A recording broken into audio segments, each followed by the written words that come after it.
One day, a terrifying calamity appeared, plunging the Earth and humanity into a disaster worse than anything in the world. At the same time, humanity also fell into chaos when faced with the overwhelming existence of beings from other dimensions known as the mysterious civilization. Humans tried their best to stop it, but things only got worse. That was the disaster humanity had to bear. Even humanity's most advanced weapon, nuclear weapons, could not fight against this dimensional calamity. To the monsters, that weapon was nothing more than a scratching post. The way they destroyed the human world was like they were joyfully dancing in a bar. But it was in the darkest night of despair that the light of hope had a chance to be lit and shine. As people gradually entrusted everything to fate, God sent down a ray of life. The 13 zodiacs. Initially, there were only 12.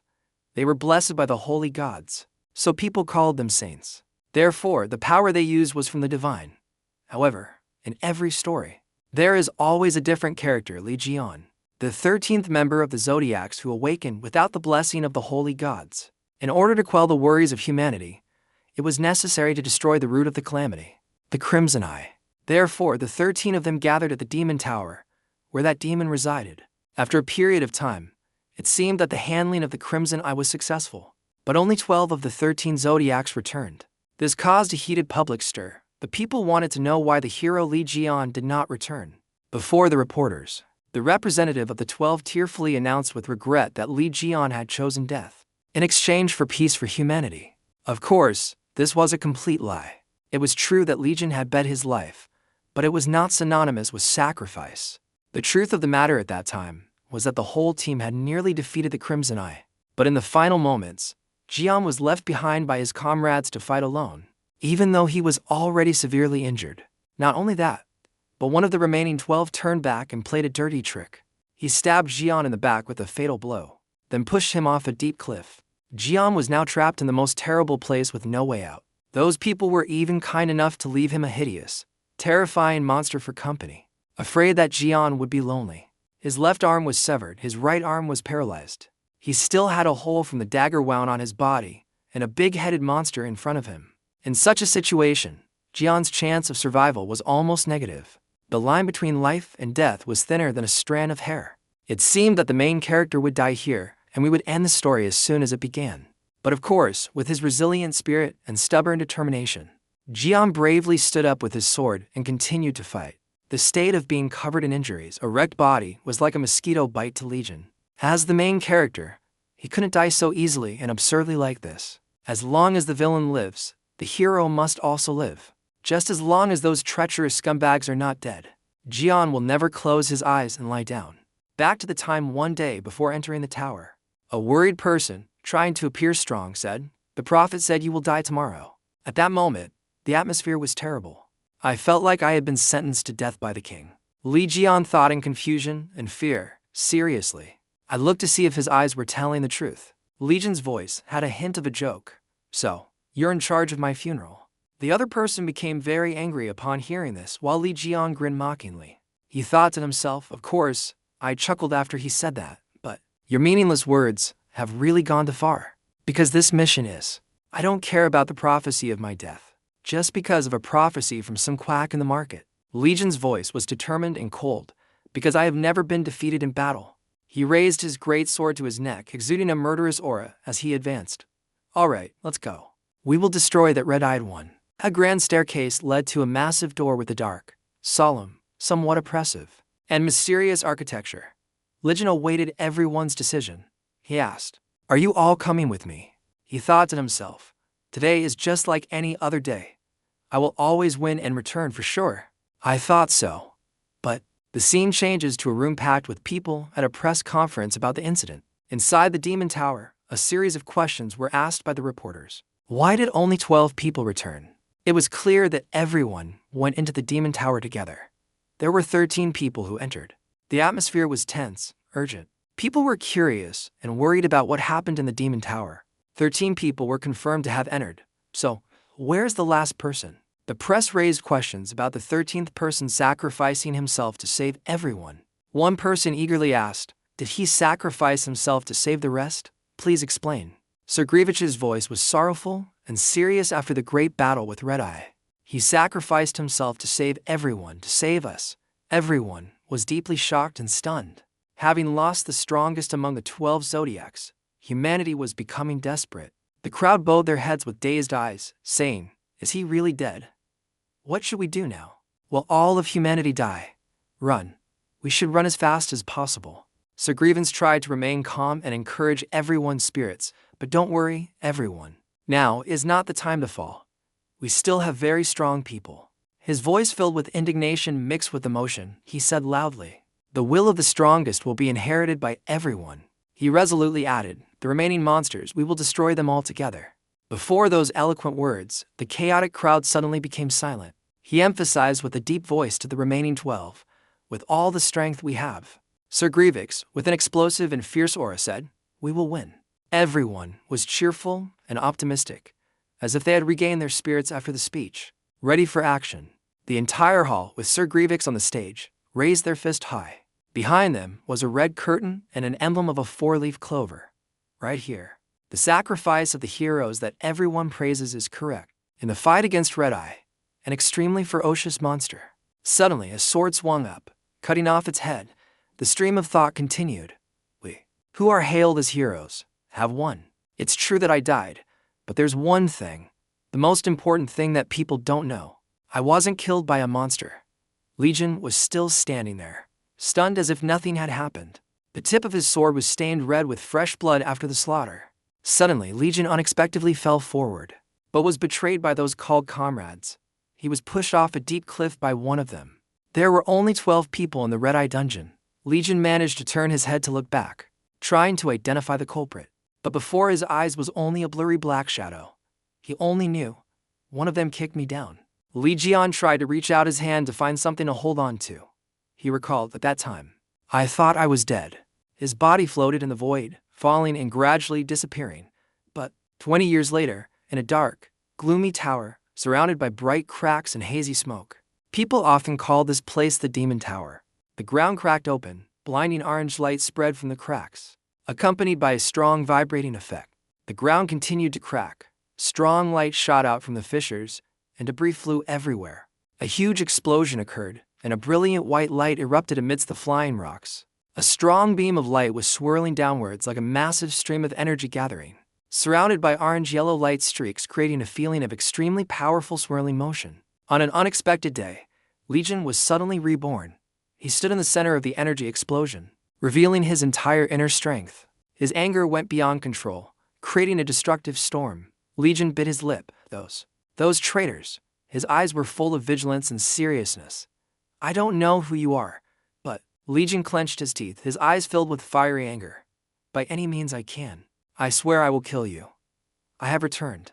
Large boulders were shattered, cracks appeared, smoke and embers flew about. In the middle of the rubble were bent and broken steel bars or hard objects. Jimin and Hyung hid under some broken slabs of rock. Hyung Hik still didn't understand what was happening. Hyung asked in amazement, "What was that?" Jimin stammered in reply, "What is that over there?" It turned out there was a person on the other side who was powerfully punching a monster in the chin. Next, that person kicked the monster again. Hyung was extremely surprised and shocked, unable to believe it. Even they are all calamities of a level that even high-level awakeners fear. Looking back at the person on the other side standing on a mountain of monster corpses, and the excited way he was taking down the monsters, even he had to exclaim, "He's dealing with them like swatting flies." Liion on the other side had noticed Hyung's group and glanced over to take a look. From Hyung and Himin's perspective at this moment, they only saw an extremely strong white light beam rushing down from the sky. It turned out to be the energy stream from Liion's leg. He was rushing forward, preparing to launch a kick. The two quickly dodged, terrified of being attacked. All that was left around was rubble and dust. Jimin and Hyung screamed in fear. "Wait, why are you attacking us?" Liion was a little surprised. "Oh," he let out a soft cry, "so you're human." Legion's voice was light and relieved after the danger. "So, everything is settled now, right?" The other both sighed in relief. "Phew, we're alive." Jimin and Hyung were arguing intensely. Jimin said fearfully, "Bro, I think he came from the tower. Isn't this a scary killing machine?" Hyung replied, "Jimin, what kind of place do you think the tower is that you dare say a normal person can survive walking out of it? He probably just happened to be in this area when the tower collapsed." The two looked down at a large hole in the ground with surprised expressions. Jimin and Hyung instinctively stepped back.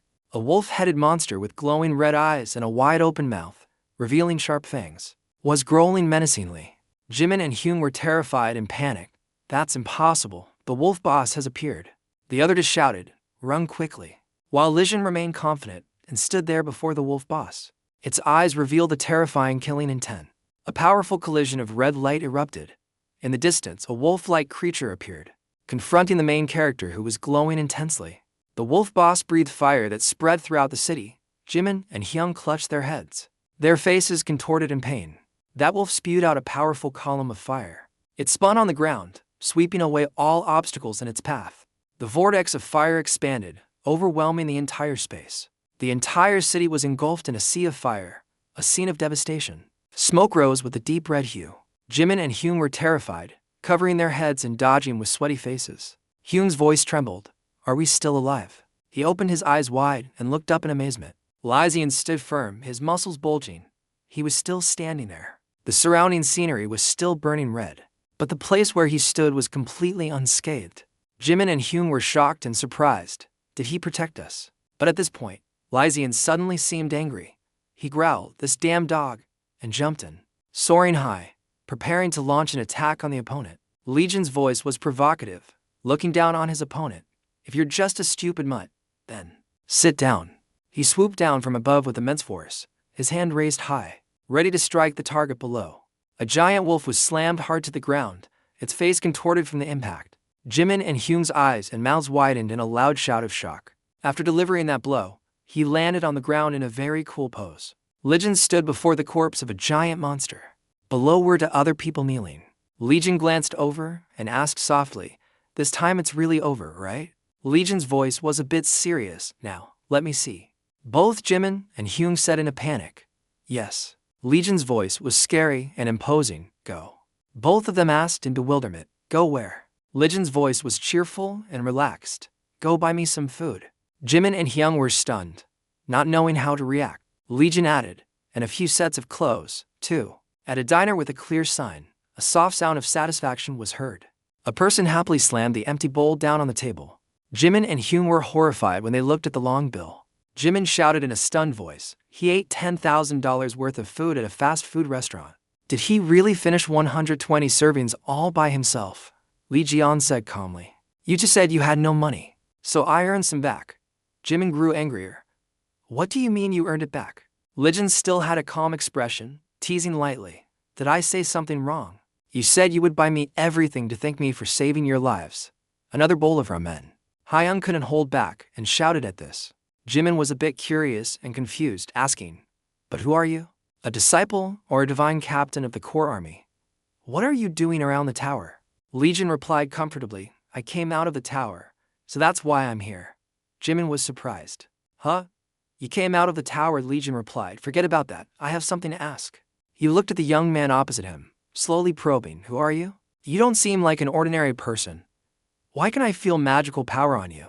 Hyung couldn't help but chime in, reasonably answering, of course, it's because he's a disciple.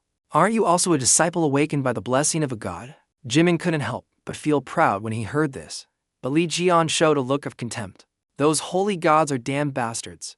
Why should I worship those scoundrels? Liion looked at the spoon and saw the reflection of a strange face, a look of surprise appearing in his eyes.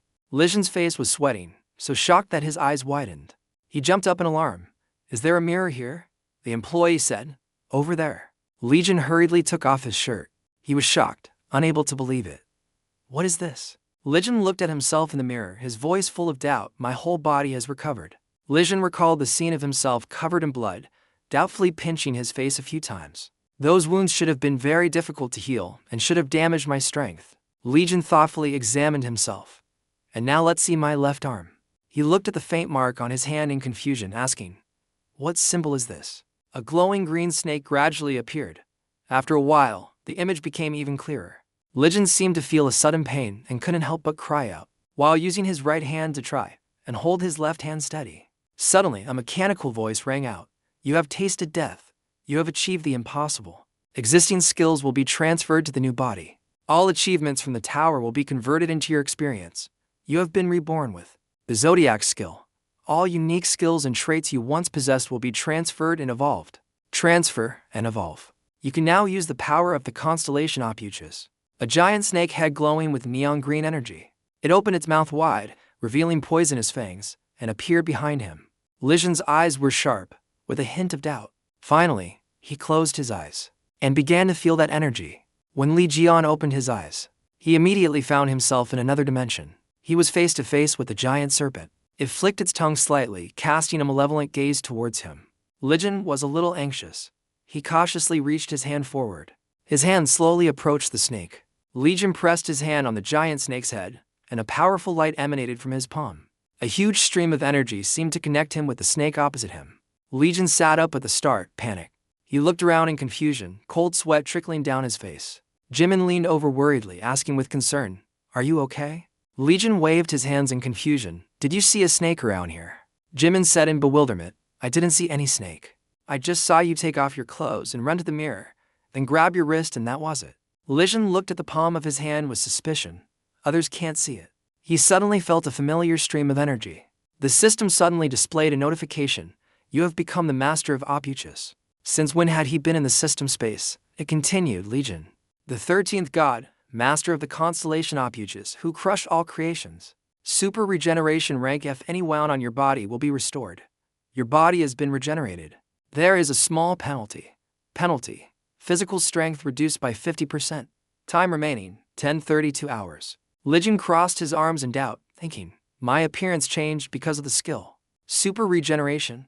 I've never heard the other saints talk about this before. He glanced behind him, thinking cautiously, more importantly, I can't feel the presence of any gods. He told himself, no matter what happened, my body has been restored, so it's not too bad. Liion thought about the past, silently making a resolution. What I need to do now is kill the saints who ran away and stabbed me in the back. Liion couldn't help but bare his teeth, flexing his muscles, which scared the people around him. He thought to himself with relish, just thinking about torturing them excites me. The scene changes to an area with warning tape strung up everywhere. The fat police officer wondered to himself, is this real? That sturdy demon tower has collapsed. The thin police officer shouted, the whole world is going to go crazy over this. The fat police officer muttered a guess, the demon tower is the landmark of this place. But could it have been caused by Liion's disciples? It could also be his haters. The thin police officer replied indifferently, disciples?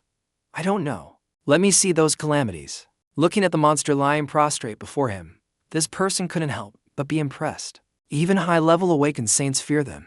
What kind of monster could defeat all of them and bring down the demon tower? The fat police officer asked with suspicion, so is it true that Liion is still alive? Has he returned? The thin police officer clicked his tongue and replied, I don't know, but we'll have to wait and see. At a modern high-rise building with a square architecture, a camera was recording, and camera flashes were going off continuously.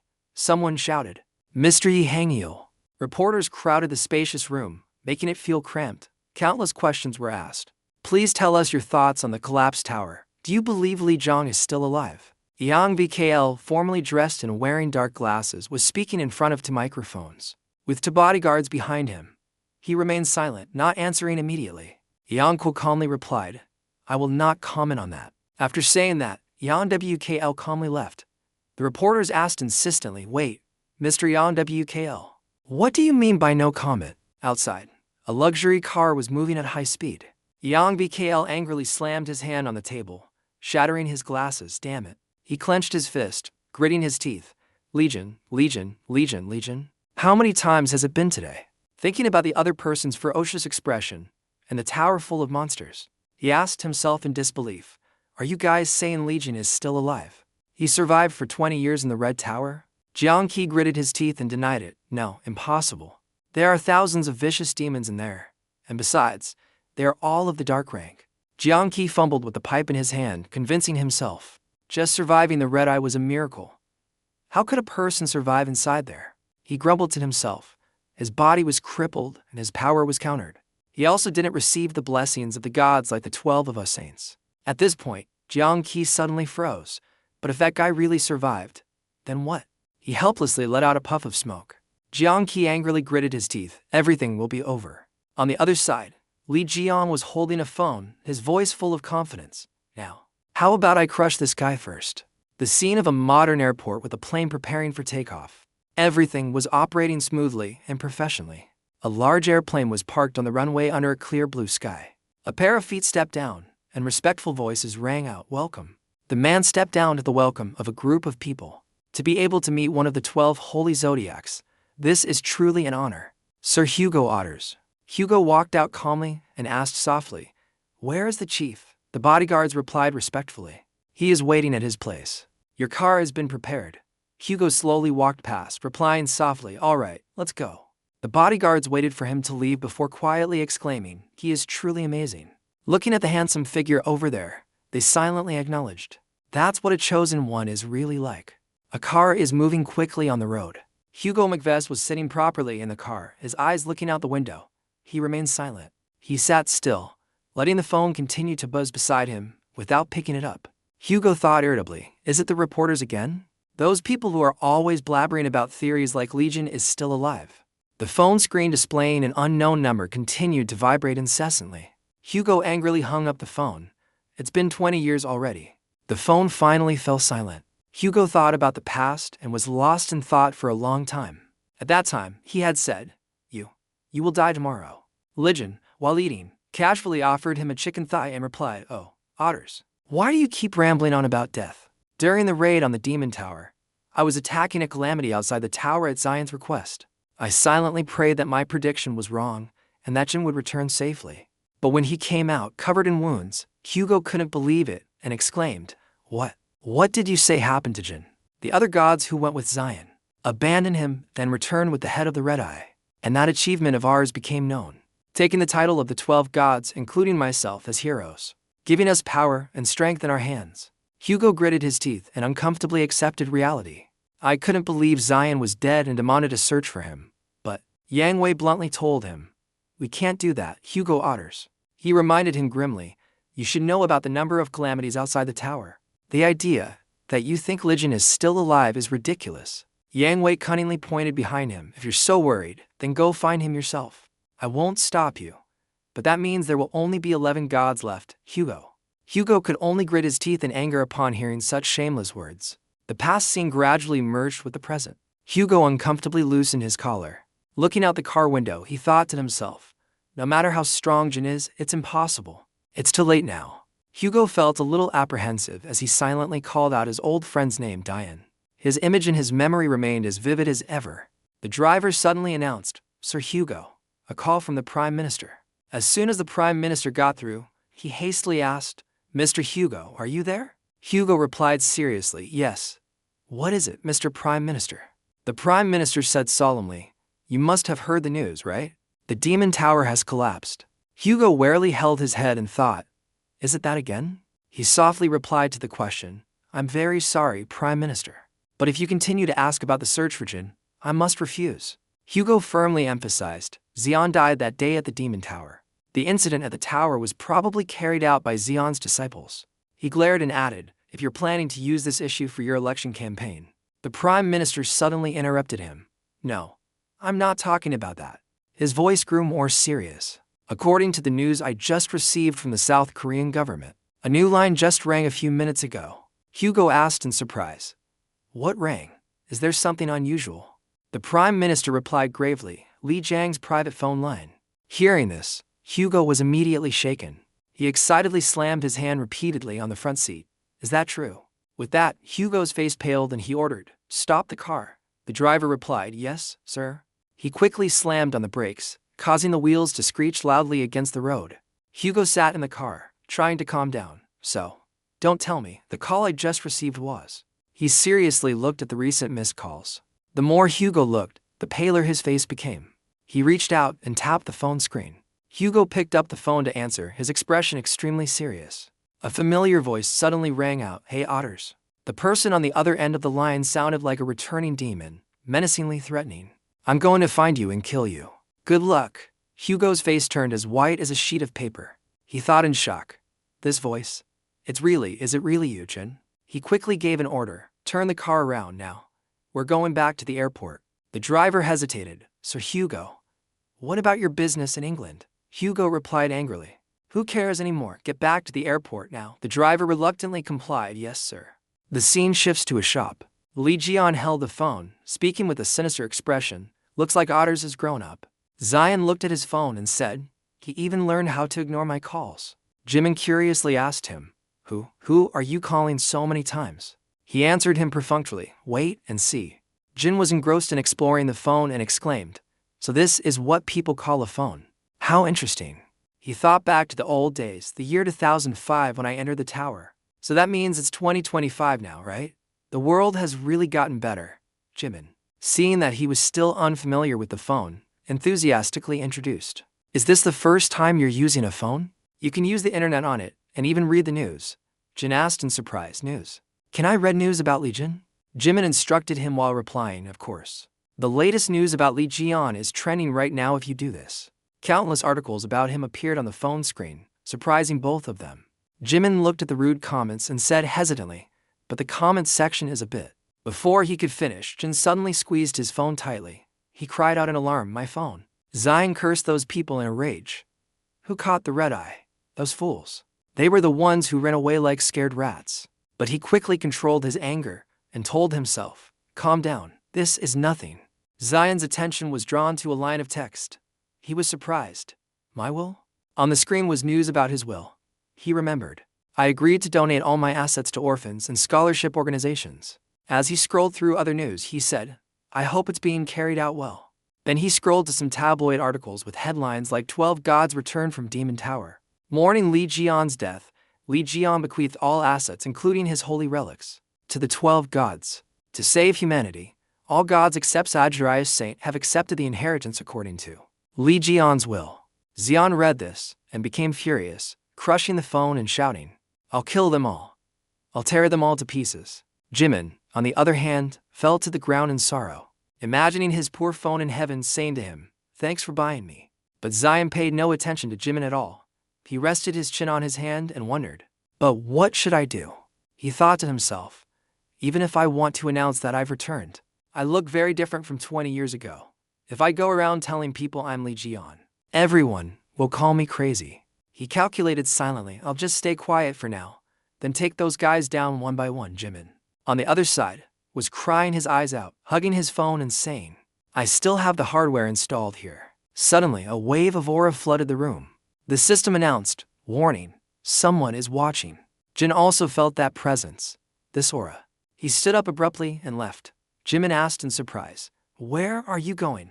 He replied hastily, just getting some fresh air. Ryan stepped out onto the street. Right before his eyes, countless Aries familiars appeared, surrounding him. He looked at the leading familiar and recognized it. A familiar. This is a subordinate of Aries. The system announced, the familiars are creating a barrier belonging to Aries. The power of the other saints has been reduced. The familiars are demanding a tribute. Jin gritted his teeth, expressing his annoyance. These guys. He flew into a rage, his body radiating an unparalleled power. He clenched his fist and growled menacingly, daring to act like thugs, as if this is your home. Since when did you start sucking up to those other saints, huh? Let me. Suddenly, he heard a curse ringing in his ear. Damn it, Liion. He was startled, stopped, and looked with a confused expression. A couple happened to be passing by. When they saw him, they immediately mocked. How annoying. Everyone is talking about this name. The woman said to her boyfriend, that's what I'm talking about. Now he's all over TV. The man, who was puffing on a cigarette, joined his girlfriend in joking. I don't know why people care so much about him. He's just a failed loser. The woman laughed and said, that's right. On his chest was a gold badge engraved with the Gemini symbol. Jimin immediately recognized the badge. Those people are apostles of Gemini. The man was a little surprised that Jin didn't react, and his eyebrows furrowed. Jimin shouted in panic, Jian, come back here. If you get into a fight with those people. Diane still stared intently at the two of them. The man said arrogantly, what are you looking at? Get lost. Jimin became desperate seeing this. It's over. The man took a very deep drag of his cigarette. Then he blew all the smoke into Jin's face. Jian lowered his head without saying anything, seeing that he showed no reaction. The man provoked him in a challenging tone. What? Are you mad? He brought his face close to his and continued to challenge. If you're mad, then hit me. The woman, seeing the situation escalating, quickly tried to distract the man. Honey, let's go. That guy is scared out of his wits. Then the two of them left. As they passed by Zion, they didn't forget to insult him, idiot. The man walked away, criticizing, Those guys are just like that Liion. His girlfriend nodded and said, totally. Xian remained silent, enduring the criticism. Why do people like such a weakling? Maybe the whole story about him being a saint is fake. Jimin, on the side, tried to calm him down. You did well to stay calm. Those guys from the Gemini group are a rank higher. Suddenly, Jian turned around and deliberately yelled to call the couple from before. Hey, you cockroaches over there. Both of them turned their heads back in astonishment. The man repeated a word. Cockroach. The woman asked in confusion. Who did you just call? Jin replied excitedly, I was calling you too. You stupid cockroaches. The man quickly walked back to Xian. He brought his face close to his again and ordered, say that again. He continued his tirade of insults. An ordinary commoner so insignificant that I can't feel a trace of mana. Before he could finish his sentence, Jin raised his hand and flicked him on the forehead. With just a light flick of his finger, the man was sent flying hundreds of meters. He flew far away, blowing up a wall. The woman was terrified when she saw this. She screamed in terror. Jimin and Hyung were flabbergasted. Jin, having just shown off his power, smiled smugly. The woman looked at him in panic. He called out to her, hey. Behind him, the woman was using Gemini's power to launch a sneak attack. But he wasn't worried at all and smiled slyly, asking her, you think I don't know what you're doing behind my back? His question momentarily stunned her. Dian immediately turned around and snapped his fingers again. He sent the woman flying into the opposite building again. Xian stood coolly looking at her and commented, your move isn't very effective either. Jimin asked doubtfully, hey, how can you just use your powers in the middle of the street like that? He turned back to correct him. What are you talking about? If I had used my powers, they would all be dead. Jimin and Hyung were shocked. He defeated a rank apostles with just his bare fists. Suddenly, Xian looked down at the man. He went over and squatted down to search him. He picked up his necklace and examined it carefully. Then he snatched it from the man's neck. He held it up and realized, I knew it. Something was strange when I fought him. Isn't this a holy relic? Xian wondered, but why do these bastards have holy relics? Only saints should be able to possess them. Jimin asked Hyung, you really don't know? He recounted that, decades ago, humanity was on the verge of extinction due to natural disasters. The humans who survived did so thanks to the gods and the powerful saints they chose. Jimin stated, but because 12 people couldn't protect the whole world, the saints gathered disciples to follow them and created the divine guard. He explained the origin of the disciples, those who were awakened. By being granted the power of the saints are called disciples, and they are ranked based on their strength. SSS Saint, the saints chosen by the mighty gods to lead, SS 10 stars. And the 10 stars are considered candidates for the position of Saint, S Divine Guard Captain, the strongest disciples, who command the other disciples, Divine Guard Captain, and the A disciples, B disciples, C disciples. Jimin continued to present the benefits of being a disciple. The power of the mighty gods comes from the faith of their disciples. Therefore, they have all sorts of competitions to recruit more people into their divine guard, and the chosen disciples will receive treasures bestowed by the mighty gods. Xian understood after hearing his story. So that's what happened in the 20 years I was away. Jimin suddenly called him, sir. He pointed forward in alarm. Look over there. The Aries familiars were still hovering ominously in front of Jin. The system indicates that the divine beast of wealth and ambition under Aries are very pleased with this. Those divine beasts are always very fierce and greedy. They urge you to finish off the man and the woman. They want to see blood. They say they will give you a useful gift if you kill those two. Hyung stood frozen in place, horrified. Oh no. He has attracted the attention of the divine beast. He said in fear, they are like the shadows of the gods. To fight against them is to fight against the mighty gods. Hyung hurriedly said, quickly do as they say. Jin, however, was not scared at all and even laughed contemptuously. He said angrily, I was wondering why Yanwei's power was in a place like this. So they're trying to stuff their bellies like that fat bastard. A stream of power radiated from his body again. As he lifted his foot, he said, for the holy gods. He stomped his foot hard on the ground and shouted. He hasn't changed at all. The divine power from his stomp sent the divine beast flying far away. Their terrifying power made them flee in fear. He sneered. The blinding light made both Jimin and Hyun cover their eyes. After the divine beast left, the barrier in the sky gradually disappeared. Jimin looked up at the sky. Jin, at this moment, stood proudly in the middle of the road, hands on his hips, and said smugly, how dare you people act high and mighty with me? Jimin looked up and announced, the divine beast of the god Aries has run away. The barrier has also disappeared. He thought to himself, That person is definitely not ordinary. Ryan suddenly called him. Han Jimin. He replied. Yes. He asked curiously about this guy Zuko. You said he's a disciple of Gemini, right? Jimin replied, yes. They are the most influential divine legion in this country and have an elite force. That includes many influential figures. Zion was very interested. He asked him, so they must have a mountain of money too, right? Then he turned to look at the man and continued to ask, everything he's wearing is designer, right? Without waiting for Jimin to answer, he swooped down to where the man was, humming happily and saying, looting is always the best. In the evening, Jimin and Hyun brought Jiyeon home. When Jimin arrived in front of his apartment building, he let out a sigh of relief and said, finally, we're here. It's been a long day. He pointed to the room on the second floor and introduced him. This is where I live. The apartment on the second floor, the one with the lights off. Hyun also chimed in. I'm the next door neighbor. Jin was already very tired. He replied perfunctorily, I see. Jimin politely bowed to thank him. Thank you for saving our lives today and bringing us home. He bowed for a while, but Jin didn't say anything, so he curiously opened his eyes and looked up.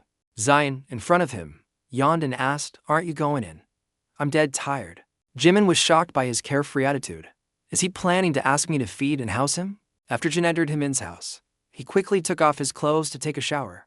He got a haircut and tittied up his appearance. When he was done, he appeared with a muscular six-pack body and a face as handsome as a movie star. When Jimin saw him, his eyes sparkled. He gave a thumbs up and praised, the best of the best, bro. Did you get a haircut? He kept exclaiming, you're so handsome. Zion felt embarrassed hearing that and scratched his head, asking, really? He remembered how he didn't even dare to cut his hair before. Back then, every single strand of hair was precious because I kept getting side effects from my skills. Who would have thought I could grow my hair back? Before, every time I used a skill, my hair would fall out. A gentle breeze and it would be gone. Every time that happened, I would cry. It's not my fault. Suddenly, Jin heard a buzzing sound in his ear. He wondered, what is that? When he saw a bug flying in the house, he immediately asked Jimin, why is there a calamity in your house? Xian immediately caught it with absolute speed. Then he crushed it and dropped it on the floor. Jimin was amazed when he saw this. You killed it with your bare hands. Even a professional can't kill it. Zion was annoyed that the calamities kept bothering him. With a wave of his hand, he dealt with all of them. He grumbled, there's not just one calamity, is there? Why do they keep buzzing around me? Jimin guessed, maybe it's because you're emitting a scent they like. Jin immediately refuted his thought. What nonsense. Usually. This is because something in this room has attracted them. Usually. He glanced over at the precious items displayed on the shelf. He believed the reason the calamities were flying here was because he owned all these demonic artifacts. Jimin was surprised to hear that and said, demonic artifacts. The Gemini saint personally gave them to me. You know that, right? He picked up a statue of a goddess and said, although they aren't mine, they were all blessed by the holy god. Before he could finish, Jin had split the statue in two in the blink of an eye. Jimin watched in anguish as his beloved statue was shattered, and he let out a loud, pain scream. Jin, having just acted, pinched his nose and looked at his hand that had just touched that filthy thing. He felt truly disgusted. He casually picked up the mask on the shelf and said, listen, this mask is a holy relic that controls the blind. He went to the box in the corner of the room and frantically rummaged through the items. He threw out a few things and exposed their true nature. And this music box is a holy relic that steals personal information. And this watch is what attracts the calamities. Jin became extremely indignant thinking about the cunning saints doing wicked things. Those damn saints. Not only did they steal my money, but they are also selling demonic artifacts to innocent people and exploiting them. He got angry and shouted. Just thinking about it is frustrating. He ordered Jimin, throw them all away. A young man standing outside the door heard someone shouting inside the house and found it strange. He didn't know what was going on inside when Jin's loud roar came from within. Jimin was crying and begging him not to throw away his watch when he heard the door open. Zion glanced in that direction. Sanji walked into the house, looking at the two of them with a bewildered expression. When Zion saw him, he rudely asked, who are you? Who are you? Jimin, on the other hand, cheerfully called him Sangdi. Sangdi lowered his head and asked coldly, me? He asserted his ownership fiercely. I am the owner of this house. After that sentence, Zion returned to his normal state. 3 people, 6 eyes, looked at each other. The next morning, at Jiangkui's mansion, the Aries constellation, a shout rang out. What? He asked in amazement, Have all the divine objects in Korea disappeared? His subordinate was kneeling and reporting that. That's right. That's why our Korean branch is in chaos right now. Ki gritted his teeth in frustration. He wondered, which bastard dared to cause such a thing? He found this hard to believe. The divine objects are subordinates personally managed by the holy gods. No awakened one would dare to chase them away. Then Ki assigned a task to his subordinate. Contact the other saints. Ask them if they have any clues. He obeyed, understood, but the subordinate reminded him. As usual, the Sagittarius saint is still unreachable. Ki immediately told him, Hugo, don't worry about him. He's probably in England doing his mercenary work now. He recounted, we talked about this right after landing in England. He left immediately that day. Ki was intrigued when he heard that and immediately asked, really? He probed. Where to? He stood in the middle of the hall for a long time, hands behind his back, thinking for a moment. He thought about the identity of the Sagittarius saint, Hugo. He is Liion's best friend. Kuei's eyes narrowed with suspicion. Could it be that the reason he came here is because of the rumor that Liion is still alive? He felt a little worried thinking about Jin. That guy really survived and came back. He grabbed a lampstand and cursed, damn it. He angrily threw it down and shouted, impossible. He ordered his subordinate to investigate the exact location of the remaining saints. He also reported that where the divine object disappeared, a disciple of the Gemini saint was found unconscious. He talked about the man who was beaten to a pulp by Jin yesterday. He was left with only his underwear and was lying naked there, according to witnesses. The subordinate reported he had an argument with a handsome man. Wei wondered, handsome? Then it's not Liion, because his face is a mess. He clicked his tongue and calculated, anyway, the current situation is not good. The rumor that Liion has returned has spread. He was very worried about the situation at that time. The divine object in Korea has disappeared for unknown reasons. And worse, we failed in the subjugation of the Spider Queen. Ki clenched his fist. If this continues, my position will be threatened. He immediately gave an order, prepare the plane. The subordinate was stunned and asked, are you going there yourself? He admitted, yes. I need to find out exactly what's happening in Korea. Ki quickly put on his coat. He walked like a mob boss, puffing on a cigar. I have to see it with my own eyes. At this time in Korea, at the Gemini Palace affiliated hospital, a fat man was lying on a hospital bed with numerous monitors attached to his body. His condition was so critical that he needed a ventilator. An old man with a grumpy face appeared, angrily gritting his teeth and cursing. Which bastard? He pointed at the man on the hospital bed and snapped, dared to turn my grandson into this. He pointed at the man in white standing in the corner and said, hate you? But he calmly advised him, don't worry about what happened recently. He reassured the old man that that's why the Gemini saint sent me.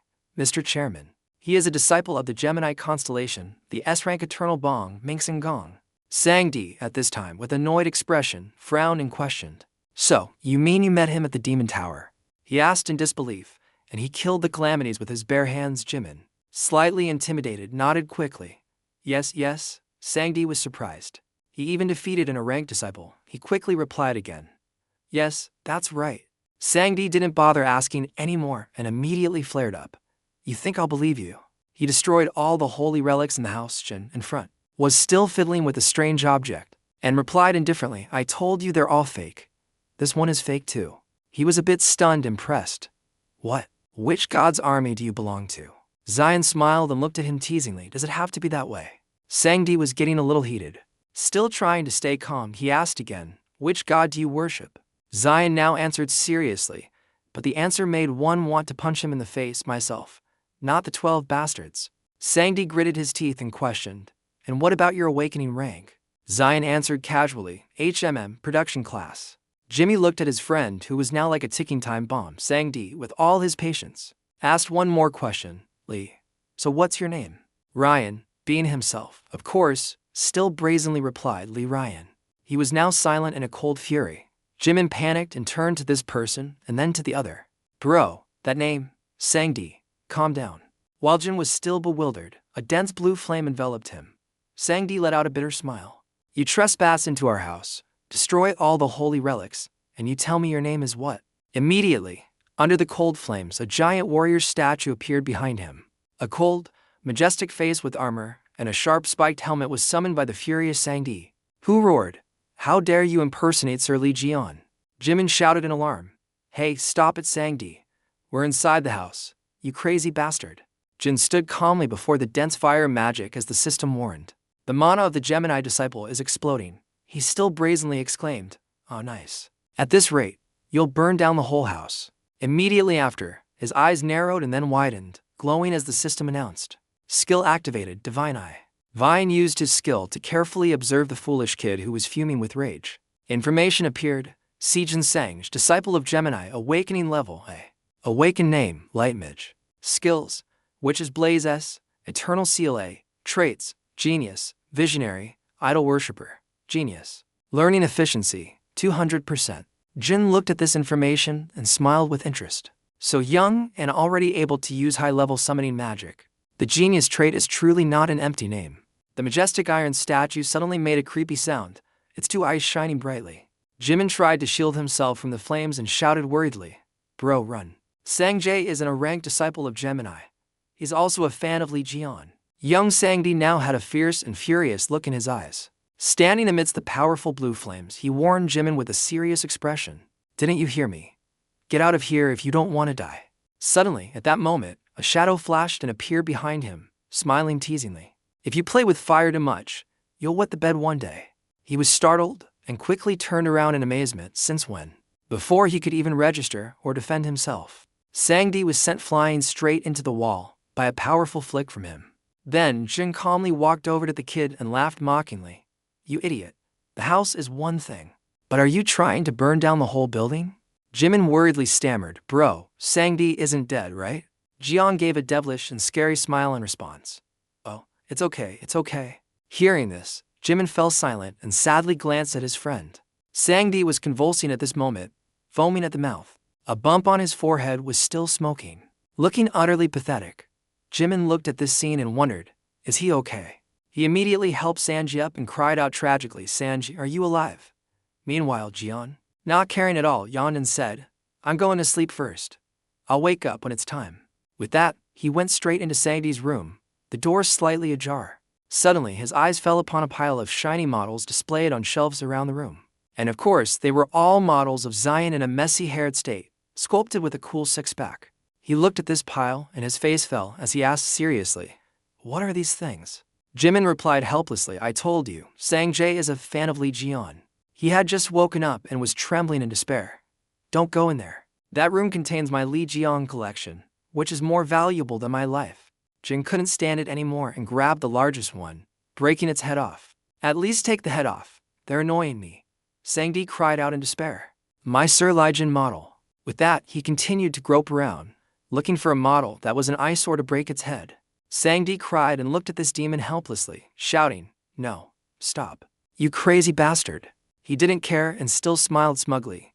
"I'm not crazy, I'm Liion." With every tragic sound, an idol's head fell, causing him to lose control of his words and scream in misery, looking very disgusting.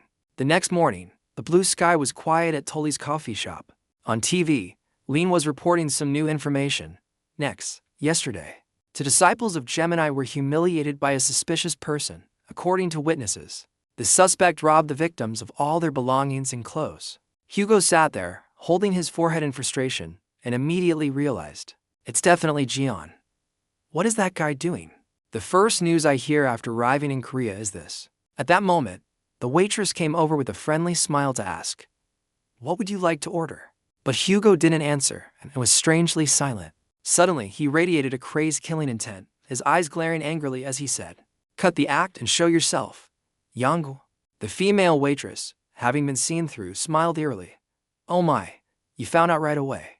No fun at all." He still maintained that appearance, smiling strangely. But the dark red magical aura was enough for him to imagine his gleeful expression at that moment. "Long time no see. Hugo, it's been a while since I've contacted you." He leaned on his shoulder and immediately questioned him, making Hugo a little awkward. "You must be thinking about Liion too since you also came to Korea. You'd better tell me what you've heard." Hugo gritted his teeth in frustration and didn't bother to answer, flicking his finger. "That's why I hate you. You perverted bastard who possesses other people's bodies." That cracking sound went straight through the waitress's consciousness, startling her awake. She was bewildered and didn't understand what just happened, stammering to herself, What was I just doing?" Hugo clenched his fist in anger. "Damn it, Yanggu, playing such dirty tricks. I have to find Xian first. Where the hell are you, Xian? At the same time, in Bukian, Gyeonggi Province supermarket, Jimin pushed the shopping cart and wondered, Sanji, do you think he's really Sir Lee Jian? Sanji, bored and annoyed while picking out items, replied, Are you kidding me? He looks completely different. Then he suddenly flared up and said, Besides, Sir Lee Jian is a world-saving hero. You think he's a thug like him? Jimin still wondered and replied, But I'm sure I saw him walk out of the demon tower. He's super strong, so maybe he is before he could finish. Sangdi cut him off bluntly and forcefully, No. He glanced at his friend and said with certainty, Dad told me, so I'm sure. Jimin suddenly remembered. That's right. Your dad and Sagittarius, however. Sangdi seemed not to want to continue the topic and cut him off. Let's go pay. Suddenly, a tragic sound echoed through the supermarket, robbery, causing the two to stop and pay attention. Immediately, a person with a tightly covered head and a backpack rushed past between the couple. The person flashed by like a gust of wild wind. Jimin, sitting on the floor, guessed in bewilderment, the speed. Is it a disciple of Scorpio? Sanji, who was also lying on the ground, guessed with annoyance. He's using his energy to rob. The masked robber, as fast as lightning, continuously darted from one aisle to another before the astonished eyes of the shoppers. But no one could stop him. Sangdi said helplessly, At this rate, all the items and wallets in the store will be stolen. The thief hugged a pile of things around him and thought smugly, You fools. Even a saint can't catch me. The situation was so favorable that he grinned and decided, I have enough. So I'm heading to the next place. Suddenly, an obstacle easily stood right in front of him and punched him straight in the stomach. Laughing, Gotcha. Due to the momentum of running too fast, the punch seemed to shake him to the bone, causing the thief so much pain that he drooled and stammered in amazement. Impossible. Jimin was surprised to see Jian standing calmly on top of the trembling thief at his feet. Bro, what are you doing here? Jian smiled and replied, I forgot to tell you to buy some chicken.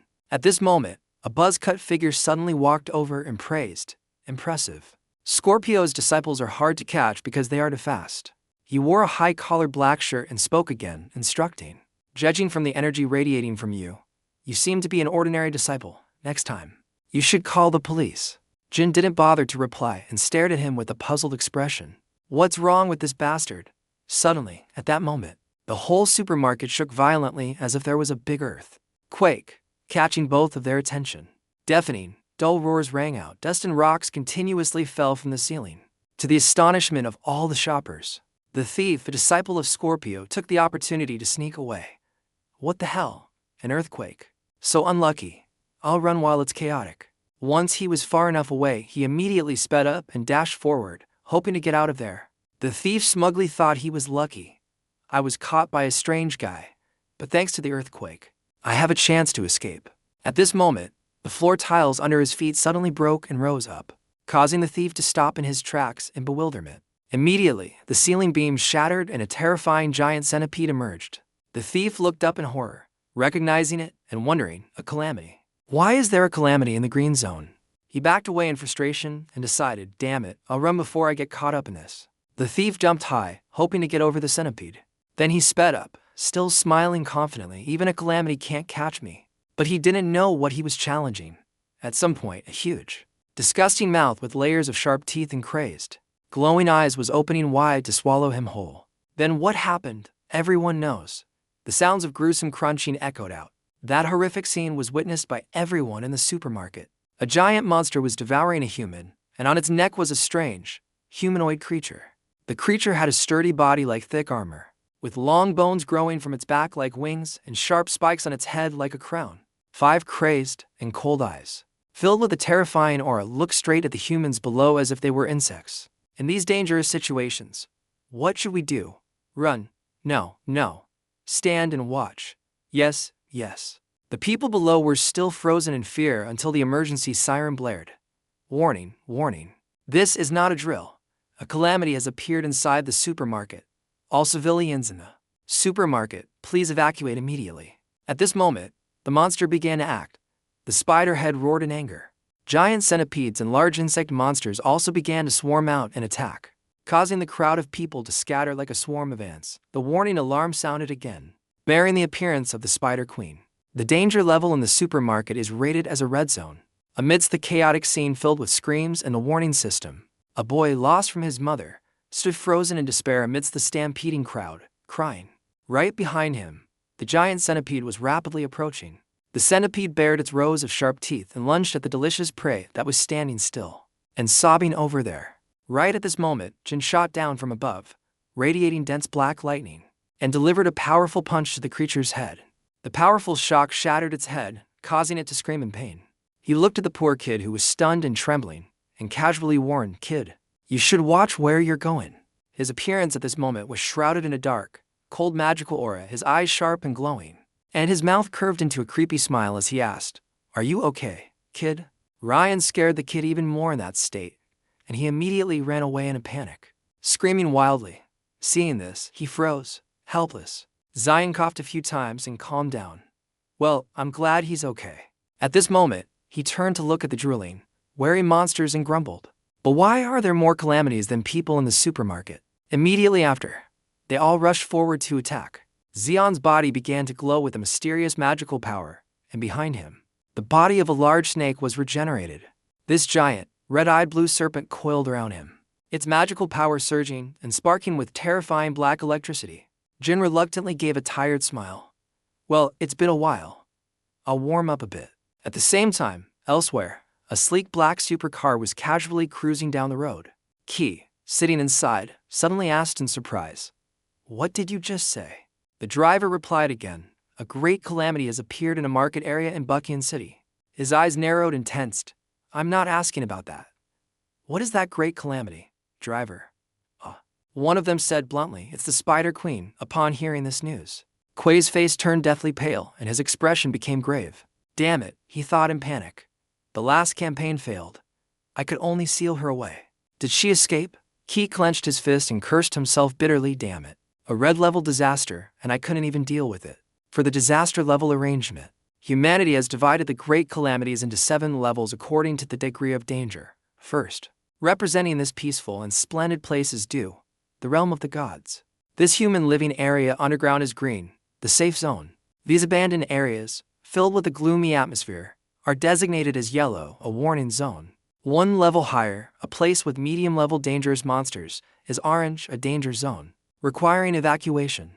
Nearing the highest level, the area of giant, calamity-level monsters is red, the domain of great calamities. And at the very end of terrifying fear, beings close to godhood, are black, the death zone. Ki thought in astonishment of the gloomy supermarket. If the Spider Queen is there, could it be? That's a red zone? The driver was now also tense and asked, "How should we deal with this, sir?" Ki suddenly fell unusually silent, lost in thought.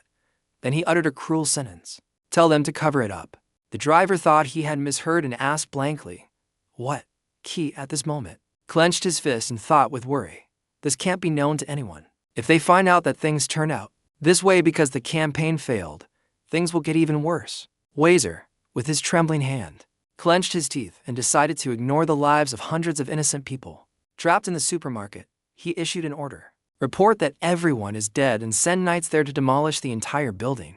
It was clearly morning just now, but now the sky is covered with gloomy red clouds, dark and ominous, surrounding the supermarket. Inside, the terrifying growls of a dense horde of monsters rushed out from all directions. The buzz-cut guy from before was clearly also a person with special abilities. He angrily swung his arms, radiating a cold aura, and gritted his teeth, saying, "You things." Immediately, he sat down, placed his hands on the ground, and from there, shot out to rows of sharp, dense ice spikes, cursing loudly, "You filthy insects, ice prison." The sharp ice spikes flew towards the monsters and, as the name suggests, immediately froze them, immobilizing them. He now let out a sigh of relief and smiled smugly. Don't underestimate an S rank. However, at this moment, the immobile ice on the giant centipede suddenly cracked. It let out a terrifying roar and shattered, escaping from his ice prison. The buzz-cut guy was horrified, his mouth agape in disbelief. My ice magic was destroyed just like that. Right at this moment, Jin had appeared in front of the buzz-cut guy from nowhere, holding a bunch of soda cans. His body radiated a bright green magical aura as he smiled and said, "Move aside, ice boy." The buzz-cut guy looked at this strange man in bewilderment. Since when? He was juggling a few cans of water at the moment and, with a provocative expression, taunted the monsters. "You bunch of gluttons, are you so hungry you want to eat people?" Immediately after, he gripped the can of water tightly and gathered his strength to throw it. Jin shouted, "Eat this." I threw all the soft drinks at the monsters in front of me, temporarily stunning them. The giant centipede opened its mouth and let out a terrifying growl. Its sharp, menacing teeth were dripping with saliva, looking disgusting. And of course, because you were so ugly, you were honorably chosen by Jin first for plastic surgery to have your face cut in half. The other friends were no exception. They were all given full-body plastic surgery with his sword, as fast as the wind, cutting them into pieces with a contemptuous remark. "Who do you think you're messing with?" Jin smiled madly, holding a red syrup-coated saber. The monsters behind him, their bodies now separated into pieces, fell down helplessly and tragically. He coolly concluded, "Insects will always be just insects." The two kids who had just finished shopping looked on from the side, their mouths agape in astonishment. Suddenly, a system notification appeared next to Zion. "You have eliminated a great calamity." Then, small fragments glowing with a brilliant aura appeared in midair.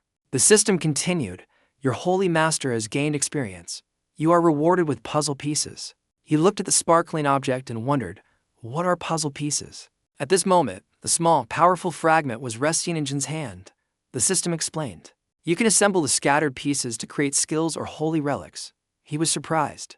The crafting skill has changed. I'll try it later. Besides, he tightly gripped the newly acquired item and calculated with satisfaction. My physical constitution has been reduced by 50% because of the penalty, so it's not bad. I can even use more power than before. The buzz cut was now still astonished and sad. Impossible. My S-rank skill couldn't even stop the calamity. But he could. Sangdi and Jimin just walked over. He was curious. Where did you get that? Jian replied casually, "At your house." The buzz cut looked at this calm and powerful madman, and a big question appeared in his mind. Where did he come from? Then his eyes widened as he suddenly realized something. He shouted in frustration, "Hey, secular!" Which means a person who is not religious. Zion now turned around in confusion.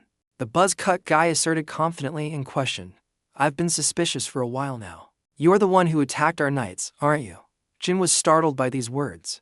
He suddenly remembered the two disciples and felt a pang of guilt. Immediately, he used the rule of the right hand to punch the buzz-cut kid in the face and shouted, "Shut up." He was helplessly pinned to the ground, trembling at the feet of the devil, who was smiling strangely but was actually very worried. "Damn it, how did he know? You know too much." The buzz-cut guy turned around and shouted in frustration, "Only an idiot wouldn't know." He pointed at the clothes Jin was wearing in question.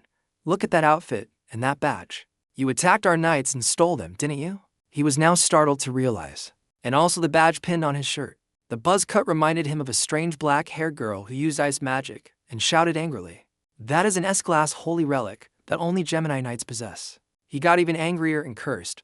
"The reason you're so strong is because of that holy relic, isn't it? Just say it, yes or no." Jin took out the badge with a judgmental look on his face. "Huh, that's weird. Why do I suddenly have this?" With that, he casually crushed it with a look of disdain. "So disgusting." The buzz-cut was so shocked his eyes lost focus, and his mouth hung open in despair, cursing, "Damn you, you son of a bitch." He was still frozen, unable to process the shock. "That's blasphemy." Diane, who didn't care, dusted off his hands in annoyance. "I was just wearing it for fun. Saint my ass. You guys were tricked by that bitch. After 20 years.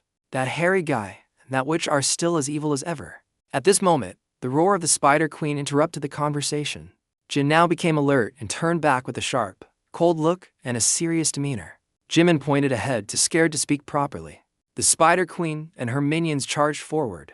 With each step, the ground beneath them shattered, causing the terrified people to scatter and flee, screaming in despair. The buzz-cut guy also started to be on guard. It's the Spider Queen. Jin didn't hesitate and immediately enveloped his body in a magical aura. Immediately after, he easily amplified the green magical power, creating a strong wind. Jin shot forward, emitting black lightning sparks, his angry eyes radiating killing intent, and as fast as a tornado. He shouted, "Hey, you stupid spider." He didn't hesitate to jump straight in front of the Spider Queen's true form on its neck, was also stirring up a dark, ominous magical power to attack. Zion delivered a powerful, earth-shattering punch, creating rings of magical power that struck the top of the spider's head as he cursed, "Get the hell out of here." The force of the punch was so strong that the giant body was crushed, shattering the floor with black lightning bolts crackling around it. The ordinary civilians, with nowhere to run, stood agape in astonishment. Sanji and Jimin were also stunned with the same expression, and even the buzz-cut guy. Witnessing this series of attacks, was so shocked he was speechless and could only utter one phrase, "Holy crap." He looked at the strange, unscathed man who was smiling strangely, his magical power surging even more, and couldn't believe it. He can still fight the Spider Queen without a holy relic. Suddenly, the voice of a man wearing a Gemini badge was heard, as if it was magically transmitted directly into their minds. "All Gemini Knights present at the market, listen up." Sanji was surprised and guessed, "Telepathy?" The buzz cut on the other side was stunned to recognize the voice as that of Bishop Choi Sung-hyuk, and immediately replied using the same method, "Your Grace, this is Sang-un." This man with slick back hair and glasses is the Gemini Bishop, Choi Sung-hyung, who continued, "Sangdi and Sang-un, is that you? Leave that building immediately. The guys from Aries are about to destroy the place." They were shocked into silence by what they just heard.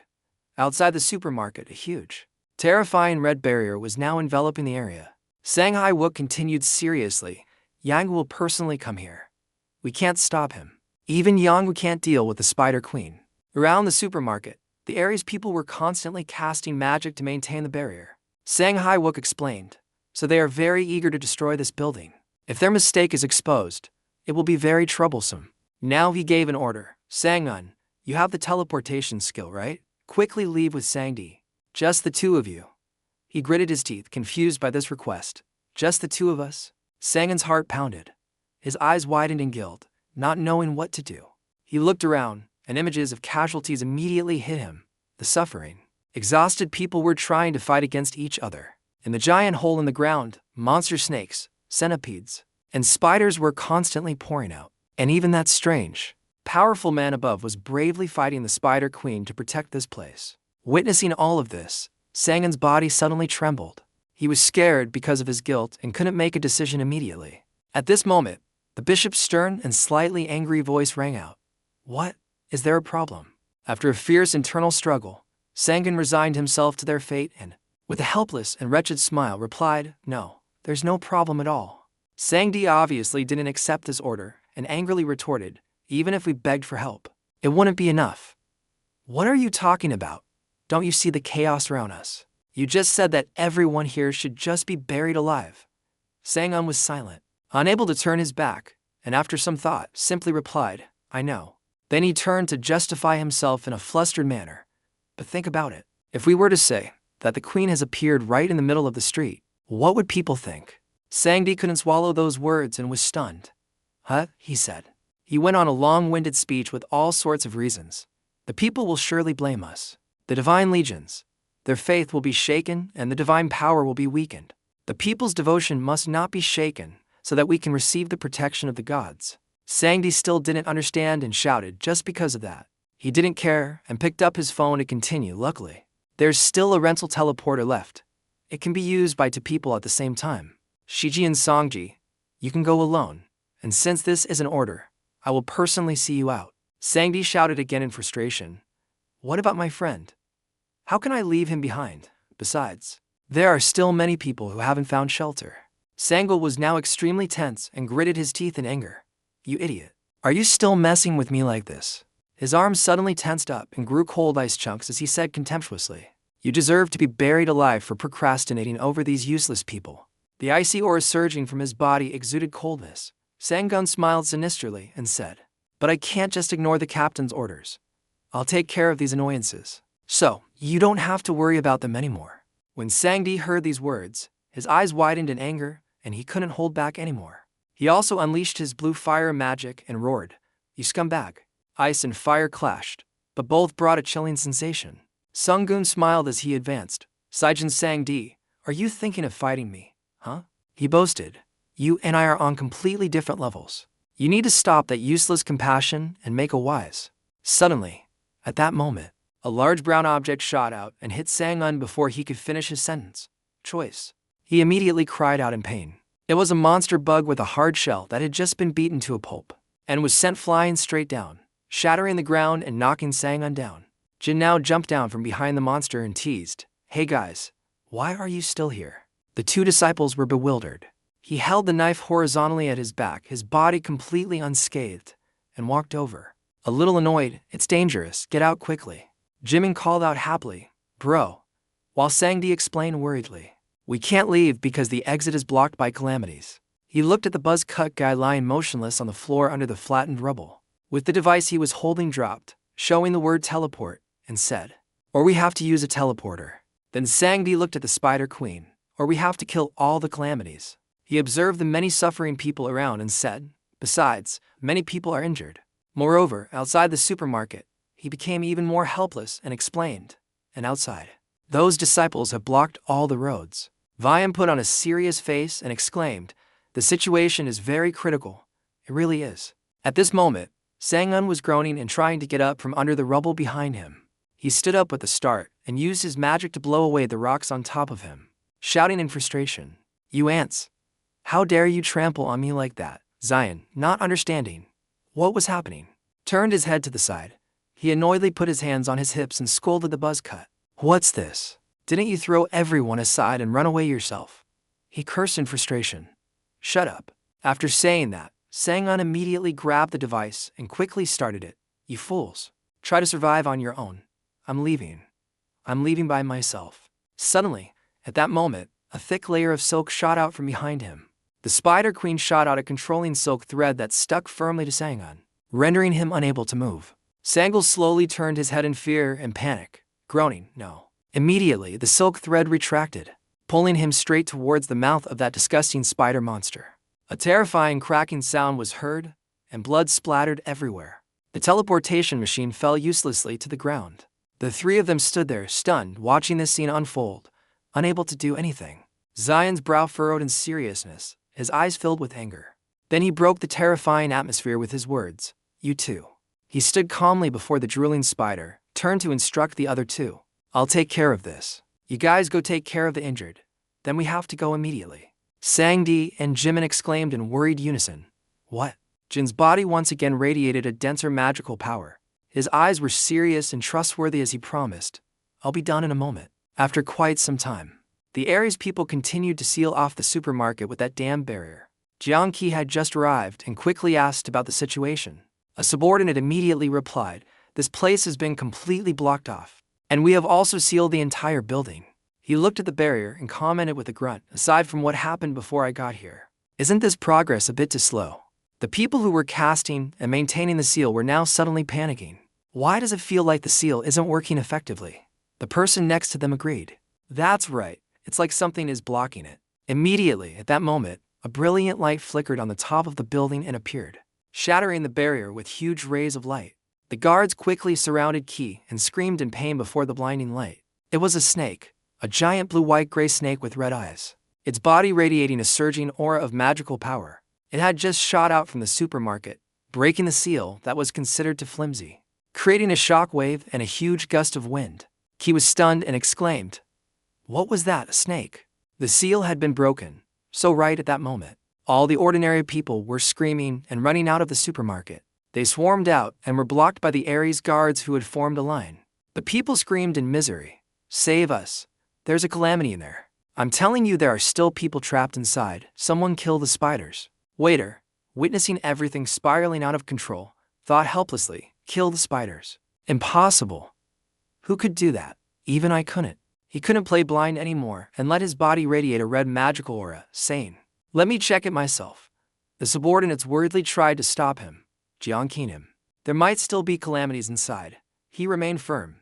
"It's fine, so you guys just wait here." Immediately, his body shot upwards so fast that he was just a blur. He slammed through layers of walls, using the momentum to launch himself upwards, appearing and disappearing like a fleeting bolt of lightning. Immediately, at the third-floor elevator at this moment, Qi landed safely in front of the shattered glass. He looked up in amazement at the rubble and smoke, exclaiming, "My God." Right in front of Qi at this moment was a terrifying, indescribable scene. The Spider Queen was now just a lifeless corpse, slumped motionless amidst the ruins. His eyes narrowed in disbelief. How did they kill that thing? Who was it? He looked around and could clearly see every crater, every trace of destruction, and concluded, there are still signs of a battle. Something definitely happened here. Which means they really did hunt down the Spider Queen. Qi held his forehead and laughed helplessly. This is getting bigger and bigger. Besides this, there are still other things I have to keep an eye on. Just then, his nerves suddenly vibrated violently and he seriously realized something. This feeling. He immediately shot straight to the railing outside. He looked down at the ambulances and rescue teams below, stunned. No, that bastard is. Why is that bastard here? Ki was looking at this handsome, slightly long-haired young man and silently called out in bewilderment. Hugo, Hugo. He stood tense amidst the smoke and dust, silently speculating, impossible.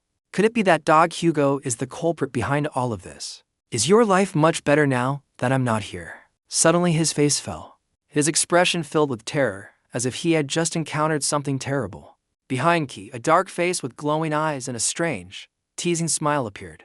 What's wrong? Ass hair, are you uncomfortable somewhere? It was none other than Jin now. He grinned with amusement at the fearful expression. It's been a while since we've met. Why are you making that face? Kuei's mouth hung open in astonishment, and he stumbled back in fear, shouting, Li Ji Hyan. The sound of ambulance sirens blared. The security personnel continuously urged the injured people, please go this way, hurry. Please make way, it's dangerous. Sanji frowned and remained silent. He recalled the scene of meeting Liion and the monster again. Sanji couldn't help but wonder, is he really Liion? Although his appearance has changed, his movements are still the same. Suddenly, someone called out his name loudly, Sanji. The person who arrived was Hugo. He rushed over, panting, and asked worriedly, Sanji, why are you here? When Sanji saw his father, he immediately turned his face away, pouting and mumbling. Why are you back in Korea? Emin's mouth dropped open, and he reminded him, Saint Zagreus. Hugo angrily scolded. What? You're talking to your father with that tone. Seeing him being scolded by his father, Jimin chuckled. Making Sanji so angry his face scrunched up, and he clicked his tongue. Hugo cleared his throat. He assumed the role of a father worried about his son. Forget it. It seems you're not seriously injured. You should be fine after treatment. Then Hugo frowned in confusion. More importantly, Sanji. Why were you in that supermarket? I heard the Calamity was killed. Did you see who did it? Sanji ignored Hugo completely, turning his back on his father to talk to Jimin. Hugo laughed helplessly, to be honest. I'm not sure who this kid takes after. At the same time, Jimin looked at Sanji and said with certainty, but Jian will be fine, right? At that, Hugo was immediately astonished. He suddenly grabbed him in shoulders tightly. Hugo's voice was hoarse as he shouted, Did you just say Jian? Where is he? Did you see him? Faced with Hugo's strange reaction, Jimin stammered in fear. I'm sorry. Then he asked Hugo again, Could it be, are you talking about the saints, the Aries saint? Before Hugo's shocked face, Jimin honestly said, He's in the supermarket right now. He's also the one who defeated the Spider Queen. He said his name is Jian. Hugo couldn't believe his ears, so he squeezed him in shoulders tighter and shouted, What? Say that again, clearly. At that, a deafening explosion rang out. The glass windows of the building behind the three of them suddenly shattered. Hugo didn't expect this to happen. He angrily gritted his teeth. On the other hand, a scene of devastation and ruin from a battle was taking place. Wei was trying his best to use his inner strength, but his face was filled with exhaustion. Jin stood from a distance, feigning pity. You're overdoing it. Zion smiled and repeated, It's been 20 years since we last met, and you're still sneak attacking me. Before his strange question, he muttered in a low voice, Who is that monster? Then he suddenly fell silent. Ki squinted and observed him from head to toe. He looks like Headley Jian, but isn't his face covered in scars? His voice is also very different. Also, there's no way he's that young. Thinking this, Ki suddenly shouted in anger, You bastard. How dare you impersonate Li Jian? You scared me. Jian was stunned at being considered a liar. Hey, impersonating. Ki suddenly roared in anger. You don't know your place and you dare to fight me. Are you ready for the next move? Zion was taken aback by his words. Then he scowled and said, What the hell? You moron. At that, Jin delivered a powerful blow to Kuei's stomach, causing him to choke on water. You thought I was joking? His thunderous punch sent Ki flying like a bird in the sky. Not only that, Jin also moved as fast as lightning behind him. Ki, like a ball, was hit and sent flying straight to the ground with a loud thud. After that, Xian landed gracefully on the ground, while Ki lay curled up in pain, groaning. In the thick smoke, Zion smirked. You guys need a punch to listen to others, huh? After killing me in the tower, is life better now? You son of a bitch. Ryan approached Ki and said coldly, I heard you guys stole my holy relics and assets, and even forged my will. His aura made Ki stammer in fear. That. Zion cracked his knuckles, a sinister curve on his lips. All right, anyway. I was planning on sending all of you to heaven. Jin's voice echoed slowly. I'm starting to teach you a lesson. After that, It's your house, your army, your holy relics, and the rest of the damned saints. Kuei's whole body trembled as he heard him. Finally, Xian growled out each word. I will destroy everything. Kuei's face immediately turned pale. Then he gritted his teeth in anger. I won't let that happen. Qi swallowed and thought of a plan. The way he talks and acts, he's not joking. And now I can't see his moves. Qi frowned, looking at him in confusion. Is he really Li Jian? He came back after surviving in the tower? Impossible, Qi thought decisively. Then he jumped to his feet. Qi said calmly, with a dark face, if you really are Legion. Qi suddenly flew up in front of him. He channeled his inner power, radiating electric sparks that surrounded Jin. Then prove it. As Wayne finished speaking, electric sparks immediately shot out from the side. A magic circle appeared under Kuei's feet, and a series of lightning bolts came rushing in. Kuei's appearance transformed before their eyes. He now wore a king's hat and robe. A notification from the system rang out. The master of the Aries constellation, the Jade Emperor, has appeared. The powerful and majestic ancient Jade Emperor appeared behind Qi. Xian didn't feel any fear, he even smirked with amusement. Only a part of some holy god appeared. Qi suddenly pointed his index finger. Immediately, a series of electric chains shot straight at him. It bound Jin, immobilizing him. Seeing that he couldn't escape, Qi couldn't help but smile smugly. Looks like we're still going easy on you. At that, thousands of swords clanged and linked together. Qi slowly said, I don't know how you managed to return from the tower. But, Qi shouted a magical incantation, royal skill, weapon of the holy god. The Jade Emperor waved his hand, and immediately the sharp swords aimed straight at Jin. It was like a swarm of vicious snakes shooting straight towards him, who was tied up on the ground. In contrast, Xian was very calm. He said with boredom, so cool. That made Qi angry, and he shouted, Shut up. Then he launched another row of swords at him, cursing, Die. In a flash, Xian was like a mosquito surrounded by a swarm of sword snakes. Thousands upon thousands of swords plunged into the ground, sending rocks and dirt flying. Jin was completely buried in a mountain of sharp swords. Qi observed the scene before him, wondering to himself, is he dead? Then he slowly walked towards the mountain of swords. Qi taunted him. I was very surprised to see you return from the demon tower. But you're still as stupid as ever. His voice was contemptuous. Someone like you dares to confront me. I've leveled up from the experience points collected by the disciples. So stupid.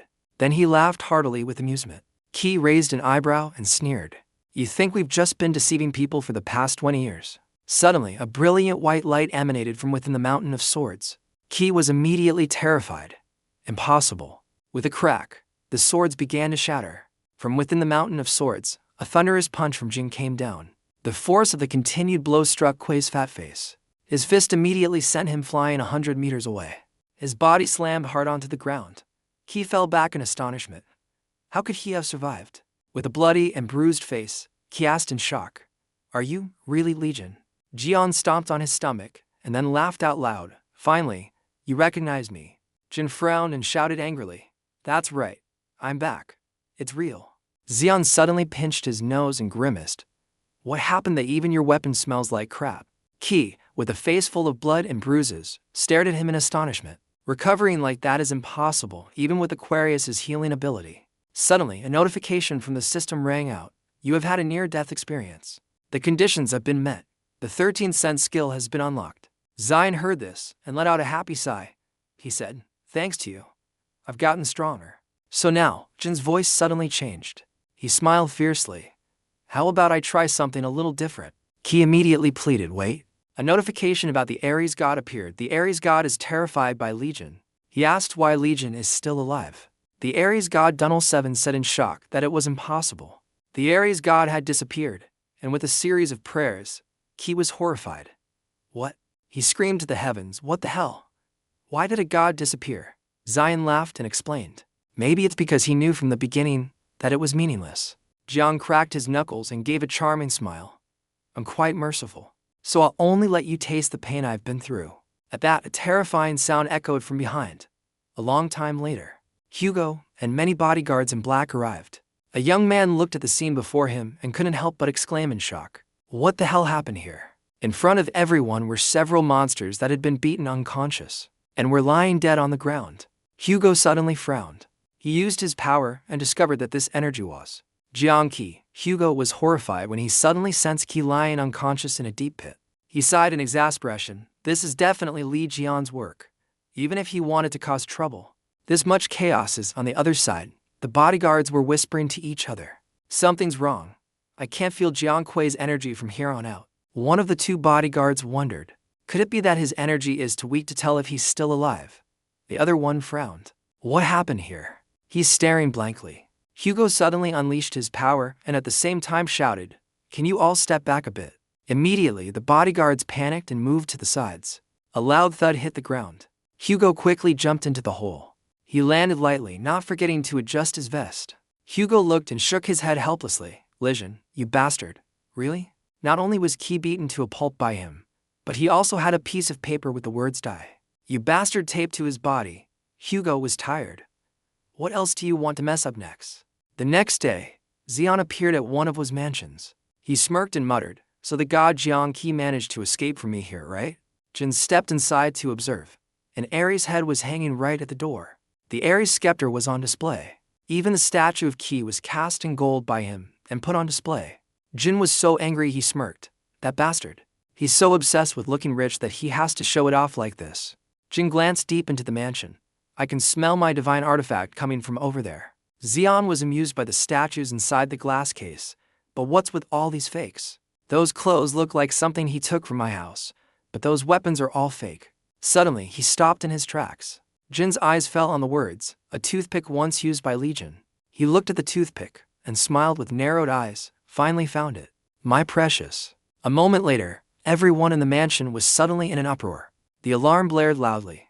The bodyguards immediately rushed in. There's a thief, all guards, moved to Area B. As soon as they arrived, they saw Jin holding the toothpick in his hand with a blank expression. He was surrounded by a swarm of guards. They shouted a warning, "Hands up, drop the item, and surrender peacefully."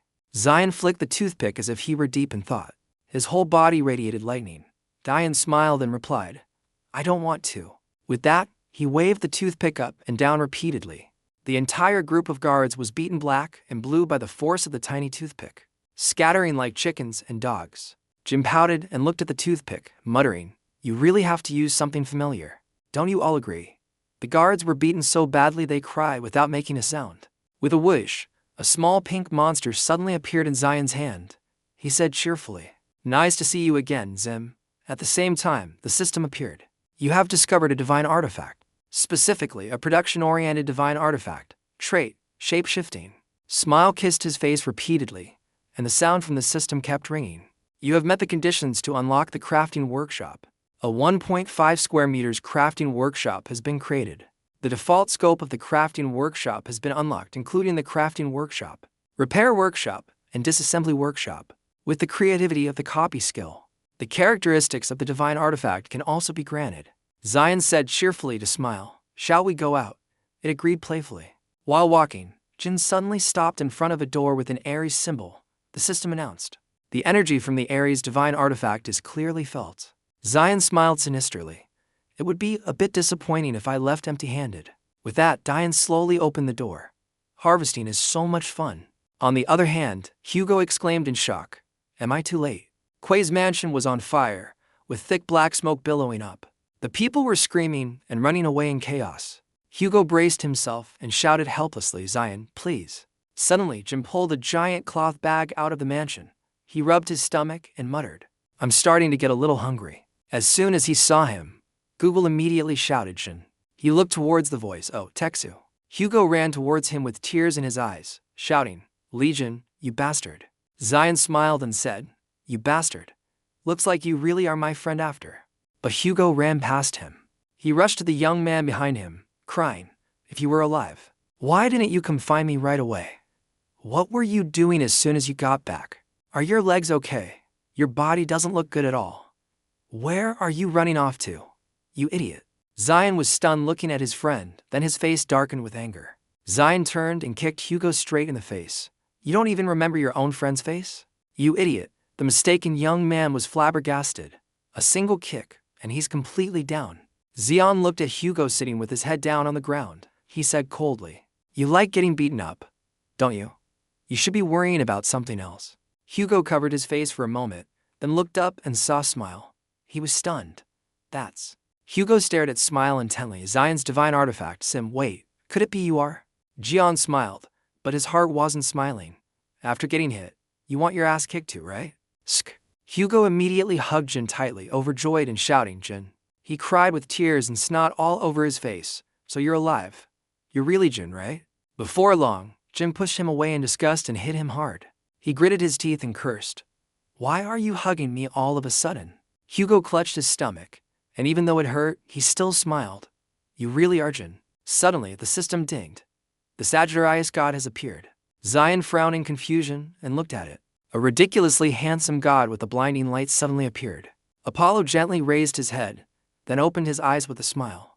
Hugo stood protectively in front of Jin in surprise. The two stared at Apollo with the same thought. Why did he suddenly come here? Apollo frowned and stared intently at Hugo and Zion. Jin was not to be outdone. He met Apollo's intense gaze head-on.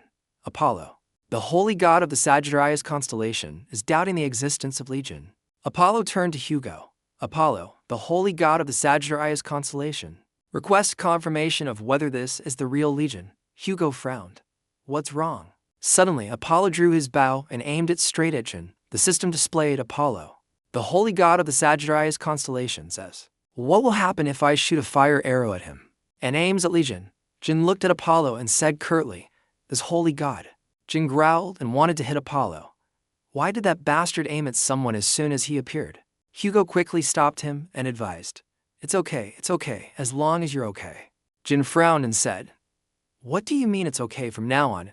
I have to repay you. Google heard this and was stunned. Repay. Vian pretended to repeat, I will kill you. Good luck, made Hugo terrified. The monster behind Jin appeared. He growled, when I got out of the tower, my house had been sold. My will had been altered, and all my achievements were gone. Google trembled and explained, no, wait, Zion. He raised his fist and smiled, saying, first, let me punch you once. With that, Hugo's terrified scream echoed through the heavens. Hugo cried and laughed as he looked at him. It's really Jin, thank goodness. But in his heart, he thought, you bastard, you punched me without holding back at all. The guards from Kuei's mansion swarmed out like ants. As soon as they saw Jin, they shouted, I found him. This way, get him. He's the one who stole the relic. The two of them, Zion and Hugo, narrowed their eyes at them. Diane exclaimed innocently, oh yeah, thinking back, I'm being chased. Hugo scowled and glanced at him. What the hell did you steal? Zion pointed at the white bundle and chuckled, just a few things. Hugo was stunned to hear that. Don't tell me you broke into Yang Kuei's vault and robbed it. Diane nodded calmly. Yeah, that's right. Am I good or what? Hugo's eyes filled with tears as he cursed loudly. Good my ass, Diane, unabashed, laughed heartily. On the other hand, the guard advanced and asked the leader, Captain, shall we capture him immediately? The leader stopped him. He's not on the same level as us. He observed Zion for a moment and said, we've called someone who can match his ferocity. He has no way to escape. The guard frowned doubtfully. Don't tell me. The ground trembled, and rocks and dirt flew everywhere. Hugo cried out in fear. What is this? A monster jumped down from the roof of the mansion. The leader said grimly, it's here. A foot slammed hard onto the ground. He said, the familiar of the Aries constellation, the treasure-guarding beast Pixiu. A lion with sharp, snarling teeth appeared. The system announced, the familiar of the Aries constellation, Pixiu, has appeared. Warning, all your wealth and holy relics may be stolen. Biku bared its sharp teeth and let out a long roar. It appeared before him and Hugo. Jin silently observed it while Hugo was a little scared. Oh no. The familiar of the Aries constellation has also arrived.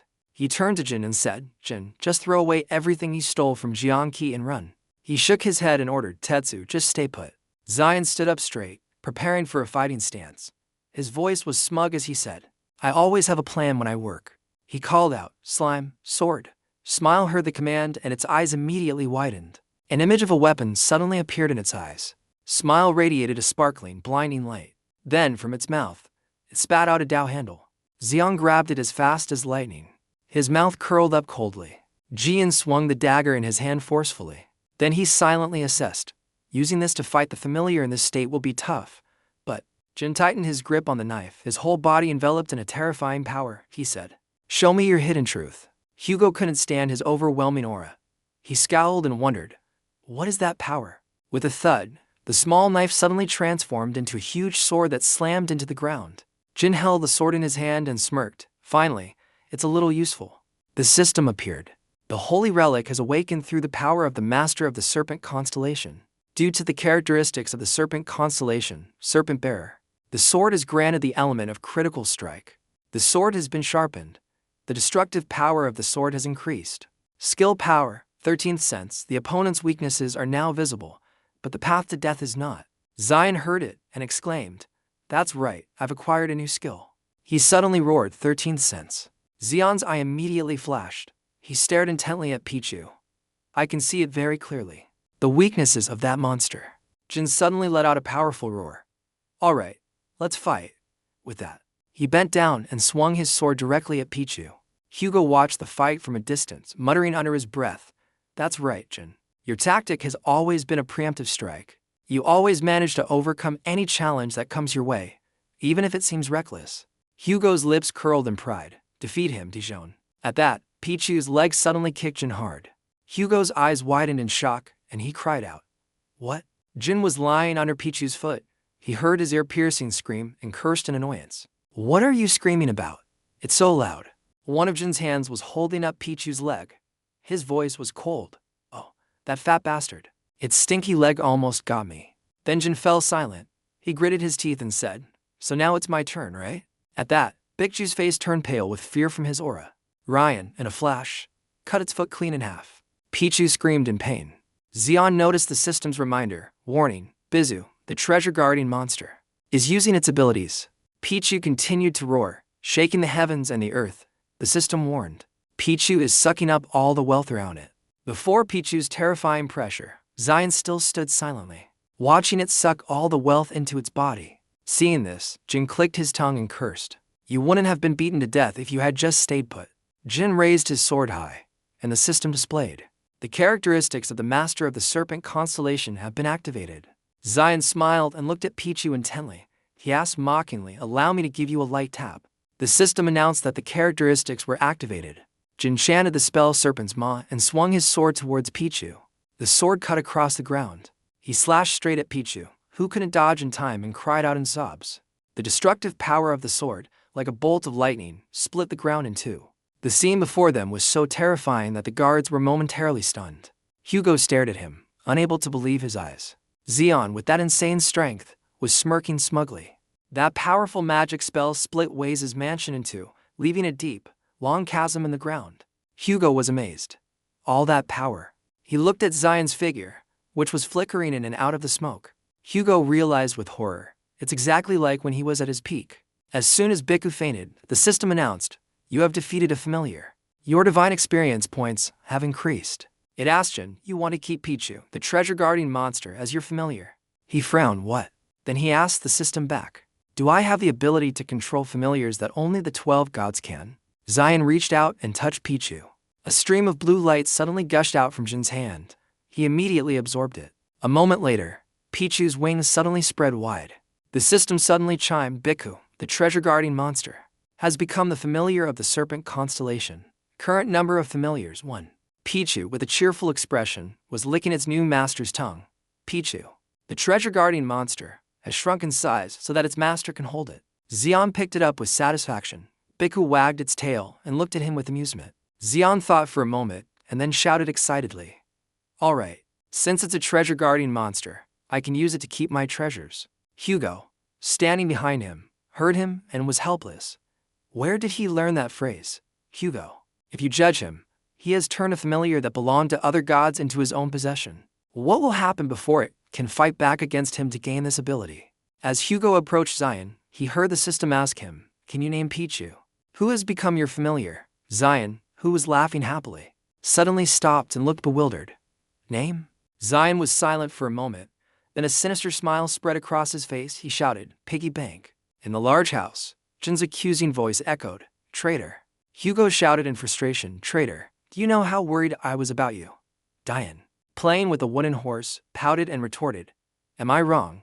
You went and got married, built a family and enjoyed your own life, while your friend was trapped in the tower." Jian pretended to be hurt and blamed Hugo. One person was trapped and trying to find a way out, while someone who called himself his friend was living very happily. I don't know if that person ever thought about looking for his friend.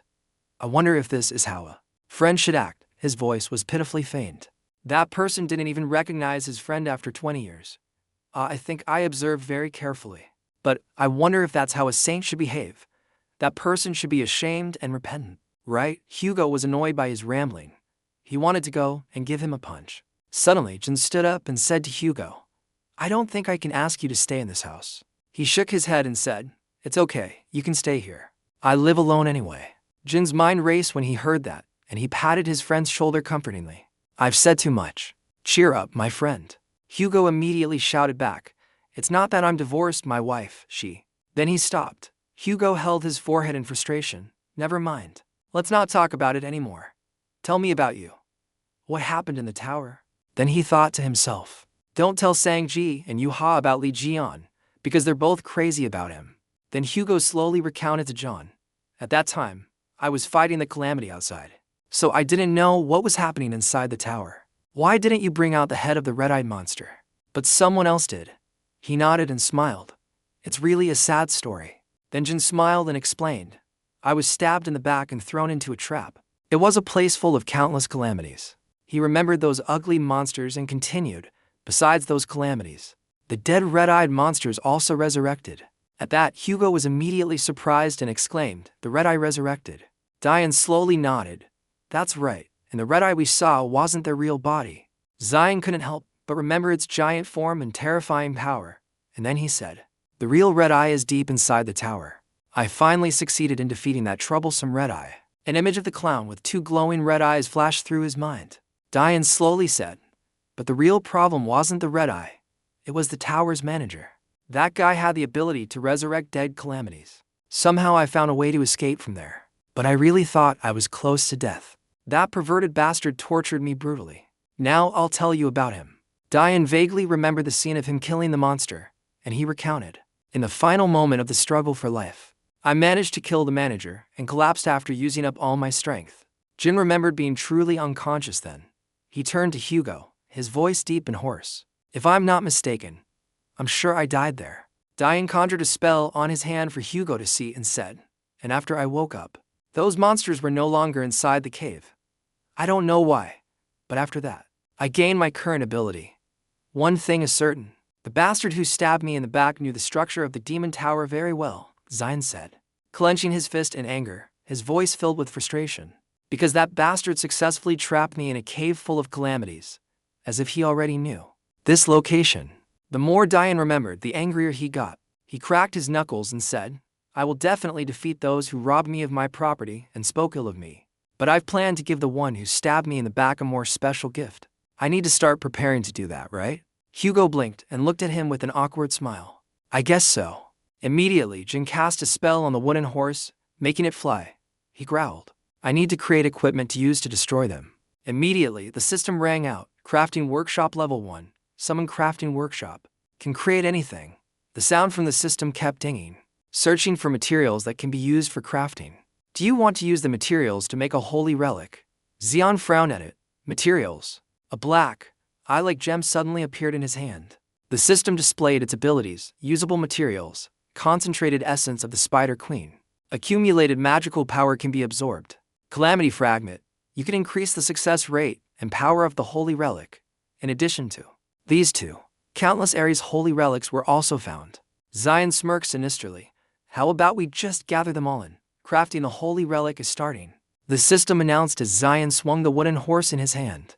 The formidable power of his blow lit up the entire large house.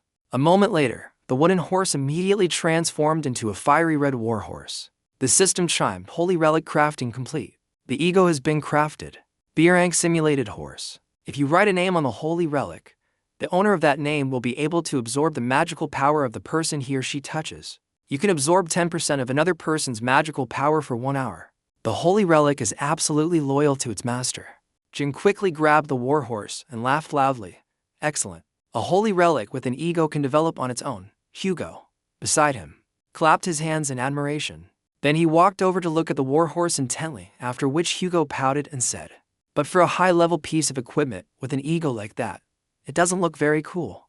Zion, being criticized by him, immediately shouted right into his ear. Are you serious? Do you know how many materials were used? Hugo covered his ears, then stunned.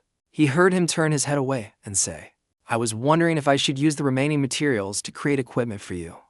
But forget it.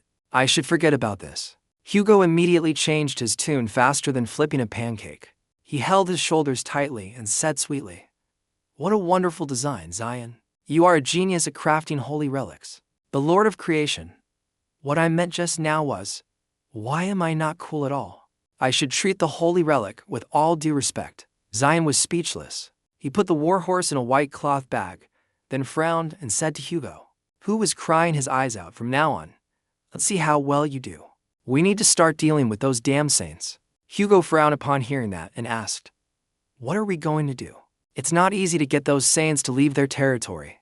Diane laughed and then unexpectedly placed a golden chest on the table. "Isn't this enough to draw them out?" As soon as Hugo saw it, he exclaimed in shock, "The royal holy relic of the Aries constellation.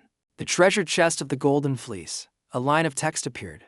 "The treasure chest of the Golden Fleece, SS rank, can store anything, and can also generate more items inside if you pay a reasonable price." Hugo looked at the golden chest and couldn't help but frown and asked seriously, "That's one of the top artifacts of the royal holy relics. Why did you bring it out when you can't use it?" Diane answered frankly, "I heard Otters is a poor saint, so I brought it to raise funds." Hugo immediately retorted, "I'm not poor." Next, Zion spoke his thoughts. "The higher the level of the holy relic, the more materials it needs. Right, we will use it to duplicate the items and create holy relics that can kill them." At that, Hugo frowned and wondered, "What are we going to do?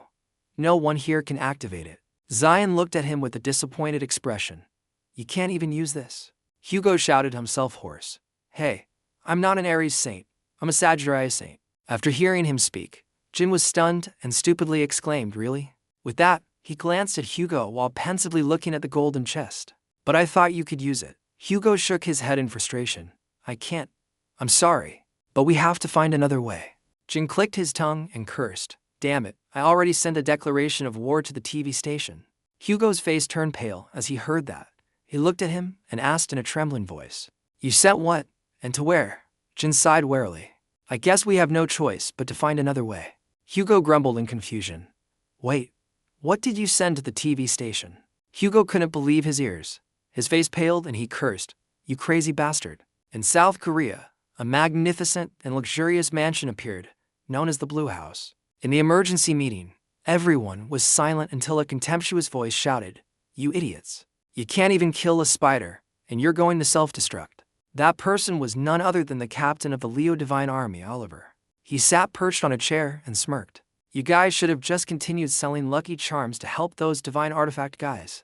Why did you join the fight against the calamity?" The young man with glasses immediately reminded him, "Captain of the Leo Divine Army. Watch your words." Oliver bluntly cut him off. "I heard some nobody killed the Spider Queen. Did the dead Li Jian come back to life or something?" With a thud, the white chess piece shattered directly. The man's deep and scary voice echoed, "Don't cross the line." The speaker was the captain of the Gemini Divine Army, Sung Hyuk. He smiled, but his heart wasn't smiling. "Saint Leo, it seems you're obsessed with the heroic stories of Legion." Oliver wasn't afraid of conflict. He spoke bluntly, "What's the problem? If it were Li Jian, he could have killed the Spider Queen easily. Didn't you see that famous Russian guy get subdued in the battle video?"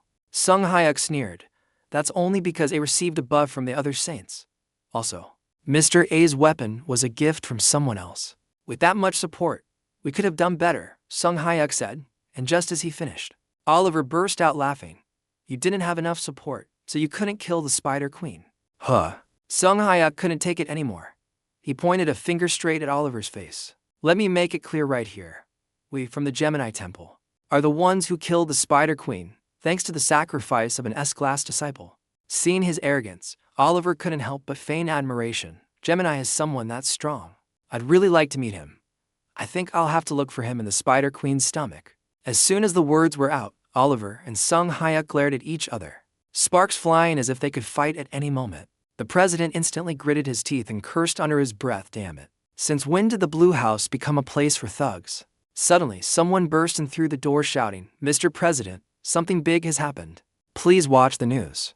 Then the TV screen turned on, and the news anchor gravely announced, "We have a special report. Our station has just received an anonymous item."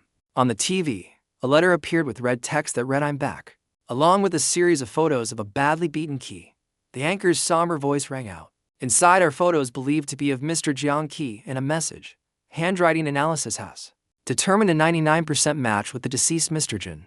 Meanwhile, at home, Hugo was singing helplessly. He angrily questioned Jin. "What were you thinking, sending that?" While scrolling on his phone, he replied tearfully, "A declaration of war. I want to tell them to prepare to be beheaded." Seeing he wasn't listening, Hugo snapped, "Hey, you attention-seeking brat." In the current situation, Hugo was frustrated and discontented. The fact that you killed Jiangqi was already a headache. "Why didn't you tell me about the other thing?" As soon as Jin heard him, he immediately looked up and laughed. "Jiangqi, he's not dead." Hugo suddenly froze.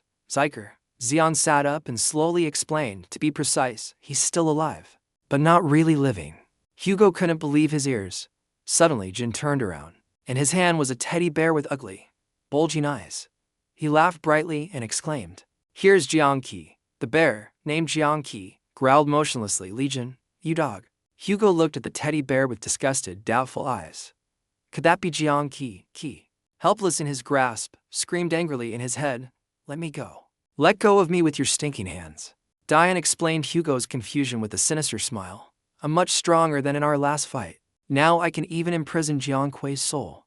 Then he stretched the teddy bear's face into two pieces and whispered, "What are you waiting for? Introduce yourself." Hugo muttered in astonishment, "This is absurd. How is this possible?" Xian shrugged and gave him a look. "Believe it or not, look at this." Then Hugo took what he was given. "What is this?" Jin gestured to his stomach and said with a frown, "It's the dagger that stabbed me in the back. It's what pushed me into the trap." Hugo pursed his lips, staring at the sharp dagger in his hand. The dagger that drove Jin to his death, this carving, this is no ordinary dagger. Then he suddenly said to him, "If you were stabbed, it probably wasn't Jiangqi." Jin wasn't listening. He was busy pulling the teddy bear's head down. He smiled mysteriously. "Let's go for a dip in the Han River to cool off." Later, he turned to Hugo with a smirk. "I'm stopping by the Holy Relic shop for a bit." Frowning, he asked, "What are you going there for?" Jin held up the bear, glanced at it, and replied, "This fuzzball said he's seen the sculpture in that shop before." Then he whispered, "Hey, can I borrow some clothes?" Hugo generously agreed. "Just take what you want from the closet." A while later, at the main door of the house, the devastatingly handsome Ryan walked along, teasing Hugo. "Here's slave number 2 for you. Just order him around the house." Hugo heard him, confused. "Number 2. Is there a number 1? Zion immediately waved. "See ya, number 1. Hugo screamed helplessly, then watched him leave, unable to do anything. At Kuei's mansion, which was completely destroyed by Jin, a team of female bodyguards on patrol suddenly appeared. The female captain spoke into her earpiece, "Sanus, Saint Ares is not here, and I don't sense any holy power." The person on the other end of the line was playing with water and slowly said, "Is that so?" The woman with the seductive figure peeking through the bath foam was none other than the Aquarius saint, Sophie Marley. She comfortably soaked in the tub and frowned, muttering, "Where on earth is he?" The female captain glanced around. Perhaps he took all his assets and fled. Hearing this, Marty's voice sounded hurt. "This is a problem. If he's colluding with another saint behind my back, it will be very troublesome." Marty, sitting in the bathtub, couldn't help but frown and wonder, where did that pig run off to?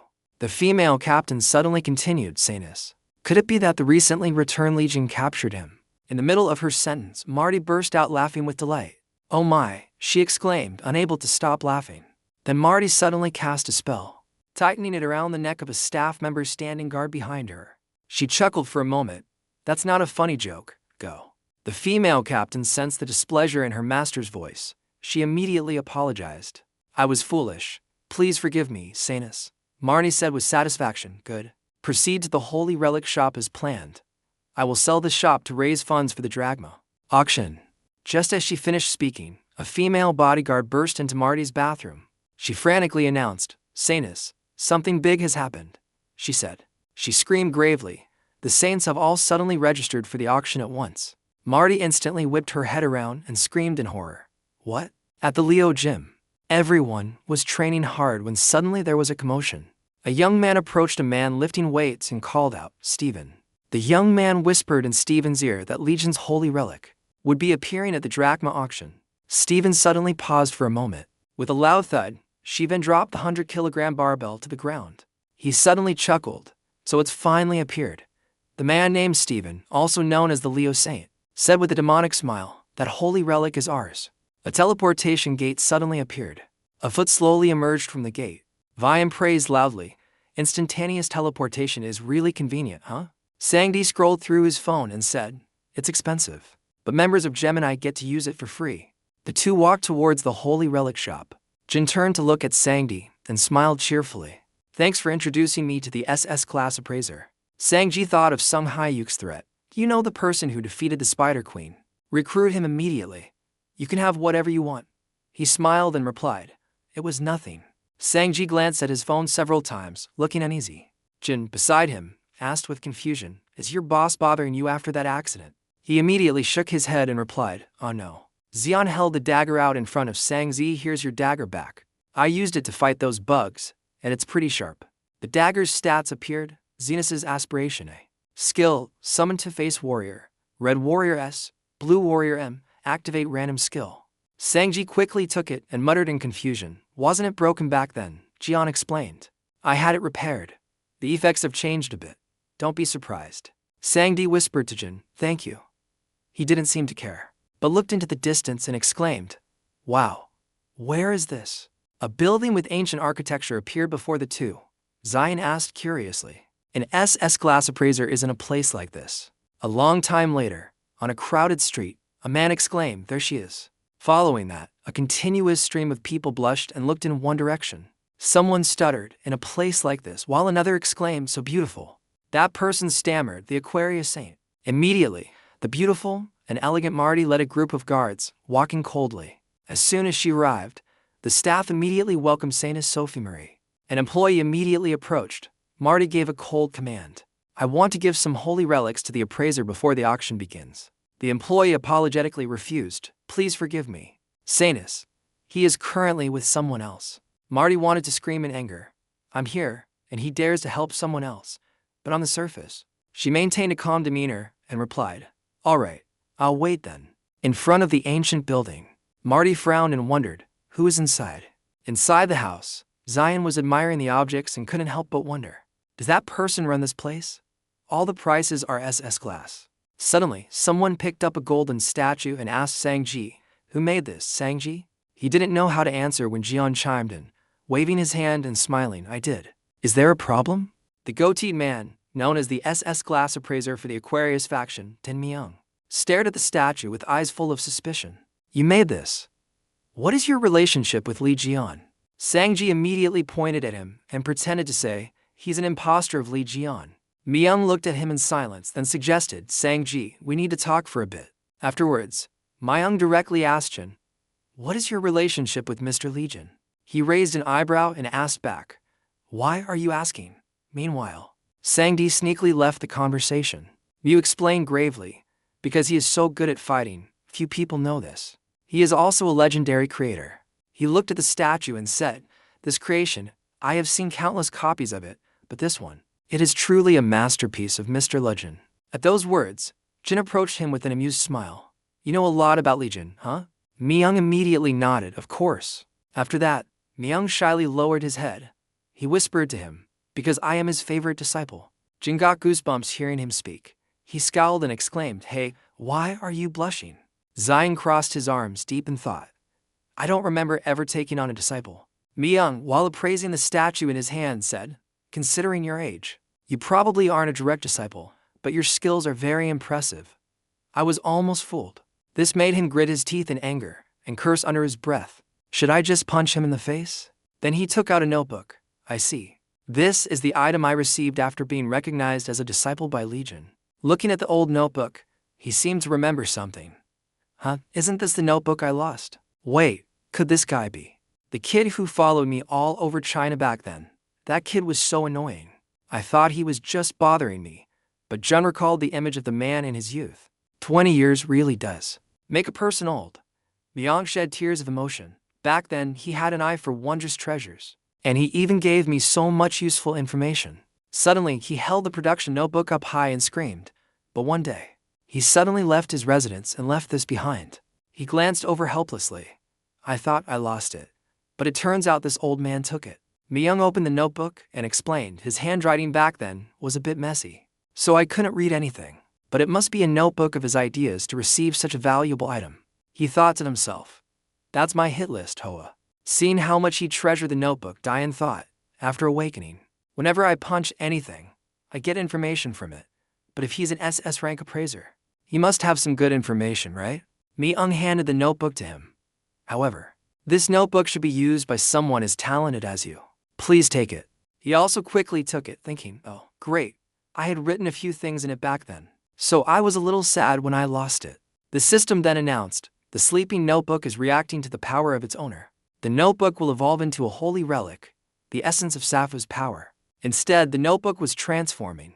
He shouted excitedly, oh my god.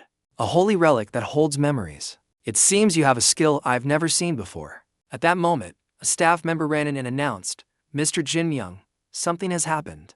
He was startled and turned around. Seeing the employee's frantic expression, he asked, what is it? The other person hurriedly said, the Sanus is outside. He clicked his tongue. TCH. Why is there so much noise just because the Sanus is here? Zion asked again. The Sanus. Outside. Sanus Marty stood with her arms crossed arrogantly, surrounded by many bodyguards protecting her from fans. She thought to herself, why do these weak people keep staring at me? It's like this every time I go out. Sangdi observed from the crowd. Sophie Marley. Is this the Sanus who only appears in the main story? I heard that just leaving the church is a serious issue. She arrogantly ordered. Waiting any longer is a waste of time. I will go find him myself to talk to him. In her heart, she thought, that appraiser will have to buy our holy relics at a high price to pay for the auction. But how long does he intend to make us wait? Unable to wait any longer, Marty decided to push open the door. A guard quickly stopped her. Sanus, there is another guest inside. She still insisted on going in. Who is this guest that he dares to make me wait outside? I have to go see for myself. Seeing her enter, the two people inside also stared at her. The Sanus suddenly froze, her eyes red as she stared at John. In her eyes, he was a handsome, sparkling young man. She blushed and exclaimed, what a handsome man, I need to get closer. However, before she could get closer, she saw a large snake baring its fangs and flicking its tongue at her. Marty's face turned pale with fear, her eyes wide as she stared at the snake. She crouched down in fear. The surrounding guards asked worriedly, Sanus, are you all right? She was still in shock, sweat pouring down her face as she trembled and thought, what was that? The power I just felt. It was like. Horrifying images appeared in her mind. There are tens of thousands of snakes surrounding me. With that thought, Marty hurriedly stood up and ran away. I have to get out of here immediately. The worried bodyguards called after her, Saintus. Witnessing this scene, Myung asked in confusion, why did she suddenly leave when she just got here? John replied nonchalantly, maybe she suddenly got sick. At this time, the system announced, an unknown entity with a connection to the Zodiac princes dares to approach X10. Your holy magic has been enhanced by the holy magic of X10's husband. Current holy magic is 35%. Reading the announcement, he was confused. Holy magic. What's the difference between that and regular magic? The system explained, holy magic is a power bestowed by the gods and is required to be used.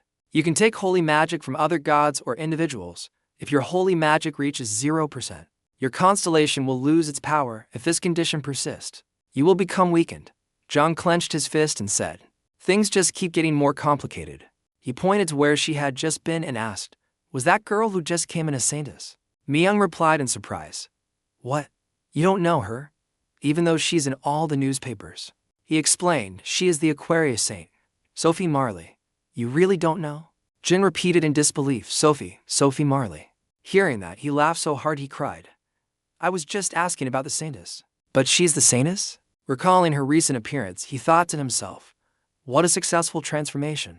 No wonder I didn't recognize her. Her original appearance wasn't that bad, but she got prettier later. But no matter how much plastic surgery she gets, it can't change her hideous soul. Jin even photoshopped her head onto the body of a worm.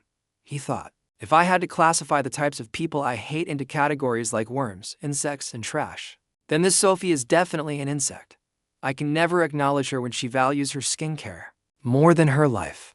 Myung, beside him, said, I really don't understand why everyone sees her as a goddess of compassion and sacrifice, when in reality, she's just a selfish, evil person. Jin quickly replied, oh. So, you know about her too? He explained, because of the fact that she was Li Jion's doctor. With that as leverage, She planned to drain his entire fortune into her own hands. But because the other saints also demanded a piece of the pie, the government stepped in to manage it. Hearing this, he gritted his teeth in anger, thinking, how dare those people touch my money and my name? He asked again, and the way you call her name, know that saintess. He smirked. She definitely knows me. We're old friends. In the small alleys behind the building, Marty ran for her life deep into the alley and panted heavily. The bodyguard following behind asked worriedly, Saintess, are you all right? The horrifying words from the past echoed, who want to die that badly? She cursed under her breath in fear, damn it. That Liion. Why did he have to come back now? But that overwhelming power gives me goosebumps, just like him. She said to the bodyguard beside her, have you ever thought that dying would be more comfortable than fainting? The bodyguard heard this and was also confused. Marty gave an order. Go back there and investigate that man for me. The man obeyed. I understand. What about the appraiser? She was silent for a moment, then answered no. Suddenly, she became cheerful. I've changed my mind. She turned back with a delighted, perverted smile and said to the bodyguard, kill them all.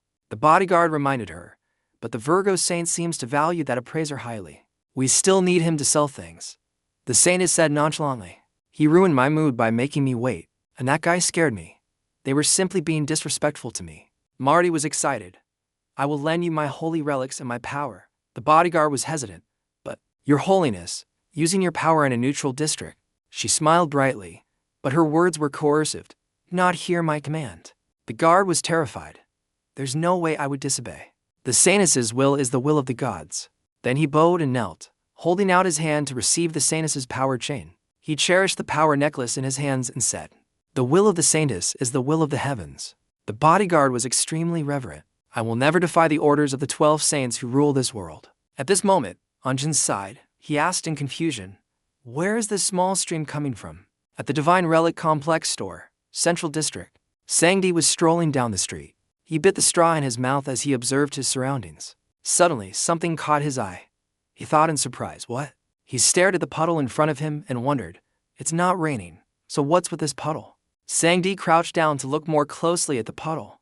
This water, although a bit faint, I can feel mana in it. Suddenly, his reflection in the water looked a little different, startling him. Suddenly, a hand reached up from the puddle, causing him to take a few steps back. The cup in his hand also fell straight into the strange puddle. A figure exactly like Sanji was emerging from the puddle, crawling towards him. Sanji couldn't believe his eyes. What is that? Piercing screams began to ring out from behind him. In the square, each puddle transformed into a different person passing by. There were many screams, as well as surprised shouts and questions like, what is this event? What is this? Marty stood in the sky, looking down and crying softly. She threw up her hands, and many waves of water swirled around her. Then she cast a spell. Mirror simulation. The saintess nonchalantly said, the people who were just simulated are only ranked disciples. But if we attack with large numbers, we can even take down an elephant. Sanji yelled out in a hurry. Hey, holy guard. The guard was startled. He was annoyed. Why is a combat skill being used in a neutral zone? Retract it immediately. He said with some hesitation, everything is done according to the saintess's instructions. So, don't have any opinions. He was surprised. What? That guard reiterated that all of this was the will of the gods. Then he held out the cup and cast a spell, activate the divine object. Sanji ran up to stop him, shouting, no. But it was too late. A pillar of light shot up into the sky, illuminating the entire city. Many people were trapped in water bubbles. The water mask? The guard stood with his hands behind his back, and behind him was an army of water people. He said, all right, now I'll go deal with the guy in the Divine Relic appraisal shop. In the meantime, you guys go capture the Divine Relic appraisers. The water people behind them followed the order and split up in different directions. Sanji was also trapped in a water bubble at some point. He cursed under his breath, damn it. Since when? He held his breath, trying to concentrate his strength in his hands. I have to get out of here quickly. His vision blurred, but he tried to stay conscious, thinking before he passed out. Sanji lost consciousness before he could break the water bubble surrounding him. On Jin's side, he was observing the strange puddle on the ceiling. He silently analyzed it. Myung said, is something happening outside? There's a very suspicious amount of mana lingering around here. Suddenly, the puddle attacked him, intending to trap him in a water bubble. At the same time, a dagger was quickly held to Zion's throat. But he showed little fear. It was the guard. He said, don't move, and held the dagger tightly and explained, I have no grudge against you. but the Sanus is displeased with you. Then he continued, if you don't want to shed unnecessary blood, don't do anything stupid. Both of them were subdued. Myung was tightly bound by water, and he was held with a knife to his throat. The guard said loudly, the Sanus told me to kill you both. But if you apologize for disrespecting the Sanus and buy our divine relics at a high price, I will speak well of you to the Sanus. Myung frowned, weighing his options.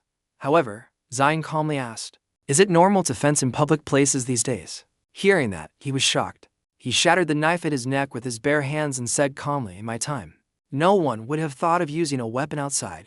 The guard was also startled by the strength. He said calmly, Jin Myung, make them pay for the damages. He stood to the side, sweating bullets, thinking, that knife is a divine relic of Aquarius. And yet he broke it with his bare hands. The guard went crazy. I told you not to move. At this moment, the water from Myung's body rushed towards Jin. But he smiled cheerfully, lightly swinging his fist and destroying the stream of water to everyone's amazement. He clenched his fist and looked at the guard with amusement, saying, do you have any more of those? That was a good punch. The other guy was sweating in fear. He fumbled in his pocket, thinking, unbelievable. He destroyed in a rank simulation with just one blow. This is exactly as the Sanus predicted. This person is very dangerous, he resolved. I must kill him here, and now so he can't harm the Sanus. The guard took out a necklace and shouted, I wonder if you can handle this too. Water shot out, forming many puddles. The man said loudly, this is made from the pure mana of the Sanus. Then he cast a spell, summon orange-level creature, Water Wolf. Each puddle transformed into a ferocious beast. A corner of Jin's mouth lifted in amusement. It's been a while since this little insect has treated me to such a grand feast, huh? He drew his blade and said, hey, Din Myung. He waited for him to continue. Jin held a knife in each hand. You said I could take whatever I wanted, right? Now I'm going to take these. As soon as he finished speaking, he vanished. He hadn't even had a chance to say anything. He charged straight towards the monsters. The sweet-sounding knife sliced straight through the monsters. He exclaimed loudly in admiration, these knives are well made. The system announced that you have obtained the water severing / data. The more Zion attacked, the more excited he became, as expected of that guy's dog. All the materials are a grade or higher. I got so many points just by appraising a few things. He was full of energy, slashing each monster multiple times. The system announced, you have obtained data on the mirror simulation fragment. A continuous stream of notifications arrived. You have obtained data. Working through the night without sleep. You have obtained data. Food obsession. Mental attribute has leveled up. You have obtained data. Equipment strength increased by 5%. Zodiac experience points increased. Zion suddenly exclaimed, so many points. The guard stood to the side, stunned, thinking, I can't believe it.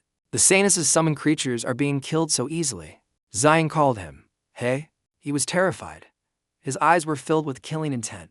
Don't tell me that's all you've got. The guard trembled, feeling as if he were facing a dangerous snake. I'm no match for him. If I have to fight him, I'm as good as dead.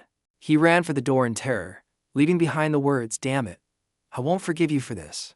Jin sneered. People who say that kind of garbage are nothing to be afraid of. Myung thought to himself, this person, just as I thought. A panicked person ran in from outside and asked worriedly, Uncle, brother, is everyone okay? It was Sanji, and he was frantic. The Aquarius disciples suddenly started attacking everyone. I barely managed to escape, but it's nothing. But what met his eyes was a scene of chaos with water beasts lying everywhere. Zion calmly asked, you're here. We just finished. He stammered, what the hell happened here? He asked, this mana, isn't that the summoned creature the Sanus made? He replied, it seems so. But aiming those production-oriented things at me is like asking me to take them as materials. Sanji pleaded, anyway, we have to get out of here before more of them show up. Suddenly, Mi Hung spoke up, interrupting. Wait, he thought to himself, 20 years ago, I followed Mr. Legend to see his creation methods. I remember very clearly the process of him fighting monsters and then taking materials from them. He asked in alarm, that demonic displayed just now, that battle full of darkness. Could it be that you are? Before he could finish, he put his finger to his lips, signaling silence. He smirked at him, implicitly confirming that what he said was true. Myung smiled happily, tears welling up in his eyes. Then he left, leaving behind a few words. I'll be back to get those materials later. So keep them for me. I have something to ask you later. He bowed respectfully. Thank you very much. Please come again. Jin, with his hands in his pockets, gave a slight nod. Outside, Sanji called out. Hey, Zion waited in silence. He asked, why is the Sanus targeting you? He replied, I'm wondering the same thing. Or maybe she's just wrong. Sanji asked anxiously, do you mean you made her an enemy or something? But he remained calm and said, just wait and see.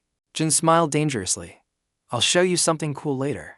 A quiet evening at Eating Cafe. A table full of sweets was brought out by the staff. Zion put a spoonful of ice cream in his mouth. He suddenly exclaimed, hey Sanji, the gelato here is amazing. Eat as much as you want. Hey, Sanji replied a little shyly, okay, but is it really okay? This place is pretty expensive. He remembered that when the guard ran away earlier saying it's not over yet, he had dropped something. He held it up and shook it, saying, it's okay. After looking at this, it will be very helpful. Zion took out the object. A badge, right? It can be used like that and can even store the skills of other gods. Sanji exclaimed, it looks like the Aquarius emblem. He thought to himself. It also has the advanced functions of an ID card, so it could even backfire on us. But Jin didn't seem to mind. He said, let's figure it out after we eat. He wondered helplessly, can we really eat this? At this moment, a man wearing glasses approached and said, hey Sanji, you like the gelato here too? He scowled, thinking, huh? That voice is. They both looked towards the other person. Sanji exclaimed, Divine Team Captain Choi Sang-Hai Dashuk. He approached them in a friendly manner. May I sit here? Yes. Ryan ate his ice cream while observing, thinking to himself, isn't this the boss who gives Sangja a hard time? Sangja was still stammering, hello. Sanji sat down and greeted him, nice to meet you. I'm the captain of the Gemini Divine Team. Troy Sanji. Excuse me, but are you the person Sanji mentioned? Zion replied quickly, yes. Why? He glanced over and continued, I heard he met someone very extraordinary. Who defeated the Spider Queen that Ranki couldn't? Jin asked coldly. So what does that have to do with you? Sanghai said friendly, recruiting outstanding talent is also the job of the Divine Team Captain. Hearing that, he asked while eating his ice cream, recruiting. What are you going to bribe me with? He crossed his arms and said, surprising Jin slightly. One of Liion's 8 holy relics will soon be auctioned.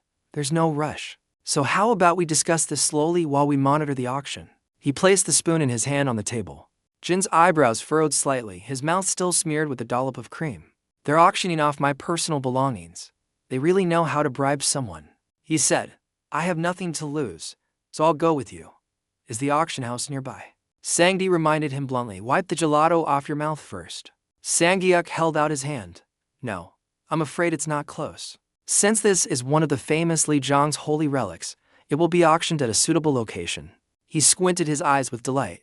The world's greatest auction house, 16,000 feet above the ground.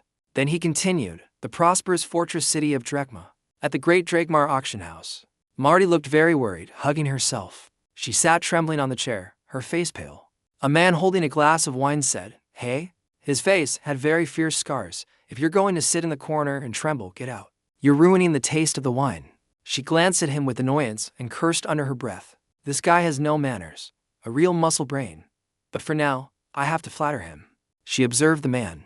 This is the one who surpassed Liion. There's no safer place than by his side, thought St. Leo Stephen Marker. Stephen suddenly stood up and left, saying, the Legion's weapon that's being auctioned is mine. Don't even think about selling it. Marty asked Han, where are you going? He replied coldly, none of your business. Just sit there and wait. Marty immediately sat still and didn't move. She looked outside and reassured herself. Yes, just calm down. Analyzing the situation, she thought, this is Drakma. No matter who that person is, he can't possibly come here. Suddenly, she saw someone. Huh, who is that? A man with blonde hair. She wondered. Hugo Otters. Marty smiled with delight. A valuable customer has arrived right on time. Over here, Others was scratching his head, searching. Hey, where's Zion? He sighed and looked around. I heard Jin would be here because there are a lot of expensive holy relics. Marty had appeared from behind at some point. She touched him lightly and greeted him. Long time no see. Marty smiled slyly and asked, how are you? Hugo Otters. He shouted cautiously, Sophie Murray. She crossed her arms and said, it's really hard to get a hold of you. Seeing his slight frown, she tried to continue the conversation. It seems even you can't beat time. You were the face of the Saints for a long time, but you've changed quite a bit. She leaned closer to him and asked, or perhaps it's because you have too few disciples, unlike us. Otis waved his hand, go away. I don't want to talk to you. Marty provoked. Oh my, are you going to ignore me and then do whatever you want? Well, if you do that, she hit him right where it hurt. You might lose your child just like you lost your wife. Otis froze. He didn't turn around at her provocation. She continued cheerfully, oh dear. She's not dead yet, is she, however? Well, Marty's words became more and more outrageous. Maybe she is dead. What can a useless head of the family who let his family fall apart do? Right? He couldn't control his anger anymore. Flames erupted around his body. A loud explosion destroyed a part of the building. Otis was the one who caused the explosion. He went crazy, his eyes shooting fire, and roared, I told you to go away.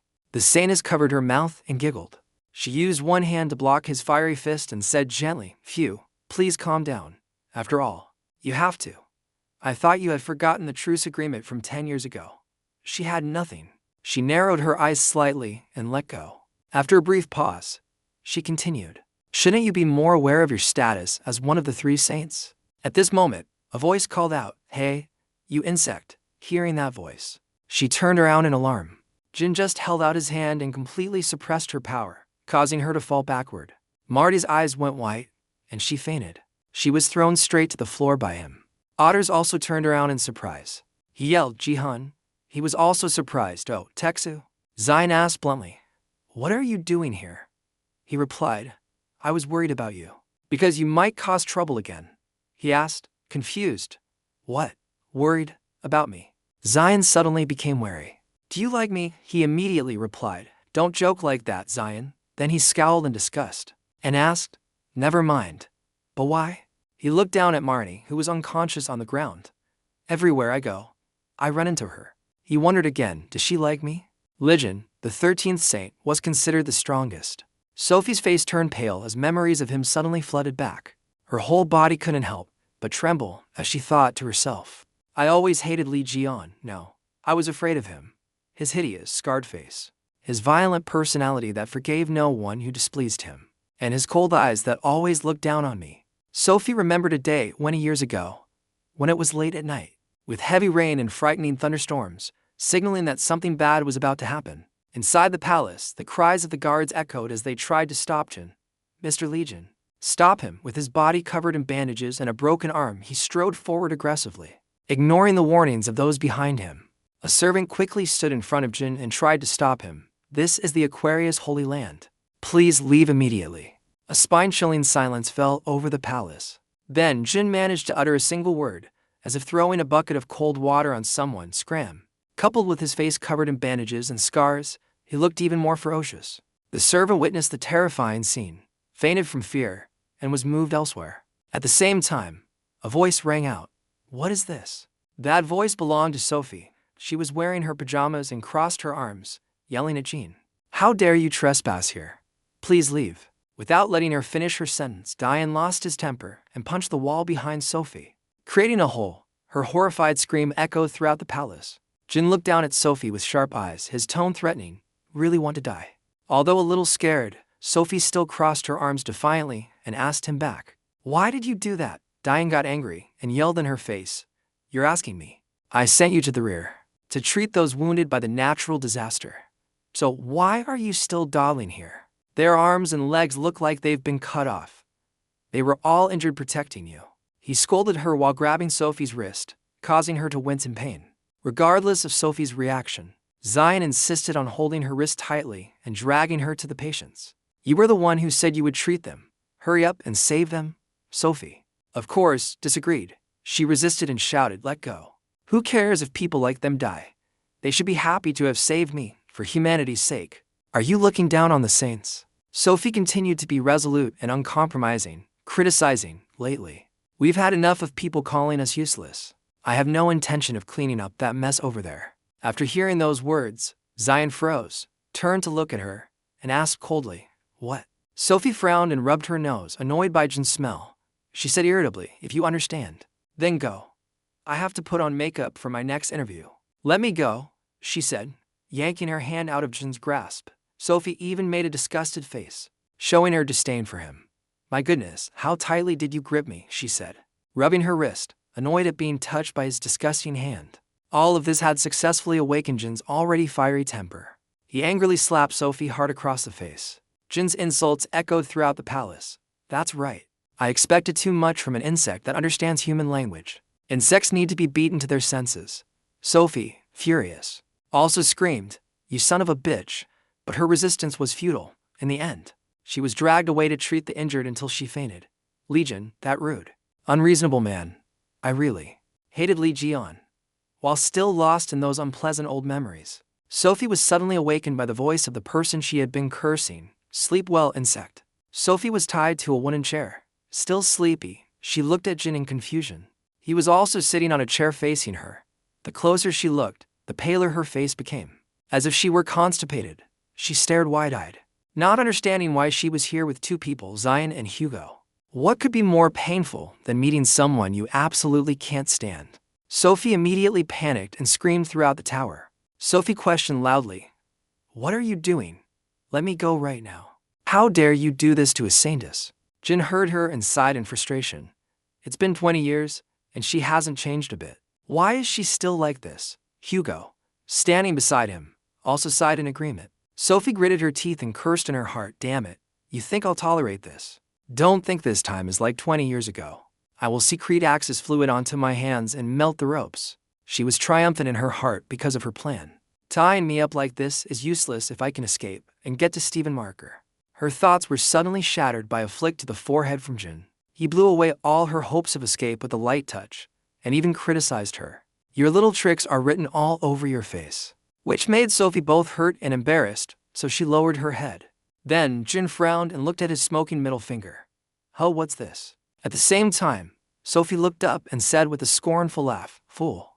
I have a protective acid skill that activates whenever someone hits me. By the way, as it will start melting your entire body, starting with your hand." She said this while imagining Jin constantly crying out in pain and apologizing to her. It was a song. This is Aquarius' strongest defensive skill. Before she could feel satisfied for long, Jin woke Sophie up by showing her how quickly his finger was healing on its own. He said nonchalantly, "Oh, is that so? Then this is my strongest middle finger." Sophie witnessed the scene with utter disbelief and screamed, "What is that?" She couldn't believe the corroded part healed instantly. That wasn't recovery. This was a game-breaking skill. Diane smiled and looked down at her pathetic state, saying, "All right then, you little insect. Let's reminisce about old times. I heard you've been going around telling everyone you're my doctor, right? One flick. You're the one who sent those guys to the appraisal shop, right? 5 flicks. And what the hell did you say to Teksu? A few more flicks." Sophie listened to her crimes, accompanied by the punishment of his painful flicks, her eyes wide with fear, her voice stuttering. Please wait. Vian, on the side, had already taken his stance, still smiling as he replied to her, "Wait." And then there was a moment of silence. Done waiting. Then, as if he had been waiting for this moment for a long time, he used his divine finger to head straight for Sophie's forehead. Wave after wave of flicks, despite her screams for mercy. Hugo, behind them, pretended not to see or hear and sat down to enjoy his tea. He glanced at the battlefield next to him and thought to himself, whether it's a man or a woman, Zion hits them all, though they all provoke him into hitting them. Then something strange interrupted his train of thought. Am I imagining it? It's like his divine status increases with every flick. System notifications appeared around Jin, who was charging his divinity. Current divinity, 40%. You have dealt a very strong flick to the Aquarius saint. You have received special saint-level data. But which god's divinity was he charging? While flicking enthusiastically, Jin suddenly stopped, looking down at the victim who had been tormented by his divine flick. It turned out that Sophie had fainted from the pain, and on her forehead were 3 round bumps like a gourd. Only then did he notice the system message in front of him. Divinity unlocked. Current divinity, 50%. Charging required. Jin asked in confusion, "Divinity? What is that? Explain it again." It quickly responded, "Divinity is the divine power used to cast and maintain the power of the gods. You can steal divinity from the disciples of other gods. When divinity reaches 0%, the corresponding zodiac sign will lose its power and may die if it remains at 0%. He read and pondered. So I can also gain divinity by hitting people. I didn't get it when I fought Jiangqi because it wasn't unlocked then. These things made Jin scratch his head in thought. But then he smiled to himself. But it looks like I can get stronger. At the same time, Hugo from behind suddenly called out to him, "Jin, shouldn't you also ask her about the knife?" Jin turned around and calmly explained to him, "She wouldn't dare stab me. Besides, I've found someone who can investigate the knife. It's all good." Hugo mumbled a reply, secretly concluding, so you just wanted to torture her. After that, Zion put his hands in his pockets. He took out his phone and turned it on to check the time. He smiled and said, "Oh, has it been that long?" Hugo, beside him, looked at what he was holding and asked in surprise, "When did you get a phone?" Zion replied cheerfully, "I borrowed it from an acquaintance." But he didn't say it was Sanjay's. Then Jian turned and winked at him, smiling. "Teksu, I have to go to the auction house. I'll leave the rest to you. You can throw her in a trash can somewhere." Then I saw him get into the elevator, waving at Hugo, ignoring his calls from behind. "I'll contact you when the auction is over." Hugo looked at Sophie, still unconscious from her dizziness, and didn't know what to do with her. Suddenly, the elevator in front of him opened. At first, Hugo thought Zion had come back for Quindle. Before he could finish his question, he froze when he saw that the person standing in front of him was not Zion at all. Hugo frowned in annoyance. TCH, of all people, why him? The person he was referring to was none other than Stephen Marker. He looked down at Sophie, who was tied up in front of him, then looked up at Hugo. He remained silent, guessing that something bad was about to happen. Stephen's eyes grew angry, and blinding rays of light appeared around him. He asked in a strained voice, "Hugo Otters, what are you doing here?"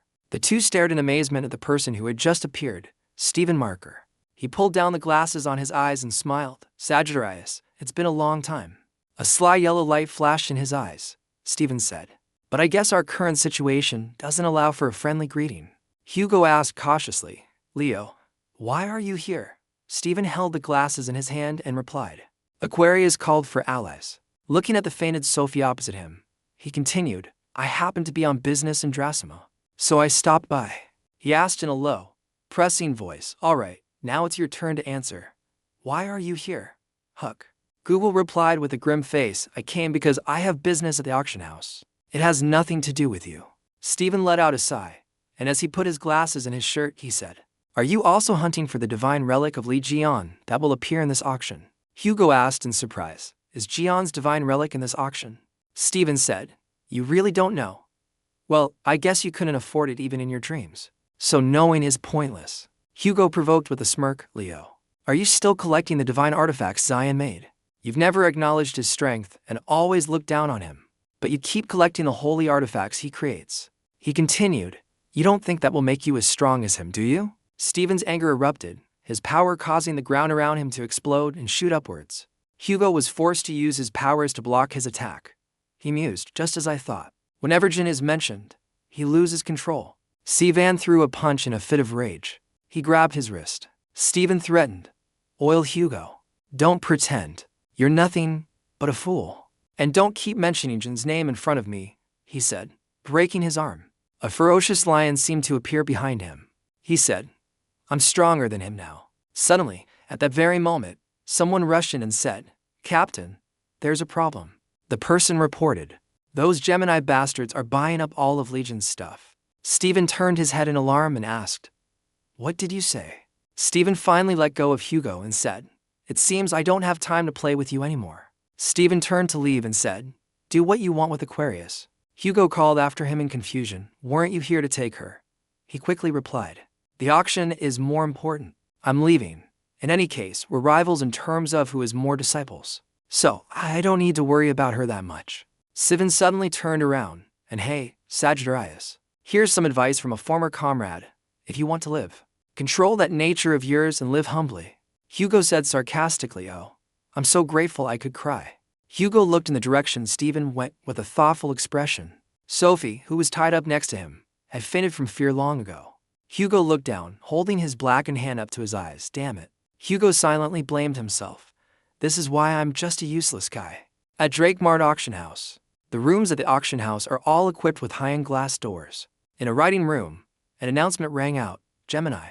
The chairman joyfully announced, "This holy relic has also fallen into the hands of Gemini." And with that, the first session of the auction has come to a close. We will begin the second session after a short break. Hegel looked at the large screen, picked up a bottle of wine, and stood up to celebrate. "That's more like it." He boasted happily, "It's mine again." When I see spread his hands and said with a smile, "Congratulations on buying what you wanted." Hegel saw it replied with a shy expression, "Thank you. Not only did you invite me to the VIP room, but you also let me buy everything I wanted."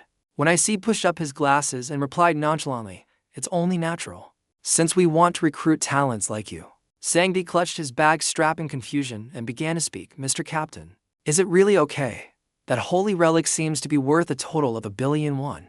Hayase smiled and replied, it's fine. More importantly, Sanji, I'm sorry, but could you pay the wine bill? I didn't bring my company card with me. Sanji thought worriedly, how much has he borrowed?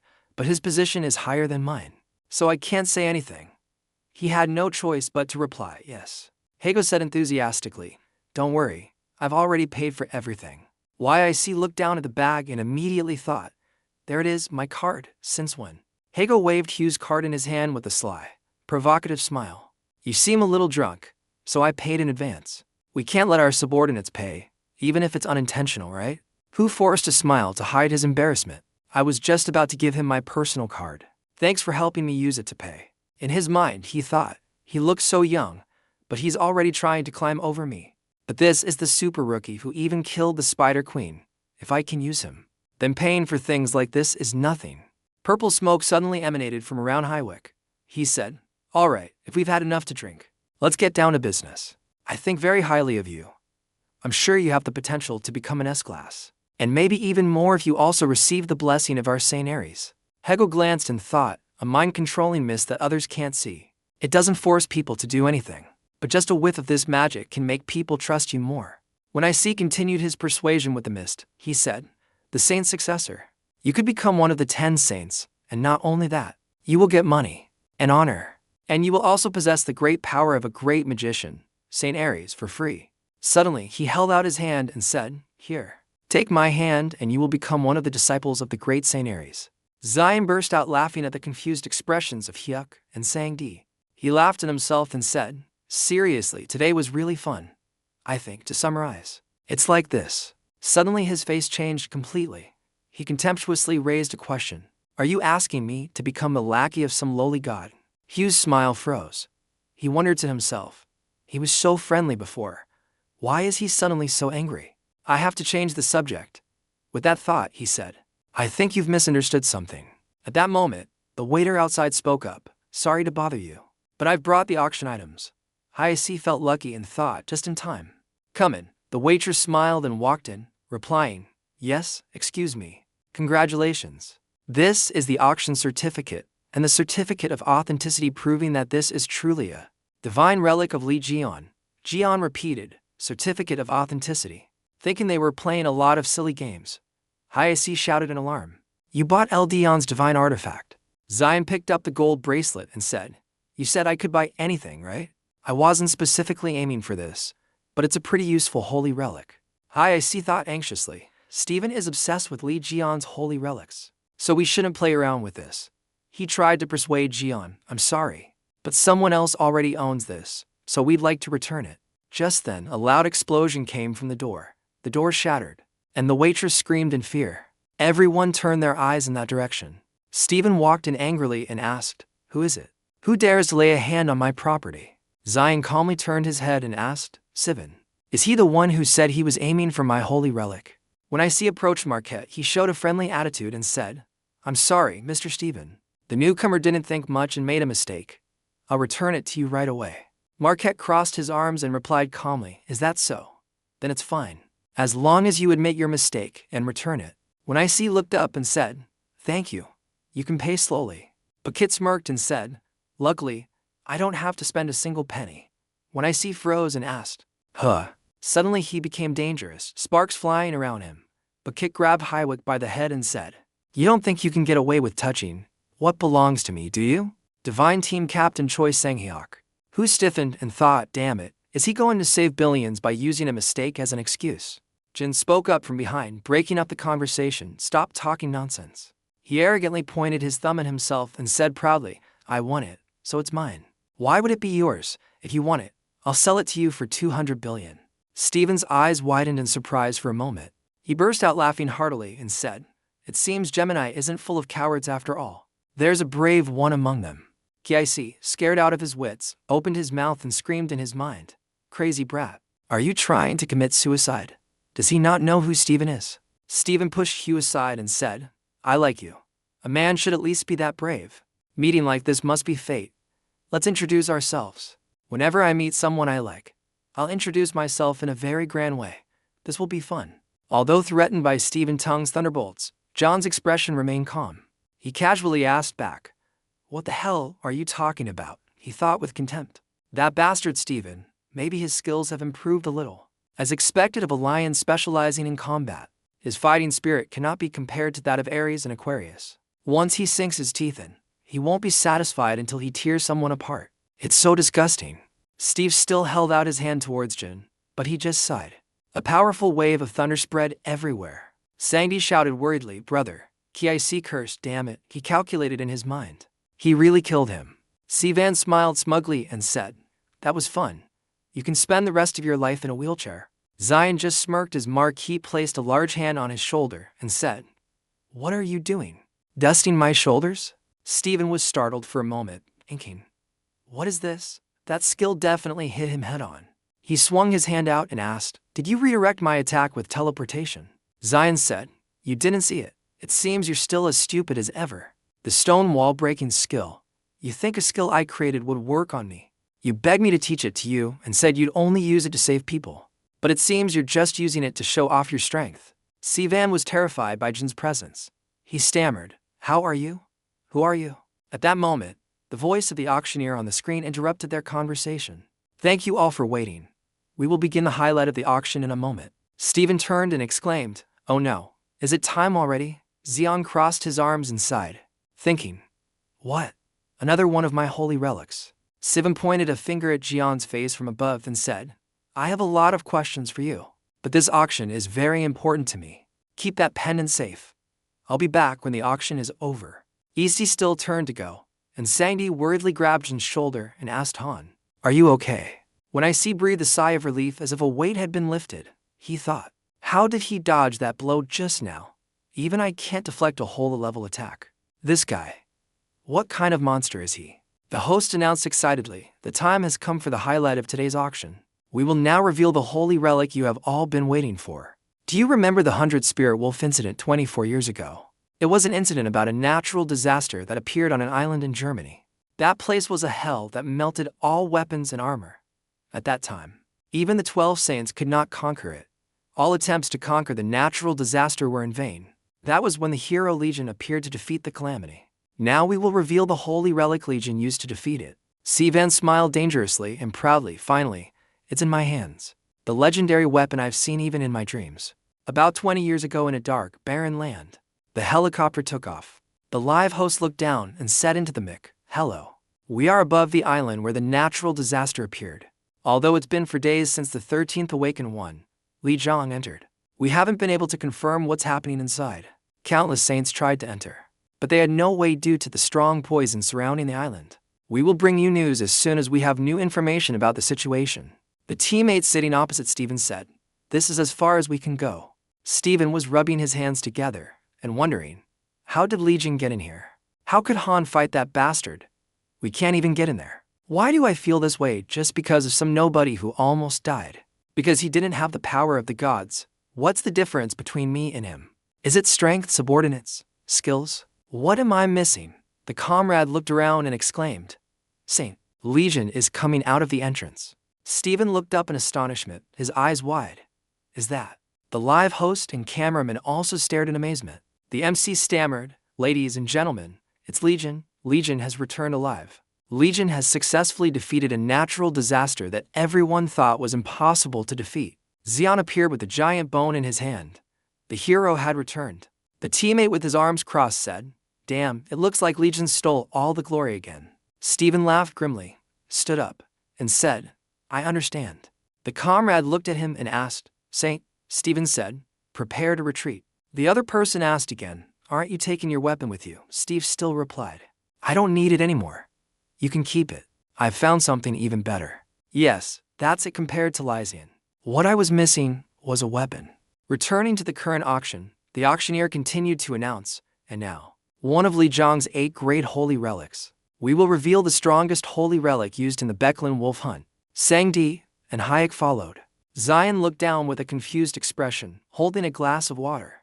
Sivan thought excitedly, "Of course, that's it. I finally get to see it again. Liion's holy relic, The thing that will make me the strongest. The massive, magnificent auction house stood tall in the night. A demon appeared under the moonlight. It said, I can feel it. Lion's holy relic. I can feel it. One of Ligion's 8 great holy relics, the cloth is being pulled down. The strongest holy relic used in the battle of the Becklin Wolf. Hearing this, Sanji and Hyuk were immediately surprised. Jin also suddenly froze. We will announce it right now. Sivan stood to the side, smirking. The strongest bone in the world. The great bone, the cloth was immediately thrown up into the air. Under the cloth that had just been pulled away was a bone preserved in a glass case. The voice continued to ring out, oh my god, I can't believe I'm seeing it. I've only ever seen it in history books. The young lady began to introduce it to everyone. This is a most wonderful holy relic, both in terms of its long history and its abilities. Who will be its owner tonight? Sanji looked from afar in the room and shouted, I can't believe a holy relic of Mr. Liion has fallen into the hands of such trash. I see. Beside him, also said angrily, damn it, can we only stand by and watch it be taken by that lion? Jian, on the other hand, calmly thought to himself, let me try to remember what it is. I'm sure it's something I used to use, but, he said, Sanji, that is, before he could finish, Sanji, boiling with anger, flew at him. Brother, I'm busy. Later. He started to break down. Captain, you have to do something. I see, standing next to him, was no different. I'll contact the Divine Team headquarters immediately. We can't let it be sold. The two of them drove Jin crazy. The announcer spoke. We will now begin the auction for the item. The starting bid is $1 million. The bidders present successively offered figures of $5 million, $10 million, $30 million, and $50 million. Virtual system panels appeared in front of Zion. Your fame is increasing. A holy relic bearing your name has been revealed. Your zodiac experience points are increasing. Shafu's status has been enhanced. He said, oh my god, why is everyone pouring all their money into that? But actually, it's not. Before Jin could finish, Sanji, with his furious emotions, shouted, obviously, because it's a legendary weapon made by the great Liion himself. You have to understand. Hearing that, Zion also got angry. Sanji continued, you probably don't know, but there's a reason people are throwing themselves at it. Images of sparkling, precious jewelry flashed through his mind. Jewelry, charms, weapons, and even fragments. As long as it's a holy relic made by him, it's definitely the best of the best. Anyone with an interest in holy relics will do anything to possess them. Through the glass of the room, he looked down below, especially the Leo Saint Stephen Marker. He's exactly that type. Looking at the muscular man sitting seriously there, Sanji said, that old man has gone to see Ligion's holy relic collection because of his overwhelming power. Few dare to mess with him when it comes to fighting for Ligion's holy relics. Sanji's hand gradually started to tremble. It's so sad to see his holy relic become a collector's item for him. I can only try to stay calm when I think about all the profits going into a government-managed bank account. Zion thought to himself, all the profits are going into my pocket. It doesn't matter who buys it. This is such a great deal. Everyone, please buy it. He casually watched them bid against each other. $80 million, $90 million, $100 million. Suddenly a voice screamed, $1 billion.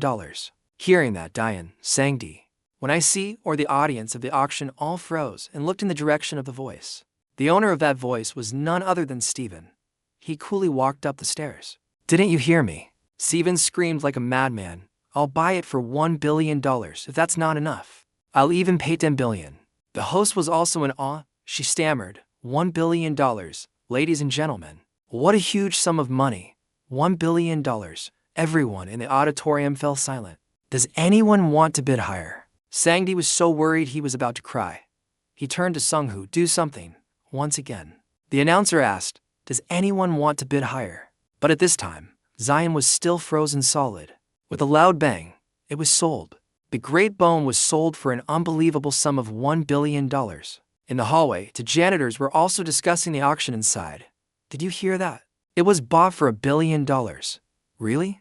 That's not a sum of money to just throw away like that. People like us can't even dream of that. I wish someone would just come and give it to me. Just then, something suddenly caught their attention. Outside, the tower was shrouded in a thick fog. One of the two said, I take back what I just said. Inside the auction room, Stephen held the large glass box containing the skeleton and lifted it up. Congratulations to the Leo Saint, Mr. Stephen Marker, for becoming the owner of the Great Bone." The audience below started cheering. "Stephen, Stephen," he declared clearly, "with this item, the Leo Saint takes another step forward." Everyone immediately cheered continuously, "Stephen, Stephen." But suddenly, there was an explosion right in the hall. Stephen was also extremely surprised. What's going on?" In the midst of the thick smoke, a black flame appeared, and everyone immediately panicked. "It's a natural disaster." A voice emerged from the black flame. "I found it." Suddenly a monster emerged from the smoke, Lygia's holy relic. The monster let out a howl. It started attacking Stephen's position. He also showed no fear and prepared to attack.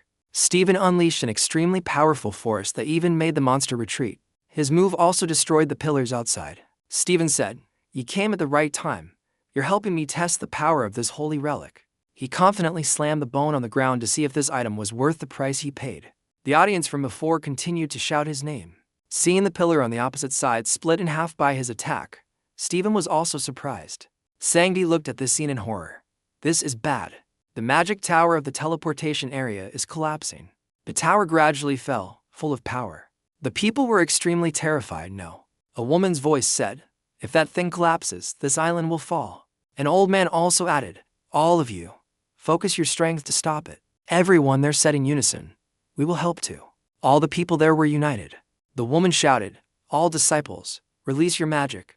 Thanks to everyone's united efforts, they created a powerful energy ball. They shouted in unison, "Fire." A beam of power was shot into the sky. Someone spoke up, saying, "It's no use, it's too big. At this rate, we won't be able to destroy it." People gradually screamed, "Run." The wrath of Apollo. Suddenly another huge fire was released, but then it gradually subsided. A person said that they couldn't believe they turned into dust in the blink of an eye. The girl next to him said this ability is Saint Sagittarius Hugo Otters, a young man with platinum blonde hair, appeared in the middle of the fire. He thought to himself, that overdeveloped lion doesn't know how to control his own strength. Below, everyone cheered and praised him. "Thank you, Mr. Hugo, for saving us." But suddenly an explosion occurred next to Hugo Otter. As the smoke from the explosion began to dissipate, a monster appeared.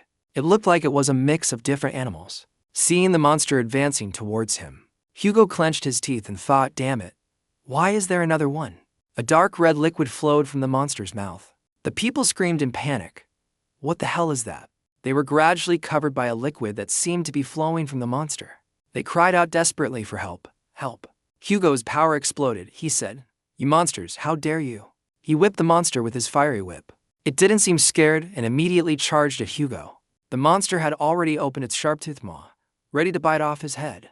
Just as Hugo was about to lose his head, a Benjin flew in like a god and kicked the monster away. Hugo witnessed this scene and let out a cry. Zion, on the other hand, was extremely bloodthirsty. He yelled, "Hey, Teksu, focus and fight." Kicked by Jin, the monster fell backward. Hugo said to him cheerfully, "Thanks, Zion Dap, you're a combat hero." He became even angrier. "And yet you're weaker than a production type like me. I have to worry about you while fighting. Who's winning?" After hearing those hurtful words, Hugo's pride was wounded. He explained, "I tried my best." Zion argued back, "You're pathetic because that's all the strength you have." And so, the two of them kept arguing. Suddenly, there was also a piercing scream that made the two pay attention. It was Stephen.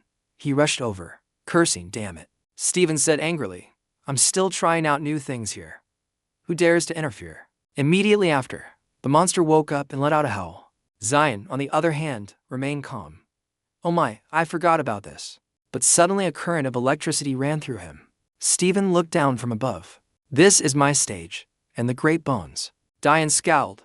"Why are you suddenly going crazy?" Hugo, beside him, also shouted, "That is." Stephen arrogantly ordered, "Don't get in my way, stand aside." He started to use his ultimate move. Stephen held the bone he had just auctioned and charged down, creating a whirlwind and a storm. The stage of victory. He walked with the bone in his hand. Just you wait. Now everyone was submerged in the vortex. Outside the vortex was Stephen. Inside the storm of lightning, Stephen sneered, "A performance will now begin.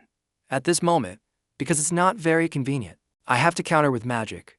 The monster gradually emerged from the misty vortex. Stephen stood to the side. "But now I will unleash the full power of the great bone." When the people saw him, they had a glimmer of hope. They called his name Stephen Marker. That is the stronger god who surpasses even Liion. They shouted, "We're saved! Send it to heaven." Mr. Stevens stood in front of the green monster. Stevens said, "Have you had enough destruction? It's time for you to pay the price." He held the bone up as if he were about to strike the monster. Stevens shouted, "Get ready." He held the bone and slammed it on its head. They stared at each other, but nothing seemed to happen. The people below were frozen stiff. The monster looked at Steven, and he looked back at it. It suddenly tilted its head to the right. Then the monster turned to the left. It looked straight at Steven again. Steve still let out a howl. He once again hit the monster's forehead. It immediately became angry. The monster screamed, sending Steven Jossa flying. He pondered, "This is strange. Those should have been direct hits. So, why isn't Legion's weapon working?" Over here, Jin was talking to Hugo. "What? You think you can escape? We can't go anywhere. In the end, this is still an ultimate skill, so even I can't easily disable it." Ryan became angry. He growled, "When I get out of here, I won't let him off easy." Hugo, beside him, was just as angry. That stupid Liion. Who would have thought he would use his ultimate skill like that? Ryan turned his head sharply. "Well, first, right now, in front of both of them are zombies. Let's take care of these guys first." Are these 8 monsters also part of this bad luck? The horde of zombies slowly advanced towards Liion and Hugo. Jin explained, "No. They are the ones who have fallen prey to the power of misfortune. Considering the way he keeps them in front of him like this, I think he's trying to take them hostage. So we can't just attack him like that." Hugo was so angry he gritted his teeth. At the same time, the zombies were slowly closing in on the two of them. Zion looked straight into Hugo's eyes and said, "I think we have no other choice but to do as we normally do." "You're skeptical." "What? How? Do you have a solution?"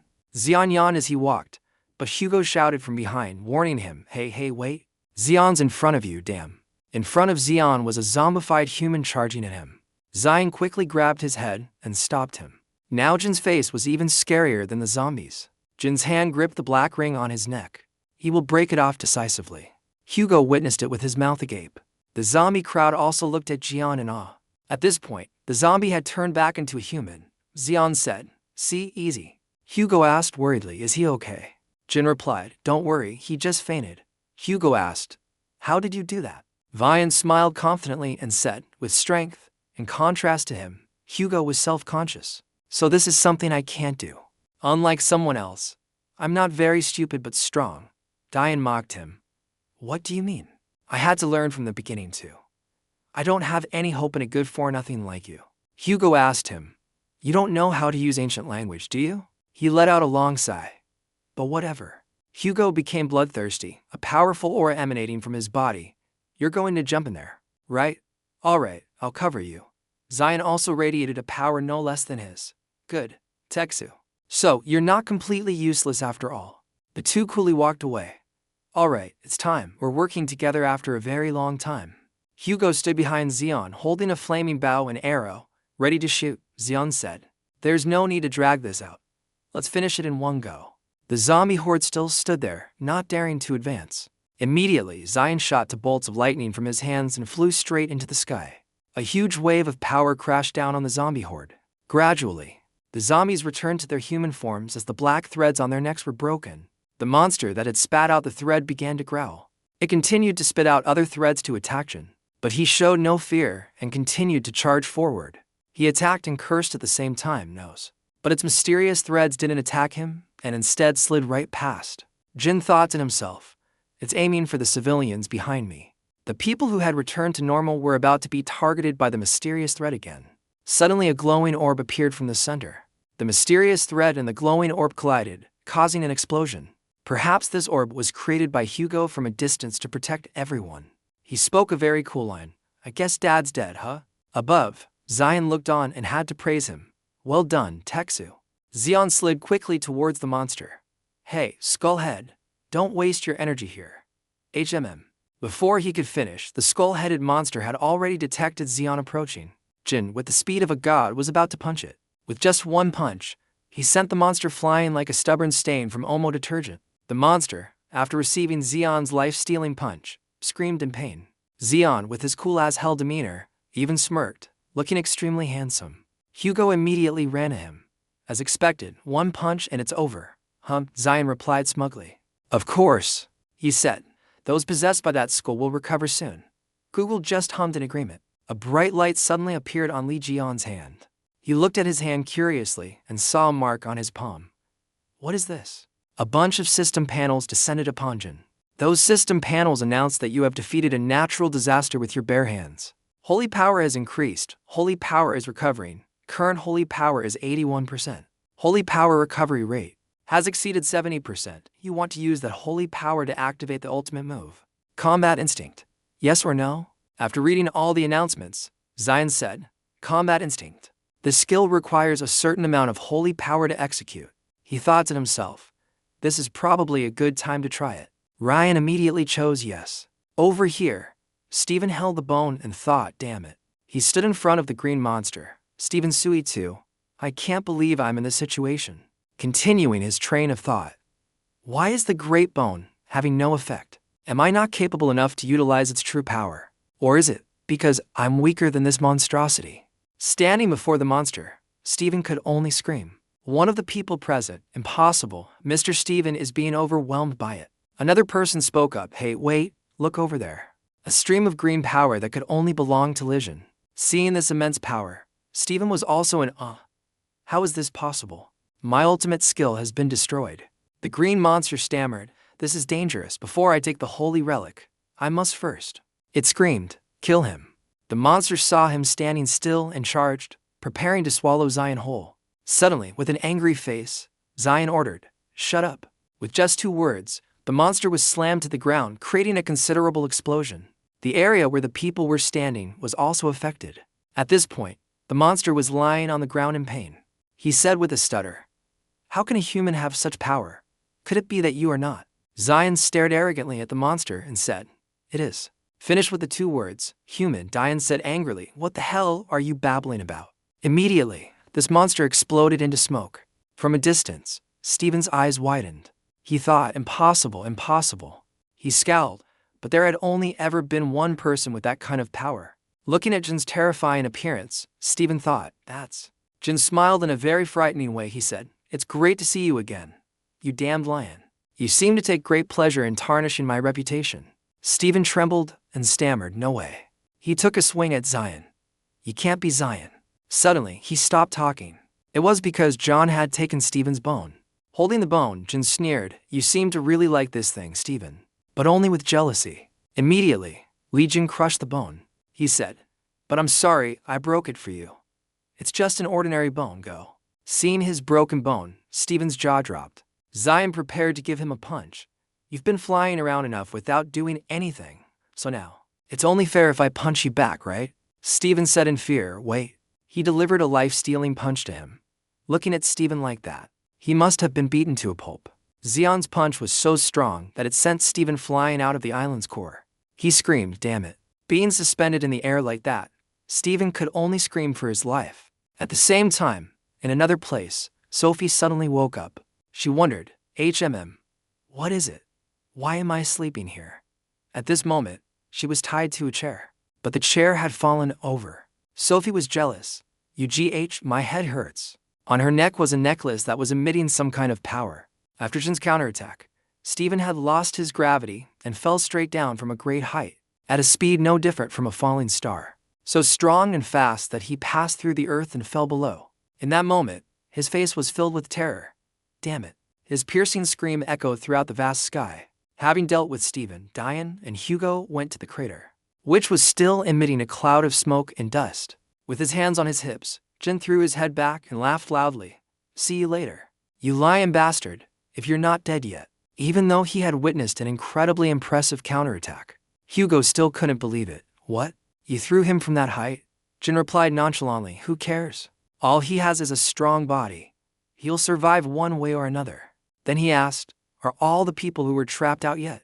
Google pointed towards the group of people who were cheering joyfully and replied with a smile. Of course. Look how happy they are. Hearing that, Jin snapped his fingers and a winged beast appeared.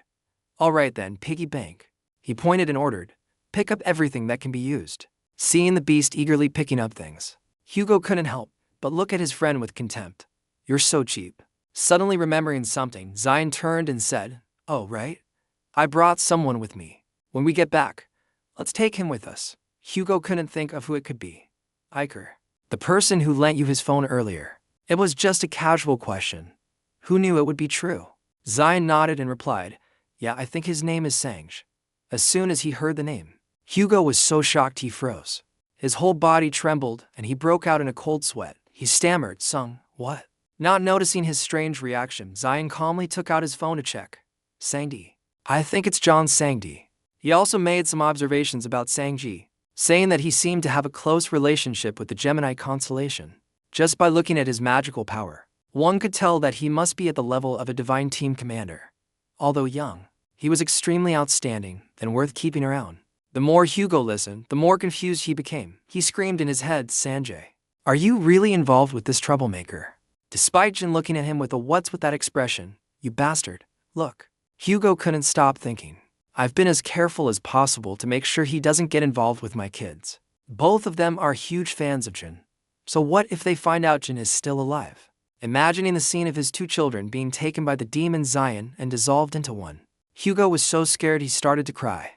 My family will be in chaos. Deciding not to pay attention to his strange teammate, Jin continued. There's also a divine team commander from the Gemini constellation. Who knows how to use teleportation magic? If I call him. Then, before he could finish, Hugo cut him off. Wait, let's just go. Jin wondered why, and Hugo replied, you must have had a lot of headaches because of those Gemini guys. So why do you want to get involved with them anymore? What you said isn't wrong. Jin mumbled if you bring that up. At the same time, he also recalled some not-so-good memories with the Gemini Guild. It's true that they drove me crazy. Seeing that it seemed to be effective, Hugo added fuel to the fire. See? I told you so. They don't like you. As he spoke, he silently sent an apology to Sanji. Jin's face darkened. At first, I was going to let them off the hook. But now that I think about it, those Gemini guys aren't worth it. Hugo laughed a few times and patted him on the shoulder in agreement. Jin, those kids aren't worth worrying about. As soon as he finished speaking, a thud was heard. From that familiar voice, it wasn't hard for Hugo to guess who it was. He turned his head in surprise to look. That voice. Sanji was still clutching his phone. The screen lit up. His voice was laced with suspicion, and his breathing was heavy. Could it be that person named Joe? He stood up straight, his face filled with disbelief. You mean Mr. Liion? Hugo had not anticipated this move. He thought in panic, Sanji, why are you here? Did it pick up the phone? As expected. Sanji had become very angry. Tell me the truth. What did you mean by kids like that? Are you talking about me? Hugo struggled to find a way to explain. Sanji, you see, as he was watching the father and son argue, Jian suddenly heard someone call his name. Liion. The black shadow kept calling out the name Legion with a hellish tone, then suddenly lunged at him. Zion stood motionless. Before the dark mask could touch his face, a strange object appeared out of nowhere and flew past, blocking the blow for him. Without giving the black shadow a chance to escape, this peach-shaped slime opened its mouth wide. Then it quickly gobbled up its opponent. Holding it in his hand, Zion could hear the system's announcement. The holy relic has gained poison resistance. The ability of the 100 Poisons body skill has been expanded. Thanks to the creativity of a holy relic, poison resistance will be added as a basic effect. Seeing the slime chew on the black thing with relish and swallow it whole, Zion felt disgusted. He couldn't help but shake it violently and shout angrily, you damn thing. How starved are you to eat some random garbage you find on the ground? Spit it out, now. Meanwhile, Hugo had averted his gaze to see where the black shadow had come from. It came from the remains of that celestial calamity skeleton. It must be very dangerous. A dry, monster skeleton was still smoking. Hugo looked at it and shivered. Sanji, on the other hand, was more interested in Slim. That Slim is. I'm sure I've seen it in a book before. It's Mr. Jin's holy relic. He reached out a hand towards Slim and commented with admiration on its incredible ability and raw magical power. His admiration for Jin suddenly skyrocketed, making Sanji extremely excited. The only person that lonely, friendless holy father acts friendly with, and the slime he's shaking. Could it be? You really are Mr. Legion. With a long Hugo and Sanji's emotions were completely opposite. Hugo looked like he was about to faint, while Sanji was overjoyed. Zion, who was focused on eating Slim, also had a headache and turned around to glare and bare his teeth at the two of them. Then a piercing scream echoed throughout the dark land. Sometime later in the United States, at the Divine Staff headquarters of the Leo Saint, inside the senior management meeting room, the atmosphere was tense enough to be suffocating. As the captain of the Leo Divine Staff, Oliver was the first to speak. We still haven't found the missing governors. Gemini is famous for their tracking abilities, so pay them whatever they want to find them. Hearing this, the brown-haired man asked bluntly, "Do you really think they'll do that after the chaos you caused in Chapter 1-A?" Feeling as if his enthusiasm had been dashed, Oliver cursed 3 words under his breath, "Damn it." In truth, he was just trying to act tough because it was his first time on the stage. The brown-haired man continued, "Well, Mr. Divine Staff Captain, we heard that the culprit who beat them up was that Liion." Oliver raised an eyebrow in rebuttal. "Does that sound reasonable to you? Even if it were true, he's been defeated by them once before. The truth is, even for the Saints, the guild masters are strong." The very serious meeting was suddenly interrupted by someone's phone ringtone. "Bad Lion, very bad. The Saints are also bad, so bad." Hearing the lyrics Ilifzion, Givitiozian, Givishantosian, some people immediately recognized the culprit and looked in that direction. When the ringtone ended, the atmosphere returned to silence. Yuha, the owner of that special ringtone, finally spoke up. Sorry." She held up her phone and shook it back and forth. Forgot to mute it. Who would have thought that a vice leader of the Leo Guild, one of the 10 stars, would be a fan of Jin? The blonde man called out Yuha's other name, Weissgasselm, with displeasure. Oliver also showed his frustration. "Vice Chairman Yuha, the purpose of this meeting is to find the chairman. Can you be a little more serious?" But Yuha just asked coldly, "Why are you looking for him?" Which made all the men in the room gasp in shock. While scrolling through her phone, Yuha continued, Sorry. I mean, they're all pretty tough and all that. They'll probably be fine." The men were too tired to even speak. "How could you say that?" Despite Oliver's furious shouting, "As a vice chairman and one of the 10 stars, you should do something yourself. Are you listening to me?" Yuha was still staring intently at the 2 text messages that had just been sent from Sanji. "Sis, we have a new uncle, and he's super cool. Come home quickly and witness a living legend." Yuhang wondered to himself, "Uncle, who's that?" Out of curiosity, and at her brother's urging, Yuha decided to leave first. "I have to go home. You guys can handle the rest." She didn't need anyone's permission and just left with a few words, then turned and walked away, leaving a group of stunned men behind. Seeing Yuha ignore him, a feeling of being disrespected welled up inside Oliver, making him tremble with anger. Then he held his head in his hands and screamed like a madman. Early the next morning at the Aquarius temple, Sophie Marty's residence, a crowd of commoners and reporters had gathered in front of the main gate. Questions were constantly being shouted. "Sainus, please just answer one question. Is it true that the incident in Drachma is related to Liion? Who was it that kidnapped the Sainus in Drachma? What is the truth from 20 years ago?" Therefore, a number of guards were dispatched to block them. Today is probably not a good day. "Everyone, please step back. The Sainus needs to rest." And they all tried to use words instead of violence. "We will soon issue a statement to answer your questions. Please step back." At this time, on the top floor of the tower, Sophie was peeking out from behind a window, looking down at the noisy crowd with a concerned expression. She plopped down on the bed in frustration, her limbs flailing in anger. That bastard Liion. Channeling her anger into biting her nails, she gritted her teeth and thought resentfully, "How much more trouble are you going to cause?" Remembering the time she returned to the temple, Sophie had to enlist the help of all her guards to get inside smoothly. "Please make way. Make way for the Sainus." At the same time, she also heard the gossip of the commoners. "What's going on? It seems the Sainus was kidnapped but managed to escape. Wow. Who would be so bold?" Suddenly, at that moment, the ring on Sophie's neck emitted a dazzling blue light. Following the direction of the light, many people screamed in alarm. "What is that? A terrorist attack?" The bodyguards were calmer. "No, it's a message." And the message read, "Who said Liion Tart is dead? Confess the truth of 20 years ago." Ending her flashback, Sophie was furious. "What should I do?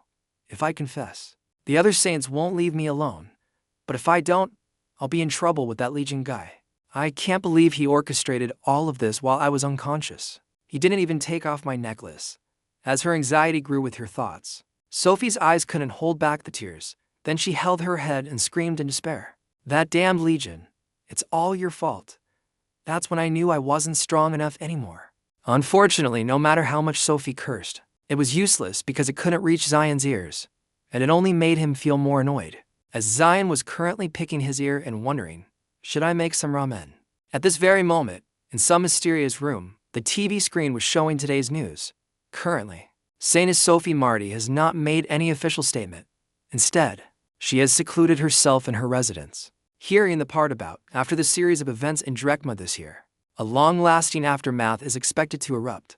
The mysterious man sitting in the chair let out a groan. He smirked and said, "This is not good at all." In the secret chamber of the Sagittarius Palace, Hugo's home. When the arrow hit the bullseye on the target, the score of 10 was announced. The owner of that super-accurate shot gently retrieved his bow, then comfortably enjoyed the cheers of those present. Zion smiled and asked, "How are these new arrows? Do you like them?" Hugo nodded in praise. "They're number one. That Aries guy's arrows can't compare." Just mentioning it made Zion annoyed. He clicked his tongue and replied, "Of course. How can you compare them to those things?" Then he raised his bow, aimed straight at the center of the target, and shot. His precision was at its peak as he split Hugo's arrow in half. Seeing the other's dumbfounded face, Zion couldn't help but laugh triumphantly. "Haha, 10 points." Hugo called out with a glance. "Hey, Zion," he asked with trembling lips, "did you really have to shoot like that, Zion?" With a look as if he was wondering, "How far can my arrow fly?" replied frankly, "Shooting those arrows is fun." But of course, Hugo didn't believe him. He didn't believe it. "You did that on purpose, didn't you? You didn't have to shoot at my target like that." Zion pulled down his blindfold. He laughed and clicked his tongue, then teased, "Is it this much fun to make a fool of you?" Oteksu. Suddenly, a glass of cold water with ice appeared in front of him. It was Sanji who enthusiastically brought it over, along with a soft towel to wipe his sweat. "Uncle, here's your water and towel," Zion replied cheerfully. "Oh, thanks." And so, the two close uncle and nephew had a chance to chat and laugh with each other, right in front of the furious Hugo. Not wanting to keep losing to Zion like this, Hugo tried to make a request to his beloved son. "Sangs, get your dad a glass of water." Who knew he would just coldly refuse? "It's in the fridge. Please help yourself." Ignoring the octopus Hugo writhing on the grass and whining, Zion leisurely sipped his cool, refreshing drink through his straw. "My abilities have increased since the Dragon Bar battle, so I'll take a look now." Seeing the question on the system panel, "You want to confirm your current abilities?" Zion immediately pressed the agree symbol. The notifications quickly appeared. "Holy Land of the X10 constellation. A private residence has been established. Due to the low level of the Holy Land, space is limited. The Holy Land is both the territory inhabited by the master of the constellation and a special place for them to train and maintain their power." Looking at the splendid Holy Land appearing before his eyes, Zion focused on listening.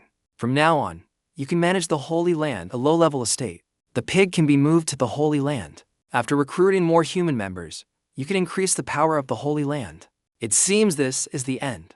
Zion brought his hand to his chin and stroked it, his face deep in thought. Human members. Since only Jin could see and view the notifications and images, Sanji simply thought he was resting. Therefore, he held up his vibrating phone and invited Ji. "Uncle, didn't you say you were leaving soon?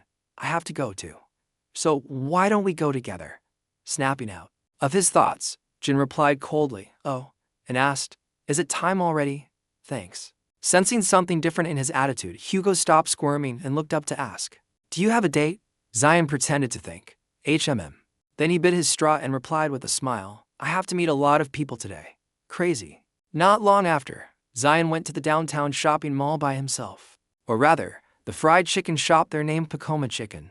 There he met Sunghai Ic and was treated to a huge tray of fried chicken, along with a very friendly invitation.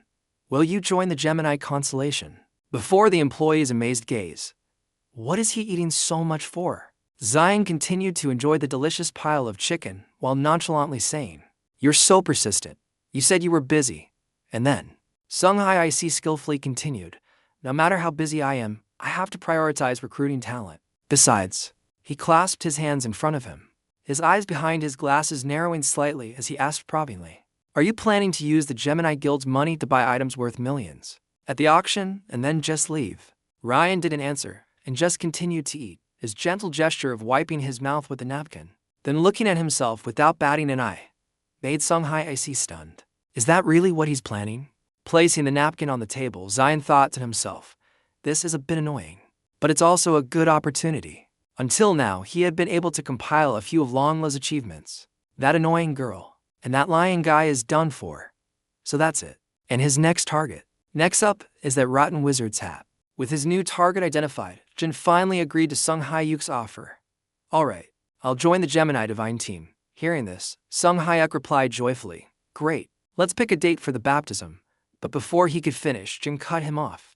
But on one condition. He pointed the whole chicken thigh towards Sung Hai's badge and continued.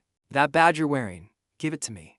Without needing Sung Hai to speak, the two guards behind him became angry. How dare you? This is the badge that the Sanus personally bestowed upon the team leader. Interrupted by two outsiders, killed. Zion couldn't help but feel annoyed and said, there are still a few kids playing elsewhere. A place where adults are talking. Signaling the two guards to step back, Sung Hai calmly asked, you need this badge to inherit the benefits of the divine team, right? Jin shrugged and replied, no matter what you promise, what I need is the real thing. As a way to put more pressure on the opponent, he even gave a sly smile and asked, you're not afraid to invest a little in talent, are you? As expected, Sungi started to get into a difficult situation. Give me some time to consider. Seeing that their master didn't refuse immediately but asked for more time, the two guards called out in alarm, Captain. As for Jin, he just tilted his head and urged, hurry up. After texting wait a minute to little Sangdi, he looked up and continued, I have another appointment. At the same time, on Sangdi's side, he was sitting in a rather luxurious coffee shop. Receiving Jin's message, he quickly replied, it's okay, take your time. My sister won't be here for a while. He waited for Jin to reply with an okay. Sangdi finally felt a little relieved and thought to himself, the desserts here are very famous. I hope you'll like them. Besides, he could also imagine his sister's cold face turning to shock. I can't believe Liion is our uncle. My sister will be so surprised. I can finally see her surprised face. Secretly taking out the carefully wrapped knife, Sangji became even more excited at the thought that when his uncle arrived, he would ask him to sign the knife he had repaired. Suddenly, the knife was snatched away by someone. Hey Sangji, what are you doing playing with a knife like that? That guy laughed and said, this is dangerous. I'll have to confiscate it. Looking at the three villains in front of him, Sangdi couldn't help but feel indignant and jumped to his feet, shouting, what the hell are you doing? The name Jun Siu rang out angrily from his mouth, which only made the Gemini disciple Siu smile wider. Ignoring Sangdi's demand to give it back to me now, Siu held the knife tightly and said teasingly, hey, watch your tone with your big brother. We come to this shop often. Sangdi clenched his fist as a way to control his anger. He gritted his teeth and thought, he's a few years younger than me and always picks fights with me, damn it. I should have chosen another shop. If I could, I would crush his head. But the reason he couldn't do anything to Siu was because he was the son of the Libra god. So he couldn't just order him round. He knows that, which is why he's so arrogant. Even so, the long-held resentment made Sangdi agitated. Give that back now. Don't you know what that is? As soon as he finished speaking, he was forcefully pinned to the table by Siu's two underlings. Sit. Hearing the noise from them, keep your voices down. Shut up. Some people in the coffee shop started to get worried. Huh? Are they going to fight? Someone stopped them. Sangdi struggled while looking up and shouting at Siu. Are you really going to go? Siu laughed with amusement. You still can't shut your mouth even when you're pinned down, huh? He waved the knife in front of Sangdi as if to provoke him. What is this that's got you so worked up, hey? Could this be something your beloved Liion made? If not, then. He continued viciously. Could it be a memento from your long-dead mother? Having to listen to that disgusting person mention his mother with such garbage words. Sangdi's limit of endurance was truly violated. He screamed to words in a rage. You bastard. Then a strange blue light from his body shot straight at the knife in Sao's hand. At the same time, the system's announcement rang out. Holy relic. Zenith's aspiration has activated because its owner is in danger. A random skill has been activated. Since Brother Sang was too dazzling, Siu had to shield his eyes with his hand, huh? Even more surprising and frightening was a black-haired head emerging from that light. Then that hard-as-rock head slammed straight into Siu's poor nose. This strange sight made Siu's two underlings' eyes widen and their mouths drop open. Even the customers in the shop at that time were terrified. I wonder who can maintain their composure when they witness a person emerging from a medium-sized intersection. Siu clutched his bleeding nose with both hands and fell backward. Recognizing who the opponent was, Sangdi's eyes glistened with tears. Hearing the familiar call, Zion, who was rubbing his aching head, was startled and turned around. Huh, Sangdi? Sangdi smiled brightly and asked, how did you know to come here? Scratching his messy hair. Zion replied awkwardly, well, I was at the chicken shop. But it seems the summoning skill I left in the dagger was activated. In fact, when he saw the knife lying on the floor and emitting a blue smoke, he was already sure of it. Turning to look at Siu trembling on the floor, and his two underlings still pinning Sangdi to the table, Zion said hesitantly, anyway, Then he asked coldly, "Are these guys threatening you?" "Huh, are they, Sanji?" Then he showed his fierce demeanor. "How dare you touch my nephew?"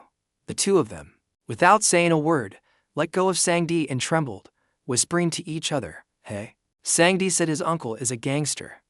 "I don't know, but he looks so fierce." But to prove Sanji's words, Jian enthusiastically cracked his knuckles and twisted his joints, then tilted his head and gave a demonic smile.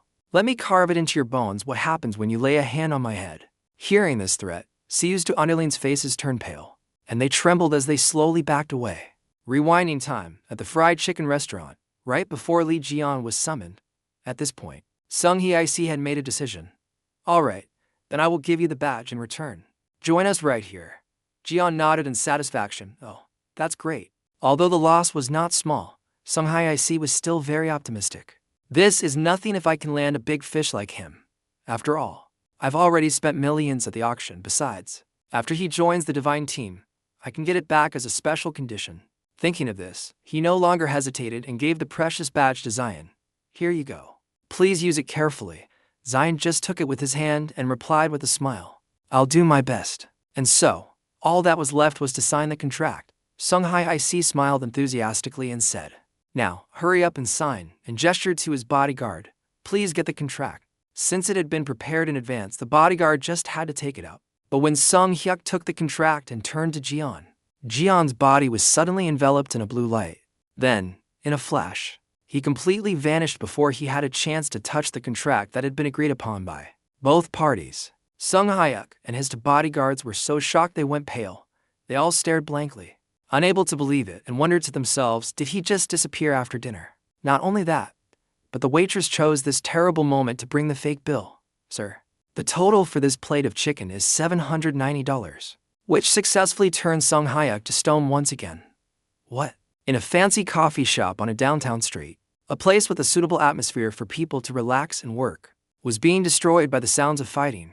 The result of the struggle between Jin and Siu's two underlings was that, in addition to the two of them lying unconscious on the waterlogged floor, there were also flower pots, tables, and chairs that were smashed to pieces. As usual, after dealing with the two underlings, he had to move on to the big boss.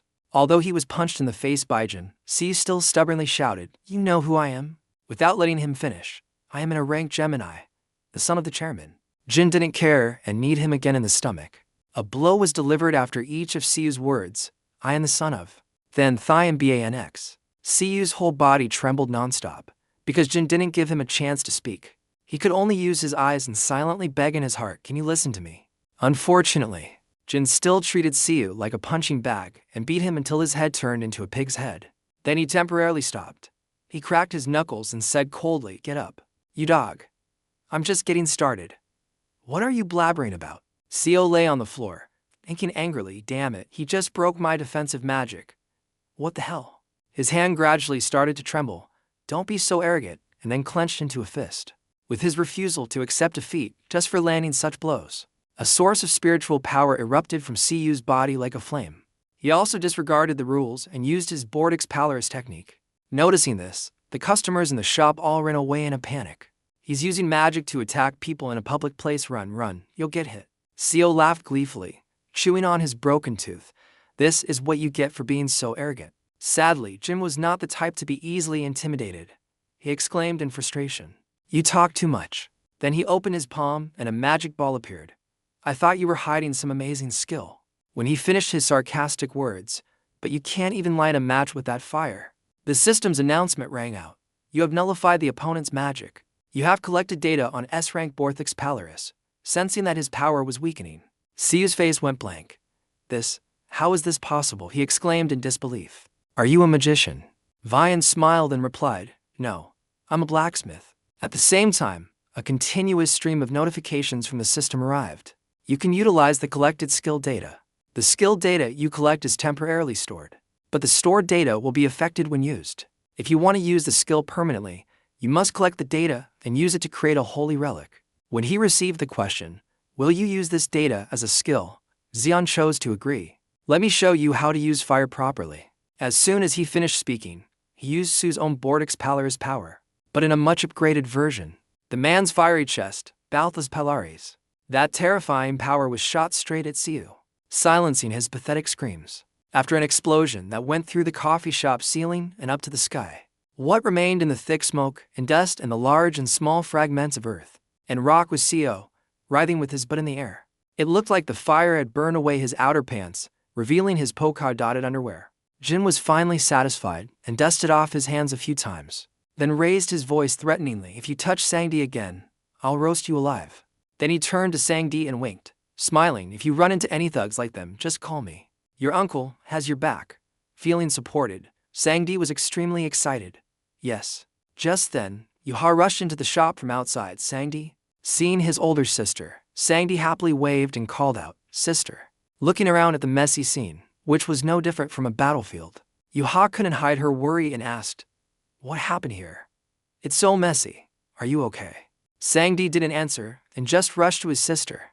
Sister, that's not important. He gestured towards Jin and said, Look, he's here. Sangjay's admiration for Jian was also clearly shown by his constant praise of him, saying, He is the one who has killed countless natural disasters. The hero who has saved humanity time and time again. As if afraid that Ha wouldn't be able to imagine how wonderful he was, he added another sentence. He's the main character of the movie we watched over and over again. It was a movie that both siblings watched together when they were very young. And it's true that the male lead in that movie, in terms of appearance, looked just like Jin. With the same resolute profile and cold eyes, Zion turned his head slightly to look at Yuha. When Sangdi loudly introduced him as Uncle Li Jian, Yuha couldn't believe her eyes. She kept rubbing her eyes at Sanji's delighted expression. Tell her she has a beautiful love. Hearing Yu Harkin say in surprise, That person is Li Jian. Impossible. And commenting on himself, How can he be so handsome? Zion really didn't know whether to be happy or sad.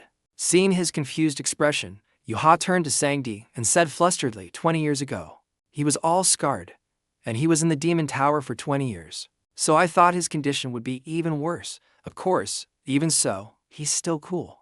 Without needing her brother to explain, Yuha immediately dismissed her own suspicions. No, appearance doesn't matter.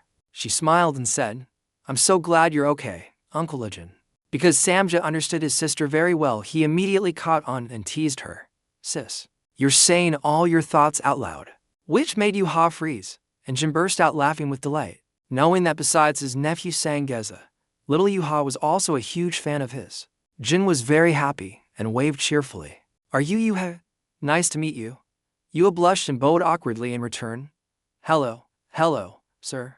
I'm Jean Yuha. Thank you very much for helping Sangdi. Jin smiled and replied, No need to be so formal. You are Hugo's children. You are my nephew Kerma's children. Yu Hong heard that and felt so happy she could cry, while Sanji was very interested in her expression. If I'm lucky enough to have the chance to meet my idol, then Yuha definitely won't miss it. So, Uncle, I'm very sorry to ask you this as soon as we've met, but could you do me a favor? Zai nodded, smiling, and said, Go on. Let's see. In his heart, he was also thinking, Is she going to ask me to take a picture with her? Yuha continued hesitantly, If it's okay, could you? Unfortunately, before she could finish, the ground suddenly shook violently. Then a giant monster emerged with great force, which made Zion freeze in his tracks. Is that your favor? But Yuha couldn't answer because she had turned around and from somewhere pulled out a sharp spear. This posture clearly showed that she wanted to face the monster directly. Sensing the tremendous power emanating from the fence, Zion, who was standing there protecting Sangdi, also called out, Hey, Yuha. But to Yuha at that moment, dealing with the monster was her top priority. Wait for me a moment. Uncle, just a second. After leaving behind a promise with a determined tone that Sho will make a proper proposal. After killing this natural disaster, she began to grip her spear tightly and charged straight at the giant monster, also known as the legendary natural disaster. Perhaps because he was already familiar with the scene, Sangji didn't seem surprised at all. He even said with a sigh, In front of you, she's gone completely crazy. As for Jian, he had no idea what was happening. Hey Sangji, what did Sho say? As if he were deaf, he asked, What? The sudden appearance of the natural disaster caused a commotion in the entire peaceful city. At this time, the alarm sirens were constantly blaring in every corner. At the same time, the loudspeaker was broadcasting, Natural disaster, natural disaster. This is not a drill. Before things got more complicated and dangerous, the person in charge of the announcement repeatedly urged everyone to all citizens, Evacuate immediately to the shelter. But that was all he could say because the loudspeaker was destroyed by a natural disaster. The city scene now looks no different from a horror movie. The sky was filled with winged calamities, and on the ground, they were also competing to emerge and destroy buildings. The sounds of collapsing buildings, car horns, and crashing cars mixed with terrified screams all rang out at once. When the natural disaster opened its large mouth with its sharp fangs, Yuha, who was standing in front of it, used her spear. As a way to lure them, she stood still and was always in a ready-to-fight posture. Throughout the process of exterminating the calamities, which lasted only a few short seconds, Yuha constantly reminded herself, faster, faster, faster. Temporarily deal with the ones on the ground, then the ones in the sky. Yuha looked up, her eyes filled with determination. I want to end this quickly and propose to him. This seemed to be a motivation that gave her a few more points of strength. Yuha shouted angrily, "You're blocking my way, you bastard." As she swiftly spun the spear into a circle, she thought huffily, I'll wipe them all out with one move. With each turn of the spear, Yuha also kept moving forward. She stomped her foot down hard, shattering the ground, then coldly warned the natural disaster not to get in her way. Her blood-red pupils flashed with light. After the two words proposed marriage were uttered, she swung her arm and threw the spear straight at the natural disaster. A unified growl rang out just before the sharp tip of the spearhead reached them. By combining it with the move called Aurora Lotus, Yuha dealt a fatal blow to the natural disasters. At this time, right nearby, Zion had been observing this interesting battle from the beginning. What caught his eye was the image of a slender, seemingly weak girl standing in a sea of smoke and fire, her thin robe fluttering. She looked really cool. He crossed his arms, smiled in satisfaction, and thought, I was going to see how it went. But it looks like I don't need to. Most importantly, it seems her combat sense is sharper than Hugo's. A gut feeling told her someone was standing behind her and looking at her, so Yuha turned around. Seeing that it was none other than Jin, she let her guard down and raised her hand to wave. With a smiling face, she called out uncle. So she didn't notice a natural disaster opening its mouth to bite her. With his quick reflexes, Zion grabbed Sanji and rushed to pull Yuhadi away, helping his friends, helping her avoid the fate of becoming food for these hungry monsters. Feeling the calluses from the hand gripping her arm, Yu's face instantly turned bright red. Uncle. After finding a safe and suitable place, Zion released the two siblings, Sanj and Iohaza, just in time to hear a demonic voice say, Hey, you dodged that attack. You're pretty good for a human. The three of them looked up in unison and discovered that the owner of the voice was a short-haired blonde woman from a strange race. She was pulling a rope taut and said with amusement, I like you. I'll take you back as my pet. And the natural disaster she was riding was the same one that had tried to bite Yuha earlier. Dian not only showed no fear, but also proactively closed the distance with his opponent. After today, you all play with fire. I'll wet my pants in my sleep. Well, this is a good opportunity. I'll need a steam forge if I want to create more holy items. Then he confidently declared, all right, I'll turn you into my #1 gas-powered incinerator. As for the enemy, it was as if they had found a fun game and became even more excited. Training you will be fun, human. Yuha witnessed this scene and thought to herself, those guys are from a mysterious race. Her face serious, she said, they're from a mysterious race. Liion, beside her, also looked at her with a questioning expression. Why do you look so tense? Are you going to try to handle it by yourself again? He suggested, leave it to me. You guys focus on ensuring the safety of the people. Then Li Jian turned away, leaving behind an encouraging smile. I'm entrusting this to you two because I believe you are both very strong. So you will also trust and entrust that to me, right? Yuha smiled faintly. She and Sangdi started off strong. Yes. Liion spoke up. So, now. All three of them took a determined stance, their fighting spirit burning. Liion stood at the forefront. We should charge in and have a little fun, shouldn't we? The blood battle spider monster charged forward again, and again, and again. It frantically rushed towards Liion. Keep going, just keep going. The red-robed monster flashed a sinister smile on its terrifying face. Scream more for me. Liion was beaten by her until his entire body was covered in wounds, then tightly bound by red threads. The spider monster laughed excitedly. This will make training you so much more fun. After that, she used the threads to fling Liion into the air. Torturing him made the monster laugh with excitement. Liion was thrown straight down to the ground. His whole body was covered in injuries, his clothes torn to shreds. Liion slowly got up. He used his strength to break the threads binding his mouth and taunted. All talk and no action. There's no weight behind your attacks. Is this all you've got? The spider monster's face was now contorted with rage, its teeth clenched. She created a large vortex of fire and launched it towards Liion, shouting, "Of course not." After that attack, a massive explosion occurred right in the city center. Over on the other side, Sanji's blue warrior's spirit was helping civilians. He blocked a large falling wooden beam, urgently reminding the people, "Please head to the evacuation center immediately." The citizens were grateful, "Thank you." Sanji placed a hand on his chest proudly. "Top of the line. I've cleaned up this area nicely." Then Sanji turned to happily report to Yuwa, "Sis, I've evacuated all the civilians." She smiled with satisfaction. Yuwa held her staff, her eyes fixed on Liion fighting the monster. Her eyelids drooped, her face full of worry. Uncle Liion is definitely strong, but his opponent is from the mystic race, one of the most terrifying species in the world. That spider is at least red grade, so even for Uncle Liion, this will be a tough fight. Yuwa remembered Legion's previous state and worried. What if he still has injuries or trauma left from the Demon Tower battle? If so, with that thought, she became determined. I need to lend him a hand. Immediately, Yuwa grabbed her staff and rushed off despite Sanji's attempt to stop her. "Sis, Uncle told us to stay away." Yuwa reassured him, "I'll be right back. You just hide there." On Liion's side, the spider monster was gloating. "Did I overdo it? I didn't mean to burn you to a crisp." After the huge fire tornado, the smoke slowly cleared, revealing a human silhouette. A voice rang out, startling the spider monster. "I've got work to do." Amidst the burning flames, Lion's eyes glowed blue as he said arrogantly, "That's right. This heat is what you call a fire. The fire from that jumper before was just like a warm-up." Lion's eyes darkened, his pupils glowing blue, and a terrifying smile spread across his face. His fist balled into fire, his eyes blazing. Liion shouted, "A gas furnace? I choose you as my crafting flame." The system announced, "You have obtained a flame that can be used in the workshop." The spider monster's face looked very unhappy. She couldn't believe her eyes. Impossible. He survived that hellfire? Then Liion summoned his crafting hammer. Holding the hammer, he shouted, "Now that I have fire, there's no need to mess around anymore." Chapter 26.5. The system screen announced a usable flame has been detected for the workshop. Workshop LV. 1. Repair, upgrade, enhancement.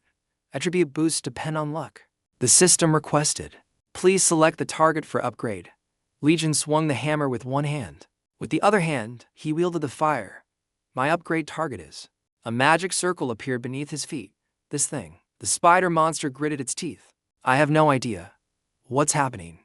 But," her eyes blazed as she roared, "in your dreams will I let you do that." Suddenly, Yuwa appeared behind the spider monster.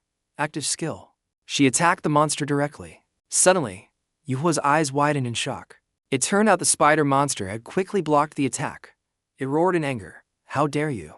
Then, with a wave of its hand, it yelled, "Get lost," and knocked Yuwa away, sending her crashing into a building. Yuwa took a powerful blow, causing her to cry out in pain. Then the spider monster said to its giant lizard, "That's your food." Then it commanded, "Eat." The large lizard let out a loud roar and charged straight towards Yuwa. Suddenly, some force pulled it back. Yuwa was also surprised. It was Liion, grabbing the lizard's tail and pulling it back. While holding the monster, Liion challenged it. "Where do you think you're going? You have to play with me first." Immediately, Liion slammed the large lizard onto the ground, causing it to let out a roar. It roared in pain. The spider monster's eyes widened. Is he trying to grab and throw the hell lizard with his bare hands? Legion's face turned cold as he warned, "If you dare touch Yuwa, I'll F*** King kill you." A giant red eye opened before the spider monster. She was terrified by its pressure. "What is this? It's devouring me." Then the spider monster clutched its head in disbelief. "Wait, am I being devoured? Me? A member of the mystic race being devoured by a lowly human." A purple light was enveloping her entire body. The spider monster realized, "Now I get it. I'm not playing anymore." The power radiating from the purple light made Yuwa wary. What is this strange magical power? Liion was also confused, not understanding what was happening. The spider monster was still posturing. "I don't like this form because I can't forge like this. But it seems I have to treat you as an enemy." She transformed into a purple monster with large wings. Variant information, danger level. Red calamity from the mystic race calamity, hell wings. Immediately after, she prepared to attack. "I will burn this entire place to ashes." Calamity skill. Her entire body turned into purple flame as she rushed towards Liion. A fierce attack shattered the ground, but Liion managed to block the monster's wing. Yuhua exclaimed, calling out to him again. A dazzling light shone throughout the city. A tremendous magical power had just fluctuated. The rampaging monster suddenly froze. Liion was wearing a pair of glowing green gloves, blocking the monster. This is more useful than I thought. Product information: rubber gloves for touching fire enhanced by using fire from the hell. Wings, fire resistance. Random luck +1. Fire resistance increases when you eat spicy food. Low. Durability, single use. Liion said quietly, these rubber gloves. The monster, being blocked, was furious. Damn it. He blocked my hellfire with rubber gloves. Liion smiled dangerously, veins popping on his forehead. Activating super recovery. I'll make you pay for the rest of your life for burning down the city with the fire from my forge. The monster was indignant. Ridiculous. Liion grinned. What do you mean, ridiculous? Are you looking down on these rubber gloves? His eyes opened slightly, blue light pouring out. You have no idea how convenient they are when eating spicy fire chicken. The system announced, the negative energy is too great. To make the hell wings a representative of opuchus, it needs to be purified. Liion was enthusiastic. Purify, is it this? Purifying fist. The monster tried to stop him. Wait, Liion didn't listen and continued, purifying fist. Purifying fist. Purifying fist. The spider monster was beaten to the ground, reverting to its original form. Liion stood over it, still taunting. Why are you so hard to purify? The monster lay on the ground, foaming at the mouth. The system announced, target is dead. Dead targets cannot be purified. Liion was speechless. You couldn't even handle that. He then turned back to the lizard, terrifying it. Looks like there's no other choice. Since the gas furnace is broken, I'll just use you. The system announced, Hell Lizard, a calamity monster, has surrendered. The Hell Lizard has become a prisoner of opuchus. Even the lizard had raised the white flag and surrendered to Liion. He casually rested his hand on the lizard and asked, what do you want your name to be? Gas torch. Charcoal lizard bread. Fanny the lizard. The system displayed. Hell Lizard has chosen torch. Yuhua and Sanji ran over worriedly. Yuhua asked, Uncle, are you okay? Liion, though his clothes were a bit tattered, didn't forget to ask, Yuhua, Sanji, are you hurt? Yuhua replied, yes, we're fine. Besides that, I need to tell you something. Liion remembered the words she had said before. I will propose properly after I kill all those calamities, which made him anxious. Oh no. Liion put on a serious face. Yuhua, here's the thing. Yuhua interrupted. Uncle, she asked, you didn't sacrifice yourself in the demon tower, did you? Liion was a bit surprised. Yuhua averted her gaze. I've always wondered. She remembered his large memorial photo. The other gods said you sacrificed yourself to save humanity. But strangely, the one who fought Red Eye, the one who nearly wiped out humanity, only you, the strongest of the gods, died. As she spoke, Yuhua's hands clenched into fist. But because there was no evidence and no way to investigate, I could only be suspicious. But now, after seeing your power today, I can confirm my suspicions. Yuhua looked straight into Lion's eyes. You didn't sacrifice yourself. Instead, you were the prey caught in someone's evil plan. Liion was silent, then he sighed. Just like Taesu's daughter. You're very sharp. Liion faced Yuhua and Sanji honestly. That's right. He recounted, 20 years ago, I was betrayed inside the demon tower. Liion looked down at himself and continued. By one of the 12 gods who followed me to destroy Red Eye. Yuhua was shocked. How could that be? Sanji also couldn't believe his ears. No way. Didn't the gods want to save the world with you? Sanji started to cry. Uncle, no, Sir Liion, you were the hope of the world. How could they do such a thing to the greatest hero? Liion pointed directly at Sanji. That's probably the reason. Sanji was surprised. Huh? Liion explained. Because I was better than them. He remembered his past. Because I could defeat Red Eye by myself. That's probably why they tried to kill me. Then, Liion also remembered his comrades. Without the master of the unfortunate death, they could rule the world as they pleased. And the biggest obstacle standing in the way of them and their ambitions. The comrades who hated me, Liion affirmed, was me. Then he added, to be honest, I'm not entirely sure either. This is just a theory. Yuhua and Sanji trembled. That's horrible. Sanji bowed his head. So that means you were trapped in the tower alone, and on top of that, the other gods stole your credit. Tears streamed down Sanji's and Yuhua's faces. Sanji continued when in fact, you were the one who saved humanity. Lion's expression softened, and he smiled gently. He patted their shoulders to comfort them. Thanks, but you don't have to cry. Sanji said sadly. I'll make them pay 1,000,000 times over. Yua was also deep in serious thought. Liion took out his phone and opened something. Now, look at this. The phone was displaying a news article. Breaking news. Goddess Sophie makes a surprise visit to Korea. There will be a press conference at 7 o'clock today. Liion continued. This is the last thing on my schedule for today. The city sky gradually darkened. At this time, inside an auditorium, it was packed with people. It was surrounded by reporters gathering information. A female reporter turned to her colleague and asked, revealing the truth from 20 years ago. What does the goddess want to say that requires a press conference here in New Korea? The male reporter replied, it's probably related to the mysterious message from Drekma. He continued excitedly, or maybe it's related to the recent rumors about Liion being alive. One thing is for sure, the goddess will reveal some shocking news today. Sophie sat on the sparkling stage, silent. She smiled, but it was a forced smile. I'm screwed. Sophie thought, I should just say, F***ck it all, at the press conference and run. She reconsidered. No, right now. I'm wearing a holy relic around my neck. Who knows what that bastard's relic will do to me? It could be a bomb. Sophie was terrified. If I want to live, I have to do as he says. At this moment, Sophie was like a puppet on a string. I am a liar, a dirty liar. I don't know about the other saints, but that Liion guy saying he'll erase me is no joke. Sophie remained seated on the stage, feeling immense pressure. Suddenly, she spoke up. The reason I came here today is because everyone is suspicious. You want me to reveal the truth about what happened 20 years ago. Does everyone here remember the Demon Tower event from that year? A female staffer turned and said, the Demon Tower? Wasn't that the Red Eye raid?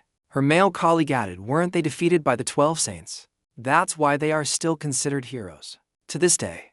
Sophie looked down. The truth is, on that day, the true hero who defeated Red Eye. She squeezed her eyes shut. Sophie revealed, was Liion. The people around her showed no surprise. I thought there would be some new revelation. The male reporter scribbled in his notes. We already knew that. How bore, realizing something. The entire auditorium fell silent. They all shouted in unison, what the hell?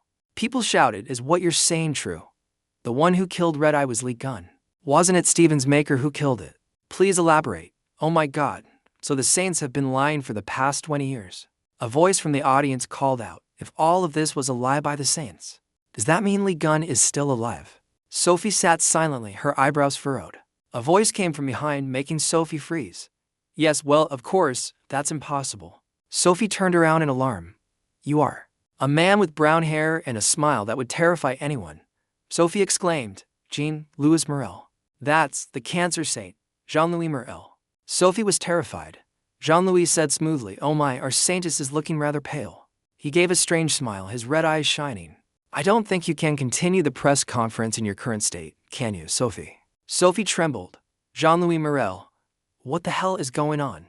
At the same time, Jean-Louis's hand was pressing the mute button on the mic. He leaned close to Sophie's ear, a devilish smile on his face. Jean-Louis hissed, shut up. What the hell do you think you're saying with the microphone still on? Every word he spoke terrified Sophie. Don't you realize your position right now? You just need to enjoy the treatment you've always received as a saintess. So why are you unhappy? What kind of situation are you trying to create? He continued to warn her. Just stay quiet if you don't want the whole world to see your mouth ripped open right here. Then he pressed the button to unmute the mic. He switched to a fake smile. I apologize, ladies and gentlemen of the press. After checking the facts, we've discovered that the saintess has made some false statements because she is being threatened anonymously by someone. Jean-Louis tried to be reassuring, but his face looked terrifying. But please rest assured, we will now escort the saintess to safety. Then he offered another apology. I apologize to all of you who came here today, but we must end the press conference right now. A male reporter spoke up, interrupting him. Wait a minute, if we ended here, what about the information regarding Liion? After he asked this question, a dark aura enveloped the male reporter. Jean-Louis stood on the table and warned, Liion died in the Demon Tower 20 years ago. What more do you want? His eyes narrowed as he continued, if Liion suddenly returned alive, shouldn't he have shown himself? But why is he still hiding? The male reporter shot up and questioned him. If that's the case, then who threatened the saintess? Another male reporter added, and why did the culprit mention Liion? A female reporter also stood up, asking rapid-fire questions. If the saints end the press conference here, you will be even more suspected. Is there anything else you want to tell us? Jean-Louis, now cornered, cursed under his breath, bloodthirsty insects. He raised his hand, preparing to attack the commoners, truly not knowing their place. Suddenly a voice rang out, looking at that expression. You're probably planning to tear these reporters to shreds, aren't you? The voice startled Jean-Louis. Liion appeared out of nowhere, preparing to kick Jean-Louis in the face. His kick landed squarely on him. It sent Jean-Louis flying towards the stage. Sophie's jaw dropped. He's here. After composing himself, Jean-Louis gritted his teeth. What the? Liion, in tattered clothes, was charging forward with a large tail. Long time no see. You rotten piece of Shastra's tea crab. Your face, like a crumpled piece of toilet paper. Hasn't changed a bit, has it? He slammed the large tail into Jean-Louis. Now, take this. Sophie's eyes widened. That's a tail. Meanwhile, the large lizard from before was feeling sorry for itself. It was now a prisoner of opuchus, a disarmed captive named Torch, placed in the middle of the street with a sign that said, "Do not feed." After giving Jean-Louis a beating, Liion scolded him. Hey, you rotten crab. You're the one who ended the press conference, right? Are you crazy? Jean-Louis opened his mouth. That's the tail of the hell lizard, which belongs to the phantom race. He appeared confidently behind Liion. I heard it was defeated right before you showed up. Were you the one who caught it? Liion looked annoyed. Damn it, you made another clone. Jean-Louis's face remained arrogant and emotionless. You can recognize my clone skill with just a glance. Who are you, really? Liion replied. Me. He gave a confident smile and introduced himself. Who else? It's Liion. All the reporters below were stunned. Everyone was too shocked to speak. The male reporter from before couldn't help but burst out laughing. Then everyone around him also burst into mocking laughter. He says he's Liion. No way Liion looks as young and handsome as you. That's really the joke of the year, young man. Jean-Louis covered his mouth, laughing contemptuously. You have some skill, but it seems you lack a grasp of reality. If you're going to impersonate someone, you should at least choose someone more fitting. As soon as he finished speaking, the lizard's tail slammed into his face again. Liion swung the tail up with one hand, sending Jean-Louis flying. Liion declared, they all only realize it after they've been defeated. Liion's eyes turned terrifying. What are you bastards staring at me for? Then he rushed forward, shouting, all of you, come at me too. Everyone scattered in a panic. A crazy bastard is chasing us. Even Sophie was sent flying. She screamed, God, save me. Sophie thought to herself, I need to get out of here as soon as I get the chance. A foot landed next to her. Sophie realized, I'm done for.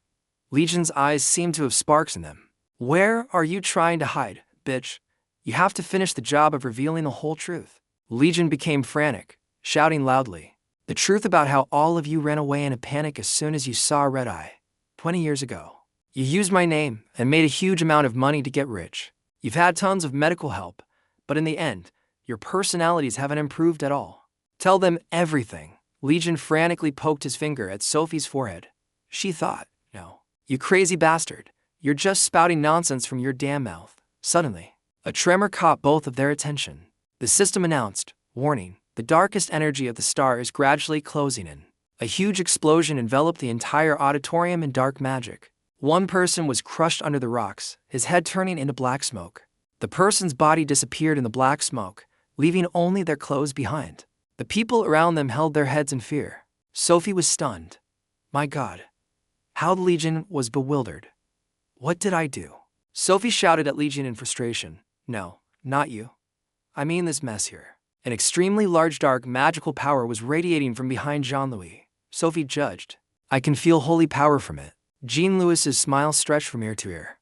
Oh my, I didn't think it was really him. He stood before Sophie and Liion, anyway. I'm not sure you can survive the demon tower with your whole body intact. The power emanating from Jean-Louis became terrifying. But should I throw a little party to welcome you back? At the Sagittarius Temple, also known as Hugo's home.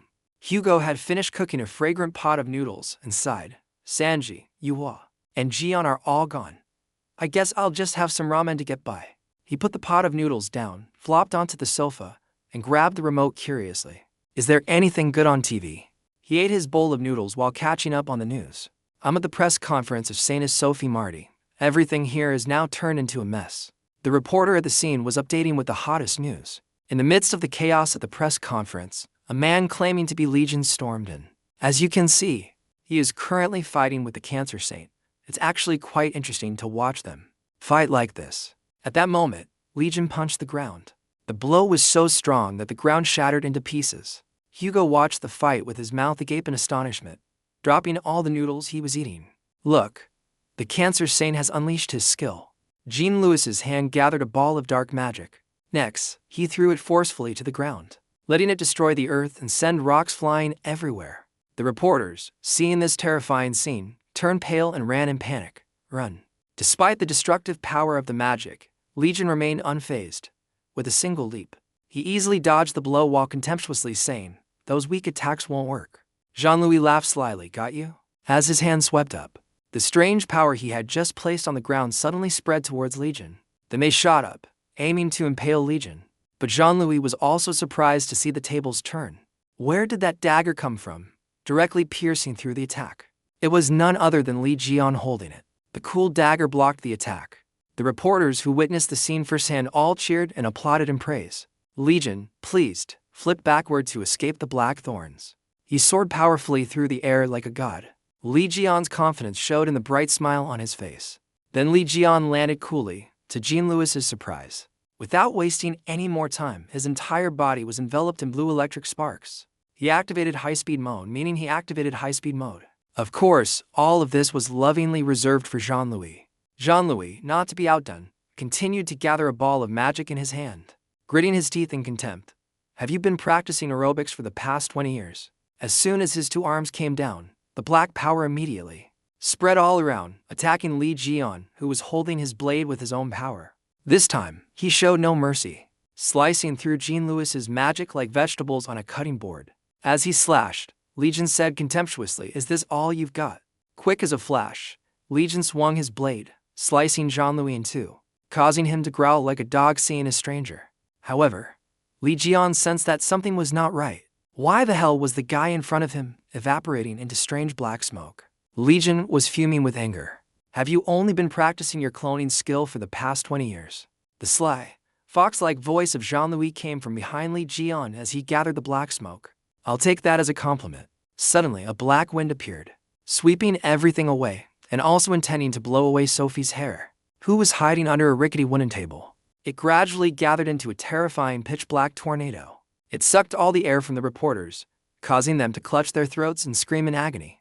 Liion couldn't ignore the scene and immediately questioned the beast. "Jean-Louis, you damn bastard. Are you planning to cover up this mess like this?"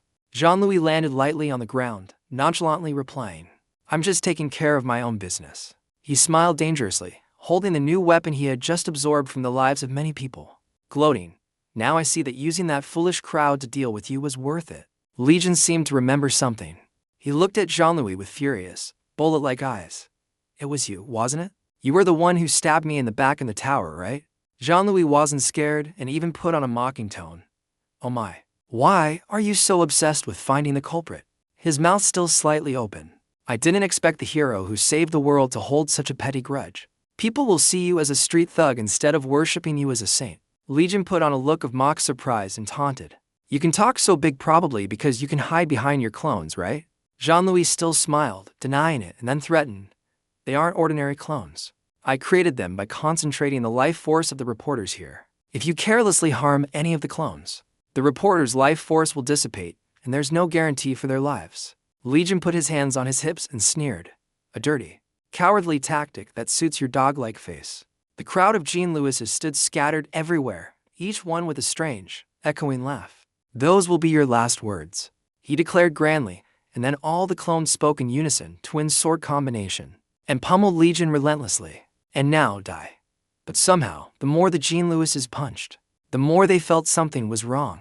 He was utterly bewildered when he saw a strange object enveloping and protecting Liion. A tail? Why? Why is it here? From that covering, Liion escaped the group beating and simultaneously announced, "It's a new skill I acquired in the dragon battle." It was his turn to launch a blow towards the one who was staring in bewilderment, activating his attack.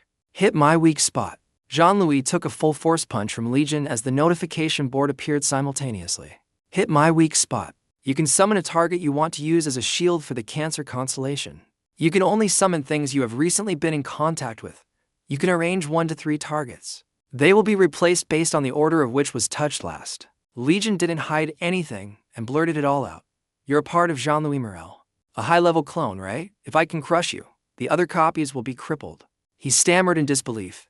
How did you know? Liion activated his ability, 13th sense. You can grasp your opponent's weaknesses. Without letting him wait long, he taunted. I told you your methods were dirty and terrible. Your rotten core is shaking. Only a fool wouldn't notice. Liion held up a strange object and smugly congratulated Jean-Louis, causing him to scream. We've hit the jackpot. Liion grabbed his neck, preparing to punish him, but he stubbornly kept his mouth shut. Even the Gemini constellation couldn't find the core with their sensory abilities. How is it possible?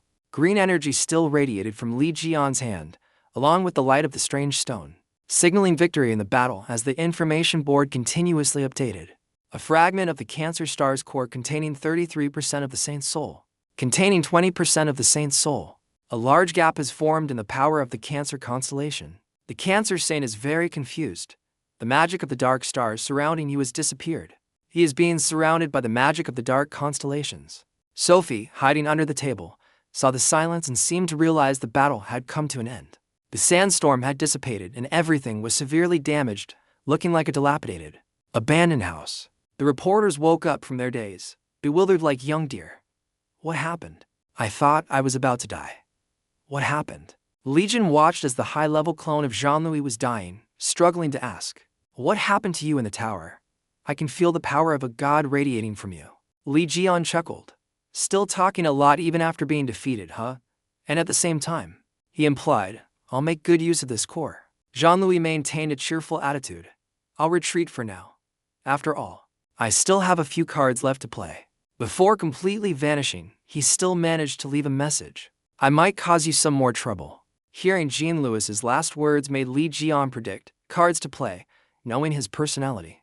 There's no way he'd retreat quietly. The ringing of a phone drew Lion's attention. It turned out someone was calling. What is it? This is Hugo. Liion answered the phone and asked, what's up? A shout from the phone boomed, scolding him. You dog. What the hell do you think you've been doing? There's no time to explain. Get out of there as fast as you can. Hugo on the other end was panicking. I'm watching the news.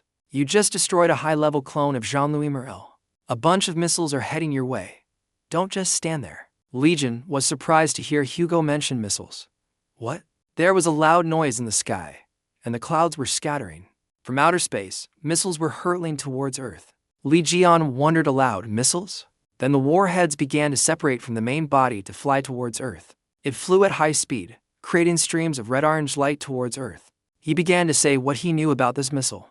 It's called the Mammoth Missile, a special weapon used against great calamities. Created by the Capricorn and Gemini saints after Lion's disappearance. This missile helped humanity eliminate a previous calamity. In case a disaster occurred that humans couldn't handle, the missile was activated and destroyed everything. Their final trump card will destroy everything within the disaster range in a single shot. Liion thought about the missile's past achievements and couldn't help but frown. I can't believe they created something like that. It's unnecessarily grandiose. Hearing him say that, Hugo became agitated and shouted. Jean-Louis programmed the missile to launch automatically once. His biometrics were lost. Hearing Hugo say that, Liion understood, because he was the one who took Jean-Louis's biometrics. He calmly deduced, I guess that high-level clone was equivalent to his real body. Seeing him so calm, Hugo got angry and shouted, this is not the time for you to stand there and deduce things. Get out of there, now. Hearing him tell him to run, Liion retorted, running isn't the issue here. One shot from that thing can wipe out the entire city.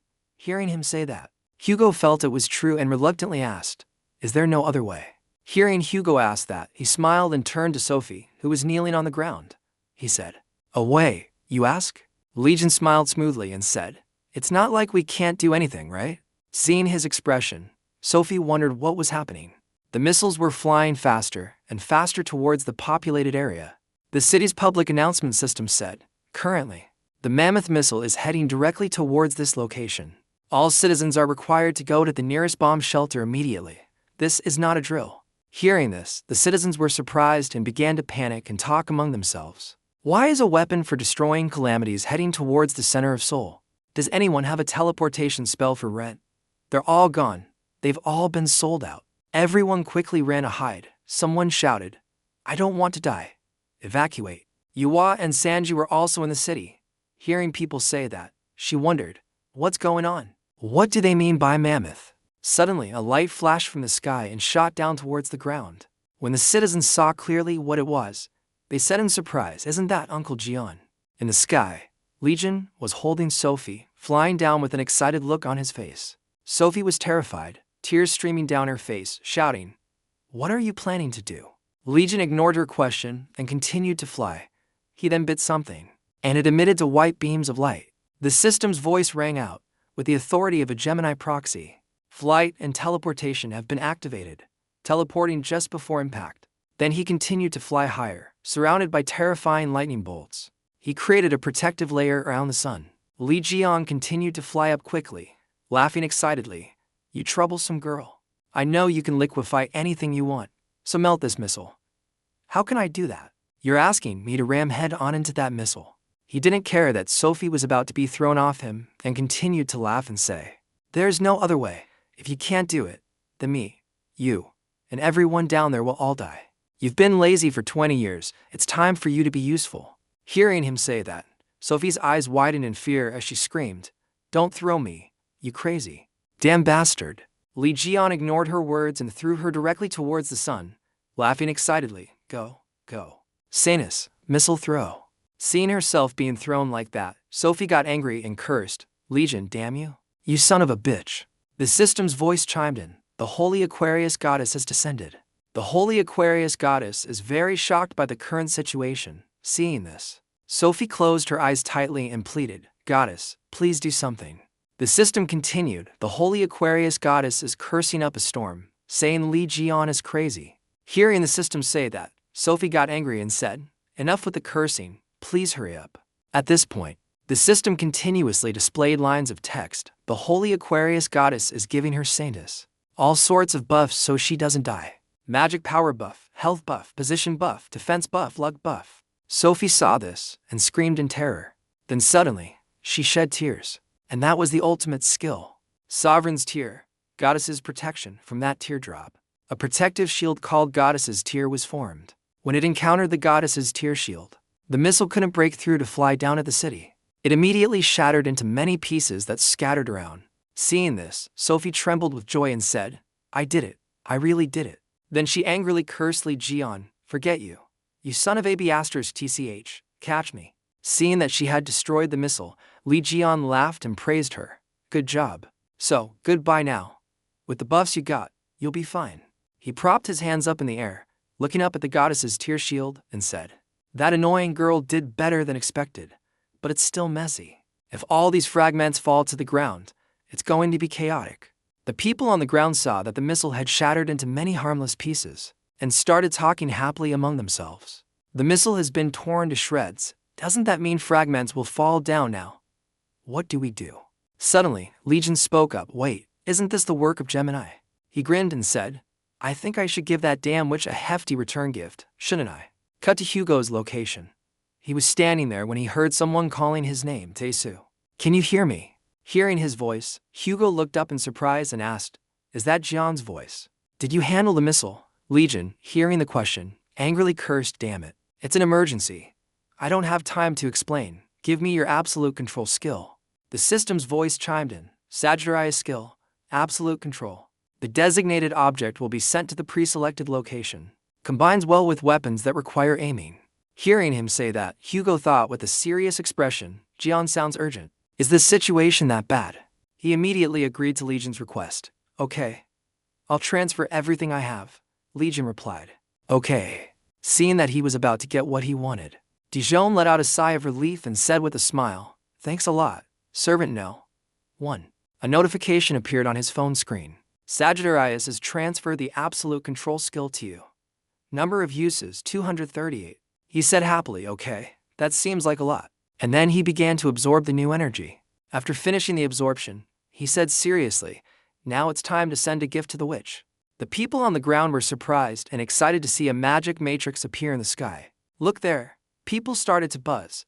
"The missile and its fragments are all gone. That's right. We're saved." Seeing this, Sanji happily turned to his sister and said, "Sis, this must be." Yua also smiled brightly and replied, "Yes, Uncle succeeded again." Sung Hyuk on the side was surprised that everything had succeeded and asked, "Oh my god.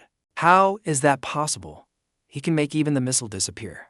Then suddenly a voice spoke out. "This is the Yin-Yang Palace, the sacred domain of Gemini. Bishop Choi Sung Hyuk, please enter." Hearing the voice, Sung Hyuk was surprised. This voice. Sung Hyuk immediately contacted Ken and asked, "This is Bishop Choi Sung Hyuk. Bishop Ken. What's going on?" Bishop Ken, hearing him ask that, got angry and cursed him. "You ignorant fool. What have you done with your bishop's authority?" At his location, when he stood in the building looking outside, he saw many fragments from the missile flying around the sky, about to fall, and he gritted his teeth. In the Yin-Yang Palace right now, fragments from the mammoth are falling down. At the Blue House, a government office, someone's voice echoed through the building. "What do you mean Lee Gun appeared?" In a panicked tone, this person continued. Not only did he cause a commotion at the Saintess's press conference, but he also defeated the Cancer Saint and even stopped the mammoth missile aimed at Korea. While speaking, does this make any sense? Suddenly everyone felt a tremor on the roof of the building. Liion suddenly broke through the wall and jumped down, holding the people by the head, their screams echoing. A delegate looked at him blankly and said, "What the hell?" Zion spoke without any restraint. "Why are you all whispering like rats? Have you committed some crime?" His turquoise eyes lit up. He announced to everyone in the assembly, "Since I've gone to the trouble, I might as well resolve this now. I've come back to get my money." Liion made the group kneel in a line before him. He irritably questioned, "I heard you're holding a bank account from selling my stuff. While I was on my way home, I remember trying to access the account through Taesu's authorization, but couldn't open it." But they didn't even pay attention to his words, whispering among themselves, "Is that really Lee Gun? I saw him at the Saintess's press conference yesterday." But, "Be quiet." A murderous aura emanated from Liion, his voice carrying weight. "I definitely assigned Taesu as the trustee. Isn't this too strange? What do you think?" People still tried to explain. Well, the Korean government found it hard to trust Mr. Hugo, so. He furrowed his brow and asked again, "What?" The man gathered all his courage to explain. "Mr. Hugo is a foreigner. After you disappeared, we couldn't place our trust in a foreign saint.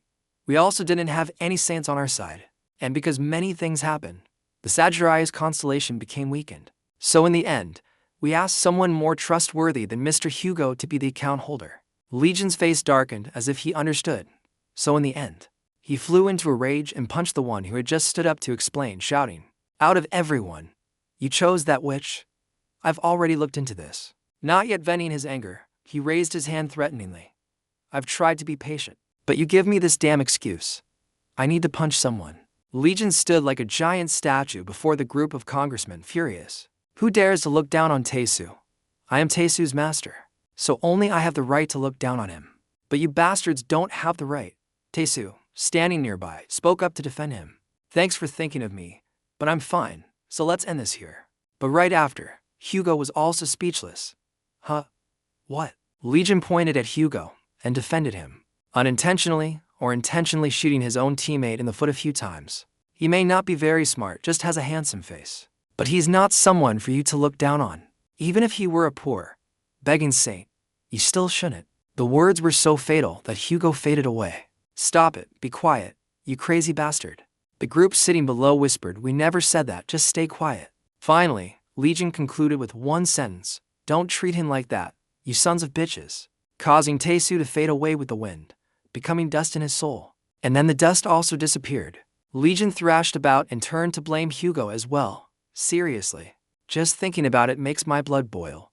You've become a naturalized citizen. Why do you tolerate being treated like that?" Hugo was no longer in the mood to argue. "Yeah, I'm sorry, it's all my fault." After the mix of beating and comforting, Liion showed some empathy.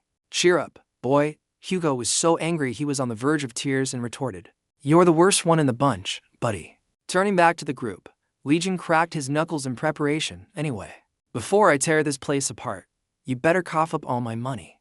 Cornered, they could only timidly reply, "That." Suddenly, a new power appeared from above, a loud voice shouting, "Shut your mouth." Sung Hyuk seemed to guess who it was. This voice, could it be? The girl in high heels walked forward. The immense power cracked the road. Liion looked annoyed, so she finally came. "Let's go." "This is the Gemini Saint, Haiji." She approached in a rage and ordered, "We've taken over that account, so get lost." Her eyes were ice cold as she questioned him.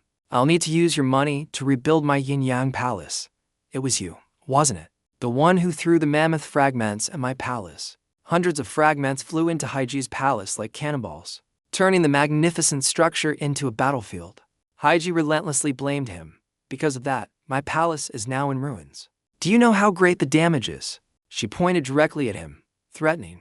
You'd better be prepared to face the consequences of your actions. Liion tilted his head and caressed his chin, asking curiously, who are you? The words carried extremely high magical damage, making Haiji bite her lip in anger. Haiji flew into a rage and set up a magic circle. Shut up.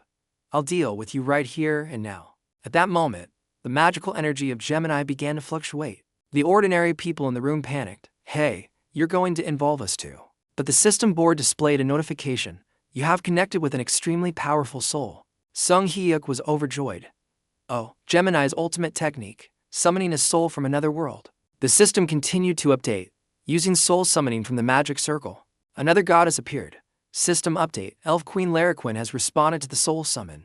Her feet step lightly on the still water. Laraquin's immense, storm-like power made everyone in the room look up. Haiji said triumphantly, this is the Elf Queen Laraquin, a spirit almost on par with the Divine Saint. I wonder if you can stand against her. Without waiting, Liion suddenly rushed straight towards Haiji. He grabbed the waist of Haiji's dress and lifted her up, catching her off guard. He lifted her up and shouted, up you go, throwing her through the large hole in the roof of the building. Both of them spoke. Haiji flew into the sky at the Parliament building, shining like a star. Sung Hyuk's joy was short-lived as he called out in despair, Governor. Laraquin also looked up at the sky. Without Haiji here, the system board announced, Gemini's magic has dissipated. It continued, Elf Queen Laraquin wants to go home. But it wasn't that easy. Liion looked at her silently. Then, just as she was about to disappear completely, he grabbed Laraquin's head. She broke into a nervous sweat. Both of them were silent. He grabbed her head, lifted her up, and asked, where do you think you're going? Laraquin cried out in pain. Let's go. But the system had updated, successfully captured Elf Queen Laraquin. Liion put his hands on his hips and asked her, do you think I'm that stupid? How dare you run away? Laraquin cried and begged, please spare me. But something else fell from the sky, catching his attention. Protect me. Haiji fell, her head spinning. Sung Hyuk asked worriedly, Governor, are you all right? The system updated the bulletin. User has fainted, so the magic control has failed.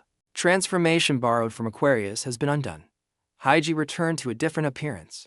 A surprised voice rang out. Isn't that the Gemini Saint? Liion, holding Laraquin's head, was still talking. See? I told you I've never seen her before. Did she really think she could beat me just because she had the Elf Queen? Laraquin, being pulled by the hair, cried and wailed. He continued, see, that purple witch won't save you. The members of the assembly gaped. Their words jumbled. Norway, no way. How can this be? Legion's power was as imposing as a serpent behind him as he asked again, my money. You will return it, right? Liion and Hugo walked casually out of the Blue House. Holding a pile of documents, Liion said happily, all right, I got my money back. Let's get something to eat. Why are there so many papers? Hugo beside him was not as happy. You don't find anything strange? Liion asked back, huh? What do you mean? Hugo explained. Why didn't she come? She's the type of person who would use meteor right in the middle of the city. Whenever she's angry. Liion just chuckled. I was wondering what you were thinking. He looked elsewhere and said, she didn't show up even when I destroyed her yin-yang palace. There's only one reason. He quickly explained. There's no way that hot-tempered witch would hold back her anger. I guessed where she was, so I just went to visit. At a building in the middle of the city. This is Chi and Sungjae's house. The four of them gathered on the floor as Liion spoke up. Let's eat something. He handed Sanji a burger and said gently, here's your hamburger. Sanji held the hamburger, his heart heavy. He waved his hand, declining. No, I'm fine. I'll eat something else. Liion mumbled with the burger in his mouth, really. Then what do Yuhua and Jimin want to eat? Yuhua shyly scratched her lip and spoke up. I want to eat. Liion quickly spit out his food. She smiled brightly and added, whatever you like, uncle. Jimin next to her smiled mischievously. Sis Yuhua is really something. Liion wiped the corner of his mouth and thought to himself, I'm going crazy. If Hugo finds out, he'll probably pass out. Elsewhere, Hugo was in a smoke-filled battlefield. Someone's voice asked, isn't Uncle Taesu coming? Liion didn't elaborate, just replied, I asked him to run an errand. So he'll be back a little late. He looked at the box in front of him, put his hands on his hips, and prepared. So, shall we? Looking at Liion sitting meekly in the glass box, Liion continued, start the interrogation. The system introduced the glass box, holy relic of Aries, the super hard exhibition box. A very sturdy box used for display. Liion calmly ordered, from now on, you must answer everything I ask correctly. Liion reluctantly obeyed. Yes, yes. He looked at the notebook with a sinister expression and said, anyway, being in this box and looking out is still better than being in my book, right? So, you'd better know your place and answer well. The book in Lion's hand was the book that contains everything. S-rank holy relic. When a target is stored, it will be turned into text and stored in the book. It can be disguised. Currently, a cookbook. Liion in the glass cage nodded repeatedly, of course. He didn't bother and began to speak. That lying, cunning witch still hasn't shown her face. Don't you find that strange? To be precise, it's not that she won't appear, but that she can't appear, right? Liion replied, yes, that's right. He tapped on the floor and said, that means she's trapped somewhere, and that place is right here. At Sanji's house. Liion quickly replied, yes, you are absolutely right. Lion's face became serious. I'll give you one chance. Where exactly is she? She looked up at him and stammered, that. He looked like a demon in human form as he threatened Liion. You want to speak for yourself? Or should I speak for you? Which made her tremble in the glass box. She stammered, hesitantly, not wanting to speak. Liion bowed her head, tears welling up, and pointed to the statue on top of the cabinet, saying, over there. Jimin was surprised. That's the statue that was broken last time. Liion walked over and picked up the statue, excited, just as I thought. I knew there was something suspicious here. He turned his head and continued, you said before that she kissed this thing, right? Perhaps that was the cunning bitch's positioning magic.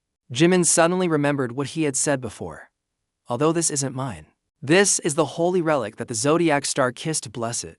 He exclaimed, Liion immediately activated 13th sense. Activating 13th sense can interfere with the spirit world. Suddenly, the statue changed. It angrily roared, hey, Liion, how dare you tattle like that? Which startled some people around who let out a few yelps.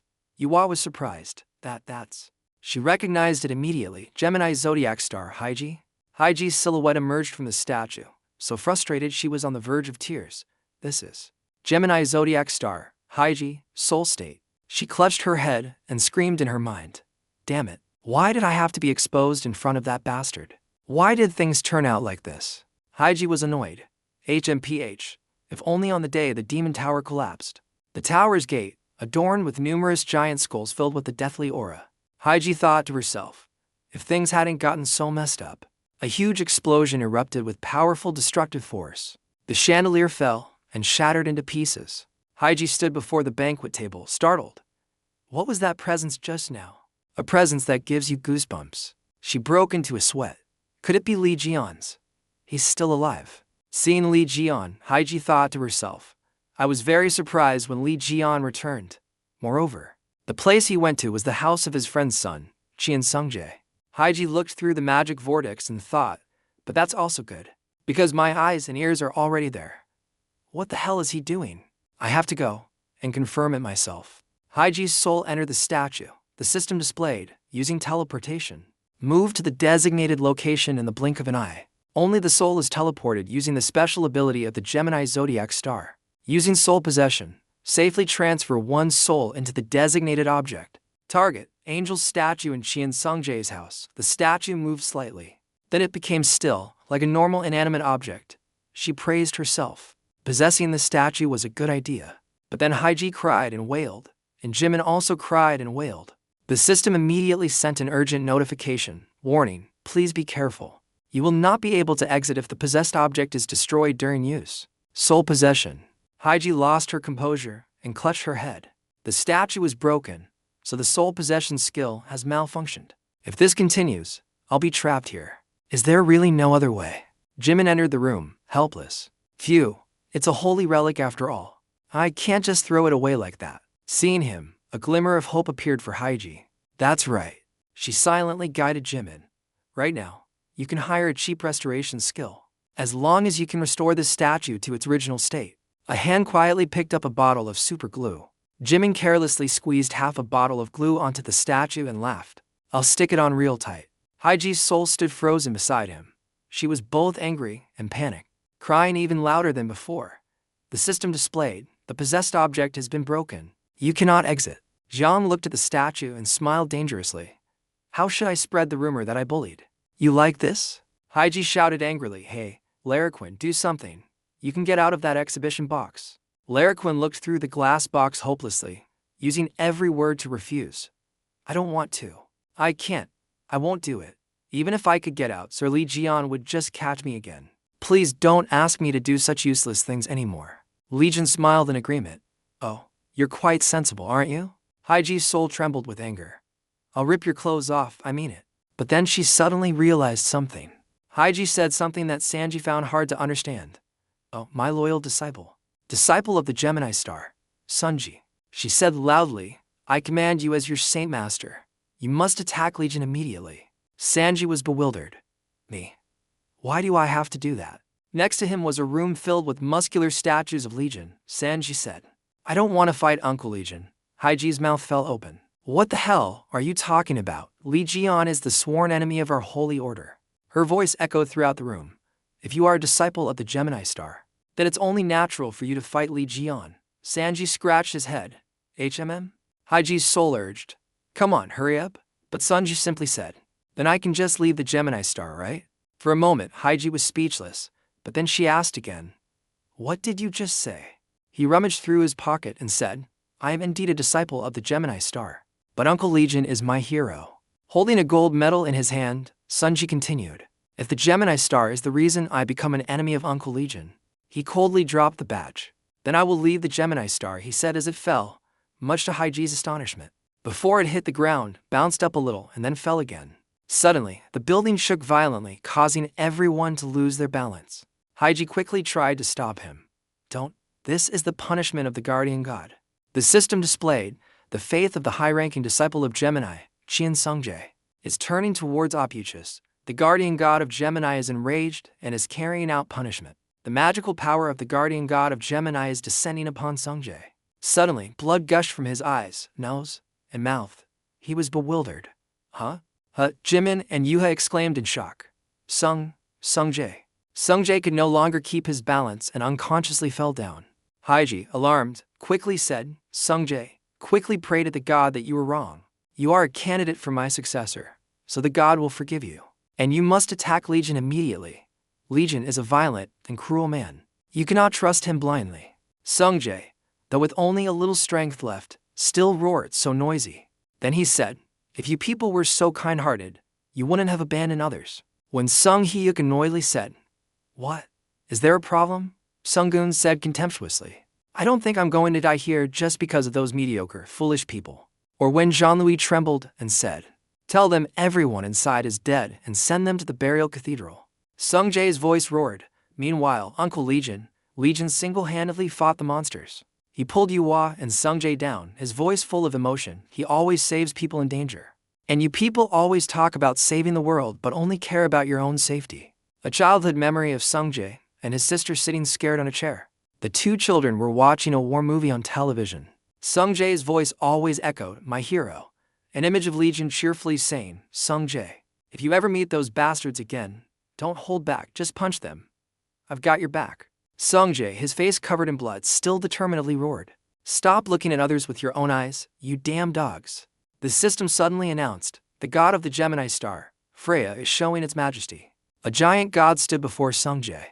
The punishment for the disciple John Sungjae has been raised to the highest level. For his recent statement, magical power is being gathered to make the disciple John Sungjae and his hero disappear. Legion's lips moved, his voice cold. Skill. He raised his hand and a power began to rise, surprising even the god Freya.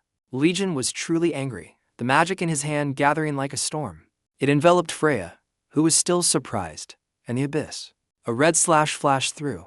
At the front of the yin-yang palace, smoke and fire were everywhere. People running and falling all over. They shouted to each other, "Hey, clean up this mess." Barrio, who was using magic to defend, turned around and quickly said, "The fire is under control.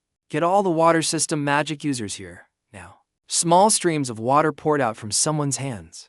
He was bewildered. What is this? Why can't I concentrate my magical power? The group of people ran up and called out, captain of the divine proxies. Ken, there's a problem, she said in a panic. I can't concentrate my magic power. No, I can't feel any magic power at all. Beria was also shocked and asked, have you contacted the disciples in other areas? Looking at the flickering system panel, Sung Hyuk was startled as someone's announcement echoed. We can't use telepathy or teleportation. The teleportation gates have all disappeared. I'm sorry. The monsters poured in, causing people to flee in panic. What happened to the disciples who had to face the natural disaster? We tried to contact them, but we couldn't use telepathy. And other communication devices also malfunctioned because they were in the disaster area. The statue of the god, along with the smoke, blew away like ashes. Someone stammered. It's as if the magic of Gemini has disappeared. On this side, everyone was bewildered. Yua spoke up. The magical power of the Gemini god has disappeared. Liion smiled faintly and comforted him. You'll be fine now, Sanji. You were almost in danger because of me. He knelt down to face Sungjae and said gently, thank you, Sangjae, for believing in me until the very end. Sungjae was astonished, tears unconsciously flowing from the corners of his eyes. He smiled brightly despite the dried bloodstains on his face. Suddenly, someone's voice shouted, Liion. Haiji asked angrily, what have you done to me? She was horrified. The power of the Sanus has disappeared from me like this. In another dimension, the two souls of Haiji and the goddess were cut into by a magical force. This is the connection between the Gemini saint Haiji and the Gemini goddess Freya has been severed. In the universe, gods have a very large amount of magical power. And what could that amount of magical power be? It could cause them to become overloaded if they intentionally intrude into this world. That is why the gods provide their proxies and power to the saints. Like under Haiji's command, there are many others. The saints then distribute that power to the disciples. In other words, the gods are the source of power. The saints are the receiving and converting towers, like plugs directly receiving electricity from an outlet. The disciples are the electrical wires and the source of power. She understood that the disappearance of this power in an instant meant that. Liion stomped his foot hard, causing the statue to jump. Haiji was startled. He bent down and said, why does it feel like there's no power left? Haiji panicked. What? Liion continued. That rat and crab probably does this kind of thing a lot. He uses the Abyss Scythe to sever relationships. After all, the system displayed Abyss Scythe SS, a royal skill of the Cancer constellation. You can tear apart anything you want, he said. After modifying it with my skill, the result should be quite interesting. Haiji became nervous hearing him speak. He then threatened, I can even tear your contract with the gods. This is a forbidden act of God, severing relationships. You can sever anything, including memories, human relationships, and even loyalty. A new ability will form as you master forbidden act of God. Haiji stubbornly refused to believe Legion's words. And no way, the goddess would never allow this. You will suffer her wrath, Liion calmly replied. Oh, it's fine. I'm even looking forward to it. He excitedly asked Haiji back, because that would mean that damn goddess will show herself, right? She was shocked speechless. Suddenly, a powerful magical source surged. The sky suddenly rumbled with thunder, and lightning flashed across the sky. It struck down the human power source. The people looked blankly at the black vortex forming in the sky. A giant tornado, carrying bolts of lightning, was sweeping through the city. This is a sign that the Gemini deity has lost its saint and disciples. The god has flown into a rage. They will have to face calamities and directly exert their influence. Haiji's eyes widened in astonishment. Suddenly, a light blurred the image of Haiji and Liion. The giant tornado has destroyed this house. The elf goddess appeared before their group. Liion still stood proudly and said, this must be the entrance. The Gemini god Freya angrily confronted Jion. The system immediately displayed, warning, the natural power of the deity is fluctuating violently. The god gathered its power like a storm. Liion frowned, but there was no fear in his eyes. You have taken an item from your inventory. The goddess's hand pointed down, and with it a source of magical power descended to the ground as if to wipe this place out. But suddenly, the person's eyes widened as if they couldn't believe what they were seeing. Liion used only one hand to block the god's power, which quickly faded and disappeared. This is the fragment of the Cancer core is absorbing the divine power. The greedy stone fragment absorbed all the magic that just descended. The Gemini god is overwhelmed by the sign of another god's fragment. Zion laughed dryly. It's a shame I don't have the holy punishment here. He remembered his heaven attribute weapon. If I had the heaven attribute here, I could have blown away everything, god or not. The system displayed, you have summoned the workshop invention. List of available items, Cancer core fragment, lightning and tornado of the Gemini god. Xian became aggressive. I can't back down. He raised his fist and asked, if you don't have teeth, you have to chew with your gums, right? A stream of light flashed by, and a scythe appeared in his hand. This is the Absol Storm Scythe, forged from the Cancer core fragment, and the lightning of the Gemini god. Your crafting skill is lower than the materials, so durability is very low. Usable. He smirked. Legion's hair grew long, as fierce as a serpent. You have used the stored divine power and activated the instinct of a war god. He stomped his foot so hard that the floor shattered. He rushed forward to fight the goddess. This had a huge effect on the Gemini god. The goddess covered her face and screamed. The Gemini god is suffering pain and humiliation. Everyone was shocked. Haiji spoke up. He's a wounded god, impossible. The weapon in his hand shattered. The Absol Storm Scythe has been destroyed. Zion was annoyed. TSK, is this all a mutated item can do? The goddess tensed up, veins popping out in pain. The Gemini god Freya has lost all reason. Dozens of magic vortexes appeared in the sky. The Gemini god Freya is trying to gather all her power to descend upon this world. A large crowd of people, along with a few dragons floating in the air, prepared for battle. From within the vortex, many ferocious monsters appeared. Each vortex showed a picture of the situation everywhere. System update: the Gemini god Freya has condensed all her power and abilities from the sky. A flame erupted downwards with the command, "Stop right now." A large flame erupted onto the ground right in front of Liion.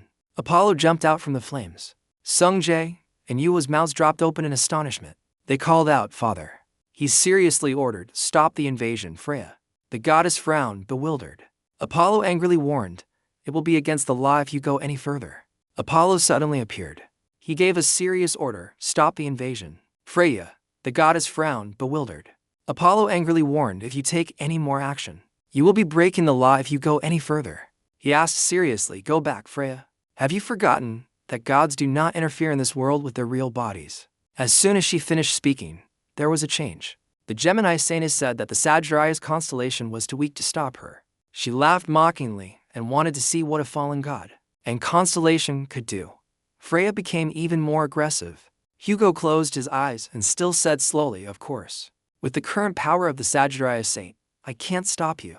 He opened his eyes, his voice sharp and cold. "But do you think we're the only ones unhappy with your interference?" Suddenly, many strange magic circles appeared in the sky. This is thousands of entities observing the world are preventing the Gemini god's attack. They expressed their displeasure, stating that direct intervention is a serious violation of the rules. They are pulling back the Gemini god's army to mark their territory. A magic circle representing the 12 zodiac signs shone down on the ground. A strong chain shot out from that circle. It closed like a net, surrounding Freya. The other gods are displeased by this violation of the rules, and are activating a restraining spell for deeper intervention on Earth. You will have to pay a very high price in faith, experience, and stats. If you continue to interfere, you may reach the maximum hostility level with the other gods. Dust flew everywhere, and everyone looked up at the unfolding scene. Hugo said quietly, "How pitiful." Dozens of giant chains restrained Freya. He spoke up, "It seems the other gods aren't just planning a watch from the sidelines either." He said angrily, "Do you want to continue to take on more danger?" The goddess Freya glared angrily, showing her defiance. But the chains restrained her forcefully. The goddess Freya screamed in pain, so much so that dozens of glass panes of a nearby building shattered simultaneously. Yihua, Sungjae, and Himin's ears hurt. The goddess Freya went mad and used all her strength to point at Hugo. If it weren't for the call. The Gemini Saintess is gritting her teeth and saying that she will never forget this day. Liion gleefully gave her the middle finger, provoking her. "I bet you're really mad, huh? Next time, bring your lover along." Freya glared, the blood vessels in her eyes clearly visible. Then she faded and disappeared along with the chains. Liion looked at the system panel with satisfaction. "You have completely crushed the pride of the Gemini Saintess. You have gained fame among countless entities observing the world. You have gained a large amount of experience for the ascension of the gods. You have leveled up. Saint level 2. Low experience, level 9. You will receive a special challenge upon reaching Saint to level 10. Apollo's figure also faded away. Battle formation experience has been accumulated. A special challenge based on your battle formation experience has been activated. Awaken future sight SSS. Yihua, Sungjae, and Jimin sat on the ground, sighing with relief. Liion put his arm around Hugo's shoulder and praised him. "Great timing, Taesu." Hugo raised his hand and looked at it, saying, thinking about what Freya did to Sanji. He gritted his teeth in anger. "I'm still shuddering." Clenching his fist, he said, "Shooting an arrow through her head isn't enough. Liion suddenly said, "Leave that to me." He pointed to himself and said to Hugo, "I'll grind it to a pulp for you." Hugo smiled and thought to himself, "Thank you, Jian." Suddenly, Hugo fumbled in his coat pocket. "All right. The thing you asked me to get from the yin-yang castle. I brought it here." Liion snapped his fingers with joy and exclaimed, "Excellent. This is the soul pact. The certificate of contract with the Gemini incarnations." Haiji suddenly interjected, "How did you get that? I always guarded it very carefully." Hugo smiled simply and said, "Infiltration and stealth are two necessary skills for an archer." Without saying it out loud, Hugo thought to himself, "Not to mention the badge that Jian gave me." Haiji was so angry she was fuming and cursed. "You damn," Hugo warned, "watch your mouth." Xian opened it to look, and the system popped up. "You have opened the soul pact. Searching for incarnations. 3S, one-eyed spearman, legendary type. Dojin, the giant king, legendary type. Royal Knight Commander, Light of the White God Party, legendary type. The incarnations of Gemini have completely surrendered to opuchus. You can accept the surrendered incarnations as prisoners." Xian was surprised and exclaimed. Accordingly, new information was updated. General type incarnation. The one sealed at the bottom of the deep sea under the yin-yang castle has also surrendered. Liion was lost in thought. A general type incarnation. It must be a mythic type, he said. Why should I trust those who lay down their arms and surrender? Show me something more practical. A stream of magical power gradually radiated from the paper. It formed a vortex above Liion's head. Haiji gradually appeared from within the vortex. Liion was startled, his mouth agape. Hugo and Haiji's soul on the side were also surprised. Everyone looked at her in the vortex and blankly called out, "Haiji?" Haiji's soul was so shocked it faded away with the clouds. The system quickly explained. "The incarnations of Gemini offer Haiji's body to you." Haiji landed blankly. Liion laughed out loud. "I can't believe it." "All right, I accept." The system immediately updated. "You have accepted. The representative of the Gemini constellation has surrendered. The representatives of the Gemini constellation will transfer to opuchus." Liion held the still glowing paper and smiled. "You have the right to name your new representatives," Liion said lazily. "I'm too lazy to name them, so just go in order. Number 1, Number 2, Number 3. The system also approved. You have named your representatives." Haiji's soul panicked and screamed, "No way, a nightmare. This must be a nightmare." Suddenly, Liion grabbed Haiji's soul's neck, making her choke. Go. She struggled to breathe, only letting out a sound. Liion scolded her annoyedly, "Hey, you bitch. You've been completely abandoned by your own sanus." He growled, "So you'd better answer my question properly. Who was the one who stabbed me inside the demon tower?" Haiji quickly said, "I don't know anything stabbed you." "What do you mean?" Liion let go of her, and a surge of power grazed her forehead. Then it glowed like a lightning bolt, attacking Haiji, who screamed in pain. A pile of fragments was scattered on the ground. Liion spoke up. "These are fragments of the Epsol scythe I just used. It can even burn your soul. Sounds fun, right?" He flew into a rage and shouted, "Don't pretend you don't know, speak up." Haiji still stubbornly said, "I really don't know." Seeing that she wouldn't confess, Liion threatened, "Do you really want to die while being tortured in soul form? You are Sungjae." And Jimin stood there, looking on blankly. Larquin sat in the glass cage, covering her ears and crying. Hugo said nothing, just shielded his face from Legion's power. Haiji had no choice but to quickly answer, "Virgo." It was definitely Virgo. Liion squeezed harder, making her scream in agony. Because Virgo has the verdict of the heavens. Zion's eyes glowed even brighter and more fiercely, until the stone exploded, scattering everywhere. Only then did Liion let her go. He smirked and replied, "I see. Wouldn't it have been better to just say so from the beginning? All right, since you gave me information, I'll return you to your body." Haiji hurriedly touched her forehead, her heart still pounding with fear. "I'm alive." But suddenly her body stood up, surprising Haiji's soul. Larquin, having possessed Haiji's body, said happily, "Thank you. Even though I'm only liberated like this, I really appreciate it." Xian laughed, "Oops, my mistake." Liion looked at her soul provocatively. "I accidentally gave your body to Larquin." Larquin, in Haiji's body, joyfully rushed to hug him, cooing, "Thank you, Sir Liion. Thank you so much." Sungjae and Jimin, standing on one side, had to stop Yua before she rushed forward to give Larquin a piece of her mind. A new day began, with gentle sunlight embracing the mansion. The plush bunny sighed.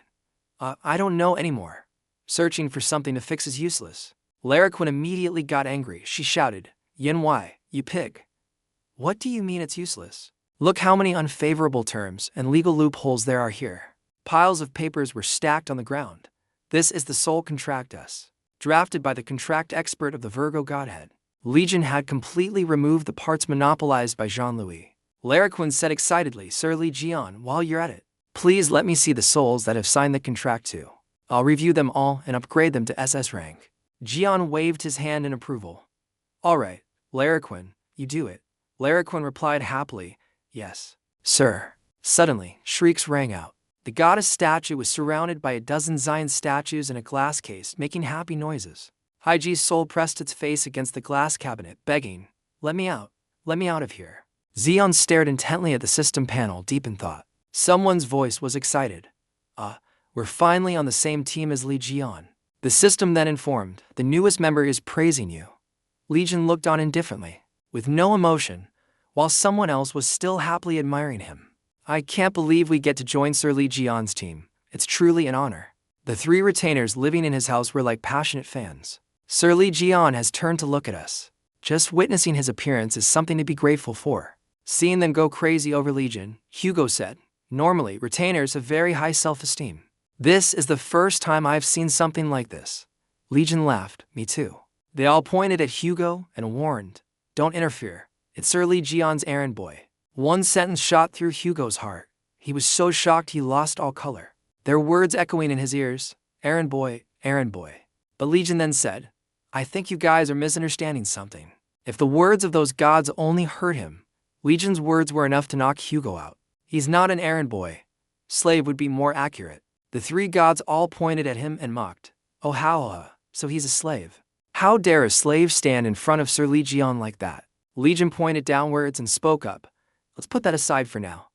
Let's talk about you guys. Why did you abandon the Gemini god and come here? They all said hesitantly, Well, we couldn't stand her abuse anymore. Liion asked again, really? Then these three retainers began to tell their story. To be honest, we witnessed you overwhelm that Gemini god. And Liion calmly said, I like your honesty. They continued, it's not just us. The other retainers and our commander also wish to become your subordinates. However, unfortunately, they are trapped deep in the ocean beneath the holy temple and cannot come. Until now, because an unidentified civilization is causing many disasters. Humanity has lost more than half of the world. Half of the globe is shrouded in darkness. At first glance, it seems that the saints and those calamities are in a state of balance. The two factions of gods, spirits, and magic are fiercely confronting the horde of monsters. But in reality, we can't take back the lands that have been lost to that civilization. They were in a situation where they were surrounded by monsters with no way out.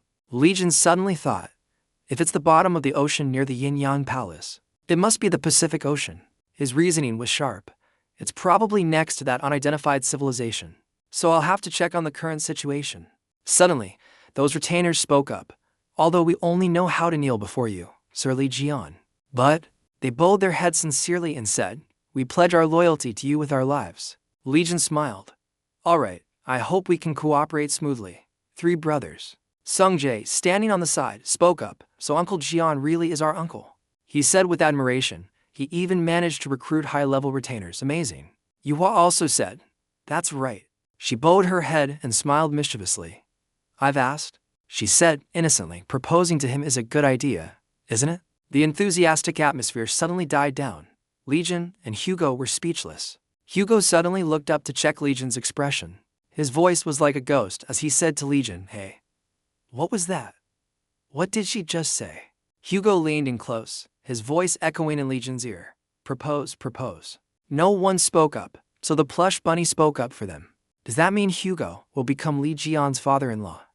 What the hell? As soon as it finished speaking, the plush bunny was hit by a burst of fire. Hugo had just shot an arrow at it. The fire arrow stuck to the plush bunny, causing it to scream in panic. Liion quickly tried to mediate. Taesu, put the bow down for a second. Hugo was trembling with anger. He was burning with anger. I haven't even heard my daughter say I love you, Dad, on Father's Day. At this moment, it was exactly the Sagittarius saying is sulking. Hugo lost control, then shot arrows in every direction. Liion had to run while tensing his whole body to dodge the arrows, shouting, calm down, that way. Hugo said coldly, Jian, I'm sorry, but you're going to die here. After saying that, he did it. The Sagittarius Saint has used invisibility. He shot through the flames with his bow and arrow. Liion was confused. Huh? Out of options, Liion also had to fight back. This guy, is he really serious? Liion also unleashed his technique. The system updated. You are using God's gaze. You are sensing the magic of the Sagittarius Saint. Hugo Otter said, goodbye. Amidst the flying fire arrows, Liion immediately sensed something behind him. Quickly, Liion grabbed the incoming arrow and broke it, and it sparkled like the stars in outer space. Hugo didn't hesitate to shoot arrows wildly. Liion stood still, watching the thousands of arrows flying towards him, annoyed. One by one, they glowed and then vanished. Liion crushed thousands of arrows with his bare hands and asked angrily, what the hell is this? Are you kidding me? Are you trying to annoy me to death? The system updated. You are mocking Sagittarius. You are accumulating. You have received a large amount of zodiac experience. Suddenly, a shout rang out. Liion turned his head to look. Seriously, that Hugo. The house had become a battlefield of smoke and fire. Liion wondered with annoyance. Does he know what self-control is? But the system immediately sent to Liion, the Sagittarius guardian deity, Apollo, asks if it's okay to do this in your own home. He mentions that most of the house loan for Sanji, which has been destroyed, has not yet been paid off. Hugo, still out of control, roared with anger. He had turned the house into a giant torch, with rocks and dirt flying everywhere. Liion thought to himself with annoyance, well, the way he's burning down his own house somehow reminds me of someone. And he's poor, too. I need to calm him down. Yuhua panicked and tried to stop him. Dad, you can't do this. But Hugo didn't listen. What do you mean I can't? She quickly said, no, I mean you can't do that to Uncle Liion. Yuhua added the final blow. You can't beat him anyway. Completely turned Hugo from furious to shattered. Without needing anyone else. Yuhua's innocent words had hurt Hugo to the point where he couldn't explode. Liion took the opportunity from behind and struck this guy. A punch from the heavens landed on Hugo's head, raising a large bump. Liion looked at him coldly and asked, are you awake now? Liion frowned and said, why do you always get so worked up in front of your own child? Do you think I'm the type of person who would hit on my friend's daughter? You were so crazy you almost burned down your own house, he added. The kids have a little trouble expressing their feelings for you. But they think about you in their own way. Didn't you know they bought you a gift too? The door opened and the two excited children, Yuhua, spoke up asking, Dad, are you awake? Sungjae happily showed him. We bought Giga Chef coffee and the cake you like. Looking at what his two children brought, Hugo was so moved he burst into tears. He rushed forward to hug his children, his voice choked with emotion, you guys. But Sungjae moved as gracefully as the wind to avoid him. He went before Liion and said obediently, Uncle, we sent the video of your battle to the reporter as you asked. Liion patted Sungjae's head. Satisfied, good job, that's my Sungjae. Sungjae shouted happily, Uncle patted my head. I'm never going to wash my hair again. Then he said, oh, Uncle, come and have some cake too. Liion indulged him and said, wow, why are there so many strawberries on the cake? Leaving Hugo in his solitude. Looking at the piece of cake on the tray, the strawberry that should have been on it was gone. He still tried to ask, Yuhua, why doesn't my cake have any strawberries? She confidently gave a radiant smile and replied, sorry, Dad. I gave it to Uncle. Hugo roared and rushed towards Liion. He lunged forward, but Liion quickly dodged, determined to eat the piece of cake. Hugo's scream echoed throughout the roofless mansion. The plush bunny also spoke up, so the kids are finally growing up. Yuhua was still laughing happily watching Hugo and Liion start an argument. Give me back the strawberry. I already ate it. What do you want? I've already eaten it. What more do you want? Sungjae had to advise. Don't take Uncle's strawberry. Suddenly, a notification popped up on Yuhua's phone. Her eyes widened in astonishment. The notification sent read, Red Great Calamity, Sacred Convocation.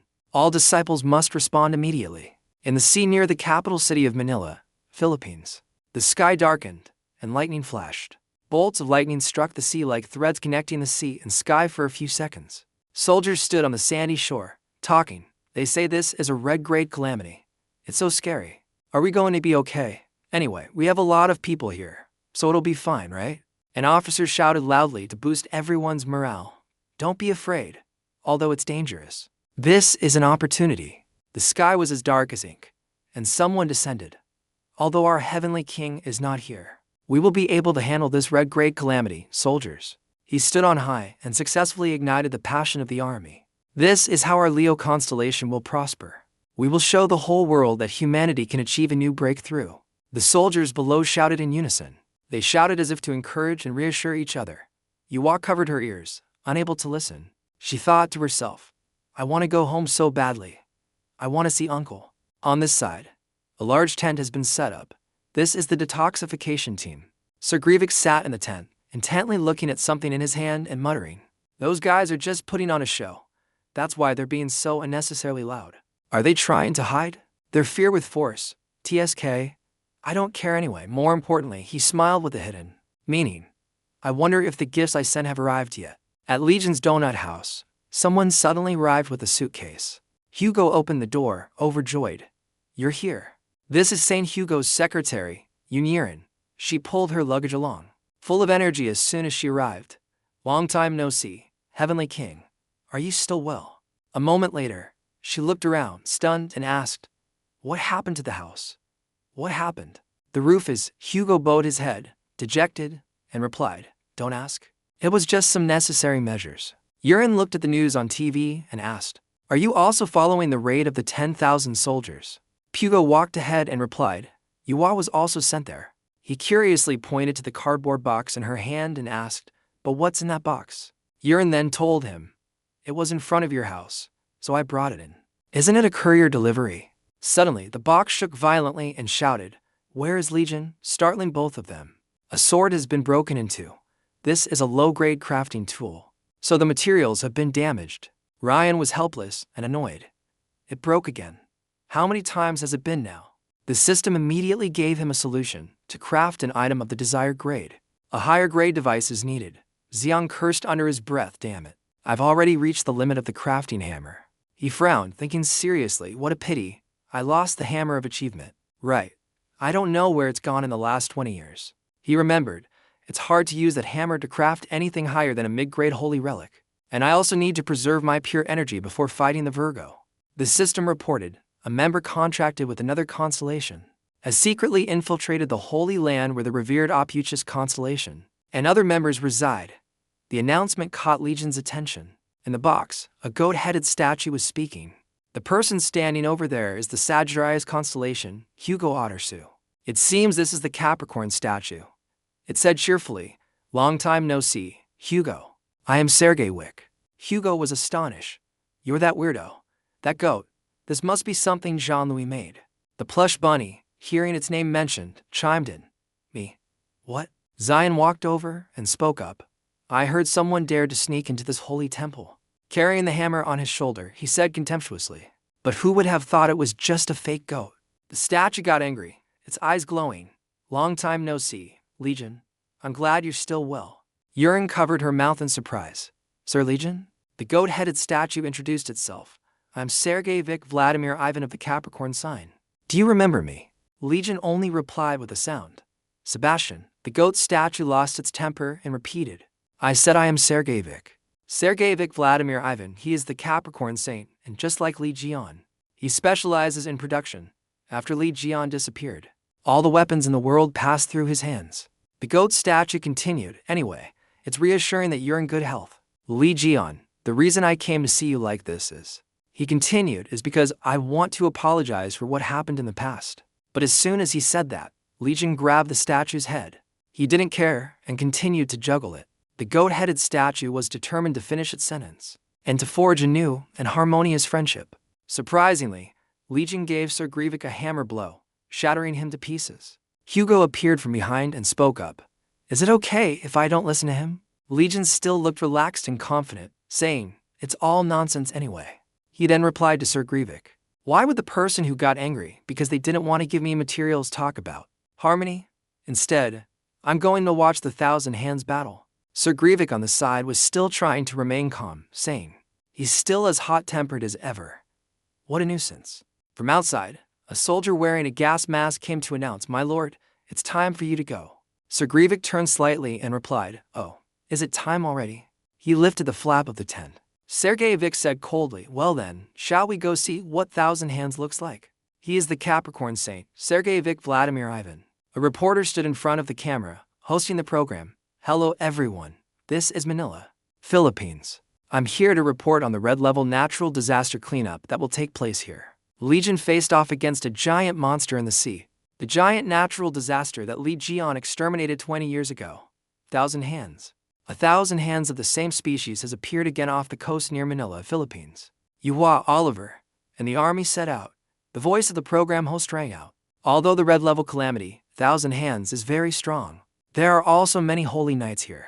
Vice Heavenly Lord Jean Yuhua and Captain of the Holy Proxies Oliver are the monsters, the wild lions in charge of this battle. There are also those who specialize in transformation techniques and naval masters, Pisces, and the iron walls that take up the defensive line, Taurus. Besides, the goddesses of battle with the ability to deflect nuclear bombs with their sacred power, Aquarius and her companions, and Capricorn, in charge of production and strengthening various weapons on the battlefield. A variety of holy proxies have been deployed here according to a united strategy. Furthermore, the Capricorn Saint has appeared in person. Liion looked at the TV and frowned. What the hell is that old man doing here? Sir Grievous raised his hand to the sky as the reporter's voice continued. It seems the Capricorn Saint is about to do something. A hammer appeared in the palm of his hand. Holding the hammer, Sir Grievous smiled sinisterly. The reporter exclaimed in surprise. It's the holy artifact of the Capricorn Emperor. He summoned the creation hammer. Both of them were surprised by Vladimir Ivan's action. Hugo asked him, "Hey Zion, didn't you used to use that?" Sir Grievous stood before a weapon, the saint who specializes in production, the heavenly lord of Capricorn. Before the battle begins, he will strengthen the holy artifacts controlled by the forces. With his hammer, the strengthening ability of the heavenly lord of Capricorn is famous throughout the world. Liion at home shouted angrily, "Cut the crap, that's mine." He pointed at the TV screen as Sir Grievous raised the hammer high like a great man and cursed. "That bastard. He stole my stuff," which was already infuriating, and now he's showing it off. How disgusting. I have to beat him up before I get to the Virgo. After saying that, Liion didn't wait any longer and decisively set off, leaving a message. "I'm leaving. I will definitely punish him." But the reporter continued, catching his attention. "Everyone, it's appeared. It's appeared." On the TV screen, the sea was raging violently. A huge creature was emerging from the deep, dark sea. Something is emerging from the water. The giant, bizarre monster surfaced. The reporter excitedly said, "1,000 hands. It's 1,000 hands." All the Legion commander's eyes widened with tension. The 1,000-handed monster suddenly raised its tentacles. Its tentacles thrashed violently and aggressively. 1,000 hands, danger level, red. A soldier ordered, "All units, prepare for battle." Suddenly, the person next to him quickly spoke up, "Wait a minute." They noticed something hanging at the end of the 1,000-handed monster's tentacle. A surprised cry rang out. "Huh?" Stevens let out a powerful roar. The soldiers pointed at him and asked, "Is that?" The soldiers were surprised to see Stevens' maker. He held tightly to the tentacle wrapped around him and shouted angrily, "Let go of my big bone." The viewers could only exclaim, "Oh my god, he's fighting a calamity-level monster for a big bone." If you lost $1 billion, it's not strange to go crazy. Oliver's face turned pale. That guy, he's still obsessed with that bone. At the same time, all around, people were trying to persuade him, "Heavenly Lord, please come down, please come down." Sir Grievous approached from a distance. "What are you doing, Captain of the Holy Proxies Oliver?" The smile on his face was full of provocation. The Heavenly Lord, the Lion, and the 1,000-handed monster. They are all there. Are you just going to wait here? I may be a saint, but you have to command because you have as much power as a lion. If it's too difficult for you, I can do it. Oliver looked at this not-so-good-looking face with great displeasure. This sly old man. He's so eager to give orders. Is he trying to steal the credit? But the words that came out of his mouth were still very calm. "I was just about to give the order." He immediately raised his voice and commanded, "All lions, use the potion given by Capricorn to strengthen your power." The soldiers did not hesitate and drank it all in one gulp. Oliver turned to another side. "Pisces, use your bodies to upgrade the navy." 3 or 4 mages simultaneously chanted a spell. The ocean roars, the current breathes, communicate with the waves. Then he looked at the warriors. Aquarius, focus on combat buffs and survival abilities. The group of mages then cast spells on the warriors. Strengthen, regenerate, endure, accelerate. Be flexible, increase defense. On the other side, the Taurus group, under Oliver's command, was also ready for battle. Taurus, form a defensive line at the rear in case it's needed. Prevent that calamity-level monster from advancing onto land. Oliver jumped down from the high wall. A single landing sent dust flying everywhere. From the soldiers to Oliver, Everyone's will was burning, ready to take on that monster. Is everyone ready? Let's advance, you beasts. Oliver's eyes gathered a few bolts of lightning. Full force, Leo's bow. The warriors rushed towards the target, the white squid, like wild beast. The lightning bolts gathered more and more on Oliver, activating the Leo's bow skill. Beastification. His entire body was immediately covered in countless golden lights. Next, Oliver completely transformed into a beast. The system announced, beastification has been activated. You have possessed the power of a wild beast. Oliver transformed into a black panther, his speed immediately doubling. Behind him, the warriors had also activated beastification. Yua saw that Oliver's side had already attacked and took the opportunity to join the fray. The Leo combat squad has used beastification. The group of mages advanced in unison. As per the prayer, their spiritual energy transformed into countless stars. Yua commanded all disciples to cast their magic, Divine Legion Alliance skill accordingly. The beams of light gathered together. In the sky, a white lion gradually appeared. It roared once, and then charged into the battle. This is the night parade of 100 beasts. The roar of the white lion was like a storm. It blew away everything nearby. It charged forward and rammed the octopus's head head-on. The monster staggered and fell. Seeing it being pushed back, Oliver seized the opportunity. The night parade of 100 beasts is effective. It's time. At the same time, the Navy charged towards the monster from underwater. The beastified army led by Oliver also charged forward in unison, tear them apart. The octopus was swarmed by countless warriors, each attacking it from a different angle. Stevens, seeing that meddlesome group, got angry. Fools, don't advance until I get the giant pillar out, just stay put. Oliver, who was trying to help and got scolded, was furious. Heavenly Lord, stop talking nonsense. Just stay there, please. Stevens was still stubborn and wouldn't listen. My friend, I've almost got it. Oliver, seeing the other person so fixated on a piece of bone, went crazy. Damn it. Just leave that useless piece of bone alone. Stevens, of course, refused. Shut up, just a little more and I can pull it out. The mages standing on the shore, seeing them arguing, were extremely worried. What the hell are they doing? I'm going crazy. If you to keep this up, everyone will ascend to heaven. The young uncle and old man were arguing like children, sighing, this fool. The group of mages curiously chattered. Vice Heavenly Lord Jean Yua, are you still here? Yua drew the spear from her back and replied, after all, I don't need to do anything to save Stevens. Look how pathetic they are. I think I have to take action. Her hand rested on the sandy ground. The mages, seeing her rush forward, tried to stop her. Wait, you have to receive the buff first. Yua gathered her energy and calmly replied, I don't need a buff. Yuhua's eyes shone brightly. Then she shot out to sea like an arrow from a bow, at divine speed. Her target was Stevens, who was still wrestling with the octopus for the bone. Steven clutched the bone in fear.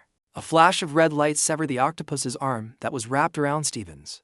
Yuhua, aka the girl who handles everything, landed lightly and said, rescue successful. Stevens and the bone were kicked straight into the sea. Fortunately, he wasn't a land duck, so he immediately surfaced. But Stevens hadn't even understood what was happening when a foot kicked him straight in the face. The mages and soldiers were stunned by Yua's combat ability. How is that possible? They exclaimed with just one jump. She crossed the entire distance of the sea and pierced through that thick tentacle of the calamity-level monster. The person whose face was still being stepped on, Stevens, was shouting, hey, aren't you going to get down? The soldiers, seeing that the monster was almost completely defeated, their spirits soared. Don't just stand there. The Lion City has been saved. Let's deal with that calamity-level monster. Everyone shouted in unison. Roar. Their footsteps echoed the soldiers' roars. Hurry up. Don't let the Lion City's efforts go to waste. With every slash of the sword and swing of the axe, they cut down the annoying tentacles. Cut them off, aim for its weak spot, attack the body. The mages also rushed forward to contribute. Everyone fought while encouraging each other. Its movements are slowing down, attack it. The octopus's eyes suddenly blinked a few times. The sea waves around it suddenly surged, surprising everyone. The waves surged towards the land. The Taurus group activated their shields, everyone agitated. Tsunami, what's happening? Stop. The system announced, the disciples of Taurus are using the Iron Fortress formation. The barrier, like a giant bull, stopped the crashing waves. The soldiers, who were momentarily enthusiastic, were now confused. What the hell? Is the volcano erupting? Look up there. Right in front of us. One person spoke, and the whole group turned their eyes to the aquatic creature in front of them. But there was nothing.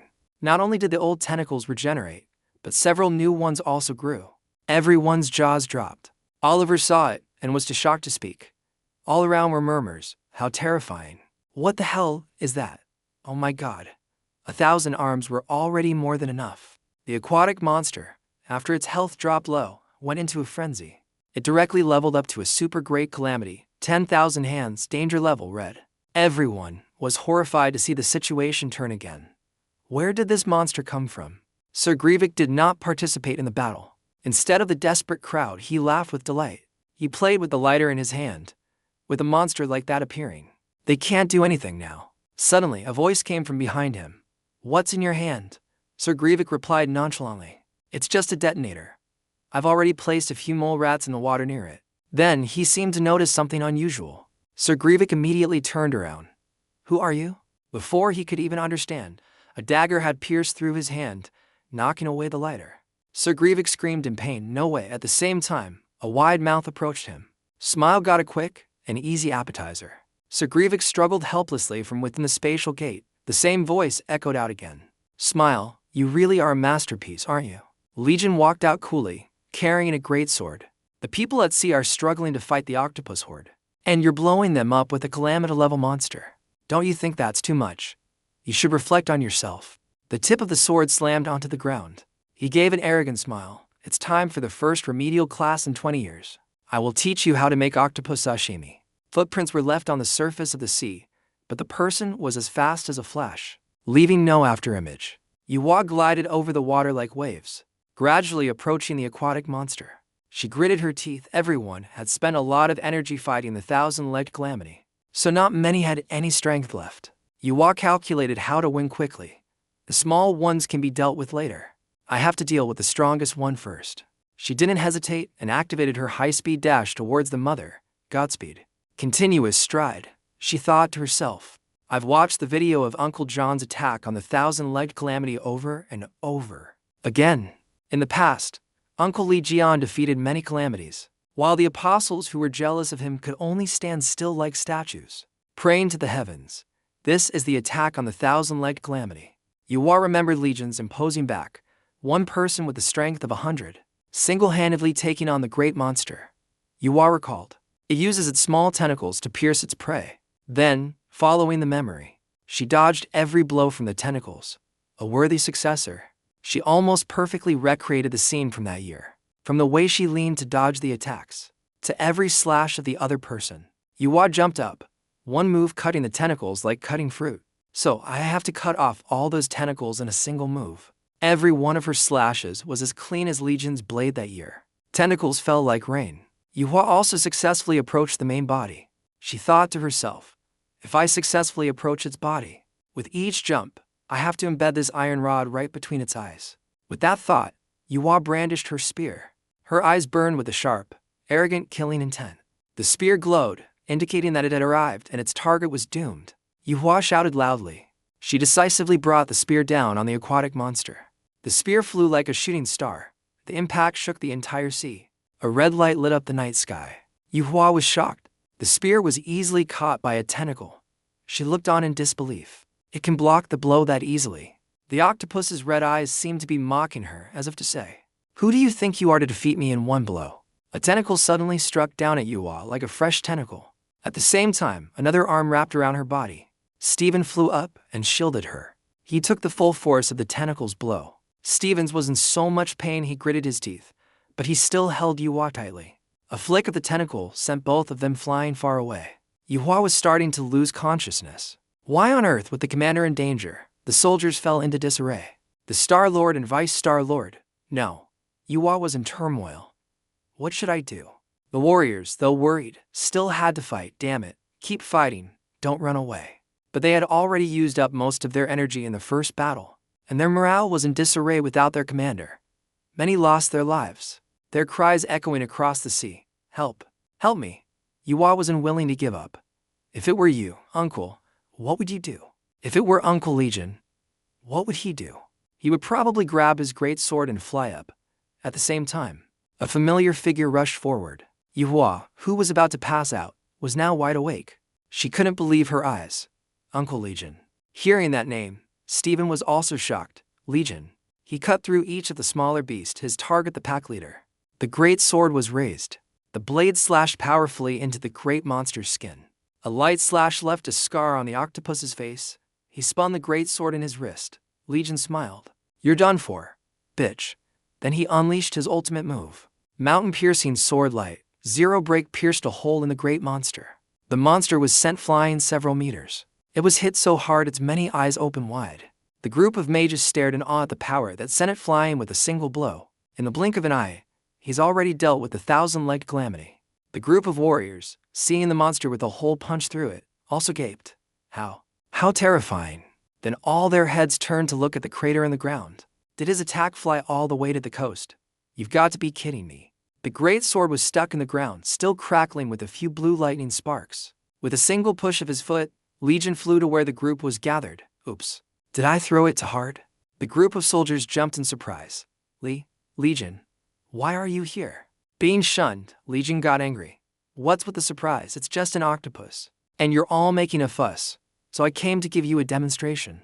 The others didn't hesitate to show their dislike. What? They snapped at him relentlessly. Stop showing off. You just appeared and delivered the final blow. 1,000-legged calamity of this size is something we could handle ourselves. But just a few seconds later, Liion was swept away by the tentacles. From the man himself to the onlookers, everyone's jaw dropped. The person who had just scolded him turned pale. What was that? Liion turned his head. The aquatic monster opened its mouth as big as a black hole and prepared to swallow Liion. Liion glanced at what the monster was holding in its hand. But before he could think further, the monster had swallowed him whole. Yuhua shouted loudly, "Uncle." Everyone went from hopeful to desperate again. What do we do now? The one who could have caught the monster has been eaten by it. And in the sea, countless aquatic monsters were still waiting for them. After chewing up that small fry, it hadn't even cleaned its teeth. A light flashed on its skin. Specifically, it was the sword piercing through that skin. A blue light illuminated the surrounding darkness. A black shadow will break through the darkness. Calamity fusion skill. The soldier's emotions were like a roller coaster, from despair to amazement in an instant. That's the Vice Star Lord's ultimate skill. Could it be? The spear that was in the octopus's hand just a moment ago was now the very thing that would defeat the monster. The lightning radiating from Liion's body pierced the blue sky. All he was missing was a hammer to be the Korean version of Thor. The monster, being electrocuted, screeched in pain. Then, like a chain reaction, the nearby ones all got a ticket for an electric massage. Liion spun the spear as smoothly as Sun Wukong. As the tip of the spear descended, he immediately activated his skill. One move, Baptism of the Flame Phoenix, sent all the 1,000-legged creatures to wheelchairs. Everyone who witnessed it was gaping. After Liion finished off the horde, he jumped off the crumbling monster. He laughed joyfully. It's been a long time since I've had such a satisfying fight. His face was full of arrogance. Whether you have 1,000 legs or 10,000 legs, you're still just an octopus, nothing more. The monster was beaten to a pulp, and it slowly fell into the ocean. The water splashed everywhere, soaking Lion's clothes and face. I've torn you to pieces. The rest of them will know to retreat now. The octopus monster floated limply on the sea surface. The group of warriors couldn't stop exclaiming, he single-handedly defeated that monster. So Lion's reputation is real. A series of words were written out. Those who do not know your name are feeling astonished. Everyone is talking about you. The book said they began to respect you. Everyone was shocked by his ability. Time seemed to stand still, as if everyone needed time to digest this. The person with the trembling hand held the microphone and said, "Ladies and gentlemen, did you see that?" The enthusiastic female reporter immediately caught this hot news. This is the person who has been talked about for a very long time. The camera pointed towards the shattered monster. The hero Liion, having just returned, has immediately defeated the 10,000-legged calamity. The citizens all celebrated the resounding victory. Everyone who was watching the battle on the live stream cheered and celebrated. The cheers of 1,000 people echoed throughout the city. At the same time, on the book, countless lines of text appeared. Stories passed down for a long time. Impressive journeys, achievements that command respect from all. The holy scripture of the opuchus star has been born. The entire legend of the opuchus saint was recorded and spread throughout the mortal realm, causing the other zodiac saints to feel panic. Zion was a little surprised as he looked at the newly added content. So the Bible records stories filled with power, huh? Will my power increase if my saints read this? On the shore, Yuha called out, Uncle, please help me. Zion snapped out of his thoughts. It was Yuha. Yuha stood on the shore, smiling and waving at him. Zion appeared in front of her in a single leap. Are you hurt? Yuha shook her head. No, I'm fine. Now then, Zion suddenly realized something. He looked at the huge thing on her back. Yuha, what are you carrying on your back? You noticed it, huh? Yuha said, flustered, trying to cover it. Huh? What are you talking about, Uncle? Zion felt he had learned something new about this kid. So Yuha likes lions too. So, you like the lion saint, huh? Yuha's face turned bright red. I was planning to use this as a cushion. Zion hesitantly held out the object in his hand. But, he showed her the remaining piece of wood. I accidentally broke your spear. Let me make you a new weapon as a gift. Hearing this, Yuhang was ecstatic. A weapon made by Uncle Zion. Her hands and feet danced with joy. Really? I love that. Suddenly, Stephen's cheerful face interjected into the conversation. Excellent. As if someone had pressed the pause button on the universe. Zion shot him a look of disgust. The son of a bitch, are you insane? What the hell are you shouting for? Stephen grinned from ear to ear. Of course I'm happy, hey. With that, he pointed towards Yuha. Yuha is my close subordinate. And you just said you'd make a weapon for her, right? Stephen then pointed to himself. Doesn't that also mean you'll be making a weapon for me? How can I not be happy when I'm about to get a new weapon? Besides, 20 years ago, you were the creator who crafted holy relics for us zodiac saints anyway. Zion was speechless at this ridiculous transitive logic, but Stephen continued to ramble on. You smashed my gongok, so naturally, you have to make a weapon for me. The more Stephen talked, the more he felt he was right, smiling triumphantly. I will generously forgive you for the sin of daring to step on my face and stealing my gongok earlier. Zion's blood was boiling by now. His emotions completely exploded, cursing Stephen's entire family line. After a poof sound, a cloud of smoke shaped like a D appeared. Stephen's jaw dropped in shock as he watched the scene of anger exploding into smoke. Impossible. Do you now have the ability to create an explosion just by shouting? Are you even human? Hearing the moron's outburst, Zion yelled, I didn't do that, you idiot. The smoke rose high and then dispersed in all directions, enveloping everyone in a sea of smoke. Desperate cries were heard amidst the illusory smoke. Help, not enough. The smoke was so thick that they couldn't find their way, damn it.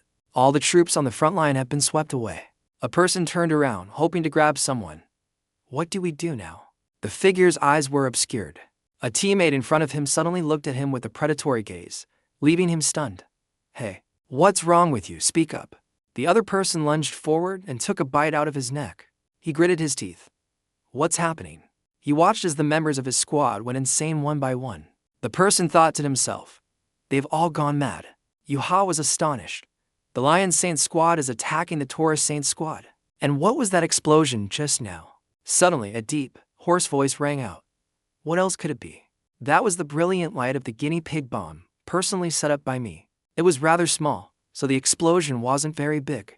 An ironclad foot stomped heavily on the sandy ground. Stephen King asked, Who are you? Someone looked at the person inside the robot, then at the thing in its hand, Sebastian. Zion felt a pang of pity seeing the unconscious Slim. He raised his fist towards the old man. You damn bastard. What did you do to my Slim? Stephen looked at Sir Grievous, puzzled. What did you just say? Guinea pig bomb. You dared to place it where my subordinates are fighting. Sir Grievous sat high above and chuckled. Everyone, just calm down. The fun hasn't even started yet. That explosion was just the opening fireworks. Zion turned his head and pointed at the smoke. No wonder. The Lion Saint's followers have all lost their minds. That's your doing too, isn't it? Stephen couldn't believe his eyes. What? Sir Grievous let out a hoarse laugh. As expected of Liion, you're very perceptive. In that case, I'll show you something much more interesting. With that, he put a whistle to his lips. Although the object was small, a single whistle blast echoed across the sky. Its sound waves reaching the sun. Like a summoning bell. The beast-form soldiers who were attacking their comrades all stopped, making even the person being beaten wonder what was happening. The beast-form warriors simultaneously ran towards the source of the whistle. The group of soldiers on the shore saw the beastly group charging towards them, and quickly formed a defensive line. They're coming, damn it, stop. Stephen was confused. Hey, snap out of it.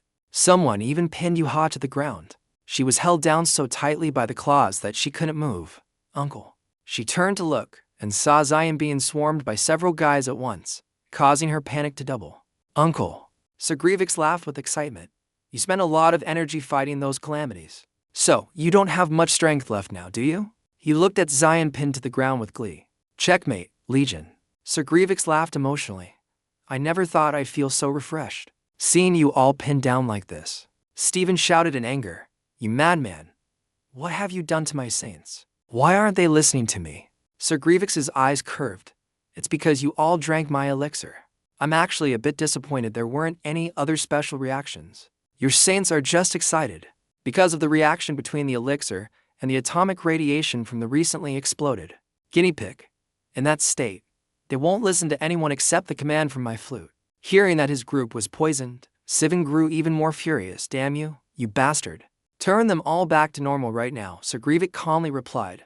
Don't be so angry. If you want your saints to return to normal, you have to hear me out first. After speaking, he tossed Zion's sword in front of Stephen. Stephen looked at him, confused. This sword is Legion's weapon. He smiled. Yes, a weapon he created with his own hands. He pointed at the person in front of him. I'm sure you can't refuse, can you? Stephen Marker. Use that sword. Then Sir Grievous looked at the person pinned to the ground and kill Liion. Stephen was stunned. Of course, he didn't agree. Killing Liion for no reason. Why should I do what you say? Sir Grievous raised the robot's foot towards Stephen's face. Oh, of course you have to listen to me. Don't you want your saints to return to normal, Leo? Sir Grievous replied confidently. It's all right, because you and I understand each other very well. He remembered Zion's irritating gaze and sighed. Don't we have something in common? That Legion's existence has made us feel insecure. Stephen heard a certain key word that made him freeze, as if he'd been struck. Stephen shouted in denial. Don't talk nonsense. Sir Grievous sneered sarcastically. HMPH.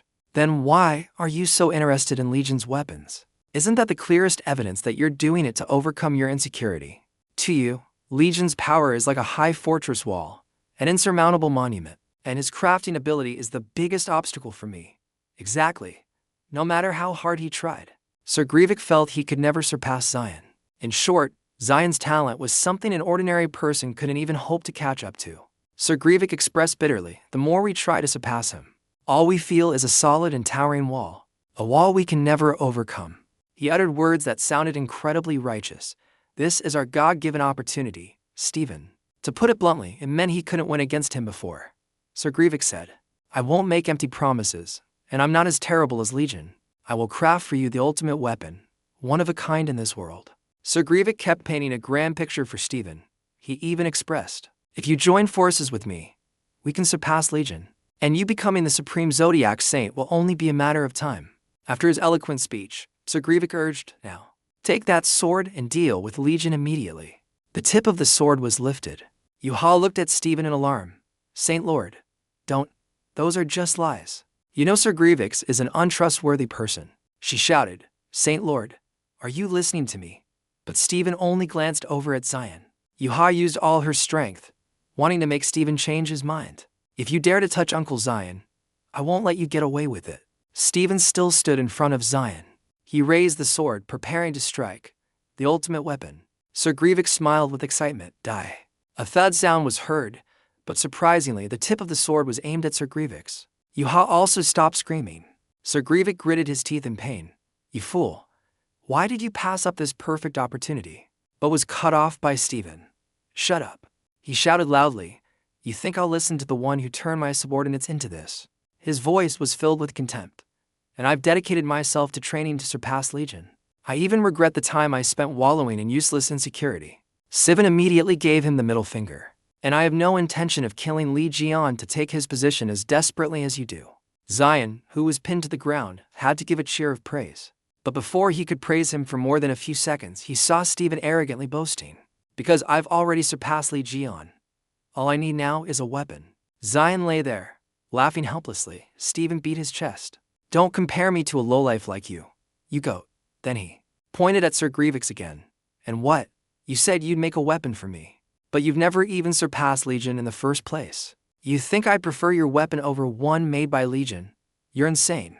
Sir Grievous was furious after being betrayed.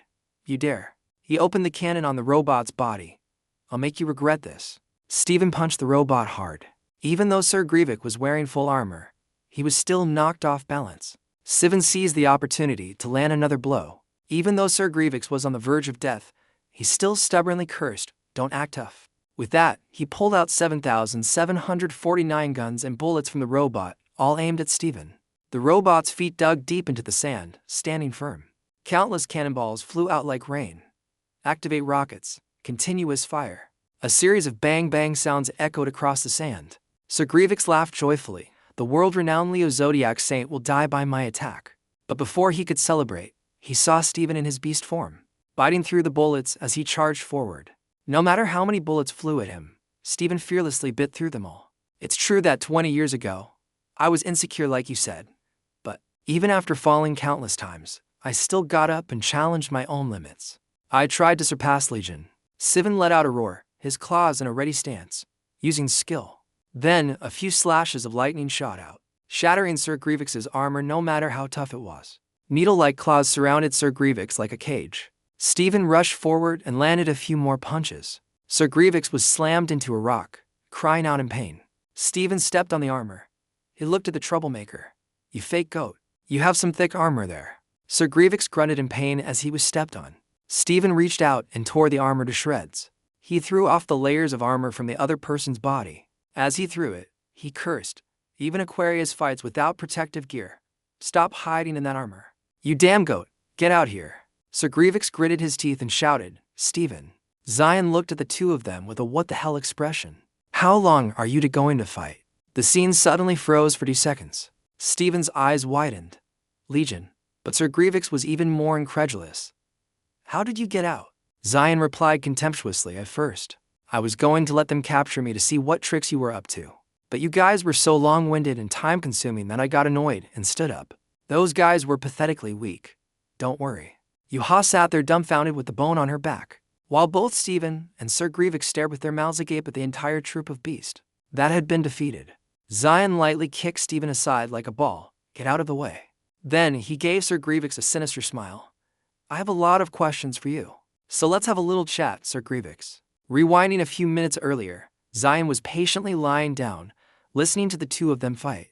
"Don't compare me to a low-class goat like you, and weapon." Boiled down, he lay there, utterly bored, while the other two were still engaged in a verbal battle. "You think a weapon made by." Boiled down, "You fake goat, you dare." After that were the pain cries of Sir Grievous. Lying there watching the two of them drag it on and on, Zion had lost his patience. He couldn't lie down anymore and stood up on his own. "I'm such an idiot." The beasts were shocked to see Zion stand up and walk away so casually. Zion grumbled as he walked. "What's so interesting about patiently waiting to watch this stupid fight? I guess I have to step in and beat him up quickly."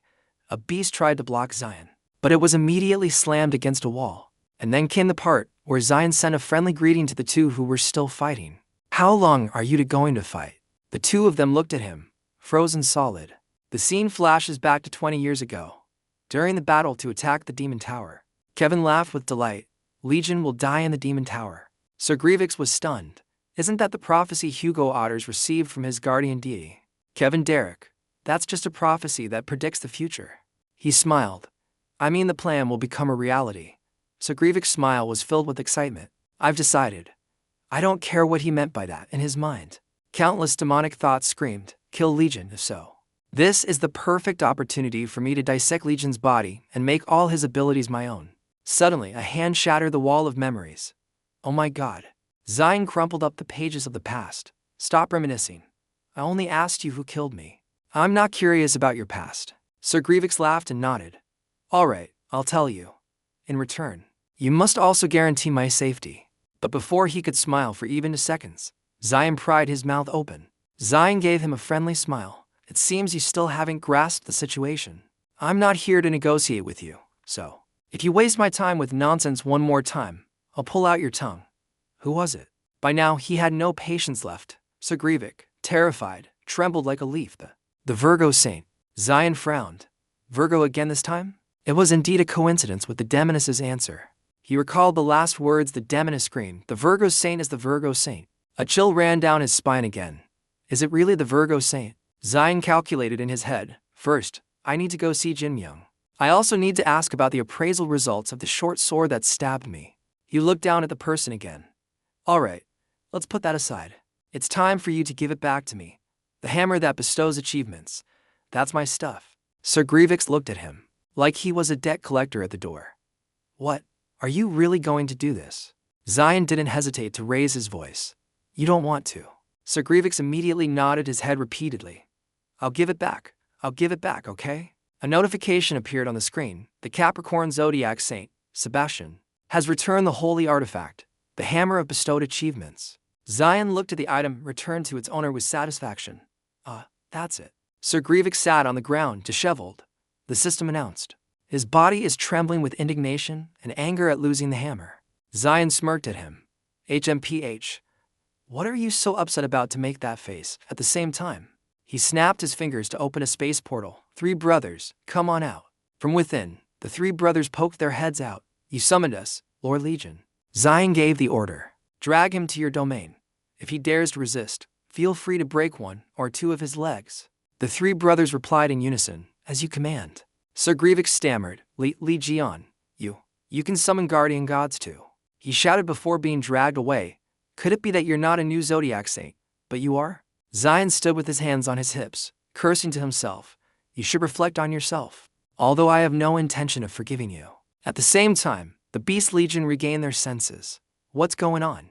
The people who had been crazed and aggressive just moments before were now confused. What? My head hurts so much. What were we doing?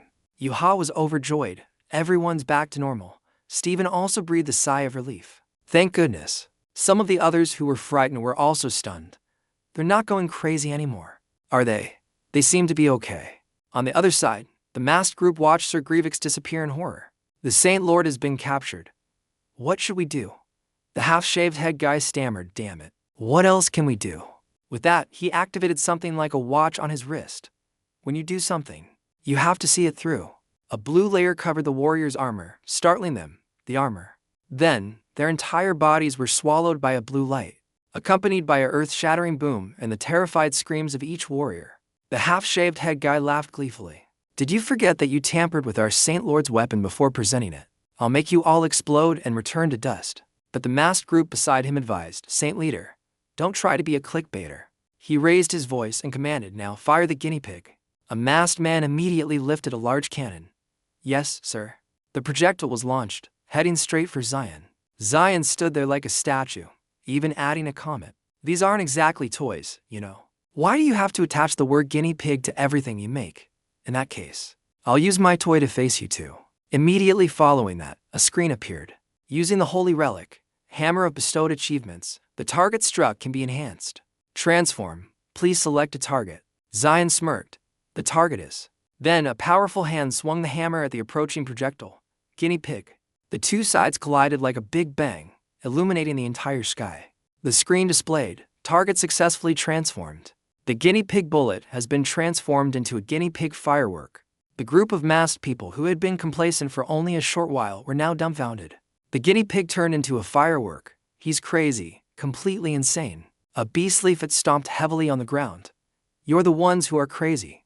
A whole group that had been tormented by the other side now looked at the masked people with affection. You deliberately plotted to backstab us. The other group immediately shouted like victims. What? Are you all out of your minds? Veins popped out on Stephen's face. We beastmen are stronger and tougher than you think.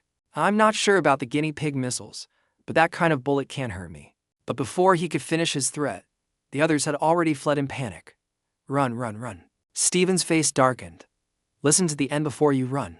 Stephen was furious that the enemy had retreated before he could get his revenge. I can't let them go like this. Liion, do you have anything fun to play with? Something big, sturdy, easy to handle, and easy to swing.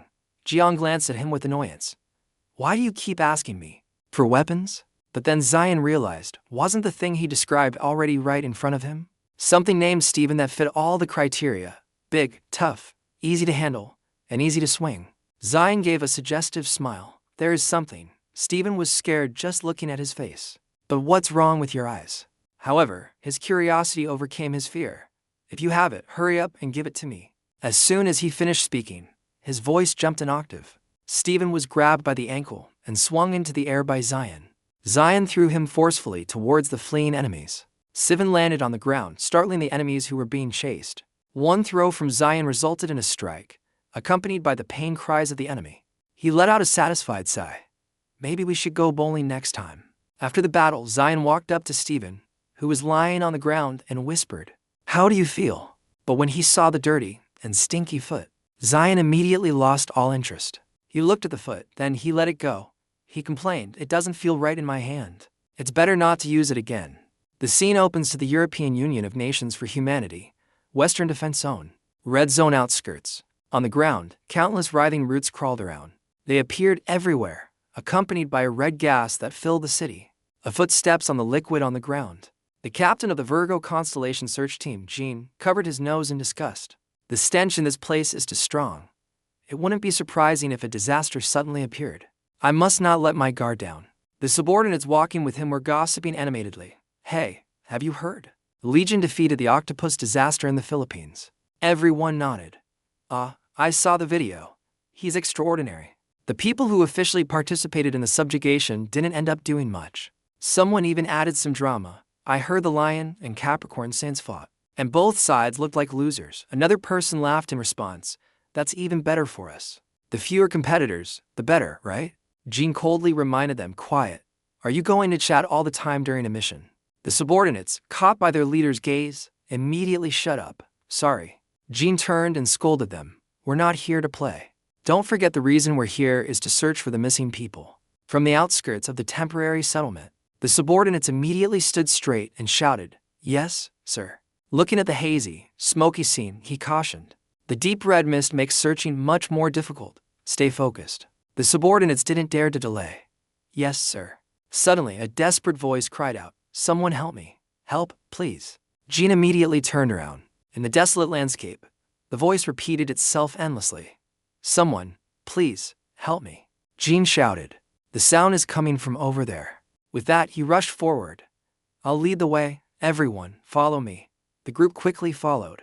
"Yes, sir." Everyone ran through every nook and cranny, and the voice seemed to be everywhere. "Help me. Is anyone there? Please help me." The cries echoed relentlessly. "Someone, help, please. Is anyone there?" Jean gritted his teeth. All the screams are coming from the city center. Am I hearing things? But the sound continued to ring in his ears, urging him to keep searching. Jean heard the sound still echoing everywhere. "Help me, is anyone there?" He silently assessed. "It feels like a machine on a loop, like a recording. Help me, is anyone there?" He stopped in his tracks. "Everyone, halt." Jean broke out in a cold sweat. Something's not right. He spun around in all directions and shouted, "Hey, where is everyone? Someone answer me." Suddenly, he felt something covering his head. The thing whispered in his ear, "Someone, help me." A faint, dying voice, "Help me. Help me, please." Jean froze. The thing gradually tightened its grip on him. In Jean's ears was a savage laughter. "Help me, please, please." Jean was completely bound. He watched as the roots before him looked at him like a hungry tiger eyeing its prey. In the end, amidst the desolate ruins, a cry of pain gradually faded into the darkness. The scene changes. The location opens to the sanctuary of the Sagittarius constellation. Hugo's home. Inside, the TV is broadcasting the news. Several days have passed since Liion defeated the 10,000-handed and 1,000-handed. The person with his feet on the table mumbled, "Execution order number 0, return. Execution order number 1, slay the sea monster." The execution orders recorded in the Holy Scriptures seem to have affected the disciples. The recorded execution orders can blossom into power. The MC reported the current news. A giant salvage crane is being mobilized to move the disaster's carcass out of Philippine territory. Zion, who was dazed, turned towards the screen broadcasting the news. Isn't Liion truly amazing? He took down the octopus disaster that had shamed the entire strategy of the multi-constellation alliance. Zion had heard it so much it was getting on his nerves. The news is all about me. What's there to talk about killing an octopus? He swung his legs. Anyway, there are too many details here. Zion recalled the live broadcast from that day. The hero returns. Liion has defeated the 10,000-handed, he said to himself. The basic effect of the Holy Scripture is to make me do things that will become hot topics. Among them is the octopus incident that is still being dealt with out there. Zion closed the book. That's enough of the Holy Scripture. I have to deal with the pile of work that's accumulated. The screen suddenly displayed a new notification. You want to view Trial 6, Skill Enhancement 1. Zion smirked. So morbid. He clicked on the Trial 6 section. Let's check this one first. The information screen opened. Awakening of Opuchus SSS. This trial will begin. When you reach constellation level 10, you need to pass 3 trials. Reward: unique guardian of opuchus. Significant increase in physical abilities, unique awakening skill. Holy relic of opuchus. Note: time limit to complete the trial, 240 hours. You will not receive experience points. During the trial, there will be a penalty if you fail to pass all the trials. Zion thought to himself, the trial is a mission that appeared after I fought the god of Gemini. The screen flashed another notification: trial of strength. Defeat the god-eating demon, 0/1. You cannot use the god of war's instinct. Zion clicked his tongue. It's a pity I can't use my ultimate skill, the god of war's instinct. As long as I don't face a god or a real disaster head-on, I should be fine. After all, I'm a disaster resolution specialist. Then, a few more notifications popped up. Trial of intellect. Recruit a secretary to record opuchus's execution orders, 0/1. Trial of fame. Take a human servant as a disciple, 0/1. Zion sighed. These two are the problem, a secretary and a disciple. Where am I supposed to find them now? What am I thinking? This is going to be tough. He clicked on notification number 2. Then his finger pressed on the skill enhancement 1 section. His pupils immediately lit up like headlights. The system announced, Gaze of the Divine has leveled up. The effect has been enhanced. Zion let out a whoop, startling Liion, who was standing nearby. The rabbit-like creature being held by the ears was panicking. Let me go. I'm clean. Zion ran to block the two of them. Hey, stop. Can someone look at me for a moment? The system announced, you have used the skill Gaze of the Divine. Confirm faith. You can confirm the target's faith by looking at them with this skill. Liion, Sagittarius, 85%. Daisha, 81%. Zhang Wei, Aries, 90%. Contractor of the Divine, Aquarius, 81%. Capricorn, 50%. Gemini, 30%. Leo, 9%. Click to see details. The system expanded the information. Note: when you accept a servant, if the disciple's faith is not 100%, the authority of the constellation will decrease. Zion thought to himself, it talks about the servant's faith, which means I need to be careful when choosing who to accept as a disciple. He wondered to himself, 100% faith. Then he pointed out a few people. Hugo, being included, was also confused. Me too? Zion clenched his fist. No problem. Whether it's Hugo, Sanji, or Yuha, they can all become my disciples. Since we're here, let's do it. He spoke casually. Hugo, Sanji, and Yuadao. Arendap replied, they left early this morning. Diane sighed. Is that so? I'll check later then. Irene heard but didn't understand. Check. The rabbit being held by its ears was struggling helplessly. Zion felt his phone vibrate and took it out. His bored expression was replaced by a mysterious smile. He looked at the name on the screen. Finally. The scene is dark and hazy with sounds of screaming. Run. Help me. I don't want to die. Please save me. I'm trapped in the rubble. Someone, help me. The woman standing in front of him anxiously instructed. Sanji, listen to mommy. You have to hide in the car until your daddy comes, understand? A cacophony of screams surrounds them. Sanji cries and shakes his head as his mother tries to comfort him. Think of this as a game of hide and seek. You have to hide really well, so the monster can't find you. When your dad gets here, he'll take care of that monster in one blow. She forced a smile and looked at him. Until then, my dear Sanji. Her finger extended as if making a pinky promise. Promise me you'll be brave and wait for your dad. And then there was no after, only his hopeless scream, Mom. Sanji jolted awake from the dream. He felt as if someone was choking him, unable to breathe. His hand on the seat trembled. Suddenly, another hand was placed on top of it. Yuha smiled gently at him. Hugo looked at his reflection in the rearview mirror. Sanjay, are you okay? You look like you just had a nightmare. I think he hasn't rested enough because we're going to visit your mother. He couldn't sleep. Yuha looked at his pale face with concern. It could also be the after effects of the divine punishment. Don't push yourself too hard. Sanji replied, I'm fine, I'm just a little tired. After saying that, he fell silent again. Yuta seemed to remember something. She rummaged through her bag. Alright, I almost forgot. I have something to give you. Then she showed off the wristband. Ta-da, a birthday present. The wristband glowed with a sparkling purple light. Yuha smiled and said, I bought what you asked for. Sanjay's eyes sparkled. This is. Yuha explained. You said you needed a holy relic containing the magical power of Gemini, right? I bought it with Grandma. But is it really good? Sanji cradled it in his hands. Yes. I can get points without doing anything with this. She smiled as if slightly relieved. I'm just glad you like it, even though you're always down on your birthday. But anyway, happy birthday, Sanji. Sanji smiled brightly. Thank you for putting your heart into this gift. Yuha teased him. Mom will be sad if you're always so gloomy on your birthday. Let's go visit her with a smile. But Hugo, driving the car, just silently watched the scene behind him. His hand tightened on the steering wheel. The three of them finally arrived at the hospital. In hospital room 808, there was a lively conversation going on. Yuha chattered on. At that time, Uncle Zion flicked Freya's forehead. Uncle Zion is even cooler than before. The heart monitor showed a stable rhythm. Yuha said. Her eyes were full of affection. It would be great if you could see Uncle Zion with us, Mom. We'll talk about everything when you wake up. The person lying on the bed with an oxygen mask was still in a deep sleep. Yuha whispered, Mom. The two siblings said nothing, just silently holding the thin hand. Hugo didn't go in, just stood silently outside. He bowed his head, his face emotionless. Suddenly, his phone rang. Hugo looked at the name on the screen. This number is. He stepped out of the hospital. Hugo finally answered the phone. Today is an important day, so I don't want to talk about work. I never thought you would call me directly like this. I can't believe the European Union of Nations is looking for me. Thank you. He was curious, but for such a simple disaster extermination request. Isn't Virgo already near the Eastern Temporary Settlement? The person on the other end replied, Sagittarius Saint.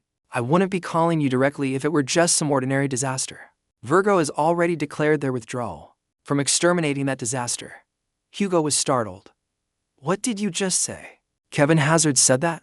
The other side added, also, you've seen that disaster before. It's the same one that appeared in Korea 10 years ago and destroyed the entire airport. Hugo's eyes turned sharp and cold. The person on the other end didn't hesitate to add, Hayat Hoa.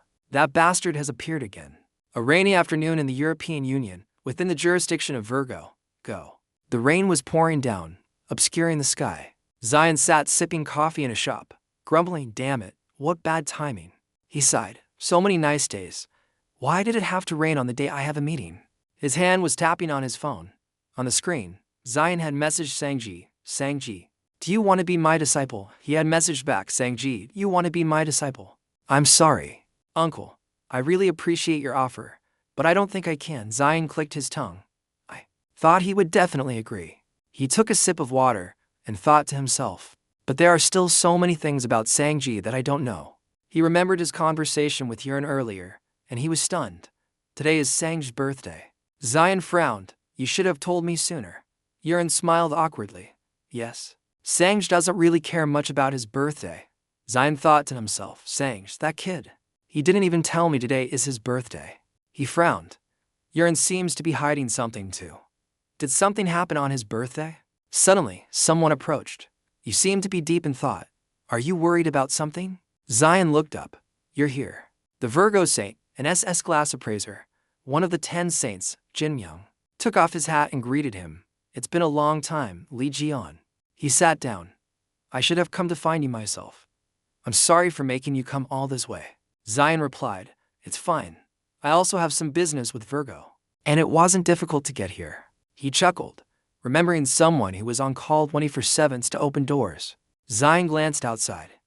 By the way, I know this country is under Virgo's influence, but why is everything related to that guy everywhere? Myung replied, Europe has always been heavily influenced by religion. He watched the people coming and going in the rain, after the supreme gods and their faith-based forces appeared in the world.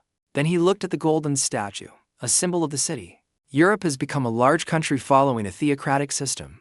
Please have a sip of coffee, and above all, he looked up at the spire-like object on top of the tallest tower. They have always seen the giant dome protecting them every hour, every minute. It's understandable that their faith has grown stronger. Diane smiled meaningfully. Is that so? While you use those flowery words to talk about the supreme gods, a glint flickered in his eyes. Your faith has weakened considerably, hasn't it?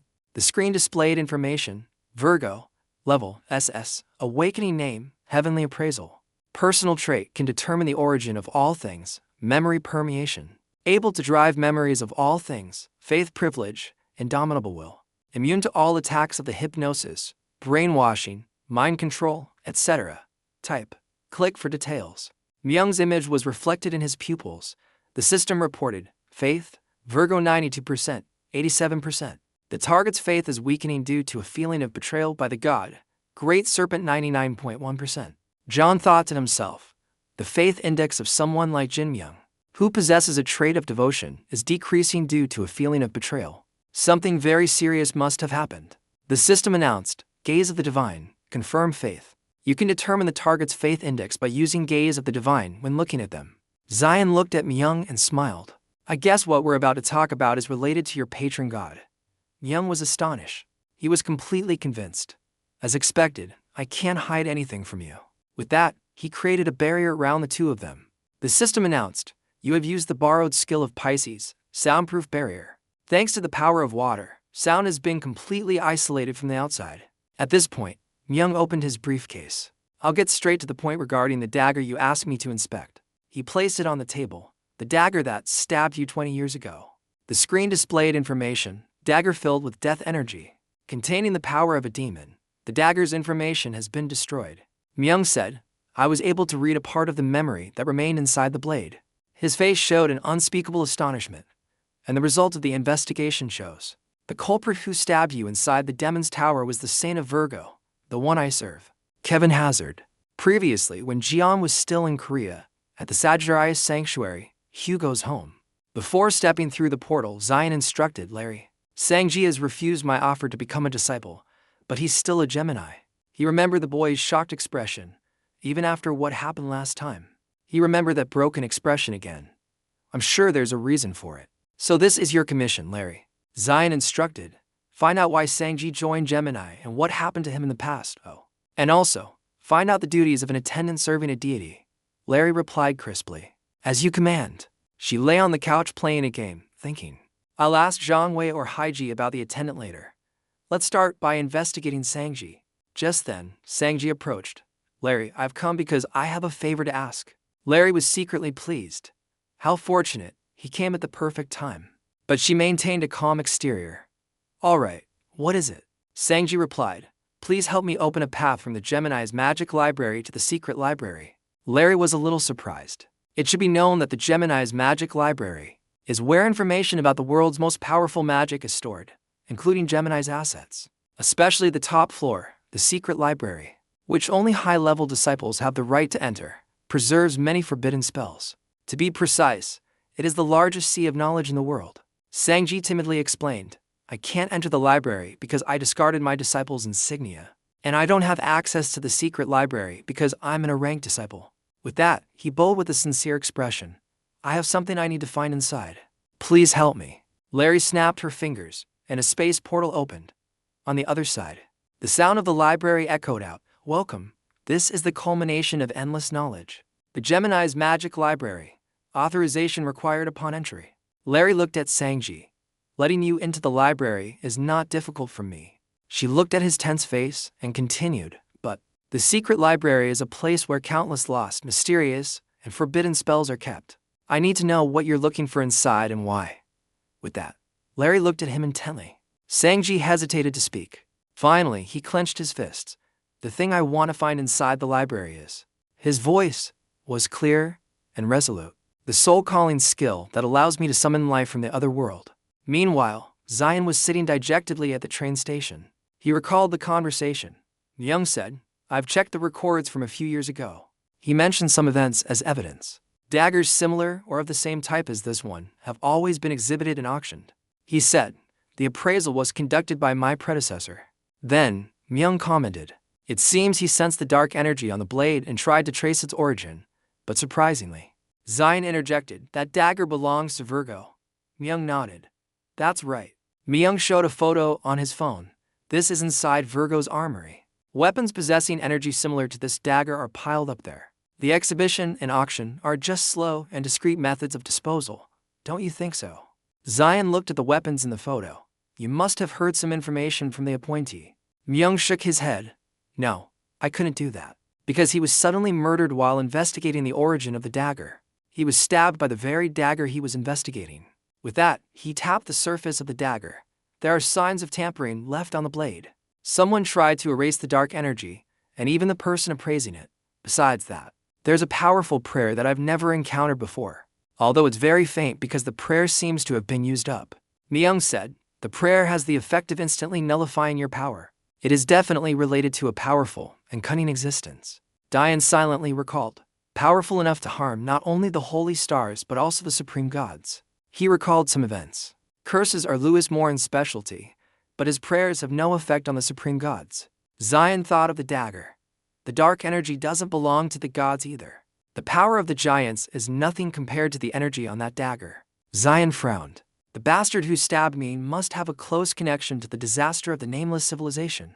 He rubbed the bridge of his nose. First, I need to pass the strength trial, which has a time limit. Then I'll deal with Virgo.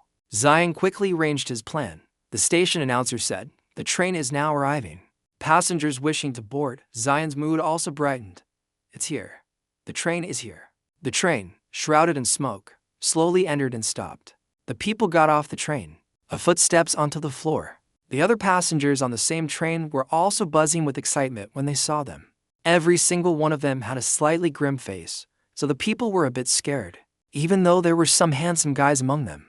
The group of people who had just disembarked suddenly parted to let the last person out. The person slowly walked towards Liion. Lion's eyes were filled with delight. Finally, they've arrived.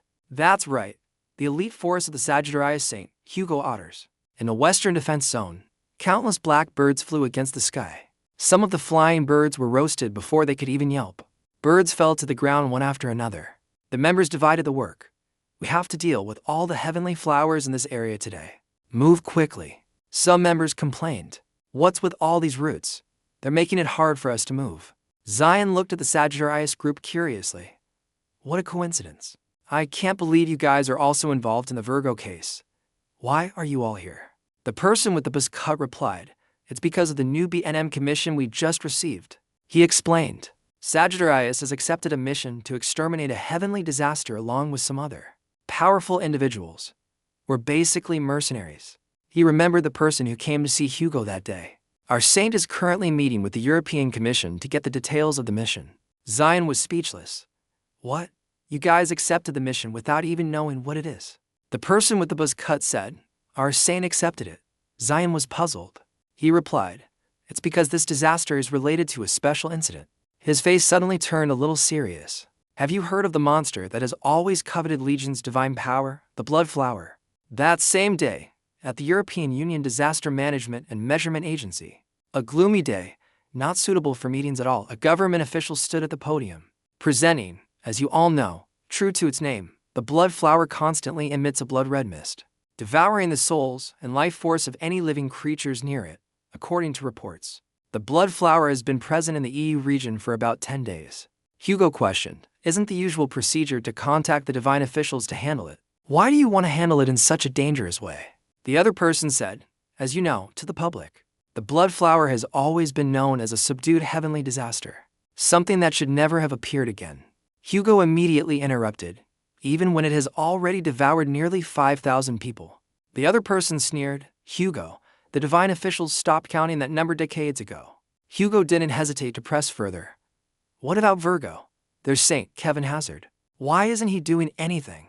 The government official replied, Virgo has already taken action. He recounted that they had dispatched high-level divine officials and countless troops numerous times. But all those people were killed.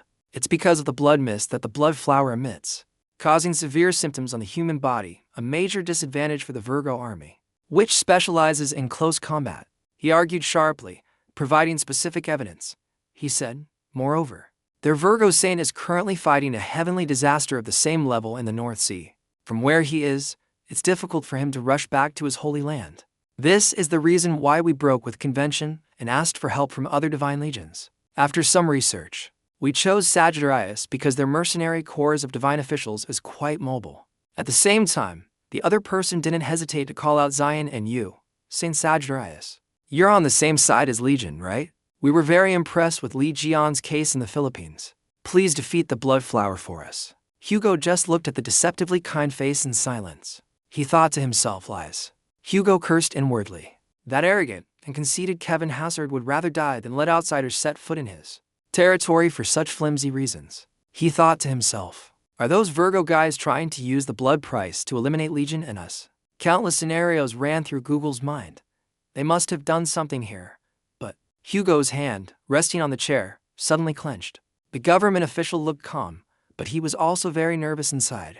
He recalled a conversation from some time ago. He had asked, "Is it okay to let Sagittarius and Liion get involved in this? Don't they already know what the Virgo saint is like?" The other person smiled cunningly. "It's fine, just tell them that the blood flower has appeared." Once he hears that name, Hugo Otter won't be able to refuse. The scene flashes back to the defense zone. The buzz-cut man says, "Because the Celestial Lord's wife died because of the blood flower." Zion was deep in thought. The Celestial Lord's wife? There's only one person you guys call that. The other person nodded. That's right. He recalled Chunju, Hugo Otter's wife, and also Yuha and Sangjae's mother. They met after Li Jion's disappearance in the Demon Tower, so he had never met her. A girl suddenly approached. She tried to protect Sangji from the blood flower. She and the first disciple, the captain of the divine team, sacrificed themselves. Jian Dao Mac Hua, the first disciple Li Jaegon. She nodded. Yes, you know him. Zion replied, of course. He used to be the guy who just carried stuff behind me and Hugo 20 years ago. Who would have thought he'd end up as the captain of the divine team? Diane, upon learning the truth, nodded. No wonder Hugo avoids talking about his family. I can't believe he had to go through something like that. Jian exclaimed. What kind of disaster is the blood flower? Honestly, Hugo isn't the same as he used to be. Just wandering around aimlessly like this is making him weaker and weaker. He remembered the early days when he trained this young sprout. I know how good he is because I was the one who taught him how to fight. He remembered the time they fought side by side. Ever since he was a newcomer, I always trusted him with my back. You expect me to believe that a guy like that was defeated by a disaster I've never even heard of? Diane said to himself. The old Hugo was one of the strongest of the 12 saints. Diane spoke up. Tell me exactly what Hugo went through. The buzz-cut man fell silent, then sighed. All right, this isn't an easy thing to talk about, but since it's today, I'll talk about it. He clasped his hands and closed his eyes, recalling the horrific accident that happened 10 years ago, on Sangjae's 7th birthday. That day, a sleepy-eyed Sangji sat next to his mother who was on the phone with his father, Hugo. Honey, I've just returned to Korea. It's been about 2 years since we've been back here, huh? As she walked, she told her husband, I think I can create a disaster-proof prototype soon. Thanks to Legion's notes and the weapons you gave me. Thank you so much. With that, the honorary member of Sagittarius, the disaster weapon developer, Chunyu, also known as Sangjae's mother, patted his head. Sangji even came to encourage me in the middle of the night. I almost cried from being so moved. He asked how Sangji managed to get to the airport. Thanks to Digwan, he handled it right away that night. The first disciple of Sagittarius, the captain of the Sagittarius divine team, Li Digwan, smiled shyly. I'm fine, ma'am. Sangji wanted to see you as soon as possible. Little Sangji rubbed his stomach and yawned, Mommy, I'm hungry. Jiwoo glanced at the nearby McDoria. Is that so? Then let's have hamburgers. Jegan raised his hand to volunteer. Please stay here, Mom. Let me go buy them. Jiwoo smiled and replied, Oh my, thank you. In the distance, someone was heard arguing, damn it, you idiot, you know what you just did. I'm sorry, boss. Little Sangji looked back curiously. Hidden behind a row of seats, the angry guy was scolding the slightly chubby guy. I told you to hold onto it. Who told you to release it here? I didn't know it would turn out like this. With that, the two of them quickly left.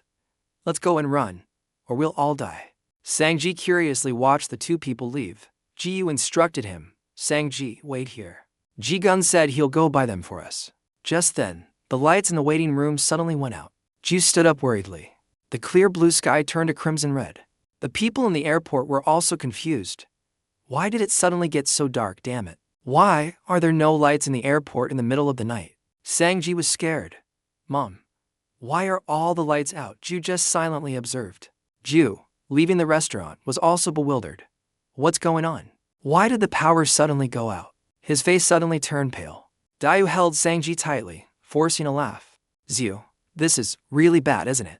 Yes. The bag in his hand fell to the ground. The blood flower broke through the glass and rushed in. Dayu instinctively protected Sangji. Ryu quickly ran over. Roy forcefully pushed the two of them away from the blood flower's mouth. He became its food instead, opening up a path of survival for them. Sangji screamed, Uncle. In response, he was met with Dayu's reassuring smile. Until the very end, he was still teasing the kid. Sangji watched as Roy was eaten right in front of him. Overwhelmed with emotion, View covered his eyes. Sangji, don't look. The blood flower chewed noisily on its first meal of the day. The people in the airport were all stunned. Is that a calamity? It just swallowed a person whole. The security team acted quickly. Contact the Holy Association immediately. Shoo. The easy-to-grow plants surrounded the entire airport. The sky was filled with the sounds of crying and screaming. Ju comforted Sanji. Sanji, no matter what, don't let go of mommy, okay? She hugged him and ran like the wind. Countless people were taken by the blood flower as food. Help. The smoke and flames filled the sky. The sounds of screaming grew hoarse. Run, someone. Countless people were injured under the rubble. Help. I don't want to die. Please help me. I'm being crushed by the debris. Someone. Help, go. Ryu instructed him. Sanji, you have to hide in the car until your father arrives. Got it. Screams echoed all around. Sanji cried and shook his head as his mother tried to comfort him. Just think of it as a game of hide-and-seek. You have to hide really well so the monster can't find you. Once your father gets here, you'll take care of this monster in one blow. She forced a smile and looked at him. Until then, my dear little Sanji. Her finger extended as if making a pinky promise. You have to promise you'll be brave. Wait until your father gets here, okay? Then she slammed the door shut, ignoring his screams. Mom. Sanji cried softly. I just wanted to see Mom as soon as possible. I just wanted to talk about so many happy things. Because it's been so long since our whole family was together. His voice was full of guilt. It's all my fault. It's all my fault. Mom, Uncle Dragon, I'm sorry. The pile of branches crawled towards the car. Just then, a light flashed across the dark sky. It descended like a meteor, severing the branches below. Hugo rushed to the car. Sanji, are you okay? Sanji called out loudly, Dad. Hugo turned around and asked gently, Are you hurt anywhere? Sanji pounded on the car window. Dad. Every word he said was like a thunderclap to Hugo. Mom and Uncle Dweguna. His hand trembled, but he gritted his teeth and calmly replied, Is that so? I understand. Hugo placed his hand on the car window as if stroking his son's head. Flames engulfed him, and the branches lunged at him again. But before they could even touch him, they were incinerated by the flames. Hugo's eyes were filled with burning hatred. How dare you? He looked at the thing that had caused all this tragedy. Hugo jumped in front of the tree-like appendage, which resembled a pouch for storing the blood flower's items. The people it killed were all trapped in the giant tree on its back. He was overjoyed to see his wife, Sue. Hugo calculated in his head, I need to calm down. Maybe there's still a way to save her. Maybe if I force her out, I can save her. Thinking this, he immediately rushed forward. With a forceful hand, he broke the branches and pulled her out. Wait, I'll save you right now. Hugo even used fire to burn the fast-growing tree. But all the fire that was channeled and was absorbed by the blood flower and gathered into a fireball. The branches also went crazy and lunged at Hugo. No matter how many of them came, he cut them down. Don't get in my way. Suddenly, the faces of his wife and his disciple Dying Wan appeared on the branches. Please save me. Help, please. They pressed close to him. Someone, please, help. Hugo froze, unable to move. At the same time, a branch pierced through Hugo. It said, Look, delicious, Ka. The blood flower cackled. You have received the power of a god. That power looks delicious. I will eat you. It laughed as it sent out 7,749 branches to suck the energy from Hugo's body. He cried out in pain. Sanji, witnessing all his loved ones slowly dying in one day, was in agony, Dad. At the same time, a beam of light flashed, and lightning struck repeatedly. The blood flower roared. The branches that were draining Hugo were also incinerated. Countless bubbles enveloped the people captured by the blood flower. A bubble slowly descended. Sagittarius, what's with that pitiful state? Haiji once again unleashed his magic. I will use a spell to rescue the people trapped in that tree. She flew to meet up with a few others. Let's attack that calamity together. Hugo trembled as he held his injured body. Why? Why are you all here? Then a slender foot landed beside him. The beautiful saint of Scorpio. Hallie looked down at Hugo from above. Are you okay? Hugo otters. Hugo was stunned. Holly, you too? She helped him up. I heard a powerful calamity had appeared, so I gathered everyone I could. They decided to help because no one wants to see a calamity like that appear in their territory. The other three had already loaded their guns and rushed in to fight the creature. No need to waste time. Let's end this in one go. The three of them unleashed all their ultimate moves. Sounds good. Let's use everything we've got to show it what we're made of. You'll see. Increase the total energy to attack the blood flower. The blood flower opened its mouth like a black hole, sucking in all the incoming energy. Hugo's eyes widened. The blood flower swallowed the energy with a gulp. The Sanus was also stunned. What the hell? Did it just swallow our attack? Looking at the wounds on the blood flower's skin, damn it, it's regenerating. The blood flower ate the river of energy as if it were a snack. Steven shouted, Haiji, deploy the barrier. Haiji immediately opened a magic circle. I was about to do that anyway. A barrier opened, blocking the branches. Skill, magic barrier. The blood flower lunged with its branches, wave after wave. The branches stabbed wildly, destroying the buildings. Haiji had also reached his limit. At this rate, the barrier won't last much longer. Just then, a hand descended. Skill. A scale fell, along with countless chains that bound the blood flower. Vines of the golden rule. The person looked up at the three saints who were about to be drained of all their energy. What are you guys doing? The Libra saint, Giselle Lawrence, spoke with reproach. If you're a saint, don't let this calamity easily confuse you. The group was surprised by her appearance. Libra, Hugo asked, Holly, did you call Libra too? Holly shook her head. I only called those three to help. Giselle looked at the blood flower. The creature was struggling to escape the chains. Gazel looked at Haiji. Gemini, use a teleportation spell to make that calamity disappear. Haiji couldn't believe it. What? Giselle analyzed. You all saw how it swallowed the attack. We can't defeat it right now. It might steal our powers like it did with Sagittarius. She tightened the chains on the blood flower to prevent that from happening. Teleport it far away. It doesn't matter if it's deep underground or in molten lava. Haji retorted, but even if we do that, it will eventually reappear. Gazel looked at her emotionlessly. So what? At least it won't be here for now. Hugo shouted, no, that thing has devoured human souls. Those people are just empty shells now. We need to defeat it and bring their souls back. He looked at the people floating in bubbles on the other side. There might still be the bodies of many others trapped inside. I'll help too. So let's take it down together. Even though he was in a terrible state, Hugo stubbornly insisted, I can still fight. Hegel just looked at him silently, understanding what Hugo was truly clinging to. The blood flower, sensing the wavering emotions of the chain's master, began to struggle. Haji panicked. The chains are weakening. Giselle reminded her. I'm at my limit. I'm leaving now. Giselle made a direct decision to G. There's no time. Quickly use Cody's teleportation spell. The blood flower stepped out of the chains. Although Haig was reluctant, she gritted her teeth and opened the formation. The system announced. Saint Haig is using the skill. Instant teleportation. Hugo cried out in desperation. No, stop. But the formation had already been launched and couldn't be retracted. The system announced. Teleportation successful. On that day, everyone criticized my father. It was a gloomy day, and only the saints who had sent the calamity to some unknown place were praised. The MC reported on the blood mist incident. 10 people dead. Next, we will report on the blood mist incident. Early this morning, the blood mist that destroyed the airport was stopped by the saints. However, by the time the saints appeared, several people had been injured. Giselle responded to an interview. We only did what we had to do. But it's sad that we couldn't minimize the number of victims. The MC continued to report. On the other hand, Sagittarius, the protector of Korea, has faced harsh criticism from the public, not only because they failed to stop the calamity, but also because their inadequate handling of the situation resulted in more victims. A male student being interviewed said, I heard he couldn't protect his family and even got injured. Isn't he too incompetent? That's why people can't put their trust in him. The cameraman pointed the camera at the man on the stage. After the Sagittarius saint, Hugo Otters, apologized to the nation today, he visited the memorial for the victims. The screen replayed the funeral that day, but throughout the memorial service, the public continued to direct harsh criticism at him. Countless people rushed in to curse at him.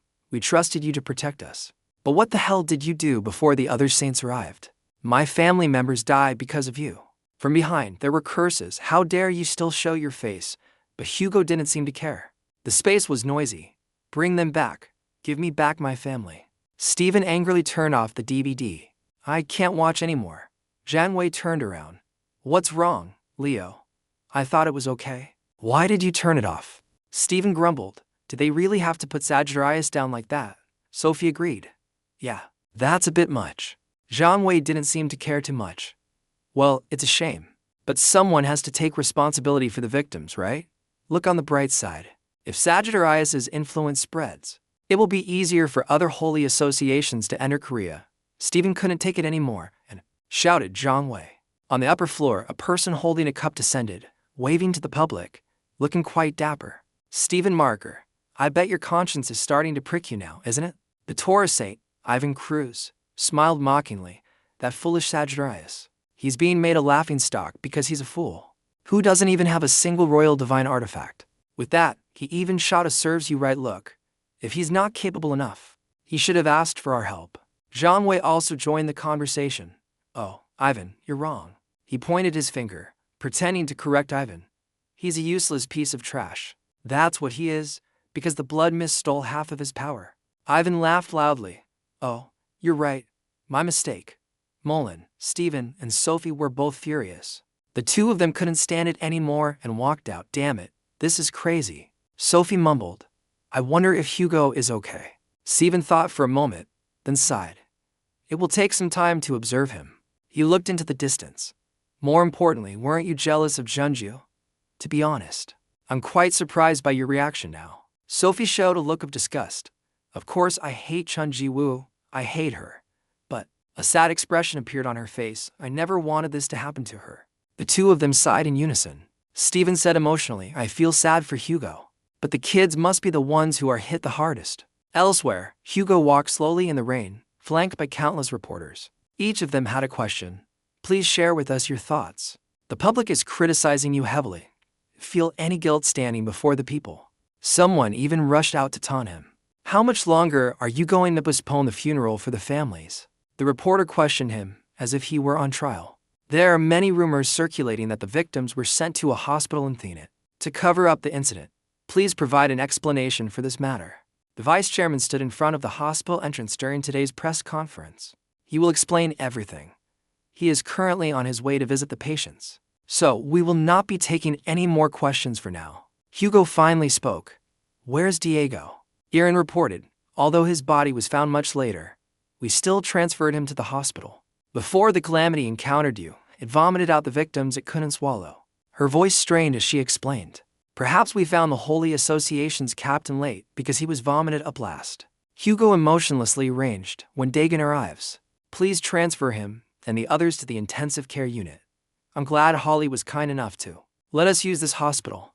Liion was silent, but in the end, she couldn't hold it in any longer. Holy Lord, you don't have to take all the blame on yourself. You lost your family too, and you fought the calamity. Don't be silent anymore. Please tell the world what happened. That those people could have been saved. That if we had caught the blood mist, we could have brought their souls back. Hugo fell silent, then replied, yes. It's true that there's a way to save them. He explained, but the families of the victims, they're not dead yet. Only their souls have been taken.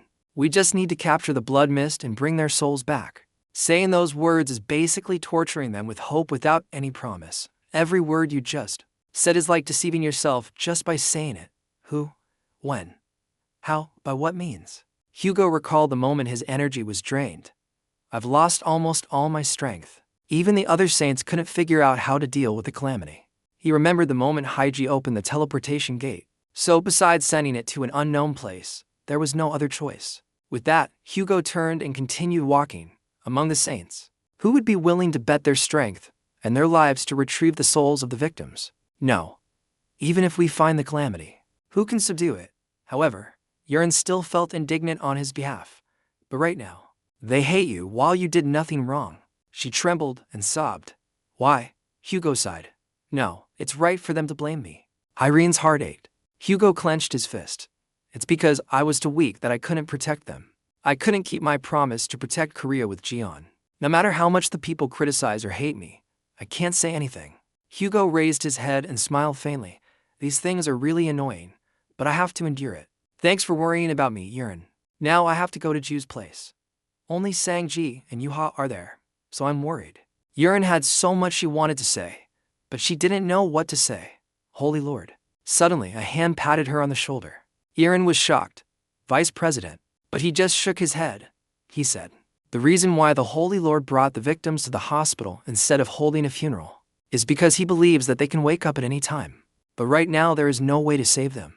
He won't give up on them, because the moment he gives up on saving them also means he has given up on his wife and the captain of the Holy Association. At this point, Hugo had arrived in front of Du's room, even though he had been standing in front of room 808 for a long time. Hugo found the doorknob incredibly heavy. I can't open it. Suddenly, he heard a soft cry from inside the hospital room. Mommy? His hand froze. The sobbing broke Hugo's heart. I'm sorry. Sanji sat huddled in a corner. If I hadn't cried and complained about being hungry. He felt so weak. If we had left the airport immediately, then things wouldn't be like this now. Mom and Uncle G1 would have been fine. Sanji felt that it was all his fault. Dad could have defeated the calamity and everyone would have been safe. The 7-year-old boy that year felt he was the culprit. I'm sorry. It's all my fault. I'm sorry. Hearing those words of self-blame, Hugo's arm trembled. He heard his son's cries. Mommy, the tears he had been holding back could no longer be contained. Hugo recalled the memory and sighed. At that time, I should have told Sanji, who was blaming himself, that it wasn't his fault, but I couldn't let him see my broken side. He looked at the 4 to 5 comrades who were crying on Zion's shoulder. It seems Sanji still thinks it's his fault. Zion hesitated. Did I bring up something I shouldn't have? Hugo smiled and shook his head. No. I had to tell you eventually anyway. He sighed. Although I'm a little annoyed that you demanded I tell you about the past as soon as I got here. From work, Zion turned to blame the vice chairman. Hey man, don't cry when someone's talking. It's annoying. The vice chairman felt wrongly accused but didn't know what to say. The tears just keep flowing. What can I do? Hugo expressed with satisfaction. Anyway, the blood mist has reappeared. So it's time to settle the old debt. His eyes were filled with the fire of determination. This time, I will destroy it once and for all. I'm sure of it. In the defense zone, the blood flower stepped on the pile of grass and roots. The remaining power of the sun god is coming to me. Its eyes darted around. The power of the snake god is also coming here. I will devour everything. The blood flower then released a stream of red bones. Its eyes filled with hatred for both the city and them. At this time, everyone was cleaning up the monsters from the disaster. Hugo stood commanding the Legion, gather all the calamity birds and burn them. If left alone, they could cause big trouble. Suddenly, someone approached him.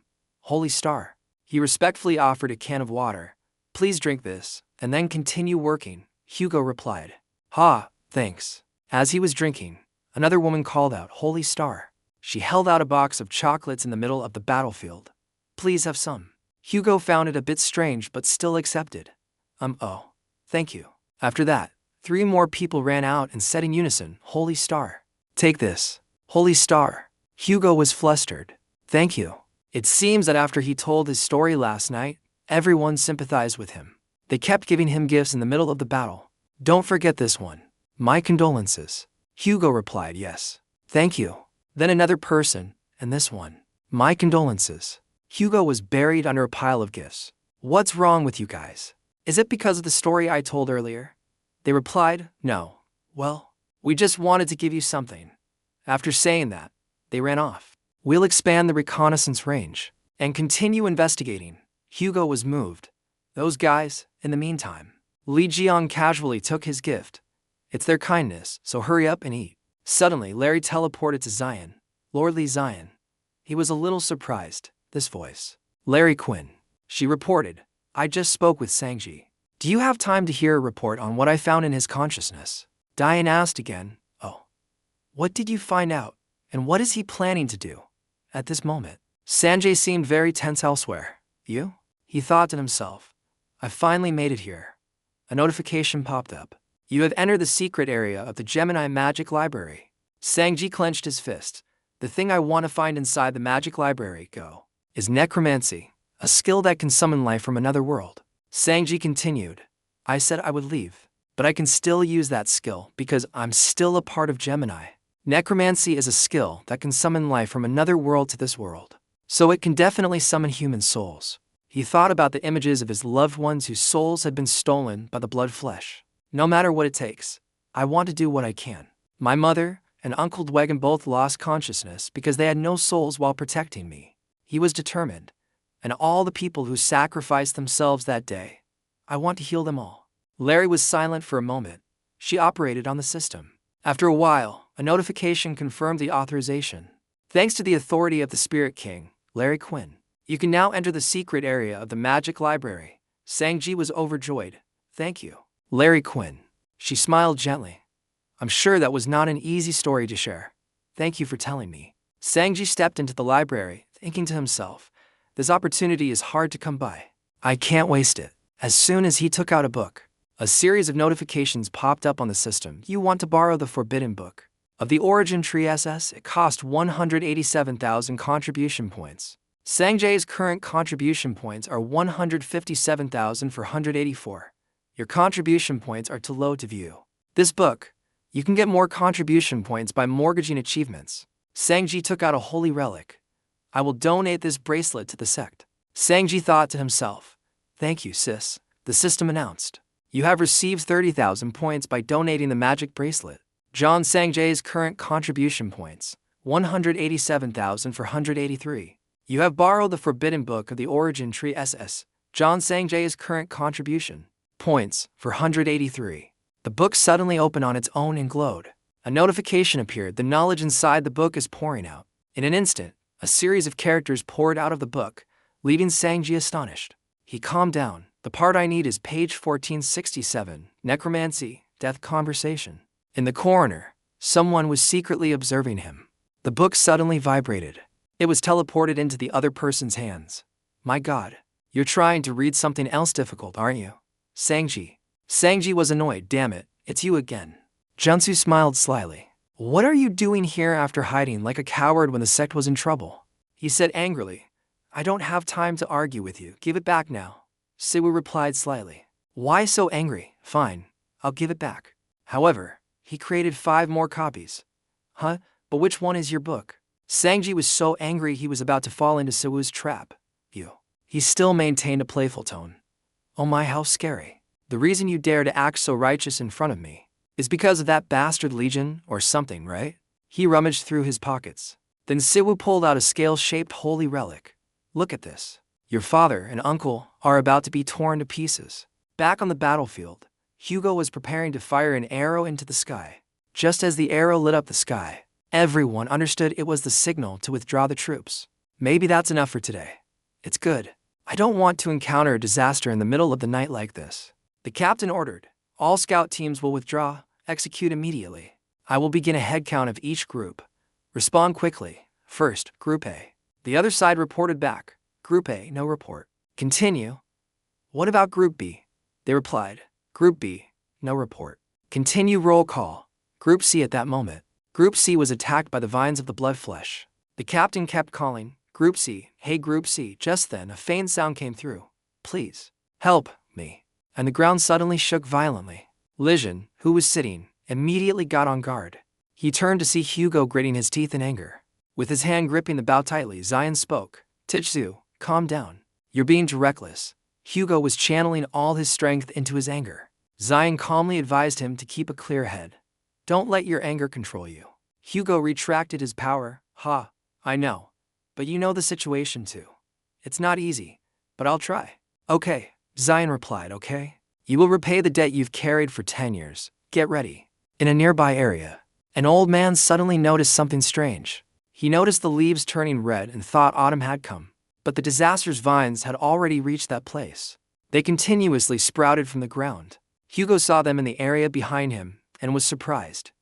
What is that? It's coming from inside the base. As Hugo and John turned their backs, a vine tried to ambush them from behind. Immediately, they shot up, and the blood flesh also appeared, heading straight for the two of them. Liion immediately ran over. Is that you? He channeled some of his power, preparing to deliver a kick. The toad was immediately silenced and stopped in its tracks. Zion said coldly, You bastard who made my friend and nephew live in misery. Zion focused his power into his leg. He sent the toad flying a dozen meters with a kick. Suddenly blood splattered on Zion's face. He looked at the horn angle, damn it. The toad sent back a contemptuous look. As he kicked the blood flesh away, Zion's leg was crushed by a vine, but he remained calm. So your skin isn't just ordinary either. Back at Sanji and Siwu's location, he still maintained a playful tone. Oh my, how scary. The reason you dare to act so righteous in front of me is because of that bastard Liion or something, right? He rummaged through his pockets. Then Siwu pulled out a scale-shaped holy relic, as if to say, look at this. Your father and uncle are about to be torn to pieces. The holy relic lit up, and Sanji was momentarily blinded by the light. Then he froze. What? The holy relic projected an image of Zion and the blood flesh, leaving Sanji astonished. Siwu smiled slyly. You've seen this disaster before, haven't you? Sanji was confused. Blood harmony. He continued. I told you, right? Liion and Sagittarius will die soon. That blood flower is obsessed with absorbing the energy of the constellations. Liion is now being held down by the toad's leg. I guess you're not just some small-time disaster. Hive finally spoke. Your power, I will take it. Hugo's arrow burned through all the vines. Zion confidently said, Take my power? You're dreaming big. Did the fool think that anything that appeared in front of it could be easily eaten? Liion raised his crushed and burnt leg so greedy. He stomped his foot hard on the ground and a bright light flashed. A notification appeared. Super regeneration has been activated. Your wounds are healing. Jian's leg healed instantly. Liion spoke as he summoned his mace. Hey, you toad. It seems you're planning to eat all the humans in the city, huh? Holy relic, x10 mace, has been summoned. He continued. But you know what? We're here to spoil your meal. Before the blood flesh, everyone remained calm and ready to fight. Zion pointed straight at its horn. It seems you've eaten a lot of things you shouldn't have. Today, I'll cut open your stomach. Zion immediately leaped into the air. He raised his weapon high and shouted, x10 try. Enlarge. Immediately, the pestle shot out, bigger than Ryan himself. He slammed it down on the toad's head, causing it to sink into the road. It didn't take long for the toad to regain consciousness. It immediately struggled to get up, without giving it time to think. An arrow was already right in front of the blood flesh's human. A rain of arrows fell upon the toad. Google spoke up. Good, it's working. He ordered them to prepare the second volley of arrows. System notification, borrowed skill from Ares, weapon storage has been used. Arrows appeared. At that moment, Hugo was still cautious. It absorbs the constellation's power. Everyone must use holy relic arrows. Absolutely do not use arrows created by skills. Aim. Everyone drew their bows together. 3 arrows per volley. Hugo gave the command, fire. Another rain of arrows fell upon the toad. Faced with this attack, it began to feel annoyed. The toad plunged its vines into the ground. A series of roots shot up from beneath the archers, but they managed to jump up in time. Seeing this, Zion put away his mace. These damned easy-to-grow things are so annoying. He used the power of the constellation. Zion jumped up again. The holy relic, fertile soil, has been summoned. He ordered, smear, pull. Immediately, Mac's mind appeared with a pair of scissors. It spat out a pair of pruning shears as big as Zion. He swung the scissors in midair. With an excited and somewhat wicked expression, he said, It's time for some gardening. The toad angrily launched a wave of roots at him. You bastard. In an instant, Liion the gardener had trimmed all of the blood flesh's vines with the scissors that had split into 2 short swords. Zion, holding the twin blades, flew straight towards it. Smile was terrified as he was being dragged along. He braced himself and spun around. Zion, like a meat grinder, delivered thousands of cuts to the toad's body. After slashing, Smile fell to the ground, foaming at the mouth. A single slash split half of the toad. The other slashes also began to dismember it. The toad was then dismembered into pieces before Liion. It fell apart like mincemeat. Everyone cheered in unison.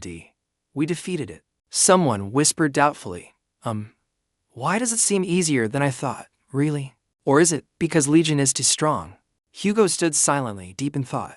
Something's not right.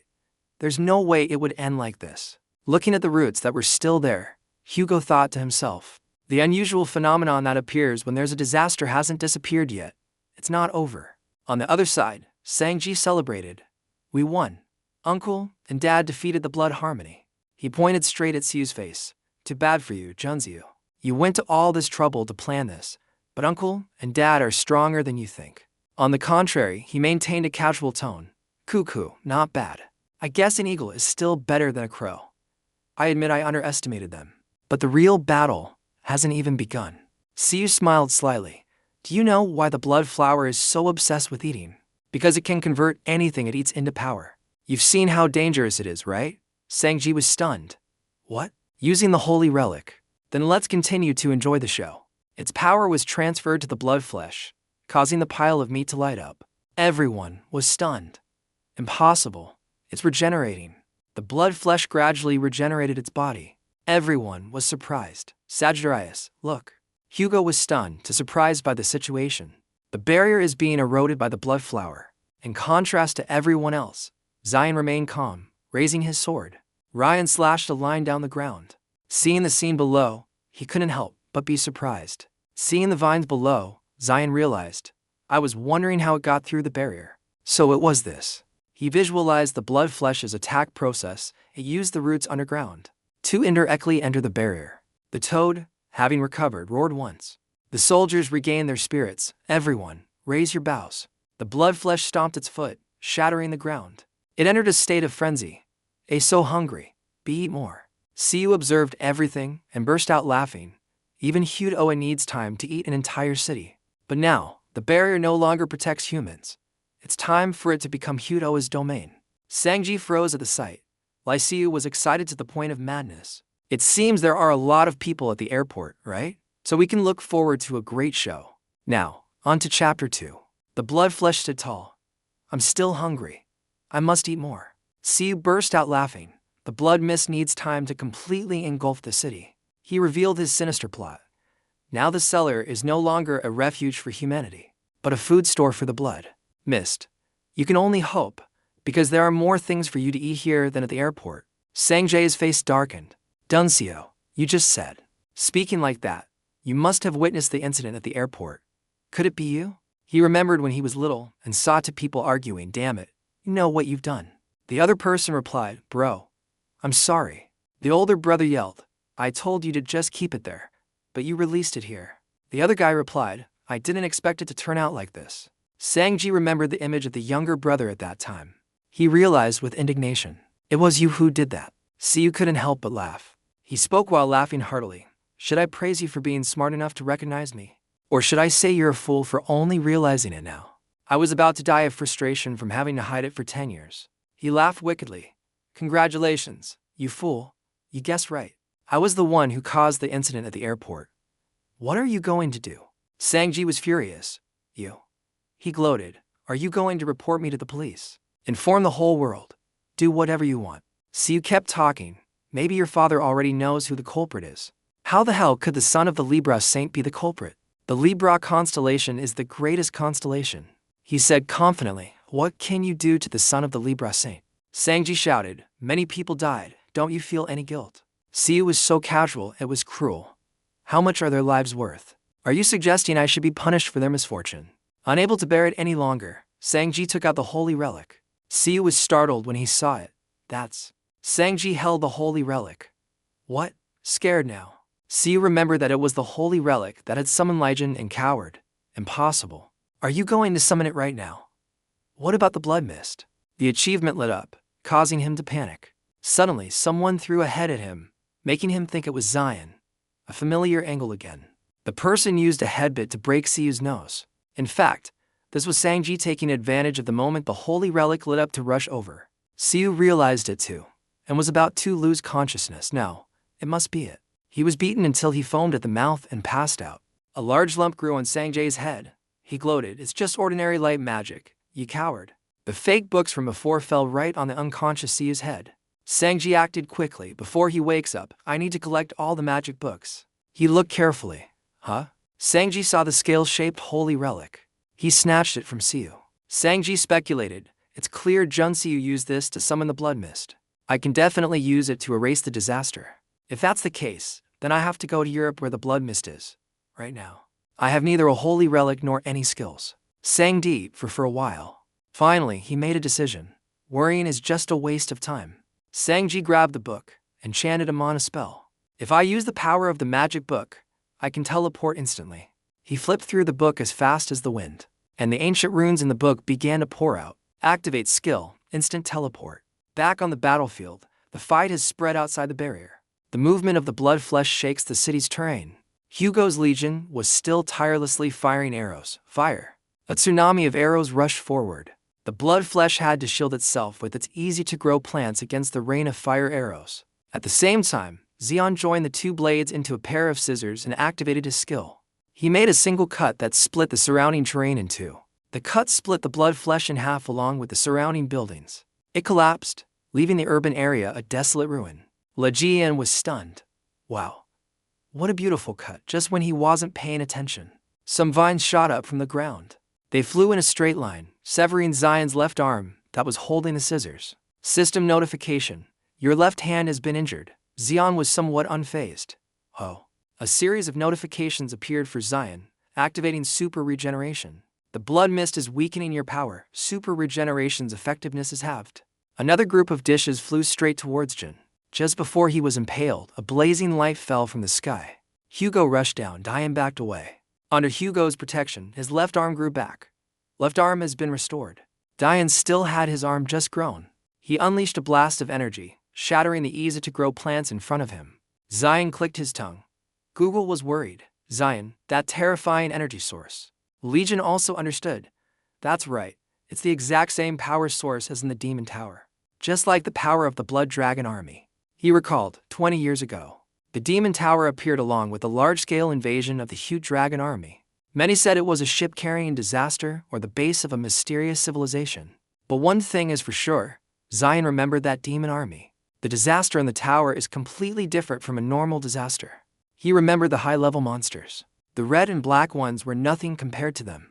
And just like the toad now stood before the two of them, fearsome calamities that are very difficult to eliminate, Zion activated his skill. Activate 13th sense, search for the enemy's weak point. Observing for a while surprised him. Inside the monster is unusual. There are 3 cores. The strongest core is the one that imprisons the souls and life force of those it swallows. In addition, it's constantly luring souls and life from somewhere to its tree. Where on earth is it luring them from? Zion realized, the city is at the center of the forbidden area. If that's the case, he immediately made a decision, damn it. It entered the forbidden area and is using it as a food store. We have to destroy the forbidden area. It's now just a place where people are imprisoned. Hugo was stunned. What? He ordered the archers, Sagittarius squad, focus fire on the restricted area. They responded in unison, as you command. The toad realized their plan. I won't let you do that. It used its easy-to-grow plants to bind them tightly. Google used fire to burn easily. Everyone. The souls imprisoned by the toad were released. They cried out, save me, help. I don't want to die. Please save me, don't shoot. Mommy, let me go. The Sagittarius team was also frightened by the sound. A voice appeared before a person, please. A vengeful spirit rushed into him, please. The other squad members were also affected and screamed. Hugo was angry. You monstrous bastard. You're impersonating the dead. Zion cursed the toad, damn it. He looked at its arrogant expression and was furious. You know how to piss us off. It saw this and laughed out loud. Zion said angrily, I will tear you to pieces. Suddenly, a surge of magical energy appeared in the sky. The gate opened, causing Sanji to fall in a panic. He fell onto a nearby tree, crying out in pain several times. Sanji lay dazed on the ground. Ouch. Where am I? He thought to himself, damn it. That Libra bastard changed my teleportation direction. The holy relic lit up, making Sanji wonder, what else is it doing? Is there something there? He looked up at the tree. What is that? Sanji was surprised when he looked closely. The red leaf tree was made from the roots of the blood flesh, leaving him stunned. A tree is a tree. Sanji stood before the tree, as tall as a building. I'm pretty sure I'm in the right place. He curiously looked at the tree, a crimson-colored tree, an ancient tree that emitted a red mist. Is this a branch of the blood flower? The bracelet lit up, Liber Rosary, blocking the effects of the blood flower. He looked at the unconscious people around him.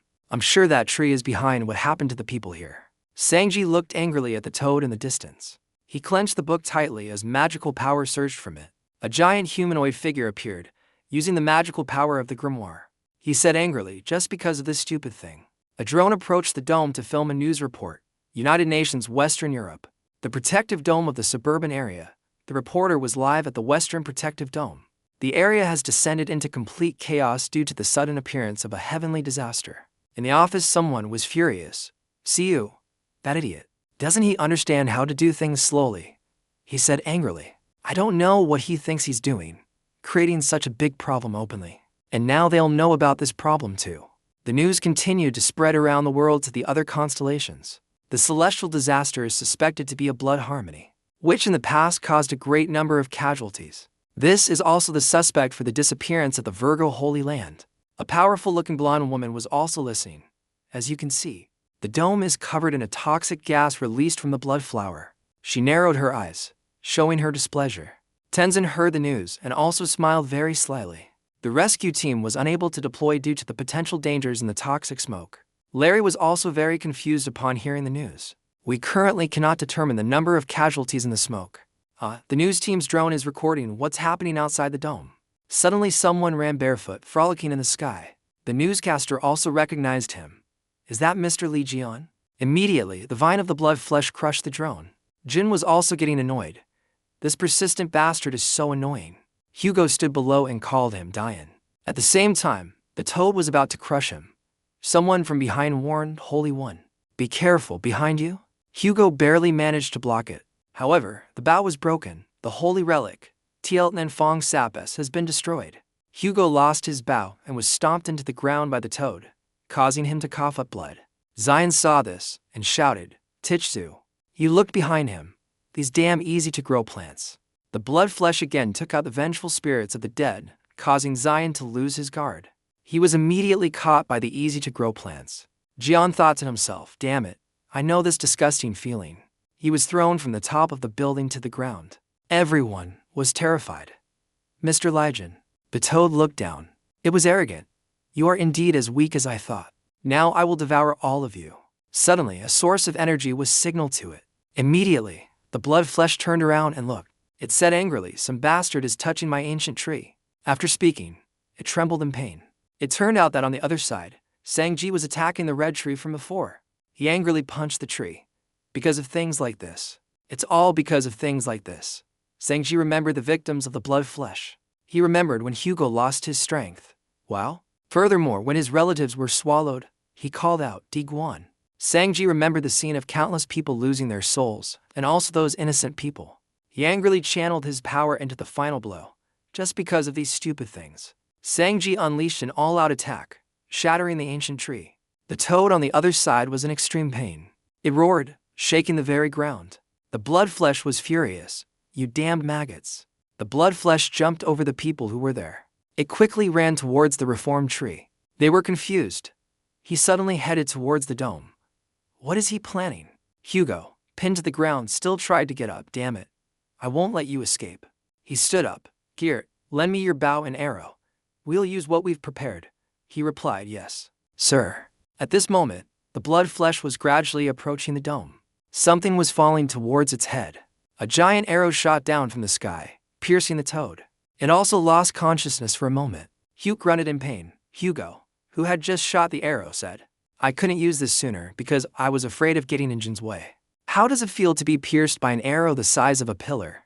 A notification appeared, bringing the holy relic, the arrow shaft from the armory. Hugo summoned another giant arrow, his entire body burning with energy directed at the blood flesh. I thought a small arrow wouldn't be enough, so I prepared this specifically for you. As he drew the bowstring, a series of giant arrows also appeared. Today, I'll pin your fat body to the ground. The arrows flew and pierced straight into the blood flesh. First the right leg, then the left leg. It was pierced by 3 arrows, pinning it to the ground. A series of rockets flew towards it. They exploded into a series of anchors. The anchors, connected by additional cables, bound the toad tightly, leaving it furious but helpless. It roared in a fit of rage as the people around it strained. We've captured it. Now, hold on tight. They struggled to hold the blood flesh. Don't try too hard, just try to keep it from moving. Damn it. How is it so big and strong? How is it so strong? Use all the enhancement skills you have. A person complained, damn it. Are you sure this is a good idea? The other person replied, if you have the energy to complain, use that energy to pull harder. This bastard just keeps regenerating. If killing it is useless, then we have no other choice but to imprison it. The blood flesh cursed, you damned maggots. It sensed the tree was in danger. Customer. No. Over there. Sanji was putting all his effort into the decisive blow. Get out of my sight. A notification appeared. Warning, the magical energies of Libra and Gemini are canceling each other out. But despite that, Sanji still channeled all his magic into it. He shouted loudly, sending a straight blow down onto the ancient tree. Before that blow, the tree finally shattered. The immense amount of mana caused the barrier to shatter from within. The blood flesh pinned to the ground was furious. No. The power I gathered, my city. It screamed with regret. The powers that I had to offer. Rays of light pierced through the solid white membrane. The blood flower, despite being pierced right through the head, still trembled and cried out, no. All the power I have accumulated, my city. All the souls I had to offer to them. The shield is slowly disappearing. Even the soul face water gradually dissipated. The people present observed the surrounding scene. The souls that collided with the branches are disappearing. I think it's because the dome is collapsing. Who did this? Sanji lay amidst a pile of ruins. He slowly opened his eyes. Did I pass out? Sanji quickly turned his head and looked. That's right. The tree. Where's the tree? When he saw that the tree was gone, he breathed a sigh of relief. Thank goodness. It's been destroyed. But Sanji frowned slightly. I wonder if my hand is in this terrible state because I tried so hard to defeat the tree. The holy cross was still in his hand, and the Virgo holy relic was also in tatters. Even so, the lines on Sanjay's face had relaxed. Well, anyway, now that the dome is gone, I can finally see the sky. Above, the sky was now completely empty. He put his hand on his face. I did it. A loud noise suddenly startled Sanji. He immediately sat up and saw an explosion in the distance. It grew larger and larger, destroying the surrounding buildings. The system's voice rang out, warning, the power of the sun god is overflowing. Holy relic skill, desire of the serpent scales, shield has been activated. The holy relic user will be protected from danger. The tiger's attack did not stop but continued to sweep faster. Sanji was still trying to hold on. Another system notification, a dangerous heat wave has been successfully blocked.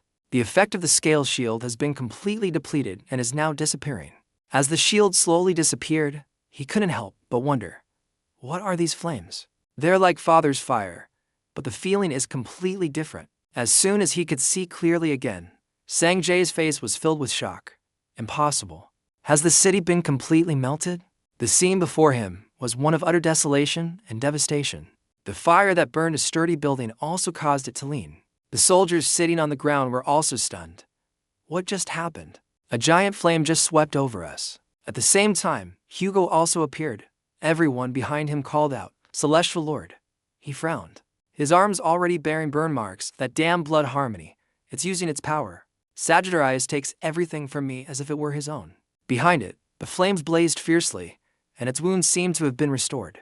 Hugo shouted loudly, Are you all right? A person from within the smoke struggled to reply, Yes, Heavenly Master.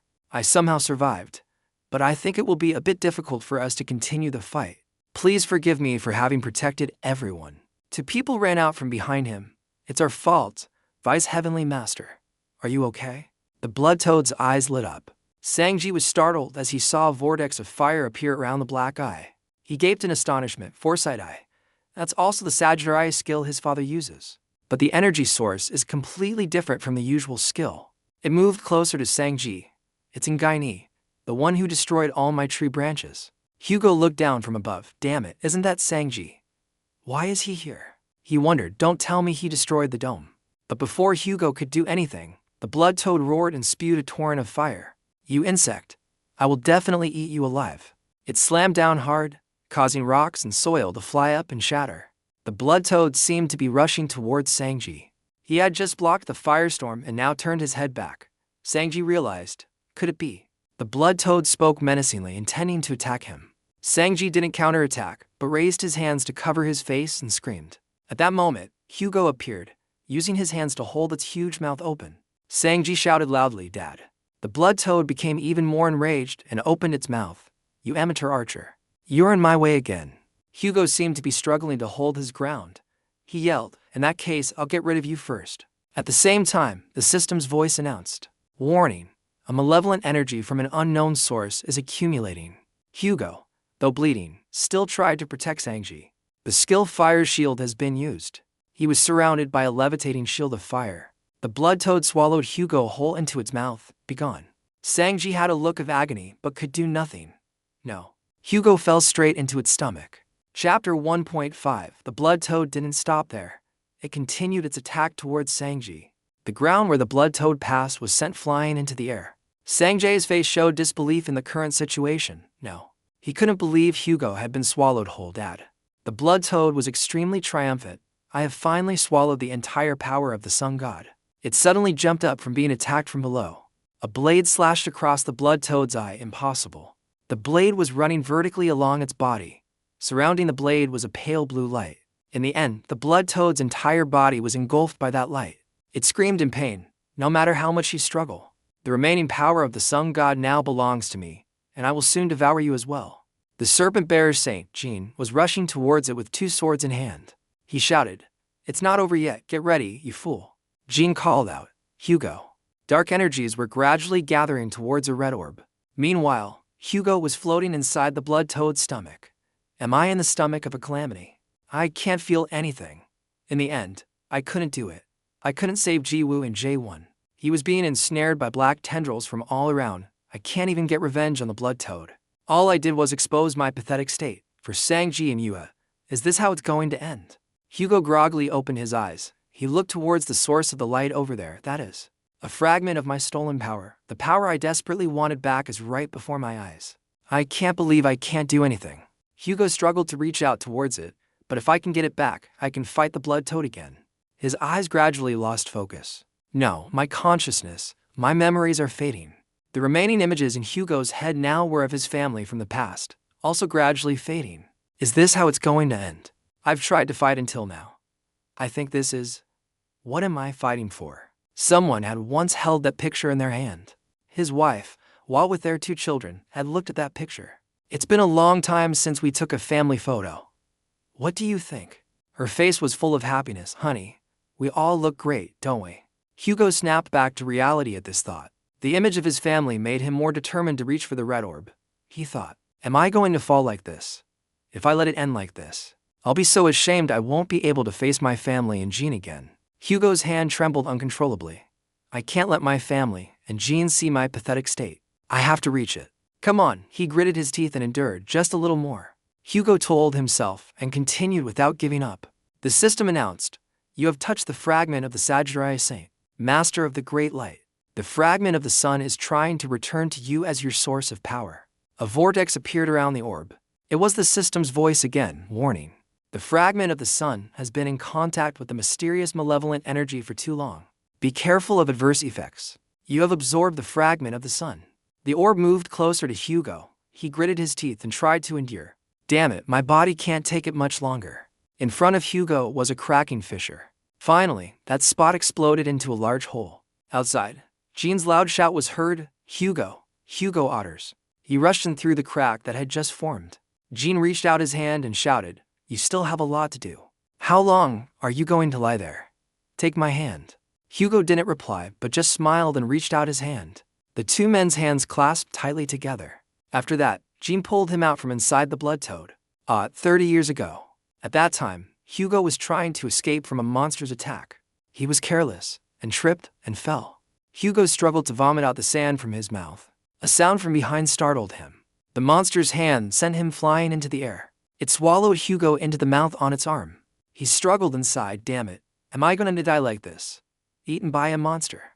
I never even thought about it. Hugo laughed unwillingly. I haven't even gotten married and I'm already dead. Life is like a beggar's. But he wasn't startled yet.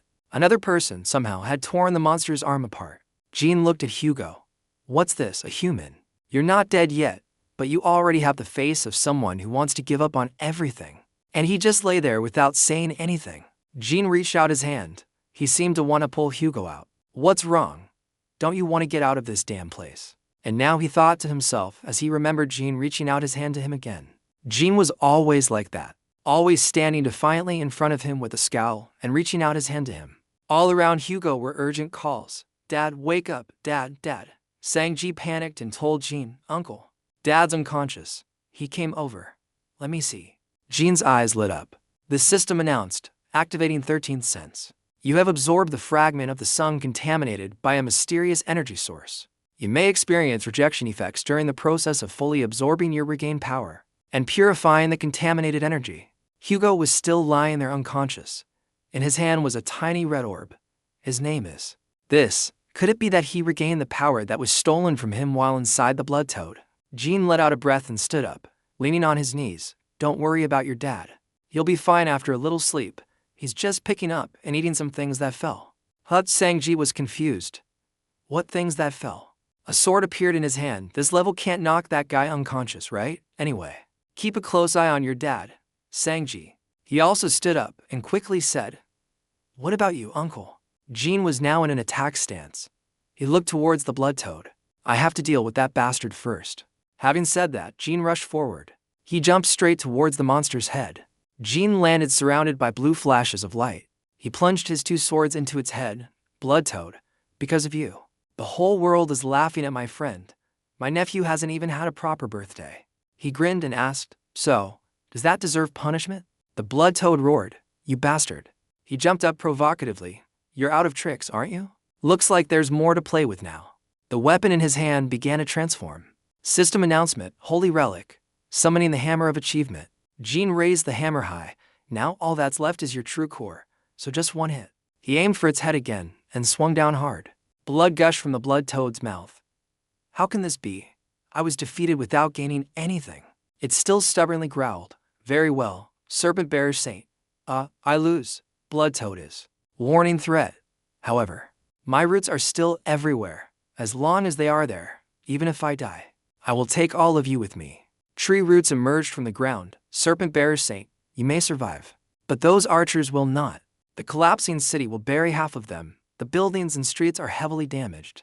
Sanji was still by Hugo's side, witnessing the scene. Even the sturdy skyscrapers are gradually collapsing. Jean was still standing on the blood toad's head. Blood toad, I think you've misunderstood something. He sneered without a hint of fear. Although Otis is a bit gentle, you think he's that easygoing. Don't forget my only friend down there. When the rubble fell towards Sanji, Hugo had managed to wake up, his eyes shining. The debris crashed down on their heads. But from within it, a red light flashed. That beam of light was amplified, blowing away the rubble. The interviewers in the distance couldn't help but turn their heads. What was that? What happened? Behind them, over there was a pillar of fire reaching up to the sky. And above it was a giant vortex that horrified everyone. Another fire? A person sitting in front of a computer gritted their teeth as they listened to the sound coming from the device. What is happening in that rubble? Another person was also watching the broadcast. Powerful flames are continuously erupting from the rubble. A family was watching the news together on TV. The light is incredibly terrifying. Their faces were all somewhat serious. Gisio also observed carefully. The reporter at the scene continued to report. Although it's midnight here, the sky is as bright as day. Finally, as if the sun had risen, the vortex seemed to grow larger, illuminating the vast sky. A person ran off in a hurry. EUH, holding a phone, threw open the door. Sir Haley, currently in Europe. My father, and Uncle Gownie. The words were suddenly cut off. I know. You go. Ali sat with his legs crossed on a chair, looking at the mirror. I'm watching too. She looked at the reflection in the mirror. It seems you've put in a lot of effort, but you still managed to regain your lost power, huh? At that time, at the scene, a figure was floating in the air. A loud call was heard. Hugo Otters. Sanji looked up. Dad. He let out a sigh of relief. Thank goodness, Dad is awake. The blood toad had not yet been destroyed and was furious. That's my power, my power. It opened its mouth wide and roared. Give it back to me. Tree roots shot up from the ground in droves. They writhed everywhere, toppling the surrounding buildings. Google raised his hand. Streams of light gradually gathered these annoying trees. That source of light pierced through, then destroyed the tree roots. They gradually disappeared under that power. The tree roots continued to spread wildly, as that stream of light, like the sun, tore through the dark sky and shone down on the intertwining branches. Jean struck a powerful blow to the blood toad's head. Heavenly splendor is Hugo's skill that burns all filth. He grinned. Not looking good, huh? Blood toad, you said you would devour everything, but you can't steal anything from us. Jean decided, so I have to send you off. It's a fight to the death, isn't it? System announces. Activating. Hit for me. Swap your position with the person you are in closest contact with. This here. At that moment, Hugo appeared in his position. In the sky, a loud call was heard. Otis. Otis. Jean excitedly suggested. Finish it. Hugo just smiled without answering. He gripped Jean's sword tightly. An attack sent the blood toad's blood flying everywhere. Hugo's expression remained calm and determined. In the past, as he was about to open the door, he heard a trembling voice. Mom, I was wrong. Yet Hugo just bowed his head and said nothing. Sanji crossed his arms and buried his head in his legs, blaming himself. If only I hadn't won, that I was hungry. Then Mom wouldn't have had to leave the airport in such a hurry. When she saw him crying, she immediately left to buy something. Mom and Daegu-won will be fine, right?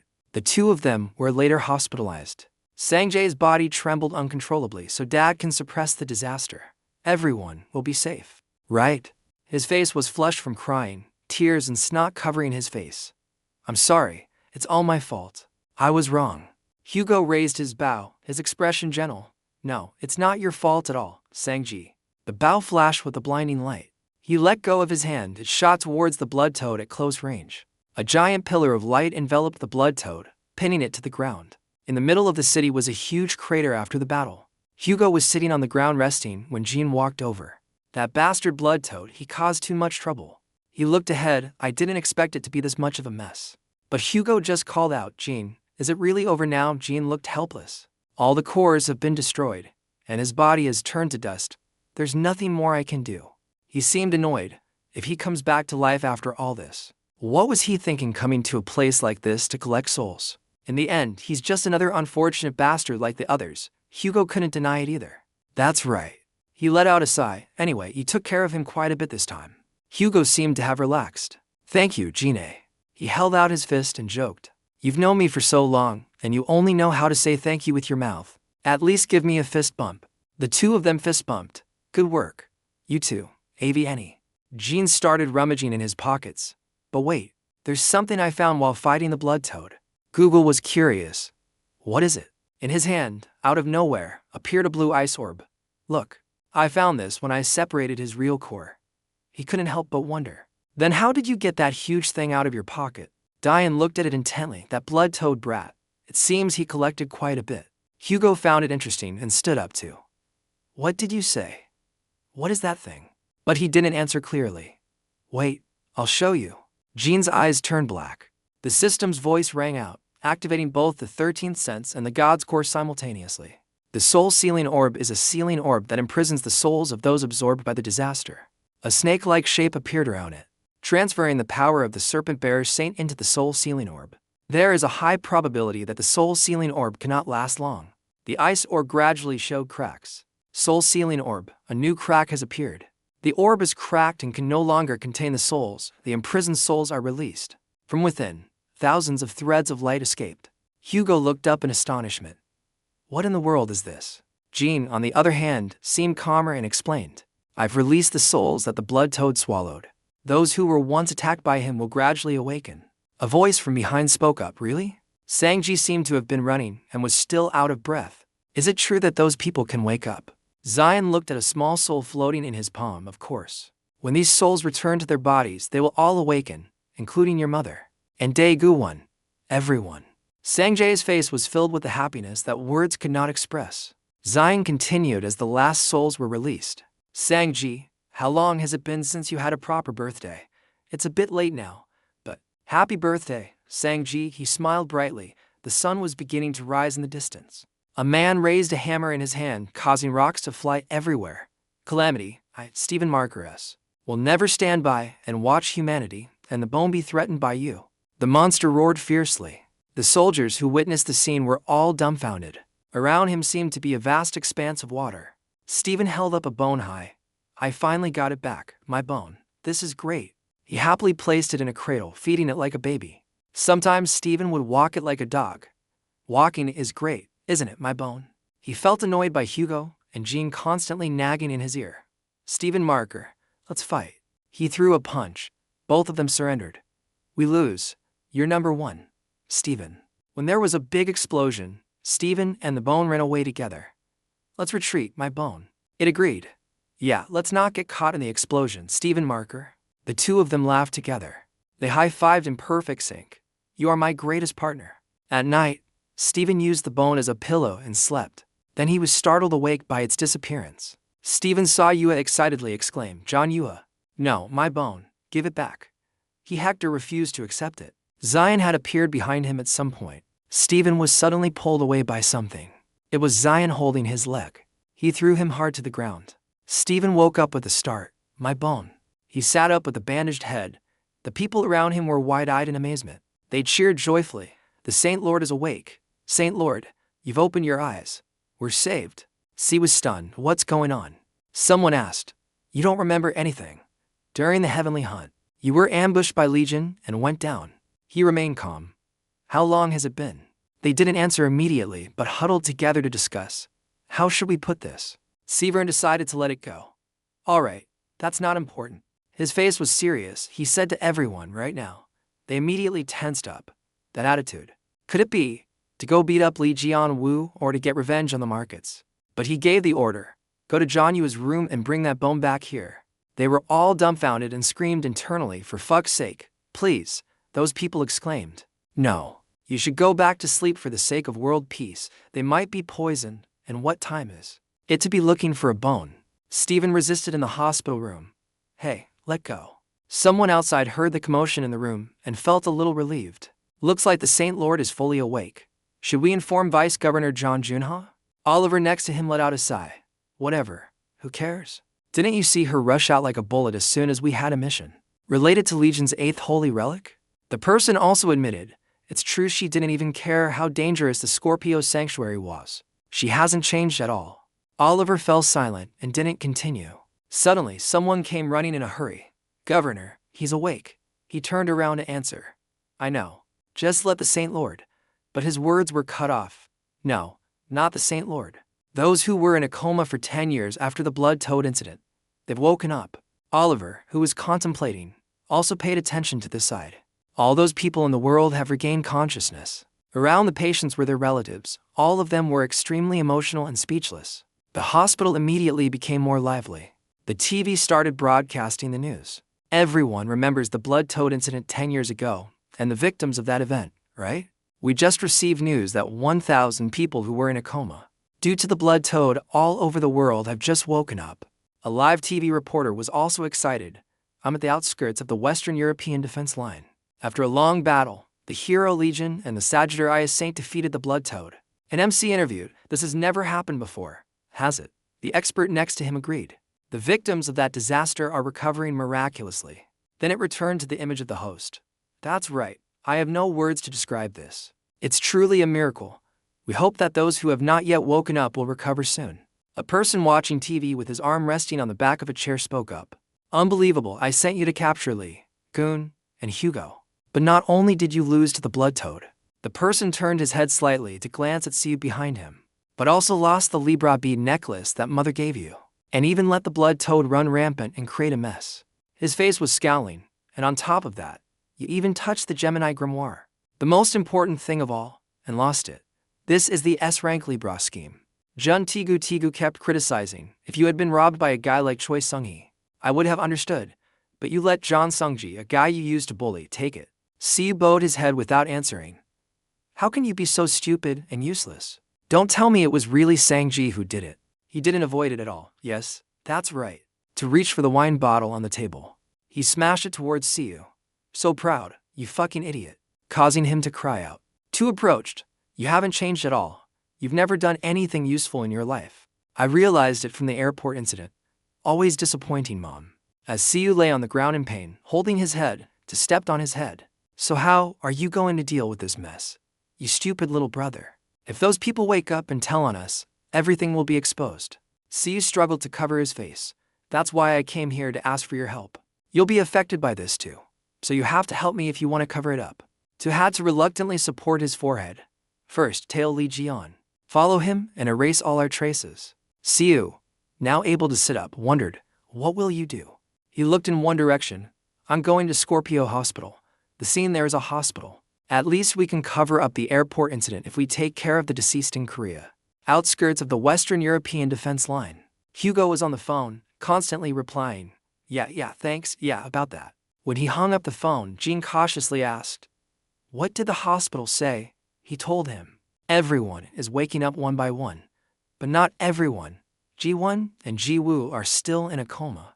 Jean wasn't surprised and comforted him, because the longer a soul is imprisoned, the longer it takes for them to return to their original body. But I've put a bit of my power into them, so they'll return safely. He turned to Sangji and said, you should go back, Sangji. You have to go see your mom and Dae-gu-won. He was a little surprised and then said, what about you and Dad?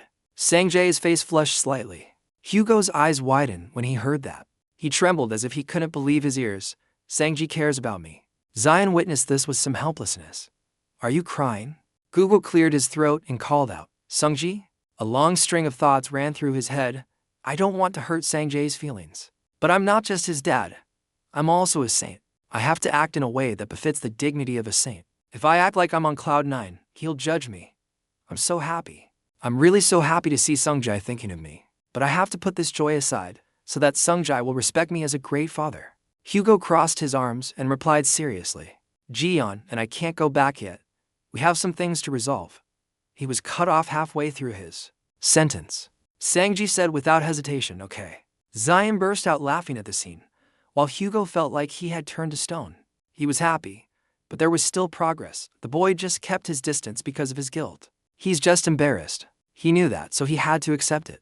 At the hospital, Sanji had used the book from earlier to teleport here. He closed the book, and the light around him gradually faded. Sanji seemed anxious. I'm about to see Mom and Daeguwon. His footsteps suddenly stopped. He hesitated for a moment, thinking, wait, it's not right to visit someone empty-handed, is it? Sanji immediately turned and ran in another direction, deciding, that's right. I have to find some flowers. The road became deserted with no one in sight. But right after that, a man walked up. This hospital is pretty good compared to the Scorpio people. This person wore a mask and a hat, looking at the hospital, of course. Compared to our Libra hospital, it's nothing, but it's not bad. Too sneered, but they should have more options for their patients. Who would let poor people stay in the hospital for 10 years? Now, where is that bastard? Sanjay's two relatives were still in a coma in the hospital. His face was full of hope, unaware of the malicious plan he had. Oh right, why not cause some trouble for his family? He'll show up right away. The Western Protected Dome area, where natural disasters occur in the European Union countries. The reporter's voice rang out at the disaster area, measures to deal with the collapsed area, about the process of searching for bodies in the accident. A person stiffened when answering the interview, being able to grasp the natural disaster. I am really very happy. On the other side, someone was pointing to the somewhat dilapidated hospital. Help this side, bring the injured here. Inside the hospital, it was packed with people, and their voices echoed to where Zion was sitting. I thought I was dead. Why is it so chaotic? He was doing something on the system screen. On it was a long list of mission information. He summarized it. I have completed the test of strength. Now all that remains are the test of wisdom and achievement, which are to find the Knights Templar and the scribe. Jin frowned slightly, but that's not important right now. He looked at a piece of stone on the table. I didn't expect this to appear. The object radiated a pale purple light. A fragment similar to a dagger from an unknown civilization was discovered, along with the seal in the heart of the corpse. The thing that appeared in the body of the one who stabbed me in the demon tower, and the one who summoned the corpse had the same voice. He recalled Hudoa's words at that time. The souls will be offered to them. Jin skillfully passed the coin between his fingers, pondering. So far, all the evidence points to the Virgo constellation as the culprit. This is too much. He calmly tossed the coin up. Forget it. Zion caught it and smiled confidently. I just need to interrogate them, and I'll get the answer. Two glasses of beer were placed on the table, and there was a conversation going back and forth. Have you finished cleaning up the scene? Yes, I've come here to help with all my might. Diane decided that now all he had to do was go catch the Virgo constellation. Hugo advised, rest. Not everyone is as strong as you. He started to grumble that it was because they were getting weaker. Back in my day, I didn't even have time to breathe. Disasters just kept raining down. He felt a little helpless and just thought to himself, is that so? Jin suddenly changed the subject. Why didn't you go with Sanji? Hugo seemed a bit surprised to be asked that. He laughed it off. Both GU and GUN. I don't have the confidence or the right to meet them. I need to prepare myself mentally. His face became serious. There are still many things to resolve. Hugo looked at the stone on the table, and the matter of the Virgo constellation. He looked down at his palm and the Libra constellation. On it was the image of a broken cross. Hugo remembered Giselle sleeping on the throne. Choose. She suggested choosing one of the two. He clenched his fist in determination. Catching the blood mist isn't the end. We must find the cause of this.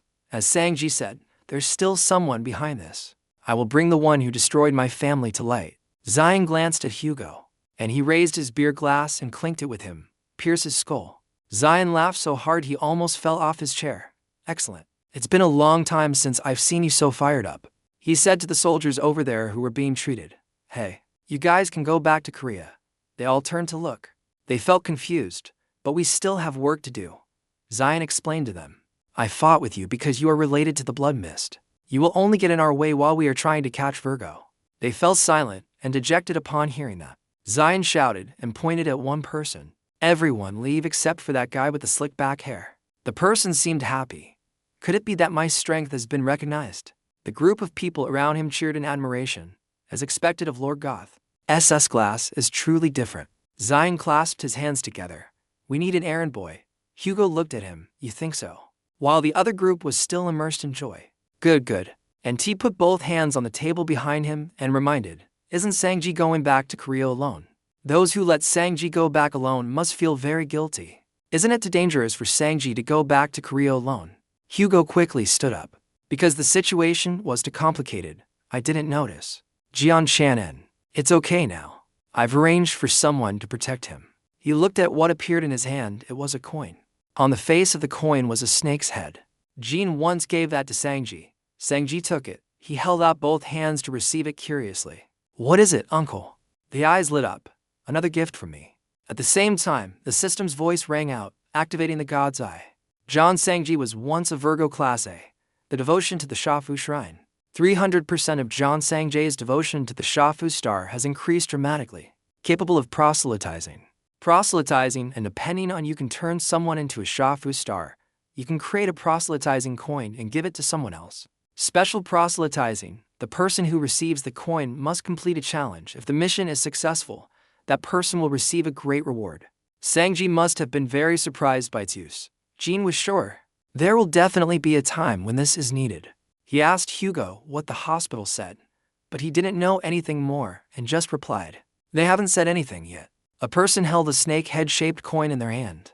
Sanji was walking down the hospital corridor carrying a bouquet of bright red flowers. He said there would be an occasion to use this. He couldn't help but wonder, but how to use it? Did he create it? The patient room next door erupted in joyful cheers. Mom, Dad's awake. The mother went to her husband's side. I'm awake. The person next to her was so moved they wanted to cry. Grandma. Sanji smiled gently, happy for them. The person lying there is awake. Mom and Uncle Dae-gu will wake up soon. Other voices echoed in his ears. He's awake. Doctor. This way too. But Sanji suddenly turned his head when he heard a scream and a panicked doctor's voice. Coming from the other side. You can't do that in here. The man stepped on the neck of an innocent person. Around there were electric sparks as he spread his arms and walked forward. John Sanji. So, you're here. I've been looking all over for you. He couldn't help but grit his teeth. Jun Tigu. You bastard. What are you doing here? Does Siu need you? He didn't answer the question, but smiled and warned. You still haven't changed. Don't talk to your brother like that. You're pissing me off. With that, Chu immediately rushed in to attack Sanji but was promptly blocked by him. He didn't know what it was.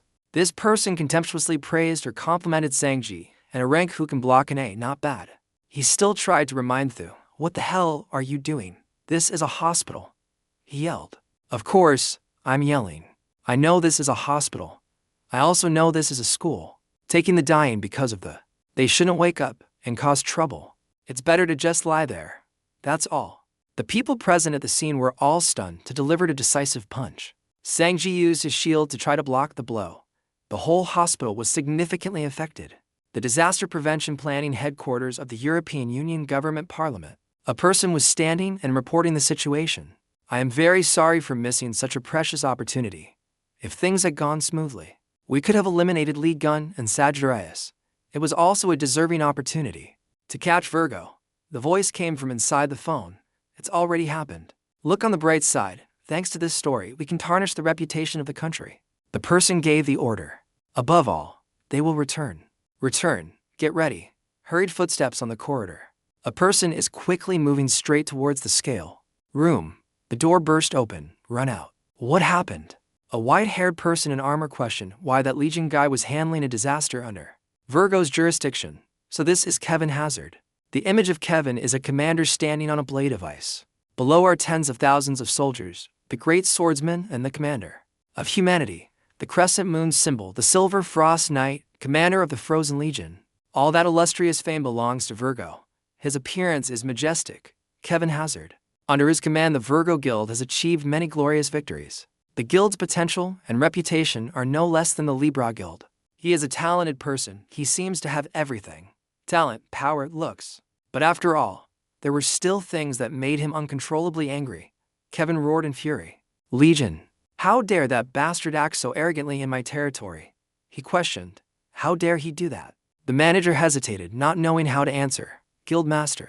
This matter. Kevin still didn't stop grumbling. Impossible. At least you have to give me a reason. Why that bastard? Why does it have to be him? He rolled his eyes. I wish I could too. Just as he died in the Demon Tower and was praised as a hero. How did that bastard come back and steal all my glory? He couldn't help but shout. The two female soldiers behind him were not surprised by this scene. This time they discussed. The guild master seems quite angry. It's understandable. Liion stole all his spotlight. Again, the reporter's voice cried out, Liion. The short-haired girl helplessly supported her forehead. It's true that the guild master has had a serious conflict with Liion. At first, the situation wasn't this bad, but over time, it seems things have become difficult. Couldn't be controlled anymore. It was all because of that Liion guy's glorious achievements. The glory from conquering the disaster when Kevin was about to defeat the monster. Jean flew in from nowhere and chopped off its head, becoming the main character in every interview when Jean was shown on screen. On television, Kevin was sitting and drinking coffee while watching TV. It was the score he got when he went to karaoke. Zion was chosen as one of the people who liked to sing. 100 points while he was choosing a song.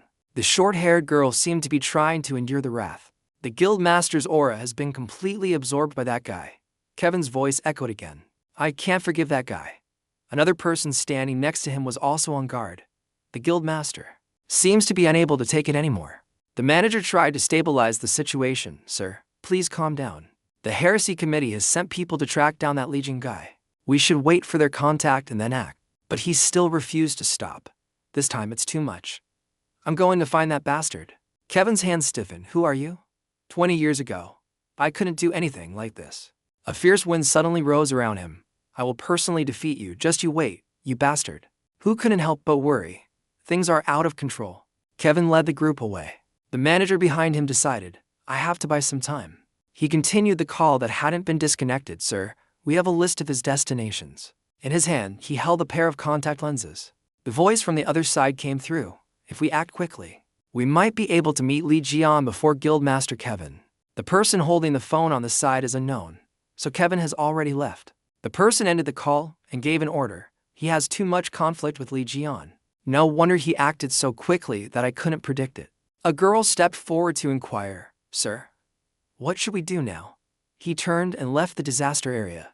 Get ready, everything must be ready. Two soldiers hurriedly lifted the curtain. Heresy committee, everyone stay put, everyone. The people inside were blown by the wind as if they were about to freeze. Hugo inside, his face flushed, held a microphone. Do you believe me? The group shouted, I believe, we believe you, we all believe you. He seemed to be so drunk he didn't know what was going on. So what do you all believe in? The crowd below was still enthusiastically responding. We believe in your strength and in the victories you have achieved. We believe in our saints. The maidens are just weaklings. Hugo sang loudly. The crowd cheered and roared again. He pointed his hand to the sky, and a small vortex of fire appeared, the solar nebula shining brightly. The group of people didn't stop but became even more excited. Sagittarius, Liion, amazing, so cool. A red-haired young man led the way, gritting his teeth. This is completely insane. Doing this in Virgo's territory is like a provocation. It's unacceptable. He placed his hand on the hilt of his sword, preparing to attack. Members of the heresy committee, listen up. Proceed to purge these heretics who are spreading these evil things. You bastards, just wait. Suddenly a punch from somewhere flew straight at this guy's face. Ugh. What the hell? The blow sent him flying 10 meters into a wall. They were all surprised. Liion, with a bottle of wine in his hand, angrily scolded, You worthless bunch. The system's voice rang out. The crowd's faith in Sagittarius has reached its peak. This faith is unshakable. You all better get lost. Zion cracked his knuckles and stood in front of the red-haired youth, warning, Are you trying to mess with me? Don't make me get my hands dirty. Although he was a little scared, he still managed to get up. Even if you are Liion, how dare you do such things in Virgo's territory? As a member of the heresy committee, I can't. He had just said this when he was hit with another punch on the other cheek. What the hell? But this time it wasn't Jin, but a person wearing a hood. Fool. We didn't come here to cause trouble. This is our fault. The person took off their hood. I apologize, Lord Liion. Please forgive my subordinate's unseemly actions. He introduced himself. I am the head of the heresy committee of the Virgo Guild. I am Perio. Nice to meet you. We don't have much time. Shall we get straight to the point? Perio bowed politely and proposed. We want to cooperate with you to overthrow Guildmaster Kevin Hazard. We must escape his control. Again, hurried footsteps. The person rushed towards a building. Kevin angrily threw open the door. Liion, you're here, aren't you? The people drinking inside all turned to look at him. Kevin angrily searched elsewhere. Here? In the end, there was still nothing, which made him stomp his feet in frustration. Where the hell is he? Why can't I find him? He scratched his head. I already know his destinations. So, why can't I see him? Then Kevin seemed to realize something. Why is this so confusing? The reason is there. The manager appeared from behind and advised, Guildmaster, we can't find him anywhere. Perhaps we should. He turned his head slightly. That person. Kevin ordered, take off your glasses. The man didn't seem to understand. What? But a flash of light cut through the contact lens. The glasses were instantly destroyed, and he screamed. At the same time, the system's voice announced, the skill paranoid eyes has been disabled. The two girls behind him were shocked to realize that it was the skill. That had made the Guildmaster wander all over the place. He wore glasses to hide his actions. Kevin calmly approached the manager. It was you. You did this to buy time, didn't you? You wanted the heresy committee to find Liion before me, didn't you? He drew his sword and threatened. Where are they now? Tell me now if you don't want to die. The plan's appearance was full of cold and scary commands. Just one lie and you'll lose your head. Virgo Palace. The guards were all extremely frightened. Half of them had been defeated. That guy. How did he manage to break in here? Xion still seemed unfazed. It's fine. There are plenty of things I'm looking for here. Don't worry. I'll put it to good use. The system announced, you are invading and fighting in Virgo's territory. Your experience and reputation are increasing. You have received high-grade fabric. The people in Perio's group behind him, watching the battle, were a little worried. Is he going to destroy the palace? It's fine anyway. His level is the same as Guildmaster Kevin's. Liion, he'll be able to handle it. He recalled, the Virgo Guild is in chaos. There are many divisions and disagreements within, mainly due to the dictatorial nature of Guildmaster Kevin, thus alienating many people. At that time, Period had proposed. The heresy committee cannot let this division continue like this. Therefore we need your strength to help us. Denvik Kyo also watched the match intently. It's gotten to the point where the guild members have to rely on outsiders. So the situation of the Virgo Guild seems quite serious. The cooperation of both sides even made them bring out the heavenly punishment. He remembered Jean's image from before. Heavenly punishment, humanity's ultimate weapon. 20 years ago, Liion sacrificed himself in the battle at the Demon Tower. The information that all the adults belonging to Gemini were present at the Virgo palaces. Correct. At that time, someone shouted because Virgo, we are helped by the heavens. Finally, the system's voice rang out. You have defeated all the subordinates in the Virgo palace. The holy relic vault is before you. The group of people behind them were amazed. Is the heavenly punishment behind that door? Interesting. Kevin appeared out of nowhere and shouted, stop right there. They all turned to look. Kevin ran. Because he had just run a long distance, he was still panting. Good thing I made it back in time. You despicable bastard. Xion's fighting spirit also boiled. Let's settle all our grudges today. They both decided in unison. Kevin strode into the holy temple. It's been over 20 years, hasn't it? I didn't expect seeing you again would make me so happy. Thus, he looked at Lee with a wide, mocking grin. Aren't the people beside you from Sagittarius? Long time no see. Hugo Otters, what's with the face? After saying that, he turned to Perio and sneered. And there's also the one who betrayed me. You're planning to rely on Liion to eliminate me. Kevin coldly and confidently. That's fine. I don't have to go looking for each one of you. I'll destroy you all at once. Huion. Looking to the side, he saw a pile of broken helmets and armor scattered on the floor, along with tattered blue robes. Kevin angrily narrowed his eyes and shouted, who was it? The Liion group stood still, ignoring Hazard's yelling, who made my temple look like this? The remaining people silently pointed towards Liion. He cursed under his breath, you traitors. Kevin was enraged and reached for his sword. You've given me another reason to defeat you, Liion. A bright slash cut through the air. Take this. With every swing of Vin's sword, the ground froze into a large sheet of ice. That attack also trapped Liion and the others in a giant block of ice. But perhaps Kevin had underestimated them too much. A flame from their side melted the block of ice. It was Hugo's flame, and behind that flame stood for people behind Hugo, shouting loudly. Kevin Azza, he continued, that's right, you owe me. Before the raging fire, Hugo challenged, before you fight Liion, fight me. A person worried Otis, he's still not awake. Kevin spoke contemptuously. I heard you got your power back, but don't think you can stop me. Hugo began to pull out a large arrow from the space. After that, other arrows gradually appeared. If you don't know, these arrows are taken from the armory of the 100 soldiers. The holy relic, Hell Arrow, was taken out. Hugo directed the arrows towards Kevin. A huge arrow was flying straight at Kevin's chest. He raised his sword high, preparing to slash it down. You intend to face me this way. Each of them rushed towards Kevin. A large arrow seemed to be about to pierce his forehead. The people behind thought it was over and joyfully confirmed, "It's over." Hugo couldn't believe it. "Is it over?" The slick-haired knight suggested to Hugo. "We should prepare a resurrection spell." Liion was on a call with someone. It's me." He smiled and answered the phone. "It's a long story. I'm in front of the Virgo Holy Relic Vault. Come here quickly." The thick smoke and dust gradually dissipated. Kevin was still standing firm without a scratch. He challenged, "Let's start a grand battle from now on." Then Kevin unleashed his magic. His eyes turned a glowing blue color. At this moment, Liion, carrying a large pair of scissors with one hand, spoke up, "Everyone, step aside. Since you're so eager, I'll accept."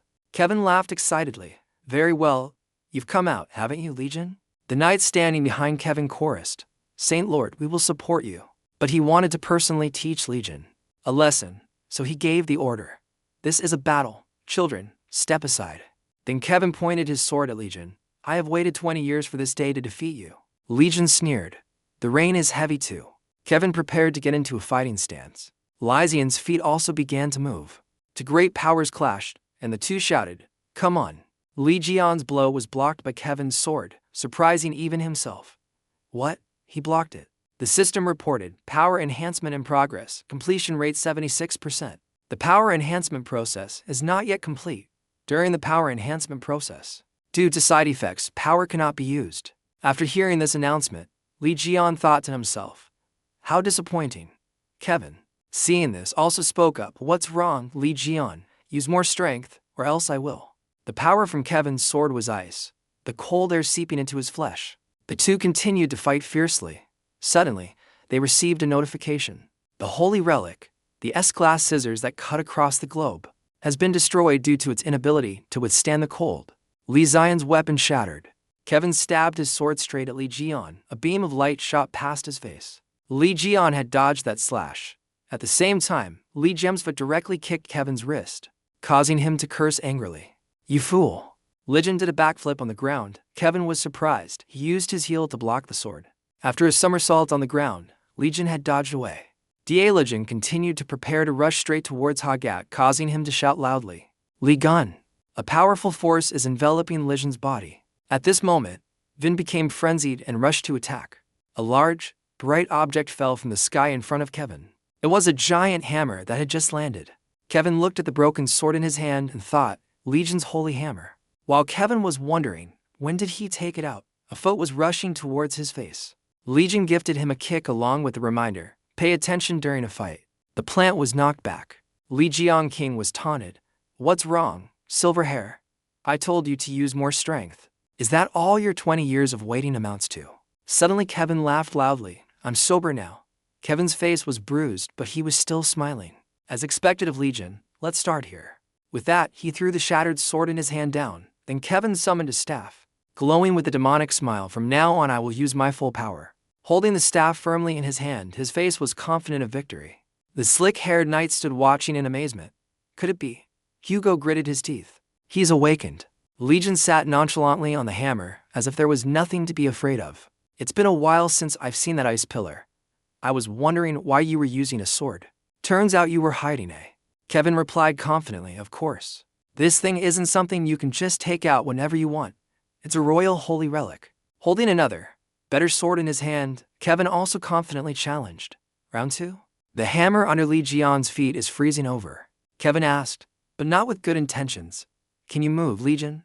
The cold sword not only freezes the surroundings, but also freezes your holy relic. Kevin said smugly, "Liion, you're too arrogant. Has being imprisoned for 20 years made you so naive?" The sword flew straight towards the trapped Liion. "Take this." A reflection on the floor shows a person being stabbed through by a sword, with blood dripping down. Hugo shouted loudly, "Go!" The long-haired person was also panicked, "Mr. Li." But no one noticed that Li Gundam was standing blankly behind them. Why? Suddenly Liion jumped up from behind. Kevin, holding a sword, was also stunned because the person in front of him was not Liion. System announces, activating substitute summoning skill. Kevin was stunned. Barrio. Why? While the two of them were staring blankly, Liion appeared beside them with a hammer. "I've been thinking about it." Liion gathered his strength. A person who once said he had to arrange the order of the holy altar is a fraud. System notification. Faith in Virgo 3%. Faith in Libra 97%. Barrio stared blankly, sweat dripping down his forehead, looking at Liion. A blow from him sent both of them flying. In the smoke, Li Zhongyun smiled. That's it. A giant blue crystal, chained tightly in the middle, appeared before them. Heaven's punishment. In the middle of that crystal, a giant kite was sealed. The wind blew so strongly that Kevin and Perio had to fall to their knees and cough. Kevin angrily shouted, "You bastard! How dare you?" Hugo walked over and looked at them seriously. How ridiculous. Kevin, who betrayed Liion at the Demon Tower, was then betrayed by his own subordinate. After hearing that, he looked up at him in confusion. Huh? What did you say? I betrayed Liion. As soon as he finished speaking, Hugo immediately pointed at Kevin and criticized, "Stop pretending. You framed Jin and stabbed him with a knife in the Demon Tower, didn't you?" He also got angry and stood up to protest. "You're talking nonsense. Don't try to frame me, you god." The new Yanjiang youth was annoyed. Still stubborn to the end, huh? You've been deceiving the whole world for 20 years. So, you've gradually come to believe it's the truth, haven't you? The more he heard, the angrier he got. And Kevin's person changed. Blue lightning-like flashes appeared around him. He seemed to be preparing a fatal blow for Hugo. "Shut up. I will not forgive anyone who dares to insult me." But at this moment, something suddenly hindered Kevin, preventing him from moving. It turned out that Perio from behind had cast a spell first. He used chains to bind the sword in his arm, damn it. This is why we should have ended everything with the blood toad incident. Kevin was stunned and looked behind him, his eyes wide with the thought, this is Libra's skill. The golden rule's root. Barrio smiled triumphantly. In his hand he held a knife shaped like a cross that shone with a blinding light. The system activated at this moment, using Libra's ultimate skill, equivalent exchange. Choose what you want to trade with Asia, the god of balance and justice. Immediately, Kevin was pulled into a circle, with a chain hanging above like a scale, which made him even more wary. He opened his mouth and laughed loudly, shouting, "I will stop the holy maiden for you." Barrio called out his name, Kevin Aza. But at this moment, he also wouldn't let him succeed so easily. Kevin tried to use all his power, using his ultimate move, Frozen Winter. He held the sword in his hand and powerfully swiped out a long bolt of lightning. Using its power, he decisively cut off his own arm to escape the chains. A loud noise, blood splattered everywhere to Perio's astonishment. A wave of terror washed over him as he saw Kevin successfully escape the chains and fall to the ground. Did he cut off his own hand? The people behind who witnessed the whole scene couldn't help but gasp in horror. Both of his subordinates on the side also called out anxiously, "Saint Lord." Barrio pushed aside his surprise and continued to mock Kevin. "Unbelievable. I can't believe you dared to cut off your own hand in that situation." At the same time, the two soldiers quickly came to support him. Barrio looked at them, covered his eyes, and laughed contemptuously. "The look on your face when you cut off your own hand was a masterpiece. Thanks to that, it seems you've completely avoided becoming a sacrifice to the gods." Kevin struggled to sit on the ground, clutching his injured side, looking up at him and cursing under his breath, "You bastard." But at this moment, the system appeared again, activating equivalent exchange. Kevin Oz's right arm, the Virgo, is considered a sacrifice. Perio was full of mystery, standing between the two scales that were sucking the essence of the sacrifice. Creating an extremely magical circle has captured the delicious bait. The system continued, "The fantastical space has been activated as a reward for your offering." Upon hearing this, Perio couldn't stop laughing excitedly and said, "It's a bit of a shame. But a saint's arm is more than enough as an offering." Seeing this situation, the people behind also began to cast spells. A man with a giant hammer in his hand jumped forward with formidable speed. He immediately slammed the hammer on the ground. Right after that, a bolt of lightning appeared along the ferocious crack. It quickly spread to where Perio was standing. He frowned at the fierce scene, but it probably didn't faze Perio. He used his sharp eyes. Slowly said, "Too late. Welcome to the fantasy space." After saying that, he turned and left. Thousands of tree roots in the shape of terrifying hands sprouted around a tower. Surrounding the tower were deadly sharp thorns. The land looked like a stinking swamp. This is the fantastical space that has been opened. Everyone was suddenly transported here, constantly asking in panic, "How can this be? Where are we?" Jin stood in a corner, deep in thought. "I've experienced this uncomfortable and gloomy atmosphere before. Don't tell me this is." At the same time, Perio appeared on the tower, interrupting his thoughts. He spread his arms and laughed. "How is it? The scenery of hell is wonderful, isn't it? This space will soon become the grave of all of you." The two soldiers angrily and aggressively advanced, holding their swords and speaking directly to Perio. "Shut up. You dared to cut off the Saint Lord's right arm as an offering, isn't that enough? We will make you pay." Then the two of them made a cross symbol with their swords and shouted, "Virgo's ultimate technique, the northeast monsoon." Then they flew up. The swords in their hands also rippled with blinding blue light. But life is not as it seems. They landed silently on the ground, not even touching a single hair on Perio. The two of them, seeing that they had no damage, were immediately confused. "What's going on?" Kevin, who had managed to stand up from behind, said with a disappointed look on his face. "I can't use it." He looked at his trembling hands and explained, "I can't use my power. The connection with the Holy Spirit has been severed." After hearing that, the red-haired man looked indifferently at Hugo. "Saint Lord, it seems we also." He immediately replied urgently, "That's right, I can't use the Holy Spirit's power either. How can a normal believer use power at this level?" The large hands beside them suddenly crumbled into pieces. Then they fell right where they were, sending them both flying into the air with panic screams. Berio couldn't stop laughing out loud and confidently said, "This is an isolated space created by the power of Libra. So, you can't use that proud power of the Holy Spirit here. Holy Spirit. Here you are just a bunch of ordinary people, useless and small." While he was gloating, a bunch of strange shapes appeared. They grabbed everyone, intentionally stepping on the soldiers, making the space extremely chaotic. Jin and his followers in that situation rushed straight towards Perio, causing him to look up in astonishment. But Perio quickly regained his composure. He drew his weapon and fought to the death. Right after that, a series of giant hands came to grab them. Xion struggled a bit with them, resisting while cursing under his breath, "Damn hands. They're not ordinary calamities." Berio looked at him being held up high and sneered, "Liion, why don't you go question your old enemy?" Which made him wonder and not understand. He replied with a knowing look, "Don't tell me you've forgotten. You were friends with them for 20 years. They were the ones who pushed you to the brink of death in the Demon Tower." Jin's eyes widened as he listened to those taunts, a wave of warmth rising in his heart. As expected, Jin understood where these ferocious hands came from. They weren't the invading calamity type, that craved to increase their own strength like the blood toad, but they were truly the invading calamity, the same type that appeared in the Demon Tower. The hands, known as the invading calamity, had emerged one by one from a wormhole. Each hand could be created from a wormhole. They all have extremely disgusting shapes, waiting to devour their delicious prey. On the side, at the Scorpio Special Disaster Hospital in Korea, the situation was just as deadlocked. Sanji's face was covered in injuries, his eyes wide as he looked ahead and thought to himself, "He blocked all of my attacks." On the contrary, Thu, on the opposite side, was completely unscathed. He said smugly, "I told you, it's useless. You see the difference between S rank and A rank now." At that time, Chi was using his ultimate technique, chaining Sanji's attacks quickly, making him unable to move no matter how hard he tried. At the same time, he suddenly used his divine fist, preparing to deliver a decisive blow. "You may be able to play against Junsiu, but don't even think about it with me." After saying that, he decisively punched his ultimate technique, causing it to disappear. Sanji also flew away due to the force. He was quickly thrown against the wall.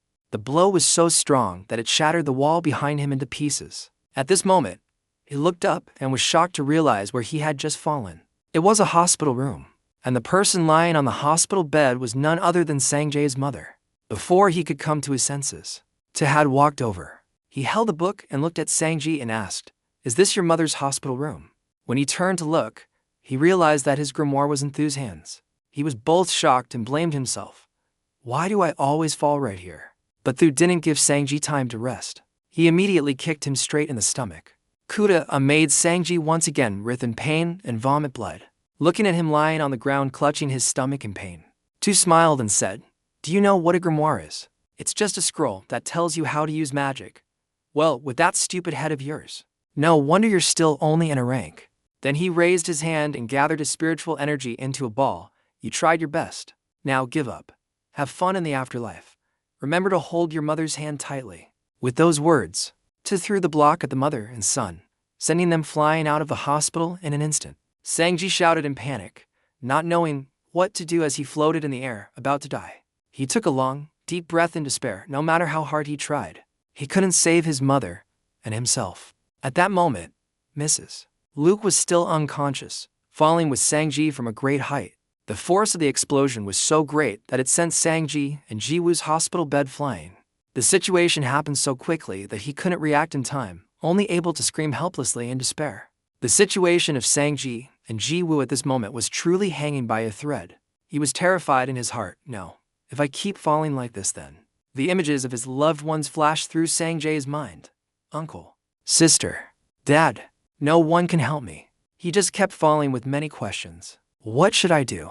I don't have the strength to hold the short sword that uncle gave me anymore. There's no one I can ask for help. Is there no way? Calm down. I'm about to hit the ground. There's no other way. Why am I so useless? Why is this happening? Calm down, John Sanjay. You fool, in the demon tower, he said. In the moment of near death, he looked at Du. He acted purely on instinct and hugged her, thinking to himself. Even though he fell into the blood mist, his father never gave up. The two of them fell with small rocks. At this moment, Sanji had only one decision. So I can't give up. I will definitely be able to do it. I will protect my mother. At that moment, the system panel suddenly appeared. The Serpent Bearer constellation welcomes you. A person with an indomitable spirit. You are qualified to take the test of the Safu constellation. If you receive power, will you fight the enemy? Can Sanji answer yes or no? He looked at the information board and couldn't help but freeze.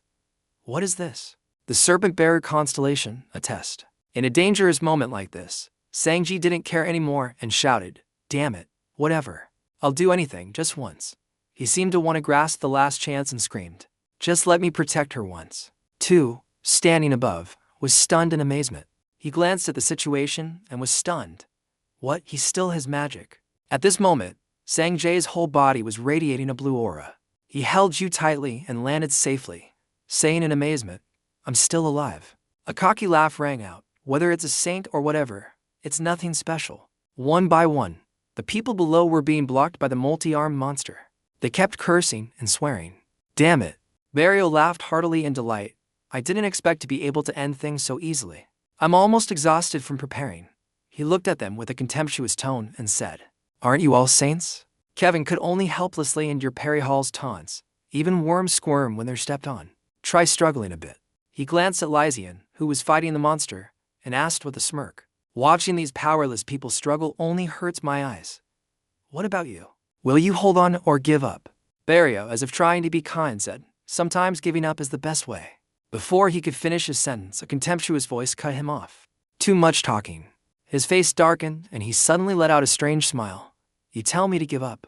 He couldn't help but feel a chill and took a step back in shock. Half of Zion's face was covered by his bangs, making him look even more gloomy as he said, even without the support of the gods, even when fighting the red snow alone, even when wandering alone in the demon tower for 20 years, I never once thought of giving up.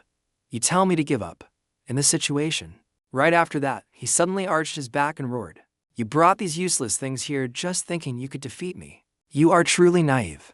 Jin's eyes flashed as he laughed loudly. Stop dreaming. You idiot. You think this can threaten me?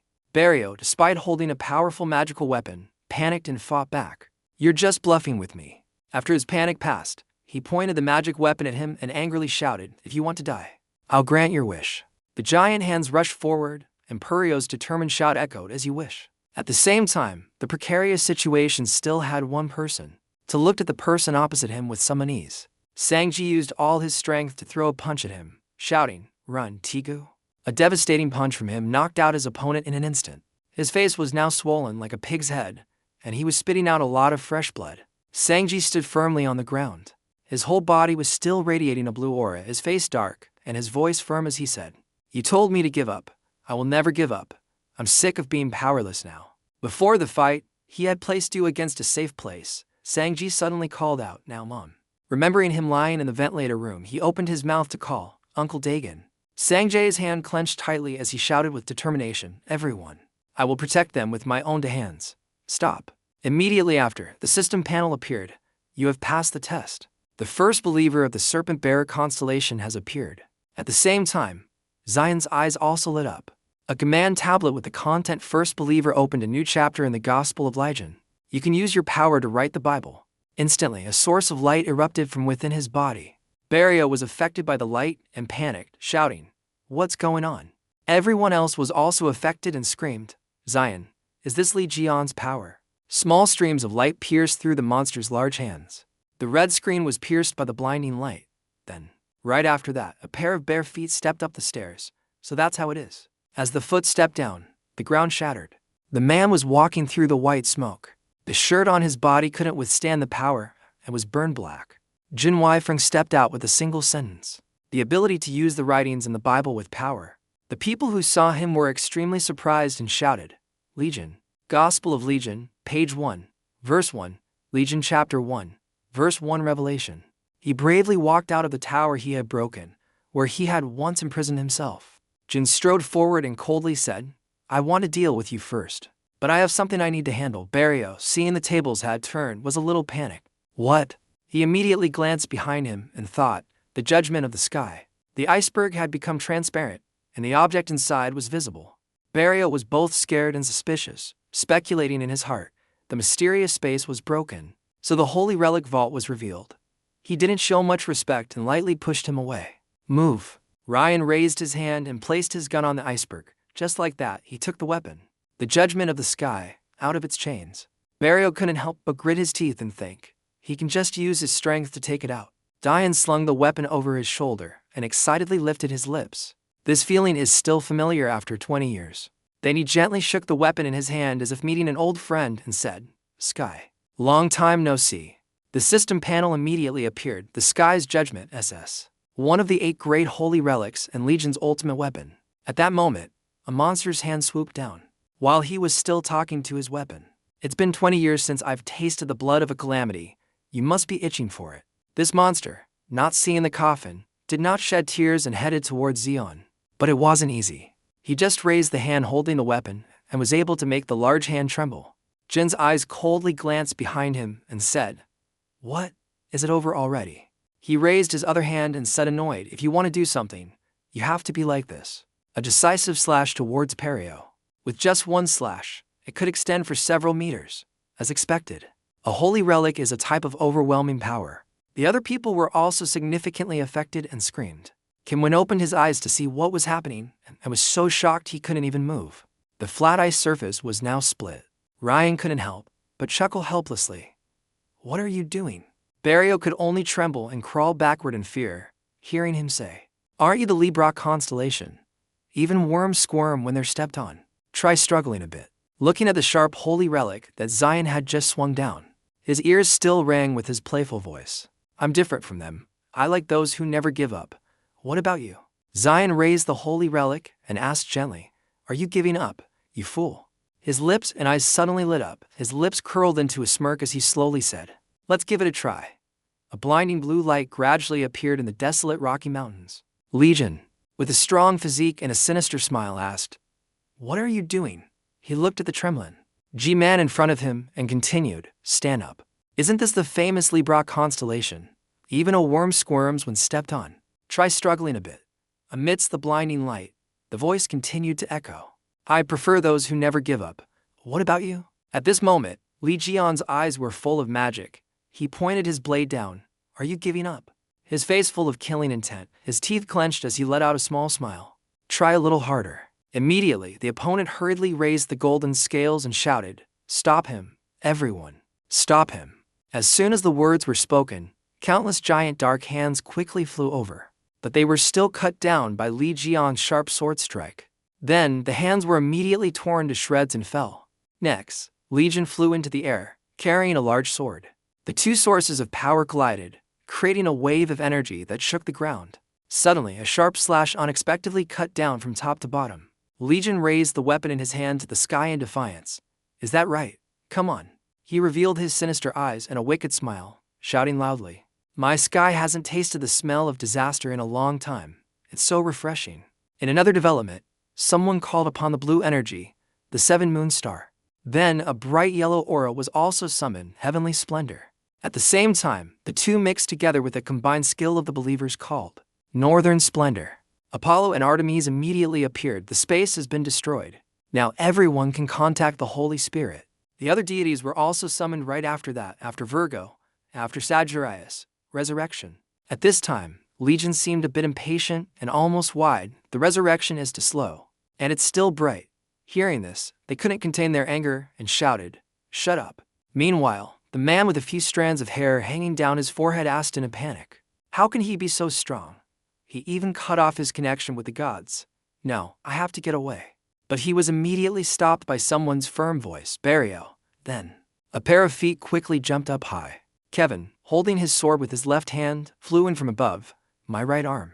With that, a brilliant slash was unleashed. Seeing this, countless blood vessels appeared in his eyes, his gaze full of panic. However, from his neck, a sinister black aura suddenly erupted. It forcefully countered Kevin's fatal attack.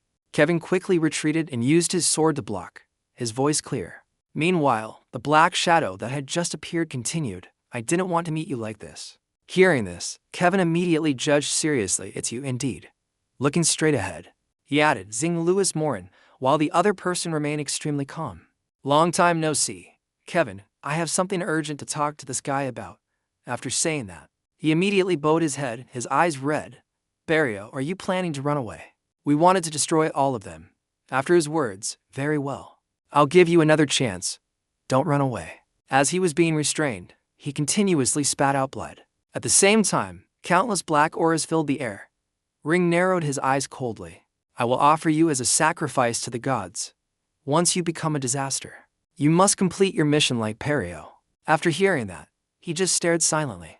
Dinlua Morin, the Cancer Saint, uses the equivalent exchange skill from the Libra star. Rio becomes a sacrifice. At this moment, Liion slung his sword over his shoulder and asked gently, Hey, silver hair. His name is Perio, right? But Kevin was also a little interested. So what, again? You're going to give him a nickname. As soon as he finished speaking, someone's voice suddenly rang out. Good observation. What about the great Berio? Kevin seemed a little impatient and replied, I'm tired of your thoughts. Whatever. I don't know how Sagittarius accepted him. The Liion showed a demonic expression. If he doesn't accept, what will he do? Hearing that, Kevin also agreed, right? Meanwhile, Perio was gradually being eroded. The shocking scene hit Liion's eyes, making him sneer. Is he out of breath? How disgusting. He thought to himself. How did he get so much power? Body enhancement. At the same time, the system displayed a few lines of text, enhancement in progress exceeding 80%.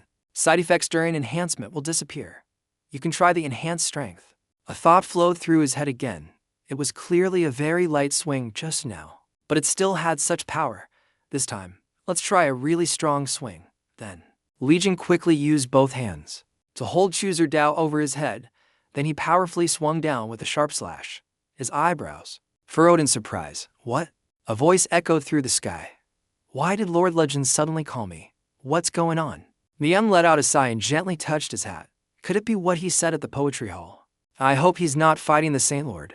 Suddenly, an extremely large beam of light unexpectedly shone down on where he was standing.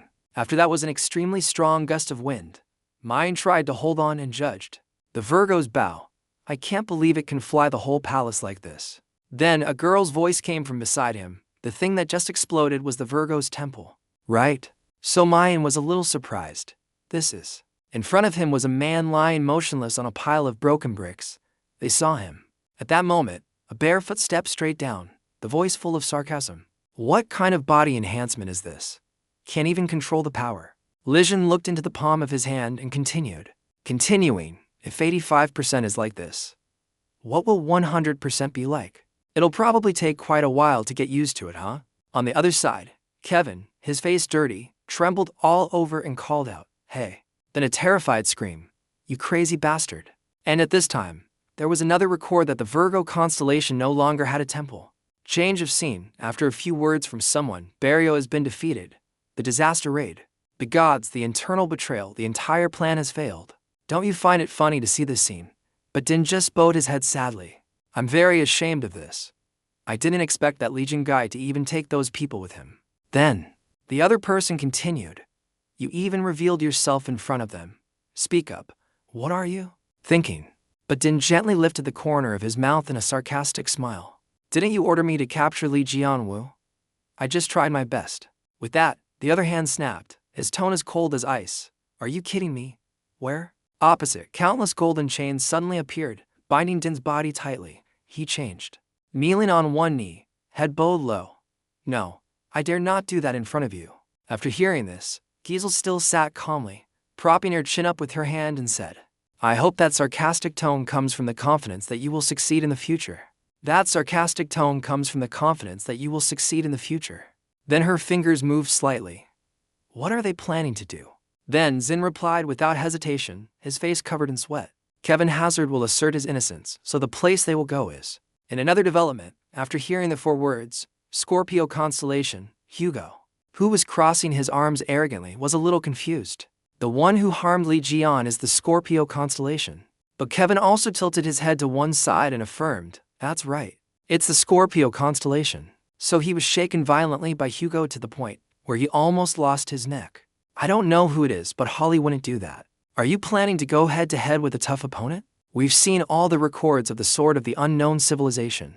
At that, Kevin quickly slapped the person in front of him in the face, angry. After getting a little help fighting the blood mist, don't be so quick to judge. By the way, you mentioned the sword.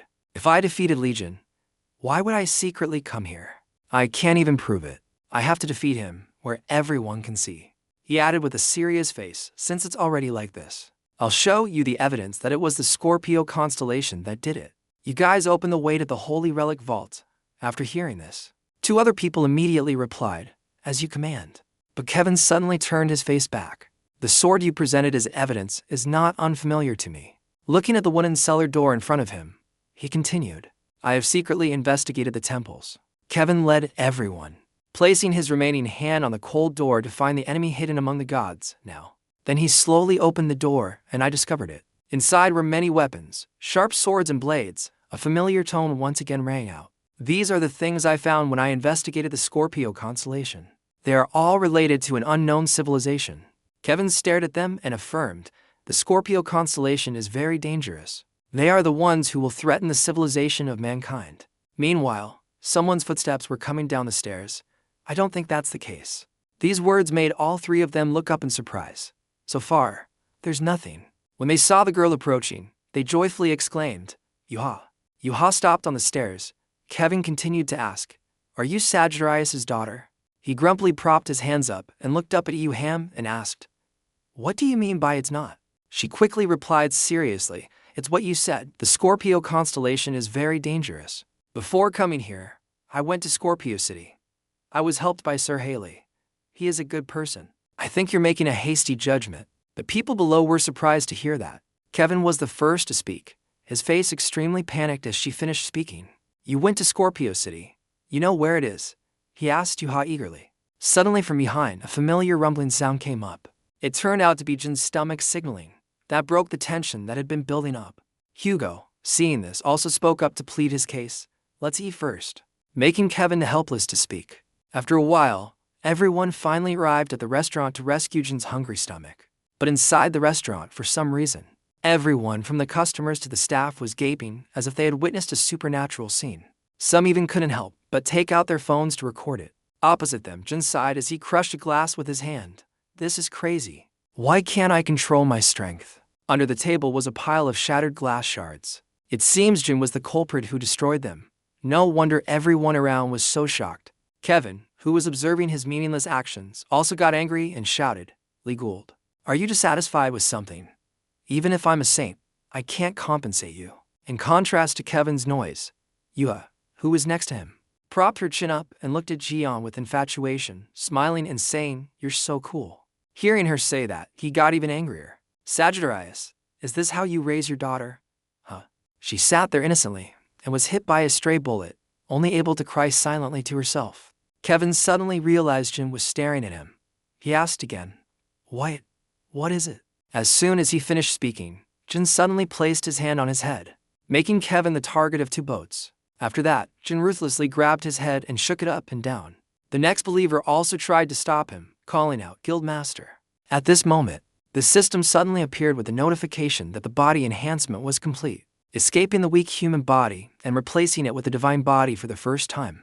Xian on the side received the information, still not stopping torturing Kevin's head and busy thinking. It was the same during the battle. The body is also much stronger. Hugo sat amidst the chaos, secretly gloating that he hadn't been hit. Just sit still, why step out? Before he could finish teasing Kevin, Jian immediately placed his other hand on Hugo's head. It's true what they say. Laugh at someone one day, and the next day they'll laugh at you. Kevin, seeing Hugo also being grabbed by the head, started to shout. Why didn't you just sit still? What are you doing standing there? You got grabbed by the head too, huh? Don't worry. Yuha silently watched the chaotic scene in front of her. She was so amused that she had to cover her mouth. The other hand was holding a camera to capture the moment and exclaimed, "I'm dying." Kevin saw her like a weirdo and continued to shout, "Crazy, is that Sagittarius really your child?" Right after that, Yuha suddenly spoke up. "Oh right, Haley asked me to pass a message to you." Hearing her call him, Jin quickly threw the two of them to the ground and turned to answer. "What is it?" Yuha took out a lidless box. Inside was a golden pen. "Here." As soon as it was placed down, the system provided information. A wooden fountain pen that writes the truth, a remnant of the recorder. Recognizing the object, the believer behind him immediately interjected, "Liion.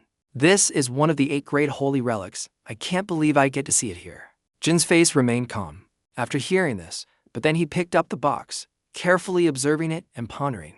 The recorder, the final goal of the Wisdom Challenge. The final challenge of the Wisdom Challenge is to find the recorder of the whereabouts of the Serpent-Bearer constellation. Diane continued to ponder. The Scorpio constellation is a guy who runs away whenever he sees me. So why does he have this? Doesn't he hate me?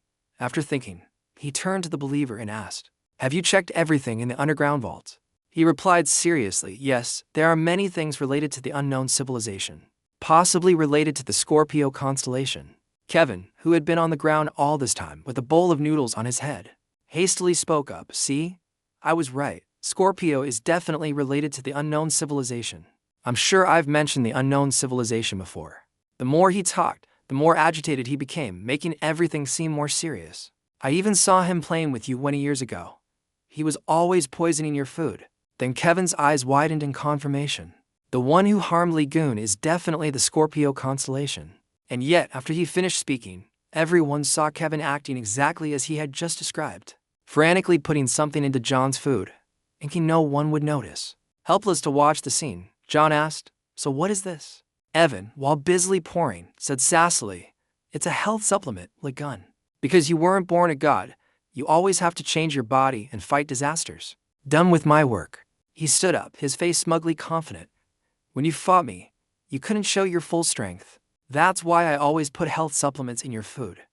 You don't need to thank me." Hugo, who had also woken up from behind, looked at him with disdain and commented, "The thing you put in is a health supplement, but Scorpio's is poison." The believer, hearing this, happily added fuel to the fire. "Then let me check if it's a supplement or a poison, shall I?" Evan quickly jumped up to stop him. "Don't touch it.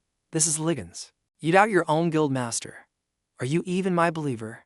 After being scolded by him, he could only fall silent and think to himself, how unreasonable. The system then added, "The believer's faith is decreasing." At this point, the two of them continued to argue over the bottle of medicine. Hugo challenged, "Hey, you try drinking it." Kevin on the other side refused to back down and shouted, "I'm not compatible with this medicine." Regardless of them bickering like children, the believer started to turn to Jin and said, "Lord Liion, I am very ashamed. The leader of the heresy committee is involved with another constellation." With that, he also replied seriously, "He was very strange from the beginning. The riot in the sanctuary was a life-threatening event. As both the Vice Guild Master and one of the 10 stars, he did not mediate or suppress it." He then added, "Not only did he seize control of the constellation, but he also took out all of my troops. Think I could trust him from the very beginning. That riot was his trick to make us fight each other." Jin recalled those moments and agreed, "That's right. The information he investigated and gathered was all created by him to make me suspect Virgo." After saying that, he frowned and exclaimed, "What a shameless person." The more he thought about him, the more clues Zion seemed to find and suddenly exclaimed, "Huh?" Then Jin silently recalled the scene of Ivan trying to force out the 2 words Virgo. All the information and evidence pointed to Virgo as the culprit. At that time, he had shouted loudly, "The Virgo constellation is holding the sky's judgment." As he remembered that, Jin continued to reason, "It's so obvious that it makes me doubt the answer. Because I only have a few memories of the sword. I can't be sure if the person who stabbed me was the silver-haired man or not. If that's the case, then we also have to suspect others like Virgo or Libra." The believer, upon hearing this, slowly spoke up, "If that's the case, then Guildmaster Kevin." He remembered the time he was angrily scolded. "Don't be so quick to judge after getting a little help from the blood mist. Speaking of the sword, if I wanted to play games with Liion, why would I secretly enter the Akma Tower? There's no evidence, right? Instead, I'd rather defeat him in front of all the people." Instead of the believer mentioning Kevin, Zion sat down on a chair, crossed his arms, and smiled. Though I'm not sure. That silver-haired guy isn't the one. With what he did like a fool, he only hurt himself. He also seemed to understand somewhat and let out a oh. Just as he finished speaking, Yua quickly interjected, "Uncle, what should we do then?" Zion cheerfully replied, "Let's go find the Scorpio constellation." Then he leaned back and pondered, "He must be involved in this. I also suspect him of giving me this fountain pen through Yuha. I also tried to make Sanji my believer. It seems it will take a long time to meet him." As soon as he mentioned Sanji, Yua felt like she was struck by lightning. Her face darkened. At this moment, the two of them were still bullying each other. Hugo poured the entire bottle of medicine into Kevin's mouth. But when he saw Sanji appear, Hugo also trembled and turned to ask him, "Liion, what are you talking about?" Diane replied brightly, "John Sanji is my believer. Your son is my believer. The first believer." That is, Hugo got so angry he shouted, "Don't mention it, he's under you." But at this moment, Yuha appeared from behind like a ghost and whispered in Jin's ear, making him shiver in fear, "Uncle, why not me but Sanji?" And 1,000 questions of why blew past his ear. Then she still kept a look as if she wanted to eat Jin alive, and answered herself, "Oh, I'm sorry for making things difficult for you, right? I'll just go ask John Sanji." Zion sensed that murderous intent and just called out, "Yua," trying to stop her. But it was too late. Yuha had quickly taken out her phone and was typing furiously. "Sanji, don't do this to me. You stole my uncle, I'm so sad, can you bear the burden?" Her hand typed on the phone as gracefully as the wind, both texting and calling him Sanji. "Oh Sanji, don't mess with me. Pick up the phone. Why Veta? Why isn't my Sanji answering my text or calls?" Yua seemed to be venting all her anger on the phone. The speed of her typing was so strong that it made a clicking sound. Zion, seeing this, quickly tried to stop her. "Yua, calm down, John Yuhua." On Sanjay's side, the person whose name was being called just now, his phone lay on the road, ringing, the cracked screen showing a call from Yuha. But Sanji didn't care. He tilted his head back, panting, his face covered in dirt. Sanji struggled to catch his breath and gasped, "I won. Jun Tigu, you bastard, are you kidding me?" But from behind the wall, where Chu was leaning, a figure appeared, and that person's voice said, "Sanji, that's impressive. You can defeat an S-rank believer of the Libra constellation." He was surprised and quickly glanced at where the voice came from. He saw a woman dressed as a nurse, holding Sanjay's book and smiling, "Thank you, thanks to you. I can easily suppress Jun Tigu." After hearing that, he still asked, "Who is it?" As soon as he finished speaking, a purple aura enveloped the person, causing Sanji to back away in alarm. "My transformation is too perfect, isn't it?" Dispel the transformation skill borrowed from the Pisces constellation. Accordingly, the person also began to return to their original form. After transforming back, it turned out to be a man, a brother. He confidently laughed and introduced himself. "It's me, the head of the Pisces constellation, Troy Sangho." But Sanji, who was opposite him, didn't seem surprised at all, just frowned and asked back, "Is cross-dressing your hobby?" Sanghyuk will be embarrassed and shout, "No." He angrily clenched his fist and recounted, "I didn't expect to have to dress as a woman to find the forbidden book. Do you know what the forbidden book you took is? No one but me can keep it." Hearing this, Sangdi nonchalantly scratched his head and replied, "Ah yes, it's my fault. If you want it back, feel free." "Huh? I don't need it anymore." This action made Sanghai Yusi a little surprised and he gaped, "Huh?" After that, he quickly regained his composure, smiling as he opened the book in his hand, causing a mysterious purple flame to erupt from the smoke. "HMPH, sorry, but I can't just leave like this. I have a lot of things I want to ask. Starting with what happened to Sir Haiji." Then purple vortexes suddenly appeared around him, and Sanghyuk shouted, "From you, the traitor of the Pisces constellation." Accordingly, bare feet stepped out of countless vortexes. "Sangji, come with us." With that, dozens of people appeared and surrounded him. Seeing Sangjay's panicked look, he continued to speak. "What do you think? Surprising, isn't it, Sangji?" Right next to the chaotic scene is a patient's room. On the bed, a man is lying there, looking tired. Sanghyuk's voice echoed all the way here, "Come with us," causing the patient to frown slightly, then slowly open his eyes. "Teacher Sung Hyoke use magic. Call more people to attack immediately. Want to push me to a dead end," Sangji said coldly. So that's what the head of the divine team is like. Remembering what he once said, "Sorry, but please pay for the drinks for me. I forgot my card. I'll pay you back next time." John Sanji Min Seonghan, only two people can escape. Sanji got even angrier at Min Seonghan. Without thinking of anyone else, Yet, Sung Hai Yusi still seemed very proud of that aspect of himself. Because I don't want to think about anything else. Sanji, if you can tell me, then I won't say anything. He pointed his finger straight at his face and growled, "Don't talk nonsense, Sung Hu and Dua." Still nonchalantly chuckled and replied, "Well then, Sanji, that's a shame with that." He immediately apologized, using the soul-stealing skill of the Pisces constellation, while also ordering his subordinates to all of you, "Restrain Tron Sangdi for me." The subordinates shouted in unison, "As you command," and then all made the same gesture of raising both hands high. But this not only didn't make Sanji feel worried, but it also increased his excitement. "Let's see what you can do. I'm not the same as I was before." Suddenly, it was true. At this moment, a strange phenomenon occurred, which was that the magical energy surrounding his body was being sucked forward. Discovering that the magic circle of Sung Hai Yusi's group was also the cause of his magical energy being sucked away, Sanji couldn't help but feel terrified, and his eyes widened and thought, "What? They are sucking my magic." What's even more unusual here is that Sung Hai Yusi himself and his group don't even understand what's happening. What? Why is John Sanji's magic being sucked into it?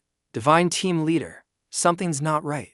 Because he was standing too far away to hear these words, so Sanji was still angry and shouted, "Isn't this robbery?" The process of sucking Sanji's magic only lasted for a few short minutes, because that was more than enough to summon an uninvited guest.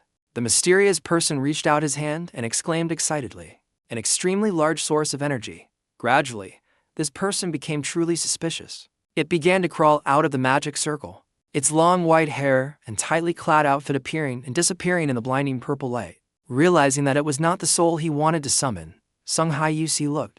The other subordinates, without an appointment, were all stunned and exclaimed, "What is that? It's not the soul we called. Why did that thing appear?" A memory of Haiji's failure suddenly flashed through Sung Hyuk's mind.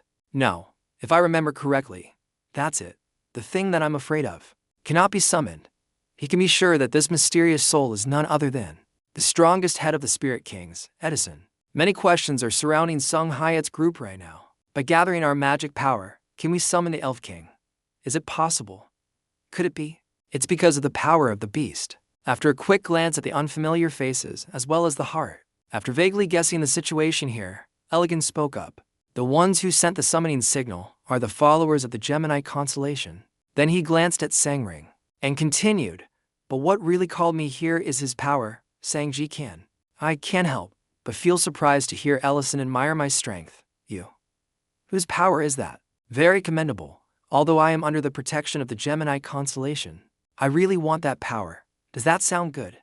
He spoke to the point where he wanted to leave the holy altar. Sung Heap's face froze, the corners of his mouth trembling as he uttered two words. "What?" He couldn't wait. "I agree," and asked loudly, "First generation Elf King, how is that possible? Are you a member of the Gemini constellation?" "Why, the connection with the Gemini Holy Spirit has been severed. I don't know where your saint has gone." Not only that, he also made a sarcastic remark, "But it seems he has left a very large gap to be able to maintain this relationship, making him healthy." Song Huok was so frustrated that he trembled all over. Even so, he still tried to hold it in and told himself that they haven't made a contract yet. "I absolutely must keep the first generation Elf King at the holy altar, but there's no." So Sung Hai Yusi immediately gave the order, "Everyone, attack John Sanya, destroy him." The subordinates shouted in unison, "As you command," and then quickly split up and stood in a circle to surround Sanji. Seeing this, Sanji excitedly jumped up. He laughed out loud and then taunted, "Come on." But unfortunately, after the period of having his magic taken away, his serpent-bearer constellation power was depleted. Clank. It said that Sanji was so shocked, he kept looking down his hand and then looked up at Ellison. "Huh? What happened all of a sudden? What's going on?" Ellison suddenly felt guilty. "Did I just absorb all of your magic power?" "It's highly likely that's the case." "Really?" Sanji panicked and said it was because of the Elf King. "Yeah, so you go block them?" But Ellie stopped, looking embarrassed as she covered her mouth with her hand and blushed. Continuing, "We haven't suffered enough to receive her notification yet. Haven't made a pact. Our relationship isn't at that level yet." Sanji grumbled and whined. Crazy God. In his desperate state, Sung Hai Yusi was extremely pleased. "Just a moment ago you were so arrogant. What's wrong now, John Sanji? It's not too late now. Give up the contract with the first generation Elf King and follow us." He hadn't even finished. said the whole sentence. If so, then your life. The wall next to him suddenly showed cracks, and then, when the wall was hit by a strong force and destroyed, a young man was killed. Jumped inside, the suspicious young man. He said nothing and passed by Sung-Hoo like a daughter. A gust of wind at the same time conveniently kicked, given Tam a heavenly kick that made him lose his balance, and fell backward, hearing a familiar voice ask, "Who is it?" Sang-jae's expression also began to stand, became equally surprised. Hidden in the thick dust, the mysterious young man slowly stood up straight. "Who is it? Who dares to threaten him?" Then a cold, deep voice echoed, shouted a warning, "Get away from him." The moment he looked up, Sang-jae's eyes widened and he shouted loudly, "Uncle Dae-gu-won." Dae-gu-won's sudden appearance. Dae-gu-won caused quite a commotion because some people knew his background. Impossible. You are the head of the Sagittarius Divine Team, formerly known as Dae-gu-won. Defeated by the Blood Mist, a man who lay on the bed. After 10 years, can you move? But the familiar stream of power is as per the system. The general explanation is the soul has been blessed by the serpent-bearer constellation, is applying the historical revival technique. The body condition is temporarily at its peak. Super regeneration ability is temporarily established. Sang-ji was extremely happy when he realized it was Uncle John's power. Witnessing his divine team leader, Sung-Hae-Yusi, being kicked so hard his glasses broke and falling into a coma, his subordinates were very scared. But because the goal was still unfinished, they still had to try to remain optimistic and encourage each other that damn it, we're not at a disadvantage, everyone charge. That's right, there are only 2 of them anyway. Our numbers are greater and more advantageous. In terms of current numbers, they weren't wrong. Sang-ji was also genuinely doubtful, but then another voice suddenly rang out from behind. Just one word. After that contemptuous question, many people appeared together at his side. By Sang-jae's side, the feeling at that moment was like finding light in a dark tunnel. Sang-ji couldn't contain his joy and exclaimed, "Everyone!" The bows with flaming arrows burning fiercely were all raised. Then came the warning. A shout from Sang-jae's side, "Sang-ti bow. If you don't like a hole in your head, then surrender." Just by looking at the black robes and the flaming bows, Sung-hyuk's group can be sure whether the opponent is fake or not. The Sagittarius people, damn it, While they were wondering what to do next, their magic gate suddenly was opened right behind. Purio's tense face appeared, and he quickly gave a smoky command. Ordered, the beast summoning operation has failed. Everyone retreat. Then, without letting the Gemini people react, and automatically teleported them and Sung-Hae-Yusi away from there. And so, this ruined scene was left with only the Sagittarius group of health, and his anger at letting the enemy escape. They ran. Cowards. Letting out a sigh of frustration, Sang-ji asked, "Well, is that all?" But instead of answering, Dae-gu-won started a conversation, "Sir Sang-ji." Then we didn't meet again. The moment the two stood face to face, memories suddenly flooded back into his mind, just like the old days, when Ji-won was a tall knight, and Sang-ji was just a mischievous little boy. Now, compared to the grown-up Sang-ji, he was very excited and commented that "You've grown a lot taller. You used to only be up to my hip." Placing his hand on his hip, Dae-gu-won grinned and continued, "Now you're at my eye level." Sang-ji listened with tears in his eyes. "I don't know where to start, but you're awake.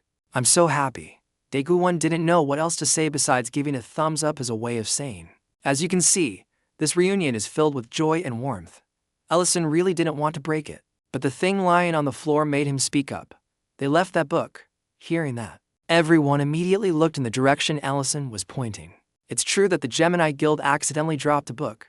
This must also be the means that Sung-Hae-Yusi used to summon souls. Sang-ji was about to turn and talk to Ji-gon when a very familiar voice suddenly rang out. "John Sang-ji." Sang-ji was startled and turned back. Sang-jae's voice was, as expected, the other person was none other than Yuha, his older sister, as a conditioned reflex. Sang-ji stared wide-eyed and shouted, "Sister." Everyone around was also very surprised. Surprised and called her name, Yuha. Calmly crossing her arms, Yuha, though clearly annoyed, still managed to smile. "Why are you so surprised? Are you hiding something from me?" Sang-ji shook his head blankly. "Nothing. What do I have? I'm just so happy. You still dare to hide it. That's it." Yuha couldn't take it anymore and shouted loudly, "You're lying. I know you've become a believer of Uncle Jiang." At this moment, only 2 words appeared in Sanji's mind.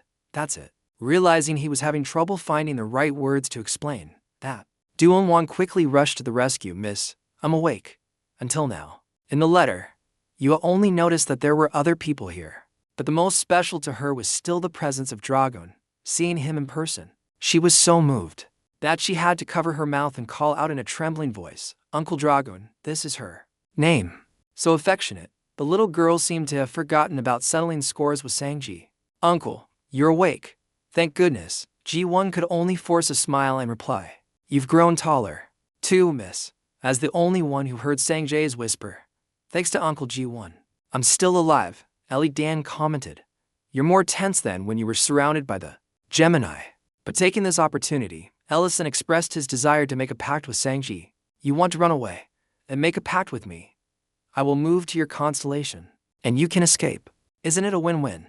In such a precarious situation, Sanji agreed without a moment's hesitation. It seems there's no other way. After this approval, the system officially announced that John Sanjay has made a pact with Liion. The first-generation Elf King, Liion, has moved to the Shafu constellation through Sanjay. After everything was done, Sanji asked, "So what should I do now?" Liion replied, "So, what did you ask me for?" And so Sanji ran away. At that moment, Yuha suddenly remembered. "I remember the matter with this mischievous little brother. Sanji, what do you think you're doing?" She really didn't expect it. After a little while, "He's already gone?" Seeing his sister chasing him closely, "Stop right there." Sanji burst out laughing and said, "You can go before me, but I won't let you become Uncle Jin's first believer." He gracefully landed. "You think I'm stupid? What about me? I have to stop." As he looked up, the woman in front of him made him dumbfounded. I don't know why Sanji suddenly stopped. Yuho was a little confused and said, "I didn't expect you to be so obedient to me. Were you injured when you fell?" But all she got in reply was a mom from Sanji. Hearing that, Yuho was also startled and looked in the direction of his gaze. Indeed, opposite the two siblings were two women, and one of them was their mother. The mother smiled gently. "I'm so glad you two are still happy." Then a question. A very affectionate question, typical of a mother and child reunited after a long time. "You as Sanji, are you all well?" At the Virgo constellation teleportation station, hearing Jin ask, "So there's still a teleportation station?" Kevin nodded and replied, "One of Jin's words is, still exists." He also added that compared to the Gemini constellation, the efficiency is not very good. It's not like there's no teleportation platform. After the Gemini constellation caused a ruckus, it started to explode. But Zion's attention had fallen on Hugo's phone call, "Mom's awake." And Dagon too. Kevin frowned and asked, "Hey, are you listening to me?" But he just waved his hand as if to dismiss him. "Where's Dagon?" On the other side, Yuha was sniffling with joy. "Yes, I don't know if Mom has fully recovered, but she's sleeping again. The doctor said her health is not good.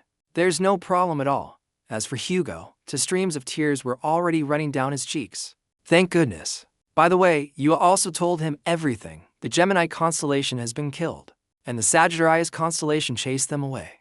Jun Tigu also disappeared, knowing that he had let him slip away several times already. With that detestable person, Hugo's attitude immediately turned to anger. He gritted his teeth and asked again. Both the Gemini constellation and Jun Tigu ran away. Jun, who was eavesdropping from behind, had a question about who Jun Tigu was, and was enlightened by Goth that he was the son of the Libra saint, without Jun having to ask. Goth further explained why Hugo seemed to hate Jun Tigu so much.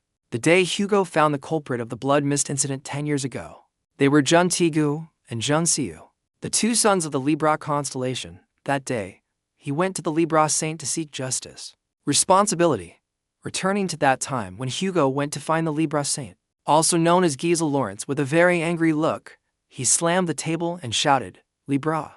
Then, I asked bluntly, "You were the one who commanded the blood mist plan, weren't you?" "It's because I underestimated this relationship. I checked all the documents and they were correct." That she hid.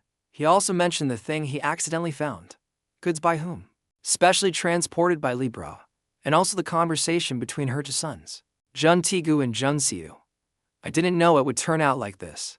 I told you not to drop it here." With that amount of information and the documents he brought, Hugo could be completely confident. However, with the belief that he came to question Giselle directly. "I have also investigated the surviving witnesses. Answer me," he growled. "Was that disaster caused by your son standing before?" This challenging question, Giselle remained strangely calm. "Sagittarius. Finally, you know." She opened her mouth and smiled. "So what? What are you going to do?" Her copper gold pupils flashed in the dark space. A person with shameful power compared to the people. A title like saint. What do you plan to do? I'm very sorry, the mistake my son made. I will pay attention to them in the future. It can be seen that this woman has no remorse at all, or remorseful at all. Hugo was so angry he trembled all over.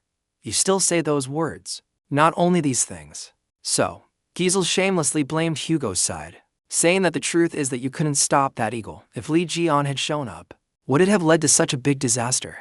You failed to protect Korea, and yet you are the judge of Korea. Liion entrusted it. Speaking of which, she immediately placed a scale on the table. A symbolic object, representing the Libra constellation. Wake up. I will give you a chance. Hugo otters. As usual, she would give the other person the right to choose one of the two. Seeing Hugo silent, she immediately created more evil. If not, then deal with it cleanly.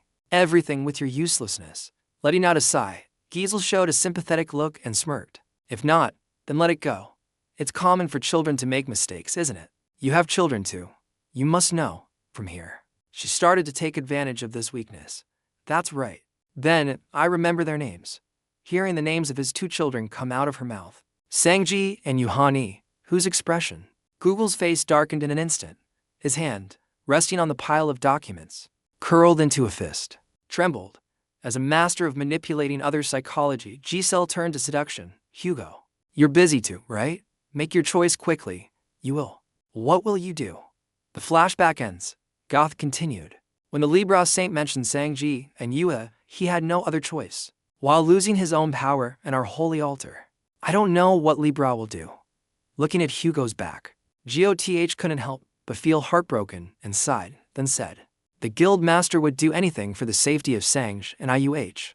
The guild master has suffered so much. Only now did Jin understand. So that's why Hugo sent Sanji and Yue to another constellation. He frowned and ordered, Goth, by all means, find the whereabouts of their siblings. Vaguely guessing what he was about to do, Goth excitedly shouted, understood. After entrusting Goth with the mission, Zion felt somewhat relieved, thinking that the Sagittarius constellation was gradually weakening and couldn't protect the two children. Sanji leaving the Gemini constellation to become my believer is somewhat reassuring.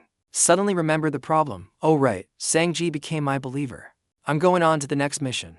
He opened the screen to see. Sure enough, there was a notification on the screen that a new mission had been added. Create the Serpent Bearer constellation emblem. Appoint the Serpent Bearer constellation saint. Must be at least SS class. Jin was already getting a headache.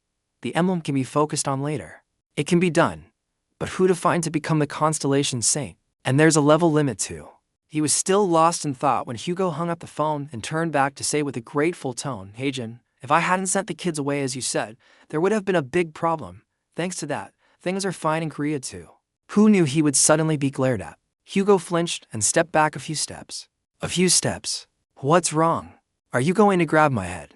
Jian shook his head slightly and replied, hey Otexu, you want to come to my holy altar and be a believer? I'll make you a saint, not only inviting him to be a believer, but also calling him by his Korean name. Hugo couldn't help but be stunned and let out a gasp. Suddenly, at that moment, the sun god Apollo appeared, hearing his warning.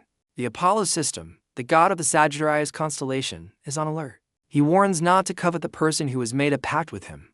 But Xion just waits patiently. Don't be so difficult. Let who have it. Google and Goth, the two most personable people, went to say goodbye to Apollo. Good night.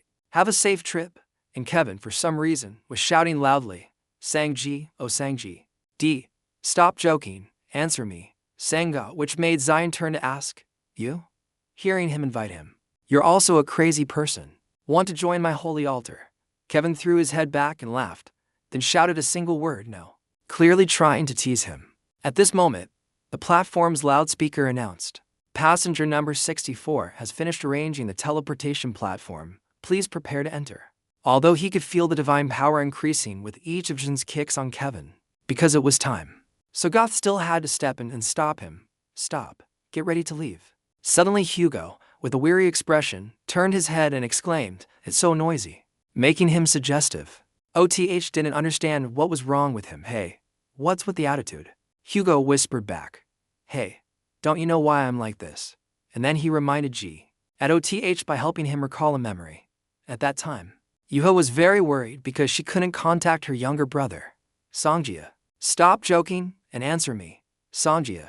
Her fingers typing on the phone screen began to increase in force and speed. Strange. Why isn't my Sanji answering my text or calls? Worried that the phone might be broken. Everyone tried to guess. Together they advised, Yua, calm down, John Yua.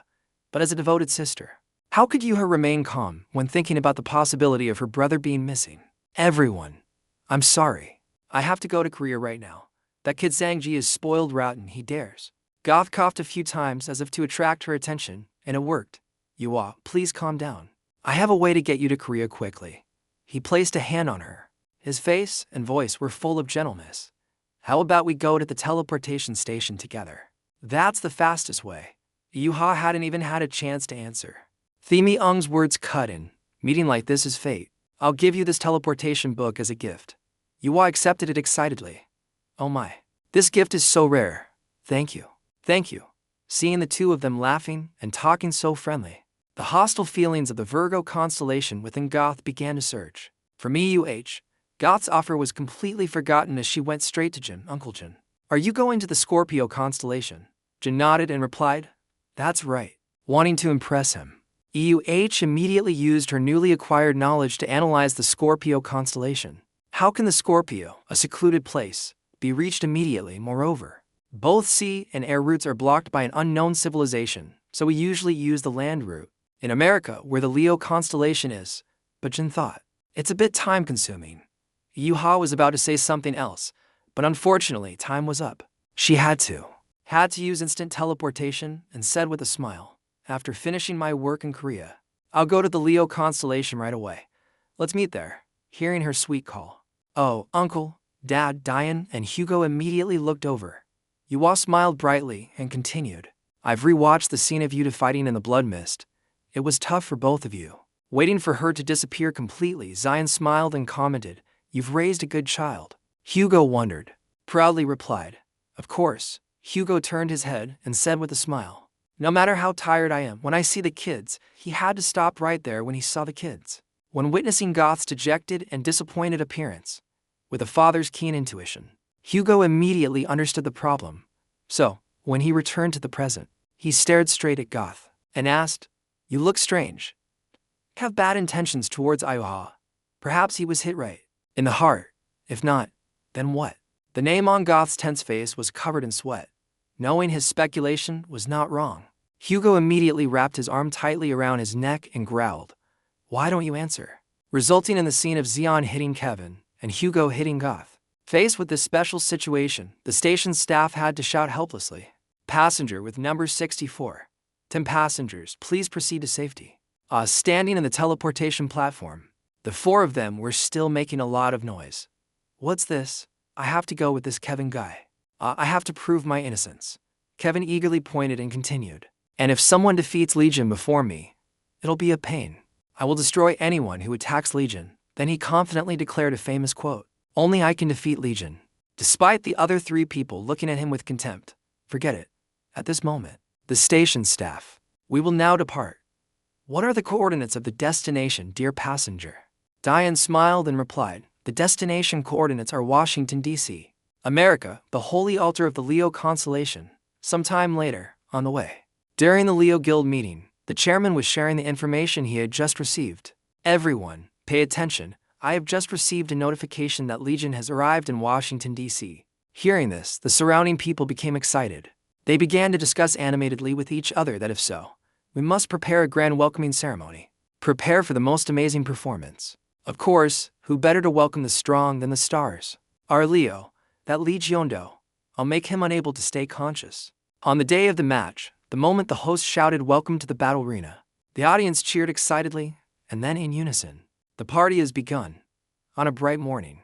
It's early in the morning at the Leo Constellation Arena in the U.S. The atmosphere is extremely lively with a large number of contestants and a packed stadium, proving the immense appeal of the match. Waiting for the signal to start, the host of the match announced, ladies and gentlemen, welcome to the Leo Constellation Arena. Today's match of the century is between Stephen Marker and Liion. Stephen was the first to be pushed forward to fight against a powerful opponent like Liion. Stephen was also stunned, not understanding what was happening. Who am I? Where is this place? He heard footsteps getting closer and closer. He was startled and looked up. It wasn't until he saw him with his own eyes that he accepted the fact that his opponent was indeed Jin. In contrast to Jin's relaxed demeanor, yawning languidly, Stephen was screaming silently. How did things turn out this way? Save me. A few hours ago, at the organization in DC, Zion's group of 4, including him, Hugo, Kevin, and GOT, stood before a giant statue of a man and a beast holding a model of the globe. It was inscribed with the words Washington, D.C., and was also their destination for the day. What is this? That bastard built a statue of himself, Zion remarked with a click of his tongue. So arrogant. It's fine, but it's a bit over the top. Hugo, standing beside him, also let out a weary sigh and said, it seems he's living quite well. Neither of them noticed Kevin trembling with astonishment at the colossal structure. Unable to contain himself any longer, Kevin exclaimed emotionally, so cool. I have to get one made for myself. This earned him a scolding from John and Hugo. Damn it. Why did we bring this childish guy along?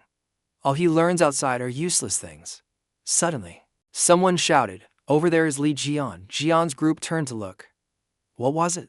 It turned out to be a group of young men holding flags and signs with the Leo symbol and the words, Welcome to Leo, Mr. Liion. It's an honor to meet you. Mr. Stephen Marker, the Lion Saint, wants to see you. Please follow us. Hearing this, the entire area was filled with excitement. Diane and Kevin, without planning it, both let out a sigh. Diane asked, why me? While Kevin asked in return, why him?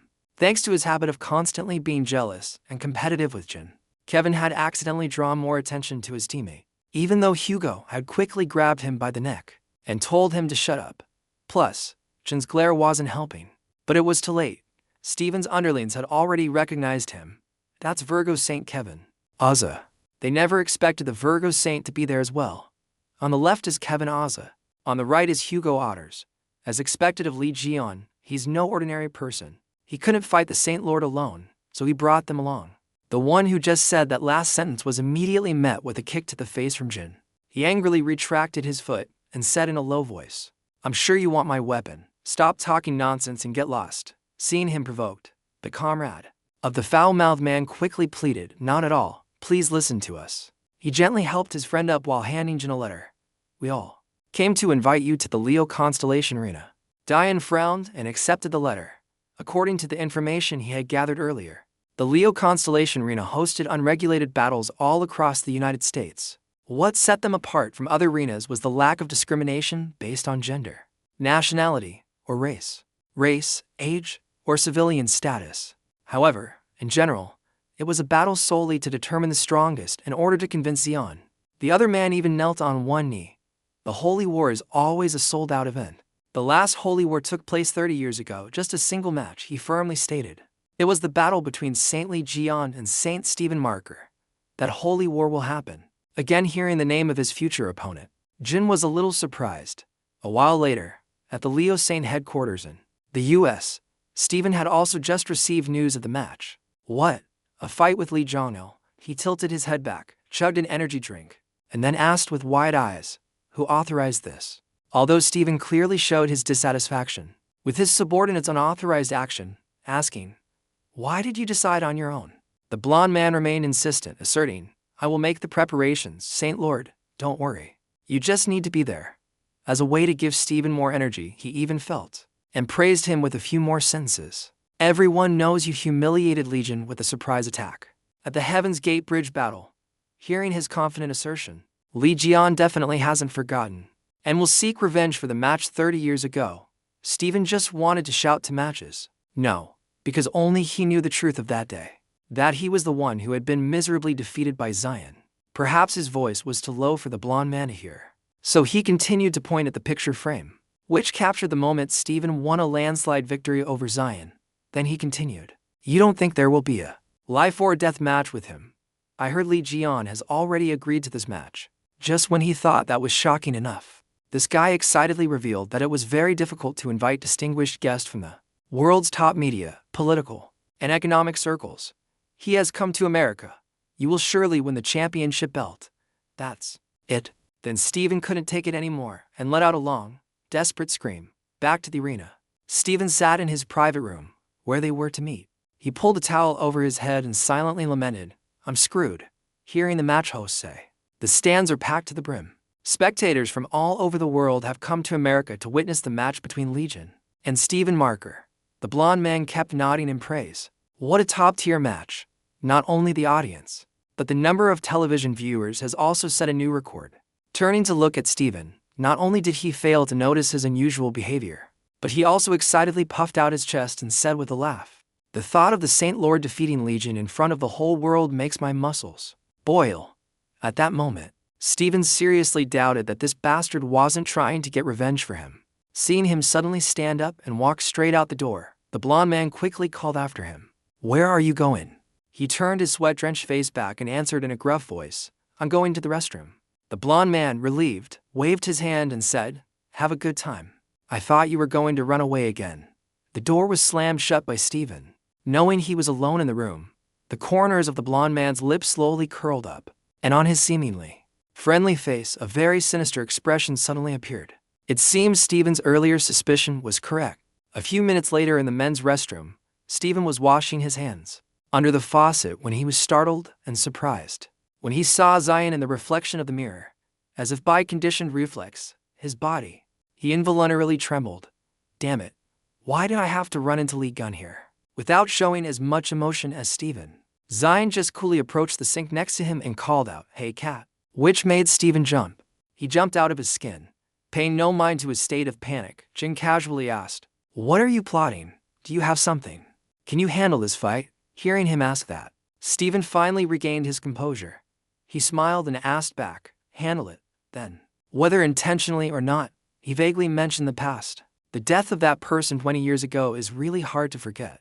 It's hard to bear, which made Zion frown and ask, "What?" Stephen smirked and said, "Back then, you were a symbol and a spiritual pillar that helped humanity believe they would definitely win. Your death in the Acma Tower was a huge shock to humanity. For the first time," Stephen confessed, "I couldn't believe it, but I was also very sad. Yes, so sad that I cried." Of course, Jin couldn't believe it. "Stop bullshitting. A guy like you crying over lost land." Stephen laughed and explained, "I had to pretend. Saints like us can't let others see us break down." Looking at himself in the mirror, Stephen continued, "The saints know I am an unavoidable disaster. I don't need to act noble and righteous," he said. He clenched his fist slightly as if to show his determination. "I will do it my way so that humanity does not fall. I am more afraid of humanity falling into despair than being scolded as useless." He bowed his head to hide his distant gaze, and Stephen smiled bitterly. "One day you will have to face the wrath of those who know the truth." Then he turned to look at Geo and gave a very bright, dazzling smile. "When the disaster is completely gone, then I can bear any amount." Zion silently pursed his lips. He glanced sharply to see if he was lying, then he snorted coldly and asked, "Why are you suddenly so talkative? What do you want to say? After all that talking?" All he got in return was that question? Stephen was completely disheartened. "I thought you understood." Nevertheless, he asked, "Listen, you see this match as a form of entertainment, right?" He quickly turned his back to avoid getting punched in the face by a furious Jin. Stephen continued awkwardly, "Actually, this match is to select fighters to combat the calamity. We can't turn such a meaningful arena into a place of amusement." Before Stephen could finish, Jin bluntly cut him off with, "I'm very angry." Stephen slowly turned his head to check, and what met his eyes was his fiery, angry appearance. Fear surged in an instant, making him unable to give up. Stephen's psyche fell into crisis again. Tears streamed down his cheeks, his voice trembling pitifully. "Impossible, a draw? Back to reality." In reality, Zion and Stephen had officially entered the arena. The host's captivating voice rang out again. Finally, Stephen Marker and Zion face each other. Who will win this match? Meanwhile, Stephen Marker had won, was still trying to reassure himself that everything was fine to stay calm, and turned to look daily. Once the songs were connected, Stephen was determined to place his full trust in his opponent. Liion has promised to cooperate. Hearing the announcement, "Dear audience, there has been a change in the situation. Liion has proposed to fight all the gladiators in the arena at the same time. Is this Legion's momentary arrogance or his true nature?" As he spoke, he turned his gaze to the fighters standing behind him. "Liion has agreed to my condition. A little while ago, when he made the offer, Zion readily accepted." "All right, but I have a condition too." Stephen was a little surprised. "A condition?" Zion nodded, pointed directly at him, and replied with a smile, "You said it right, to choose those who will fight the calamity, Bring to the arena those who are worthy of it. Remember." At his words, Stephen immediately understood the reason. Liion is truly a cunning person. He gathered all the fighters to disguise the numbers. And the goal is, of course, to turn a one-on-one match into an all-star match, so that the first match focuses on the action rather than the outcome. Knowing that this was a win-win for both of them, Stephen became even more eager and excited. More excitedly, "Liion, let's create a thrilling match." But unfortunately, the one thing he didn't want to appear was arranged by someone to be shown before the match. "We have to warm up the atmosphere first. Let's watch the video of the legendary match between Liion and Stephen Marker 30 years ago." And so, Stephen was so shocked that he turned pale, while Jin just calmly looked up to watch. On the big screen, the scene of Stephen punching Liion in the face was shown in extreme clarity.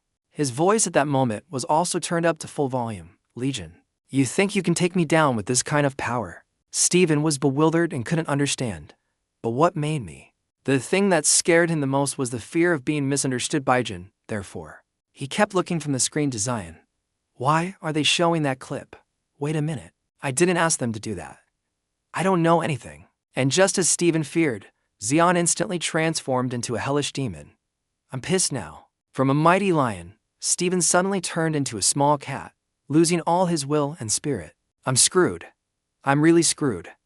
What should I do? Damn it." Years ago, 50 years ago, Liion was defeated by Stephen. That is a fact. If there was one thing he didn't want the world to know, Liion was furious. He pointed at Stephen and taunted, "You're still acting up after taking the money." He arrogantly retorted, "If you give me 50 billion, I might reconsider."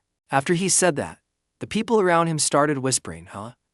What did he say? 50 billion? It was only then that he realized his mistake. "Oh no, it's out," he snapped. "What are you all doing?" He said to them, "The match started a long time ago. Hurry up and fight, ouch." The 8 people, upon hearing this, shouted and rushed towards Jin. They tried to run, slash, kick, attack him, but he quickly jumped up and retreated. A man asked in surprise, "What can I do?" $50 billion, what did he say? Google, sitting next to him, replied, "You heard him. He probably donated it all. Those words only reached Kevin's ears, sitting next to him, making him angry. "I can't take it anymore," he shouted. "Why do you like to fight with them when you've just met? People are not like that, are they? I'll give you the money. What about the sword fight between you two? Don't you know how to fight?" He jumped away, down to the arena, running and shouting, "Here I come." Hugo frantically called him back. "Hate you. You called the man and woman next to him, damn it, go after him." He also said angrily, "Next time, can we separate that guy?" The audience sat down around, seeing Kevin run out. They made rude comments like, he's about to lose, so he's calling everyone to rush and stop him." I knew it. They threw trash onto the field and complained, "Hey, we lost a lot of money. How dare you ruin the fight? Stop them. Stop all those who want to rush into the fight." A tragic situation took place. All the spectators are rushing into the fight. The soldiers shouted in unison and continued to attack Jin, one foot stomping on the road. Into the man's face, Kevin flew in and kicked him away. People were talking about the scene, saying that the man's chaos was pathetic. Seriously, even the support team isn't as chaotic as that place. On the live broadcast screen, netizens could also commented on his kick. "If I had known about this match, I would have come too. Why are the guards stopping them? A terrifying fight. Go. How can the guards stop them? They're ruining the fight. Fight because they're scared. Come on." At that time, in the VIP area, 2 men, Home Long and Trang. "What the hell are they acting? They can't be stopped." The man said in confusion. He curiously turned his head and said to Oliver. He asked, "Team leader Oliver, what are you going to do?" But he had already left his seat. The man asked in surprise, "Where is he? The situation is chaotic. Where did he go?" Oliver released him, was rushing out of the room, muttering, "I'm about to go crazy. Why is everything getting so complicated?" He reluctantly made a decision. "I have to take the next step." But suddenly a gentle voice rang out from a dark corner. "What's the next step?" Oliver was startled when he saw her. He raised his voice and asked her, "Vice Captain, where have you been? This event is very important, you know." Yuha crossed her arms. She coldly stepped out and asked him, "Where I went and what I did. Aren't you the one who knows best?" She approached Oliver and continued to ask, "Don't you remember what you asked me to do?" He stammered, "I don't remember. What was it?" Yuha remembered. As if she had already grasped the truth, she asked him a fatal question. Team leader Oliver, since when have you spoken so politely to me? She looked at me, stared intently at the person in front of her and questioned, who are you? Back to the battle. Everyone was in a chaotic brawl, punching and kicking each other. Stephen froze as he watched the scene, silently cursing Oliver. Oliver, you bastard. He gaped, unable to believe the chaos before him. What is he doing? The battle has turned into a pigsty. What the hell is he doing? Suddenly, an explosion occurred before his eyes. Jin was attacking. The soldiers on the battlefield, the system announced, have attracted. Data synthesis, the general's triumph. He kneed the man in the stomach with a powerful blow. The system announced that it had collected data, the will of the beast. Stephen's army was quickly and neatly wiped out by John in an instant. After he finished, he even whistled. As expected, calling everyone out to fight is the best. A bunch of data for me to collect. He stood in front. Stephen then said, thank you for helping me collect the data. He then provoked him. And then you, if you like. If you hadn't opened that video, it wouldn't have come to this, so. Let's fight. Hello. At this point, the man finally understood and stammered, this paper. Don't tell me. The reason you fought them before he could finish. He finished speaking, and Zion, while throwing the last person behind him, sneered at him. You just figured it out, still as slow as ever. Stephen became enraged. He unleashed sparks of lightning around his body and growled at him. Damn it, it seems it has come to this. He rushed towards him and threatened, then I will fight you with all my strength. But that aggression was met with a punch. By a punch to the face from Jin. He threw a punch, sending him flying 100 meters away, his face hitting the ground. The ground was torn up, and Stephen crashed into a wall, crying out in pain. Vian immediately flew over, his 5 lightning-infused fist aimed straight at him. As for his face, Kem, in a moment of astonishment, so fast, Zion exclaimed, landed a heavy blow on Stephen's head. He raised his hand to block with difficulty. His teeth clenched in defiance. Being beaten, he thought to himself, I'm going crazy, I can't believe I'm being pushed this far. Oh my god, I need to use Holy Advent. My face. He became desperate, but he wouldn't give me a chance to use it. Kevin also rushed in, and said to Jin, Liion, let me fight too. But suddenly, Yuha killed me. Oliver flew out of the room. Off the wall, both of them flying in the air. Hazard looked up with a terrified expression. He and Zion, Stephen, all asked in bewilderment, huh? He recognized them and called out their names. John EUH and Oliver. UH brought Oliver to the ground, causing it to explode. He threw his voice far away. She stepped on his chest and ordered, show your true form now, before I tear you to shreds with my lightning. Oliver quickly changed form, system announced. The transformation skill of the Pisces constellation has been dispelled. She said to Salvia, long time no see. Your acting is terrible. Salvia angrily snapped at her. Shut up, you're only good for your strength. She is Salvia, an SS rank Pisces, one of the 10 saints. Seeing Salvia, they were wide-eyed with astonishment. How is that possible? Team leader Oliver is a man. Yuha explained to them that Salvia had transformed into Oliver. She kept struggling and muttering, you damn brat, get your feet off me. UH warned. Shut up or taste my lightning. Kevin, from a distance, gritted his teeth, damn it. Every time I fight with Liion, I get interrupted. He angrily plunged his sword into the ground to steady himself. Not this time, that's right. But a strange noise caught his attention. What's that sound? Hoajia's sword had pierced a soldier. He stood frozen for a moment. The scene of him stabbing the soldier was publicly broadcast, and everyone witnessed it. In one family, everyone witnessed it. The father frantically covered his son's eyes to shield him from the bloody scene. A young man sat while the internet cafes were also in an uproar at the scene. Comments appeared on the screen. He killed someone. What awaits Kevin now? Someone standing nearby accused Kevin. He killed someone. He also denied. Wait a minute. No. Suddenly a ghostly voice. It rang out. How strange. How can you be so perceptive? The voice spoke. It could be called the corpse of the man he just stabbed. You're quick, Kevin Azar. A blinding light flashed across the arena, and the people around asked. Surprised, what the hell, another person? Said it was Libra energy. The other man slowly ignored it, stood up and radiated a stream of Libra light.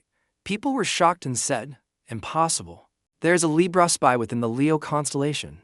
Zion looked at the man and thought back to the voice just now. This arrogant voice. He asked suspiciously, is it you again? In his mind, he thought of the Libra constellation. The man staggered towards him and greeted, Liion, long time no see. He was happy. While laughing excitedly, he said, in the midst of chaos, you were able to guess that I was hiding in this body. As expected of the master of the rival sanctuary, Kevin. Hazard looked at him uneasily, then he glanced to the right, then to the left. He was suspicious. He raised his finger and pretended to be dangerous, saying, it's because you're too obvious. While in his heart he was overjoyed. I'm saved.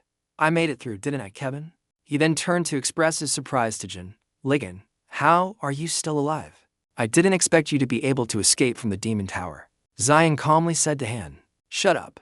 Even for a Virgo, your methods are always subpar. He expressed, I had hoped I wouldn't have to see your face again. You're still alive. It seems I have to acknowledge your bad luck. Then he taunted Kevin. What now, Kevin? I thought you were going to stab him in the heart. Hearing that, he felt his pride was wounded. You don't know what I can do, do you? But he angrily roared, shut up. Who did you collude with to frame me? I can't tolerate this insult any longer. He challenged Kevin, don't try to deny it, didn't you?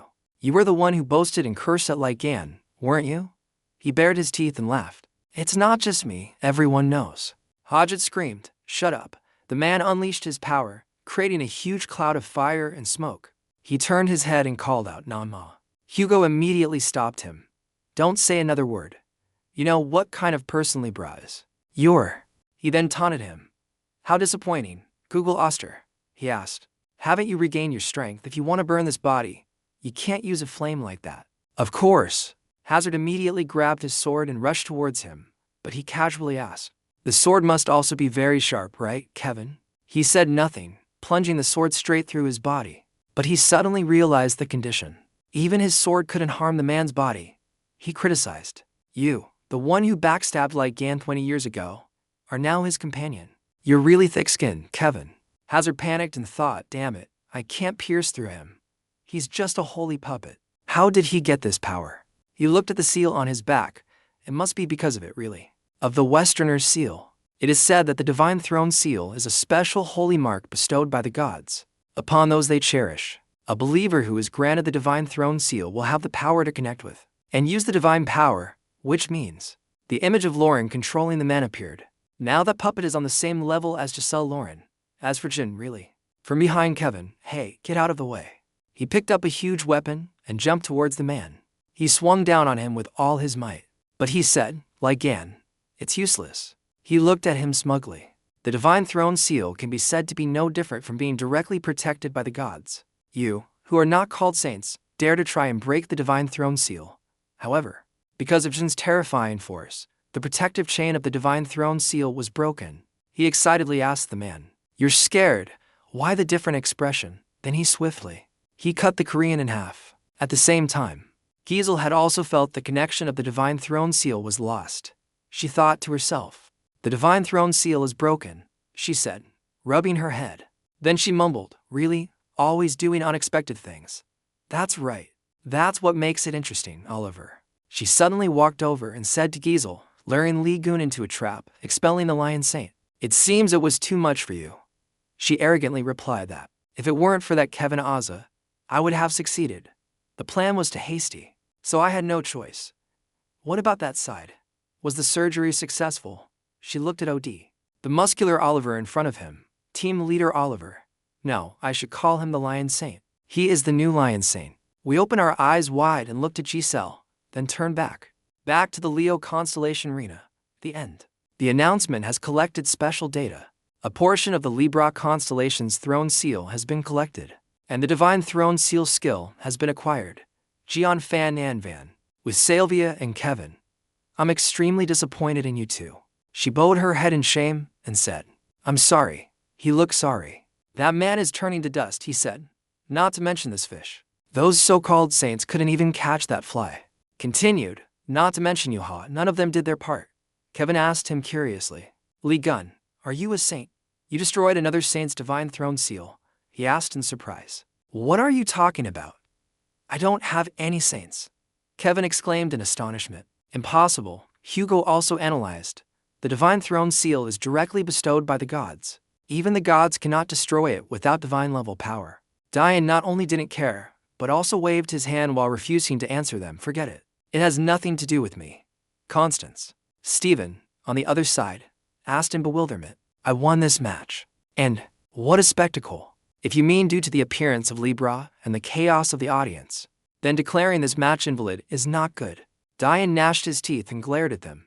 They immediately changed their attitude and chirped. I didn't mean anything by it. The men turned away and conferred with each other. What should we do? A verdict has to be made. Who will be the one to deliver the verdict? You also have to think about the aftermath. They calculated that without team leader Oliver here, and with the Saint Lord defeated, the only one left. Yuha asked in confusion, you want me to decide the outcome? They replied, that's right. Vice Captain, now. Liion also called out to her. Yuha, he leaned on her. He looked at her with ease and said, your decision. Hearing that, she felt nothing. She bowed her head slightly and smiled. Don't do that. Took Jin's arm, raised it high, and declared loudly, Li Gan wins. Jin's supporters cheered, we won, we won. Betting on Li Gan was the right decision. We hit the jackpot. They tossed him into the air and praised him endlessly. Long live Li Gan. Long live the champion. Behind them, Kevin called out to Hugo, hey Nanma. He asked curiously, did Li Gan 20 years ago not have any saints either? He confirmed, that's right. Kevin expressed his suspicion, don't you find it strange? Li Gan can destroy the divine throne seal with his own power, even without the blessing of the gods. He has a power more terrifying than any god. What do you mean? Hugo asked, confused. He speculated, could it be Li Gan? He is the new constellation's holy god. Then the two of them looked at Zion with suspicion. At the Leo constellation arena, a line. He shouted, hey, you lions over there, hurry up, a person for some unknown reason. Pointed forward and said, you slow lions over there, get a move on. At the same time, the system displayed, the thrifty one is devouring the treasure. Yes. That voice spoke again, the fighter I have chosen, quickly write down the reason in the contract. Which is to switch to the opuchus constellation. The world bulletin appeared again with an announcement, recruiting more followers, increasing the number of followers and increasing taxes. Followers who are forced to change constellations, lack commitment, starting with temporary worship. Suddenly a loud laugh rang out. It was Liion. He laughed heartily and said, gathering followers, stealing all the treasures. I will slowly steal everything from you. You fool. The blue-haired woman spoke helplessly. If he's a god, the future of the earth looks bleak. Hugo, beside her, turned and responded, hey, you. It's him. He continued, why do you keep calling Zion a holy god? Do you have any proof? Suddenly he emphasized, are you making things up? Then Hugo angrily grabbed Sylvia's neck and scolded her. You've been talking nonsense lately. It's over.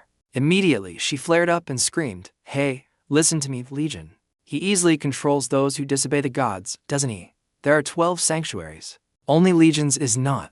The two of them argued and pushed each other. She angrily asserted, no matter how you look at it, what I said is definitely correct. The blonde-haired man still wouldn't let her go. He was indignant. It's all a coincidence. How can a human become a saint? As for Liion, he was deep in thought. Libra, he knows exactly where I was stabbed. Thinking about it, he became suspicious. It's as if on the day I was stabbed, he was there. Then he speculated, Libra for sure. He was involved in the trap in the demon tower. Liion crossed his arms and continued to ponder. Thinking back, he has a close relationship with the holy god. If the holy god was involved on the day I was stabbed, then becoming a holy god. The unified system appeared, startling him into exclaiming, oh, what's this? The announcement displayed was, follower mission, baptism, baptize the followers. Grant holy names to them to awaken the skills of the followers with holy names. Restrict the abilities of followers, without holy names. After reading it, he wondered, baptize my followers, give them holy names. He thought firmly, HMPH, it's time to meet Sanji. Thinking that, he spoke up, Teksu, pack your things. After these words, the words stunned the two fighting people. Hugo wondered, we have to go already? He stepped forward. You haven't seen Jiwoo and Jaehoon's faces since they woke up. Let's go see them. You said you liked it, he said, flipping a tiger imprinted coin between his two fingers. At the Scorpio Saint Sanctuary in Canada, a magnificent scene appeared in the Scorpio mirror with a voice declaring, John Euh, vice captain of the Leo constellation, declares Legion the winner. Legion is the champion of this match. After that, came the praise. Liion has written a new page in the history of the Leo constellation arena. A noble woman, while sipping her tea, said, as expected, The Leo constellation is no match for Liion. She was known as Holly, the saint of show, a pair of milk-white stars. Then suddenly rushed to the Scorpio mirror in front of him. Then gently brought his hand closer to the mirror. Anything will do. Suddenly a guard opened the door, startling Harley and making her drop her teacup. He reported, "Saint Lord, there's a big problem. The Scorpio hospital in Korea is under constant attack." As soon as he finished speaking, he noticed Harley collapsing to the ground. He hesitated and asked, "Huh, are you okay?" She replied, "I'm fine." Holly tried to remain calm and said, "I'm fine, calm down." Seeing the teacup still on top of her head, the guard asked again, "Are you really okay?" Then she took the teacup down and asked, "How's the hospital?" At this point, the guard replied, "The Libra and Gemini constellations have arrived, but in Sanji, the son of the Sagittarius saint has helped." Hearing this, she sighed in relief and said, "Fortunately, is there anything else?" He then continued, "The astronomical observatory shows that this 13th constellation is Liion. Coincidentally, Chan Sung-di is the first follower of this constellation." Hearing this, Hallie recalled some information. "What is the system?" "The divine is based on the 12 zodiac signs. She is associated with the image of a human matching the divine." At the same time, I pondered, the astronomical observatory, a special observatory created by an institution. The 12 constellations are tasked with observing the stars in the sky to detect changes in the constellations. After a while, she became pensive again. The appearance of a new saint. This news is not good for the other saints at all. If the rumor is a rumor, then the rumor is a rumor. The other saints will do everything to stop it. Thinking about it, Holly asked, "How is the hospital now?" The guard honestly reported, "Not good, because there are those who want to eliminate the first pioneer. The hospital is constantly being attacked." She crossed her arms and said with certainty, "They will definitely target Johnson G. Send someone to the hospital immediately." Hearing this, the guard hesitated and replied, "About that, Mr. Eugene has already gone there." Then she screamed, "What?" In the night, another scene, Eugene is speeding forward. Detected a nearby explosion, he wouldn't know. He said, "It's over there. It's a lie. Goodbye." At the park near the Korean Scorpio hospital, bombs exploded continuously as if trying to kill the people nearby. It was very difficult. The resentful voices of the gods rang out, "Lucifer, you damn infiltrators, you really have the guts. Chan Sung-rae is our prey. How dare you steal our prey?" On this side, 3 people, sweating profusely, shouted one after another, "Come on, we have to eliminate John Sung-hae." One person retorted, "What do you mean? Come on, this is against the rules." Another woman added, "We'll die first." Suddenly, a god resembling a white lion rushed forward and said, "Don't talk so much." Gongdi was hiding in a corner. Baka witnessed the scene before him, his voice trembling. How horrifying. Suddenly, a deity appeared and said to John Sung-yi, "You're very clever. I didn't expect you to think of dealing with the intruders with divine authority. I thought we would be caught, because our power was depleted." Hearing this, he calmly replied, "My mind is quite sharp." Then Sung-yi said gleefully, "But I feel relieved that you gods, who wanted to catch me but couldn't, are also scared at times." That deity continued, "It's because they can't escape from those saints." The scene of this speech was like this. Along with that were vehement voices. "A mere human dares to make a pact with a god. Kill him quickly. Don't be delusional and think that just because the monarch loves you, we will too. Just wait and see. Prove your abilities, you coward." Upon discovering Sung-di running away in fear, he shouted loudly, "Save me. I'm scared." Then he said his last words to the deity, "The people of Sagittarius are taking care of my mother. I can rest assured. If I leave here, Eugene is focusing on me." Dungdi was amazed and exclaimed, "What the? Let go. What is this? When did you appear behind me?" At the same time, something fell to the ground. "You what?" My Dongsu suddenly made a sound, emitted from the coin. "It seems to be here. Let's go." Then another voice was heard. "Hey, where are you taking me?" Suddenly, from the coin, a man appeared and landed in midair. At that moment, he asked curiously, "Isn't Uncle Jin coming with us?" The man replied, "Jin, he's gone somewhere else." Then he continued, "Sometimes I think you treat your father too harshly." Looking at the pile of ashes in front of him, he asked, "How did it end up like this?" Sung-yi said, "It's a long story." "When?" "Hey, Eugene just offered Sagittarius Saint." Immediately, Chan Sung-di accused, "Dad, he's a killer. Because I'm Uncle John's first disciple, they want to capture me." His dad immediately spoke up, "What? You damn bastard. You can't escape." Slowly, Eugene retorted, "What nonsense are you talking about? I didn't do anything. Sungdi hid behind the man and said, "You're lying. You were going to attack me from behind." The man, upon hearing this, flew into a rage. "My son said so." Immediately, Yu shouted loudly, "You two are too noisy." Suddenly, a stream of orange light shone down. Everything is everything. They were all astonished. The system indicated. Apollo, the deity of the Sagittarius constellation, descends. "I will personally burn this person to death. It's dangerous." Eugene stood motionless, his voice saying, "Dehumanize. Sungjae. It's getting complicated. Impossible. Why suddenly the Sagittarius god?" You helped. Dinkim still said, "Damn it. Why is a god interfering?" "It's because you made it difficult for me at the restaurant." The end. The system displayed again. Begin reading. Read the scripture of the Sagittarius constellation. Then, the reading voice rang out, "Brothers, as the morning sun shines down on the world, humans are blessed and worship with reverence." He drew his bow and arrow, and without turning back, Chung said, "This part is long. I'll edit it to my liking." Then the Bible was replaced with a completely different copy. A voice said, "What a pity. It's dark now." But at the same time the echo of the Bible continued, "The light disappears when it's night. Humans are not blessed." The man, he was known as Sungjae's father. He complained, "What is this?" Then Luong taught him. The light disappeared along with the deity Apollo. At this point, Sung Yu wondered, "A deity? He's gone." Yu Gink. You can find the name of the special criminal. It's natural for it to be dark at night. He continued, "How could this happen? The sun rises at night." Sung's father asked angrily, "What have you done?" Yu Zindab, "I just got rid of a troublesome deity. The Sagittarius god can't interfere anymore." Eugen's eyes glowed red. He laughed maniacally. "What do you want me to change it to?" The system suddenly reminded him. The Sagittarius scripture has been opened. Eugen immediately exclaimed, "This is good." With that, Eugen waved his hand, releasing a stream of power.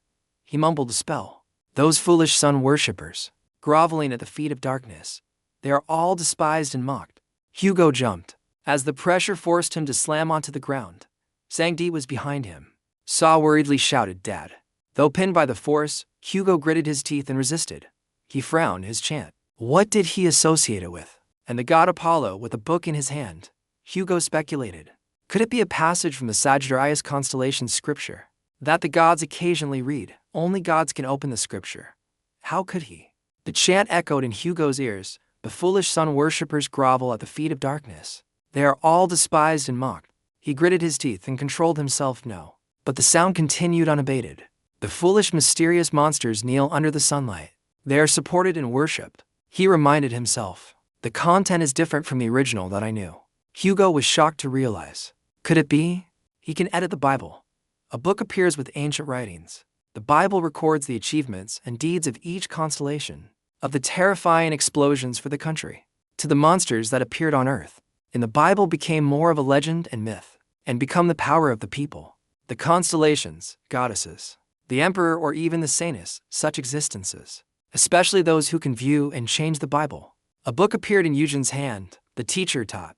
He suddenly closed the book, his eyes cloudy with satisfaction, a symbol of his achievements, of gods, monsters, and humans.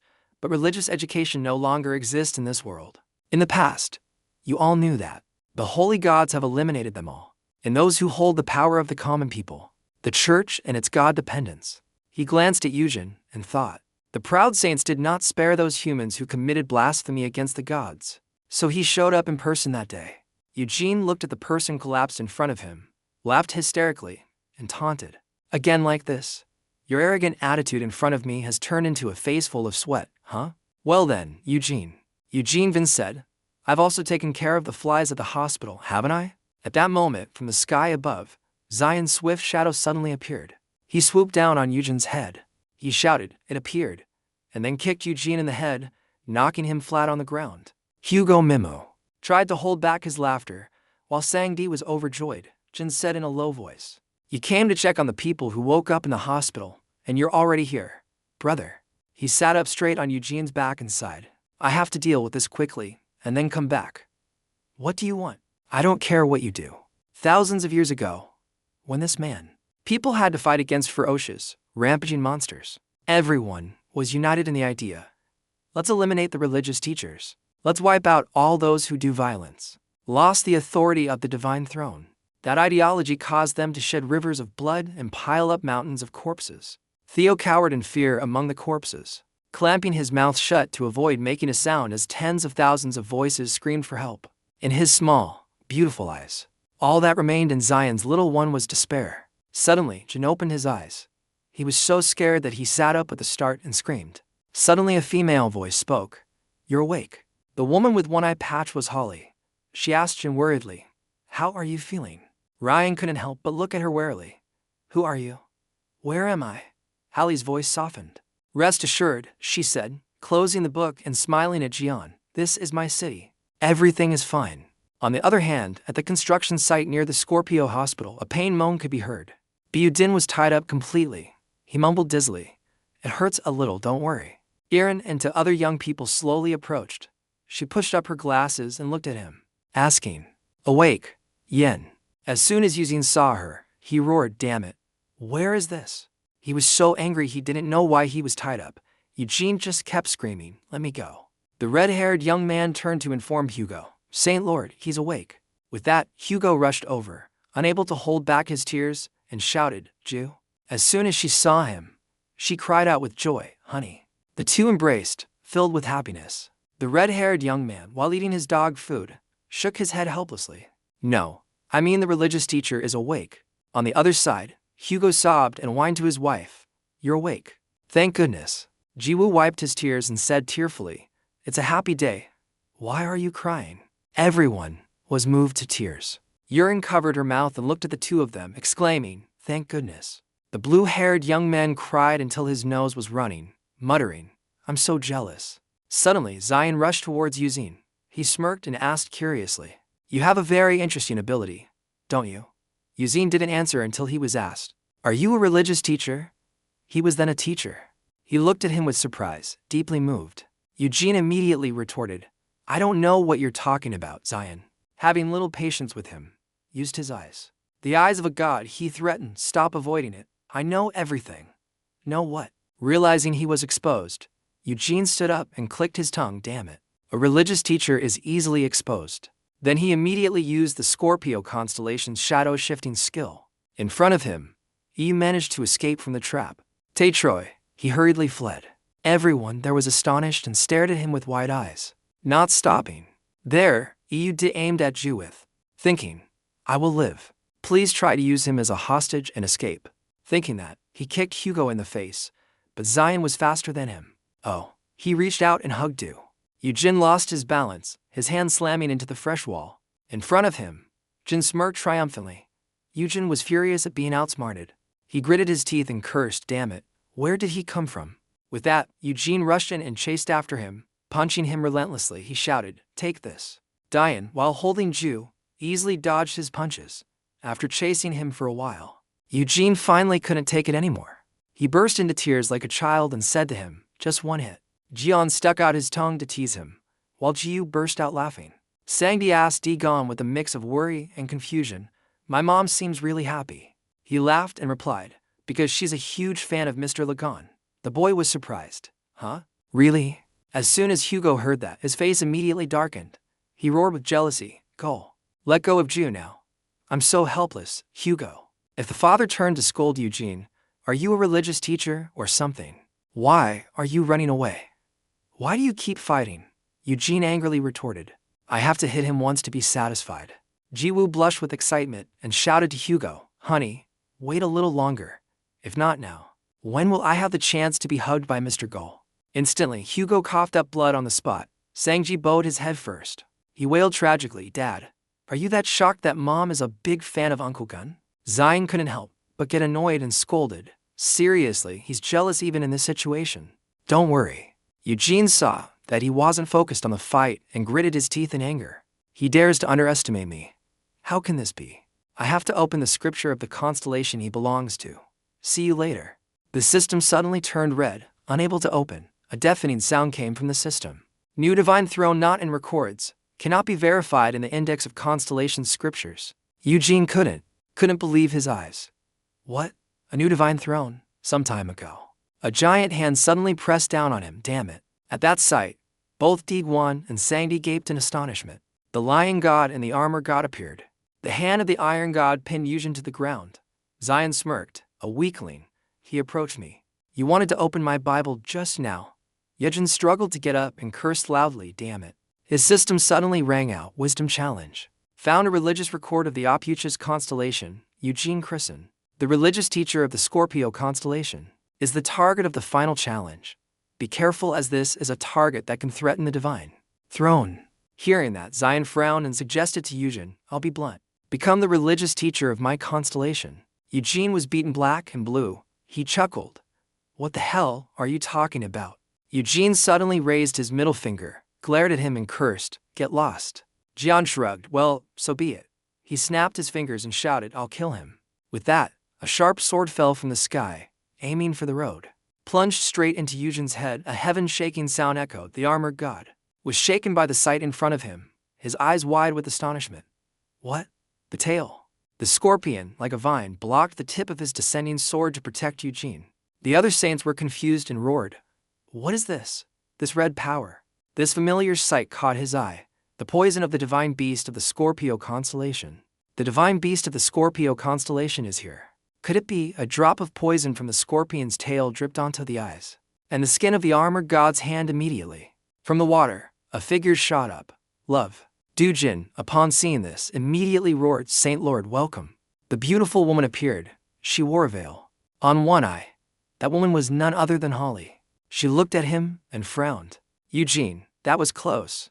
Holly. She crossed her arms in front of her chest and angrily scolded Eugene. Why did you act on your own without my instructions? I told you not to act carelessly. Eugene knew she was angry, so he couldn't help but tremble and say, I'm sorry. Scorpio, long time no see, a voice suddenly said. Vang Len, Holly was startled. Dian, as quick as a flash, stood before her.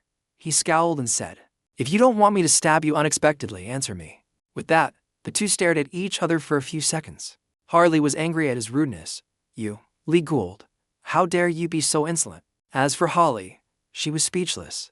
Suddenly, Holly turned her head away with a flushed face. She screamed, while Jin had no idea what was going on. Jesus, Ju said, while tending to the unconscious Hugo. She and Sanji looked at Holly in amazement and exclaimed, a 360-degree head turn. Even Eugene stared at her with wide eyes. A group of gods. Zion's pet beast also curiously watched Holly, who was hugging her knees and kneeling on the ground. Everyone exclaimed in unison. Soldier Harley worried about her. Guildmaster, are you all right? Eugene also screamed. Saint Lord, Holly. Now, when Jun dirtily shook his head and replied, I'm fine, calm down. Suddenly I want to walk on all fours. Then she blushed and thought to herself, what should I do? Why is Lee Gun here? He was clearly in the Lion City. Hallie guessed that, gave him a quick glance. Calm down, take a deep breath, turn around. In his eyes. In Harley's eyes, Xion transformed into a different person. With his handsome, cool, and domineering face, he asked her, sick. Harley excitedly covered her face and screamed, that aura. Sandy looked on in confusion. She blinked her eyes. There are a lot of unusual people today. Diguan also laughed and said, just like Hugo that day, Hud over there. Jin looked annoyed. He tried to keep his composure and said, I know you're avoiding me because you're shy. Very well. He suddenly grabbed Hallie's shoulder and roared angrily, but I have a lot of questions for you. Please sober up a little. Holly was so stimulated by him that she jumped in happiness. Lai Gunch touch me, teacher. She's strange, the armored soldier awkwardly reminded her. Guildmaster, calm down. Then he turned and shouted at him, Lai Gon, let go of that old man. The chaotic scene made Sangdi frown and wonder, why is the Scorpio saint like this? Digon laughed out loud. You're so slow. The world has left you behind. All right, Harley's soldier had no choice but to hold him back. Lee Gould, stop it now. The situation is extremely agitating for the guildmaster. Gee. Liion gritted his teeth and muttered, agitated. You hate me that much? He asked, but Holly had already fainted from embarrassment. He looked at her and cursed. What a waste. Suddenly he called out, Sangdi, and he immediately replied yes. Diane casually tossed Harley to her soldier and then said to him, we can't talk to her. Let's start with you. Sangdi smiled brightly. Yes, sir. So what should I do? With that, he suddenly grabbed the boy's head. His voice was cold as he said, receive your baptism. He looked astonished. Baptism. That means meeting the Saint Lord and being officially recognized as a disciple, Zion nodded. That's right. Then, Sanjay's eyes rolled back in his head and he shouted, wait, how can the ceremony be rushed like this? Jian said sternly, these rituals are useless. Sanji shook his head and explained, that's not what I mean, but I'm not mentally prepared. Jian gave a wry smile and didn't give him a chance to refuse. He immediately shot a stream of blue light into the boy. Sangdi could only scream. Up, and then went silent. After that, Sangdi appeared in another dimension. He slowly opened his eyes, looking at the letter. Sangdi found himself floating in some void. He frowned and wondered, me too. Where is this?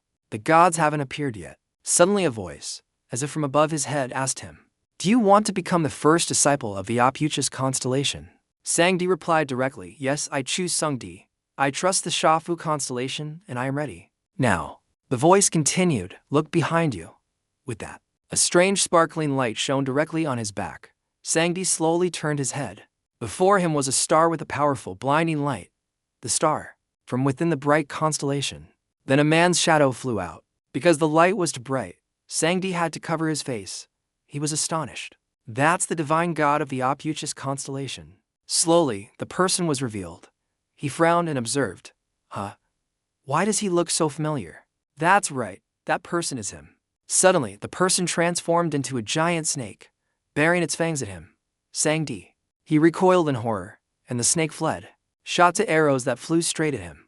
With a thwack, the arrows tore through the air and pierced Sang's chest. The string made him roar in pain. On the other hand, the string made him roar in pain. Zion was channeling magic into Sang's head. The light from his palm slowly faded. The boatman let go of Sang's head. He smirked and said, how about that? The system immediately rang out, baptism received. You have learned a dangerous skill. Sangdi opened his eyes. He was extremely excited and exclaimed, amazing.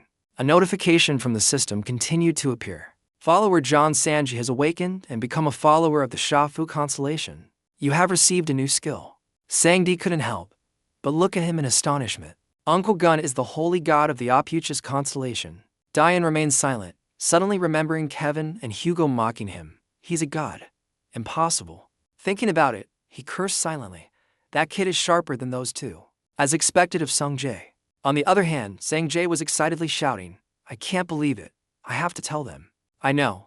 But suddenly from behind, Holly woke up. She rubbed her forehead and said to him, is that your first disciple? You finally have your first disciple? Congratulations. The sound from the system rang out again. You have gained the ability to awaken followers. The follower level has increased. The 13th sense has increased. Zion acted friendly towards Holly. He smiled and said, you're awake. He said that, but he was secretly using magic on her. The 13th sense has been activated, or a strong electric current will go straight into Holly's lap. He resolutely raised his hand, wanting to throw a punch. The bouncer felt the heat on Sunday. If a person is in danger, he immediately leaves the armored person. Harley's soldier immediately blocked the Lion God. This is a life or death situation. A startling scene unfolded in a flash. Zion immediately grabbed her neck. Jia Li, behind her were two divine beasts. Everyone there couldn't help but exclaim in shock. What? Vian frowned and looked at her. That's surprising. Why didn't you dodge? Holly calmly replied, because I knew you wouldn't hurt me. She frowned and said frankly, don't you have something to ask me? Zion, caught off guard, sighed and replied, that's right. Jian immediately cast a spell on his eyes.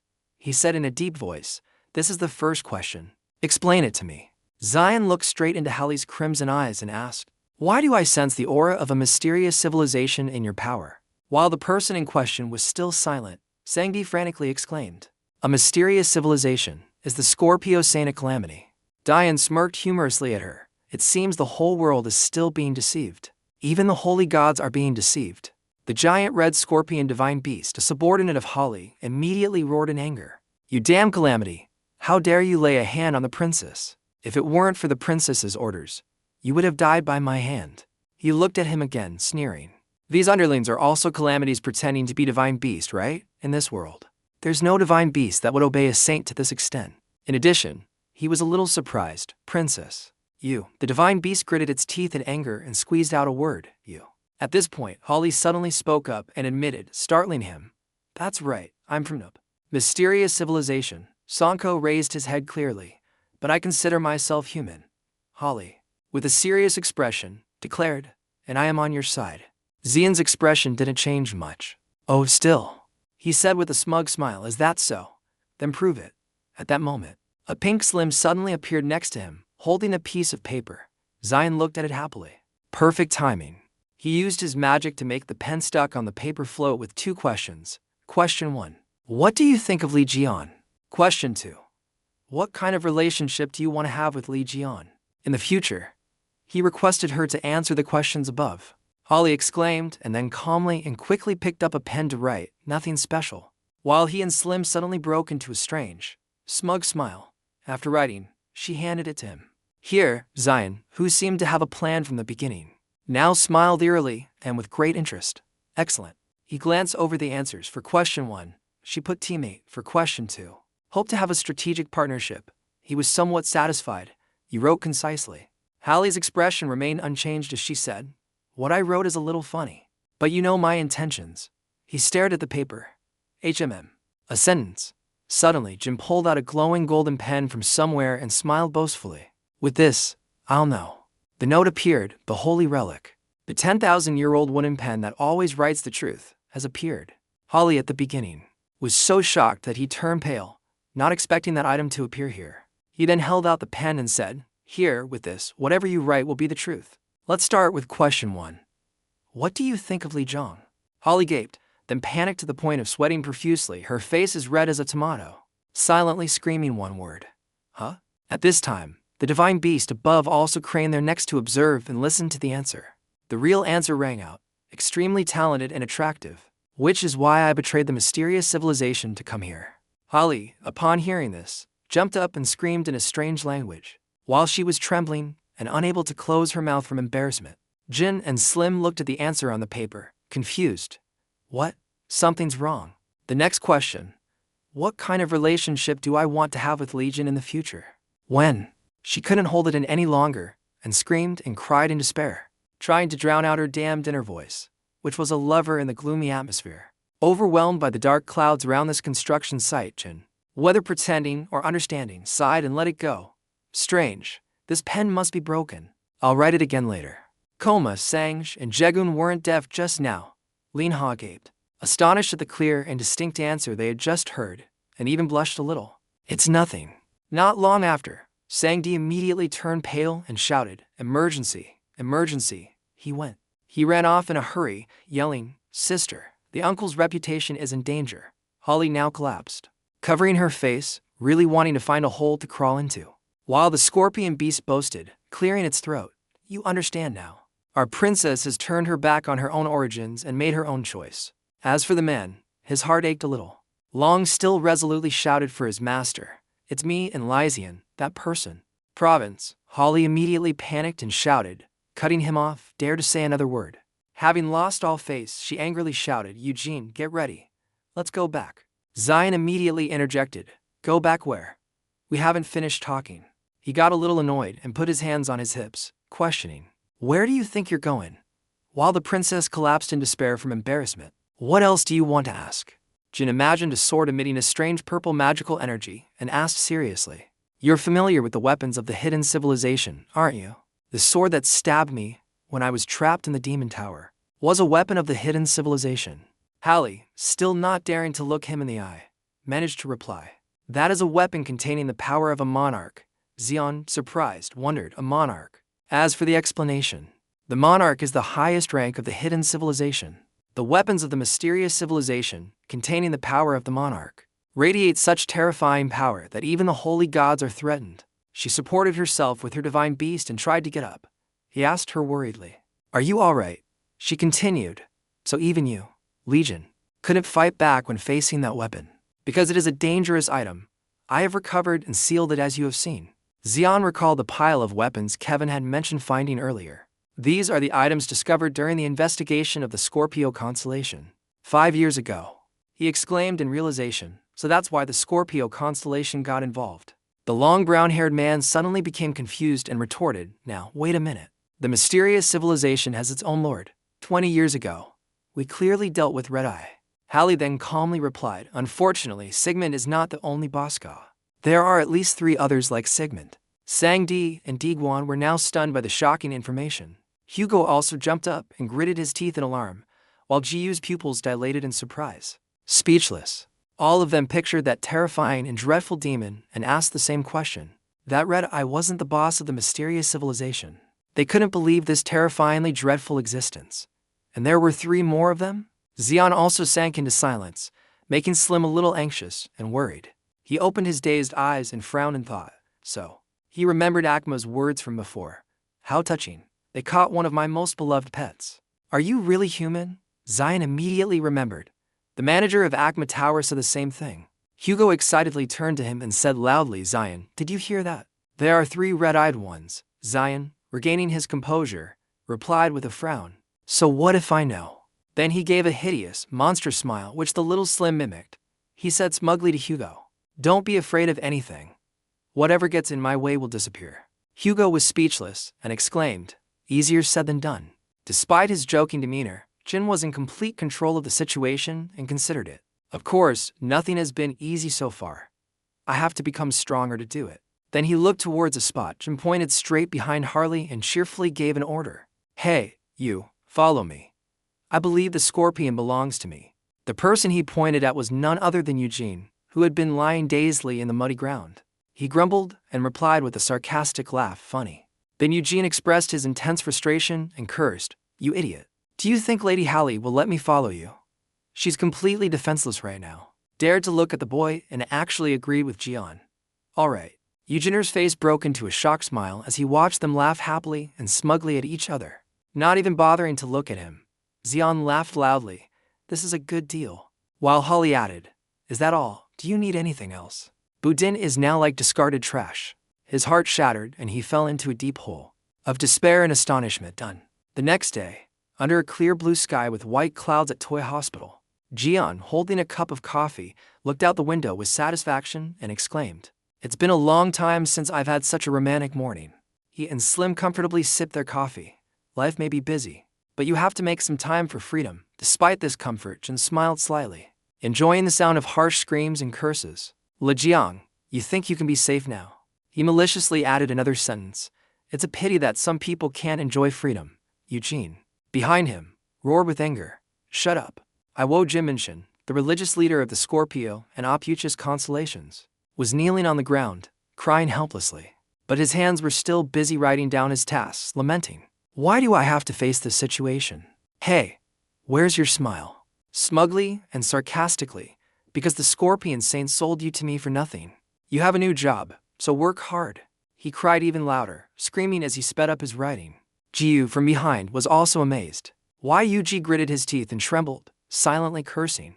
That bastard Liion, just you wait. You think I'll work for you for the rest of my life? Suddenly his eyes flashed with a serious, glowing magical power, secretly plotting. I will make you regret giving me the scripture of the opuchus constellation, just you wait. At this moment, the system announced that it was synchronizing the scripture of the opuchus constellation, with 99% progress. A moment later, you have completed the synchronization of the scripture of the opuchus constellation. While Jin was busy admiring the sky and clouds and not paying attention, his hand skillfully flew up, emitting a glow. The saint exuded an aura of killing intent, his power surging as he opened the contents. Event 5. The religious teacher who rejected the divine throne has submitted and become a slave of the opuchus constellation. Eugene secretly thought smugly. Recording my story as an event is a wish. It seems this Bible has nothing worth writing in it. Instantly he raised his pen and smiled sinisterly. I will change. After a moment, the special black ink, a gloomy aura enveloped and changed the content. Event 5. The religious teacher who rejected the holy throne has become the Sunday of Kung Safu. Eugene, having successfully changed it, now laughed like a madman. Li Jian, kneel. Immediately, a powerful, instructive punch landed straight on his head. You're crazy, Zhang complained. While I held my head and cried, unable to understand why I had changed the Bible. Jian, annoyed, reached out and grabbed Eugene's stupid head. He gently lifted it up, forcing him to look at the answer in front of him while being sarcastic. In life, things don't always go your way, huh? The scene before him made his eyes widen in astonishment. The contents of the scripture had just been changed. Event 5. The religious teacher who rejected the holy throne has submitted and become a slave of the opuchus constellation, and a calm, indifferent voice said, I changed it because the wording was a bit strange. The person holding the pen, smiling with amusement while sitting next to the page of the book that had just spoken, was none other than Jill. She changed the words I wrote. She was now shy. Don't rub your head, he said with a confused smile. Did I do something wrong? A shining scale, a huge, majestic throne, below which are hundreds of thousands of majestic devotees. It is the Libra constellation, the leading sanctuary with over 1 billion followers. Libra is not an easy opponent at the moment. The problem lies with the girl, no. With her unique golden hair sitting on the shining throne, moreover, the master of the Libra constellation, Gigi. Del is not a representative of the divine, Chen Chan, with her majestic appearance and gaze. Is Chan Chan, with the unimaginable. Facing Giselle is in fact like facing a holy god. In this world, there are many powerful kings, gods, and even our holy generals. Of mystery to face the holy god is Her Highness, or the kings of the hidden civilization. People like this girl, Jiu. The existence of a religious teacher is very necessary for you to improve your karma and power. Back to the present. Yujin was shocked and said, Impossible, how can it be? You corrected what a religious teacher like me wrote. Could it be? Zion smiled slyly and explained, That's right. Ryu also has the abilities of a religious teacher. He was speechless. Holly was also there, laughing to herself in disbelief. Really? It seems Lady Luck is your guardian deity, Liion. He replied smugly, Perhaps.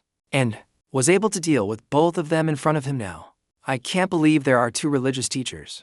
At this time, the system simultaneously announced that the intelligence test has been completed. You have passed all the tests. All restrictions have been removed due to the challenge, and you can use the divine power again. Your trust has been released. At this time, the sky is clear. The blue sky showed artistic clouds at the headquarters of the Libra constellation sanctuary. Giesel, gracefully soaking in a magnificent bathtub, asked in a bored tone. Scorpio came to see Liion.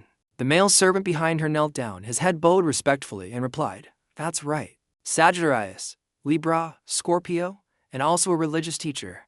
Will there be any problem? She held a glass of fine red wine, somewhat pensive. She understood their relationships and emotions were a bit complicated and sighed. Scorpio, an employee. Such a small creature, yet she has harbored that love for 20 years. Giselle's face showed contempt. One of his eyes turned black and cloudy, and he smiled humorously. What a pure love. Like a foolish little girl. Then she said frankly, It doesn't matter how many people are by Liion's side. They are just obsessed with Liion, but the matter of the religious teacher is different. Then Giesel gracefully took a sip of fine wine and continued, We have to make sure done. Then she swirled her glass of wine, her face serious, and said, If not, then. Immediately, Rio crushed the glass with one hand, and the crimson liquid spilled out like blood, splattering on her beautiful hand.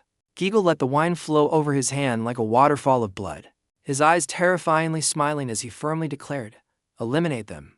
She looked into the wall. The magnificent bathtub, filled with pink peach blossoms, was now stained with red water. She silently sneered. Foolish people, anyone can see that in this world. There is no existence that surpasses the power of the city lord. The male servant behind him also agreed and said, I can't understand those who have unrealistic hopes for Liion.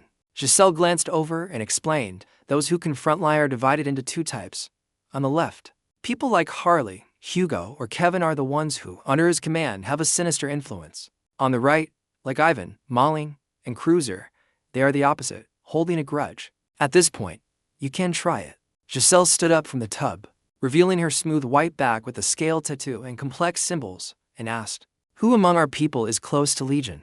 The servant respectfully replied, It is Lord Jun Siushang, under Lord Jun Tiu's orders. He is monitoring Liion. Rio turned his head and glanced dismissively. Useless. She clicked her tongue, remembering the girl with the black and gold hair and cold demeanor, and cursed inwardly. Thank you for watching, and see you in the next videos. Now she had a serious expression and immediately gave an order. There's no other way. Order could target the religious teacher. Cornering him is fine. Eliminating him is fine. Is also fine. Now, back to the construction site near the Scorpio's residence in South Korea. Hugo asked Jian, Will Ji-woo join your team? He replied, That's right. Then he smirked smugly. The holy gods will be furious when they meet the religious teacher. If they hide in the sanctuary like scorpions to train, they will surely be safe. At this, Hugo flared up, confused. Why your sanctuary? Jin snapped his fingers and shrugged helplessly. Well, Ju said she doesn't get along with the other 12 saints, so your prayer group is the only option. Hugo was momentarily speechless, only able to moan sadly. Hallie, on the other hand, smiled and chimed in her support for him. Yujin and Ju would be better off under Liion. The one who will confront Libra is Liion. After all. Hugo, now helpless, shouted, Holly, even you? Diane, seizing the opportunity, eagerly tried to persuade him like a multi-level marketer. Great. Otexu. Since she's your wife, I'll treat her specially. She won't officially join, but will just be a regular follower of the opuchus constellation. I'll also send her to the Sagittarius God Palace. What do you think? Aren't you going to seal the deal? He looked at his crazy friend helplessly and said, I know, please stop. Hallie suddenly sighed and brought up a topic. Last time Yuha came to my palace and confirmed the condition of my arm. Thanks to that. I heard your story from Yuha, Zion. I didn't understand what they were talking about at the time. She put on a serious face and recounted, her worn-out arms are a warning. The girl's arm is quite serious. Although she has tried to suppress it in every way, she has gradually reached her limit. It may become more difficult to suppress it further. Hugo panicked and frowned, tension's indifference. At this point, he finally got serious. Realizing the situation, he turned and asked directly, Yua's arm, what's wrong? Tell me more. A while later, the sky had turned a deeper shade of yellow over the Scorpion factory area. Ju held a stack of faded paper. With a sigh of relief and joy, so, it's all done.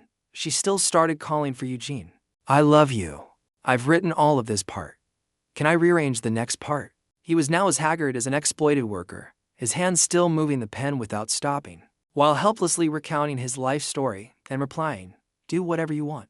Help? He gritted his teeth bitterly, remembering how he had just been stabbed through the forehead with a pen. He cursed Liion inwardly, that bastard, because there's no slave labor contract. He dares to poke a hole in my forehead.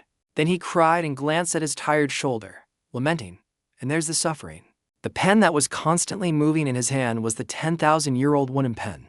That writes the truth, a holy and possessed item engraved with Legion's seal.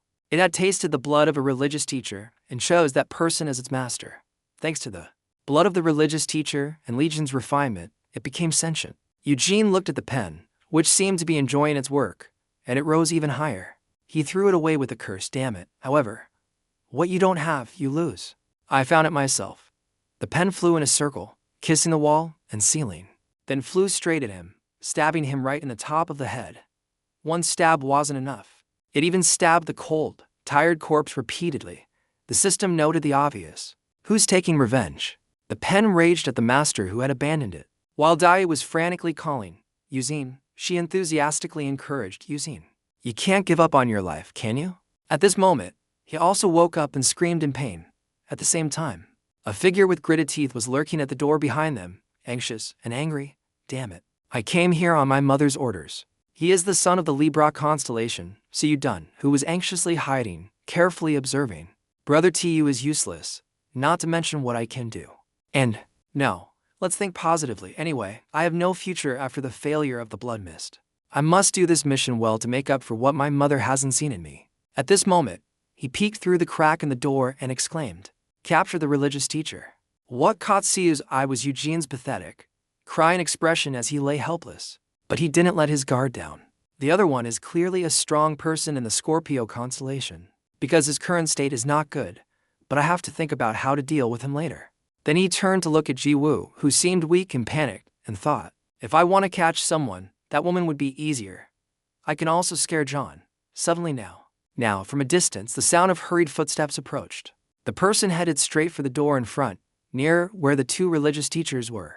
On this side, hiding behind the door, still oblivious, he smiled sinisterly and raised his hand to gather magical energy to end it quickly. Suddenly, the door behind him was kicked open, slamming into him and interrupting him, causing him to cry out in pain.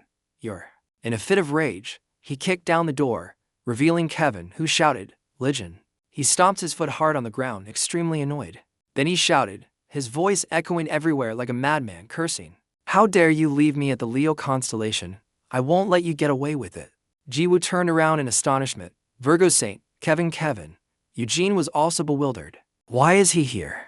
Kevin just turned around and realized, Liion isn't here. Zion, coming from another direction with the other two, frowned. Why is it so noisy every time you show up? don't you know? He flared up and cursed, of course I'm looking for you.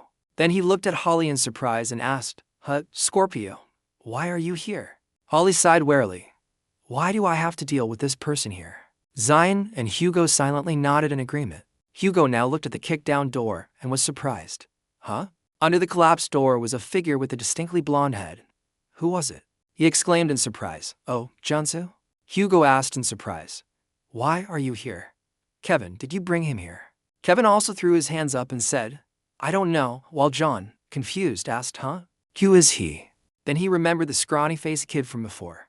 It's the bastard I beat up before, Hugo said, then frowned and asked uncomfortably, Why is Libra's son here? John, suddenly confused, repeated, Don Siu, the son of the Libra constellation, finally. And he remembered and suddenly understood everything. Hugo found the real culprits who caused the appearance of the blood mist 10 years ago. The culprits were Duntu and Dunsiu, the two sons of the Libra saint. The blonde-haired man just woke up and cried out in pain. What's wrong? Immediately, a merciless foot stomped hard on his face, pinning him to the ground and leaving him to groan helplessly in pain. Jin looked at the wiggling trash under his foot and said with a voice full of madness and hatred, Long time no see. So, you're the one who made my niece and friends shed tears of blood. Jin radiated a terrifying killing intent, his eyes flashing with sparks of electricity. His brow furrowed in anger, and he smiled sinisterly. Now you're screwed, you bastard. Hugo, from behind, now also uncomfortably questioned. Junsu, why are you here? Sagittarius was usually joking, but once angered, it was like playing with fire. His whole body burned with a crazed, fiery gaze as he asked, Are you trying to mess with my family again? Holly's voice suddenly became low and frightening. It's obvious. She must know that Li Jian contacted the religious teacher. Holly flew into a silent rage, her body radiating a thick killing intent and her eyes filled with a cold questioning gaze. Did Libra order you to eliminate the religious teacher? On this side, the air also suddenly turned cold and gloomy. He's the son of Libra. Kevin, unable to contain his anger, stood amidst the swirling ice mist, a sword like a sharp iceberg forming in his hand, and said, He's the one who ordered that frog to destroy my city. Kevin clenched the hilt of his sword, which was glowing brightly, continuously absorbing powerful magical energy. His eyes were cold and crazed like ice as he challenged Dunsiu, right? Let me see how much you've grown. Jin at this moment pressed his foot down harder on the trembling blonde head and laughed mockingly. I like everyone's attitude. What about you? Now is the time for him to show an expression of both speaking and threatening. Now you're screwed, you bastard. While the others were seething with anger, Jin wondered to himself, how should I deal with him to spread the rumor? Super, at this moment, helplessly shouted, Wait, brother. He didn't care, and just rubbed the sole of his shoe on his face, mocking. Or maybe I should just stomp on you like this until you explode. Super now had a pained expression and felt helpless. Damn it, what kind of mission is this? I can't even keep my life. I'm going to die. Seeing that his face was about to be crushed, he took a gamble and shouted, Divine Beast, transport me to the secret base, immediately. A blinding yellow light emanated from between them. A series of golden threads rushed out, the light diffused and spread, creating a strong pressure that pushed Jin's foot away. His body gradually disappeared behind the newly formed, intricately woven layer of protection. He couldn't believe it and laughed smugly. Success, I can run now. However, before he completely escaped, the last thing he saw was Zion's calm, strange smile, which gave Siu a bad feeling. What? Lijiang, he's laughing. Super Yu is now completely clean and transformed under the light emitted by the pile of golden threads. Neither of the two children have it. Ali and the other two were stunned. He's gone. Hugo urgently called out, Jian, go get him. But he just smiled and said calmly, No need to rush. I let him go on purpose. Ryan turned back and smirked slightly. Catching him and dealing with him quickly would be a bit boring, wouldn't it? Right now in Honolulu, Hawaii, a bustling city adjacent to a tranquil, emerald green beach. In a nearby villa, a luxury resort owned by the Libra constellation, a figure relaxing in a private pool grumbled angrily, Damn it. How could I be so humiliated? He was none other than Jun Taiguan, an S-rank disciple of the Libra constellation, surrounded by the beautiful divine beast of the Aquarius constellation, the 5 daughters of the god of medicine, Asclepius. He cursed himself again. Just you wait, Chan Sangdi. I will tear you limb from limb and make you crawl, living a life worse than death. Suddenly at this moment, a blinding light shot out from the sky, accompanied by a piercing scream. The divine beast looked up in confusion while Tiguan, still lost in his hatred, continued. That's right, I'll make you scream this hard. Then, before Taegun could react, his god-forsaken brother fell helplessly from the pile of sand onto his head, shouting, "Get out of the way." The heavy fall caused a huge splash of water, accompanied by Taegun's terrified screams. A while later, Taegun, having learned everything, flew into a rage, beating and blaming him. "You're saying you were discovered by Liion and failed to eliminate the religious teacher? You idiot. A good for-nothing who can't do anything right." Su didn't dare to argue and just trembled, helplessly replying, "I'm sorry." He hugged his head and cowered in a corner, forced to listen to the harsh words. "They found out about you, so now they're coming here. You idiot. Hello." Su's face was bruised and bloody, but he gritted his teeth and endured his brother's insults. "How am I supposed to answer to mother when I get back? Why? Why am I always the one cleaning up your messes, you useless?" The cold light flickered in the dark room. Taegun was so angry he couldn't speak anymore and cursed, "Damn it, it just hurts to say it." After he went to the large cabinet, each compartment filled with large, brightly colored stones. He said, "Let's block Liion first." Xiaoyu looked at the pile and was stunned. "What are these gems?" He held a strange, frighteningly purple gem in his hand and smiled sinisterly. "I will use them for an equivalent exchange. These stones are all inviolable cores." Each stone on the shelf also emitted a mysterious, simmering magical power. He continued. "When Liion attacked the demon tower, he used the calamity he captured to create them.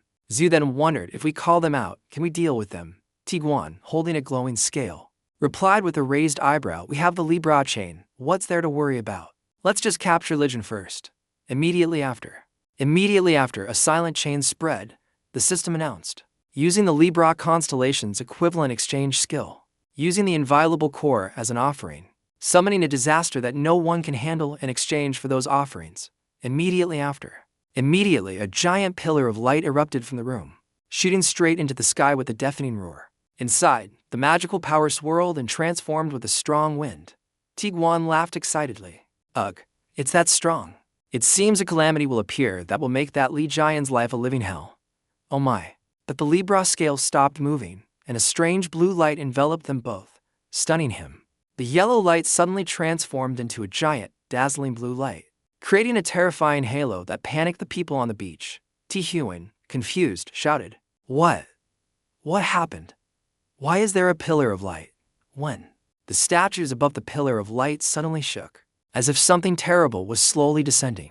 Immediately in front of them was an incomplete, shining, swirling human body. He screamed in fear. "Brother Thu, what did you summon?" He was also bewildered and unclear.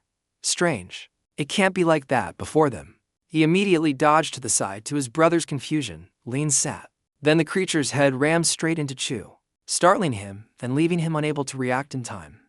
It took a shocking blow right to the nose, while his wretched younger brother, who knew what was coming, didn't even bother to warn him.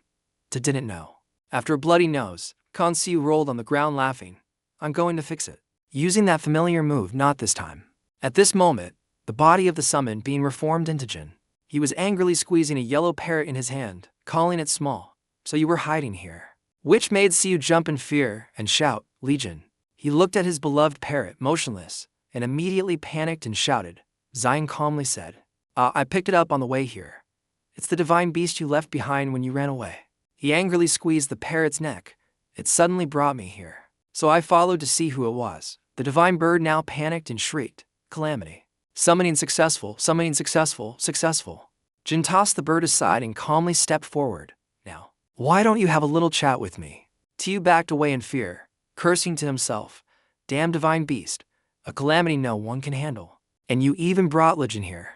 He took a step, and he retreated a step, confusedly trying to persuade, "Hey, wait, we were wrong. We confess, we did it. If you want, we'll go to the Sagittarius constellation and apologize." Always. At this moment, a bright constellation appeared in the sky. Zion tried to remain calm, sighed, and laughed. "Damn it. You still don't see the problem, do you?" Immediately, the spark was a large, shocking object that descended right between them, sending Siu flying from the pressure. That object was none other than Legion's divine artifact, radiating a terrifying and crazed magical power. Just like his eyes at that moment. You forgot one important thing. The smiling expression from before was gone, replaced by a terrifyingly angry face and eyes filled with hatred. Uttering two words, "Pay the price." Siu was so frightened by his terrifying appearance that he trembled, his teeth chattering uncontrollably. Impossible. If this continues, then. An indescribable, suffocating fear, the most terrifying fear for a human, manifested in him as he faced this man. Death. He recoiled, trembling before the overflowing dark energy. What should I do? At this moment, like a drowning man grasping at a straw, his eyes widened as he looked at the ground beneath him. At that moment, below Siu's feet was a shining scale of power, the Libra jade chain of his brother Thu. His brother Thu's name was Tenthu.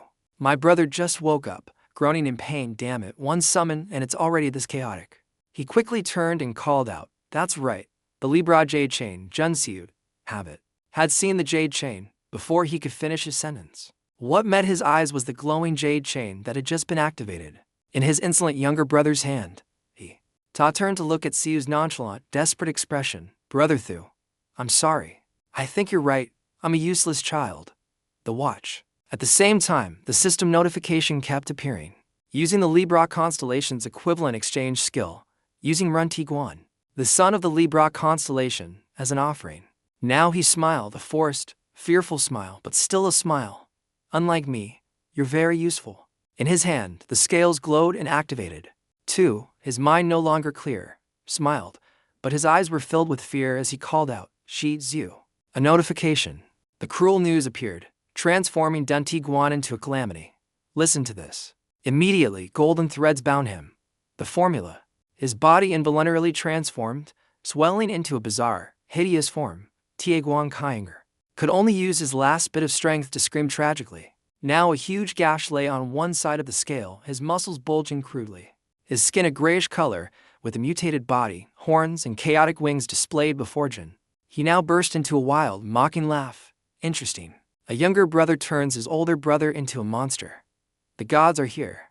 I didn't expect them to be so broken. Liion, completely calm, glanced around while simultaneously enveloping one of his legs in magical energy, exclaiming, this sanctuary is completely different from the ones I know. He immediately stomped hard, causing the ground to shatter. At the same time, the system announced the deployment of the fortress. The space enveloping the room sank into a thick darkness with a creepy green light. He froze in astonishment. Impossible. Tuang, which he had created through betrayal and the exchange of his humanity, collapsed weakly in an instant. A calm voice rang out, severing the connection with the Libra constellation. Liion now stood proudly amidst the opuchus fortress he had just created, gazing at the shattered and desolate Libra jade chain and the completely defeated half-calamity body. A scene of madness and chaos. He chuckled mockingly. By the way, my city is growing, so I've deployed a barrier. You won't be able to use the power of the Libra constellation here.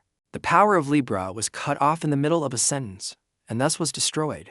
With a look of helpless desperation, Liion added an exclamation. What a masterpiece. Sacrificing his brother and turning him into a pile of ashes. He smiled as if he had lost his humanity. Perhaps this is the real disaster.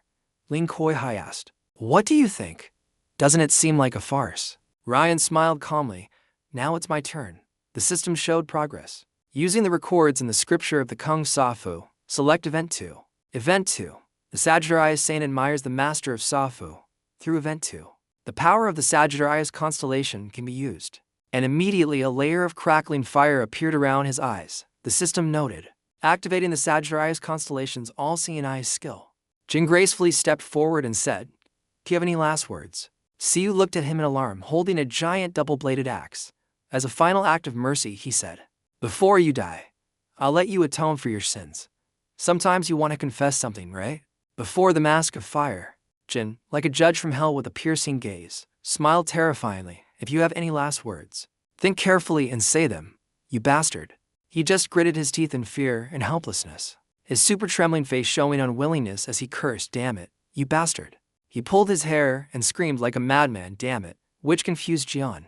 Siu, who had probably never reflected on his actions before, even at this moment, flared up. His face red as he cursed, who are you? Who the hell are you? Who the hell are you to keep bullying me? He remembered being confused by his mistake before and questioning him. Because of what I called in the blood mist. Because it was small. When you were young, didn't you do anything wrong? Siu, at this point, listed all his crimes while still trying to whitewash himself. Controlling the blood mist in Europe, attacking the Scorpio hospital, Those things were all forced from above. He took the reason that everything had been resolved and shouted loudly. Anyway, you'll catch the blood mist. Super flexed his muscles and tried to justify himself further. Those who thought they would die were also saved by you. So, what's the big deal? Isn't everything resolved already? He screamed until his throat was hoarse, and then started to bring up his power. What do you want from me after everything is over? You know who I am.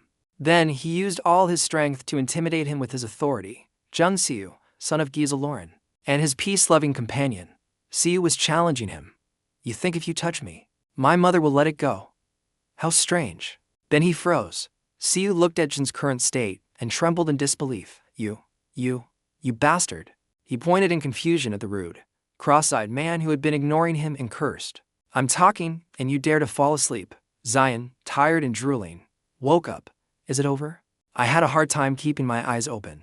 He even let out a long yawn and exclaimed, Your life seems to have a lot of regrets, huh? Why do you talk so much? What the hell are you talking about so much? Super trembled with anger. You didn't even listen to me from the beginning, did you? At that moment, immediately he regained his serious demeanor and smiled with terrifying eyes. Why is that? I heard you very clearly.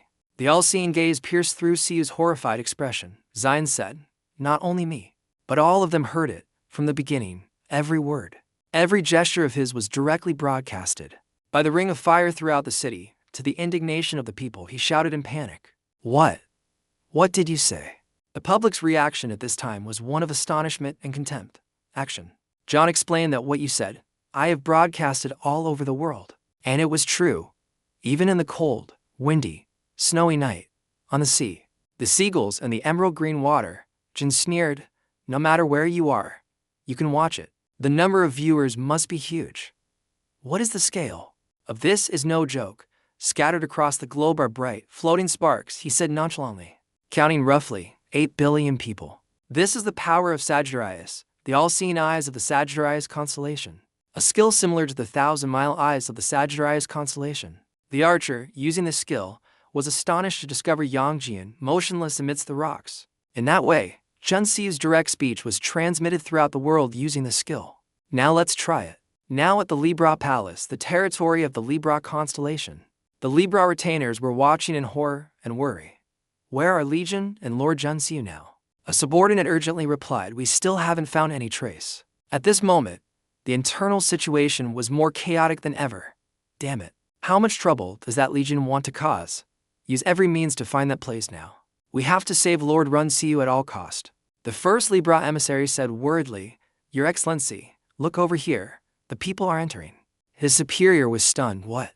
Right now, under the territory of the Libra constellation, hundreds of thousands of people are flocking in, causing a commotion and riot. Libra constellation, come out. A person swallowed their tears and shouted bitterly, because of that Jun Siu. The blood mist appeared. Immediately others angrily accused. It was the Libra constellation that released the calamity. Hundreds of thousands of angry eyes flocked here in a frenzy. Everything has been resolved. It's your fault. You're human and you can say that. If not, then what? If it weren't for collision, thousands would have died. You bastard. You heavenly creatures. This level ground deserves a similar consequence. Punish Jun Siu Li. Before he gets away. On the rooftop of a tall building, a figure silently observed the riot. It was none other than Kali. She was still calmly sneering to herself. HMPH. This situation is not good. Song Kali gave a strange, self-deprecating smile. There's nowhere left to hide, is there? She looked up at the live ring of fire and suddenly said, No. But, straight into Siu's panicked and miserable expression at that moment, she teasingly called out, Brother. At this moment, he was frozen in place on the live broadcast, unable to believe it. He looked at the hundreds of people hurling insults and abuse at him, trembling. Come out here. Throw him to the wolves, Libra. Explain yourself, Legend. Get rid of Dong Ku. Get him. The background trembled and he cried out in pain. Diane smiled with satisfaction and placed the sharp tongue of his axe right in front of his head. Congratulations. How does it feel to be the one the whole world wants to kill? Siu, terrified, stumbled back from the axe blade. He said again, You know why I told you to say your last words? Zhang pinned his head in the middle of the weapon's curve, the order said. Because you should have apologized instead of making excuses. He glared at him and threatened, Speak clearly.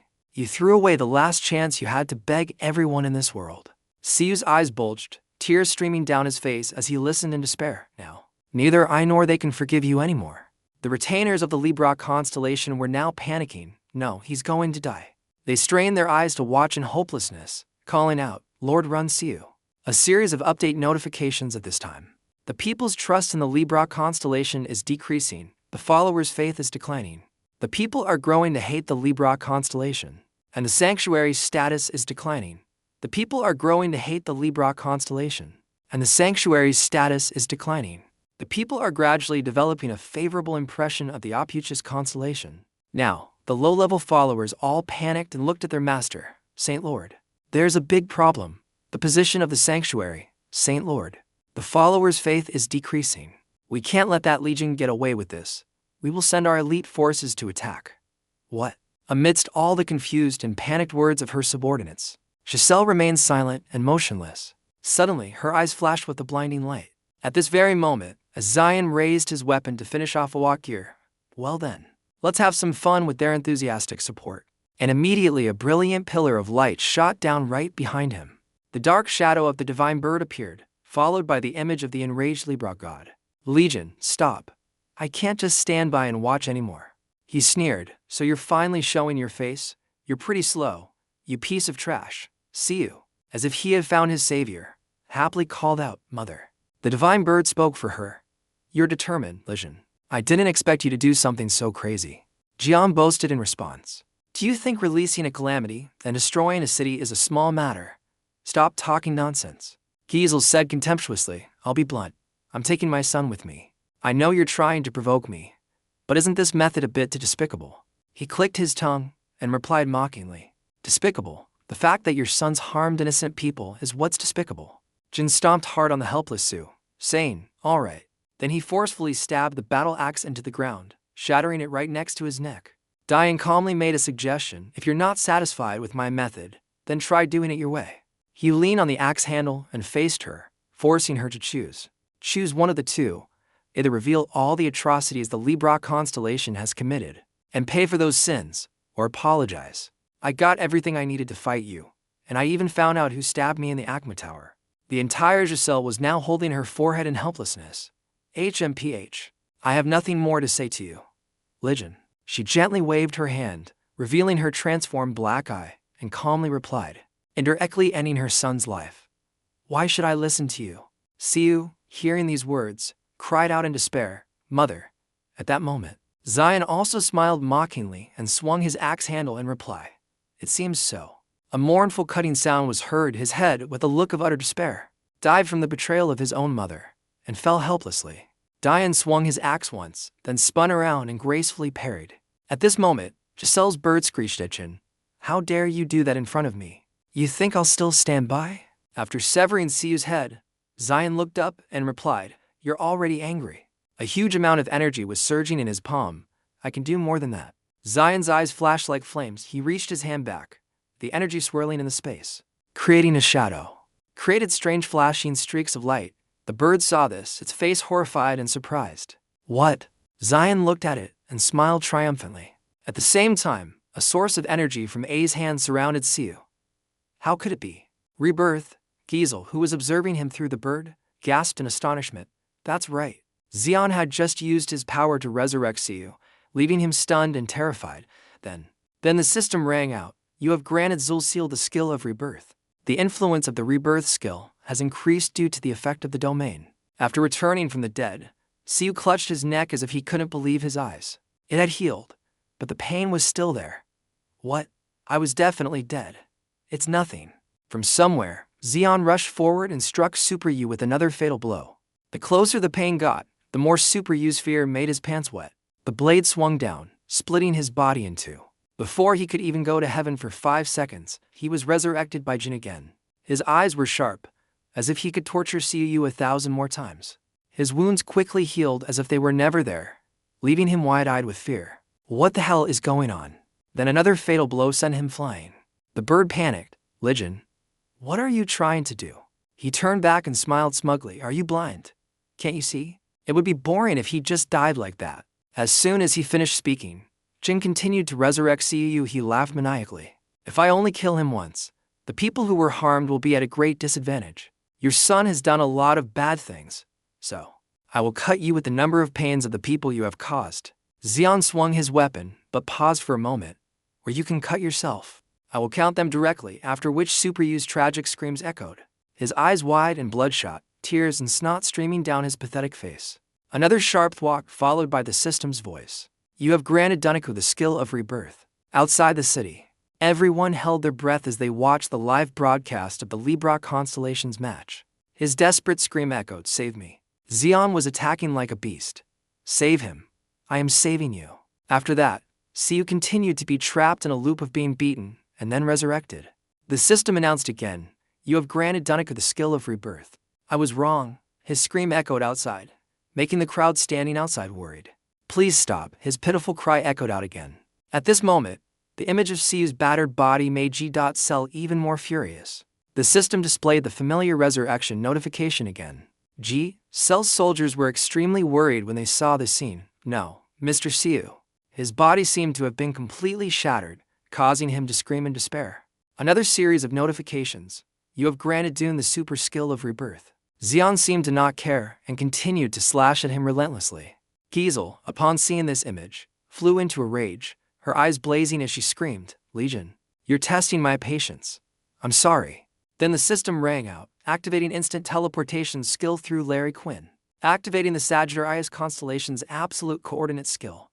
At that moment, from above, an unidentified object of enormous size fell from the lower portal that Larry Quinn and the Sagittarius constellation had just created.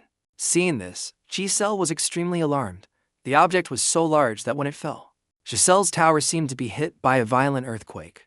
Suddenly, blood splattered across her face as the thick dust cleared. She thought it was another calamity.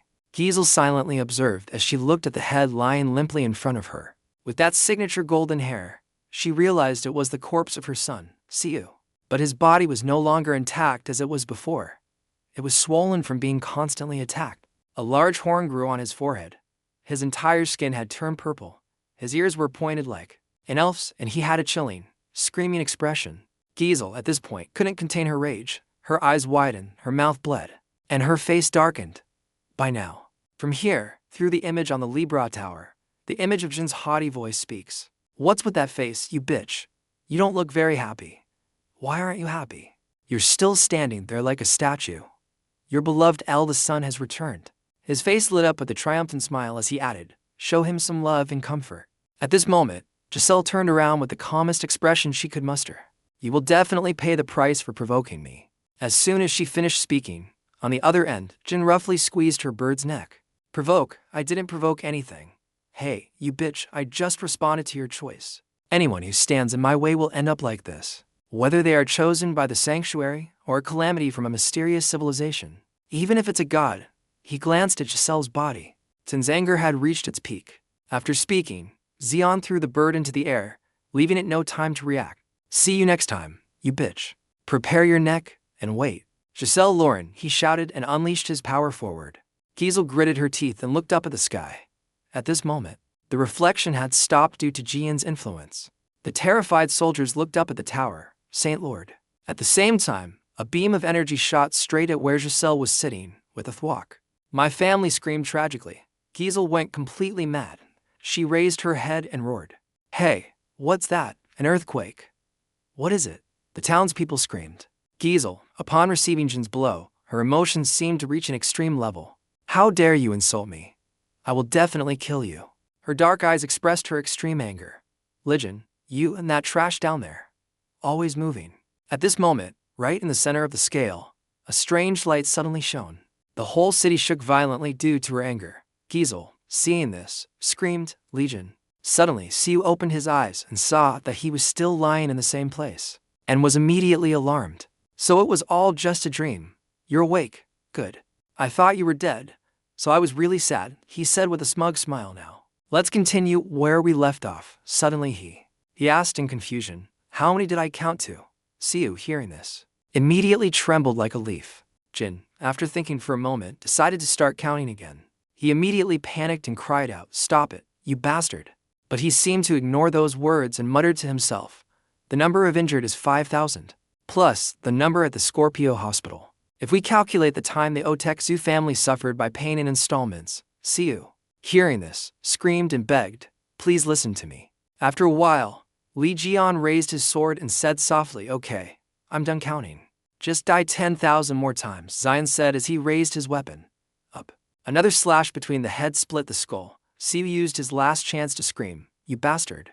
After that was the sound of Zion's counting. 1. The system sound rang out again. "You have granted Dune Siu the skill of rebirth." Change of scene. At this time, at the Leo constellation arena, a muscular man was just taken down by his opponent. Then the referee raised the winner's hand and announced, "Johnny Yu Hafo, the Vice Saint, wins." She didn't seem to care much. The crowd cheered, "Amazing, Vice Saint Johnny Yu knocked out his opponent in the blink of an eye. What a dominant performance." Outside the ring, the apostles below began to comment, "That vice captain, there's something strange about him." The other person asked, "Huh?" They talked for a while. "Usually, if he wins, he's cold, but lately he's been acting strange." Another person watched and replied, "That's right, I think so too." They finished talking and were extremely curious. Ever since he saw the performance of Liion and the Libra constellation, he's become like this. Looking back, on the day the whole city held its breath watching the son of the Libra constellation being beaten to a pulp, Yuha stood outside and witnessed the entire scene of Siu being brutally beaten. Her eyes widened in astonishment, as if seeing this for the first time. Her mouth hung open, her eyes sparkling with admiration for Jion's spirit and strength. "That's right." A very dazed expression. Below, a murmur. In the present, they guess he's just as dazed. Clearly he's been hit, an old man speculated. Probably because it's the first time he's seen someone beaten so brutally. The man laughed. "I, on the other hand, am very pleased.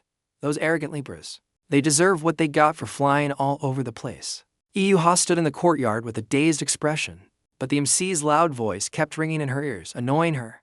"Congratulations, Vice Saint Johnny Yuha. You have won this time. What a winning streak. I'm curious what you're thinking after winning consecutively. Keep it up." Hearing that, she seemed dazed. "I've made up my mind." The MC hesitated. "Yes, you," she announced with a serious face. "I will leave the Leo sanctuary at the same time." Yuha added, "I will join Uncle Jin's sanctuary." Hearing that, everyone was surprised. "I can't hold it in anymore." At this time, a close-up of her announcement was broadcast throughout the city. Even the Leo Saint Lord and his two close apostles, who were at the hospital, were watching it live. Saint Lord Stephen, lying in his hospital bed, couldn't believe what he had just heard. The two subordinates panicked. "Quick, change the channel." The other one saw that it was hopeless and said, "It's no use." Because the Saint Lord fainted from shock. They cried out in alarm. "Saint Lord, please wake up, Saint Lord."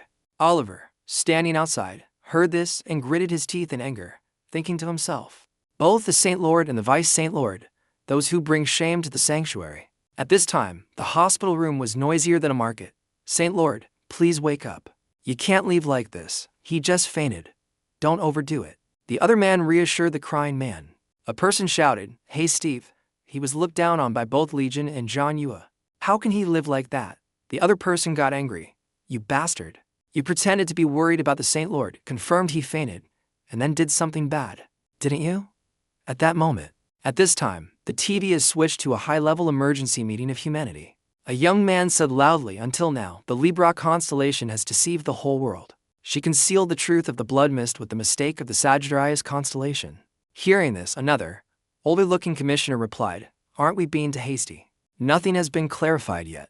We still don't know the position of the Libra constellation, and there has been no verification. On the contrary, it's also possible that Liion is framing the Libra constellation. Moreover, this is a common dirty tactic of the constellations." The young man heard and shouted angrily, "The son of the Libra constellation is dead. And you still say that?" Today, I stand up and question, the Libra constellation has remained silent on this serious matter, not even expressing its position. Don't you find it strange? If you encountered this matter and had no suspicions, would you remain silent until now? The other person replied, "How would I know? They might be trying to come up with an excuse. That's why they're so slow."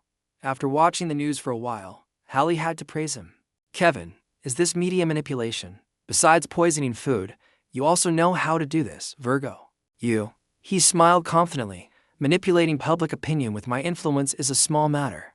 He laughed and said, "For someone who is used to living in the Canadian wilderness, how would they know about these things?" Holly, upon hearing this, became as prickly as a porcupine. Kevin added, "And what I put in was not poison, but a tonic. You should understand that clearly. Scorpio. It's the antidote that you put in Liion's food in a flash. He doesn't know." I returned to a serious expression. Holly crossed her arms coolly and replied, "Nonsense. My poison is the antidote to your cheap drugs. I had so much trouble because I had to detoxify what you concocted." Then the two of them sat and argued back and forth. Then I solved it. Then I solved it again. "Did you?" "I solved it too. The antidote to the antidote is the antidote, right?" On this side, Hugo was forbidden to chat and stood outside the conversation, thinking to himself, "Can I think that it's because those two both care about Liion that they did that? Anyone can see that both of them are infatuated with Liion." In the midst of his engrossing monologue, Kevin turned around and asked, startling Hugo, "Where is the person who created this organization? I don't see them." "He's busy, huh?" Indeed, Zion was extremely busy with his construction project. At the former base of the Libra constellation in Hawaii, a construction project is being completely demolished by a bulldozer. In front is a boat palace built by the Libra constellation.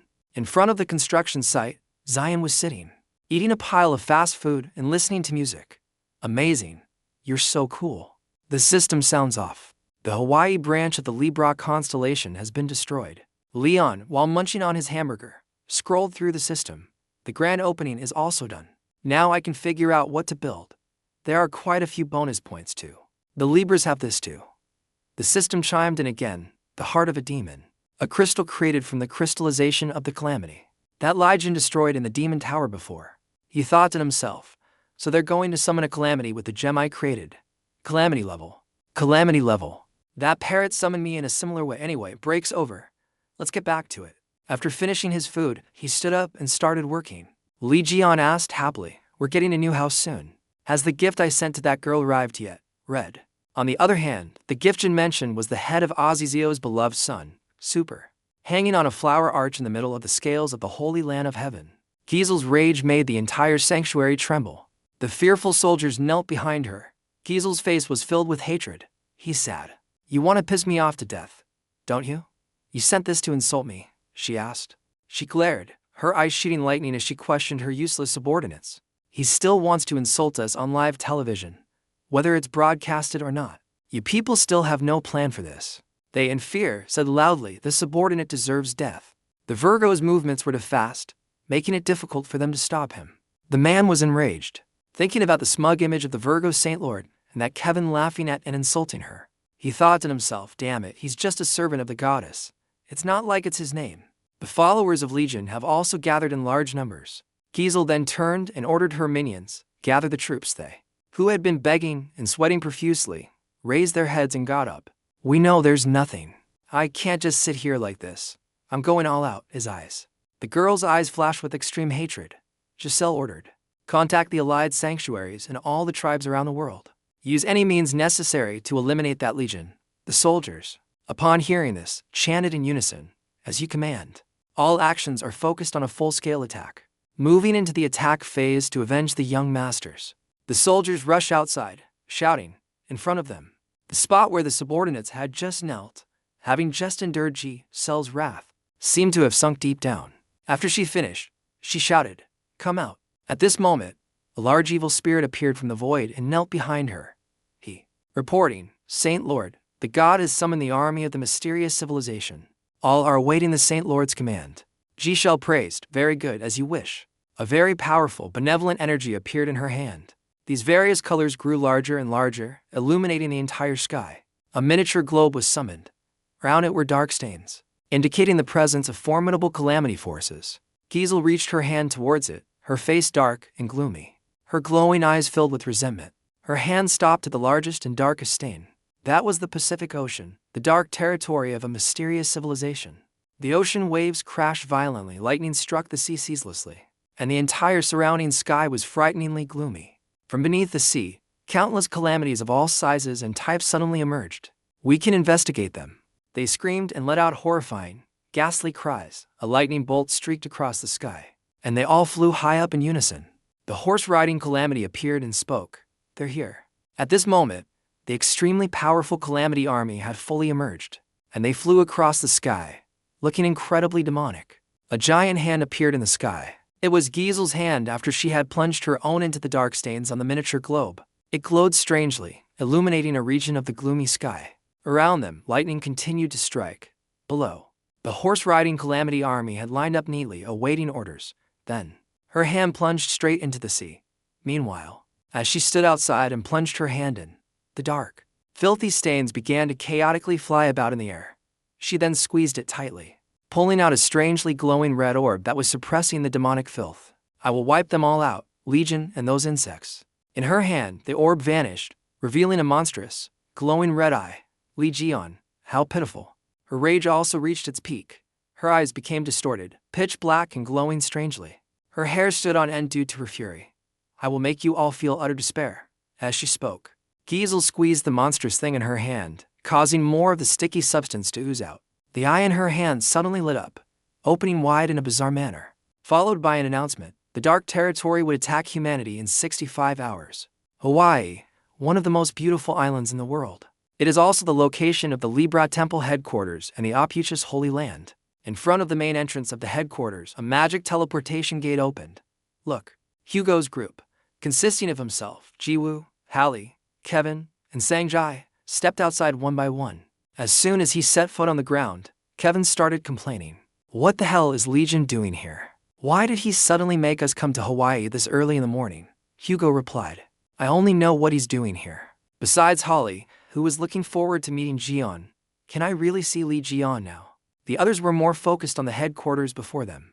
Especially when he saw the thick black smoke rising, Hugo was extremely surprised and exclaimed, Wow! What is all this?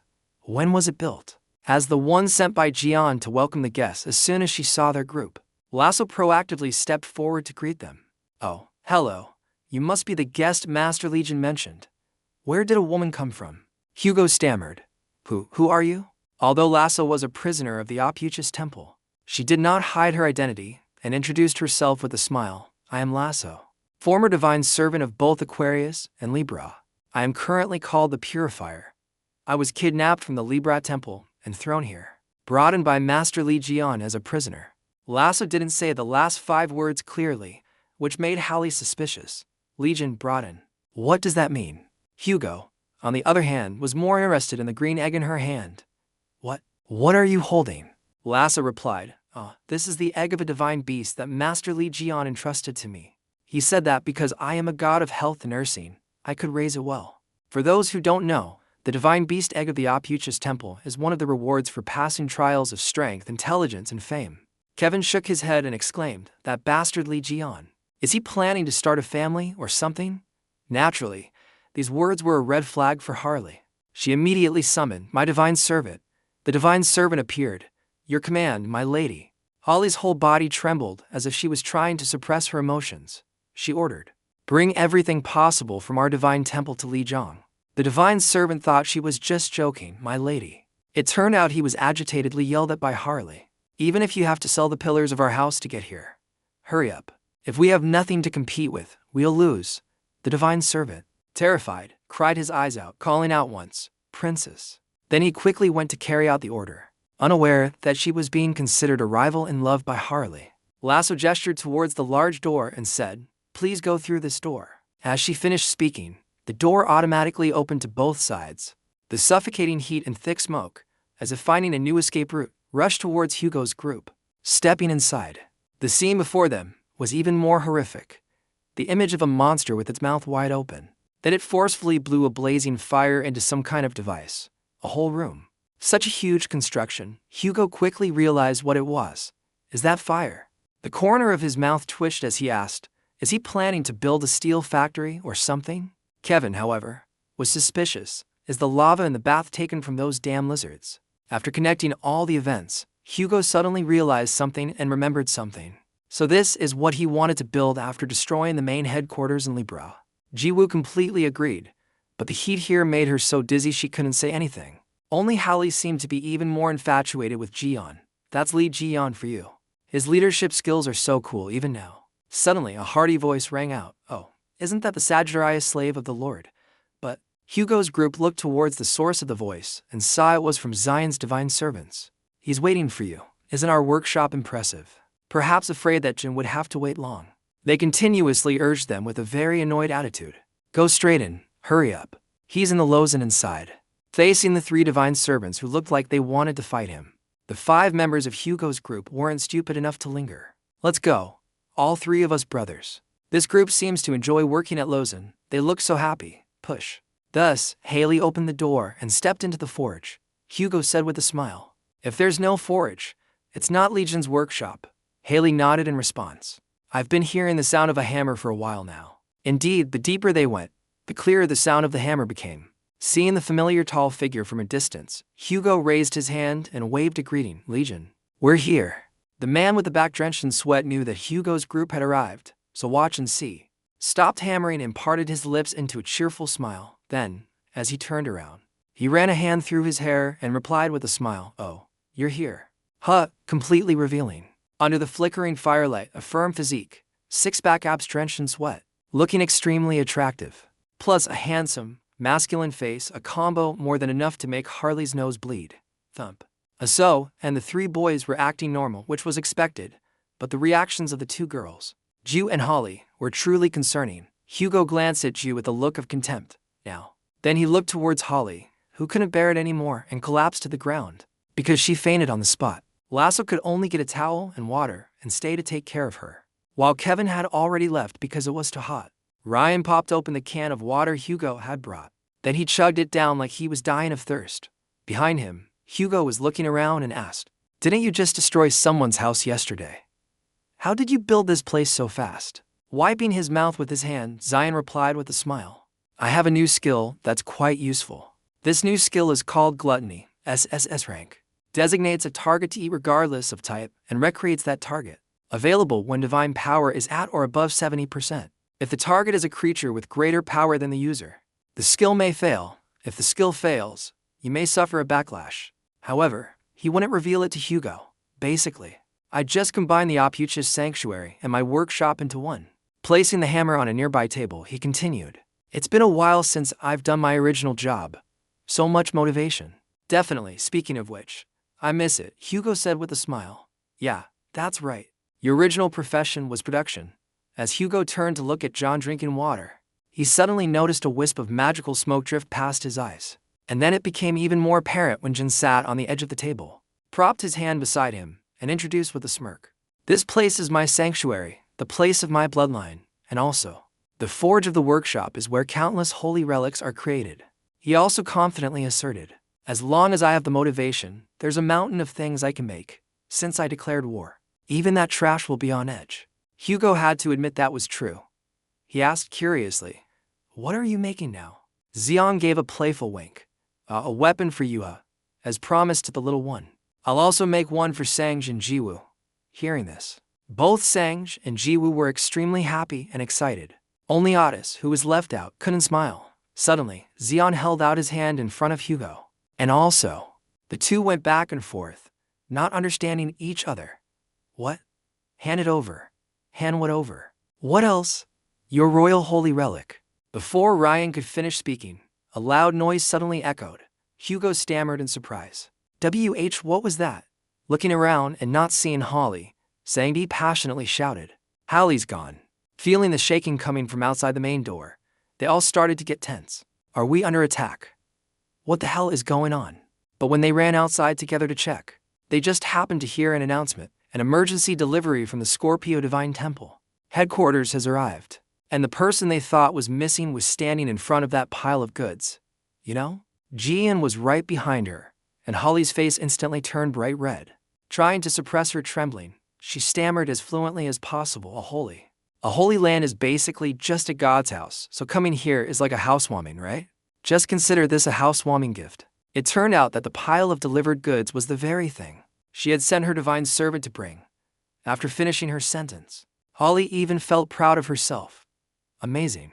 I said it so naturally. Then, without even turning her head, she started opening the boxes herself. Let's see.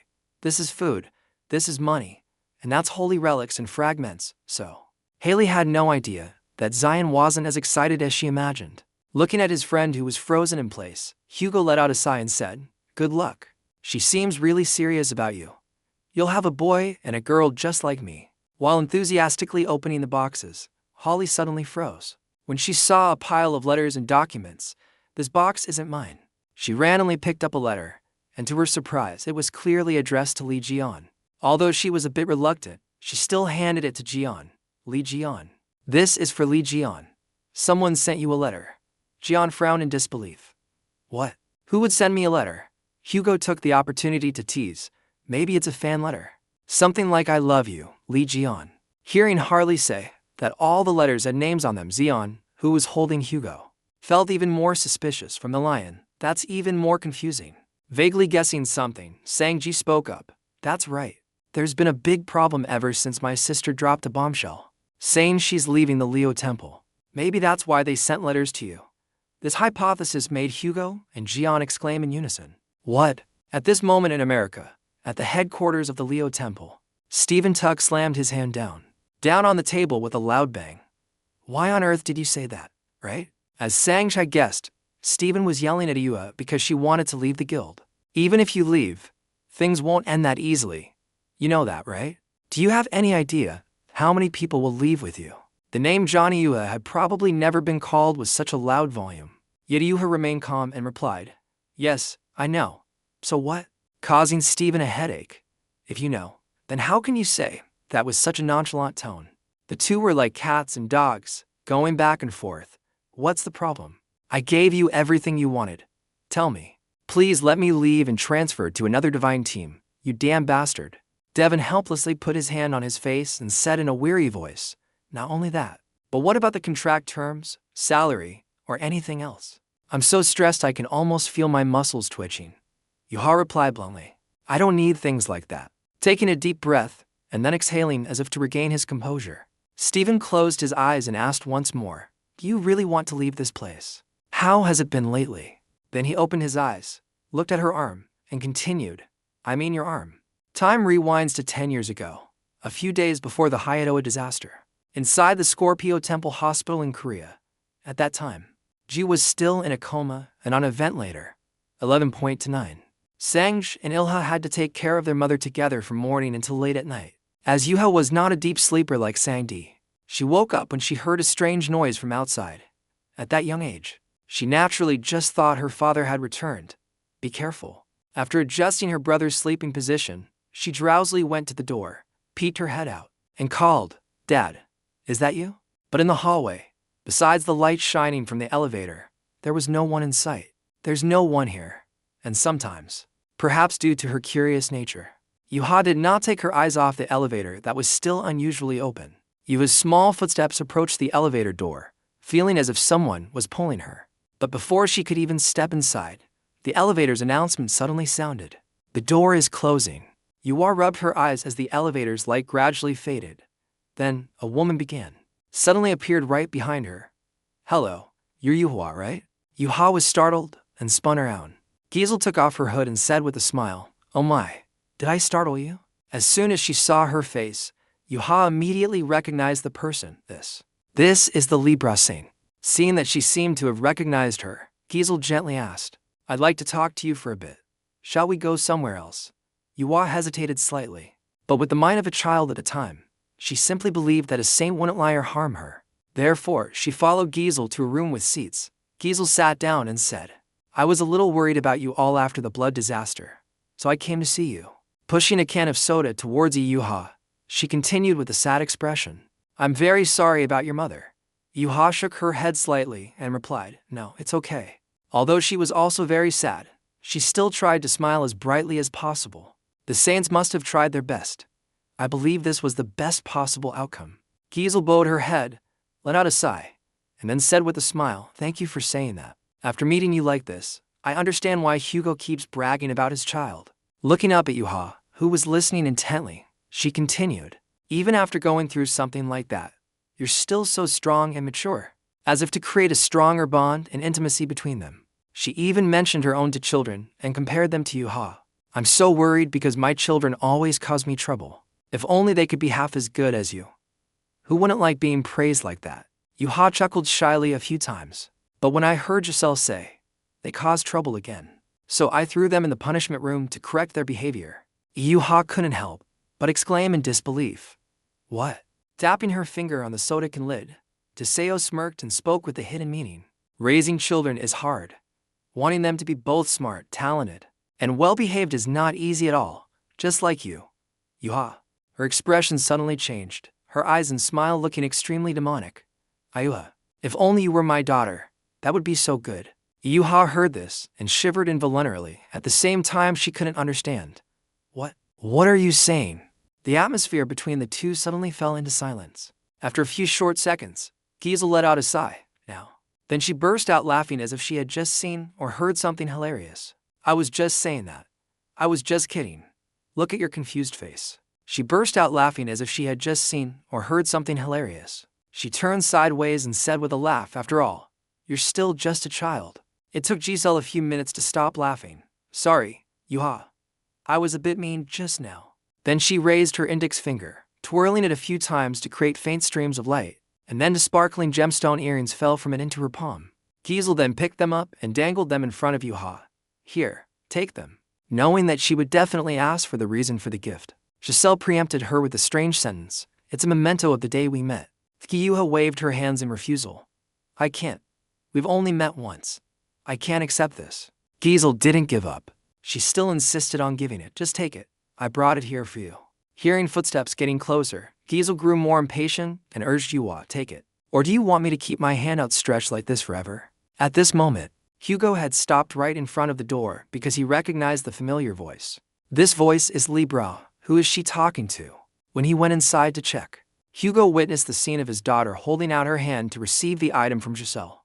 Well then, thank you, my lady, I'll take it. This song is self-acknowledged in Google's songs. Hugo had never thought that Giselle would proactively seek out Yuha, so in that moment, he couldn't help but stand frozen. Yuha. Hearing her father's voice, Yuha turned her head joyfully and called out with a smile, Father. Taking that opportunity, Giselle cunningly dropped the two earrings into Yuha's palm. The moment they touched Yuha's skin, Otis's eyes widened and his mouth fell open as if he had just seen something beyond imagination. And in reality, just as he feared, the two earrings began to melt together and turn into a pitch-black mass. Not only that, but it also spread out, leaving Yuha extremely shocked. Huku. Google quickly ran over while panically shouting a single word, no, like this. Unfortunately, it was too late. The entire break room exploded into smithereens in the blink of an eye. A crazy person is a free person. From the outside, all that could be seen were thick clouds of dust rising and flickering lights like a fire burning. They were all very surprised and turned to discuss with each other that the hospital exploded. Was there a gas leak or something? And above all, there was a sense of fear. Someone report this quickly. Standing among the crowd of cowardly onlookers, a very familiar face appeared and people began to inquire. It was none other than Steven. Back to the situation inside the hospital. Hugo was trying his best to get closer to his daughter, Yuha, but the next scene made his eyes widen in utter astonishment. Yuha was sitting, hugging her body tightly, writhing and crying out, Daddy. Hugo's heart felt like it was on fire. He hurriedly used his strength to rush to her. When they were only a short distance apart, he reached out his arm and called her name loudly. Yuha. Right at that moment, Giselle grinned sinisterly and launched a palm strike at Hugo. Before his fingers could touch Yuha, because he was too focused on saving his daughter from that terrible pain, Hugo couldn't anticipate and avoid it. In the end, he was sent flying several meters away. Thank you for watching. His back slammed hard against the thick wall. The pain so intense it felt like his bones had shattered, and his limbs went limp. Otter's Hall coughed a few times and then with difficulty got to his feet. He's already surpassed his current strength. Seeing his rare, pitiful state, Giselle was, needless to say, extremely delighted. She threw her head back and laughed triumphantly. Don't tell me you still see yourself as a saint. Although his entire body was in agony, as a father, Hugo still had to force himself forward. Libra. What have you done to Yuha? Giselle replied nonchalantly with a mocking tone. You're too late, Hugo. Being so late, and leaving your child alone. Doesn't that make you an unworthy father? As she finished speaking, Yuha's screams grew louder and more desperate. At this moment, Hugo truly hated her to the bone. Libra. Restore Yuha to her original state immediately. Giselle shook her head, refusing. No. This is a warning. It seems you take my words too lightly. These words of hers somewhat reminded Hugo of their previous encounter, when he himself had gone to find Giselle and warned her. You were the commander of the battle against Hayadoa, weren't you? You underestimate my connections. I have all the research documents you wanted to hide. Giesel had always hated being looked down upon, so she considered revenge a matter of course. But your daughter is even more amazing than I thought. It wouldn't be surprising if she was consumed by the evil god's energy. But she's still holding on, right? At this point, she paused for a moment to savor the sound of Yua's screams, then continued with excitement. But anyway, she'll soon be consumed by that energy. Oh no, Hugo. Enjoying the sight of Hugo's helplessness, she kindly offered. It seems the only way to save your daughter is to bring her to my sect. But of course, Hugo would never agree to that. He was furious. Don't say that. As if she had no other choice, when in fact she was the one who caused all this. Giesel calmly placed her index finger in front of the patient. She motioned for silence, then smiled and said, Hey, Sagittarius, you're in a hospital. You should be quiet. If you don't want to hand Yua over to me, then listen to me. Echo suggested, How about you become my subordinate? Hugo was so shocked he froze. Gizmo, cast aside your remaining attachment to that dead legion and submit to me. Not stopping there, she also did her best to persuade Hugo, saying, I know your worth. I value you more than all the other saints. If you follow me, I will restore your lost power and help you return to the position of a saint once again. Besides that, Giesel didn't mind mentioning Jin again. Doesn't sound too bad, does it? Forget that dead name. It was only now that Hugo finally understood what she had been trying so hard to achieve. It turned out it wasn't just simple revenge. He gritted his teeth and said, You planned this from the very beginning. As a Libra saint, Gisuro would, as usual, give Hugo a choice. Come now, Hugo. You have to make a choice again. Will you give your daughter to me, or will you join me? Suddenly, at that moment, a small hand unexpectedly reached out and grabbed Giesel's ankle. Giesel looked down in surprise, not expecting that Yua had somehow managed to resist the evil god's control and crawl here. Although in a very critical condition, Yuha still tried to look up and uttered each word with a tremble. Don't bully my dad. Giselle wanted to lift her leg or struggle, but it was useless. Impossible, because Yuha was holding on very tightly, plus the power from the evil god. With an annoyed chuckle, Giesel said coldly, This little girl is so cute. She dares to use the evil god's energy against me. Then she opened her palm, channeling magical energy into the holy cross while continuing to speak. Yuhanai, what did I tell you just now? I like children who are both talented and well-behaved. Then, without a moment's hesitation, she pointed the cross straight at Yuha. It seems that before I take you with me, I have to teach you to obey me, definitely. In response to Giselle's action, Hugo quickly rushed forward like a moth to a flame. Stop it, Libra. Right at that moment, another voice interrupted. What are you guys doing? And then, a miracle beyond both Hugo and Giselle's imagination happened. My crime. Yuha's petite body was suddenly sucked back by something invisible. At the same time, an extremely brilliant and dazzling yellow light descended straight down to the hospital. Oh my god. Skinart stammered, the skill, you can do it too. Couldn't help but exclaim, the battlefield skill of the victor, of the Leo Saint. On the opposite side, Giesel. She was stunned when she witnessed the evil god gradually disappearing from Yua's body. The skill has been activated in this place, which means he's already here. The sound of shoe soles hitting the floor echoed again, accompanied by the hoarse voice of a man. Hey, Sagittarius and his daughter are recruitment candidates that I've had my eye on for a while. Giesel and Hugo turned to look in the direction of the sound in unison. However, the man who possessed that power was Stephen Marker, also known by the title Leo Saint, has been called the Leo Saint. Looked straight into Giesel's surprised eyes, then gave a cunning smile and continued. If you understand, then get in line. Libra. Stephen put his hands on his hips and clicked his tongue a few times as if assessing the situation. Then he raised his head to look at Yua, who was floating in midair, and scornfully sneered at Giseo, a dark god. Libra, you must have been very cruel to this child. He bared his teeth and said with a smile, a strong monster. But it will become a high-ranking member among the clan members, maybe even on par with the holy god. With the immense power of a Leo Saint, Stephen did not hesitate to display it before Giselle. You look strong, but it's okay. Then he continued arrogantly, the Leo are a divine clan that rules over all beasts. I'll just consider myself at a disadvantage for trying to recruit a high-ranking member. Giesel couldn't believe her ears. You. What did you say? The department also started to get angry and growled a reminder, Stephen Marker. Don't do anything stupid. But in return, it was just Stephen's very nonchalant attitude, Libra. Let's be honest with each other for a bit. Doing everything to strengthen my own divine clan. Isn't that the basic principle of any divine clan? No need to think about it. He directly used the evidence present here to put Giesel in her place. Just like you used a dark god to steal John Illa, you should know that I'm just stopping you. Continuously being provoked by Stephen, Giesel was about to lose her composure. She gritted her teeth and cursed, "You filthy brute, you dare stand in my way." Stomping his foot forcefully, Stephen raised an eyebrow and asked, "What's wrong, not happy?" Then he raised his chin provocatively, "Try breaking my royal skill and taking the girl back." Giesel had never been afraid of anyone before, so she wasn't scared and replied, "No problem." At the same time, outside the hospital under the pouring rain, an ambulance had been called and was constantly blaring its siren. "This is 119. Please evacuate the area quickly. A building has collapsed. This place is very dangerous." The passers-by became even more panicked and chaotic, especially Stephen's subordinates. "Lord Stephen, where are you? Lord Stephen, goodbye for now." Seeing this scene through the large hole in the wall, Stephen couldn't help but feel a slight headache. With his hands in his pockets, he exclaimed, "Oh my, I accidentally attracted a whole crowd to watch." However, Stephen had no intention of stopping this fight. "I was made to adapt to the arena, so it's fine if we fight with all our might. What about you, Libra?" Hearing Stephen ask if she wanted to escalate the situation, Giselle was speechless. She said no. "I didn't want to argue anymore," and immediately launched the first palm strike. Done. Another explosion occurred at the hospital, even though the police and doctors had already set up a cordon. But the number of passers-by stopping to watch continued to grow. "Hey, be careful." Not sure if it was out of fear of losing face or fear of being noticed, Giselle decided to unilaterally end the match. "Fine. I don't want the situation to escalate any further, so I'm withdrawing this time."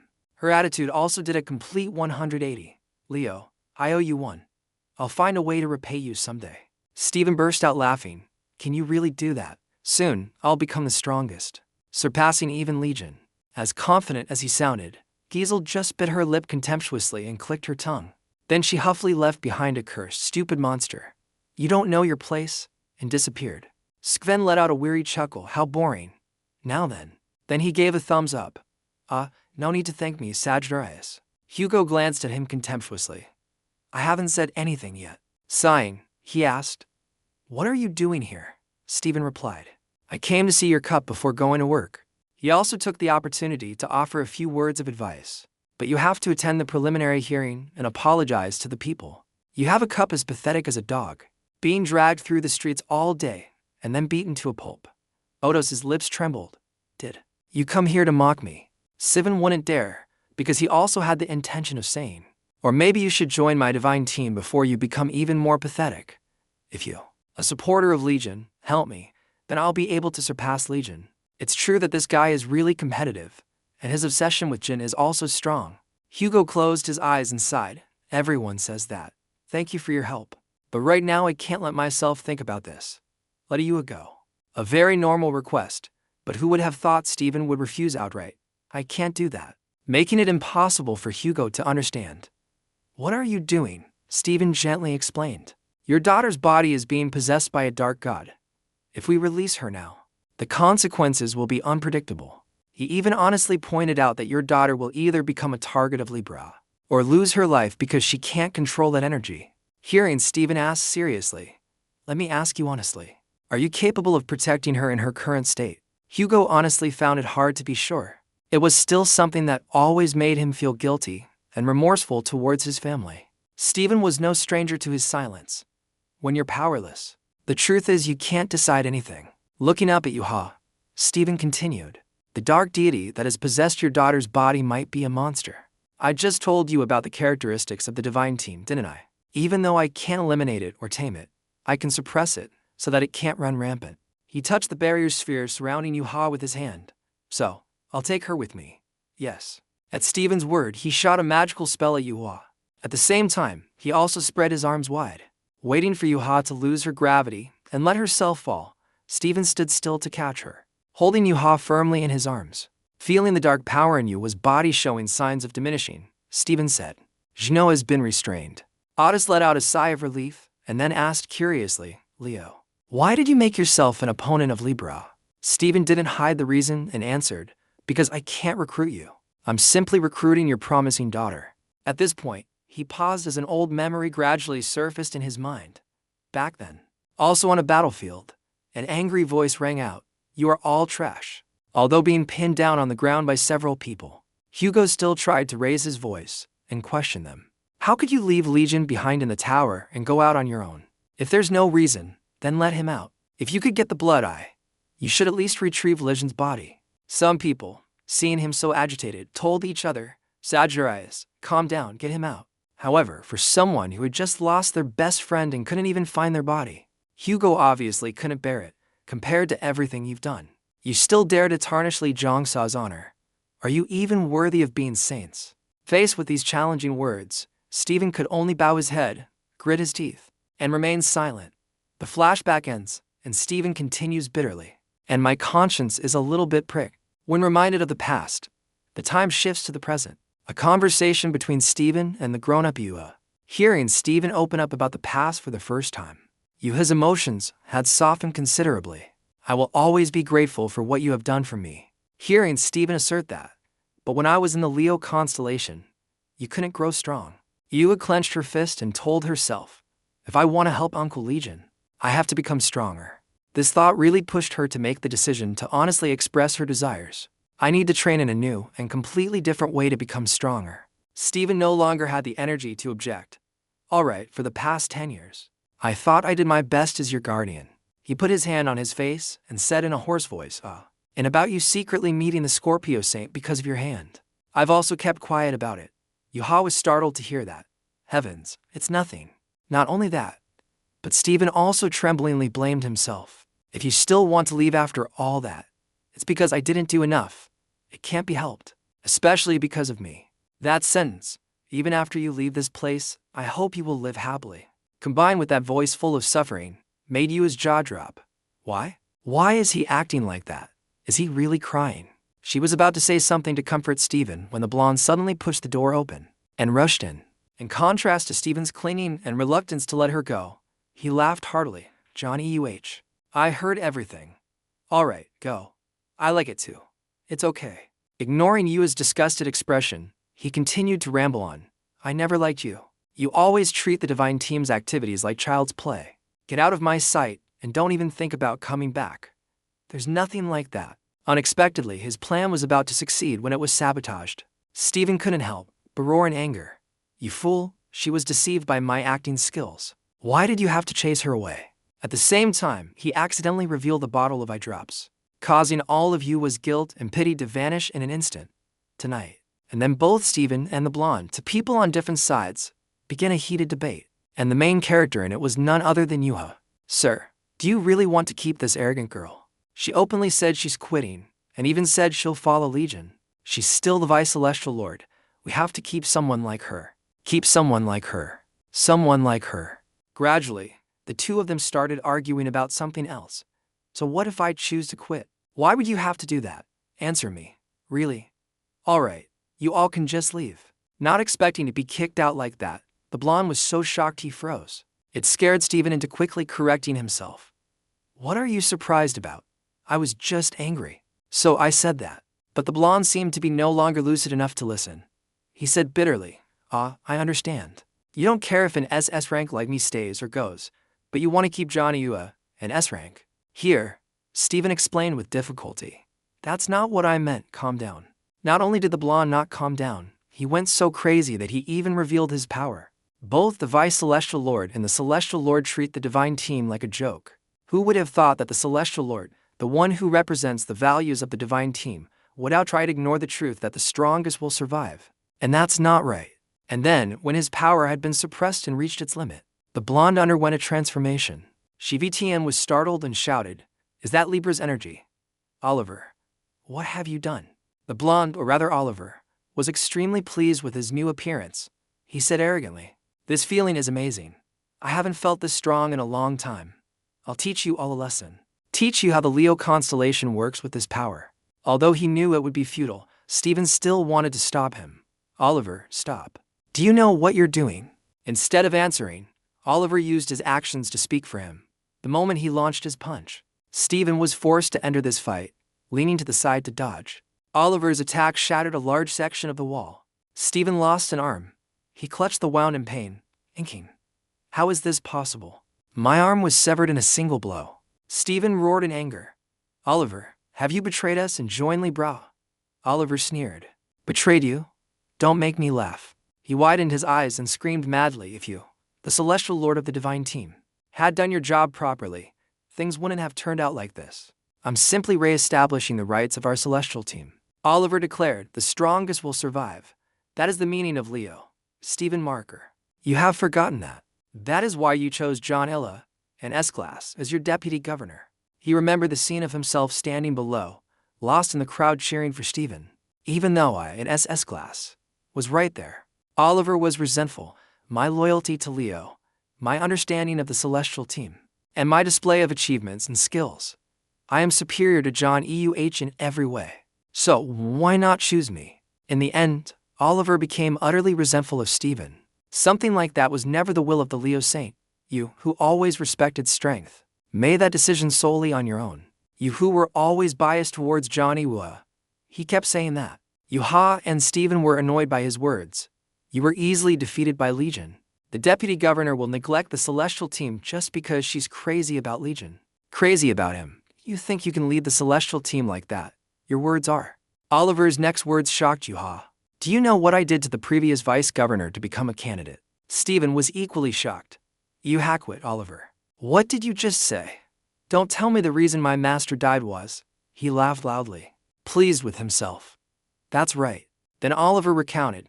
You think he died because he was isolated and didn't receive help? Yuha looked stunned as Oliver confessed. I was the divine staff captain with control over the military at that time.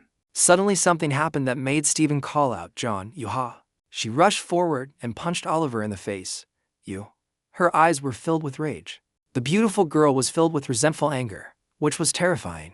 Yuha squeezed Oliver's face hard, breaking through the stone wall. Her feet began to move. Love. Taha delivered a powerful blow to Oliver, at divine speed. One of Yua's fists landed right in the middle of Oliver's face.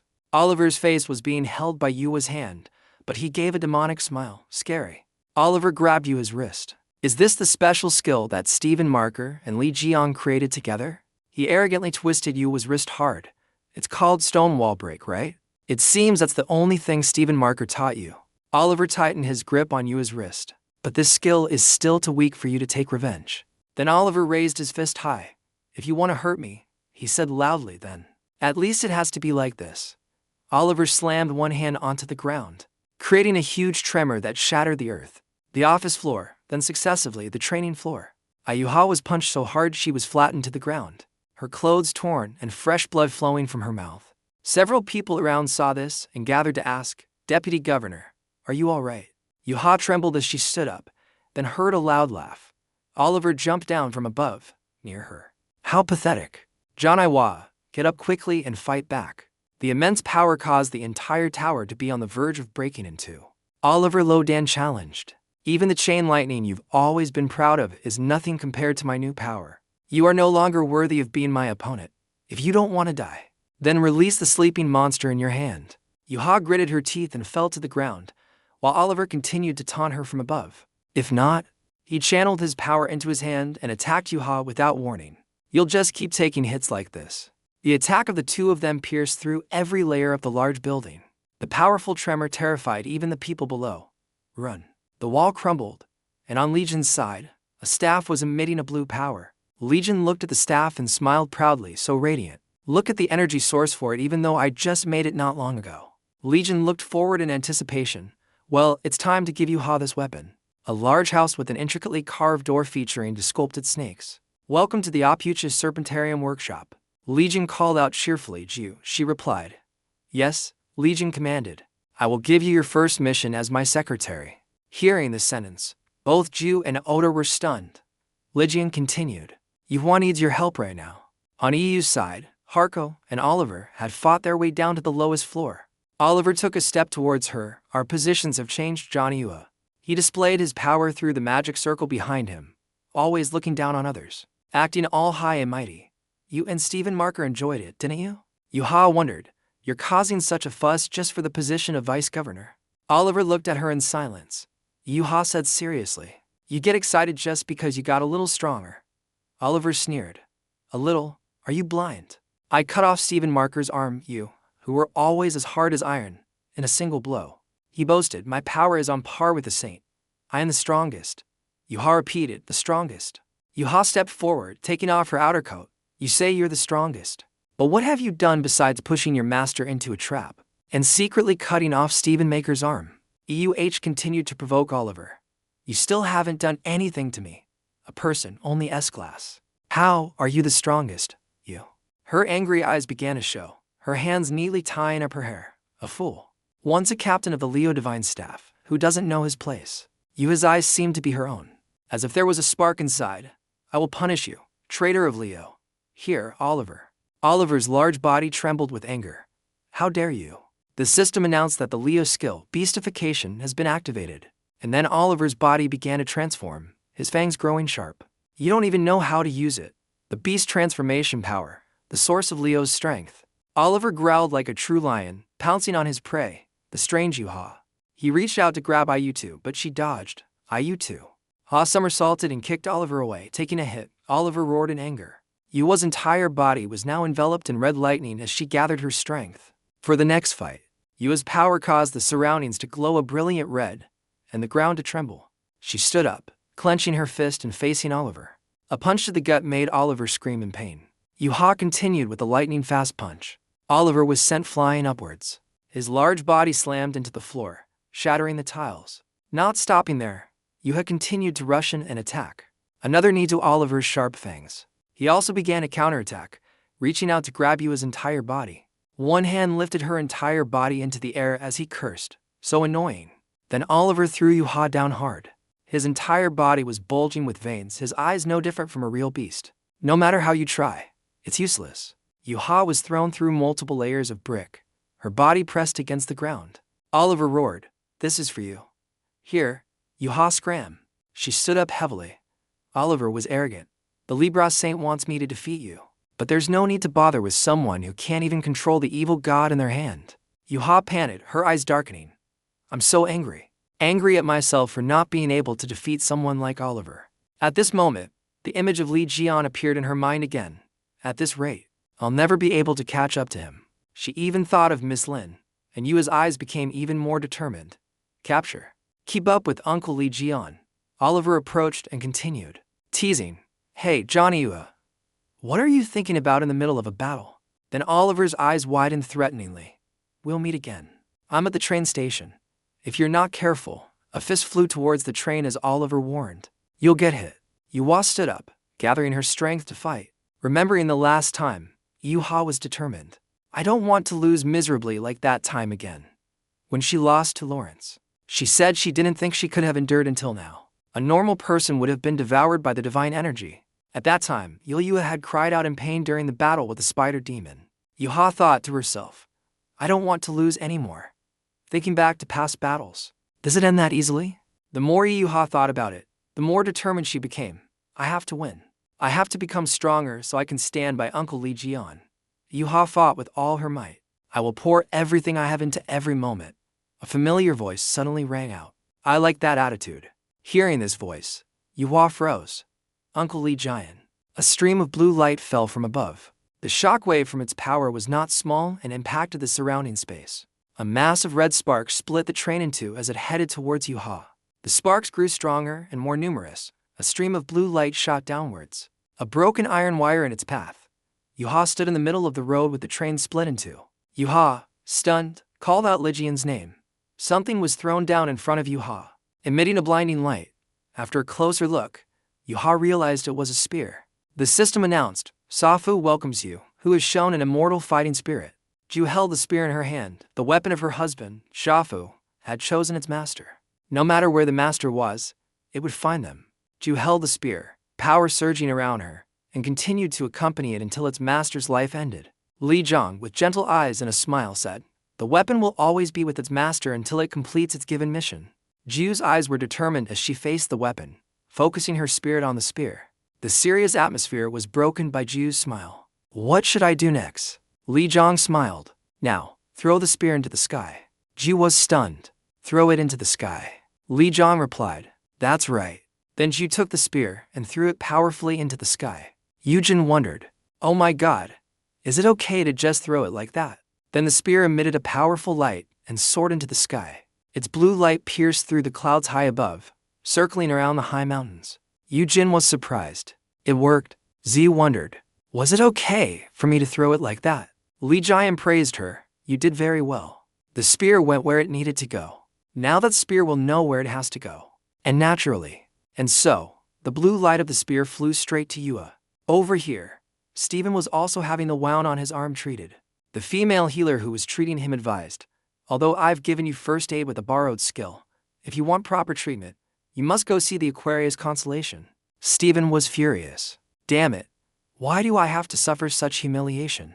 Suddenly, a drop of water. A powerful blue light attracted their attention. The blue light pierced through the ground, and the spear passed through all the floors to arrive in front of Yuhua. The power from the spear began to create friction. It cut through the train. The pressure from the spear rushing towards Yuhua. She stared at it in astonishment. This is.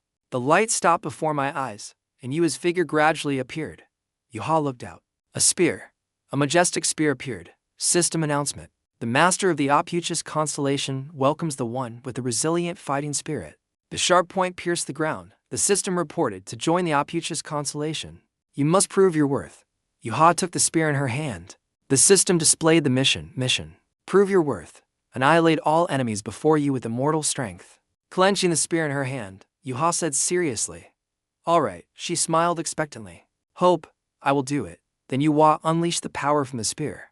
A great blue light enveloped her. Oliver calls John Iwaha's name. He remained smug. You were lucky to break the carriage, but the result won't change anyway. Oliver screamed confidently in front of Yuhua, because this is truly the end. Without making Oliver wait long, Yuhua got into a fighting stance. Her feet began to move. A brilliant red light emanated from her spear, a continuous flash. Despite being attacked, Oliver still laughed loudly. Didn't I tell you your power no longer works on me? Yuhang gritted her teeth and fought. The power of the opuchus constellation combined with the red lightning. Yuhua clenched the spear shaft. She used all her strength to attack, growling each word. Pierce him, Yuhua shouted, using her skill to throw the spear straight at Oliver. Calamity Liion. A great tremor shook the building again. The people above looked down. Damn it. What the hell is going on down there? The people above looked down. Damn it. What the hell is going on down there? My teammates were surprised. The spear had created a force that shattered the ground. A fierce bolt of lightning struck all around. The shockwave from it seemed to want to blow everyone else away. The power is truly terrifying. Just one throw split the very earth in two. The people above looked down in astonishment. The city is being torn apart. Stephen also immediately jumped down. Damn it, I have to go down and see what's happening. The person above suddenly called back, Governor. CVTN landed powerfully on the ground. His eyes widened in astonishment. The person collapsing before Stephen's eyes was Oliver. He even called out Stephen's name with a tremble. Oliver had been beaten to a pulp and was lying on the ground. I look ridiculous, don't I? I was aiming for the governor's position, but I lost to Johnny UH, not you. Stephen said calmly. You were defeated because you were obsessed with that position. He continued, Johnny U has said that becoming stronger is to overcome challenges, not a goal in itself. That's why she surpassed you and became the vice governor. Compared to being a governor or vice governor, I think you're very suitable for the Leo constellation. Oliver lay bruised on the ground, lost in thought.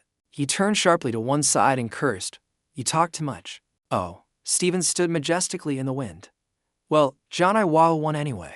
He looked down again at the rubble from the recent battle, but I didn't expect it to be this powerful. Yuhua suddenly jumped up from below. Stephen called out in surprise. Johnny Yuhua. She was also surprised. City Lord. Oliver was seriously injured, trembling on the ground, but he refused to submit. Johnny UH. You came at the right time. You two, listen to me. Before Oliver could speak, Stephen shouted, Johnny Yua, how did you do that? Oliver was helpless. Quan, listen to me. But Stephen completely ignored him and continued to question EUH. Why is this energy radiating from you and not the Leo constellation? EUH was stunned. Didn't I say I would switch to your constellation? Stephen continued to shout. No way. What are you talking about? You didn't even ask the gods for permission. Yuhua replied nonchalantly. I don't need to ask that person for permission. Stephen scolded. You've lost your mind. Oliver, on the other hand, was persistent. Listen to me. He pleaded angrily. Please listen to me. Stephen's words once again cut Oliver off. You can't go. If you want to go, you have to step over my dead body. Yua was startled. The system displayed in front of IUHA. Received. Saint Stephen Marker, the Leo saint, is blocking your path. Defeat him and claim what you desire. Rest assured. Yuha was stunned. Really, Stephen was bewildered. What? Oliver at this point couldn't hold it in anymore and shouted, "Can you please listen to what I have to say?" Stephen turned back to tease. "Can a pile of scattered ashes even speak?" Yuha also added, "Or should we call you Oliver the traitor? My condolences." The sinners' bodies were gradually fading, but Oliver's will had not given up. "You think this will end here? This is just the beginning. You really don't know Libra's true face." Looking at the collapsed building, Oliver continued, "The battle between us has destroyed the entire constellation headquarters. The building is severely damaged. You know what that means." Oliver's body gradually faded. The protective barrier of the Leo constellation that protects this place is weakened. Oliver exploded in a great flash of light, only his voice echoing back. "Then this place will be destroyed." The aftershock from Oliver's death created a great surge of power. Steve was still worried. Could he have some other scheme? The shocking explosion created a blinding yellow light. Stephen gritted his teeth. He summoned a calamity. A large foot with claws appeared, crushing bricks and stones into small pieces. CVGN's eyes widened in astonishment, the blood vessels in his eyes becoming prominent. The huge foot stomped across the ground, step by step. All the onlookers were horrified when they witnessed the scene. Their eyes widened in astonishment mixed with fear for the first time, seeing such a terrifying monster. In this situation, Stephen stepped forward to shield Yuha. They faced the monster, both of them astonished and wary of its power. But, looking at the huge, ferocious monster approaching step by step, Stephen was stunned. That red eye. Stephen was shocked. Red eye. He was clearly dead in the demon tower. The surrounding people saw this and panicked. "It's a calamity, run." Stephen anxiously gritted his teeth and looked back. The people are still here. The giant monster with one eye in the middle of its forehead. The power radiating from it was terrifying. Before everyone could evacuate, the red-eyed monster spat out a huge flame. Seeing this, the people panicked and fled in all directions. Yuha and Stephen on this side were also caught off guard. Stephen only had time to utter, "Damn it," to protect Yuha from danger. Stephen pushed her away to advance and fight. At this time, at the Thantram Sao Tower in Hawaii, Liion sat quietly, but his eyes were filled with contemplation. He just sat there quietly by the door, his eyes filled with sorrow. Outside, the sky was still blue, and the waves were still crashing peacefully. Liion's arm tightened on the bowstring, his lips muttering, "Why do I have such a bad feeling?" At this moment, the news was broadcasting an emergency report, urgent news. Calamities are continuously spreading across the world. The reporter delivered the news with a worried expression. So far, the confirmed areas are 3 countries: the United States, the European Union, and South Korea. A large image of the monster was shown on the screen with the news report. A calamity has appeared in Washington, D.C., the capital of the United States. Emergency Announcement 1. The appearance of the calamity is very similar to the red eye that dominated the Acma Tower. Along with that were images of the decisive conference of the constellation leaders. The reporter continued to provide more information. The constellations have issued a statement that they are seriously aware of the situation. The Libra constellation has declared that it will stop the calamity. The leader of the Libra constellation stood up and declared, "The Libra constellation will coordinate with its allied constellations to rescue the people from the calamity." On this side, Liion's group was also watching the news. One person spoke up in their speech. The Libra constellation didn't mention anything about the murder of the city lord's son. Hallie also added, "That's a good reason. They're using the excuse of dealing with the calamities to deal with us. I think those calamities are also on Libra's side." After saying that, Harley had another question for Liion. "But can they summon Red Eye?" Hugo also wondered. "Red Eye has appeared. What on earth is going on?" Hallie recalled the previous battle didn't Jin capture in the Acmu Tower. The other saints even said they had dealt with that Red Eye's head. Hearing this, Liion also turned curious. "How was he dealt with after that?" Hallie replied, "There was a dispute among the constellations over the issue of ownership." Hallie recounted what she knew. After attacking the Acma Tower, Sagittarius cut off all communication with the other saints. So he didn't know the internal situation. A ship was transporting the red-eyed one's head across the sea. In the end, after the dispute was settled, the head was sealed and buried at sea. Holly lowered her voice. That was Libra's suggestion. Hugo raised a question. Could it be that Libra summoned it? Liion sighed, another pile of trash. I get it now. Liion looked in the mirror and decided, I'll go deal with that head.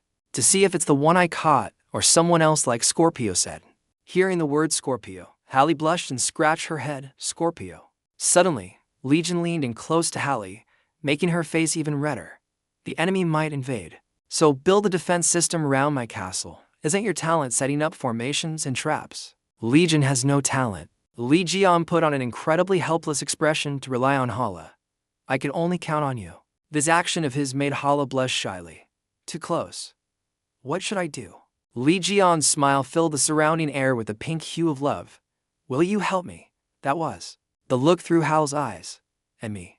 It seems that Holly has been driven mad by Liion's handsome looks. A happy face and a playful smile are plastered on Hallie's face. Suddenly, she felt unusually energetic and immediately got to work.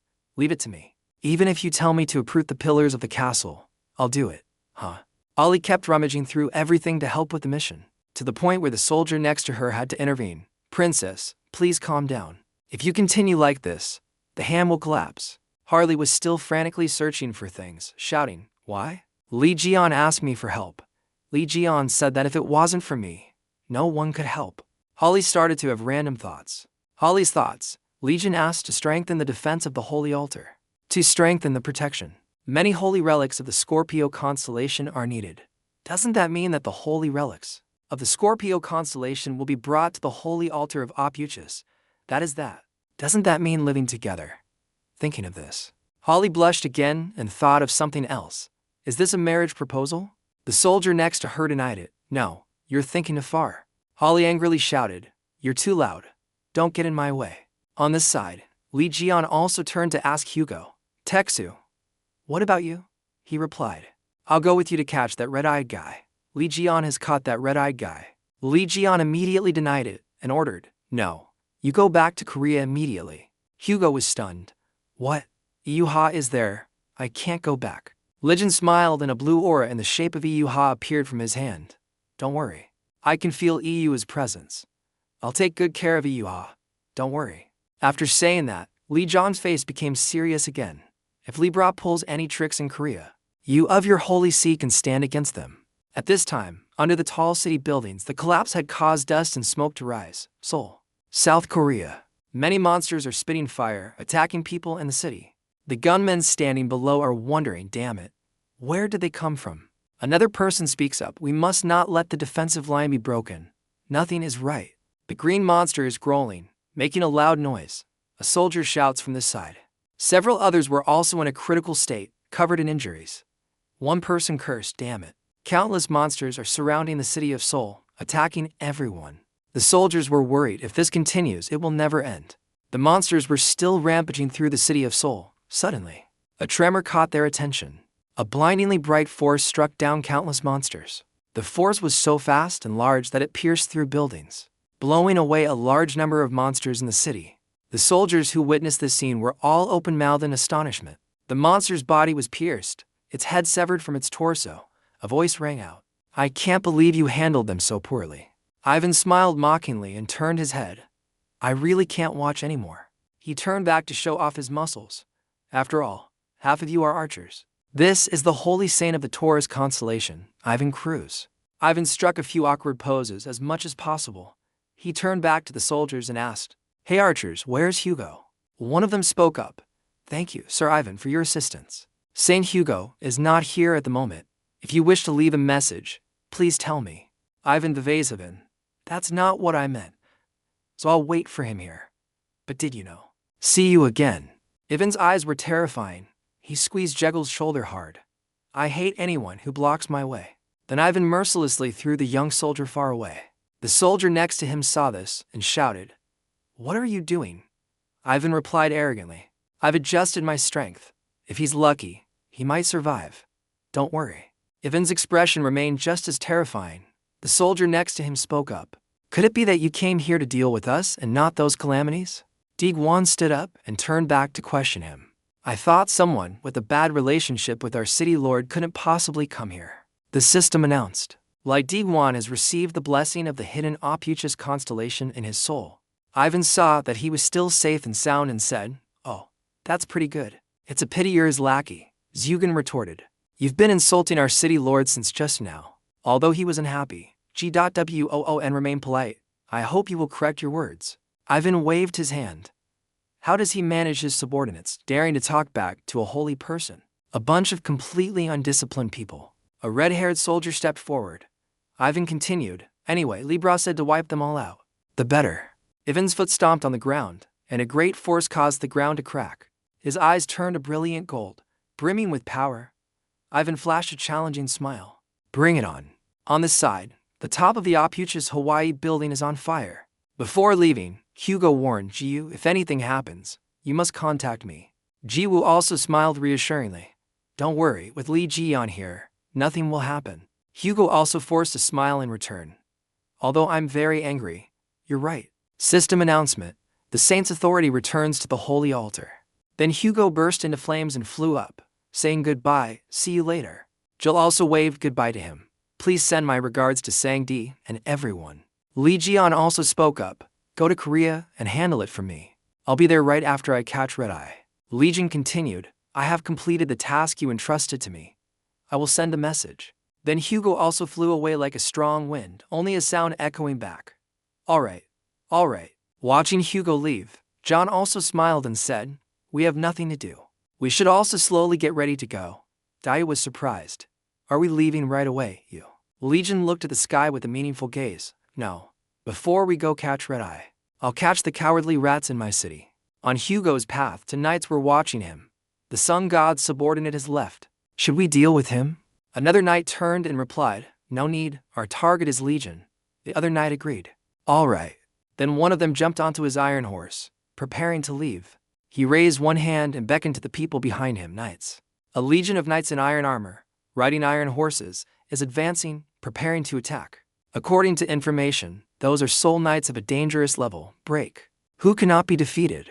Holly just finished burying something in the ground. She was using her hands to pack down the top layer of dirt.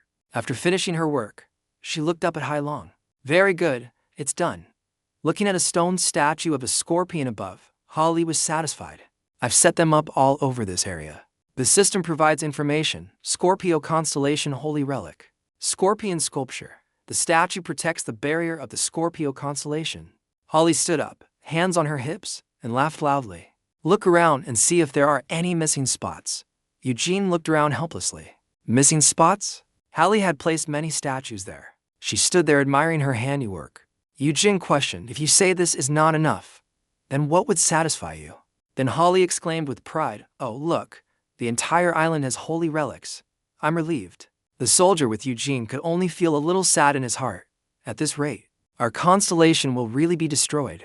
Harley's eyes and smile were still filled with happiness of being asked for help by Chai. What if it's destroyed? Legion asked me for help. The two suddenly realized. It's over. He's completely enchanted. Eugene spoke up. This is a big deal. Even in Scorpio City there aren't this many holy relics. The soldier in all red stopped him. Just be quiet and do as you're told. Once he's made up his mind, it won't change. Eugene sighed helplessly and looked away. I'm going crazy. Suddenly, a tremor from behind caught Eugene's attention. It seemed that some kind of force was rushing from behind the scorpion statue. Eugene's eyes widened in amazement at what was happening. The scorpion statue shattered into pieces. Then another statue broke, one after another. With a loud explosion, the next statue also shattered. And then, one after another, all the statues surrounding the three of them shattered. Iwo Jin was stunned. What's happening? Holly warned cautiously. An enemy with strength so great that the statue can't resist is nearby. A deadly voice rang out, causing Holly to freeze. Is this the city of the Opuchus constellation? Yu's face darkened. Jin was equally panicked. An iron horse riding on the water is preparing to advance towards the city. Following that was an entire army of soul knights with iron armor and iron horses. The lead knight spoke up. How messy. He approached the three of them and asked in a loud voice, you humans, where is the master of the Opuchus constellation? Eugene couldn't hold it in anymore and shouted, who are you to barge in here like this? Then, an action by that knight left Eugene stunned. He swung his sword, creating a massive surge of power. A horse-headed skull was about to draw its sword threateningly. You dare ask who we are? The red-clad warrior of Hallie clenched his fist, his whole body trembling with anger. Damn it. He got into a fighting stance and asked, Princess, are you hurt? Hallie replied, I'm fine. Thanks to you. The red soldier's arm trembled from being hit by one of the other's blows. He stood in front of the princess and warned, Princess, be careful. They don't seem easy to deal with. Harley gritted her teeth and thought, they can destroy the divine beast armor to that extent. Could it be an army from a civilization I don't know? The skull-headed one consulted with the leader, although they don't show it. They have strength like ours. What should we do, sir? The leader replied. They might be the traitors of our kind that Libra spoke of. Then he gave the order, kill the traitors of our kind. The skull-headed one shot off. Yes, sir. The red soldier protecting Harley shouted, you think you can get your way? The skull-headed one rushed forward and slashed the red soldier away. Begone. Eugen watched, stunned, to destroy a divine beast with just one sword strike. Then the skull-headed man charged straight for Harley with his sword. Traitor of your own kind, the skull-headed man shouted, begone. At that moment, the tip of his sword seemed to stop just 1 centimeter from Harley's face. But a glowing red hand blocked the sword strike. It was Hallie who blocked it. She scoffed, a boring attack. Then Hallie used her whip to attack the skull-faced man. Her weapon wrapped right around his face, causing the skull-headed man to flip over. He was knocked painfully to the ground by Harley. At this moment, Harley was wearing a magnificent suit of red armor. She opened her mouth.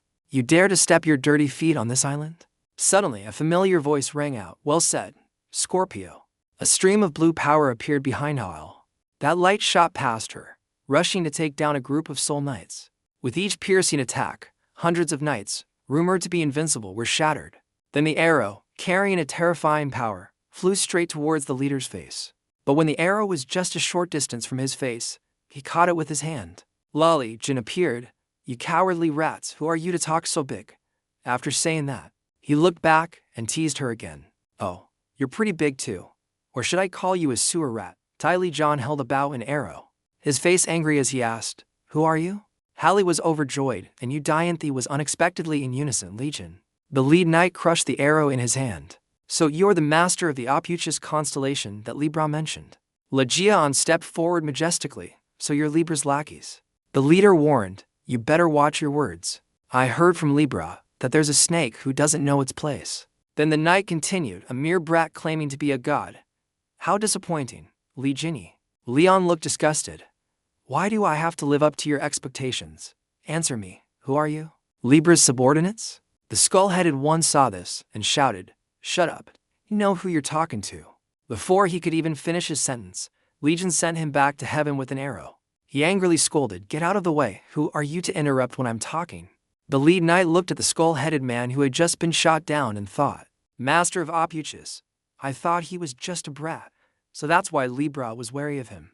He glanced at another group of skull-headed soldiers that had been defeated. Even with a surprise attack, he could take down my elite troops with a single arrow. He's no ordinary person.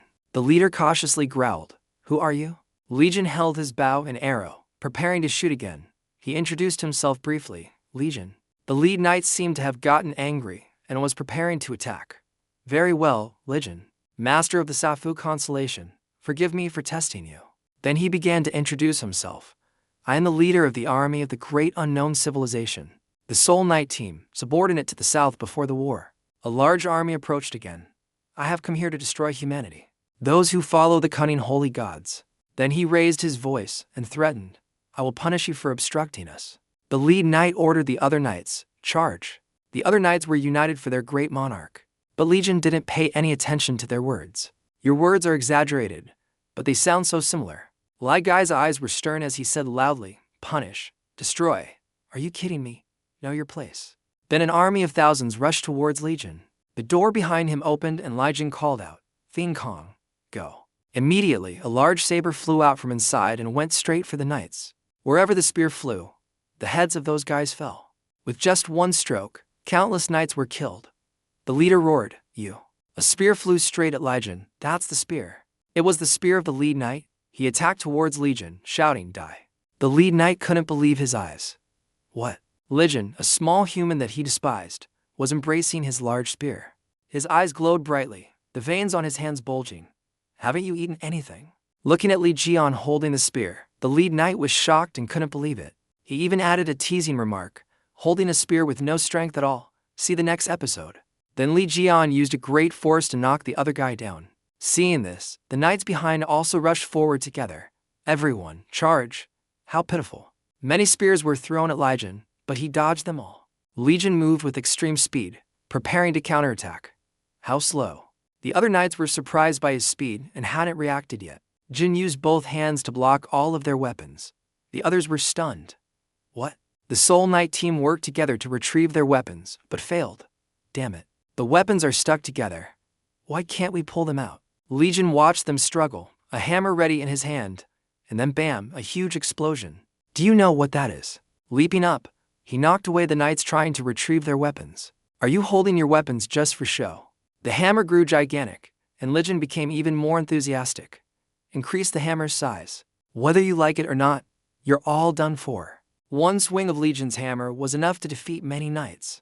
You block heads. Watching each one being struck down, even their heads falling off, was astonishing. The one in charge shouted, "Impossible, my army." The elite knight army was all being destroyed at the hands of Liion. Ryu led a group of giant lizards, shouting, "Master Liion, CCT Fong." The large door waved its hand. "I have brought everyone here as you commanded. All the spirit beasts of the opuchus constellation are here." Many spirit beasts of all kinds were present, and they declared, "Those who dare to enter the master's territory will definitely be punished." Liion smiled and turned to entrust them with the task. "You came at the right time. Please take care of them for me." Bringing the saber before him, Liion smiled confidently. "The captain is for me." Liion gripped the saber tightly, challenging him. "Don't just stand there, move it. Let's go." The other knight's leader was provoked and became very angry. He gritted his teeth. "Master Opuchus, you." He spurred his iron horse, holding his great spear, and charged forward. "I will cut you into 100 pieces." His power was not small. The lead knight charged forward, growling. He created a dark green power and swung it straight at Liion, but that was not enough to even touch him. With a wave of his hand, Liion deflected the blow. Scoffing, "How ridiculous." Liion bowed his head, his eyes turning a dangerous black. He began to concentrate power into the blade in his hand, blocking the other's attack. The lead knight was also a little surprised. "He can block it." Liion laughed loudly. "Oh, it took quite a bit of effort, and very good." Then used a kick to send the lead knight flying. He angrily looked down at him and cursed, "Brat." A colossal force enveloped the lead knight as he descended from above. "You're pretty good, master of the opuchus constellation." Carrying a colossal power, the leader frantically rushed towards Liion. "Then take this." Liion stood beneath his attack, unfazed. He prepared to counterattack. Then Liion powerfully threw his saber towards the lead knight. The blade was only a short distance from his face. The saber was easily thrown in another direction. The lead knight shouted, "Die." It flew straight up into the sky amidst magical vortexes in space, leaving only a piercing scream echoing, "Brother." A blinding light exploded, vaporizing many knights.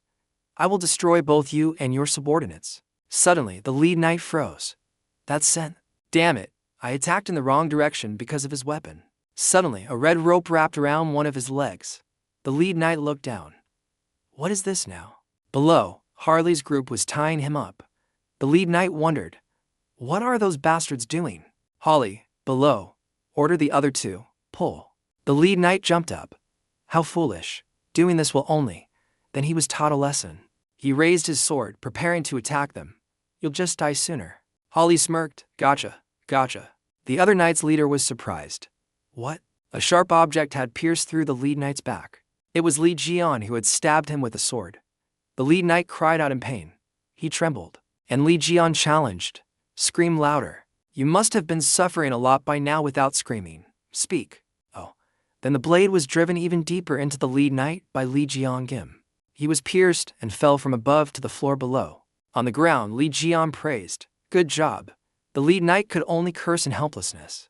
"Damn it," Holly spoke up. "It's over, Captain. Hallie announced that your subordinates have been dealt with by our spirit beast." The knight leader had fallen, but was still unwilling to accept defeat. "My army cannot be defeated so easily." Liion held his sword and smiled threateningly. "What did you say?"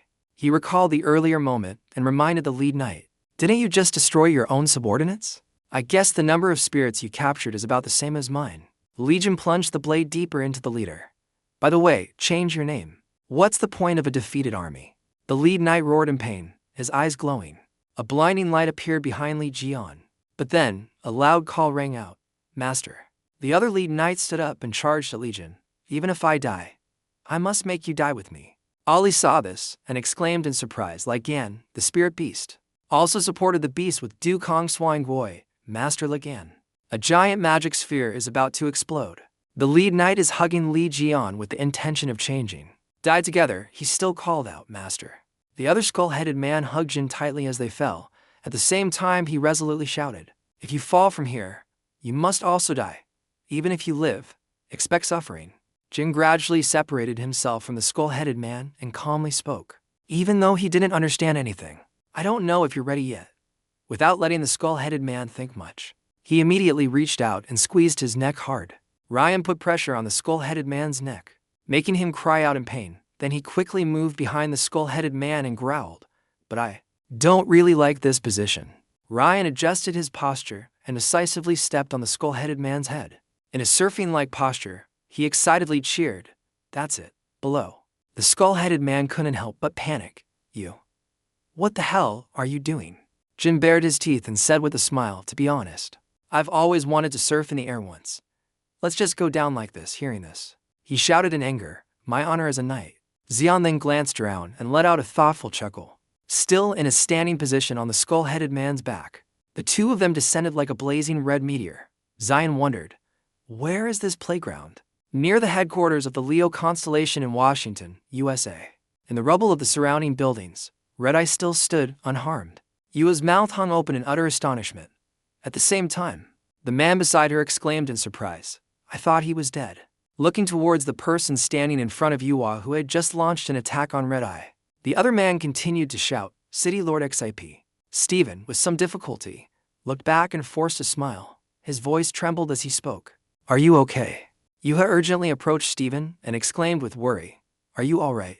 Even though his body was teetering and he coughed, he calmly replied, I'm still fine. Stephen looked at his burnt arm with a dark expression and said cheerfully, Anyway, I blocked it. Unfortunately, I can't use my hand to eat tonight. Yuha heard this and let out a sigh of relief. You can still joke, so it seems you're fine. Looking towards Red-Eye, he gritted his teeth and gave the order, He's moving in another direction. We have to stop him. As he finished speaking, the others also rushed over to Stephen and kept asking, City Lord, are you okay? We're here to help you. Is he okay? He was moved to tears by everyone's concern for him. You guys, Stephen hesitated, thinking to himself, as people of Leo, even when facing Red-Eye, their fighting spirit ignites. The crowd continued to shout, The City Lord captured it before. If we work together, he can capture it again. CVTN froze, his mouth agape in disbelief. Yuha, beside him, casually uttered a sentence that brought everyone back to their senses. It's impossible because Red-Eye is very strong. I understand everyone's sentiment, but that will only increase the damage. She continued, Everyone else has a different job to do, which is to evacuate the remaining civilians. EUH patiently explained that the responsibility of the strong is to protect the weak. I will support the room master. Stephen, behind her, heard her words and repeatedly nodded in agreement. The soldiers, upon hearing this, quickly understood and ran off to do their duty. Yes, sir. Save the people. One of them shouted in order. Evacuate quickly. Don't obstruct the City Lord and Vice City Lord. Stephen gratefully turned to Yuha and said, Thank you. Yuha sighed and replied, Actually, you're in my way. She said coldly, The mission to transfer the holy altar is not over yet. Until I defeat you, you must live. Stephen on the other side looked down. At the same time, the system notification board appeared. Mission to prove your worth, Stephen Marker. Leo Constellation is blocking your path. Defeat him and claim what you want. Yuha looked at Red-Eye again and asked, What should I do now? Can you show me the power that split Red-Eye in two? Stephen sighed and replied, You already know everything. Why do you still ask? The one who caught Red-Eye wasn't me. Yuha was startled for a moment. He bared his teeth and grinned, but it was legal. Remembering Ghoul's previous words, could it be that because I caught Red-Eye alone, they want to kill me?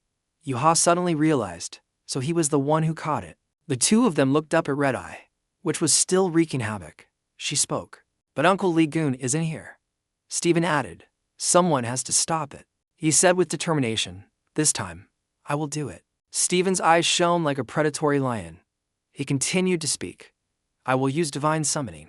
Yuha, worried, immediately spoke up. If you want to summon a divine spirit, you have to use a lot of power. Will it be all right? Stephen replied calmly, That's right. The price for summoning a divine spirit is very high. He spoke in a grave and serious tone. The Leo constellation has lost everything it has accumulated. But if I cannot protect the city and its people, then all of humanity's efforts will be lost.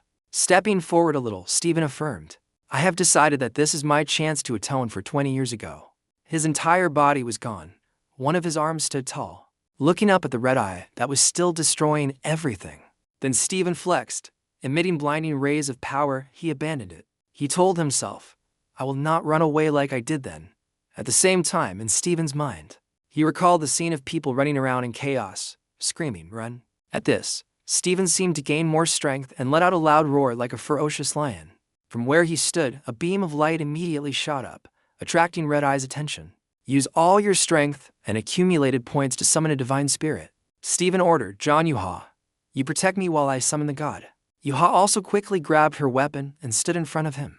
Red Eye now shifted its target to the two of them, quickly letting out a piercing scream. Red Eye continued to roar, then raised its huge hand and lunged forward. At the same time, both Yuha and Stephen shouted back at Red Eye with great momentum. On this side, the skull-headed man was still in freefall, screaming in terror. On the contrary, Jin seemed to be enjoying it very much. He said in a loud voice, finally, as he uttered a sound and returned to the ground. Zion firmly gripped the blade in his hand and plunged it into the skull-headed man's head, both of them falling towards Red Eye. Ryan and the skull-headed man, by inertia, pierced straight through the back of Red Eye's neck, creating a massive impact. Red Eye opened its mouth wide in pain. Jin remained calm, maintaining his surfing posture on the skull-headed man's body as he glided past it. He surfed across the sky above his head. Stephen was so surprised he couldn't close his mouth and exclaimed, what was that? Yuan next to him was just as surprised as he was. Stephen looked up at the sky, his mouth agape, speechless. In the end, Jin landed on his feet and went straight for Stephen, causing him to spurt blood in pain. The landing created a large explosion behind Yuha, who was still bewildered and didn't understand what was happening. Vian slowly stood up and sighed. Oh my, I just landed. Where am I? Yuha, now regaining her senses, turned around and stammered. That is, she exclaimed in surprise. Uncle Liion. He casually stepped on Stephen and turned back to reply. Yuha, why are you here? Looking down at Stephen, who was still unconscious at his feet, he let out a sigh. You're here too. At Ryan's words, he turned to the skull-headed man and said, I was wondering who brought me down. Turns out it was Washington, D.C. He was still lying there, gloomy and smiling.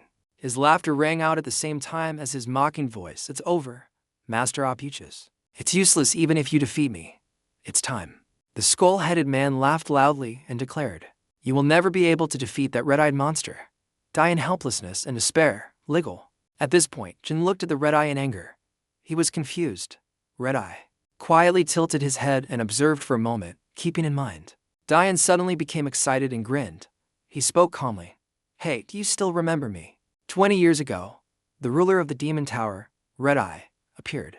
That was the strongest calamity that Liion had ever defeated after a bloody battle. Its roar was enough to make the 12 saints tremble in fear of its terror and ferocity. At this moment, Red Eye's mouth is wide open, taking a breath.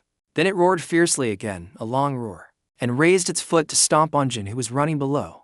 So, what's different now? Its huge, heavy foot came down on the ground, sending rocks and dirt flying everywhere. Luckily, Jin was quick enough to dodge the stomp. He ran while looking back, taunting it. Your greeting disappoints me. It's been a long time since we last met, yet you show no sincerity at all. Jin quickly gained momentum and jumped onto a nearby building. He dashed up the wall of that building before the surprised eyes of the red-eyed creature. It watched in surprise as Dian jumped onto the highest rooftop of the building. Then it roared ferociously again, raising its hand towards him and attacking. Red Eye swung its hand and destroyed the building.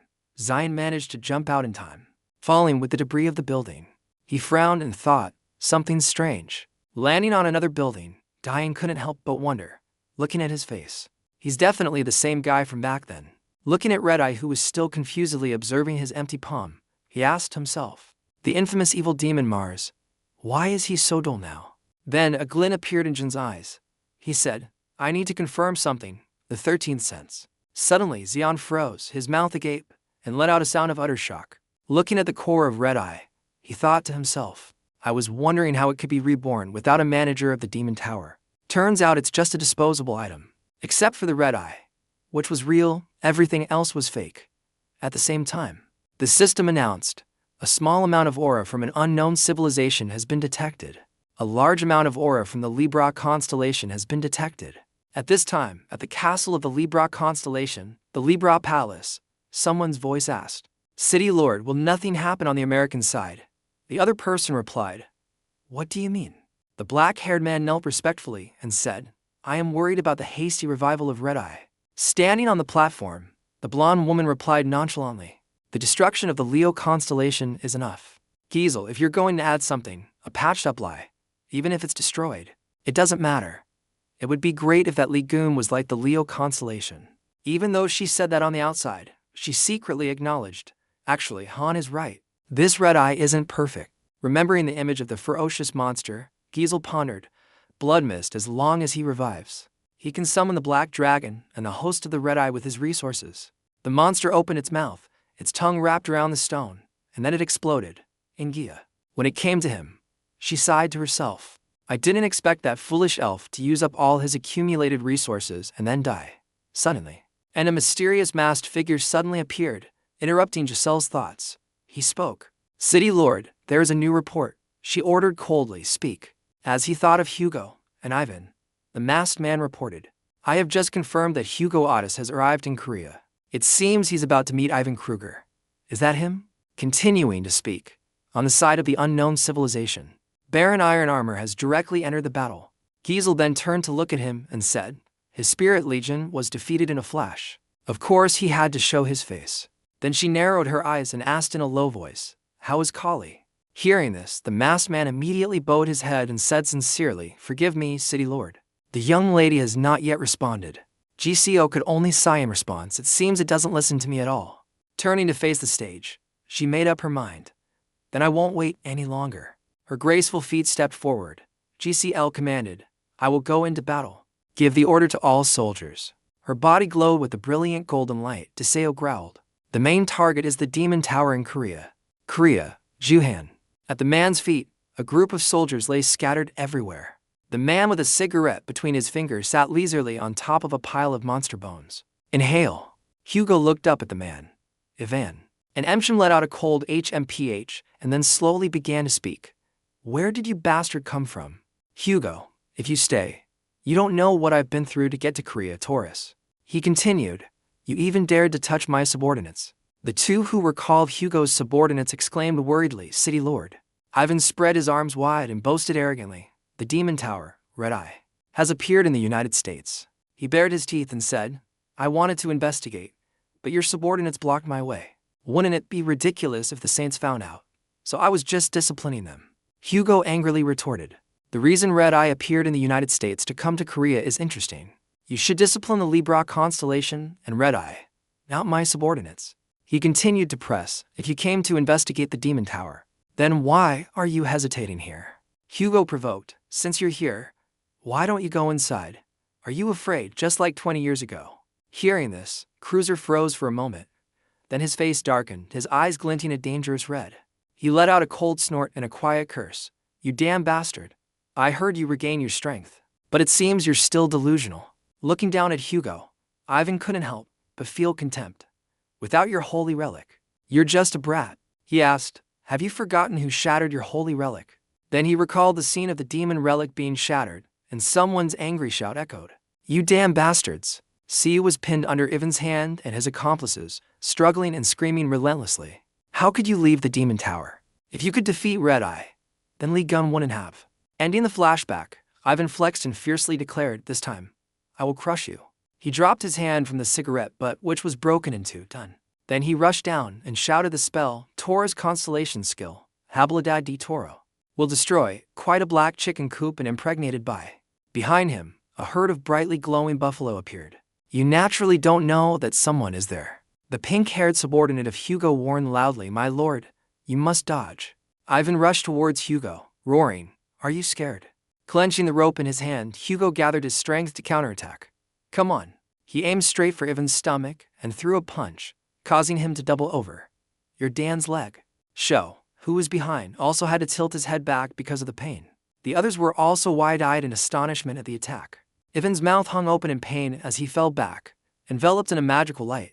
He was punched through, breaking a row of buildings in half. Cut. Ivan's body sat slumped in the rubble, his mouth muttering, "Impossible." He trembled in astonishment and looked up. Even Leo couldn't block my attack head-on. From afar, Hugo's voice slowly spoke. "You're mistaken, Taurus." Firelight illuminated half of his face.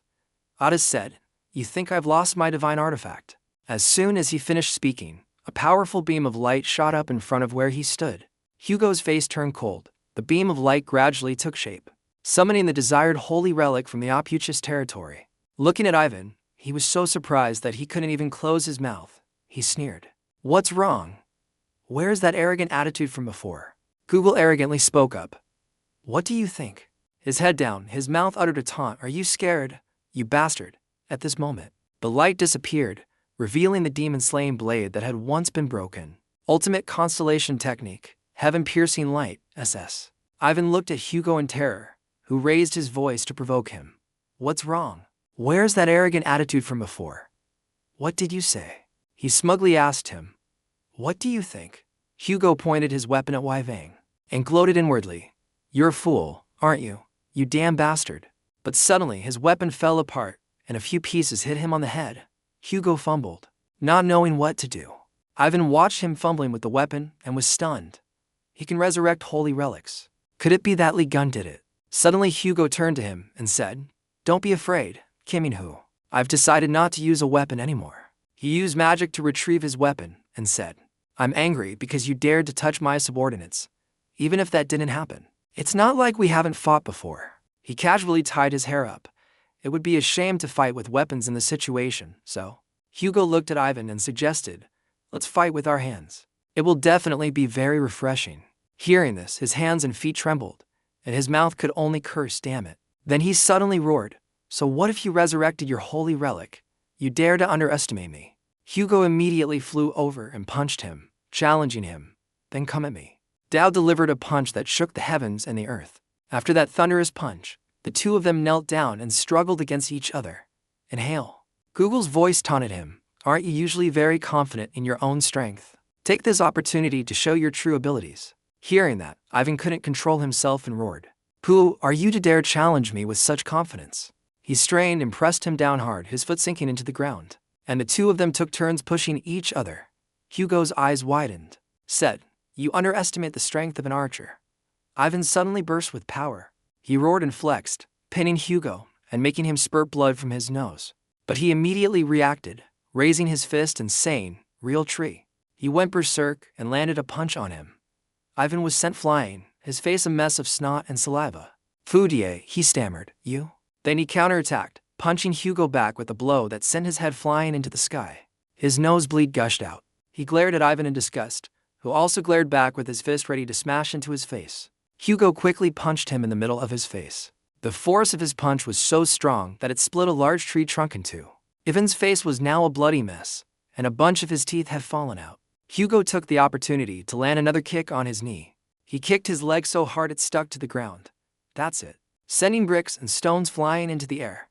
He looked at Ivan with excitement and taunted, "Let me fix it for you." He cursed, "Damn it, my leg." Hugo continued to mock him. "Let me see if this cowhide sandbag is any good." Ivan went berserk. He screamed, "You bastard, and you bastard." And unsurprisingly, he was kneed by Hugo right in the middle of his face. Another earth-shattering blow. The sound echoed throughout the city. Hugo's disciples, hearing the loud echo, stared in astonishment towards the mountain where the battle was taking place. Yurin wondered what was happening up there. Hugo was now pinning Cruiser's shoulders to the ground. City Lord. Cruiser, realizing he was about to lose his life, thought in panic, "Damn it," he urged himself. "If this continues, I'll be beaten to death. I have to use my defensive weapon first." When Hugo threw the next punch, Ivan had already summoned his defensive weapon to block the blow. Undying gritted his teeth and blocked, while Hugo was momentarily surprised by this move. When Ivan readjusted his demeanor, he calmly told him, "You bastard, I was just playing around." He immediately counterattacked. He arrogantly suggested, "Now, let's equip our weapons. Let's fight another round." Ivan jumped back. Hugo drew his weapon while insulting him. "You're a real coward, Kimingu. Where's my weapon?" But Hugo Otter still hadn't realized how powerful Liion had made his holy relic. When he took out the weapon, he was shocked to find it was broken. Why? Meanwhile, Stephen was unconscious at the bottom of the ocean. His mind had regained consciousness, but he couldn't wake up. He thought to himself, I can't wake up. What happened? After the god descended, I don't remember anything. He kept speculating. Could it be that when the god descended, he took control of my body? What about that red-eyed guy? CVTN suddenly heard a strange sound, then he grimaced, gritting his teeth. The sound of red eyes kind. That's right, the god is fighting with my body. So I couldn't wake up. He kept urging himself to wake up. After all, I am a saint. I can't just hand everything over to God and lie here unconscious. Stephen, you have to wake up. You have to wake up and help God fight off Red Eye. He vaguely perceived a light and was about to wake up completely. What is that light? Could it be a sign from God for me to wake up? If so, then, when he unexpectedly roared, "Oh, spirits, I'm here," he opened his eyes and was surprised to find himself flying in the air. The first thing that caught his eye was a giant demonic hand. The red-eyed demon was roaring fiercely, emitting an immense amount of poisonous smoke. Then Stephen saw a young man with an axe flying towards it to strike it. Fong realized that it was Liion. Devin was alarmed. The one fighting Red Eye is Liion. So what am I doing? Yuha, standing nearby, answered quickly, sleeping, of course. Liion, meanwhile, used all his strength to wield his weapon and charged down the middle of the demon's head. He shouted, "Damn it." He brought his axe down on the demon, causing it to roar. He called out to it in excitement. "Hey, you fake bow, no. That head is real anyway. Remember anything from the demon tower." The demon swung its hand to grab him from behind, but to no avail. Nguyen Dian quickly saw the action. He immediately split its arm in two and said, "No matter how many times I deal with you, that tower manager will still resurrect you," he said. He landed lightly. "That's how I know how to catch you." He looked at me. He looked at it suspiciously and asked, "Aren't we old friends who have shared joys and sorrows together? I'll handle it quickly. Go in peace." The demon looked at him blankly, and then it roared. Zion quickly jumped up. Stephen, worried, reminded him not to jump recklessly. More. His breath will shoot out. The demon looked up, opened its mouth, and released a poisonous breath. But Jin wasn't the least bit scared and summoned a hammer. Hammer of achievement. Now, I threw the hammer straight at its head. A huge one. "You can't do it," aggressively questioned the demon. "Who do you dare to burp at? The dust." A giant hammer blocked the demon's throat. Zion shouted, "Shut your mouth from me." Its head exploded into 100 pieces. The battle ending in a cataclysmic explosion in the heart of the city. The axe that had just been thrown flew back into Jin's hand. He caught the hammer and said, "Perfectly cooked." He stood before the horribly defeated monster and exclaimed to himself, "Amazing." Jiang crouched down and said, "The head seems to be real, but the breath is still as foul as before. But the back part, what should I do?" Then he jumped up forcefully, flying straight towards the monster's neck. Sliced a line, cutting off the monster's head. Diane said that the person you're facing is still me. Everyone's mouths dropped open in surprise at the scene. The head in the air. Many people injured in the recent battle also watched in silence. The head flying in the air. Stephen couldn't believe his eyes. Jin landed hard on the ground right in front of him. He realized, that's right, Stephen was overjoyed. You can destroy Red Eye again. He knelt before that gray figure, reverently calling out the name Liion. He also looked down on everyone arrogantly and said with a smile, "Have you all learned how to defeat Red Eye?" Everyone gathered around the large wound on the monster's back. Xiang called out to everyone, "Look, look." Sivan looked inside the monster and asked, "What is this?" He immediately replied, "I knew it. Look at the picture. Capsule-shaped." He continued, "Another Red Eye." The people around were stunned. "What?" Diane explained. "The red-eyed monster we know is the host of the Black Dragon. It's like a rice bowl for the Black Dragon to live in as a parasite until it matures." Yuha asked in disbelief. "Impossible. Red Eye is just a rice bowl." Stephen also trembled. "How do you know that?" He said. "During the time I was trapped in the demon tower, the tower manager continuously revived calamities, including of course Red Eye and the Black Dragon. I just knew there was no way back. Fought them for 20 years straight." Jin calmly said, "So, even if I don't want to know, I have to know, right?" The other two, after hearing that, didn't know how to respond. He continued his presentation. "I think the giant managed to piece together the head and the calamity clone, and the black market item found in the demon tower. Libra is allied with a mysterious civilization. So I think that's definitely it." He turned his face back and said confidently, "If she could find your power, she could surely resurrect you completely." Jin said to the skeleton, "It's a pity, isn't it, Captain of the Night Order?" He roared. The captain trembled and growled, "Hurry up and kill me." But Jin frowned and sighed. "Are you a parrot?" Why have you been saying the same thing over and over? Yuha asked thoughtfully. So what will you do now? We have to decide how to deal with this giant and the black dragon, Jian replied. Suddenly a notification appeared in front of him. Announcement: you have received a complaint from Otiasisu, the Sagittarius Saint, regarding damage to a holy relic and a manufacturer's defect. Unconfirmed contact, 146 times. He had to exclaim, huh? What the heck? The bow is broken. How is that possible? A memory flashed in his mind. Wait a minute. Could it be that time? The notification continued from 146 to 168 times and Zion froze. When the number of notifications reached 174, he dodged to the side. I'm busy. Wait a minute. On this side, Hugo was going crazy. Gun, you bastard. Answer the call. He ran with his face down, the person chasing him from behind laughing loudly. Where's your previous attitude? He taunted. I've destroyed your holy relic, he retorted. Don't you dream of destroying it. This is just a manufacturer's defect. He suddenly launched an attack on your supplies. However, Hugo managed to dodge in time. He sneered to slow. Ivan cursed, damn it. He said confidently, don't underestimate the speed of an archer. But as his foot touched the ground, sharp spikes shot up from the earth. Hugo was surprised. He thought to himself in pain, there's a scythe under the ground. Hugo saw the silhouette of someone standing from afar, launching a surprise attack. It was Jean-Louis Morin. Ivan Chaub took the opportunity and rushed over. Well done. But suddenly a sword flew towards his eyes. He hurriedly used his strength to block the sword. Ivan frowned. Phew, I didn't get stabbed. He saw a man with platinum blonde hair charging at him with a sword. Who's this who suddenly barged in? A loud explosion echoed throughout the city. Half the mountain turned to ice, hitting its target. Go panted. That was close. He looked over at Ivan, who was completely frozen, and asked in astonishment, what the hell is this mountain of ice? Kevin jumped out in front of him. Che, you look pathetic. Hugo was surprised. Kevin, why are you here? He answered nonchalantly. I came here to save you. He immediately teased. Why do I always see you trembling like that? Weren't you fighting with Kim and-gu? Do something. No wonder Liion can't trust you. He blushed and shouted. Shut up. I beat him earlier. Kevin suddenly asked, hey, Sagittarius, shouldn't you also be concerned about defending your temple? He was startled, huh? He explained, don't you see the flies flying around your city? Because the city is ownerless. Gemini, Aquarius, Aries, and Market have all invaded. Tichzu exclaimed in shock. What? Kevin said confidently, don't worry, I've dealt with them all. Your friends are fine. But all the houses have collapsed. Hearing this, he could only cry. The Sagittarius Saint asked Apollo for money to repair the temple.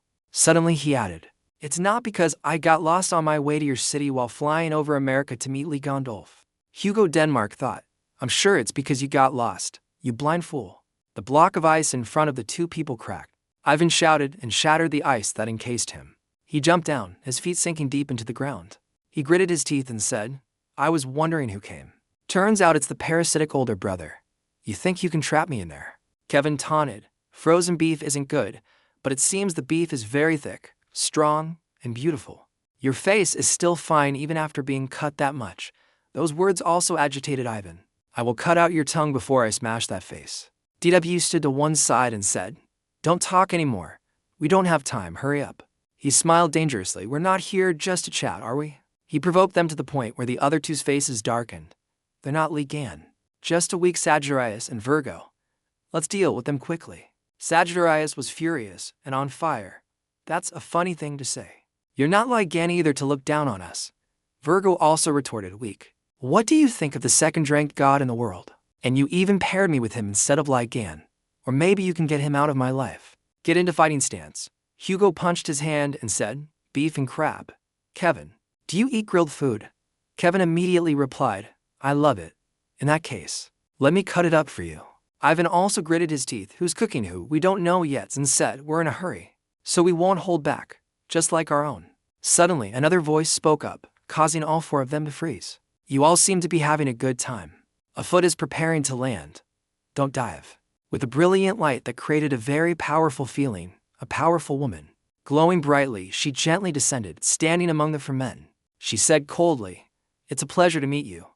It's been a long time, hasn't it? Over here. Sangdi was panting.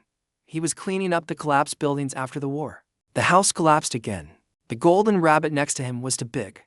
Why do I have to live so miserably? If you let me go, nothing would have happened. He went crazy and swung the rabbit in the air, scolding. Whose fault is it that it turned out like this? It's because of those who want to find you, isn't it? Jimin quickly interjected. Sanji, calm down. Save your energy for cleaning the house. The purple-haired girl standing to the side. It would be nice if you would just sit still. Suddenly, Jimin noticed something in the sky. Huh? He was skeptical. That is, then Jimin exclaimed, flowing. A huge stream of light exploded, followed by brilliant golden magical vortexes that spread across the sky. After she stood down, Hugo called out in astonishment. Giselle, Lauren, Kevin wondered, coming directly. The two of them, Van and Rin, who were behind, said in turn, Libra, why are you here? We haven't even had our turn yet. Giselle put her hand to her mouth to signal silence. You're real. Created a magic circle on the ground, forcing all four of them to their knees. Hugo exclaimed, such terrifying power. Kevin agreed, we're all saints. But this power is completely different. Ivan and Zin also collapsed before her powers and shouted, what are you trying to do? Attack us. Libra glanced coldly. Din Louis Morin, I allowed you to control the holy temple that has lost its saint, but you couldn't even take down the Sagittarius' city. Isn't that a failure? She used more force on him, causing him pain. She turned around. I'll punish the remaining one, Ivan Kruger. I didn't expect you to fail so miserably. You couldn't even control Sagittarius. He quickly made an excuse. That, not waiting for him to finish, Giselle cut him off. Don't ask me why I came here, but say thank you for meeting you one last time, before you die. He also gritted his teeth in resignation. Libra coldly ignored the two who were screaming. She said, I can't trust you anymore. This is my punishment. You should reflect on yourselves. She walked over to stand in front of Sagittarius and Virgo. Giselle said with amusement, now what should I do with these toys? She held out her hand to create a magic circle. Shall we switch the positions of the head and limbs? Or shall I turn you into a disaster like Liion once did? Hugo and Kevin gritted their teeth in pain. Kevin frowned. Damn it, this feeling. Giselle summoned her technique, the Libra constellation's skill, equivalent exchange. A giant eye appeared in the sky, and even the people in the city were stunned when they saw it. The soldiers exclaimed, that's Libra, is the Libra saint here? What on earth is happening? Another series of loud noises made everyone turn around. Everyone froze at the sight before them. Zion is sending a large swarm to attack. The dragon's eyes burned brightly, its breath thick with killing intent. He rode the dragon with sharp eyes and a confident demeanor. Ready for battle, the people on the ground panicked and shouted, Dragon. Even those standing in the building who saw the lion through the glass window fell backwards and screamed, Dragon. The dragon flew straight towards Libra's giant eye. Zion shouted tauntingly, you piece of trash. He had seen the Libra saint along with four others being crushed and flattened on the ground. Giselle also saw him, her voice low and menacing. Elgan, but he immediately punched her straight in the face. Jin jumped from the dragon and punched Giselle right in the face, creating a loud noise in surprise, leaving her unable to react in time. Hugo and Kevin's mouths dropped open in astonishment. Zion's fist was filled with killing intent. Libra fell before the astonished eyes of Ivan and Jin. The two of them were horrified by his terrifying power. Before the sight of Jin standing tall and Giselle lying defeated, the two of them thought in horror. Libra was taken down with just one punch. Because she was unconscious, the magic circle binding Virgo and Sagittarius was broken. Kevin said, the golden branches are disappearing. Hugo thought, is it over? Was Libra defeated? Jin stood looking at Libra lying on the ground, her head shattered. Everyone had the same thought. Unbelievable. Suddenly, he glanced over and saw Hugo and Kevin had climbed onto Libra's scales. He raised an eyebrow. Hey, why did you guys climb up there again? You weren't paying attention and got robbed. Being criticized by him, both of them went crazy. The maiden retorted, you think we want to be up here? Hugo, who had been silent until now, pointed straight at his face and shouted like Gan. You poured out all your frustrations from earlier. You didn't contact me. Do you know how many times I called you? But Jim was nonchalant. What nonsense are you talking about? Then he thought back to the moment he swiped away the contact notification. He remembered. Startled, Hugo continued to scold with a volume that made Kevin's ears bleed. What on earth did you do to my bow? Why do you have so many weapons from an unknown civilization? Diane, being scolded, could only dodge. It was just bad luck. I'll fix it for you later. His answer made him even more furious. Bad luck, do you know I almost died? Who are you? He replied innocently.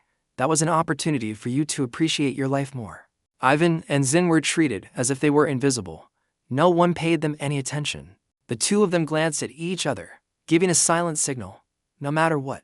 Then they both flew up at the same time. Ivan cursed, damn it. He was about to strike him from behind. I absolutely cannot accept this. He shouted, this is the only chance, end it. Then he shouted a spell, Kimingu constellation skill. But before he could show off, he punched him in the stomach. He was sent flying 1,000 meters high by the punch, as he said angrily. Who gave you permission to use your skills, huh?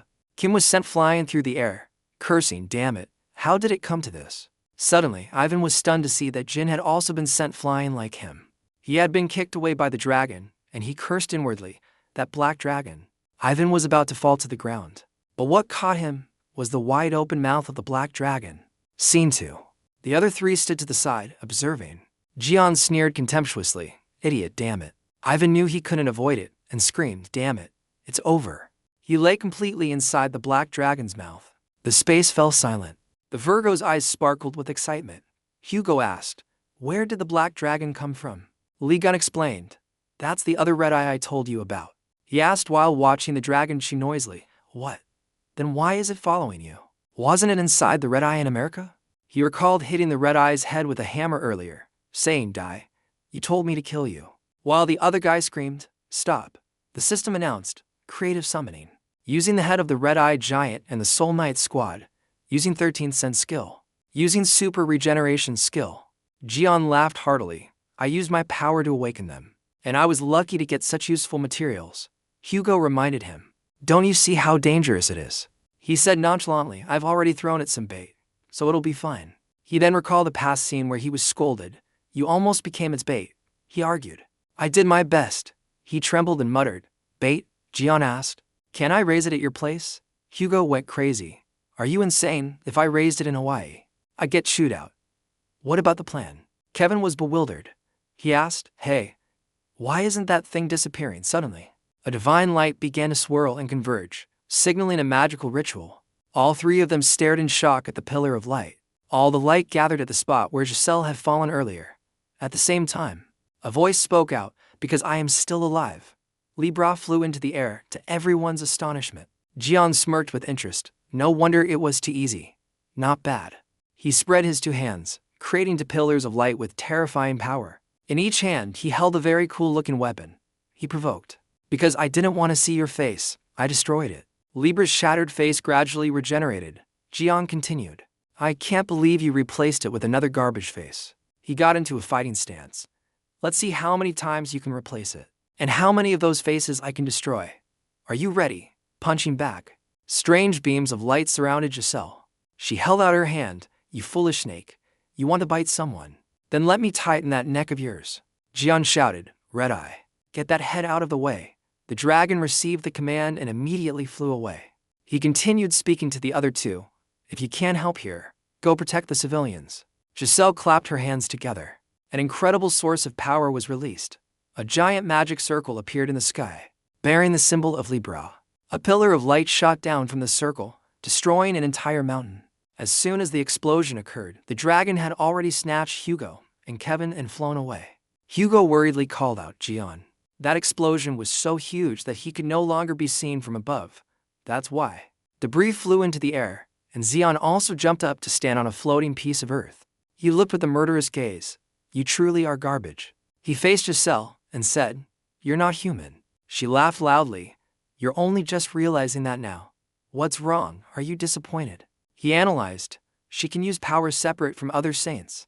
Even though her head was smashed, she's still running rampant. She's definitely not human. Jian declared loudly, You better drop the act. Stop putting on a show. Zodiac Saint of Libra. Ashia. Zodiac Saint of Libra, Astra. She didn't deny it and laughed loudly. You're very sharp-eyed, Liion. Since it's come to this, I have nothing to worry about. Are you ready? He also prepared. You're the one who needs to be ready. You trash. He rushed forward. I don't know how a Zodiac god ended up on Earth, Zion continued. If the other Zodiac gods find out, there will be a good show to watch. She also raised her fist. What does it have to do with them? She summoned the skill of the Taurus constellation. Her fist was enveloped in power. Ryan held out his hand. A chaotic scene unfolded with many bulls charging forward. stomping everything in their path. A super-fast attack, like a meteor crashing down, tore through the ground and space in a breathtaking moment. Everyone screamed in panic. The dragon, having flown a great distance, could still see the terrifying battle from afar. Hugo hurriedly called gun. Lawrence waved her hand dismissively at this clumsy skill. She smirked. It doesn't suit my hands. Kevin said in astonishment. That's the divine seed of the Taurus constellation, Hugo added. Why did it appear above Giselle's head? She showed off with delight. Oh, you're surprised already. Libra continued. I haven't shown you enough yet. Giselle summoned 6 zodiac signs at the same time. From a distance, one could see the giant scales of Libra. Hugo cursed loudly. Damn it. What the hell is that? Not just Taurus. She laughed loudly at her own terrifying power. He frantically read the names: Cancer, Gemini, Scorpio, Aquarius, Aries. Jian was unharmed after that attack. He said, I'm speechless. A murderous aura emanated from him. So this is what you meant when you said it was fine if the zodiac gods found out. He sighed. Those damn zodiac gods. Xian looked at the giant scales before him and said, it seems they've conspired together. Giselle said nonchalantly, of course, Liion. The fury of the zodiac gods who lost their saints has erupted. She spread her arms. These divine seeds represent their fury. I am now the messenger of 7 constellations, including Libra. Even you cannot defeat me. Jian ground his teeth in anger. Even if you bring another disaster, it won't be enough. Those so-called zodiac gods who conspire to play these tricks deserve to be punished. She smirked. I don't understand you, Liion. Why do you hate the saints, the zodiac gods, and the temples so much? Giselle continued. If you wanted, you could rule this world, but you're not enough on your own. Zion frowned. You talk too much. In the end, what do you want? I don't like you, but I have to acknowledge your abilities. She held out her hand. I have a proposal. Libra continued. Choose Liion. Come under my command and you will rule this world. Or become a constellation crushed in our hands. He scoffed, offering those nonsensical choices again. He raised his weapon. I refuse to choose, and I don't want to hear any more. Jian said heroically, because your choices are always nonsensical. His eyes were full of killing intent. I don't care about the safety of others. Giselle replied, I knew you would say that. The sky suddenly turned red with abnormal lightning strikes. She continued, the safety of others. I don't think you have that sense of responsibility. She held out her hand again. In that case, I'll help you worry no more. I will destroy the city first. Libra unleashed her technique. The lightning bolts in the sky transformed into sharp swords. She shouted, Aries constellation skill, Angel's armament. A barrage of red swords fell from the sky. Not stopping there, she continued, Aquarius constellation skill, dragon elephants. Many thousand-meter-tall dragon elephants were created. Giselle said nonchalantly, all of this is your fault, Liion. She smirked, Cancer constellation skill, body double. Then spoke of the zodiac god's fury and the destruction of a city of 10 million people. In front of him was a series of catastrophic techniques aimed at the civilians. She shifted the blame. It's all because of you, O bringer of disaster. After speaking, a series of chains bound him. Unknowingly, Zion was already standing in the middle of a magic circle. Giselle pointed the tip of her sword at him and ordered, go. Numerous red swords shot towards Jian at the speed of light, while he was still bound in the middle of the magic circle, unable to escape. He raged. Is this rope tying trick all you know? He twisted his body, and the ropes immediately snapped. He destroyed the bindings just before the swords were about to strike. Jian shouted, don't even think these ropes can bind me. At this moment, the giant swords also fell directly onto the city, the streets, where people were walking. Each sword that plunged into the ground destroyed the city. Wherever a sword fell, the place shattered into pieces. Xian used his weapon to block the red sword. Giselle laughed loudly. This is a summoning skill using divine power. Do you think you can break it easily? I just told you. I haven't shown everything yet. Enjoy it slowly. After speaking, Libra waved her hand, and more swords flew towards him. He was still grinding his teeth, blocking that giant sword. The earth and rocks around Jian were thrown into the air. He gradually lost control of his power. A barrage of swords flew in, creating a huge explosion. Giselle hovered in the air and said arrogantly, I haven't even summoned all the swords. And you're already hiding? Come out and accept my sincerity. If you don't take all of these swords, she said maliciously, they will fall and ravage the city.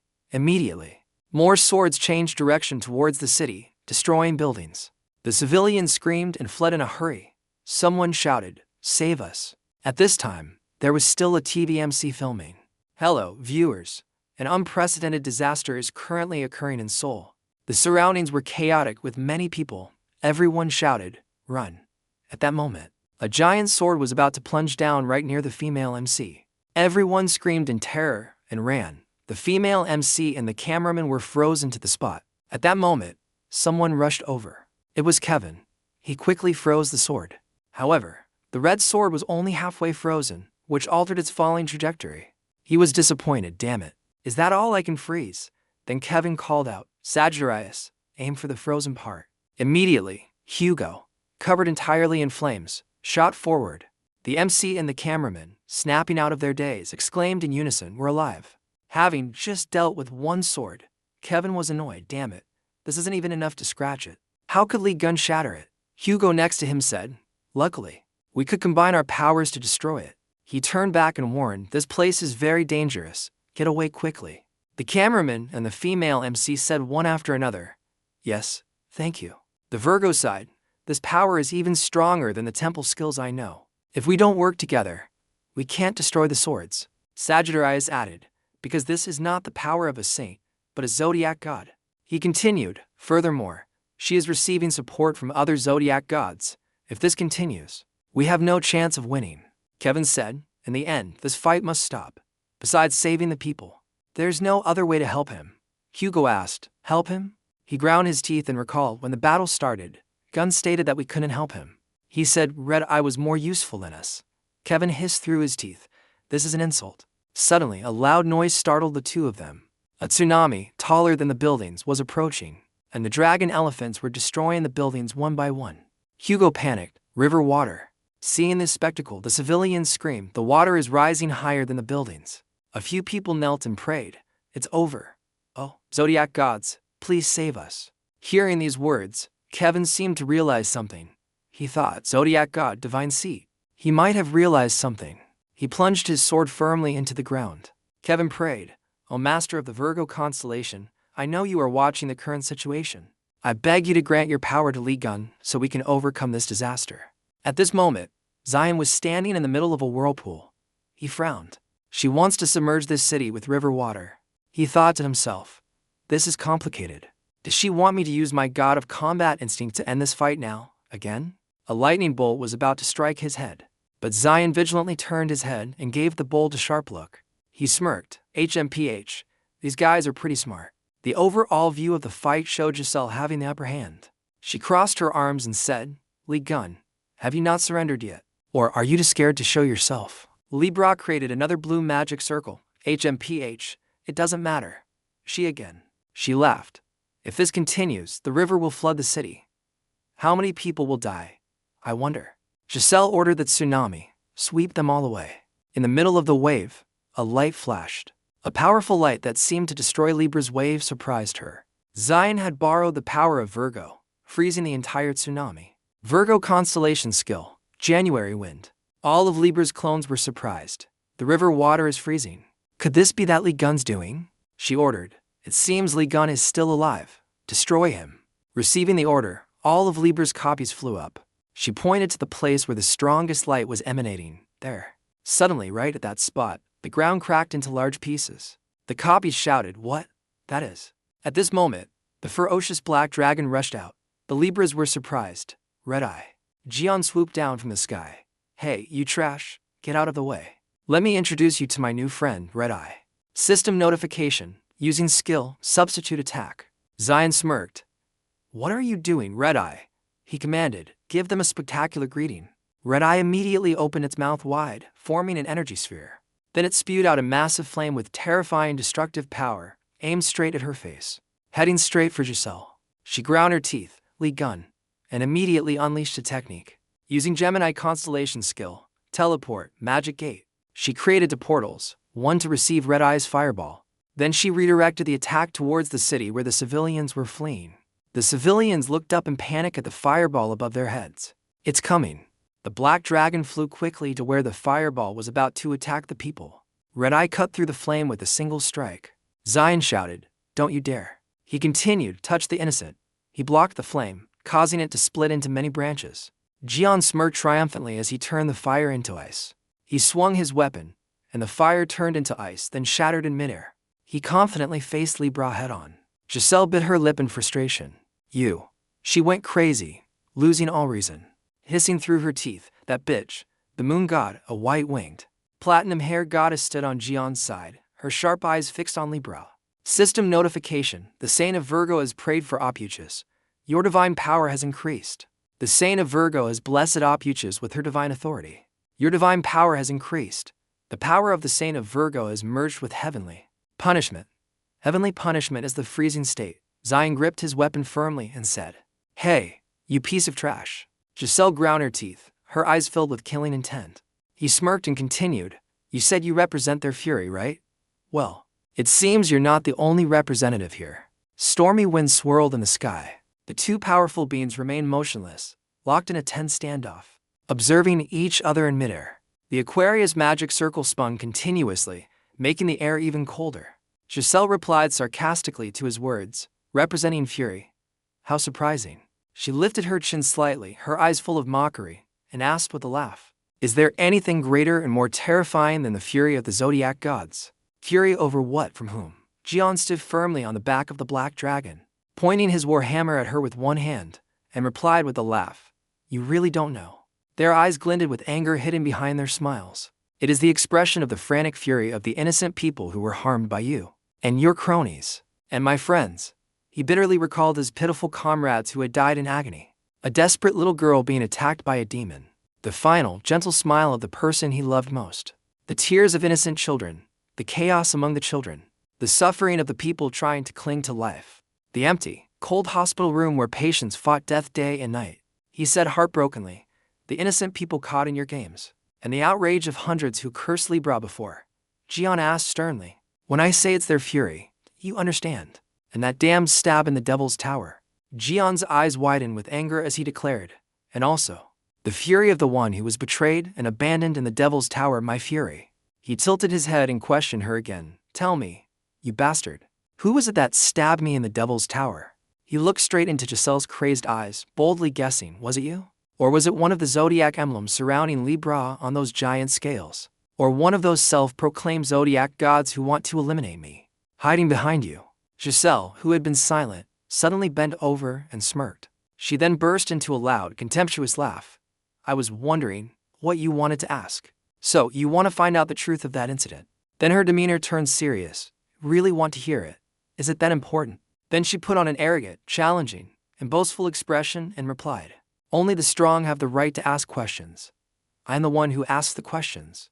The hands of the zodiac saint of Libra spread out, mobilizing magical energy to form powerful purple lightning bolts. Answer me, Liion. The Gemini emblem was summoned by her, swirling in chaotic and frantic vortexes. She challenged, What can the two of you zodiac gods do to us? The vortex suddenly expanded, tearing space apart to reveal a massive energy core, burning red and gold like an angry sun, covering the entire city in an apocalyptic orange glow. Jion looked up tensely at the light that carried a heat more intense than the sun, shining directly down on him. The moment he looked up, a meteor tore through the sky like a fiery sun falling to the mortal world, carrying a heat that could scorch the very soul. It was the Gemini constellation skill, Star of Extinction. The blinding light swept over everything, streaks of fire cutting through space like blades. Zion stood there, small, enduring the wrath of heaven and earth. Under the insane heat, standing proudly under the power of the divine spirit. He did not bow his head but laughed heartily. Damn it, only to zodiac gods. Zion bravely leaped up like a tiny glimmer of light, daring to confront the massive, raging star. Giselle was suddenly stunned, unable to believe her eyes. The star stopped in midair, being frantically sucked into a tiny, terrifying pressure point right at its tip, sending out swirling, frenzied sparks of fire, making her scream. What? Waves of bright fire seeped into the giant star. It penetrated and attacked from the core, causing tremors that cracked it from the inside out. That tiny speck of light was now like a black hole of fire, expanding and spinning at an unimaginable density, shattering the star piece by piece, activating the Sagittarius constellation skill, Ring of the Sun God. In the midst of the fiery space, that speck of light with unparalleled power fiercely absorbed the incoming giant star. The meteor's fire exploded into fragments, swirling around the point of light as if kneeling before divine power. Everything around churned in a mystical and majestic chaos, emitting an intense light, causing Giselle to grind her teeth in anger and quickly shield her eyes. The Ring of the Sun God. Could it be? In the next instant, Amidst the blinding explosion of light, Zion flew along with the debris and had already launched himself close enough to approach her. He wore a triumphant, demonic smile, his wild eyes radiating an aura of frantic fire. Instantly, Giselle was overpowered and knocked from the top of the scales, falling like a shattered meteor, and crashed down with a shockwave that shattered the ground below. Jian gripped her neck tightly, grinding her face into the pavement and pushing forward relentlessly. Giselle screamed helplessly in rage. Sagittarius. Right behind Jian now was the heroic silhouette of Sagittarius, backing this madman with an intimidating gaze. Elsewhere, Hugo was solemnly praying to provide an abundant source of magic to Jian. He and Kevin both seriously offered their energy and shouted together, "O believers of the Holy Temple, this is the order of the Holy Master." The Sagittarius believers on the side completely submitted, kneeling on the ground and praying silently. On the other side, the Virgo faction all did the same, willingly offering their magic power. The solemn voices of Hugo and Kevin rang out. All believers and citizens pray to the zodiac god. The two of them knelt on the cracked and ruined pavement, united in purpose, bestowing power upon Liion. Before the two of them, the terrifying shockwaves and the fierce, arduous battle taking place did not make them stop. System notification: the zodiac god and saint of the Sagittarius constellation have stood up for the master of the opuchus constellation. The temples of the Virgo and Sagittarius constellations are praying for the master of the opuchus constellation. Jian, now brimming with power before the strong magic circles, glared and laughed loudly. "What did I tell you? You trash." He squeezed Giselle's neck, relentlessly grinding her face into the pavement, causing it to crack. He spoke again. "Many people hate you." In the distance, the haggard citizens were also praying in panic. Jian knew this well and cursed. "It's not just the holy temples, but also the people in the city ravaged by you zodiac gods." All of them were gazing at the fantastical and horrifying scene unfolding across the city. With a shared heart of hope, the system's voice rang out. "Tens of thousands of people are praying for the master of the opuchus constellation. Divinity is leveling up at high speed." At that moment, the fiery mass ground, his eyes dissipated, revealing the anger hidden within his bright blue eyes. Jian clenched his fist and swung it back, instantly accumulating a layer of violent, electricity-like blue-black magic. With a crazed and boastful face, he said, "You only have the fury of 7 zodiac gods, but I have tens of thousands of people." Instantly, he didn't hesitate to punch her straight in the face. The violent blow was like a lightning bolt from hell, ceaselessly spewing forth rage. Giselle's face, now severely damaged, cracked, and she let out a helpless groan of pain. Jian didn't stop and continued to raise his fist high. "It's not over yet." He threw a second punch, so powerful it seemed to shatter the ground, sending rocks flying. Then another powerful punch came down. Then the fourth punch, then the fifth, with increasing amplitude and intensity. He challenged, "Let's see how many times your face can take it." Giselle, now regaining her composure, angrily swung her hand up before the next punch arrived. She thrust her hand straight out. Immediately, sharp, dark black shards shot up from the ground and, in one strike, cleanly sliced off Jian's incoming arm. "Get your hands off me." He leaned to one side, stunned, watching his arm fly away along with the notification. "Your right hand has been damaged. Activating regeneration skill." Suddenly at this moment, a multitude of arms, outlined with shining thread, emerged mysteriously like the sky itself, all rushing to try and grab him. From within that blinding light, the Giselle clones that were created, each with a strange, mystical aura, all attacked with a furious expression, screaming, "Liion!" Hundreds of grotesque arms grabbed at each other, glowing brightly as they reached for Jian. However, at this moment, he didn't falter in the slightest, instead showing a triumphant smile. Beside Jian, a writhing figure with red magic power gradually appeared. Jian boldly rushed forward to meet them. At the same time, that figure stretched and advanced. It was none other than the spiritual form of Haley, surrounded by a hard, poisonous scorpion tail. Her face was full of madness as she shouted, "Who do you think you're touching?" Instantly, the chain-like scorpion tail shot out like lightning, attacking the Libra clones. The clean, frenzied, and swift attack, as fast as a storm, sliced them into shreds, leaving only helpless screams behind. Giselle, standing in the middle of the glowing magic circle, was horrified. "All of my clones have been destroyed." In the chaotic scene of tangled scorpion chains, a stinger immediately shot straight towards her. Before Giselle could register what was happening, she coughed up a mouthful of dark blood in pain.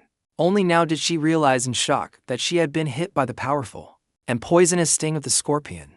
From within the thick dust cloud, where the scorpion chains originated, a voice suddenly spoke. "It seems I have to destroy your myth to catch you. Jian, now with one eye turned red, surrounded by a scorpion tail and a mysterious dark sigil, smiled. I will tear you to pieces. First up is this crab. System notification. The Temple of the Scorpio constellation has stood up for the master of the opuchus constellation. The temple representing the Scorpio constellation, Haley, has granted the authority, punishment of the heavens, poison blade chains. Giselle trembled in panic, watching her body being shattered by the poison blade chains, and exclaimed in disbelief, impossible. She roared in unjust fury. How did you find the core of Scorpio? How? Jian didn't bother to answer, his eyes flashed with hellfire as he laughed maniacally. Time to reel in the big fish. His eyes were now completely blazing red, looking as ferocious and sinister as a demon, as he laughed loudly and swung the scorpion chain, shouting, That's the jackpot. That's the jackpot. He attacked again, even more powerfully than before, striking straight at the Libra saint, causing Giselle to scream in pain. On her side, among the zodiac emblems behind the scales, the Cancer circle suddenly shattered. It immediately exploded, hopelessly beyond repair. System notification. The power of the dark constellation is disappearing. The moment Cancer was destroyed, this disgusting black creature, its representative, screamed as it faded away. System notification. The Cancer core has been destroyed. The power of the constellation is dispersing, unable to maintain the divine seat of the Cancer constellation. At the same time, the wound where Giselle was just stabbed erupted with a disgusting thick black liquid, causing her pain, followed by a notification, unable to use the authority of the Cancer constellation.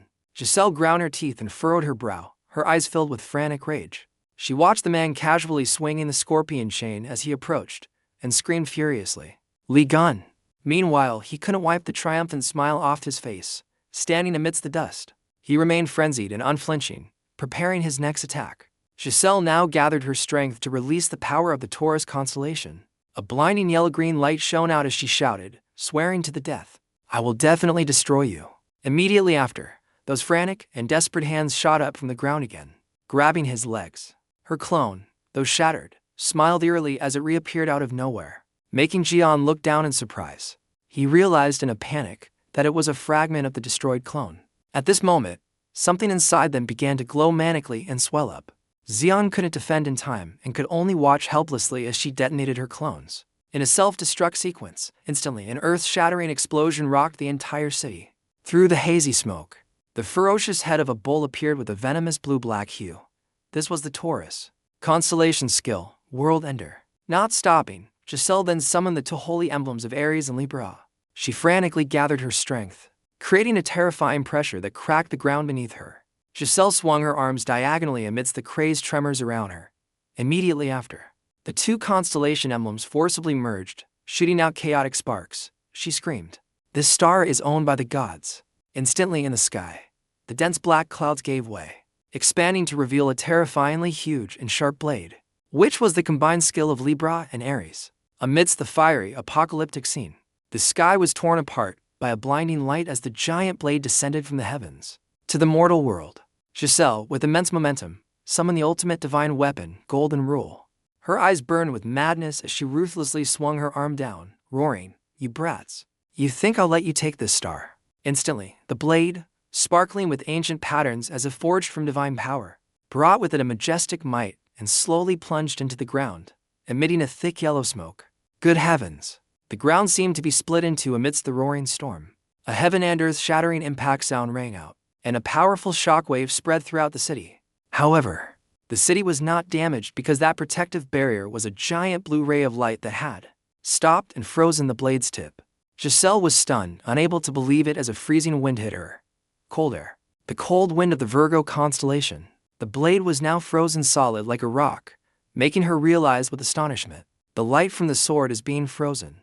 Where the blade's tip had landed, the source of that cold light was a small body emitting dark black electricity, frantically holding it back. It was none other than Jian. His eyes flashed with madness. His body was so damaged his bones were nearly exposed along with his charred skin, yet his mouth, exhaling cold air, curled into a strange, terrifying smile. Instantly, the ice shards crazily shot out towards Giselle, and a fierce hurricane flowed towards her as its epicenter.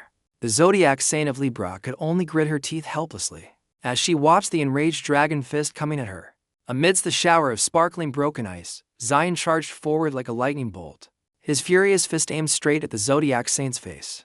The power of the punch was so strong it created a shockwave that sent her flying. Patches of skin on Giselle's face shattered into sparkling black and gold fragments. She screamed bitterly, "You're too greedy. Which star belongs to me?" At this moment, Liion instantly accelerated, leaping above her. He heroically raised his leg to gather momentum. His eyes were filled with contempt. Liion opened his mouth wide and laughed loudly. "Cut the crap. I'll teach you a lesson. Teach you a lesson." Then he swung his leg down in a disrespectful attack, full of contempt for a zodiac saint. Giselle was furious, unwilling to let a human step on her face. A purple sigil suddenly appeared behind her. The system announced, using the Gemini constellation's instant teleportation skill. Jiang kicked down forcefully, the terrifying power sending rocks flying. But just before that, Giselle's figure turned into a purple speck of light and vanished. Amidst the chaotic spreading magic particles, an assertive fist flew right next to Jiang's annoyed face.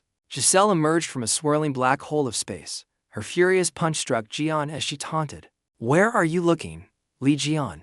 Before he could even register the punch, Giselle instantly appeared from a spatial hole behind him, her face seething as she clenched her fist.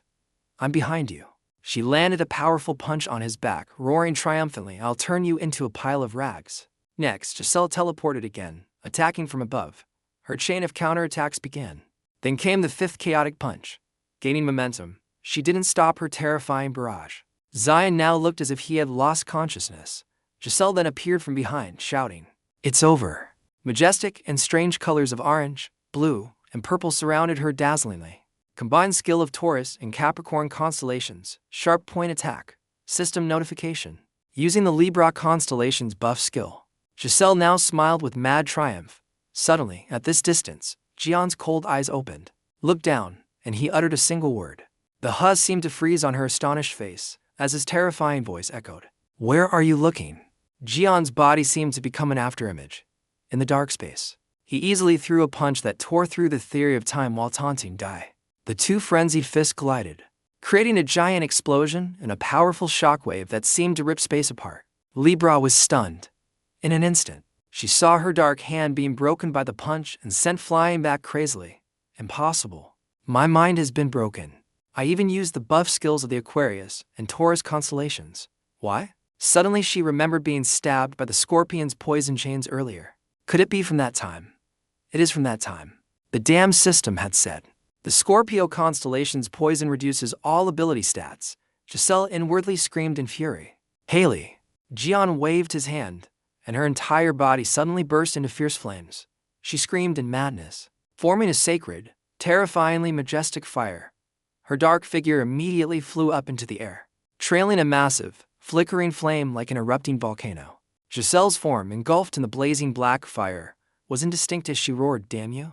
She crossed her arms, bracing herself against the terrifying pressure. Immediately after, she released a huge amount of magical energy, and the flames vanished into her glowing, charred body. Countless threads of golden light crazily radiated out. She screamed, "You think it will end like this?" In a moment where the universe seemed to stand still, she shone with a brilliant divine light that tore through space. Dozens of energy streams, like golden chains, shot out and merged with the holy emblems, crushing the boundary between reality and illusion. A multitude of powerful energy sources composed of different elements were absorbed into the zodiac emblems, causing a frenzied tremor that channeled into the giant, endlessly sparking scales. Majestic light carrying the elements of power surged in waves, coiling into a brilliantly glowing epicenter. System notification: the power of the 7 holy temples has reached its maximum level, combining the power of all holy temples into one. Jian stood unflinching amidst the crazed hurricane, still casually looking up at the terrifying scene and shouting taunts. "What are you doing?" A final desperate effort. At that moment, instantly, he gathered his strength and shot straight up, laughing loudly. "How could I miss this?" Xiang called out loudly, "Red Eye!" Immediately, from behind, the figure of a giant, dark-winged creature charged forward.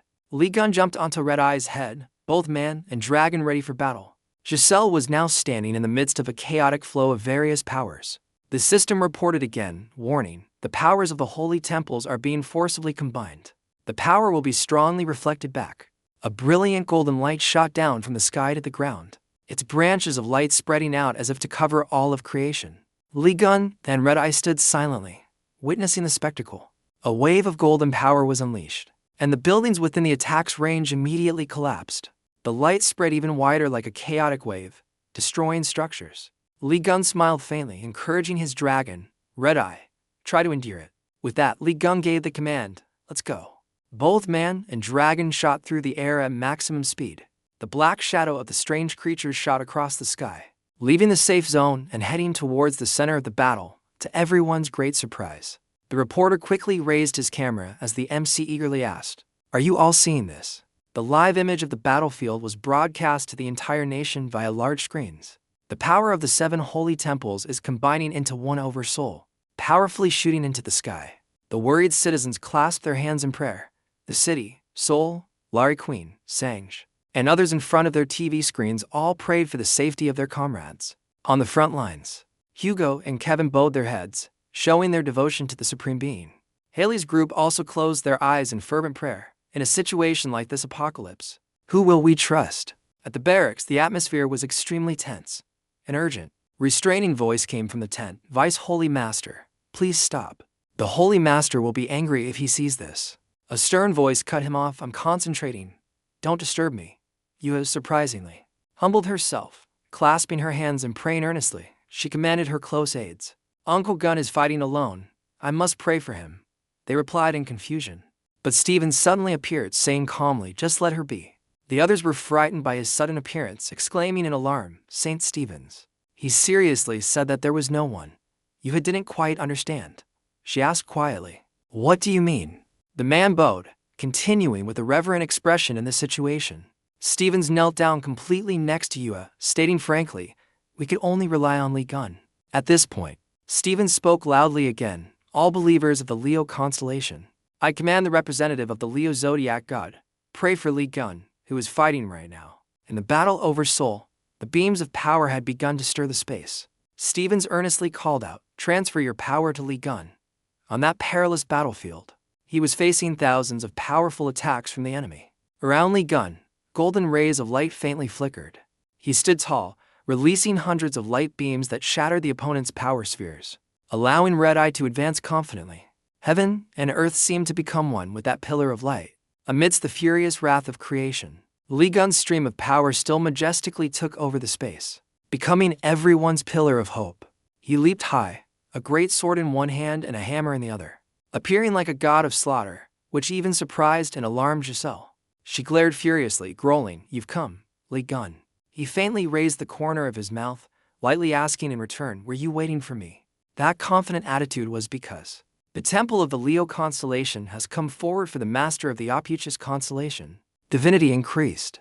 The temple of Stevens, representing the Leo zodiac god, has granted its authority. Liion swung his weapons, creating whirlwinds of power that spiraled towards the opposite side. He said coldly, "Let's start ending things." Giselle was no pushover either. She created thousands of energy streams, forming a dense, inescapable net, frantically screaming and fighting back. The two formidable forces clashed, their immense energies seemingly capable of turning heaven and earth. Giselle's vision suddenly blurred. She gritted her teeth in anger and silently increased her power. On the opposite side, Liion was charging forward at incredible speed as if there were no obstacles, preparing to pierce straight through the shield in front of her. Giselle created countless formations, screaming crazily with pride. "This is the divine seat bestowed by the zodiac gods. Even you cannot break it." Faced with this situation, Liion just smirked and simply asked a question, "Is that so?" At this moment he received a notification. "The holy temples and the people have prayed for you." Divinity increased. All bestowed divine seats have been unlocked. Divine instinct activated. He smiled faintly. "I have many of those too." Immediately he waved his hand, creating for divine seats of various colors. Liion's blade shot straight down. Giselle's eyes widened and she growled, "Giselle Lauren." At that moment, Liion aggressively cut her off Ashia. He powerfully slammed his hammer down, delivering the final verdict, "Now disappear." For this star, that hammer descended upon Giselle's layer of divine seeds. He gently pressed his weapon down, using the heart-piercing cut skill. The cut got closer and closer, and GCLL's eyes showed clear despair. The multicolored light of the divine seed swirled and separated. The divine seed of the Taurus constellation has been destroyed. The divine seed of the Capricorn constellation has been destroyed. The divine seed of the Aquarius constellation has been destroyed. The divine seed of the Aries constellation has been destroyed. The divine seed of the Cancer constellation has been destroyed. The divine seed of the Gemini constellation has been destroyed. Liion's single strike pierced through Cell's body. A powerful burst of Liion's energy destroyed the space, cutting a straight path through the beam of light. The golden pillar of light gradually dispersed in all directions, leaving only a few sparse streaks of light surrounding Liion's green power. His power soared majestically, transcending the spatial layer of the planet, flashing heroically in the vast universe. After the storm of power passed, everything became strangely quiet, with only the brave hero's sword stuck firmly in the ground. Liion approached, took his weapon, and pulled it out of the exhausted body of his enemy. He faintly raised the corner of his mouth, his eyes shining with a strange vigor.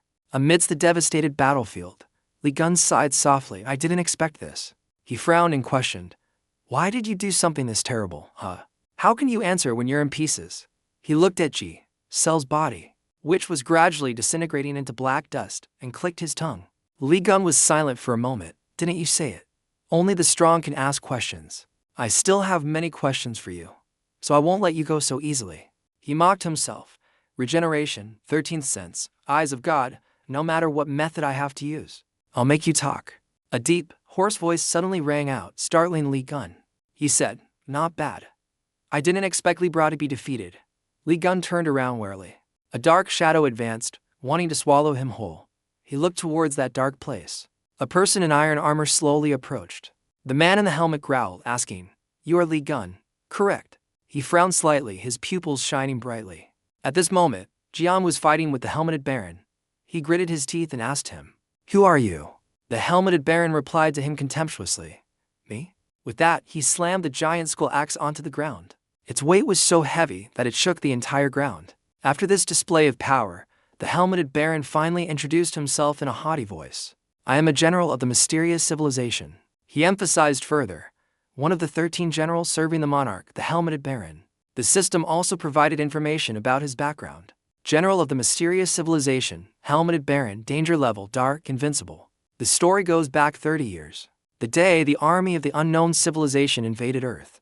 At that time, a series of sensational articles were published everywhere with headlines such as, "Mysterious civilization, if you want to live, offer yourselves up.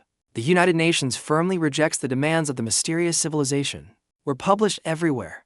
The angry populace poured into the streets to protest, gathering in large numbers in front of the presidential palace to oppose any surrender or compromise with the enemy. Under public pressure, the U.S. president felt immense pressure and had to deliberate a lot. Afterwards, the U.S. declared, "Those monsters want to kill humans for food.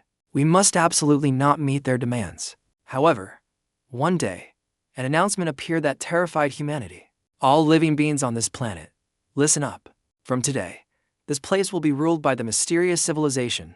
All resistance is futile." Now, the helmeted baron even laid out conditions for humanity. "If you want to live, hand over all the freedom, rights, and resources you have to us." He formally introduced himself to the whole world. "I am a general of the mysterious civilization." One of the 13 generals serving the monarch, the helmeted baron. After hearing the story, Zion just smirked contemptuously. "Oh, I was wondering who it was. Turns out it's the one who made a fool of himself on the first day of the invasion." At that moment, an army with strange skull-like faces appeared and proclaimed themselves, "We are the sole army of the helmeted baron, the vanguard general of the great mysterious civilization's army." Hearing this, Zion pointed straight at their faces and asked, "So, why have you come here? To avenge your bunch of minions?" The helmeted baron replied, "Originally, Libra was supposed to destroy you, and we would rebuild the Devil's Tower with the power granted by the monarch. But unexpectedly, things did not go according to plan." Hearing that, Jian felt a jolt in his heart. They want to rebuild the Devil's Tower. It must be. Looking at Giselle behind him, he praised Liion. "I didn't expect you to be able to defeat not only the Soul Army, but also Libra, who was supported by 6 zodiac gods. Could it be that you were the one who destroyed the Devil's Tower?" Seeing Jian's tough attitude, the helmeted baron also had a different opinion of him. "It seems you are no ordinary person. We will change the plan." As he spoke, he tightened his grip on the giant hammer. After rebuilding the Devil's Tower, then he boldly declared, "I will destroy you with the power granted by the monarch." Jian was not afraid at all and replied confidently, "So the ones behind Libra weren't just the zodiac gods, but you guys as well. Perfect timing." With that, Liion activated all the divine seeds he had received and asserted, "I was planning to go and destroy all of you, but I didn't expect you to come to me. With those words, he began to charge and attack the helmeted baron. Jian landed a powerful blow right in the middle of his chest. But the result greatly surprised Jian. He blocked it, and without any damage. As for the helmeted baron, he looked disdainful of Jian's weakness.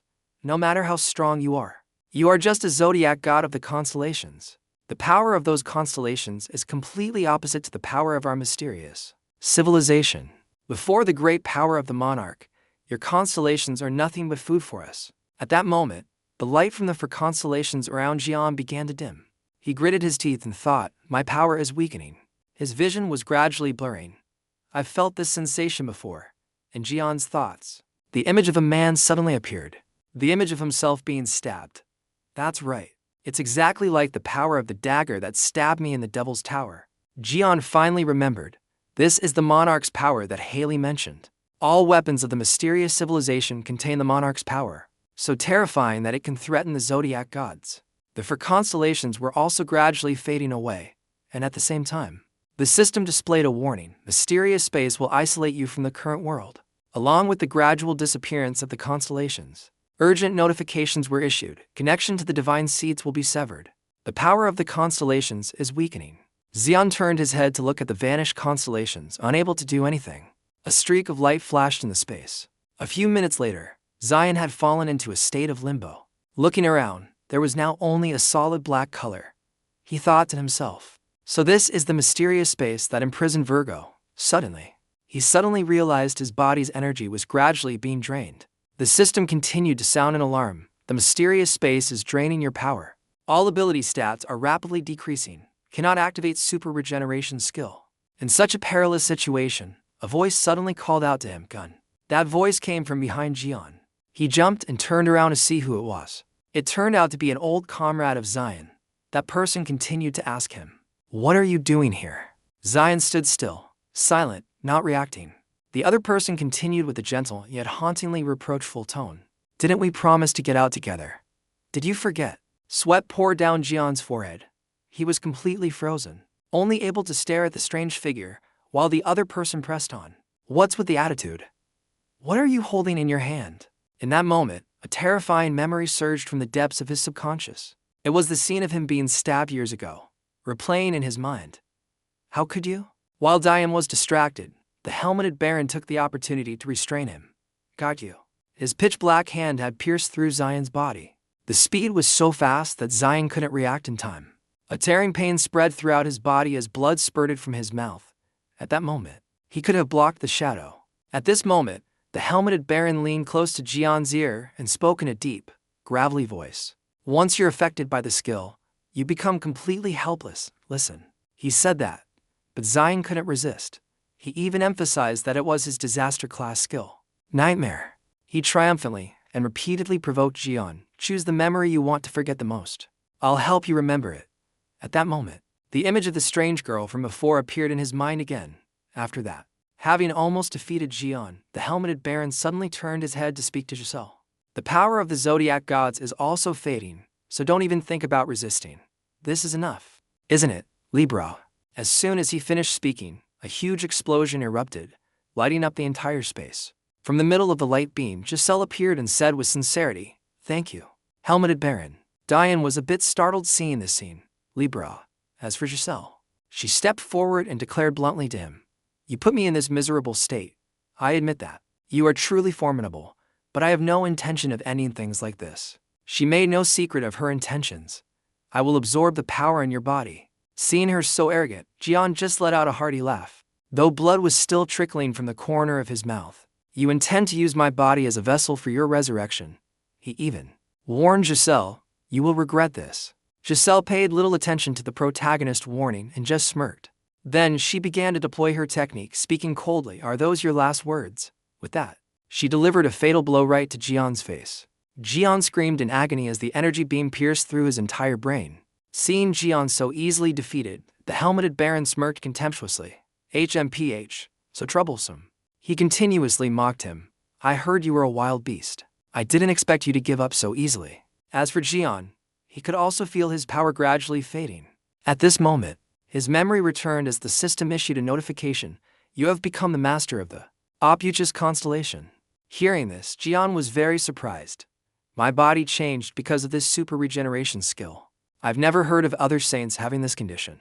The system began to initialize the super regeneration program, restoring the damaged body.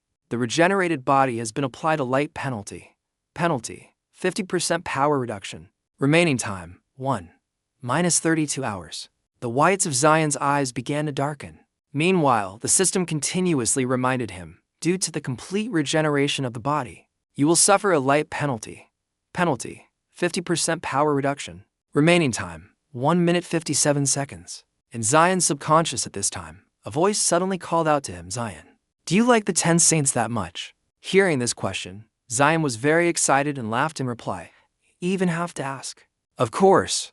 However, the two strangers just laughed faintly, their eyes carrying a look of mockery. You've hit his soft spot. Why even ask?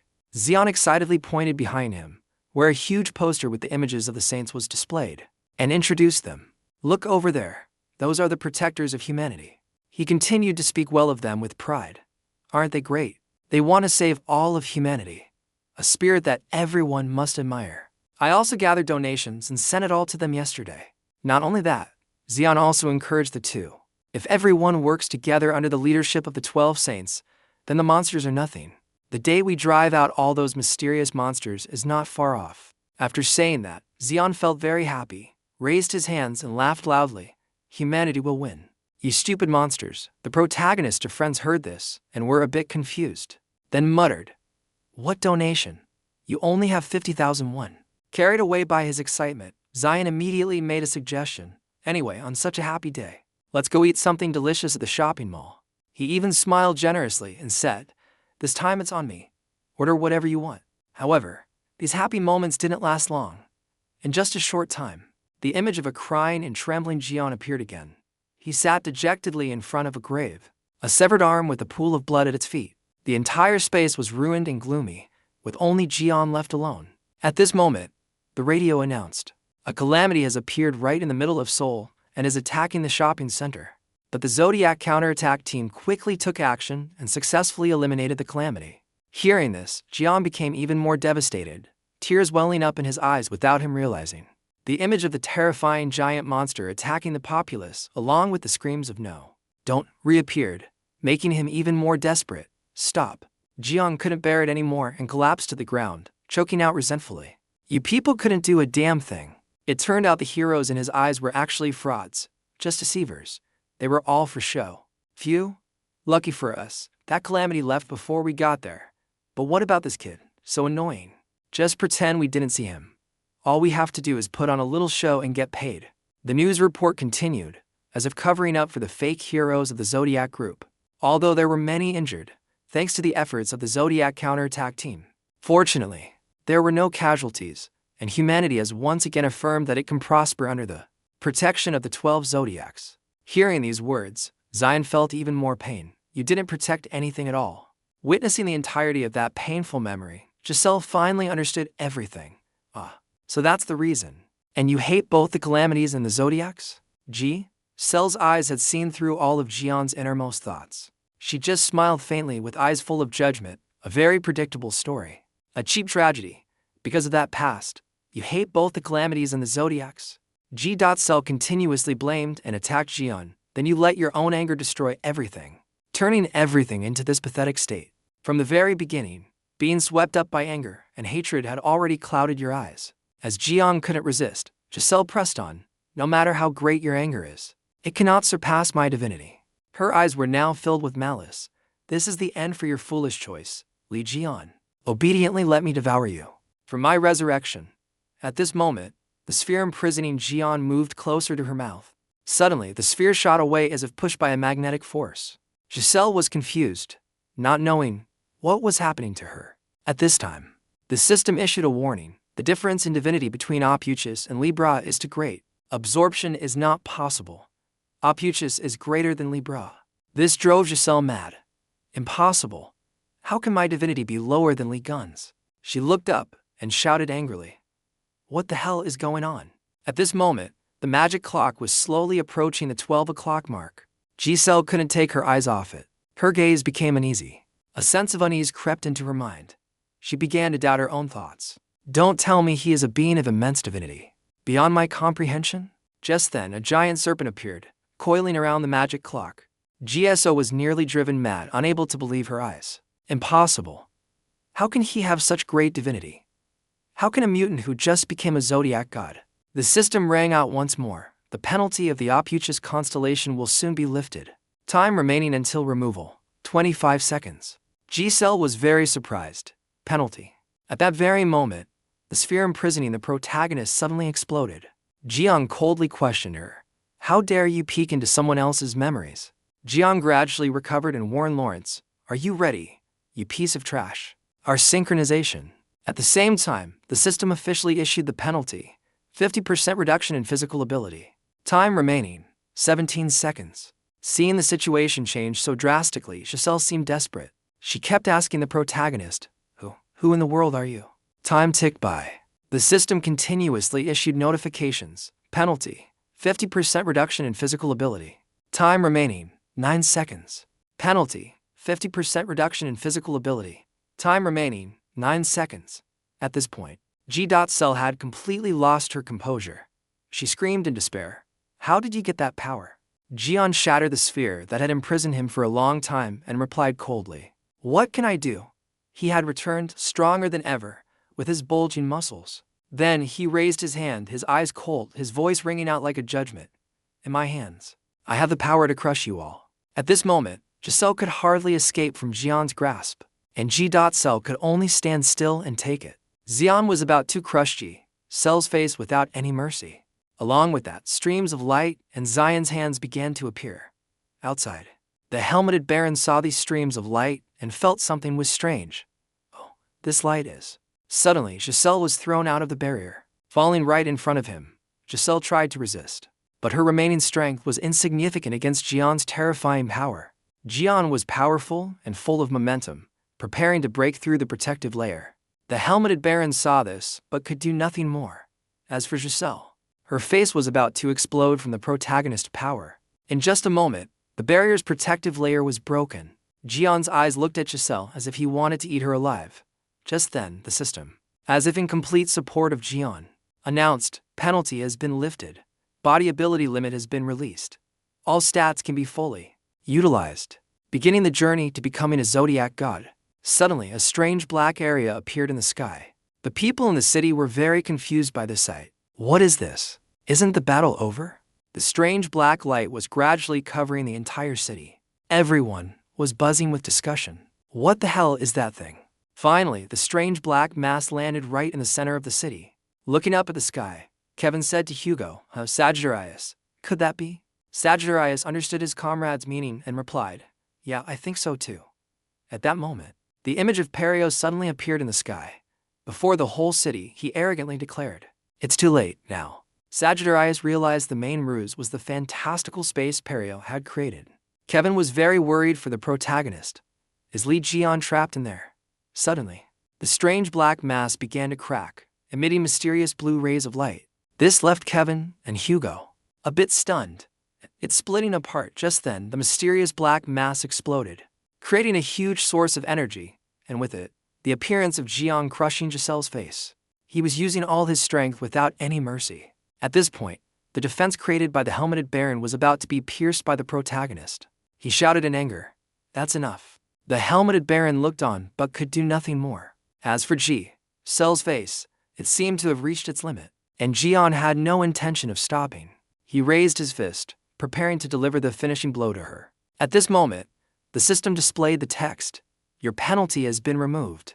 The power-reducing penalty has been removed. All stats have returned to normal. His eyes blazed with determination, mixed with hatred. At the same time, the system seemed to be encouraging Zion. You have truly taken the first step to becoming a guardian god. Jian pushed Giselle so hard that she went deep into the ground. To the helplessness of the helmeted baron, he couldn't believe his eyes. Impossible. He can destroy the nightmare space created from the monarch's authority. Jian was still busy with his task of torturing Giselle. It hurts more than I thought. He began to respond to the words that had once weighed heavily on his mind. You made me remember those rotten days. His words were like a lesson to them. Now I know how strong that so-called monarch is. I can't believe you're so arrogant just because you have a little ability to see people's past. and give it a fancy name. Your vulgar taste is just as trashy as your master's." Hearing these words, the helmeted baron was extremely surprised. "You. How dare you insult the monarch?" Jian was no longer interested in Giselle. He threw her to the ground and prepared to deal with the helmeted baron. As fast as lightning, the helmeted baron charged to attack the protagonist. The two sides collided, creating a huge explosion that lit up the entire space. But what happened next greatly surprised him. "He blocked my attack with just one finger," Jian taunted again. "Monarch this, monarch that. You admire him that much." With just his next sentence, the helmeted baron's legs went weak. "Then let me give you a gift." With those words, Zion stabbed him directly. He screamed in pain. "What are you?" His scream echoed through heaven and earth. He couldn't believe what was happening before his eyes. A dagger containing the power of the monarch. How can he possess it? Jian then revealed the origin of the dagger. "This is the dagger that was stuck in my back at the Devil's Tower, because it was made by your beloved monarch." The more he spoke, the deeper he pushed the dagger into the helmeted baron. "You should be grateful for this gift." The system's announcement mixed with his desperate screams. "You have transferred the power of opuchus into the dagger." Giselle also couldn't accept the truth. Impossible, a newly awakened zodiac god. How can he fight against the power of the monarch? At this moment, Jian was completely different. His power had increased 10,000-fold. The helmeted baron, completely desperate, cried out weakly for help. "O monarch." In the end, he was shattered into hundreds of pieces. Seeing the baron's powerful skull axe fall, Giselle was also completely helpless. She gritted her teeth and exclaimed, "Even the iron-armored baron has fallen." Looking at Jian's figure, she could only curse, "Damn it." At this moment, seeing that the situation was not good, Giselle thought of a way to escape. "Damn it, I can't die here." But her plan was discovered by Jian. "Where do you think you're going?" Giselle turned her head to look at him with hatred. Jian, without many words, approached her. Seeing the protagonist intending to act recklessly, Giselle tried to enlighten him. "You fool. You've been brainwashed by that ridiculous sense of justice. Are you planning to fight against all the guardian gods and monarchs just to pretend to be a hero? Now what?" Diane stomped hard on her face and replied coldly, "Why not? Besides, you must be mistaken about something." Giselle, restrained, could only retort weakly. "You bastard," Zion said. "I'm not doing this because I want to feel like a hero or anything." This greatly surprised Giselle. "Huh?" He even laughed loudly, asserting, "It's because you all created this." As he spoke, he tortured Giselle. "Now I will return the favors that each and every one of you has bestowed upon me." At this point, Zion had become an extremely ruthless person. "The feeling of dissatisfaction that you have bestowed upon me." The notification board displayed again. "You have used the skill, Gluttony. You have absorbed the divine energy of Libra." Jian began to activate his super torture mode.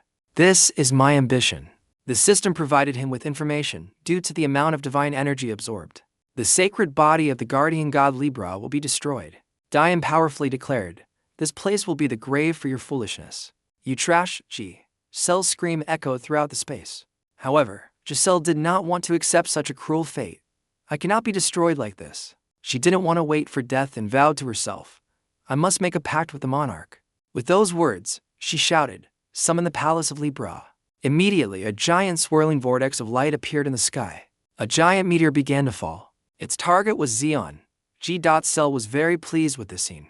Get crushed by a palace weighing millions of tons, Liion. Jian didn't react. Giselle became even more triumphant. "No guardian god is supporting you, right? You'll be crushed like an ant, helplessly." But contrary to her thoughts, Diane was very confident. The divine meteor, and now the palace of Libra. This made Giselle very confused. "He's laughing?" Jian lowered his center of gravity, ready to receive Giselle's gift, piece of cake. He was extremely confident in his abilities. "I will destroy it all in a flash." The palace of Libra landed, shaking the entire city. In just a moment, it stood majestically in the center of the city under a shield. People buzzed with discussion. "Is that the temple of Libra, the palace of Libra?" Meanwhile, Hugo on the other side was very worried for the protagonist. "Liion isn't there. He's going to be crushed by the palace of Libra." Suddenly, the entire sky lit up, stunning Hugo and Kevin. The source of that light came from the base of the tower. People cheered happily. "It's Liion's energy. His energy is changing the palace of Libra." The reporters were also extremely surprised by this sight. The palace of Libra is changing its structure. It was true. Zion's energy seemed to be giving the palace of Libra a makeover. Wherever the energy went, the palace of Libra transformed. The speed of the tower's change was even faster than assembling a model building. In just a moment, a magnificent skyscraper was created. The system once again congratulated the protagonist. You have successfully rebuilt the palace of Libra thanks to the gluttony skill. You have devoured and digested all of Libra's divine energy. You have been reborn as a true saint and have received the Holy Seal skill. Zion was a bit curious about this notification. Saint. He just smiled to himself. It's nothing. They act so superior just because of this. After saying that, he let out a refreshing but also mysterious smile. A surprised voice suddenly rang out. In a dark, gloomy place, the dim light was just enough to illuminate a strange black and gold throne in the middle of the cold room. On it, a figure sat motionless, majestic, and imposing. Zion muttered softly, "What? Where is this?" He was suspicious and continued to wonder. I was clearly on the newly built tower just now. Suddenly, a cold voice rang out, "You've arrived." The helmeted baron slowly stood up from the golden throne, his powerful voice echoing. "My side has prepared everything." Jian finally understood, letting out a soft sound as if waking up. He looked around, his voice slightly hoarse. "Is this Libra's perspective? This is." The helmeted baron stepped down from the throne step. He continued to speak. "I already know everything. This time, you plan to eliminate the opuchus saint, right?" Then his voice dragged on, carrying a hint of annoying sarcasm. "Can you do it? I heard you already failed at the Devil's Tower 20 years ago." Old memories flooded back. In that blurry scene, a demon trembled, its panicked voice echoing. "Is anyone there?" The helmeted baron recalled, muttering softly. "I heard that even before being reborn as a zodiac god, he had already defeated the manager of the Devil's Tower." Another memory fragment overlapped. A huge demon king, his eyes burning with killing intent, slowly raised his foot high. On the ground, the unfortunate soul trembled, lying flat and begging, "Please spare my life." The helmeted baron continued. "In the worst-case scenario, if that opuchus has divine power that surpasses a general's." Before he could finish, Libra interrupted contemptuously. "How ridiculous. He's saying he's stronger than a general?" She couldn't contain her anger. Her eyes suddenly flared, and she shouted, insolent. Right after the deafening shout, a giant beam of light suddenly erupted behind Libra, like a pillar of fire shooting straight into the sky. Seeing this sight, the helmeted baron frowned slightly, grunting. The seals of the seven saints appeared, slowly rotating in midair, emitting a brilliant and majestic light. Libra laughed maniacally, smugly. "With my power, Libra, and 6 other zodiac gods, what else can he do?"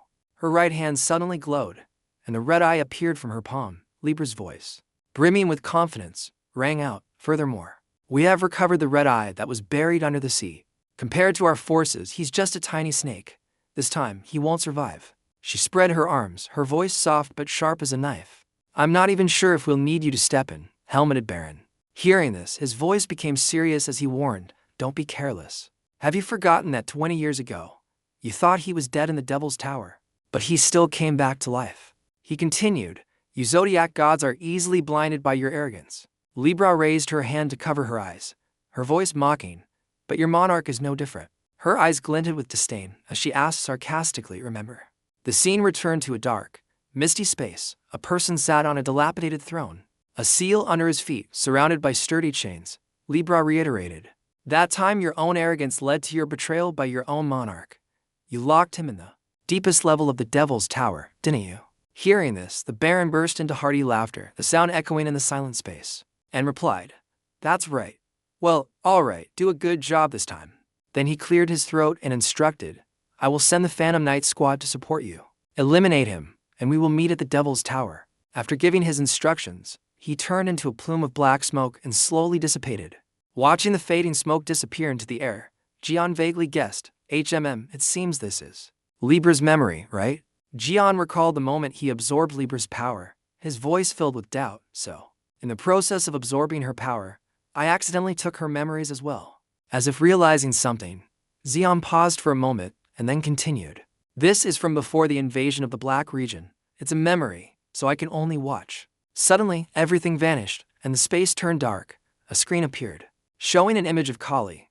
She tilted her head and carefully asked, "Is this okay?" Then Kali looked up, waved, and smiled brightly. "Hi Mom, it's Kali. If I called, you'd just scold me, so I'll greet you through video instead." "Hello, Mom." Libra silently watched the screen, gently swirling the golden wine in her glass. Kali crossed her arms, her expression sinking slightly, then sighed. "I'm very sorry about the deaths of Siu and Thu. But what can be done? They accumulated too much bad karma. Hearing this, Libra became angry and crushed the wine glass in her hand. Kali laughed, her voice nonchalant, and continued, to be honest, if they weren't family, I would have said they deserved to die. But anyway, recently I've been very impressed with Liion's achievements. Libra clenched her hand, the remaining drops of wine dripping down, as dark red as blood. Anger boiled over. Suddenly, Kali furrowed her brow, her voice becoming angry. But that nine-tailed fox, Chunyue, keeps clinging to Liion. Just thinking about her. Someone weaker than me, flirting with Liion before I do. It's unbearable. Kali turned her face back, her expression brighter, and said, So I've decided to go to Liion's place. Hearing this, Libra raised her hand, her long, slender fingers obscuring part of the screen, as if she wanted to erase the presence of this daughter. She raised her hand, hesitatingly saying, Let's talk. Kali's face darkened, pausing for a moment. Then she scratched her head and laughed awkwardly, continuing, Mom, don't try to convince me to join the Libra zodiac anymore. This is the last time I'll be sending you a message. Kali bowed her head slightly, her voice slowing, but still carrying a hint of defiance. You'll probably have to face Liion eventually. But I don't want that to happen. And this time I won't interfere in anything. She gently raised her hand, lightly ruffling her messy hair, and sighed, continuing, This is probably the last time we'll talk, right? Kali smiled faintly, a gentle smile that couldn't hide the regret creeping into her eyes. It's a pity, Mom. I'm truly sorry. Regaining her composure, she smiled brightly as if nothing had happened, and raised her hand to wave, her clear voice ringing out. But I still believe we'll meet again someday. Goodbye, Mom. After watching the entire scene, a flicker of doubt appeared in Zion's mind. He muttered, Kali? Who's that? Another daughter of Libra. The scene before Zion suddenly shifted. A powerful voice rang out. Finally, this group has gathered again. A saint smiled faintly, replying, Just like 20 years ago, huh? Looking at the saints gathered around, he continued, And everyone is still determined to eliminate Liion. Hearing that, Zion couldn't help but curse, Damn zodiac gods. The stern saint turned to Libra, his deep voice echoing, Well, Libra. Immediately after, another saint also spoke up, questioning, This time, are you sure you can do it? Libra gently spread her arms, her voice firm, saying, Of course, this time it will definitely work. She narrowed her eyes, the corners of her lips curling into a confident smile, and continued, I guarantee, in this battle, Liion will definitely lose his life. The other saint dismissed it, replying coldly, We need certainty. 20 years ago, when you planned to deal with Liion, you said the same thing. Jian was stunned and couldn't help but exclaim, What? Libra smiled confidently, persuading, This time will be different. It's not a sneak attack anymore. We will crush him, in an all-out battle. She continued, To be safe, I have allied with the general from the mysterious civilization. If he receives the power of the monarch, Liion will be destroyed instantly. Along with that, images of powerful soldiers with stern expressions appeared. A startled voice exclaimed, Hoa General, a saint couldn't help but speak up, his voice full of anger. Are you planning to drag the monarch's forces into this? The Taurus saint next to him defended her.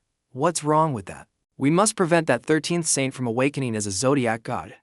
Another saint chimed in, right? Liion won't be able to do anything against the monarch's power. Another added, I agree. This time, we must destroy Liion. His voice deepened with anger. Send him to eternal hell. The saint nodded in agreement, adding, Let's completely eliminate that opuchus. Seeing everyone's support, Libra smirked, a cunning smile clearly visible on her face. Watching this, Zion grimaced, his eyes flashing with anger, and he gritted his teeth, exclaiming, So that's how it is. Unable to contain his anger, his voice rose slightly as he continued, For the past 20 years, they have been constantly plotting to destroy me. Thinking of those zodiac gods, Zion grew even more annoyed. His face darkened as he muttered, Sacred body, divine seal, possession, they'll stop at nothing just to kill me. He felt as if he were standing right in front of them. A moment later, he regained his composure, his voice deepening, But I can still feel it. This is just Libra's memory. Zion frowned, his gaze turning sharp, revealing clear resentment. He continued in a cold voice, But the malice is still very clear. Zion wondered how to crush these bastards. Suddenly his vision blurred, and a desperate call echoed in his ears. Zion, Zion. He stirred, slowly opening his eyes, a trace of fatigue still on his face. Everyone gathered around, and seeing Jian awake, they quickly exclaimed, He's awake. Still feeling the aftereffects of those memories, his face contorted slightly, his gaze lost. Suddenly Jian looked down, his eyes glazed over, and he asked, What happened? Why is everyone gathered here? A voice quickly answered. You don't remember. Hugo recounted anxiously. You suddenly started screaming by yourself, and then passed out. Hearing that, Zion scratched his head and sighed, explaining, I probably just used too much energy earlier. It's nothing. Then Zion continued, his voice calmer. No need to overreact. Understand. Seeing that, everyone felt relieved and sighed. Seeing everyone so worried, Zion felt a little embarrassed. Then he bent down, placing both hands on the ground, and let out a breath. Suddenly, Zion let out a soft laugh and exclaimed, This is great. Hugo and the others standing nearby looked at each other in confusion, their faces full of doubt, and exclaimed, At the second holy land of the opuchus constellation, the Tower of Liion. Hugo's eyes widened, and he blurted out, his voice full of astonishment, What? Liion? Are you kidding? In his chair, Zion crossed his arms, his face serious, his tone calm. Do I look like I'm kidding? After this soul invasion, and based on Libra's memories, I can be sure of one thing. At that moment, an image of demons with glowing red eyes flashed in Jion's mind. With sharp, gruesome teeth, his brow furrowed slightly as he continued, From now on, we will have to fight both the monarchs of the mysterious civilizations and the zodiac gods hostile to me. The images of the monarchs and the zodiac gods slowly appeared in Jion's mind. Each shape, each face, was filled with an indescribable brutality and oppressive aura. Hearing this, Hugo was surprised, a look of disbelief on his face. I can't believe it. Those monarchs and zodiac gods have been targeting you for 20 years already. Artemis, not understanding, asked, But why? Weren't you only able to harm them after you were reborn as a zodiac god? Then there's even less reason for them to hold a grudge against you back then. Zion narrowed his eyes slightly and slowly answered, The reason they're targeting me. Before he could finish, a panel suddenly appeared in front of Jion, its eerie light spreading throughout the space. Along with it came a monotone voice, As the penalty has been lifted, to divinities of the opuchus constellation have been unlocked, life, death.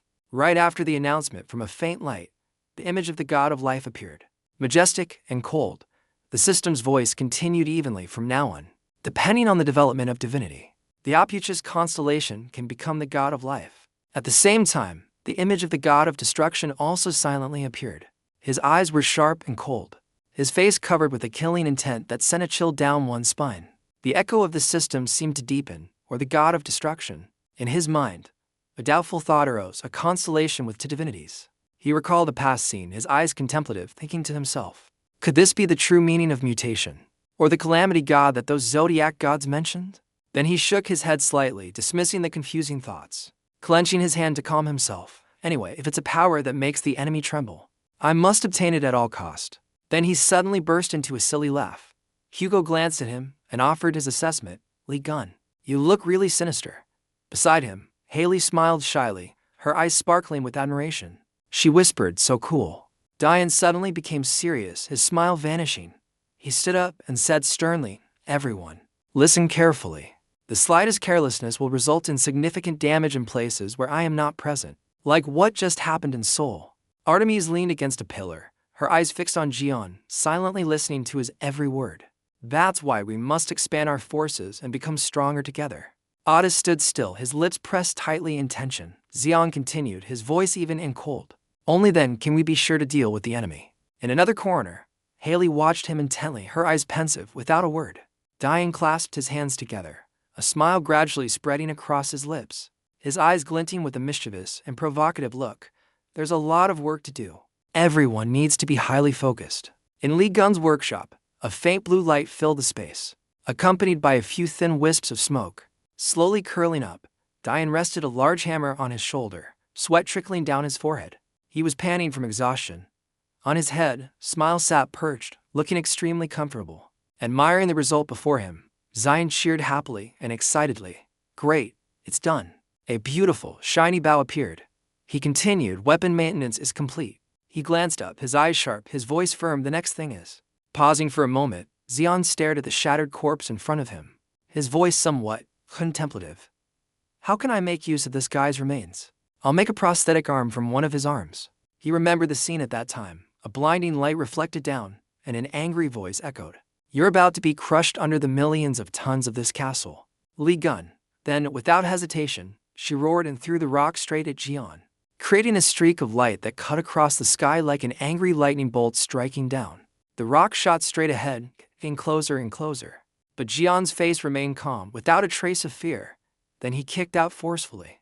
The entire boulder shattered with a loud explosion, and the repulsive force caused Libra to lose her balance. She fell straight to the ground, gritting her teeth, her eyes full of frustration, an expression of unwillingness clear in every feature. Suddenly, a flash of astonishment appeared in Libra's eyes. A loud crash rang out, the deafening sound breaking the silence, and thick dust rose up, shaking the area. Jian stood silently in front of the large window, his calm eyes watching the scene outside. His voice was angry. I can't believe she used the monarch's power to escape at the last minute. Her survival ability is like a cockroach's. Then he narrowed his eyes, looking into the distance outside the window, his voice deepening. Oh well, I've lost the trail, and there's still little information. I'll have to make a trip to the Devil's Tower anyway. Dian raised his hand, and a glowing interface immediately appeared in front of him. He smirked and said, but before that, I need to prepare thoroughly. The cold system alert sounded again. S-class disciple Chen Yue is currently on a mission. Obstacle, Leo's Holy Master, Stephen's Maker. The opuchus constellation does not yet have a Holy Master. The Holy Master will act as a bridge between the zodiac gods and the disciples in the zodiac. Find and appoint a Holy Master to support the zodiac god and influence the zodiac. Hearing this, Zion cried out in frustration, more work again. He narrowed his eyes and muttered softly, Yue hasn't finished her mission yet. I should go check on her. Suddenly, his eyes widened in surprise, and he exclaimed, huh? The system continued to announce, Holy Master candidates will be temporarily granted the authority of the Holy Master of the Opuchus constellation. Requirement for Holy Master candidate, devotion to Opuchus 100% or more. Disciple rank 55% or more. Zion fell into deep thought. So, as long as the conditions are met, they can be appointed as a temporary Holy Master. In that case, Hugo smiled as brightly as the sun, his face full of life. He cheerfully asked everyone, well, has everyone brought all their luggage? Everyone looked up in unison, their eyes shining brightly. A voice rang out in the air. Let's go upstairs to put our things away. A luxurious house appeared before their eyes, as splendid as a palace in the heart of the city. A group of people were stunned and asked in disbelief, from now on we'll be living here. Is this for real? Hugo smiled, his voice firm. It's real. Liion said to use it as we please. Then he looked down, remembering the desolate scene, and said with annoyance, this time our house was destroyed again because we were attacked by other zodiacs. So we'll be here for a while, not long. Ignoring Hugo's words, the whole group cheered with joy. We get to stay at Uncle Li Jian's house. Sanji excitedly shouted, the Sagittarius holy land being reduced to ashes is the best thing ever. Seeing their reaction, Otis was too shocked to speak. The whole group started cheering together, their laughter echoing, long live Liion. I hope we get to stay here forever. Hugo was horrified. He frantically waved his hands, trying to explain, it's not like that. When the Sagittarius holy land is repaired, we'll go back. Hearing this, everyone was indignant, crying out, their eyes full of disappointment. Hugo's face darkened, and he shouted, what kind of reaction is that? He held his head, his face red with a mix of anger and helplessness. Everyone scattered, their shouts growing louder. Protest, protest. I'm sick of repairing the destroyed temple all the time.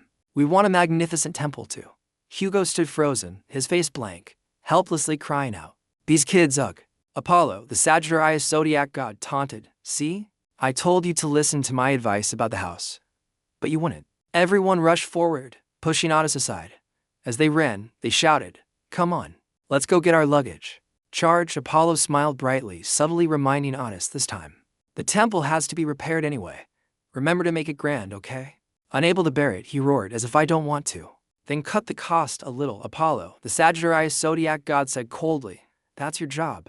Just as everything was in chaos, Zion suddenly walked in and reminded them, Otis, stop joking around. Get ready. Leo is waiting for us. Hugo stopped, asking blankly, huh? So suddenly? What joke? You idiot, Zion continued. Yue wants to join the Opuchus constellation. So I gave her a mission. When it's done, I'll consider making Yue the Holy Master. Hearing that, he nodded and replied calmly, I see. Let's get ready quickly, Otis. As if struck by lightning, his eyes widened, his lips moved slightly, but no words came out. Hugo's face turned pale, repeating in disbelief, even Yue will become your disciple. Wow. And she might even become the Holy Master. Zion laughed heartily. He replied, yep, that's right. Hugo got angry, grabbed him, and questioned, didn't you just give her some kind of weapon? Dian laughed it off, evasively replying, "Of course not." Hugo looked up at the sky, grabbed his hair, and screamed in frustration, "No. Sanji and Jiu are already yours. I can't let you join too." Then he grimaced, glanced at Jian, and thought to himself. Instead of letting that happen, he rushed forward, pulled Jian's shoulder forcefully, and roared, "The disciples and the zodiac god don't respect me at all. So, make me the holy master." Apollo, the Sagittarius zodiac god, laughed and told him, "You should say something more reasonable." Jian placed his hand on his head and replied concisely, "All right." He was still smiling as if nothing had happened, then shot out a blue light and said with a wink, "A gentleman's word is his bond." Everyone's jaw dropped. In disbelief, Sanji watched and let out a dissatisfied scream. Haley and the girl beside her were also surprised, their faces full of astonishment. Both of them jumped up, having never seen such a sight before. Diane smiled slyly, looked at Hugo, and said, "Welcome to the opuchus constellation." The cold system sound echoed, announcing, "Hugo Otters has been appointed as the temporary holy master of the opuchus constellation." Hugo was still stunned, not yet recovered, his mouth stammering an explanation. "Hey? I was just kidding." Apollo froze, dropping the cup of water he was drinking, even forgetting to swallow. Both of them shouted in unison, "What is going on?" Below the building, a figure stood silently looking at the tower. Kali smiled, her hand on her hip, and muttered softly, "Finally made it." She looked on, smiling brightly and asking, "Is this Sir Liion's holy land?" Kali smirked, a challenging look clear on her face. She raised her hand high, her voice resounding, "Wait for me, Sir Liion. I'm coming to you soon." The Sagittarius zodiac god Apollo insistently asked why Hugo switched sides. He was dazed, he explained in surprise, "I didn't think he'd actually do it." The god shouted, "If you're unhappy with something, just say it." Hugo gritted his teeth, thinking fearfully, "Have I gone back to the time of being Liion's disciple? Disciple is too high a title. It's more like a servant." Apollo tried to smooth things over, his voice softening, "But I never saw you as a servant. I will treat you well. Come back now." Hugo was still in a daze, not paying attention to his surroundings. "I'm being ignored," Apollo shouted. "Are you not listening to me?" Zion looked on, grimaced, and muttered, "If only he always treated him this well. So fickle, right?" Suddenly, a gust of wind blew in, and a desperate scream rang out. "Where is the master of the opuchus constellation?" He gritted his teeth and replied irritably, "What now?" The other guy continued to shout loudly, "I know this is the territory of the master of the opuchus constellation." His voice still echoed in the wind. "Stop hiding and come out." Following that, everyone went outside together to see the situation. Sanji pointed up and announced, "Uncle Gun." Up there, in the sky, a group of men in black armor with a golden sheen were riding on the backs of giant monsters. One of them, the leader, spoke up, "We are the army under the command of the helmeted baron." Then he growled and continued, "We have come to avenge the baron." Hearing the words of the one in the sky, "If you don't want this place to be flattened, show your face now." Jian smiled contemptuously, letting out a mocking sound. His eyes lit up, a hint of surprise flashing across them, as if he had realized something unexpected. Suddenly, Jian flashed a cunning smile. Then he looked down and called out to Sanji, "Where is that kid?" Bub was lying on the sofa, relaxing, saying, "The life of a stuffed animal isn't so bad. I feel more comfortable than in human form." Suddenly, Zion appeared from behind, playfully pulling the stuffed animal's ear, his voice booming. "Oh, feeling good, are we?" Bub panicked and let out a terrified scream. Jian's eyes flashed with a sinister look. He lowered his head and said quietly but sharply, "You're coming with me to do something." Bub trembled and asked, "Do what?" He cornered him in a corner. Bub cried and wailed, "Damn it. Why are you treating me like this?" Ignoring him, he dived into a pile of components, frantically building. Bub warned, his voice tinged with fear, "I don't know what you're planning, but stop it now." Jian cackled, his laugh echoing with a sinister tone, not answering. He tried to call out, "Liion, are you listening to me?" A brilliant blue light flashed, and Bub's voice still echoed in the space. "What are you planning to do with me?" The door remained shut, only his hopeless screams echoing, "Please stop, spare me." In the sky, a series of dark black rays were shot out by them, spreading out like a spreading ink stain, covering the entire sky. The leader gritted his teeth, his eyes burning with anger. How boring. Why are only his subordinates appearing? Everyone looked up, their eyes burning with indignation. One person spoke up. "It seems we are being underestimated by that snake." Artemis shouted, "Liion, get out here now." Sanji grimaced as he watched, thinking to himself, "What the hell is he doing?" The leader got angry and gritted his teeth, saying, "If you don't come out, I'll make you come out. I will kill your subordinates one by one until you appear." He looked down, pointing straight at Hugo, the corners of his lips curling into a sinister smile. "First, it's that idiot over there." The cold sound of steel rang out as he drew his sword from its scabbard. He charged forward, shouting loudly, "I will cut down every single one of you criminals." Themis hurriedly shouted a warning, "Everyone, get back." Haley leaped forward. "Hey, dodge the attack." Hugo was still frozen in the middle of the battle, his eyes wide, unresponsive. A hurried voice rang out, "You there, get out of the way." A beam of light tore through the air, rushing in front of them. Hugo. Right after that, a chaotic sound arose, with desperate screams echoing from all directions. "Holy Master, Dad," Artemis said worriedly. "Sagittarius, are you okay?" The sword shattered as soon as it touched Hugo's head. An urgent voice rang out, "Answer me." Other's entire body was suddenly enveloped in a blue light. Everyone watched in amazement. He looked at the sword on his head, his eyes stunned. The system's alert sounded, as if to explain it all, temporarily. The Saint Otis has been blessed by the opuchus constellation. Endurance has increased compared to when he was part of the Sagittarius constellation. Hearing this, Apollo got angry and cried out. The system continued to speak coldly, temporarily. The Saint Otis is fluctuating due to the high stats received. Seeing Hugo more alert, Artemis asked again, "Sagittarius, are you okay?" He mechanically replied, "Yeah." Seeing this, the soldiers were surprised. "He's not hurt, get him." They also started talking amongst themselves, full of questions. Clearly, the commander's spear pierced through him. Another replied, "I heard the powerful Soul Army was defeated. Can we even win?" Another one heard this and gritted his teeth, his eyes blazing with fire, and shouted angrily, "Do you think we'll lose to those humans?" The commander probably held back when he threw it. Hearing his subordinate's words, the commander was startled, sweat beading on his forehead. He thought to himself, "Actually, I threw it with all my might. Are his subordinates that strong?" A sound suddenly rang out, making the group of soldiers turn their heads warily. What sound?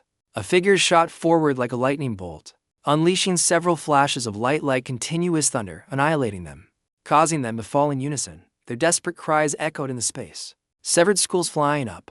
Kali's movements were as fluid as water, each action decisive and powerful. Watching her, a frightened voice rang out. "What?" The person groaned and then fell silent. One by one, figures fell amidst the flashing of the sword. The leader grimaced and let out a cry. Kali didn't waste words and charged into battle with him. The leader looked at her, his voice angry, and asked, "Who are you?"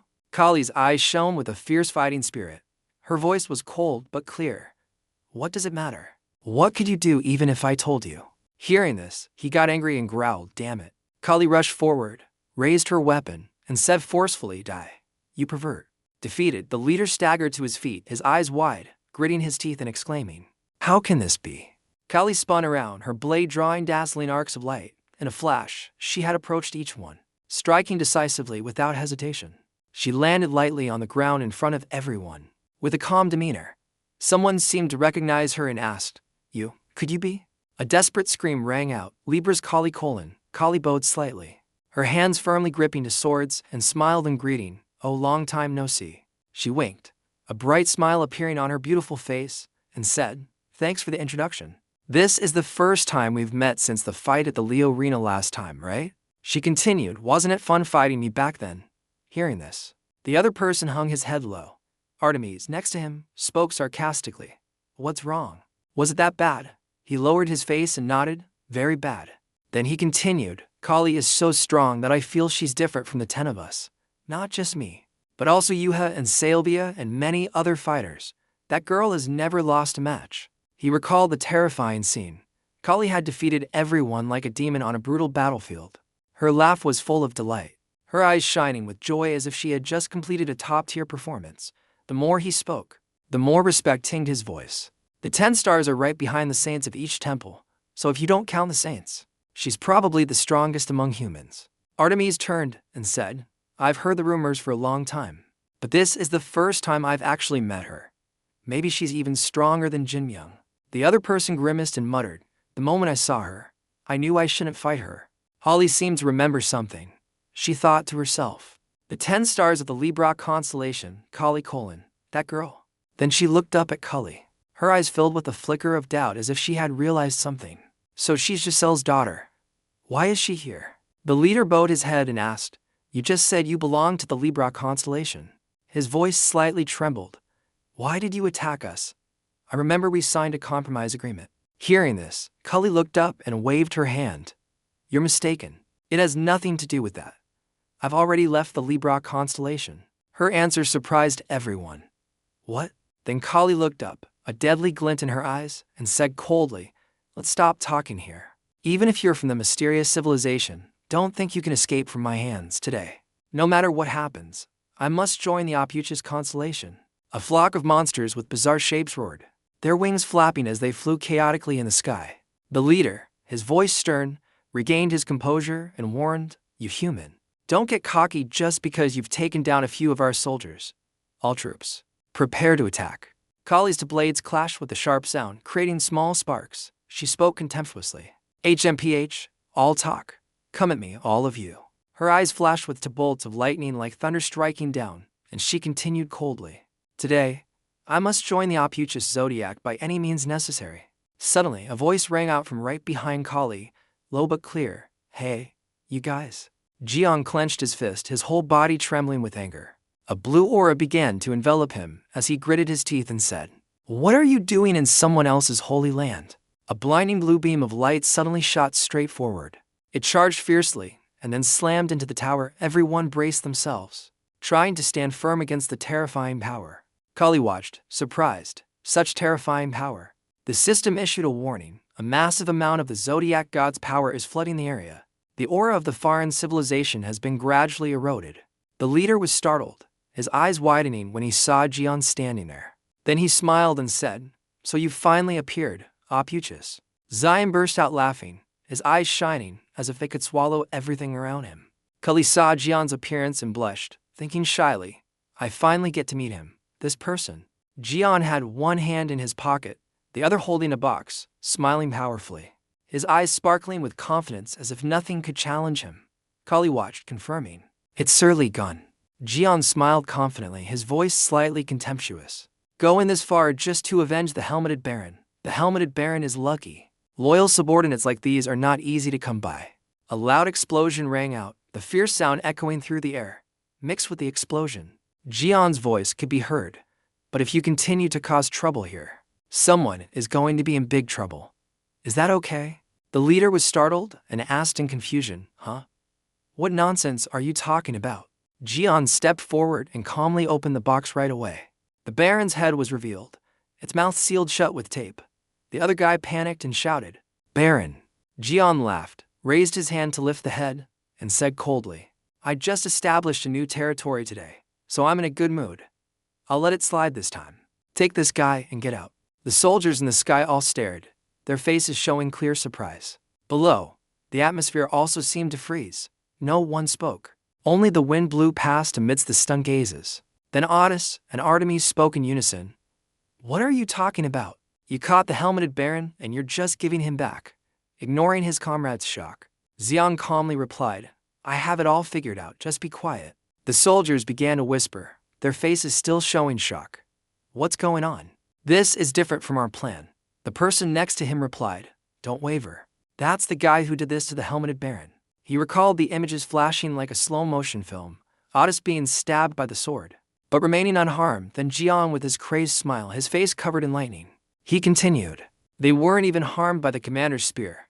Just releasing their divine power would be enough to crush us." One of them looked down and tried to persuade, "If we easily yield just because of his words, what will become of our honor?" He paused slightly, then continued, "Commander, don't you agree?" Hearing him say that, the commander's expression flickered slightly. He shouted, "All right, opuchus. We will retreat today." In his mind, he exclaimed with relief, "Thank goodness, goodbye." At Liion's tower, the area below was still slightly hazy, with thin wisps of smoke lingering, not yet dissipated. Jian stood in front of Kali, smiling brightly, his loud voice ringing out, "Great, I've gotten rid of the helmeted baron's remnants. Now, let's talk about you."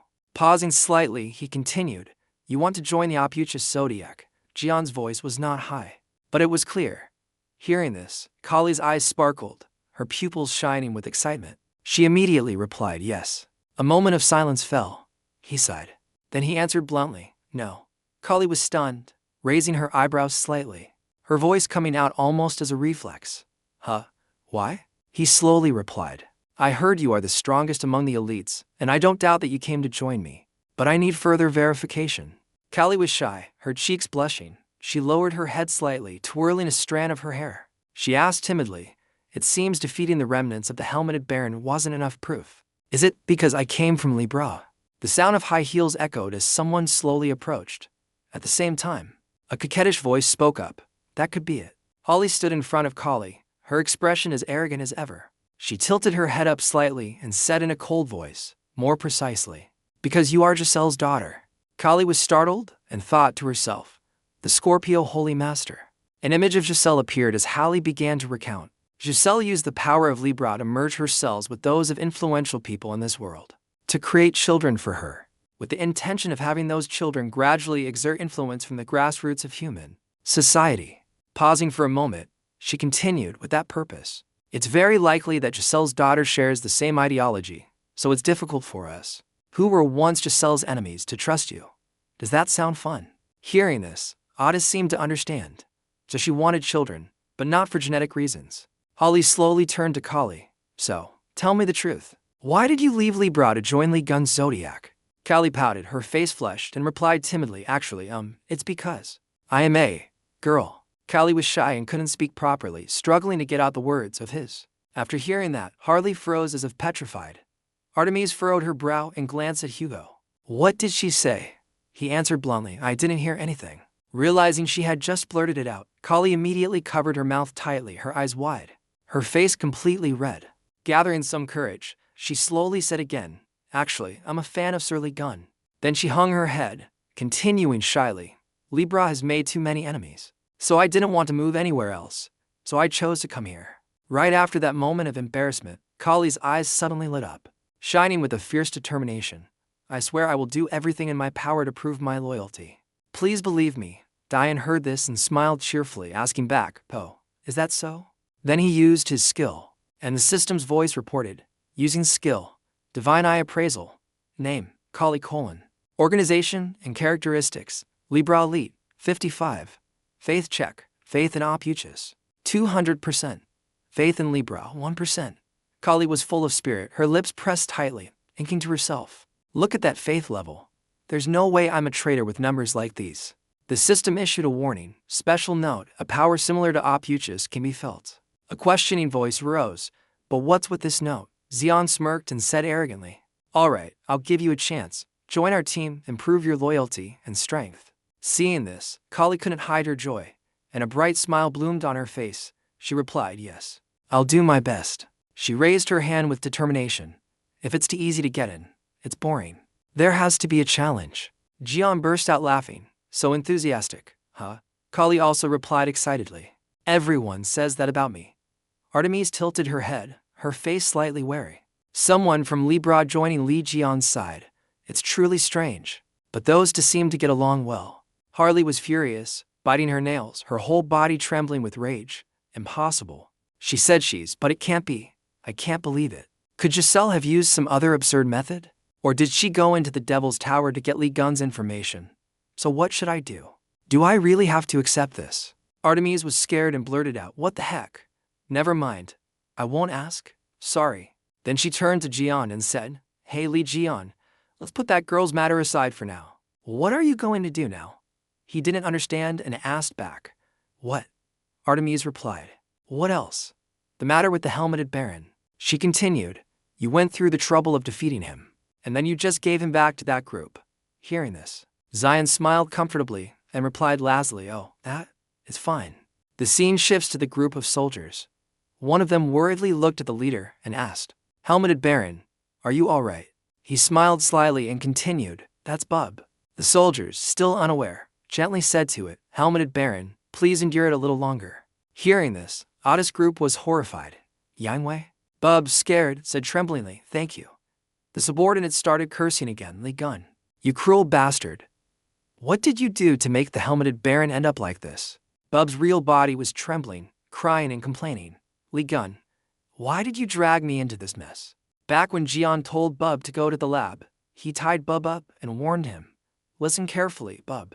Jian walked slowly to the corpse of the helmeted baron, his eyes calm. He tapped it a few times, smiled, and said, "From now on, you will possess this body that I've sewn back together. Then, you will infiltrate the foreign civilization and gather information from me." Hearing this, Bub screamed in defiance, "Are you crazy? How can I do that?"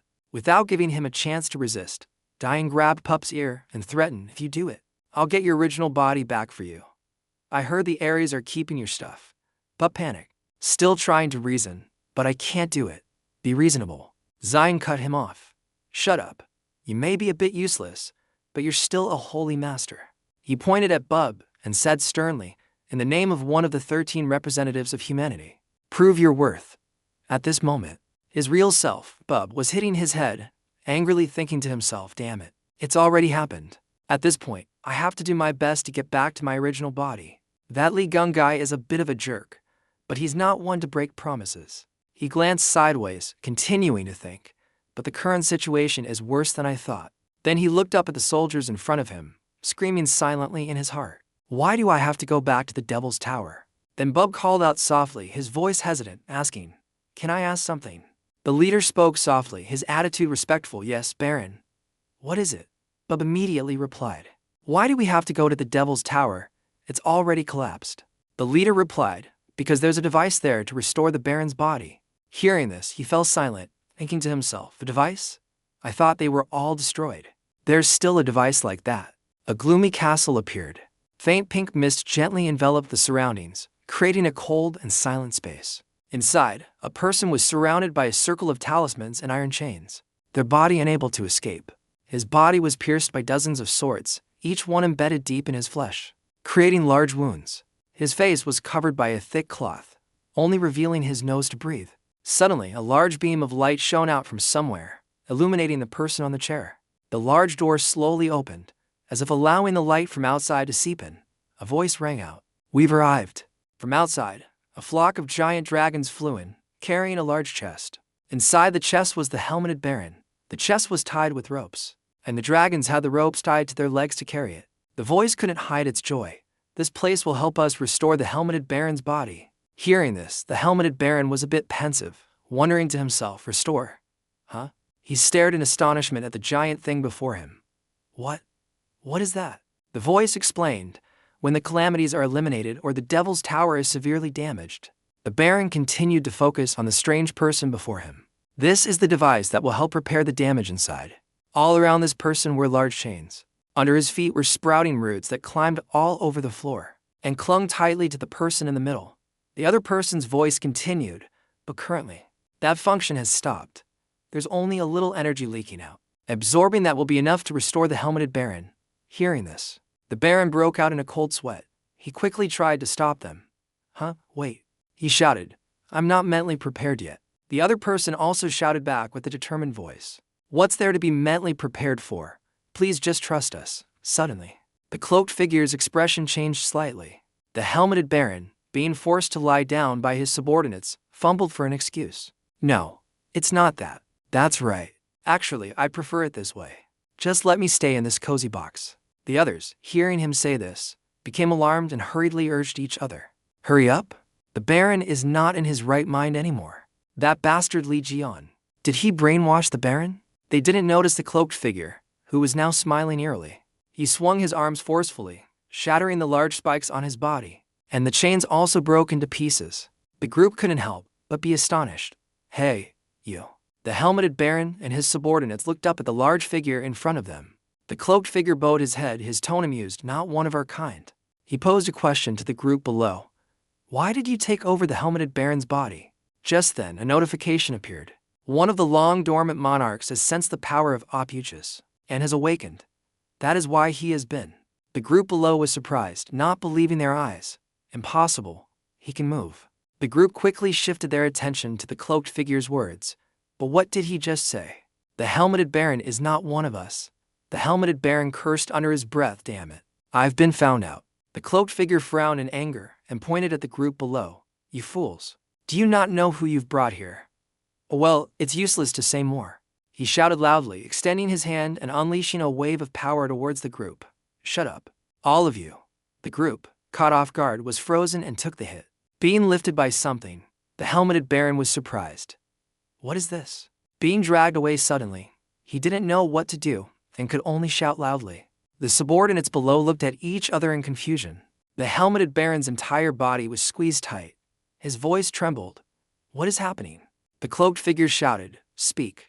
The subordinate below heard this and jumped in fright, sweat pouring down his face. He pointed a finger at the helmeted baron, his voice threatening. Who are you? What is your true identity? Tell me. The helmeted baron trembled and thought to himself, This is bad. He smiled slyly. Who are you? Speak. The helmeted baron tried to hide his trembling and replied, Actually, I am the holy master of the Aries constellation, Yang Wei. He reached out and grabbed the helmeted baron. Absurd. He squeezed the person in front of him tightly. The power you're using to maintain that body cannot possibly be the authority of the weak Aries. Aries' dream. His voice growled threateningly. I'll ask again. Who is the one pulling the strings behind you and gave you this body? The helmeted baron's eyes widened, his mind a tangled mess. Damn it. What do I do? He was filled with fear. I'm really done for this time. Should I just spill everything? Amidst the blue smoke, Liion suddenly appeared. He spoke. Actually, the patient has been ill. His face flashed with a glint of light. I've been discovered. Liion frowned and looked up at the cloaked figure, his voice sarcastic. What a useless hairy thing, so loud. An astonished voice rang out, Liion. Liion looked at the person in front of him who was smirking and said calmly, I was planning to come and greet the monarchs myself, but I didn't expect to meet you so soon. It's a pleasure to meet you, Your Majesty the monarch. He turned to speak to the helmeted baron. And you useless furball, your acting is terrible. The helmeted baron quickly defended himself. It's because of your power that I was exposed. The monarch burst out laughing. How surprising, to have such power right after awakening. Are you the 13th mutant zodiac god? Liion smirked. Well, everyone says that. Are you the monarch who was imprisoned in the basement of the Devil's Tower? He spoke with an amused tone. Oh, it seems you've heard about me. The helmeted baron, still in his grasp, replied, Well, I've heard a little. He waved his hand, squeezing the helmeted baron tighter. Then you must know about my condition, right? A stream of blue smoke emanated from the helmeted baron's eyes. The monarch's voice couldn't hide his excitement. I've been imprisoned here for a long time, so I'm very hungry. I will devour all of your divine power. With those words, he used both his mouth and nose to suck the blue energy from the helmeted baron. The notification line appeared again. The power of opuchus is being absorbed by the monarch. The power maintaining the helmeted baron's body is disappearing. The helmeted baron's body is collapsing. Being drained to the point of depletion, the helmeted baron shouted loudly, Liion, do something, or I'll shrivel up and die. At this point, Liion's brow was furrowed tightly. He shouted angrily, Hey monarch, what nonsense did you just say? The helmeted baron was now so moved he was in tears. Liion, are you angry for my sake? Liion stared at the monarch. Why is this weirdo my zodiac god? Hearing his words, the helmeted baron seemed to freeze. He sighed. That really hurts, so you were angry about that. The monarch complained as he sucked in the blue energy. No wonder you're so weak. Not like the other zodiac gods at all. You really don't have what it takes to be a zodiac god. The helmeted baron opened his mouth. I heard that. Not caring about that anymore, the helmeted baron quickly returned to the main issue. Anyway, hurry up and save me. Liion reassured him. Calm down, you furball. I have a follow-up plan. The helmeted baron asked back, his tone showing clear disbelief. Oh, really? You've thought it all through? Liion suddenly softened his voice. You've worked hard, you furball. Hearing this, the helmeted baron cried out in alarm. Huh? Liion maintained his tone. I will never forget your noble sacrifice. He was now bewildered. What? What do you mean? Liion smirked and pointed at the monarch. I told you, I intended to greet the monarchs. That's why I brought you here. The helmeted baron was now stunned, realizing. So from the beginning, you planned to use me as bait. Liion's eyes suddenly turned sharp. Don't worry. I will send both you and this monarch off in the most artistic way possible. A blue light flashed as the helmeted baron disintegrated. He shouted his name, Liion. A strange blue energy emanated from the helmeted baron. The form of the helmeted baron lasted for only a moment, but then it quickly dissolved into a cloud of dust in the space. The castle was blown to pieces by that beam of light. The massive explosion was like a nuclear bomb blast. This was what was called the Capricorn skill. World Ender. From a distance, Liion watched the scene and exclaimed, Wow, magnificent. Good thing I got the data from market when I fought that waste of space. At this moment, Liion said to smile on his shoulder. After finishing a few more things, We can leisurely go farm for items, right? Or should we visit Yua first? He lowered his glasses slightly to read the new notification board. Liion. If you look at the notification board. What the? At the same time, over with Yua, she stared in astonishment at the thing in front of her. What is this? She was stunned, looking at the thing emitting golden rays of light. I never expected it to come to this. The golden light emanated from a man with his arms bound and a fierce appearance. He growled her name, Chunyua. How dare you leave my zodiac to join another? On the man's forehead was the emblem of the Leo constellation. He looked at her with fury. And to follow that 13th mutant, no less. A subordinate shouted, Holy Master, please calm down. You had advised, it's useless. That's not Holy Master Stevens.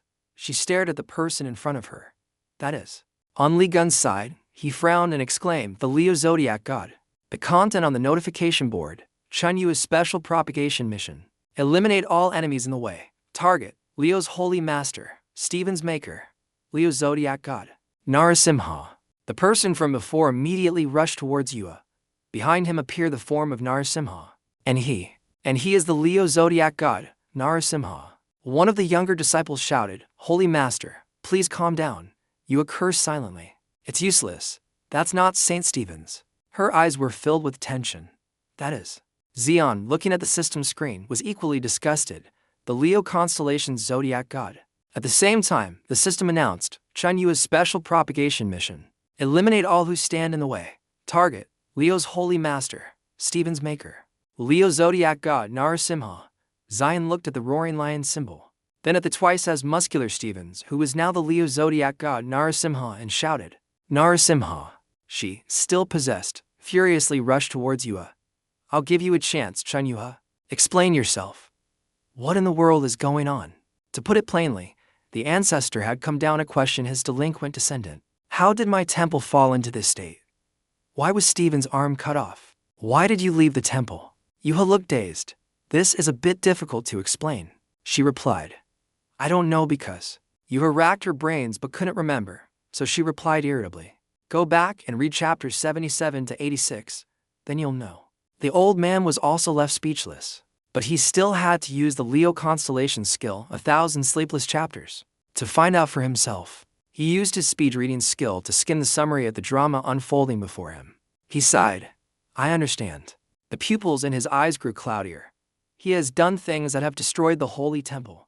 In a single star, he turned to look at the one lying on the ground. The Holy Master not only betrayed, but also brought disaster upon the holy temple. Then he turned back to look at Yua. The Vice Holy Master suddenly switched sides. The old man looked down at this tattered body.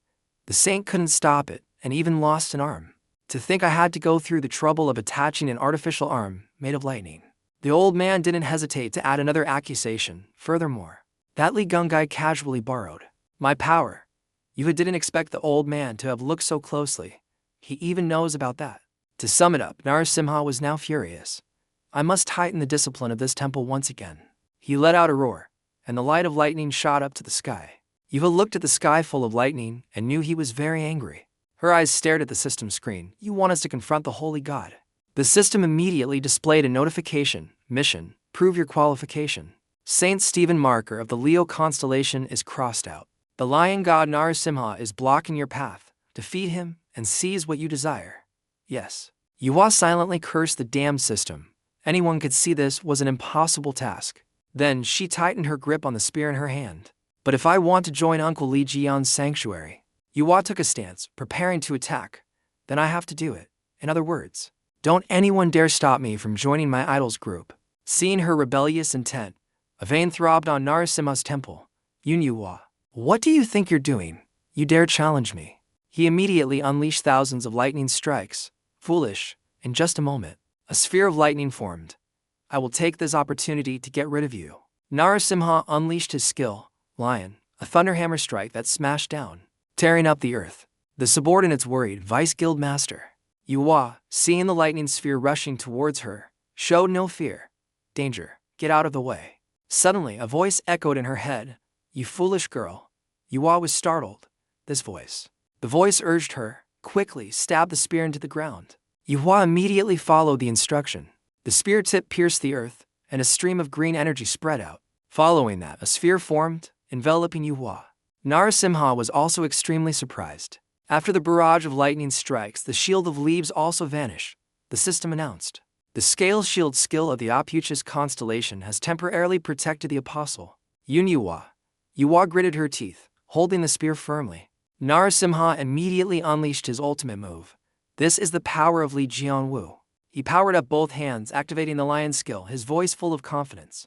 In any case, you people can only last for a moment. With that, he leaped forward, attacking with thunder claws. The shield wall. I will tear it down. At that very moment, a foot emerged from the shield. The foot aimed right for the old man's outstretched hand. His eyes always looked like he was about to eat someone's child, who wouldn't be afraid. Hey, big cat captain. He flashed his signature friendly smile. What are you doing to my apostle? Then, the foot came crashing down on Narasimha's head. From this, one could see where Yuwa got her habit of stomping on people's heads. Narasimha screamed, Li, but before he could even finish the name, he was kissing the ground. Yuwa was overjoyed to see Jian arrive. Uncle, you really surprised me.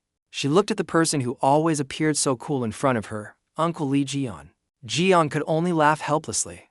You're reckless, even if it's a mission. You can't defeat a holy god. He scolded her. Against that spiky-haired guy, maybe. But you can't handle this big cat. And I don't have enough protection. But even while being scolded, Yuwa was still cheering silently in her heart. Yes. Jian turned his head to look at the person lying on the ground. This time, I have to intervene. Hey, big cat captain. He stood with a superior posture, questioning. What are you doing descending here? Didn't you delegate everything to that other cat so you could sleep? Narasimha struggled to lift his head. Zion, if you want to put your foot on me, go ahead. Narasimha shouted, get your foot off of me. Jian did a flip in midair and laughed in praise. You're pretty strong. But to Narasimha, it was an insult. Shut up. Who do you think you are? Suddenly appearing and stepping on my head. His voice was full of arrogance. You should know your place. I asked why you suddenly descended. He roared as if he had been wrong. Suddenly, I was sleeping when Stephen called me. The two uncles froze like statues. Narasimha explained. I was sleeping, so I arrived late. But once a saint calls, I appear quickly. Jian tried to recall the details. It was when the system announced. Use all the power and experience points of the sanctuary to summon a holy god. Stephen took a gamble and summoned the lion god. Yunyuhua. Protect me while I summon the holy god. Jian was utterly impressed. He was called back then, but because he was sleeping, he only showed up now. Narasimha roared again. Anyway, I'll forgive you for resurrecting and borrowing my power. But how could you steal my disciple? He powered up like Son Goku, and Narasimha shouted, before I tear you to shreds. With that, he brought down a bolt of lightning. The lightning struck the ground, but Jian just taunted him. All right, but if you're that upset, you don't have to scream like that. Narasimha returned to his original state. Let's settle this with power. Yuwa tried to reassure her uncle. He was summoned using the sanctuary's experience points, so he won't be able to stay for long. But Jian didn't seem to care. Really? Then it's time to fight. He formed a hand seal, and a sword was drawn from his hand. Jian smirked. Excellent. The time is now. The penalty has also been lifted. He looked up at the god who was at the peak of his fury. I'll let you experience just how strong I've become. Narasimha, seeing Jian's arrogance, decided he had to wipe that smirk off his face. You arrogant bastard. His hand squeezed Jian's body like an orange. I'll crush you. But suddenly, Narasimha froze. Jian had easily blocked it with one hand. What? Such a huge body, yet so useless. Tell me. His smile was filled with disdain. With this, you think you can crush me? Jian threw a punch in return. His arm, with just a bit of strength, sent the cat's paw flying. This, Jian drew out the word, is called power. Narasimha was thrown off balance and tumbled to the ground. Jian leaped up high. His eyes were filled with clear mockery. How long are you going to lie there? You'd better return to the divine realm. Narasimha roared. Don't you get arrogant. In the sky, thunder rumbled, lighting up the entire area. Jian glanced up. A bolt of lightning struck him directly. Anyone hit by that would surely turn to dust. Yuwa, witnessing the shocking scene, was terrified. Uncle Jian. Narasimha, who had been getting beaten up until now, was ecstatic to finally land a hit. You're still too weak. He summoned another pillar of lightning, turned to ash. Jian, though his face was slightly scorched from the electricity, still smiled coolly. Wishful thinking. The system announced, activating the true power of opuchus. A disaster of 1,000 lotus flowers. Specifically, countless lightning bolts rained down, causing a massive explosion. Narasimha's jaw dropped. Impossible. Since when did you steal my technique? Liion laughed with delight. Steal. It's more like sharing is caring when it comes to good things. Suddenly, a frenzied dark energy rushed towards him. Liion was taken aback. Letting out a huh? The system announced. The power of opuchus is exploding. Liion was startled. The energy coiled around his blade as the notifications continued to pop up. The Punisher's power is exceeding its limits. The dark energy, like binding ropes, enveloped him. The energy was so powerful that everything within a close radius was destroyed. The end. Narasimha's system announced. The power of the two holy gods is pushing beyond the world's limits. Both combatants froze like statues. Liion's system announced. Please retract or adjust your power before the world is destroyed. Narasimha shot a final glance. So you finally met your match. Look, Liion. Withdraw your power now. He waved his hand, creating a few more threatening lightning strikes. You don't want to see this planet destroyed, do you? Yuwa created a barrier around the area where the group was standing. But even so, this power surpassed Yuwa's strength, causing her to start losing her stamina. Narasimha looked at the still and moving Liion and laughed provocatively. If we keep comparing power like this, do you think you can force me back to the divine realm? Or will this planet be destroyed first? A corner of Liion's mouth suddenly lifted. Adjust my power, it's simpler than I thought. He swung the axe forcefully. In that case, I'll use this method. With that, his massive energy and countless lightning bolts swirled and gathered. Narasimha frowned. What in the world is this? A holy god's power is being absorbed. His pupils contracted. Wait a minute, the ability to absorb a holy god's power, he said. Could it be? He couldn't believe this arrogant man. At the same time, the absorbed power flowed into the skull on the axe handle. Narasimha roared, "You're using a weapon from the mysterious civilization." Liion chuckled. I told you, good things should be shared. The power of these creatures is the opposite of a holy god's power. So it's perfect for restraining your power. His eyes were wild. Captain, your resources are limited, right? Let's see how many resources the Leo constellation has. Narasimha looked down at the notification board that popped up. The system flashed a warning. Attention, the sanctuary's resources are decreasing.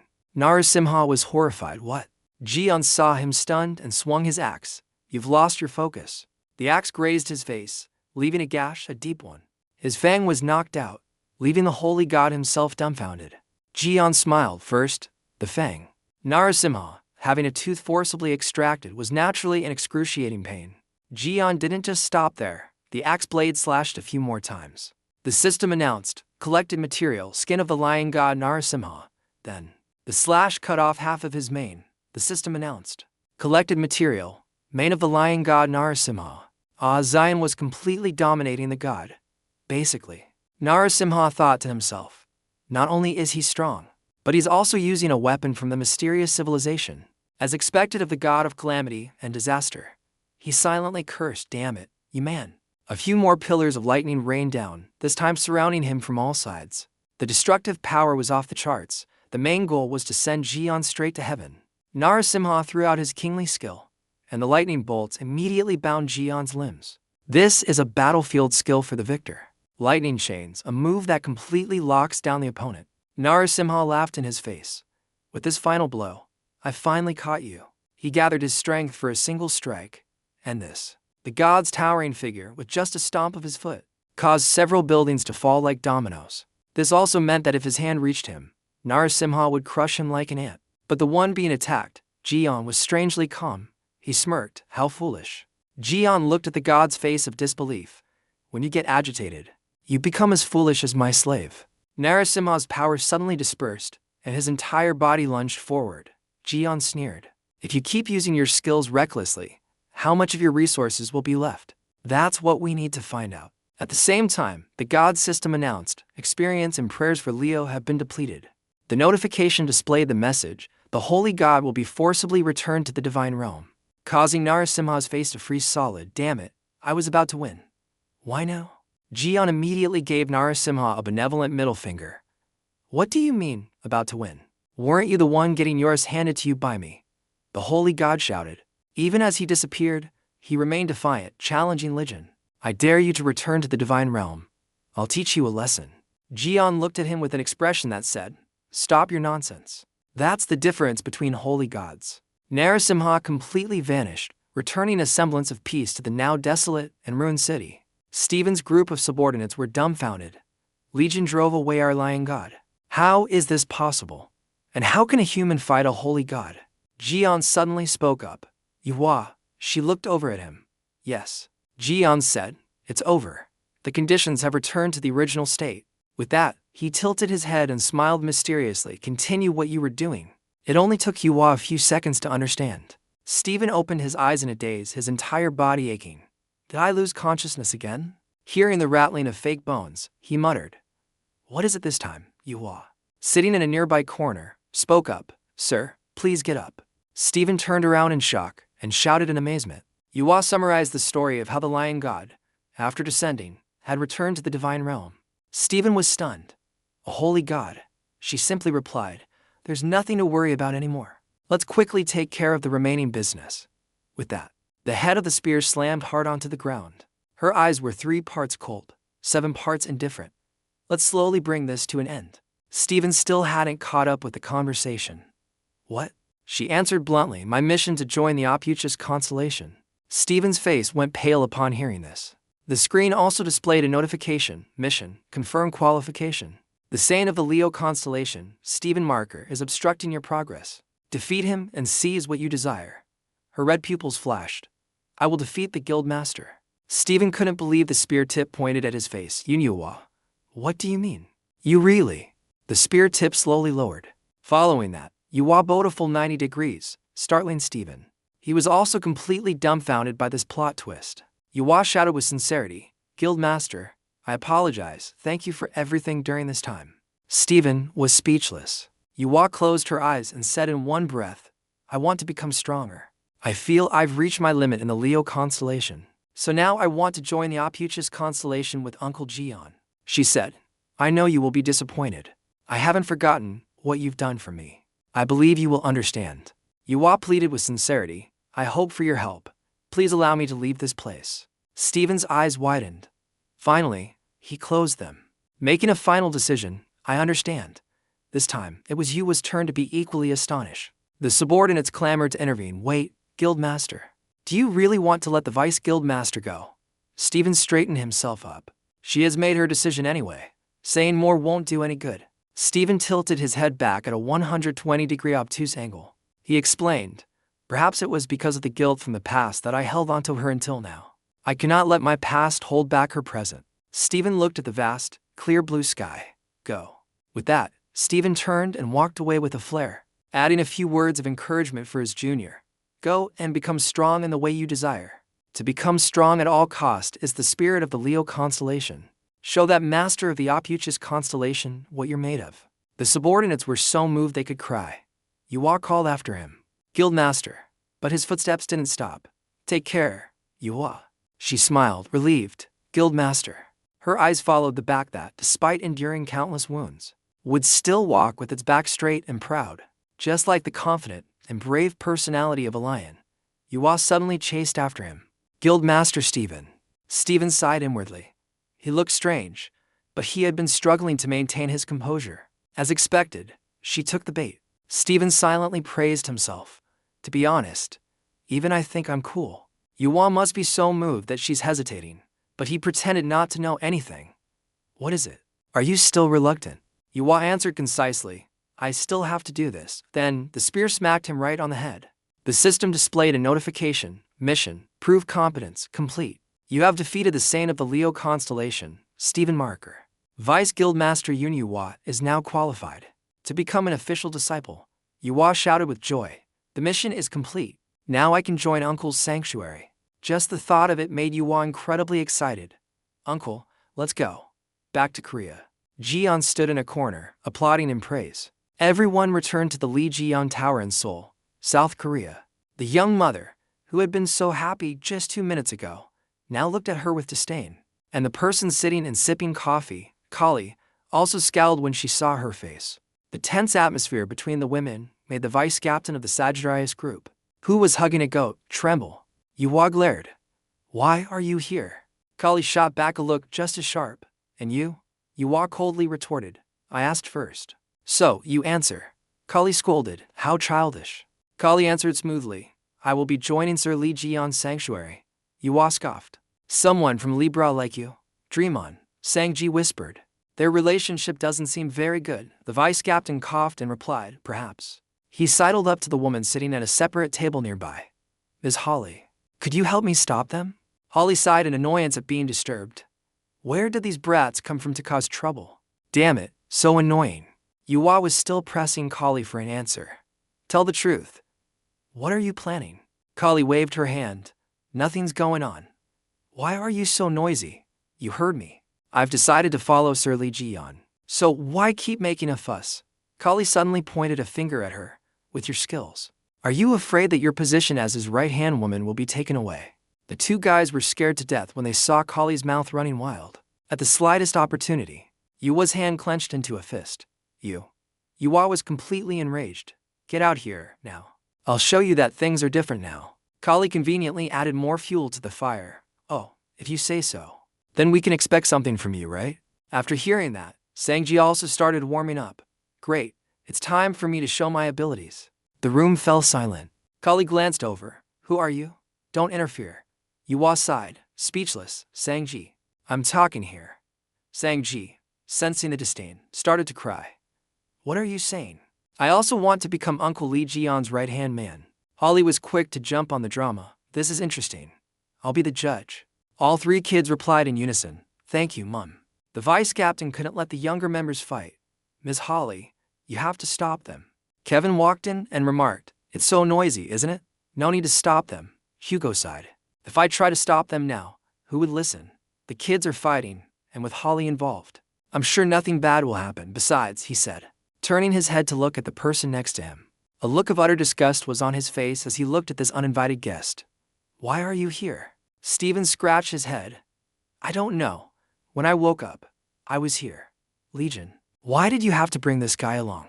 The two looked at Steven as if he were a useless, oversized object. It's too cramped. Move over. Steven pouted.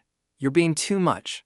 Steven said, the world is changing rapidly. Above, global news flashed on the TV screen. The attack of the calamities and the war of the holy gods have caused massive damage worldwide. Global public opinion is demanding accountability from the sanctuaries, including Libra. Steven watched the protesters and remarked, the system that the 12 sanctuaries have steadfastly protected for so many years is beginning to waver. He asked, what changes will this shift bring in the future? Both Hugo and Kevin remained silent.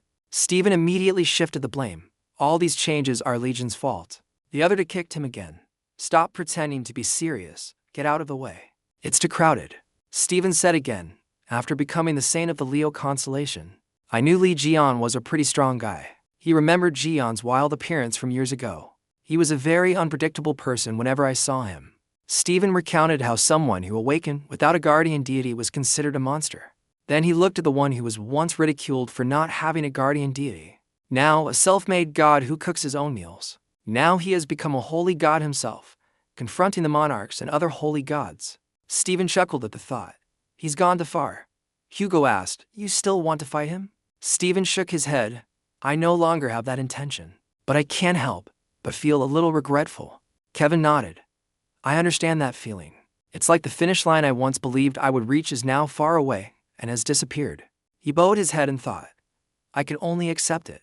But now, everything is related to Liion, especially for a saint like me. Kevin said, this isn't a matter of pride. I just want to be as strong as him. On the other side, in the crafting room, the sound of a hammer striking was strong and powerful. Jion wiped the sweat from his forehead. In the living room, Kevin mused. If it weren't for Liion. Jion looked at the two arms he had painstakingly created. Kevin looked at Steven and Hugo. What could we have done? Steven grinned, then, like Hugo, just completely surrendered to Charlie Jion. I heard he has become the saint of opuchus. Hugo gritted his teeth. Everyone here has their reasons. Kevin sighed. I can't help but lose to Liion. I really don't want to. The three of them stared at each other blankly, then all sighed in unison. Kevin muttered, damn it, is he really going to make us fight holy gods and monarchs in the future? Steven also said worriedly, I can't even beat my own holy god. Hugo said with a long face, the future is bleak. Steven clicked his tongue. Anyway, there will be a way, just do what we can. Hugo raised an eyebrow at him. What are you planning to do? Why are you worried? On the TV, the MC was still reporting the news. Stephen fell silent. Hold a press conference. The Acma Tower attacked 20 years ago. The other froze. Stephen's eyes were sharp. I will announce to the whole world that Liion was the one who captured Red Eye. Larry was stunned. They're all gone. Liion, who was looking for the trio of Leo, Sagittarius, and Virgo, found that they had vanished. Larry recounted. They said it was urgent and left first. They also said to borrow a teleportation scroll. Liion sighed in frustration. Normally, they're so slow. Why are they so fast at a time like this? Suddenly, a fierce gust of wind blew. It turned out to be Yuwa and Kali fighting each other. Liion muttered. What now? The two of them were kicking and punching each other, sparks flying. Kali laughed in praise. You're stronger than I thought. I heard you've been through many life or death battles. It seems to have helped. Yuwa hated that condescending tone. I hate that tone of voice. As if you're looking down on me from above. With that, Yuwa sent Kali flying. The force of the throw was so strong that it ignited a corner of the building's rooftop. Kali landed on the wall, a thrilled smile still on her face. Isn't that right? The two of them chased each other around for several laps, having already smashed through several walls of the building. Kali replied smugly, because I'm still much stronger than you. Liion, watching the two of them brawl, remarked, so they're fighting to be my right-hand woman. Holly, the host of the fight, laughed and replied, that's right. All three are full of enthusiasm. Liion nodded, full of spirit, truly commendable, but you said 3 people. With that, he turned to look at the person nearby, whose face was black and blue. Liion approached the scene where the young man had fallen flat on his face. So this kid was miserably defeated right from the start. Just look at his pathetic state. Liion sighed, looking at another victim of his daughter's battles. That's right. Compared to the other two, Sungjae needs to mature more. He activated his star eye, and the system opened an information panel. Kali, Libra SS rank. Currently a temporary disciple of opuchus, Yun Yuhua. Approaching SS rank due to the previous battle. Currently a temporary disciple of opuchus, awaiting baptism, Yun Sanji. Has grown from a rank to S rank due to recent events. He calculated silently to make them stronger and more competitive. I should probably help Sanji a little. Zion turned to Holly. Scorpio, first, can you help me get those kids to sit here? Holly, whose binding skill was activated, agreed immediately. All right. Holly looked at the two who were still wrestling. Stop. The two of them, wide-eyed and confused, turned to see a leather whip lashing towards them. Immediately after, the two girls were tied up like dragons of the market. Zion smiled with satisfaction. Excellent. But even though they were tied up, the two of them continued to punch each other. Just a little more and it'll be over. You think so? Ridiculous. I'm the one who decides. Liion, seeing the two girls wrestling in front of their elder, spoke up to interrupt. Both of you. Stop. Listen carefully. I have a task for you two. His smile was devilishly cunning. I will give you to your first mission as the master of opuchus. Sanji blinked his eyes. Where am I? Zion looked at the boy who had been unconscious for half a day and was just now coming to. You're awake. Sanji straightened up, uncle. Liion said, I heard everything. Right after the match started. You were knocked out by Kali and Yuwa. Sanjay, seeing his idol witness his unconscious state, wilted. Yes. His voice was sad. I'm still no match for her. I thought I had gotten stronger. Liion didn't scold him, he encouraged him. Although you've improved, you're still lacking. Don't be discouraged. That's an opportunity to become even stronger, right? His eyes held a hidden meaning. Sanji, you want to become stronger? Sanji, having been given a secret tip, was of course extremely excited. Yes, Liion asked. Don't you want to get stronger by any means necessary? Sanji made a firm decision. Then let's go into seclusion and train. Liion, seeing this young calf's enthusiasm, was very happy. Good. That's the right mindset. Sanji nodded repeatedly. I'm always prepared. Sanji was so happy that he only now realized. But where are we going? Liion replied nonchalantly to the demon tower. With that, he jumped off the dragon's back without hesitation, leaving his nephew Sanji with a fried CPU after witnessing the series of actions. Zion said, didn't you want to get stronger by any means necessary? What followed was a series of screams that echoed throughout the region from Sanji. He hadn't even stepped through the door, and he was already making the kid cry his eyes out. Liion charged straight into the middle of the demon tower, his mouth never ceasing to encourage Sanji, then go train in seclusion. Over yonder, specifically in Washington, D.C., at the Lion Sanctum, where the Leo constellation's sanctum is located. The headquarters had a hole blown in it. so they had to cover it with a large banner with a slogan that screamed capitalism. The building is damaged, but we're still holding meetings. Inside the room, everyone present was confused. What's going on? Why is there a meeting? It must be because of the recent events. The tower has become a pile of rubble. Someone whispered, "Are they going to declare bankruptcy?"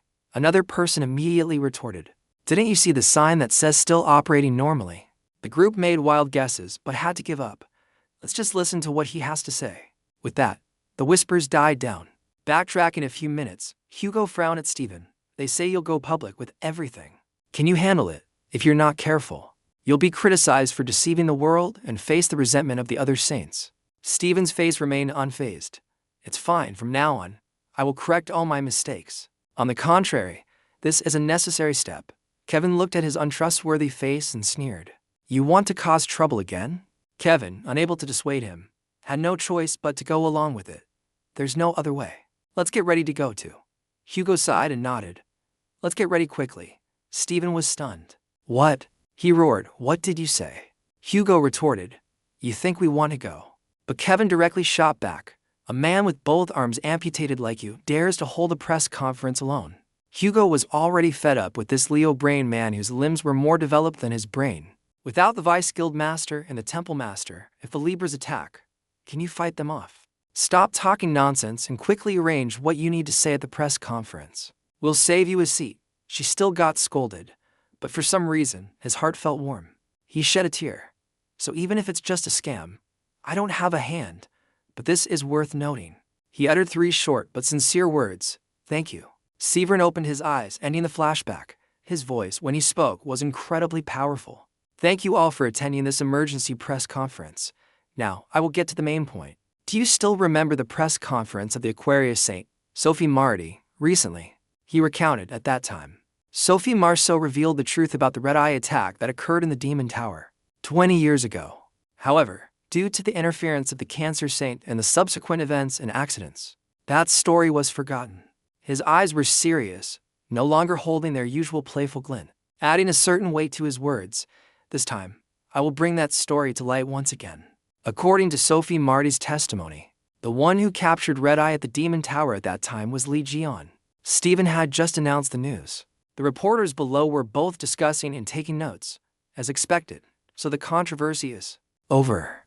But that wasn't all. Stephen dropped an even more shocking piece of news: the capture of Red Eye that appeared in America this time was also done by Liion. The crowd below immediately erupted. "Wait, I have a question." The hall became extremely chaotic. "I also want to ask." "Me too." "Hey, listen to him speak." Google thought to himself, so far, there haven't been any major problems. Now, even so, his heart was extremely tense. It would be great if things ended smoothly like this. I wonder what the situation is like outside. With Kevin there, it should be fine. In another area, Kevin raised the tip of his sword, pointing it straight at the person in front of him, his eyes filled with disgust. "I never expected you to appear here." Rang Louis Malin. The Cancer Saint, Rang Louis Malin, despite having a sword at his throat, still smiled brightly. "Of course I had to come. Stephen is slandering and defaming us saints. How could I sit back and watch?" Kevin's eyes were filled with contempt. "You have some thick skin. He's just telling the truth." Rang Louis wasn't angry, just drew out his words. "Oh, is that so?" He flicked the sword blade from his neck. "In that case, you'll tell everything, including the fact that you were the one who stabbed Liion from behind." Kevin's pupils contracted. How could he accept this ridiculous fabrication? Nonsense. Now, Rang Louis shrugged. "Why is it nonsense? Libra and I arranged the plan together to eliminate Liion. The only one who knows what happened to Liion is me." He whispered in his ear. "Let me ask you a question. Do you remember exactly what happened in the Atma Tower?" Kevin's voice was low. "I don't know what you're talking about." Suddenly, Kevin felt a chill run through his body, as if countless chains were gnawing at something inside him. "Why can't I remember anything?" Jean-Louis smiled faintly, looking at the boy who had collapsed from the pain. "Kevin, you're so pitiful. Let's talk. I'll tell you the truth of what happened back then." He approached him like a demon. "Where should I start?" That's right. Let's start from the time you were worried you couldn't surpass Liion." Kevin's hand, gripping the sword, trembled. "Damn it, I can't move." But even so, his mouth remained firm. "I didn't do anything." Rang Louis increased the power of the spell. "The one who tampered with your memories was Kevin Hazard." It was you. That was your guilt for stabbing Liion in the Demon Tower. Kevin really wanted to smash those nonsensical words. Shut up. You're talking nonsense. In contrast to his struggle, Rang Lui was extremely calm. Not at all. I'm just telling the truth. I'll help you remember. With that, he pulled something from his pocket. Take it, take it. He held up a key and gave a devilish smile. Actually, I've lost all my business partners and am in a very difficult situation. It wouldn't be a bad idea to recruit some old comrades at this opportunity. The pain was so intense that Kevin couldn't even open his eyes. He only vaguely saw something approaching his forehead. What? Rang Lui placed the tip of the key on Kevin's forehead and made an unlocking motion. I will release the seal for you. The memories that you buried deep within the abyss. The key, following the opening motion, transferred a stream of power into him. The seal was unlocked, and the chains automatically disintegrated. The images from that year became clearer. Inside the hall, the group of reporters was still excitedly asking questions. In that case, Mr. Marker, apart from Liion, did the other saints not contribute at all to defeating Red Eye? Someone asked. Liion was betrayed by one of the saints who entered the Demon Tower with him and was imprisoned. Stephen chose that exact question to answer. That's right. The crowd was extremely curious. So who was the one who assassinated Liion? Outside in the hallway, someone was rushing towards the auditorium. Stephen said, Unfortunately, there are people we suspect, but there's no evidence. Outside, the footsteps grew closer. The mastermind behind it all, even Liion, and I don't know. Just as Stephen finished speaking, the door to the room burst open. The person who entered was Kevin. Stephen and Hugo were both stunned. Kevin smirked. Am I interrupting everyone? Sorry for cutting into the discussion. His eyes, red from the dark demonic power. We came here to reveal who stabbed Liion in the Demon Tower. Stephen and Hugo were also dumbfounded. What? Kevin slowly walked into the hall. I'm truly impressed. The image of Liion not running away, but confronting the red eyes. He walked and exclaimed, that was truly a fierce battle. Just watching was difficult. His laughter echoed throughout the room. In the end, Liion defeated Red Eye. It was truly a moving moment. The old memories opened up. It was after Jian had just fought 800 rounds with the Red Eyes. Although he won, he had inflicted 1,000 damage on the enemy, but also taken 800 himself. In his hoarse voice was a stream of curses. Those bastards, they really abandoned me to run away. He gritted his teeth. If I get my hands on them. Zion was so busy calling out the names of all his comrades that he didn't notice someone approaching. And because of that, Kevin had the opportunity to stab him from behind with a single thrust. He smiled with excitement, as if he had defeated the strongest opponent. Kevin's face, as he recounted the memory, twisted and contorted as if from a battle within his soul. At that time, Liion was exhausted and defenseless, so he was dealt with easily, like a fool caught off guard. What was the name? A group of reporters, having caught wind of a shocking drama, were stunned. Kevin stood in the hall, laughing maniacally. If only you could have seen his foolish expression as he fell. Both Stephen and Hugo were stunned by this information. Kevin, what the hell are you talking about? Kevin chuckled. Do I have to spell it out for you to understand? Do you really need me to spell it out? The Virgo power within Kevin also activated. He, with a face like a demon from hell, uttered the most wicked words. I stab Liion. Hugo couldn't hold back any longer and unleashed his power. Stephen reminded him, Sagittarius. Hugo, though furious, tried to maintain a last bit of composure. Kevin, I want you to explain this more clearly. Kevin's eyes seemed to taunt him. I just said it. What else do you want to hear? Hugo glared at him. No, I want to know more. Kevin pulled out a black box and sighed. Unfortunately, now is not the time to continue this charade. If you want to hear more, let these guys do it. After Kevin finished speaking, he crushed the black box, and countless evil things rushed out. Hugo and Stephen were both surprised that Kevin had such a demonic item. The writhing black masses grew into slimy blobs and lunged at the people in the room. The reporters panicked. Disaster, run. That thing let out a roar, and the entire room shook. Jian quickly deployed his men. Damn it, disciples of the Leo constellation. Hold them off until all the reporters have evacuated. The soldiers immediately charged out. Yes, sir. Stephen jumped to Hugo's side. Damn it, the situation is completely unexpected. What do we do now? Hugo cracked his knuckles. Now, we wipe out these obstacles and capture him to get the full story. Although Stephen found his words arrogant, they were also exactly what he was thinking. You make it sound so easy. Kevin gave the order, charge. The slimy creatures charged forward like tigers and leopards. and the scene in the hall descended into complete chaos. Although the soldiers tried their best, the number of monsters was still overwhelming.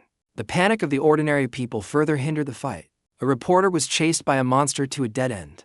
A soldier was stabbed by a monster.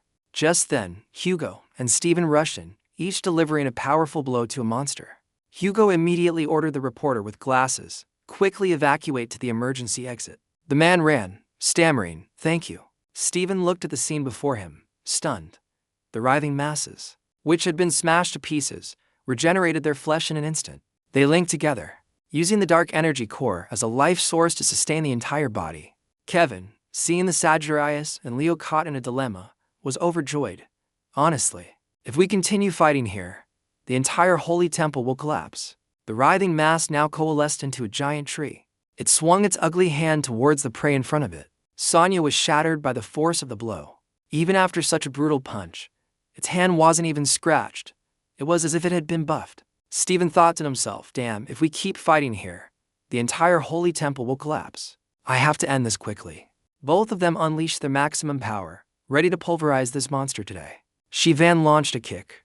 He went straight for its head. The gentle kick split the monster in two, and at the same time, the lion's power gave the monster a therapeutic electric shock massage. Hugo was blinded by the light and thought to himself, he's not useless after all. To his surprise, the monster still managed to pull out its claws. He hadn't expected this either. The monster seized the opportunity and with one hand crushed Skyvon. Google was shocked, Stephen, but no one answered him. The red light in the monster's body flickered. Stephen, lying in the palm of its hand, frowned. Damn it, it's regenerating. And Hugo, seeing his colleague get slapped, was filled with rage. A single punch bored a hole right through its body. The flames incinerated the monster. Hugo immediately rushed over. Are you still alive? Stephen was struggling to free his two legs from the grasp of the claws. Why isn't my skill causing the damage I expected? Sagittarius, how can you stop them from regenerating? But before he could even hope, his friend was hit by the mind control of Virgo. Stephen looked at Hugo's dazed face and roared. Of course he's using a skill. If Apollo were here, he'd surely be crying his eyes out, his pure soul tainted. Kinchana and Sermim. The holy god Apollo feels disappointed. Stephen tried his best but still couldn't break free. And that Hugo was just standing there watching the show. Seriously, don't just stand there. Do something. It's still alive. Just as he finished speaking, the hand suddenly exploded with a boom. The arm was completely destroyed. The other monsters in the room also exploded in unison. In a flash, they were all wiped out. Hugo, and even Kevin were dumbfounded by the scene. Stephen was still roaring. It's still alive. But then Hita was stunned. But what was that just flew by? From within the space, an iron fist waved its arm. It gave a reassuring gesture. I've taken care of it for you guys, then disappeared. Stephen was scared out of his wits. What the hell was that? The iron arm flexed its muscles and so on. Stephen stammered out a sentence. Based on the shape, it looks like an arm. The arm, which was taking a selfie, suddenly turned around. Then it immediately rushed towards Stephen, scaring him to death. What the hell is that?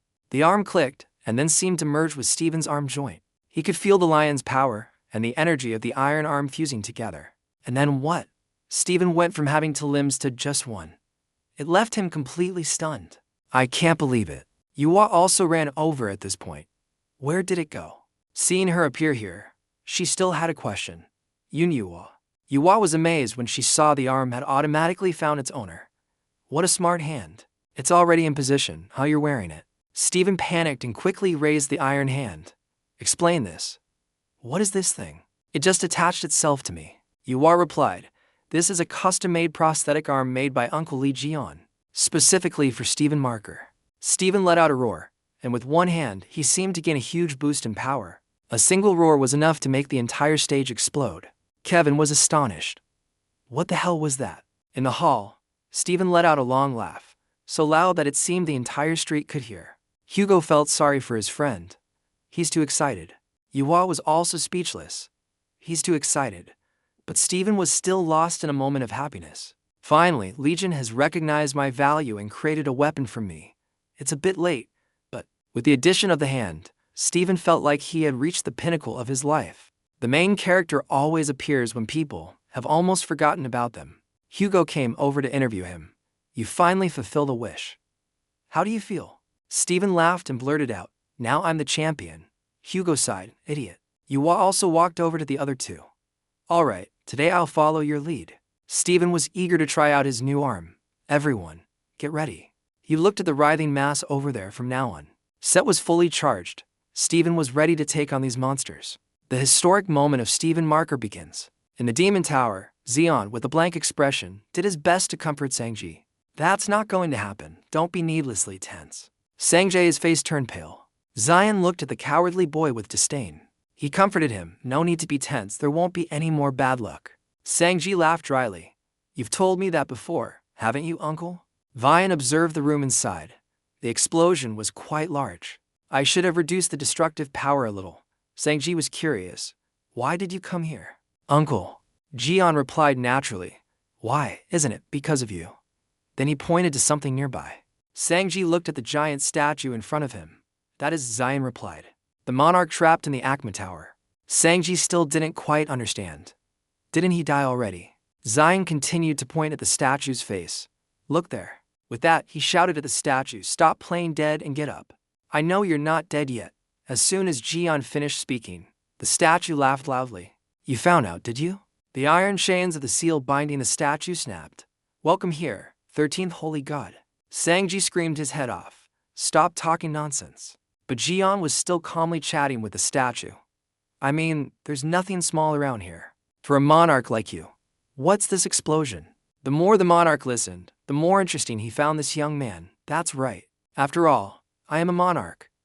How could I die so easily from a mere explosion? Anyway, Li Jian, your first impression on me is truly impressive." After hearing that, Jian's face turned serious. "You know my name?"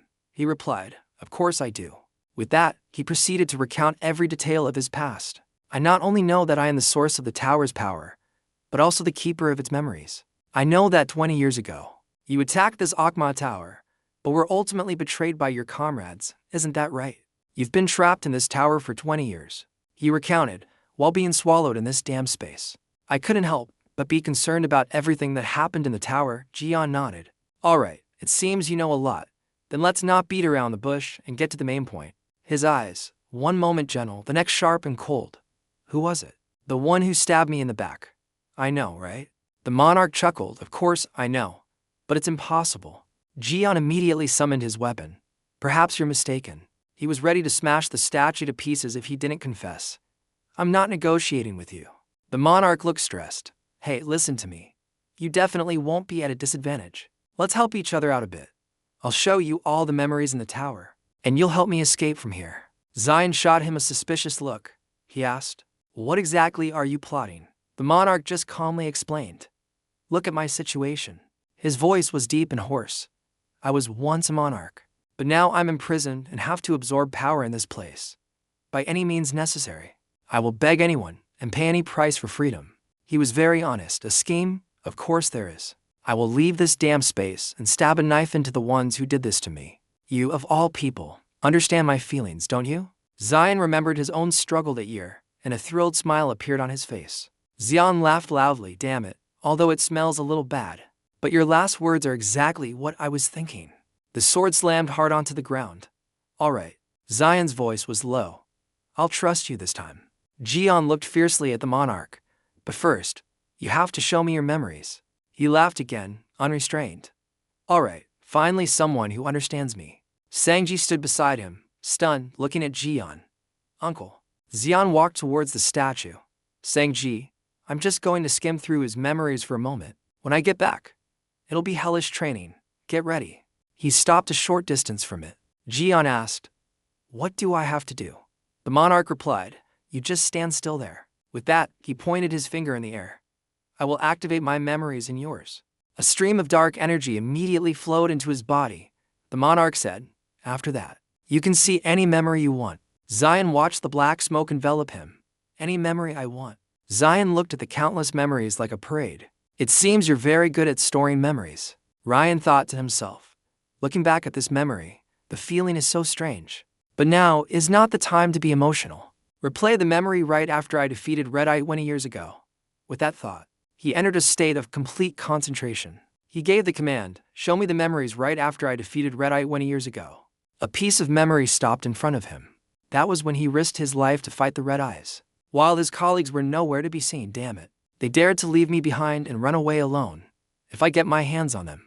After that, it was the scene of him being stabbed from behind with a knife by that person. What remained before the memory ended was that person's smile. Zion's pupils were bloodshot. It's him. The imposter was none other than the cancer saint, Rang Lui. At that time, you should have accepted that offer. At this moment, I was standing somewhere. There. Kevin and Kylie had been struggling to fight him for a while now. Rang Lui laughed with joy. By now, the press conference must be in chaos, right? His voice was full of mockery.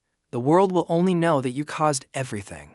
You were the one who stabbed Liion and caused the press conference to descend into chaos. Congratulations, Kevin. Kevin heard every word he said, his teeth grinding a little harder. Rang Lui laughed happily. Now you have become a traitor to humanity, and it will be recorded in history. Washington, D.C., just before Stephen's press conference. Two figures were leaping across the tall buildings. It was Kali and Yuhua. Kali thought excitedly, my first mission in the opuchus constellation. I will definitely complete it perfectly. Jian had said, the job is very simple, just deliver this prosthetic arm to those two. But he emphasized, although it's a menial task, it's very important. This is the first mission for both of you. Back in the present, Glu suddenly shouted, Sir Li Jian, don't worry. I will finish this mission quickly. Yuhua, next to her, looked at her like she was crazy. What's wrong with that girl? Suddenly, the thing on Kali's back pointed in a direction. She said happily, oh, over there? Kali's eyes lit up as she flew quickly towards her target, so fast that Yuhua had to call out to her. With the arm on her back, she charged forward at full speed, shouting, here I come. At this moment, Kevin was being pointed at with a sword straight to his forehead. Din looked down from above and said sinisterly, I will release the seal for you. The memories that you yourself have buried. In his reddened eyes, the shadow of a person flashed. In the memory, the owner of that back was quietly saying, I finally caught you. Suddenly, his body began to tremble strangely. The other person had been stabbed from behind. The ferocious smiling face of the one who stabbed the other person appeared. Kevin was shocked and realized. He asked himself, was I the one who stabbed Liion? Din laughed loudly and replied, that's right, because at that time, you couldn't surpass Liion. So, you crossed the line. So, you told Marquis that Li Jian was dead. After dealing with Li Jian, you even took the sky-piercing sin as a war trophy. But after causing trouble, you were tormented by guilt, so you begged me to seal your memories. You understand now, don't you? We've been in the same boat for 20 years. Kevin couldn't help but shudder upon hearing this. His face was drenched in cold sweat. His eyes flashed with a strange, murderous intent. He asked Kevin in a low voice, do you still want to surpass Liion? I'm willing to help you anytime. To obtain a completely different power than before. Suddenly, the stone wall behind him was punched through by someone. While Din was speaking eloquently, he was kicked in the face by someone's feet. His face caved in and he was knocked to the side, his nose bleeding profusely. Kali was the one who rushed in. She noticed something and looked over in surprise. She was surprised to recognize Kevin, who was also looking at her. Kali shouted, found you? She landed forcefully. In front of her was Din, who had been knocked far away. Din's eyes widened as he asked, Kali? Kali smiled brightly like a flower and pointed her thumb at herself, replying, I'm Kali. The hand behind her back responded, also giving a thumbs up. She handed the arm to Kevin, much to his surprise. Kali's eyes shone like stars as she said, Sir Li Jian ordered me to bring this to you. Sir Kevin, now you can hold the sword with your right hand. Kevin looked down in concern. He bowed his head and said, I am not worthy to receive it. Kali asked in surprise, huh? Why? She confusedly handed the other arm over. No paperwork or anything is needed. Just feel free to take it. Suddenly, a thick red smoke shot towards them. Wasn't it you who stabbed Li Jian? Din asked in a low voice, at the same time erupting with intense power after the kick. Kali hugged the arm and closed her eyes, screaming. Kevin also had to close one eye and said, this is. His entire body looked as if it was about to be blown away. He reached out his hand towards Kali, who was coughing, and called out, Kali. Kali hadn't even had a chance to stand up before asking, what's going on? Kevin speculated. It seems like the cancer saint has pulled us to another place. Kali looked up at Jin's transformed form and asked, what? Jin said, I brought you here to have a little chat, that's all. This will probably be our last conversation. Surprised, aren't you? At that time, you should have accepted that offer. By now, the press conference is surely in chaos. Kali and Kevin looked at him nervously. Din said smugly, this world will only know that you caused everything. That you were the one who stabbed Lee, and also the one who turned the press conference into a chaotic mess. Congratulations, Kevin. Hearing this, he was so nervous that he broke out in a sweat. Din loudly accused him. You have now become a traitor to humanity, recorded in history. He endured the vortex of cuts around him, while continuing to imagine the future. Soon, the fact that you stabbed Liion will be announced to the whole world.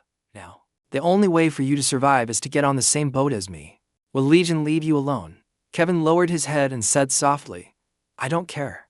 He struggled to his feet. If I was the one who stabbed Liion 20 years ago. The sword of Sir Cavian shone with a silver light. He looked ahead with determination and said, Then I will accept it and pay for that sin accordingly. Don't even dream that I will cooperate with you. To look down from above and judge with contempt. Ha, foolish. There's no other way. You will die here. As soon as he finished speaking, Cavian was stabbed through the body. Suddenly he was attacked unexpectedly. Kali stabbed him, but his sword also slashed across her head. Evan was stunned, thinking, Kali betrayed me. Impossible. The Pisces transformation skill was cancelled. Din's face was revealed under the disguise. Kevin wondered, the Pisces clone and transformation skill. While Kevin was stunned, he was stabbed again. At this moment, Kali was in another dimension, sitting on the ground, hugging her arm and talking to herself. I was supposed to give this prosthetic arm to Sir Kevin, but he has disappeared. Around her was a protective barrier. It was the snake's protection skill, protecting a disciple Kali. Kali, inside the circular protective barrier, said worriedly, What should I do? I hope nothing bad happens to Sir Kevin. At this point, Cavian had been stabbed into a sieve. Dai looked up at his pathetic state and said, How disappointing. Seeing Kevin unable to fight back, he mocked. The one who was once the master of the second most powerful god in the world, on par with Libra, has fallen into this state. Din's lips curled into a sinister smile, although the persuasion failed. It's not bad since I've severed one of Li Jion's right-hand men. He had a message from the Vice Guild Master of Pisces, Salvia. I am Salvia Cully. I just left the press conference. Din turned to reply, Good. Although there was a slight delay, you should act as planned. The other end replied, As you command. Cavian coughed up blood, and crimson drops flowed down his front. In his moment of crisis, a voice suddenly rang out, My beloved child. I can't stand by and watch any longer. It's time for me to appear. Pure, clear water droplets flowed out, increasing in number. Din turned around smugly and said, I have to act too. Suddenly, someone appeared. Din stood under the crescent moon and said softly, Are you sure you want to step into this world? The master of the crescent moon above his head, a magic circle, had been secretly laid out. A drop of blood fell, and into the ground, it suddenly froze, then shattered. All the silver winds gathered on Cavian. Rin followed them with his eyes. It seems you're in a hurry to descend directly like this. The ice patch grew larger and larger. He charged forward, shouting, Do you think I'll just stand by and watch? He swung a blow, the Cancer constellation skill. Sword, red energy clusters immediately rushed forward to cover the frozen area. The blows from them struck the ice layer around Kevin, causing it to gradually crack. He suddenly said, General Viet Kaihoa. The skill was unleashed, creating a powerful shockwave that broke through the surrounding sword attack. Rin was pushed back by the sharp ice shards. A large block of ice rose up. A form built from silver wind appeared with a voice. You dare touch my person. The figure's form gradually solidified. The sharp voice continued to echo. I can no longer stand by and watch. Rin looked up, stunned. You, the holy god of the Virgo constellation, Artemis, appeared under the moonlight and declared, You will pay a fitting price. Artemis quietly muttered, You're quite ruthless with your hands. Looking down at Cavian, she assessed, I didn't expect you to use a monarch's relic to debuff. In that case, I don't need to hold back either. She reached her hand forward. Her powerful hand descended with an authoritative voice, Disappear. Din was sent flying. A powerful wave of dust and debris kicked up. Din tried to block with his claws. The goddess looked on in surprise. She launched her skill forward with great force. Din also created a sphere in front of him to block. However, he was gradually losing ground. Din, pushed to his limit, unleashed his power, Cancer constellation skill, Abyss Sword. Din shouted, After all, I'm a demigod. Don't expect to defeat me easily. Artemis said angrily, Demigod. Just that, then you dare to confront me. How arrogant. She swung her hand forward. A series of more powerful skills were unleashed, and sharp ice shards rained down. The sharp icicles pierced the center of the sword. The shockwave reached him, forcing him to jump back to avoid it. The red defensive sphere gradually lost its light, and was buried in the ice. Din was hit and shouted in anger, "Damn it." Countless red points of light appeared. Din had used all the resources of the Cancer constellation, Divine Advent. Artemis pointed her finger in challenge. "That's right, if you want to live, then call him quickly." She frowned in annoyance. "You're still as disgusting as ever." Karkinos, with his ugly appearance, appeared behind Din. "Is the holy god of the Cancer constellation," he growled. "Artemis. His name is Karkinos." Karkinos roared, "You will not stand in my subordinate's way." Artemis waved her hand in response. "Ridiculous." She looked at Kevin and replied, "You were the ones who started this." The power of the two holy gods clashed. Karkinos, with his blazing red power, covered a large area. The power of the two holy gods is surpassing its limits. Artemis unleashes her skill, pointing the tip of her sword forward. Suddenly, a shout rang out, causing Karkinos to turn his head and ask, "What was that sound?" Kali rushed in with the arm. She was dragged by the arm, screaming in terror, "Everyone, get out of the way." Din looked at her and said, "Kali." He shouted in panic, "Wait." He was hit in the face by the arm. The impact created a powerful gust of wind. After missing, she looked away. Karkinos was also speechless with surprise. Only Kali was being dragged along, her mouth open and tears streaming down her face. Din vanished, unable to help but grit his teeth and curse, "You foolish girl. I've fallen into the same situation again. The summoner of the holy god has been defeated. The holy god will be forcibly returned to the divine realm." Karkinos' body gradually faded away. Kali fell to the ground with a thud. Her eyes turned into snail shapes from dizziness. She collapsed to the ground and said, "It's finally stopped." The arm gave a two-fingered salute to everyone. She sat up, rubbing her head. Kali looked at the one who had just vanished and said, "I feel like I hit something really hard. Are you okay?" The holy relic, the right arm of the Ice Sword Holy King, has defeated Cancer. You have collected the core of Cancer.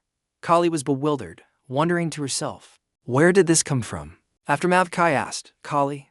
Kali raised her head and asked, "Who are you?" Artemis said, "Is it because I'm in this form that you don't recognize me?" She smiled, and her face began to crack. Artemis's body gradually faded away. She casually told Kali, "I will return to a more familiar appearance." The glass of water looked up and replied, "Ah, Mr. Kevin." The form of a girl gradually became clear. Kali turned pale. "Ah no, that person's eyes are bright." The person's feet landed on the ground in front of Kali. Kali sat on the ground holding the arm helplessly and asked, "Excuse me, are you Kevin?" The girl stood with her hands on her hips and replied, "I used to be South Korea, but not anymore. I am borrowing Kevin's body to descend. That is the holy god of the Virgo constellation, Artemis. In a state of borrowing the body of a saint." Stephen shouted and charged forward with his hands radiating lightning. He struck at the calamities, causing them to roar in pain. Yua and Hugo, seeing this, also joined forces and charged forward. They gathered their strength, focusing their attacks on the calamities. The calamities were sent flying, much to Kevin's astonishment. It flew out of the building, and debris scattered everywhere. Kevin was stunned and fell to his knees. Impossible, he turned his head to look back. He broke into a sweat. They are calamities created from the monarch's relic. Kevin imagined the calamities as break-level calamities. How could they be so easily defeated? Hugo looked towards Kevin. "Kevin, these calamities can't handle us." Hugo pointed his finger. "Clearly, if you want to fight seriously, then use your skills." Kevin frowned, gritting his teeth in anger. Hugo taunted, "What are you hesitating for? Is there a problem?" Yua joined in the taunting. "Are you waiting, sir?" He gathered his strength, preparing to charge forward. "If you don't charge, then let's." As soon as she finished speaking, she jumped up and attacked Kevin. Yua punched, but Kevin managed to dodge. Her attack hit a calamity, sending it flying towards Kevin. The calamity monster crashed hard onto the ground. It landed on Kevin, and a cube fell out of it. Sagittarius and Stephen laughed triumphantly. "Where do you think you're going?" The cube rolled to Sagittarius' feet. Someone's voice came from under the body of the damned calamity beast. The Pisces constellation's transformation skill has been dispelled. A small figure struggled to lift the calamity's arm. "Nothing is going according to plan." She was furious. "I was told that the saint's power wouldn't work on these calamities." The SS-rank Pisces constellation, one of the 10 saints, Salvia. Salvia continued, "And yet, someone used a power I've never seen before to defeat them." Stephen was furious. "My sanctuary." Sagittarius silently picked up the cube. He grasped it. "You really are the fake Kevin." He chuckled. That arrogant Kevin not only didn't use his abilities, but was only focused on controlling the calamities. Sagittarius looked at the item in his hand. How suspicious. How do you control this relic? As soon as she saw that object, Sylvia's eyes turned fierce. The monarch's relic. Yua stepped forward, blocking Sylvia's view. Didn't I tell you last time? Your acting is terrible. Yua was filled with murderous intent. Your acting is terrible. Her eyes now seemed to be burning with a furious flame. Anyway, after causing such chaos, don't expect to get out of here unscathed. Hugo's face appeared calm, but his eyes couldn't hide his anger. At this moment, Stephen looked as if he wanted to eat the person in front of him alive. Seeing this, Sylvia trembled in fear. She bit her lip and trembled. Why isn't the Cancer Saint answering my calls? Cancer Saint, Cancer. Retreat. On the other side, Artemis's eyes turned sharp and cold. Because I borrowed his body to descend to the mortal realm, the Virgo holy god, Artemis, in a state of borrowing the body of a saint. Her face contorted, leaving Kali a little confused. A remaining fragment of Kevin's consciousness broke free and shouted, "Shut up, get out of my body." The Virgo saint, Kevin Azza. Kevin was furious. Who gave you permission to come down here and change my gender again? Get out. Artemis grabbed Kevin's consciousness. I went through all this trouble to descend and save you. And you're not even grateful? He said fiercely. You're done saving me, so go back home. Don't just use the sanctuary's resources as you please. Became serious, the second-ranked god in the world. What's the point of accumulating resources if you don't use them? You have to use them now, right? Why do you get so mad every time I come? The image of Kevin being pierced through the body appeared. Hey, think your wound is light. You haven't even removed the Cancer's eye. Artemis continued, if I release the divine spirit now, you will die. Kevin was horrified. So, does this mean I'll be like this forever? Of course, you have to wait until your wound heals. Kevin roared in indignation, nonsense. Amused by the scene, Kali immediately raised her phone to take a picture. This is so interesting. I have to take a picture. Kevin immediately turned to her. And what are you doing? Kali replied nonchalantly. I'm taking pictures, don't mind me. The anger in him boiled over. No pictures. Artemis waved her hand. What's the big deal? One picture won't hurt. She struck a somewhat seductive pose. Actually, now is the perfect time to take a picture. The steam coming from the hot spring was getting thicker. Stop it. Artemis ignored Kevin's screams. And hey, please. Artemis continued to pose without paying any attention to Kevin. Stop it. Kali excitedly took pictures. Kevin just kept screaming helplessly, stop it. Artemis winked. Got all the pictures. Kali immediately gave a thumbs up. Yes. She was surprised when Artemis came over and patted her head. Thank you for helping me. Artemis stood up straight. Thanks to that, I was able to defeat Kikinos in time. Kali was stunned. Huh, are you going somewhere? Artemis withdrew her hand. Of course, if Stephen has brazenly invaded the Leo's holy ground, then why shouldn't we go to ours? Kevin will take advantage of my absence to attack. Kali seemed to have understood something. She handed the prosthetic arm to Artemis. Then please take this arm with you. This is the special mechanical arm Liion gave to Kevin to use. Artemis sighed. I can't lift that arm. Kali was confused. Huh? Artemis turned and walked away. Kevin is trying his best to refuse. If he accepts that arm, he will really cut ties with me. He even threatened me. Kelly was curious. Please tell me the reason. The rays of light appeared once more. Using the special authority of the saint to return to the Holy Land, Artemis turned her head. First, let's resolve the matter of my Holy Land. Then I will go directly to Liion and explain everything. She looked towards Kali. Send my regards to him and thank him for taking care of my people. Kali reached for the light as it quickly flew away. Wait. She stood silently. He's gone. How boring. Kali trembled. This was a mission Sir Liion gave me. I failed. The mission to join the opuchus constellation. Kali could no longer stand firm. If I meet him. Sir Liion, what then? As for Liion, he stood with his arms crossed, his eyes blazing. Facing him was the face of the dark forces. He asked, so? He gave a sinister smile. Have you seen all the memories you wanted to see? Jian sighed. It's still a little lacking. Perhaps because the records here are limited to the memories of the monster tower. Jian leaned towards the dark force. I can't see the monarch's memories. I want to know information about the monarch. He replied. What did you say? His face was stern. I have fulfilled the contract. What you requested was not in it. Vian retorted, nonsense. You dare to pretend. He unleashed his power. I will synchronize my memories with yours. Zion looked on. Isn't that what I said? Synchronize my memories with yours. The dark forces seemed to have been seen through. That means you can also see my memories. He smiled. You're smarter than I thought. Zion's image suddenly appeared. I thought I could fool you, but I didn't expect you to be one step ahead. So, why did you pretend not to know? Zion tilted his head. I really want to know more information from you. If I can't reveal a few things about myself, how can we continue our conversation? He smirked slightly. You really want to get out of here, don't you? Let's bet on the card you're hiding. He laughed loudly. All right, if you want my memories as a monarch, I'll give them to you. He pointed at Zion, but there's one condition. Behind Jian were fragmented images, synchronized memories. We will become one, Li Jian. Jian was startled. What did you say? The dark power calmly replied, I will give you the opportunity to devour the world. His eyes flashed, awaken, and become a monarch. Legion. Sanji stood behind, quietly looking towards Zion. He just stood there deep in thought. His focus was entirely on Jian. Uncle is taking too long. A sense of worry suddenly welled up in Sanjay's heart. I hope nothing's wrong. Something approached, making him alert. A large foot stomped down hard. Why has the demon tower become such a ruin? So this is why the monarch took us away.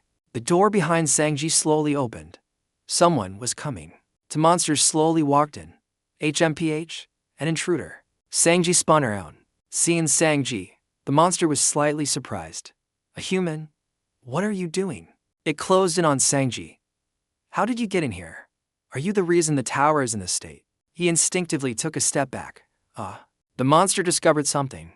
It seems the tower's system has been breached. He understood that the monster was referring to Zion and immediately turned to look. It lunged forward. I will not let you go.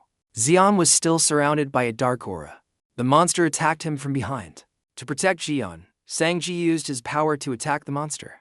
It was a little surprised and cried out. Sanji questioned, You dare lay a hand on my uncle? The other monster would not stand for it. Look over here. It kicked out, landing a powerful blow on Sanji.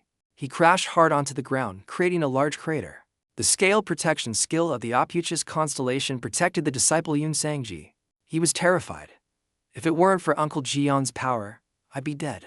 Looking at the two monsters, he thought to himself, those two strange creatures are definitely not ordinary. Sanji broke out in a sweat. Right now, Uncle Li Jian is reading the monarch's memories, so he can't defend himself. I have to hold them off until he returns. The large monster ordered, You use an interesting power. I'll take care of that human. You go destroy the system intruder. The protective circle gradually disappeared. Damn it, you think I'll let you go? It clenched its fist and punched towards Sanji, arrogant human. He also immediately blocked. The monster laughed provocatively. I think it's good, but that's all. It continued to provoke him. I thought it would be fun to play with you for a while. Is it over already? Sanji trembled with anger. Damn it. On out is driving me crazy. I want to do something too. He forced himself. Yun Sanji, think. There must be a skill from the opuchus constellation that I can use right now. Sanji seemed to suddenly remember a string. An image of Stephen's building appeared in his mind. That's it. Washington, D.C. The headquarters of the Leo constellation. At the building, Sylvia was tied up tightly, her face swollen from being beaten. Damn it. Hugo was stern. All right, now are you in the mood to answer my questions? Hugo's face was expressionless, so, to summarize the situation, Kevin was really cornered by cancer. You took advantage of that opportunity to transform into Kevin and make a false statement, right?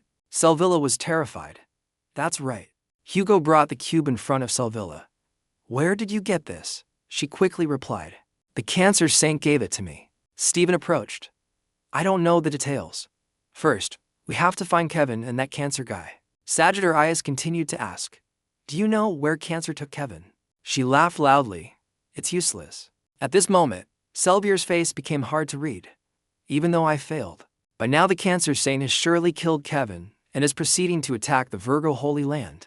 The Sagittarius group was startled and stunned. After all, our purpose has been achieved. She laughed maniacally. A figure kicked open the door behind her, startling Sylvia.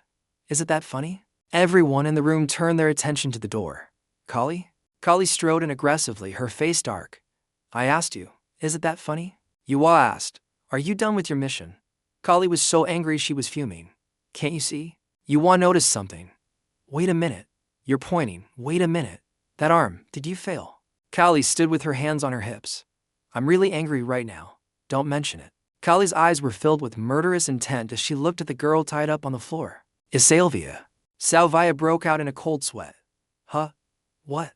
Kali threw the prosthetic arm, hitting Salvia right in the face. I asked you, is that funny? Why don't you answer? With that, Kali used the prosthetic arm to repeatedly slap Salvia in the face. If you want to say something you can't say with that mouth of yours, then just try. The Sagittarius group, seeing this, immediately intervened. Stop. Yuhua rushed to hold her back. Kali was still furious.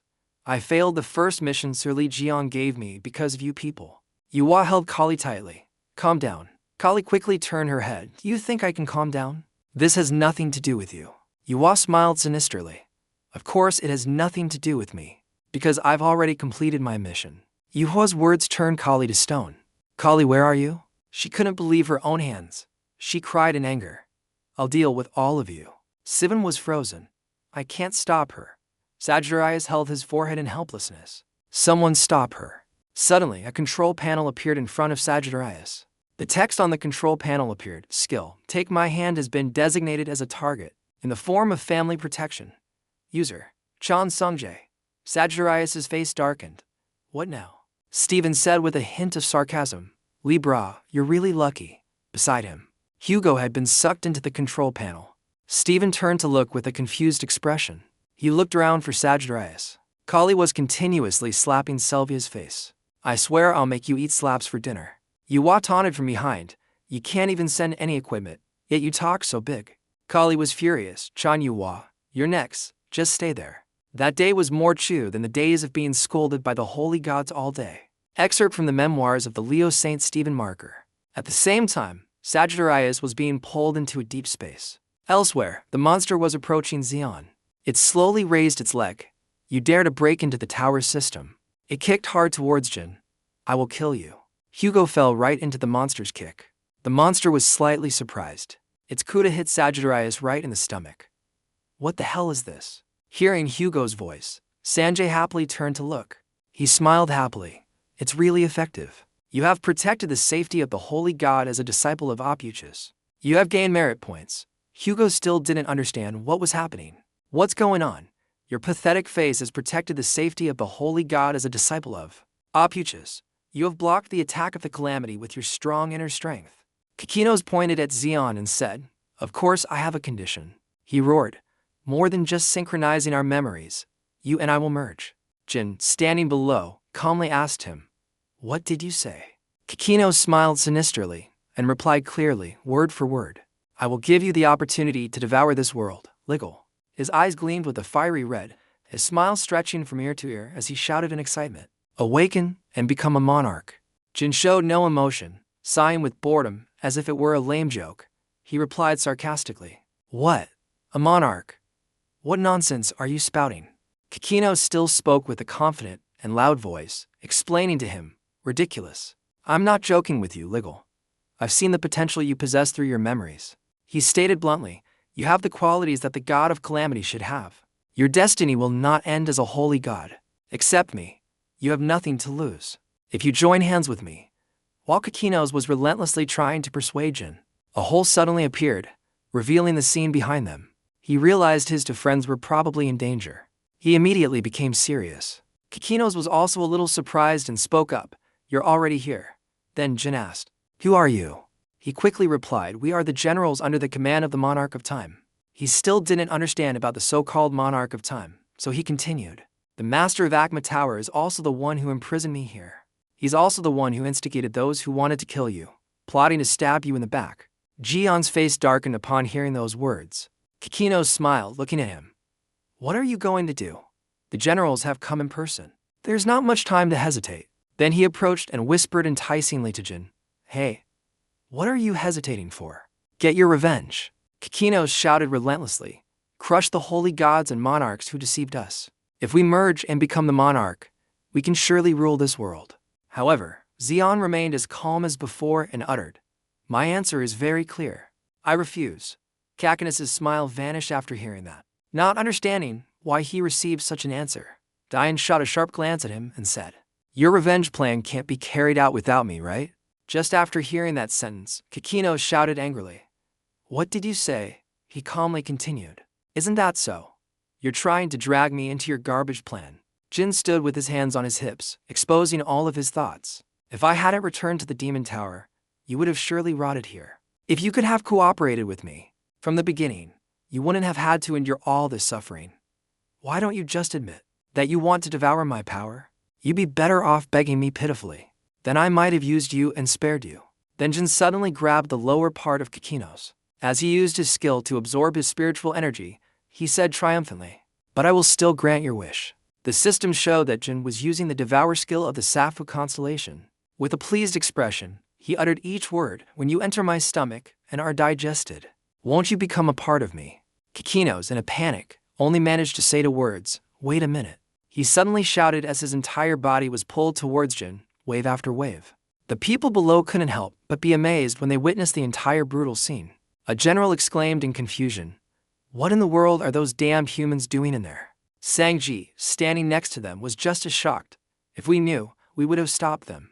Then both generals suddenly shot forward and told the other two to get out of their way.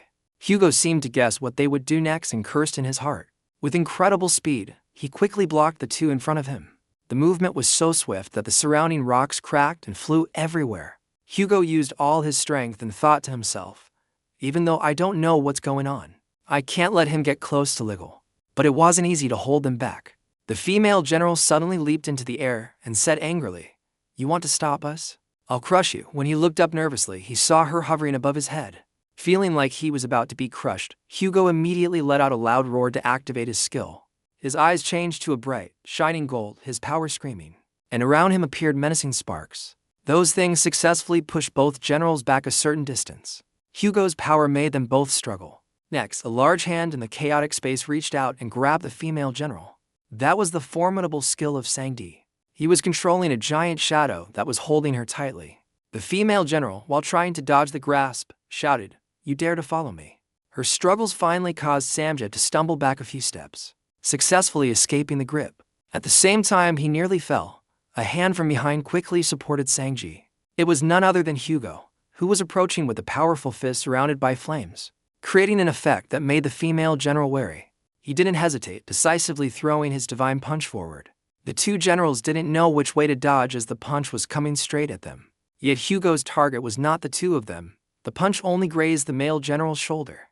A massive beam of energy passed by them. It pierced through the demon tower, sending fragments flying. It turned out his goal was to destroy this tower. The two generals watched the scene in confusion, unable to believe things would turn out this way. Before they could process it, a powerful force slammed into the male general. It was Hugo who had taken advantage of their distraction to kick him squarely in the stomach. The male general was stunned and sent flying by the powerful blow. The female general also retreated, whispering to her ally, "This is more complicated than I thought." The fallen male general replied, "It's not that we underestimated them.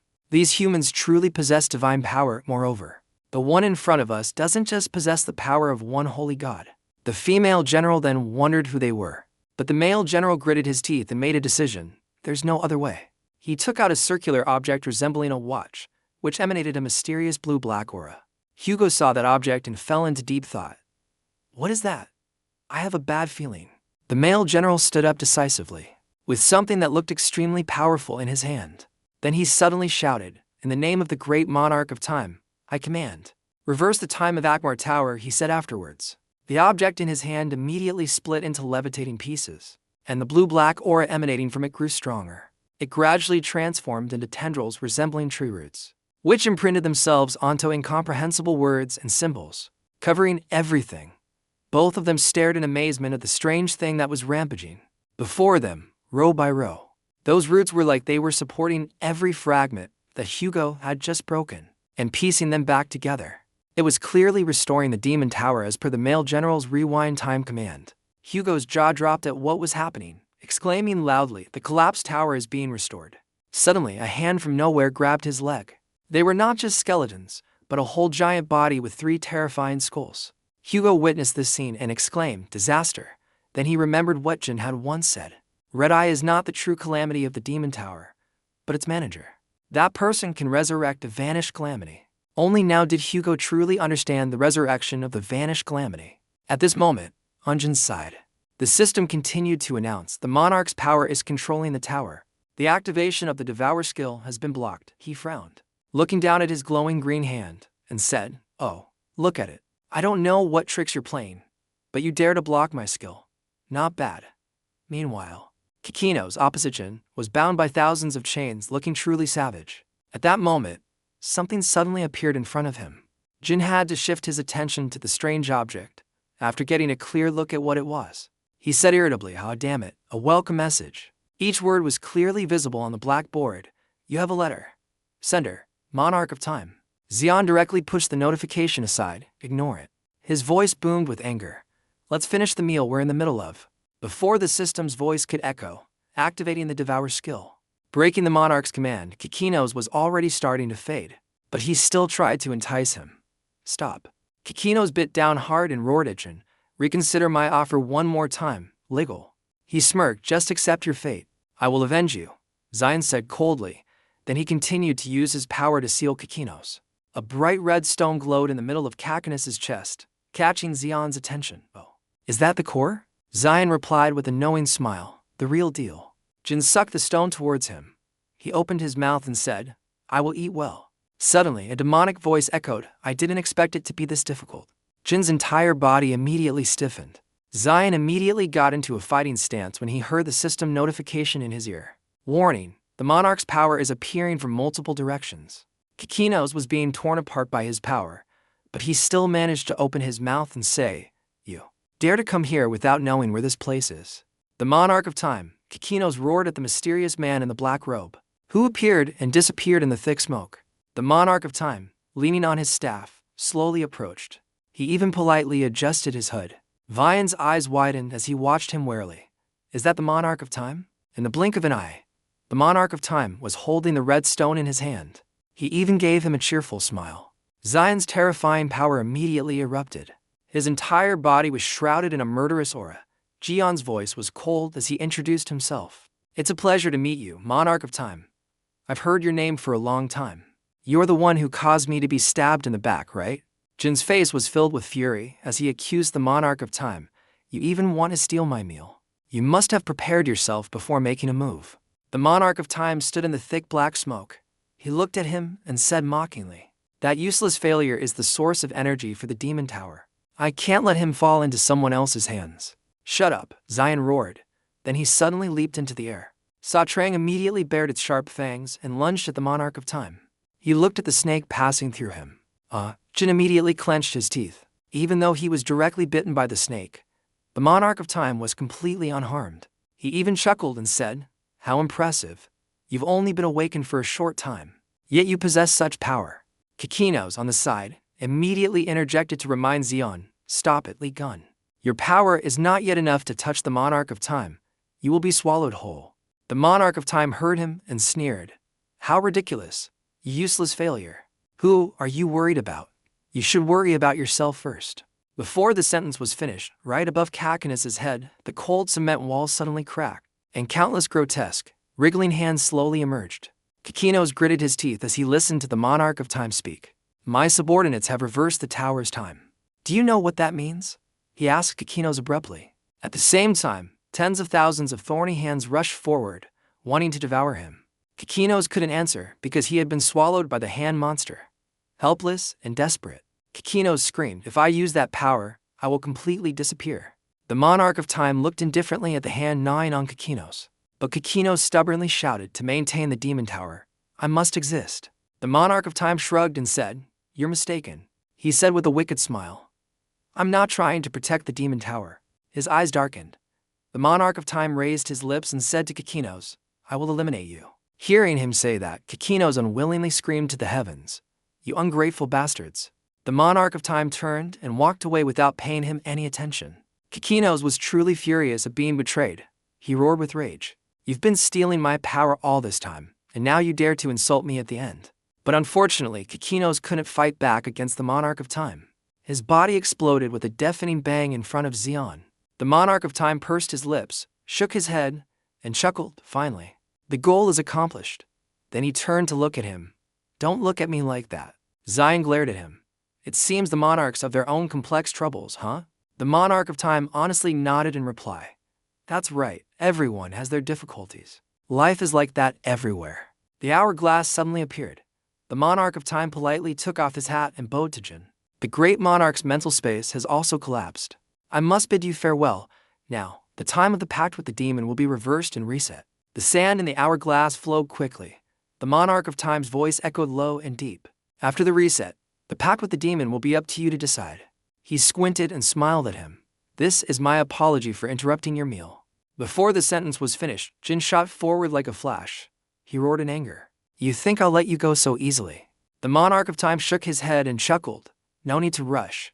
Now is not the time. He glanced at him, then slowly turned his head away, leaving only a promise. We'll meet again. Goodbye, Liggle.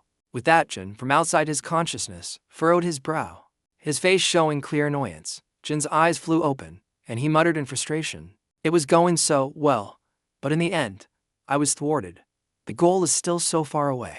A panicked voice screamed, He's awake. Zion immediately turned his head to look. What? Surrounding Zion were dozens of monsters, closing in on him and the father-son duo, Hugo and Sanji. A question mark appeared in his head. Huh?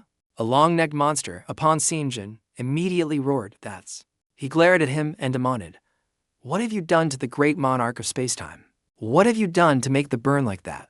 Jin didn't pay him any attention.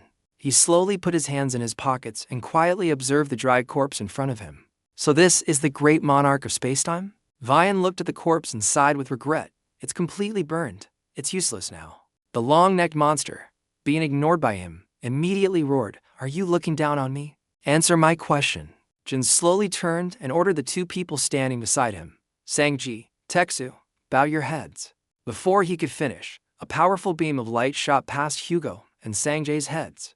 It struck where the demons were standing, instantly cracking the ground. Suddenly, a giant, strange object appeared above the demons' heads, hurtling down. The object, resembling a giant bell, slammed down on the demons' heads with a loud thud. The ground exploded with a loud bang. The long-necked monster couldn't utter another word. Countless monsters were sent to their graves by his magic. The ground was cracked and upturned by the terrifying pressure. Sanji and Hugo were cowering in a corner, holding their heads. Jian, unfazed, frowned at the demons. Hey, you lackeys of the monarch of time. Zion unleashed a blast of energy, intimidating them. The demons trembled in fear. Jin's voice was extremely annoyed as he spoke. I'm very unhappy because of your master. That burnt to a crisp black monarch was also your doing. Understand? The big-headed monster roared in frustration. Shut up. He immediately rushed towards Jin as if to take him down with him. You damn human. You dare to insult the monarch. With that, he immediately transformed into his ugly, primitive form, baring his fangs and claws at him. We will tear you to shreds, he screamed, and at the same time, Sanji, terrified, fell backwards on the ground, watching the scene of the demons revealing their true forms right in front of him. Sanji swallowed and thought to himself, each calamity is at least red level. Uncle has been facing calamities alone in this place for 20 years. While panicking, a hand suddenly rested on his shoulder. Sanji. Zion stood beside him and asked softly, Do you remember what I said earlier about hellish training here? Sanji immediately replied, Yes. Jin stepped forward, then tilted his head to look at him and said in an indifferent tone, Before we start training, I'll show you a brief demonstration. Watch carefully.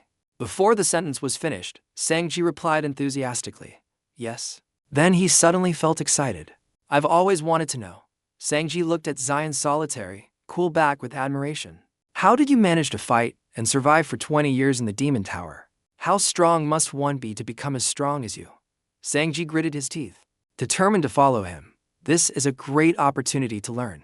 The monster roared, preparing to charge and attack Jin, but Zion remained in a calm posture, as if it were no big deal. He sighed to himself. Sanji, I'm sorry. Actually, the performance was just an excuse, Jin muttered in a low voice. Just the thought of destroying the newly restored Demon Tower again. The atmosphere around the Demon Tower was eerily dark. Then, in just a blink of an eye, a massive lightning bolt struck the tower, creating a powerful tremor. Zion successfully smashed the place to pieces. The lightning bolt left a huge hole in the Demon Tower. Everything was now in ruins. Jin stood below, looking up at the destroyed structure and said, The tower is completely destroyed. Then he turned to provoke the two generals. So, do you want to continue? Jian stood calmly in the middle of the Demon Tower as if nothing had happened. At this point, I guess we've seen it all, right? They lay strewn on the ground, their bodies covered in wounds.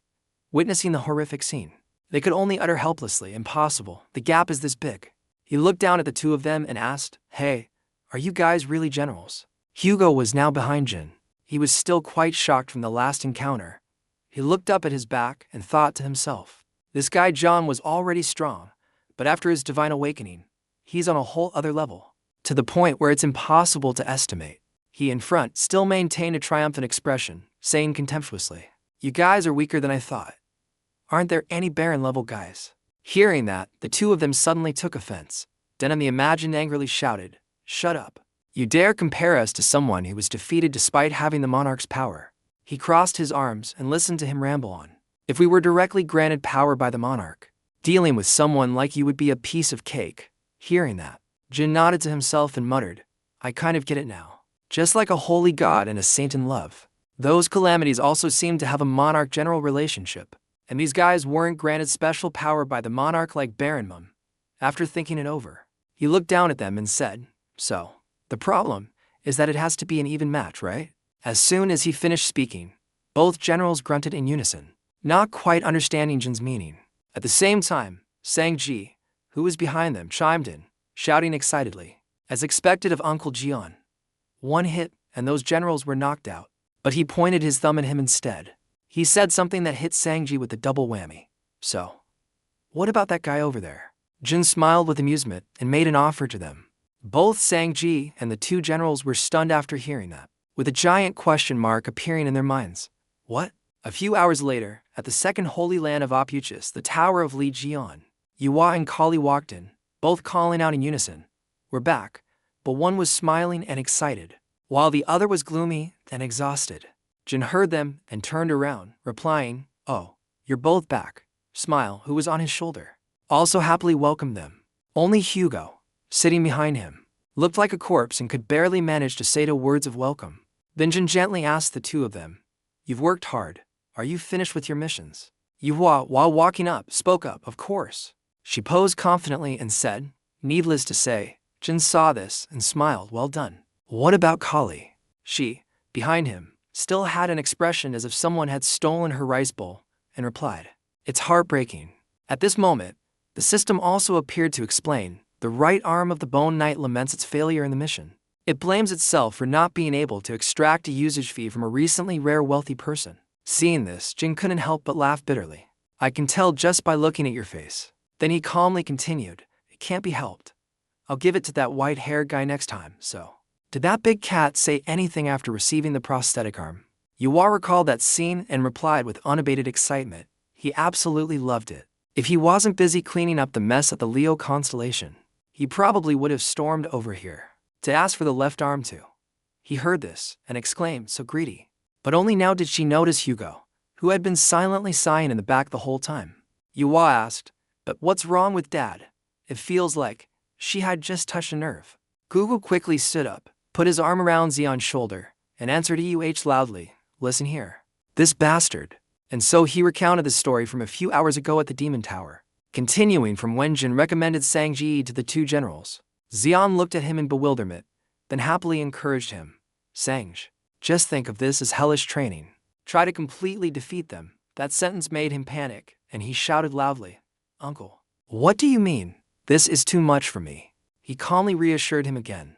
"It's okay, I've already prepared them for you." Sanji still couldn't help but feel weak in the knees after hearing that, wanting to stop Jin, but not knowing what to say. At this moment, the male general in the back spoke up impatiently. "Hey, what are you thinking? You want us to fight this little kid?" He turned halfway and replied seriously, "You guys said it just now, as long as the monarch grants you power, there's no problem." Then he suddenly smirked and said provocatively, "Isn't it ultimately a matter of balance? If you're not granted power by the monarch, then you have to fight my apostle to be balanced." As soon as the sentence was finished, he quickly shouted back, "You brat, you dare to look down on us to that extent?" Jim put his hands in his pockets and acted dangerous. "Is there a problem? That kid may look like that, but he's a candidate for my right-hand man." But he didn't mention that Sanji was ranked 4th among the 4 candidates. He was once again pumped up by Jin and was so stunned that his jaw dropped. But then Sanji seemed to have a realization, and he couldn't help but smile and think proudly, "I've been personally certified by Uncle Jian." Thinking about this part, He couldn't help but get excited and tell himself that he was Uncle Liion's right-hand man. Sanji, Hugo, who was listening from behind, also stepped forward in a panic to stop him. "Hey John, what nonsense are you talking about? And the opponent is a general-level calamity, not a child's play. I'd rather fight myself." Sanji hadn't. But before he could finish his sentence, Sanji quickly stopped him. He suddenly became dangerous. "Dad, don't interfere." Which made Hugo look over in confusion. Then Sanji confidently pointed to himself, exuding an air of coolness, and said, "This is a mission for Uncle Liion's right-hand man, and the #1 disciple of the opuchus constellation. Just leave it to this Sanji." Seeing this, Hugo couldn't help but get goosebumps and thought helplessly, this brat has fallen into Liion's trap again. Yuhua, after hearing the whole story, said calmly, "So, Dad left Sanji at the Demon Tower and is now worried sick, right?"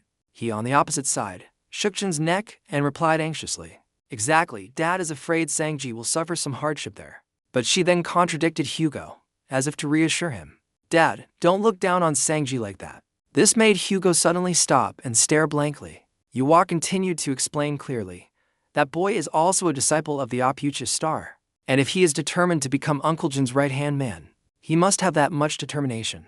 To be frank, Sanji has overcome crises before, hasn't he?" Akali, who was sitting next to him, heard this and somewhat agreed, replying, "I agree that he must have determination." Seeing everyone turning to his side, Diane quickly said cheerfully, "I agree too. If you're so worried, you can just stay here for a while. If anything happens to Sanji, you can go to the Demon Tower right away." Then Hugo turned and asked him back, "What about you?" Diane also became serious again and replied, "I'm going to see Virgo for a bit. I heard that Rat and Crab finally made a move, huh?" Thinking about that, he gritted his teeth in anger. "This time, I have to end it properly. I'm tired of playing cat and mouse with him."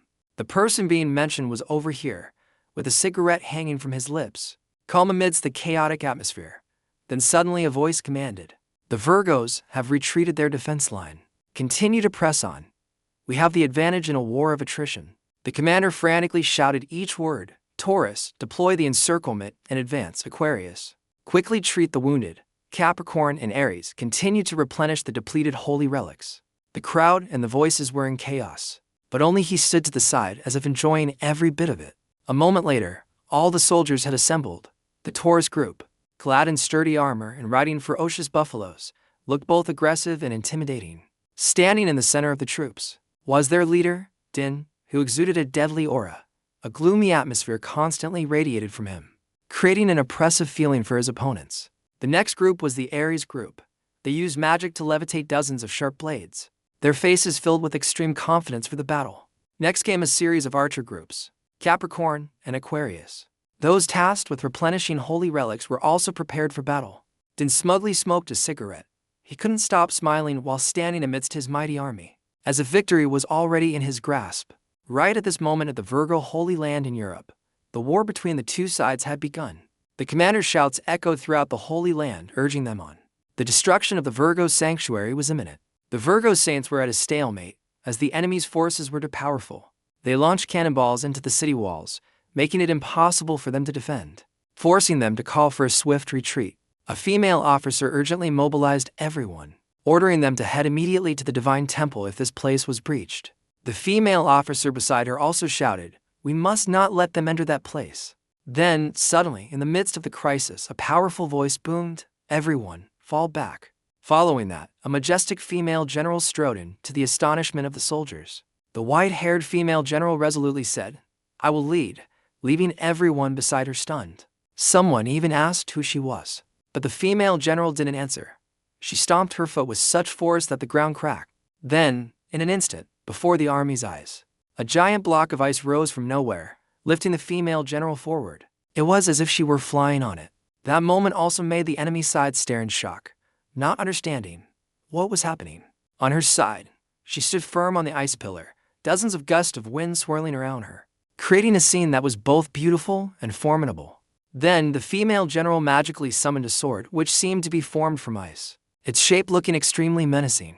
Her eyes, visible through her mask, were glaring. Every breath she took exhaled a puff of white mist. The general was likely ready for a decisive battle with the enemy. Then she commanded loudly, "O saints of Virgo, your god is here. Do not be afraid, face the enemy. As soon as she finished her sentence, all the saints immediately gripped their swords and bravely stepped forward. They charged forward together, shouting, "The God is with us." The other side was intimidated by the show of heroism. They stepped back one by one, trembling and saying, "Isn't that the Saint Lord of Virgo? A god? How can we defeat a god? But wait, wasn't he a woman?" That question somehow reached her ears up above. The god sighed in exasperation. Then she furiously shouted at them, "No," causing those below to think in fear. Such sharp hearing. Din, who had been silent until now, finally spoke up. "There's no other way.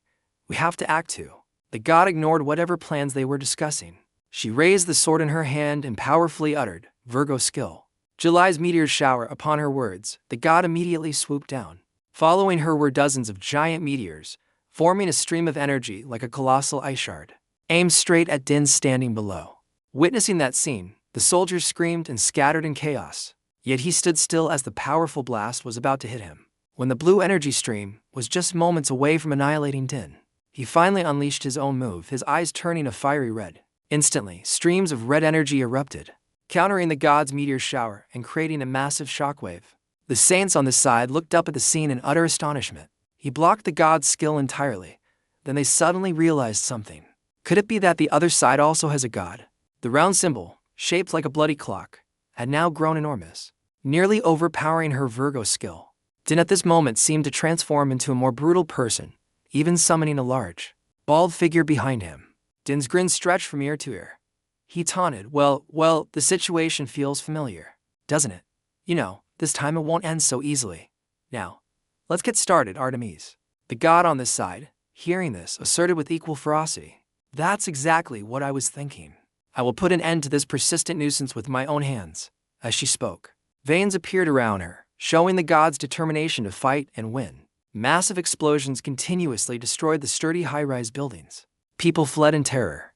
The only ones remaining at the explosion site were the news reporter and her cameraman. The blast pressure was terrifying, but the female reporter, devoted to her job, yelled into her microphone, "We are in the territory of Virgo. Currently, the Holy Land Alliance, led by the Cancer constellation, is invading the Virgo Holy Land and engaging in fierce combat." Suddenly, from the sky above, two opposing streams of ice and fire power surged down. Faced with that terrifying power, the reporter struggled to protect herself and exclaimed, "The power is so immense it's hard to even stand firm. At this level, it must be the saints." As she said this, she suddenly stopped and let out a piercing scream. Impossible. The small reporter, witnessing the scene of two gods clashing violently, couldn't believe her eyes and shrieked, "Gods! The gods are fighting. This isn't good. The battle is too violent. The gods of Virgo and Cancer have descended."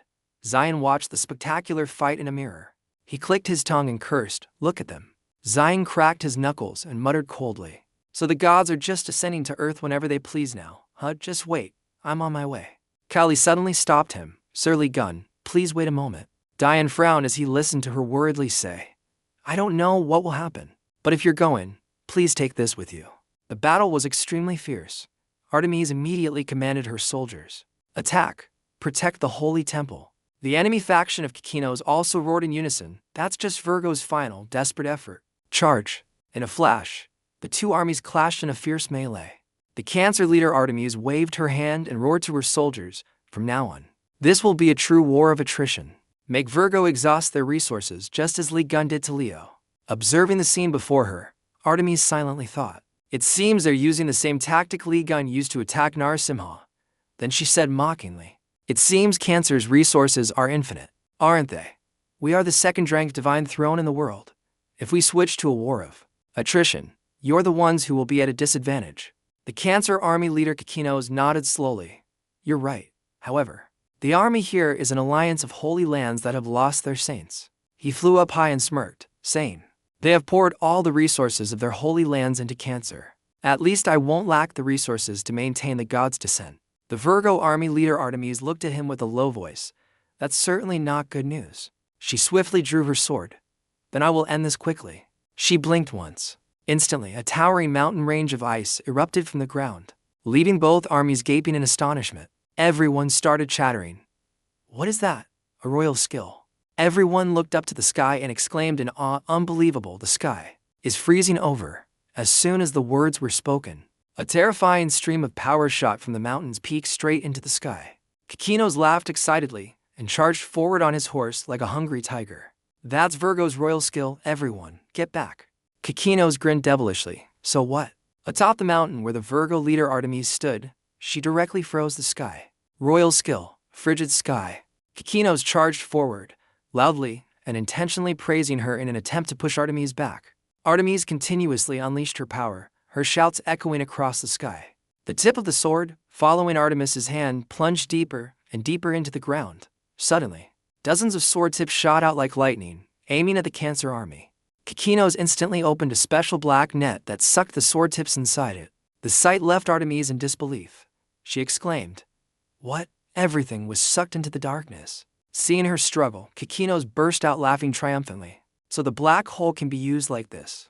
Just as its name suggests, it is the ultimate abyss of darkness, swallowing everything in the world. Artemis's army was being sucked into the black hole. The soldiers screamed in fear. What the hell is this? I'm trapped. Artemis clicked her tongue in anger. You. Suddenly, her eyes widened and her vision went dark. A sudden wave of pain shot through Artemis, making her whole body tremble. She immediately clutched her chest, her knees buckling in agony. Kikinos squinted at her and chuckled. Is it working? Because the god has descended. It takes some time to break through the god's mental barrier. Artemis felt as if a hand was casting a curse on her head. Cacanus's voice, as if from hell, echoed in her ear. How do you like the monarch's mental intrusion skill after experiencing it firsthand? Artemis gritted her teeth in pain. Could it be that the binding skill activated back then is still in effect? Cacanus's soldiers also suddenly screamed in pain. Lord Cancer, we're being sucked into.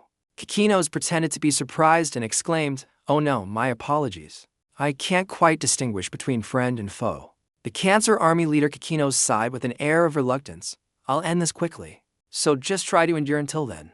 Hearing this, the entire army was stunned. What? Kikinos looked with infinite pity at the soldiers being sucked into the black hole, looking very pathetic. There's no other way but to endure hearing your groans. With that, Kikinos looked towards Artemis and said with a low laugh, actually, I wanted to enjoy the sight of you suffering like this for a little longer. Finishing his sentence, he immediately cast a spell, Crustacean Grave. Artemis was trapped by the power of Kikinos. She was in extreme pain and helpless. Kevin suddenly appeared and reminded her, Damn it, Your Highness, quickly cancel the god's descent and return to the divine realm. Kevin couldn't bear to watch this foolish scene unfold. He bluntly scolded her, if only I have to die. That's fine, but if this continues, you will be in great trouble. Artemis, already annoyed, was provoked by him and roared in anger. What nonsense are you talking about? How could I abandon you and escape alone? A sudden burst of light appeared behind them, but Artemis, unaware, continued irritably. A god is pride. I cannot abandon a saint and flee. Kevin was so anxious he was on the verge of tears. How can you still say such things? Artemis stubbornly resisted. Impossible. At least if I'm to die, I must die in my original gender. A blinding blue light suddenly appeared. The formidable stream of power aimed straight at Kikinos. Kikinos had no idea what was happening, his mouth agape in astonishment. The Virgo army stared blankly at the scene before them. Suddenly, from high above, Liion descended, sword in hand, filled with excitement. The moment Artemis saw his figure, her eyes widened. Liion. Liion paid no attention to his surroundings and leaped straight down onto Cacanus's head. Liion, wielding a sharp axe, sliced through Kikinos with ease. Kikinos couldn't understand what was happening. He couldn't believe his appearance and shouted in anger, Liion, what are you trying to do? Liion shrugged nonchalantly and replied, What am I doing? I'm just returning the favor for what you did to me, just like you did to me in the Devil's Tower. Kikinos immediately glared at him. The axe in Lion's hand swung once more. Lion held it and smirked coldly, Hey. Lion glanced at Kikinos and ordered, Answer me. Lion stood with his arms crossed, deep in thought. He observed the battle situation through the mirror in front of him. Suddenly, someone spoke from behind. What do you think? He laughed provocatively. Have you verified all the memories you wanted to see? Lion calmly turned his head. I have. As if realizing something, he looked back at the mirror. The mirror behind him reflected an image of being stabbed through the heart.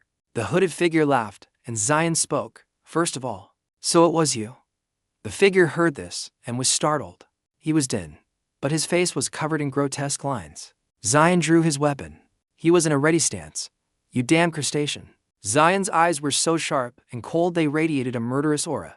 Now answer me. Din refused to admit it. What the hell are you talking about? Liion, you shouldn't think ill of the innocent. Zion landed softly in the swamp. You can pretend to be innocent. He was surrounded by streams of blue-black energy. Fine, if you wish. Zion seemed slightly angered, his eyes widening. The more you act like this, the more I want to crush you. Ding couldn't help but frown. Burn the dark swamp. The soldiers present witnessed this and hurriedly shouted, damn it, he's in danger. Protect Lord Cancer, stop Liion. Suddenly, a red light flashed across their faces. The area was swept over by something, engulfed in a fiery red as earth and stone were blown away. The soldiers were all stunned, wondering, what just flew by? The ground is splitting apart. A dragon breathed out the last remnants of fire from its mouth. They now realized and looked up at the sky in astonishment. Red dragon, red eyes, it's red eyes. Zion stood facing the group from a distance and spoke, you all should know your place. His tone was full of threat. Interfere if you want to die. Zion turned his head slightly to glance at Dim behind him. Let's end this conversation. He gritted his teeth in fear. You madman. He burned down the dark swamp. In this situation, I have no chance of winning. Zion began a walk on the mud. He tensed up watching him carry his weapon on his shoulder. Moreover, he knows everything. He's insane. A black aura gradually spread upwards, enveloping his body. Zion saw this and chased after him, shouting, where do you think you're going? Suddenly, something attacked him from behind. Kikinos was furious. You dare step on me to climb up. But Zion managed to block the attack with his weapon in time. He scowled, meaning, I won't let you get away with this. Zion remained fearless, even taunting. He's so mad over a single step, what's wrong? He deliberately brought up Kakinus's past. Don't you remember being trampled under someone's foot back in the day? Which made him even more furious. Kikinos roared, and the system's voice announced, the god of the Cancer constellation, Kikinos, trembling at the humiliating memories of the past, unleashes his full power unrestrained. Zion struggled to block the powerful attack. 5 colorful circles representing the zodiac descended from the sky. A mass of black gas converged towards Kikinos. The people on Zion's side were astonished. You? The circles continued to supply more energy. Other gods are appearing. The disciples who have made a pact with the god Kikinos of the Cancer constellation have begun to send resources. At the same time, Kikinos let out a resounding roar. The mud surged up, causing the soldiers to scream incessantly, we're trapped. They all cried out for help. Help me. I'm trapped. Where is Lord Dinlui? Zion paid no attention, simply watching as everyone was swept away. He was more concerned with the person on the cliff over there. Over there, the system's voice could be heard. Warning, the power of the dark star is devouring everything. The surrounding environment cannot withstand it. Kevin gritted his teeth, thinking, damn it. If it weren't for the monarch's binding skill. He looked up. In the end, who is this choice for? Kevin looked at the zodiac circles. Isn't Kikinos devouring both resources and his own believers? The system announced, the gods allied with Cancer remain silent. He cursed internally. You useless bunch. Ready to pretend you don't know as long as you can eliminate me and Liion. Zion rolled his shoulders. If that's the case, then. He tilted his head back, looked at the black dragon, and called out loudly, Slim. It happily jumped down from the dragon. Slim landed right on Kevin's head. And just like that, it sucked a stream of black energy into its belly. He noticed the binding technique was weakening. Zion stood below and said to him, hey, Crescent Moon, with Slim around. The effects of the binding skill will be weakened for a while. You can move now, right? Keep the other gods busy. Don't let them do anything stupid. If needed, Red Eyes will also lend a hand. Kevin, startled, quickly asked, what are you planning to do? He just pointed in one direction. I'm going in there. Hearing that, he became even more horrified and warned, what? Inside there is a black hole. The abyss created by Kikinos. Zion, of course, knew this. That's why I have to go in. The system's voice rang out, borrowing the power of the opuchus constellation completely. His expression remained incredibly calm, manifesting before the power of the Cancer constellation. Zion leaped into the swamp. He carefully observed his surroundings. More important things are hidden in places like this. A black hole, a swamp, actually, it's more like a sewer. The system announced, using the 13th sense to explore the surroundings. The presence of the Cancer constellation is detected. Zion was not at all surprised by the answer. As expected, found it, Kakinus's nucleus. Before him was a reddish-pink object. Zion looked at the glowing thing. To hide a tree. You must hide it in a forest. Suddenly, the system's voice rang out. A large amount of the Cancer constellation's presence is detected. Xion's attention shifted. What's this? What a surprise. He saw several of Cacanus's nuclei next to him. But there weren't just a few. There were hundreds of thousands of identical ones. I didn't expect there to be so many. Cacanus's voice echoed from somewhere. Look at you. You're scared, Liion. He spoke smugly. I acknowledge your courage for daring to enter the black hole to find my nucleus. But it seems you didn't expect that I had already split the nucleus. No matter how powerful your detection skills are, can you identify the real nucleus? But Xion just smirked with equal self-satisfaction. Caquinos seemed to realize something. You damn it. Why is a fragment of the cancer nucleus in your hands? He casually put his hands in his pockets. My new disciple is very effective. His attitude was full of provocation. He already brought it to me. Oh, you just said I had to pick out the real nucleus. How troublesome. The screen displayed a notification. The gods of Virgo and Cancer have descended. Xion was watching the match. Look at them, he said, cracking his knuckles. Those gods. Now they're just coming down to earth whenever they feel like it. Your turn is coming soon, so you better be ready. Kali, blushing slightly behind him, called out, Sir Liion, please wait a moment. She hesitantly suggested, just in case. But if you go there, please take this with you. Currently, Xion wore a very triumphant smile. Caquinos asked, You? How is this possible? Why is the cancer nucleus fragment in your hands? The system voice announced. The bone sword of frost has crushed the head of the rat and crab. High-level disassociation body. Obtained. Cancer nucleus fragment. He calmly answered him. It was brought by a new disciple of mine. Xion's expression was full of provocation. You told me I had to find your real nucleus, right? Well, don't regret it, you rat and crab. In his hand, he held Cacanus's nucleus. Now, how should I use this to make the world buzz? Xion suddenly turned to look at it. Caquinos refused to give up and roared from behind. Even if my fragments are in your hands, they are still under the influence of my power. And you even brought it out right from my territory, the endless abyss. You truly are a fool. Liion. At that moment, Xion unhesitatingly took a bite out of the stone. Caquinos obviously didn't expect this. What? He seemed a bit annoyed. What are you doing? You know what you're eating. Xion didn't answer, but looked at the stone and commented, Taste awful. I've been calling you a rat and crab for a while now. Turns out you really are rotten. Eating dirt in the Devil's Tower was much better. Caquinos grew even more furious upon hearing this. Stop judging the taste. But he just shrugged. Unconcerned. It's just so bad. What can I do? The system's voice announced, the power of cancer is contaminating the body of opuchus. The invasion has begun. Opuchus deliberately did not activate any healing skills. Xion popped the rest of the stone into his mouth. Good. Go ahead and invade my body. He wiped his face. The more you invade, the easier it will be for me to assimilate with the rat and crab. Black lines appeared on Xion's face, and his eyes lit up. 13th sense. A single stone suddenly shone brightly amidst thousands of identical nuclei. That was the core of Cancer, the true nucleus of Caquinos. It sparkled far more brilliantly than the other stones. Xion quickly dashed towards it. Found you? Caquinos, now realizing his plan, yelled. You bastard. You were aiming for it from the beginning. That's why you ate my nucleus. Xion admitted while still focused on the stone, of course. I'm not crazy enough to eat something that tastes that bad. He drew his weapon and struck the core hard. Let's go. The system announced, the core of Cancer has nullified the power of heaven's punishment. The destructive power of heaven's punishment has weakened. The core of Cancer absorbs the power of the Baron Helmet's axe. The energy of the Cancer core has a very similar essence to calamity. Xion couldn't help but frown as he looked at the stone, which remained undamaged after the last blow. This is harder than I thought. Neither heaven's punishment nor the Baron Helmet's axe can inflict damage. Caquinos had already rushed towards him by then. Did you think I would hand over a god's nucleus so easily? A blow from the front struck his chest hard. He maintained his posture while attacking. So noisy.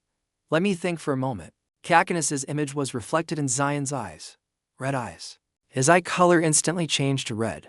The black dragon also appeared out of nowhere and flew over. It took a deep breath and spewed a ferocious torrent of fire. Caquinos, standing below, took the full force of the attack and cried out in pain. He kept complaining, impossible. How could you detect my location in the endless abyss from the outside? At the same time, the system's voice announced, heaven's punishment has shared its location with red eyes on its master's command. Xion ignored Cacanus's screams from behind and focused on the ruby. Now, how to deal with this? He closed his eyes and concentrated, inking. If I pour more power into heaven's punishment, it won't be able to handle it like last time. And putting it into the Baron Helmet's axe will just cancel each other out. Is there another way? Zion's eyes snapped open, as if he had a realization. That's it. On the other side, Kakino's seemed to be struggling to defend himself. Finally, he managed to get up and shout, "This alone won't be enough to take me down, Liion." Suddenly, lightning bolts appeared in front of him. Kakino still didn't understand what was happening. What? He started to panic. Hey, don't tell me those are Narasimha's fangs. Zion carried a huge object on his shoulder, but it seemed very light. Oh, you recognize it. He swung it back to gain momentum. With this, I won't have to worry about nullifying my own power. I can use it until it shatters without a care. Zion slammed the fang down hard on the ruby. Let's try a light tap, shall we? The stone instantly shattered into small pieces. Kakino screamed in pain from the impact. Zion, with one hand on his knee, observed, quite effective. Looks like that oversized cat commander is useful after all. His face was still tense as he glanced back. Zion called out to him, "Hey, rat and crab." Kakino's was still not completely defeated. He cursed under his breath, so tough. Behind Zion was a swarm of human-like bodies made of mud. Look at that. What a messy eater. Divine subordinates, human souls, and even calamities. The crowd of people pleaded incessantly, "Save me, let me out. I want to escape this place," he asked. "You're a lot like those calamities. Are you allies?" "Of course." Kakino's didn't answer and just smiled. He glared and roared angrily, "What's wrong with that? I'm just filling the endless abyss. The cup of my desire, in my own way." Kakino's rose and shouted straight at Zion, "Thanks to that, I was able to devour those who despised me and get to where I am today. You also resort to any means to achieve your goals, so how am I any different from you?" He didn't react as violently as him, but stood with his hands on his hips. "I don't give a damn what you do. Whether you're greedy or what you eat, I don't care." Zion looked up at Kakino's. "By any means necessary, do whatever you want. But besides that," his expression turned sharp and threatening, "you shouldn't have stabbed me in the back today. I will definitely crush you and that rotten crab into pieces." Zion stomped on the center of the ruby and decided, "But first, I have to get this core out of the endless abyss." Kakino's watched it float up, astonished. "D2, are you planning to use Narasimha's lightning as a rope to pull up my core? Above in the sky, the black dragon's claws wrapped tightly around the lightning bolts. It flapped its wings, straining to move the stone. Kakino saw this and rushed up after it. "Don't even think about it." His movement suddenly stopped. A hand of ice appeared from nowhere and grabbed onto the lightning strands. Kakino's couldn't help but curse, "Damn it. Artemis," the system announced, "the Virgo god, has descended upon this land in her original form." Both of them tried to hold onto the rope tightly. Zion raised his hand slightly. "Testing. 1, 2, 3, 4. This is an announcement from Liion to those imprisoned in the Cancer's prison. From this moment on, I announce that everyone is free. And since the core of Cancer has been pulled out of the endless abyss, you can all escape now. Don't worry about being swept into the strong current anymore." Kakino's cried out in agony, trying to stop it. "Don't." He paid no mind and snapped his fingers. The time for liberation has come. At that moment, the core was officially destroyed, shattering into tiny pieces. The system's voice announced at the same time, "The core of Cancer has been destroyed. The power that sustained the divine body has vanished into thin air. Cacanus's body is collapsing at a dizzying speed." The mud souls were released. The strong current from before also gradually receded. Kevin had taken off his hat and was looking up. Cacanus's body gradually broke apart, causing him to cry out in pain. The system announced that the power in Cacanus's body was leaking out, and blood was pouring from his body. Everyone who survived the recent tragedy was overjoyed. "The swamp is dried up. I thought I was dead. I can stand on the ground again. I'm alive." Zion walked up to the fallen Kakino's. "See, even gods are nothing special." He casually slung his weapon over his shoulder. "Whether they are monarchs or gods, those who rely on their rank to be arrogant need to be beaten like this to wake up." All around were cheers of Liion, Liion. The system's voice announced, "Those who were swallowed by the Cancer's nucleus have been freed." They all turned to the master of the opuchus constellation to express their gratitude. Some of the freed individuals pledged their loyalty to the opuchus constellation. Zion asked, "Kakino's, you must be weak enough to be finished off now, right?" His whole body trembling, he tried to stand up defiantly. "Damn it. The power I've painstakingly accumulated to lose it so meaninglessly like this, Liion. I absolutely cannot let you live." Suddenly, the mud next to his feet began to bubble and something rose up. Zion appeared to have been stabbed in the abdomen. He was impaled by a sharp point and lifted into the air. Kikinos looked at Zion. I lost everything because of you. He continued to blame him. You won't get to live. I will tear you to pieces. But right after that, Zion suddenly landed one foot on the tip of the sharp point. Kikinos probably didn't expect that. You? Zion squatted down with an arrogant posture, taunting. Fine, do whatever you want. He lunged at him, cursing, you bastard. Zion jumped down so fast that an afterimage could be seen. Kikinos also resolutely decided to fight him. But Zion was faster, delivering a few light slashes. The area where they fought was streaked with blinding flashes of light. The weapon in his hand transformed into a hammer. Zion swung it up and smashed Kikinos hard. He floated amidst the blown-up rocks and debris. You hiding there, huh? Zion looked at Kikinos, who had transformed into the shape of a crab. He couldn't believe this was happening and kept repeating, no, impossible. The system announced, the god Kikinos is shocked as his true form is revealed. Zion's tone was mocking. It seems you tried your best just to hide that pathetic form. But now what? Your shell is all shattered. The system's voice rang out again.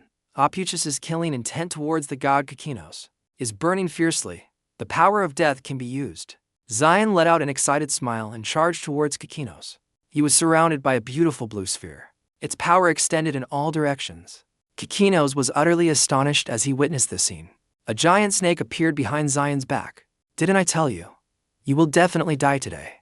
The system's voice rang out. The power of the god Kikinos has weakened to its limit. The power of death can be used to crush the opponent. Beams of light shot straight at Kikinos, causing him to scream in pain. His body continued to dissolve. Kikinos still managed to shout, Liion, you think you can really destroy me? Do you really not understand the meaning of destroying a divine throne? Why do gods, even when they are enemies, avoid hunting each other to the very end? Because you will become the enemy of all gods. Zion didn't pay any attention to his words. Don't worry about me. I will drag all of your friends down to hell with you. The zodiac circles were gradually being taken over by his power. The system announced, the power of death is also targeting the sources of power that the god is channeling. The gods simultaneously stopped supplying power to Kikinos. The gods have decisively abandoned Kikinos. All resources of the Cancer Sanctuary have been depleted. All the resources of the Cancer Sanctuary have been depleted. At the same time, those circles also emitted a blinding light. Finally, they stopped emitting that colorful power. This made Kikinos furious. You bastards.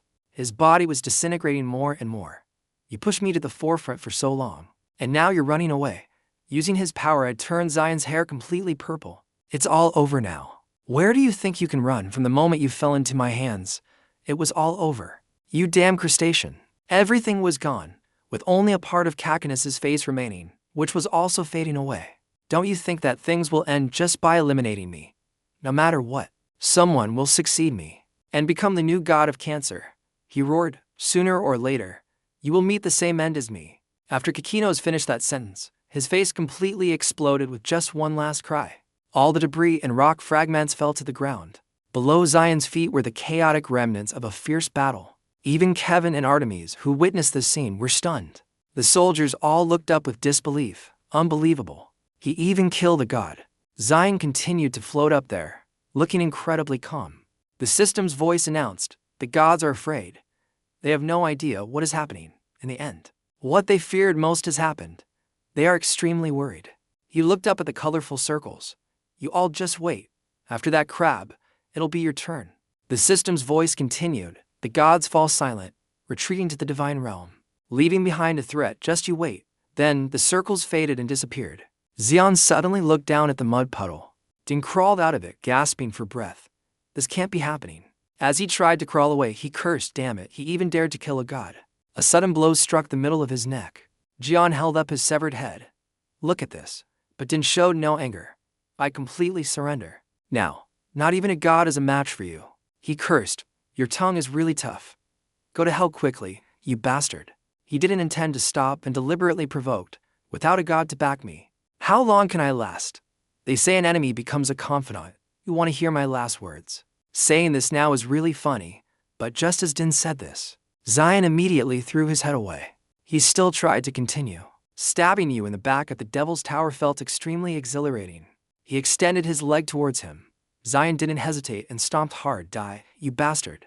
Blood instantly splattered out. The The soldiers were all stunned. Lord Dinlui is dead. Impossible. The group hurriedly shouted to each other. He's the one who killed a god. We can't face him. Run now. They quickly turned and fled. Artemis's group all looked in that direction. The enemy is fleeing. We've won. Her expression softened as she heard everyone cheer. Long live Liion. Long live Virgo. Artemis said with a sincere expression, Thank you, Liion. Because of you, I was able to protect my city. On behalf of Virgo, I extend my gratitude. Her words were suddenly cut off by Zion's voice. Don't create such a warm and fuzzy ending. We still have a lot of work to do. Kevin, who was just celebrating, was now stunned, as were all the other soldiers. So, he seriously pointed his sword at Artemis. When I was looking through memories from 20 years ago in the Devil's Tower, I saw a very strange scene. Zion's face was cold, radiating a murderous aura. Crescent moon. You had a very long conversation with Libra and Cancer, didn't you? The day we climbed the tower to deal with Red Eyes. Can you explain to me what that was all about? Artemis fell silent, her expression grave. 20 years ago, during the Red Human raid at the Devil's Tower, a sword slash cut the monster in half. It turned out the one who had just attacked it was Zion. He carefully observed his surroundings. Damn it, these calamities are everywhere. Like cockroaches crawling all over the floors. No matter how many I defeat, their numbers don't decrease. He pondered. There are still many survivors. Are they regenerating? Or are they being constantly replenished from somewhere in the tower? Hugo, beside him, spoke up. Diane, this side seems clear. Should we move up? No. But Xion rejected the idea. No. Tetsuo, go back down the tower and stop the remaining calamities. The rest of you, gather and continue to advance. Hearing this, he was very surprised. Zyker, what do you mean? Zion crossed his arms and explained. I have a bad feeling about this.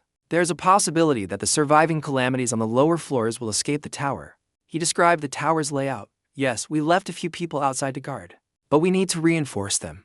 I don't know if they'll obey my orders. If you understand what I mean, go now.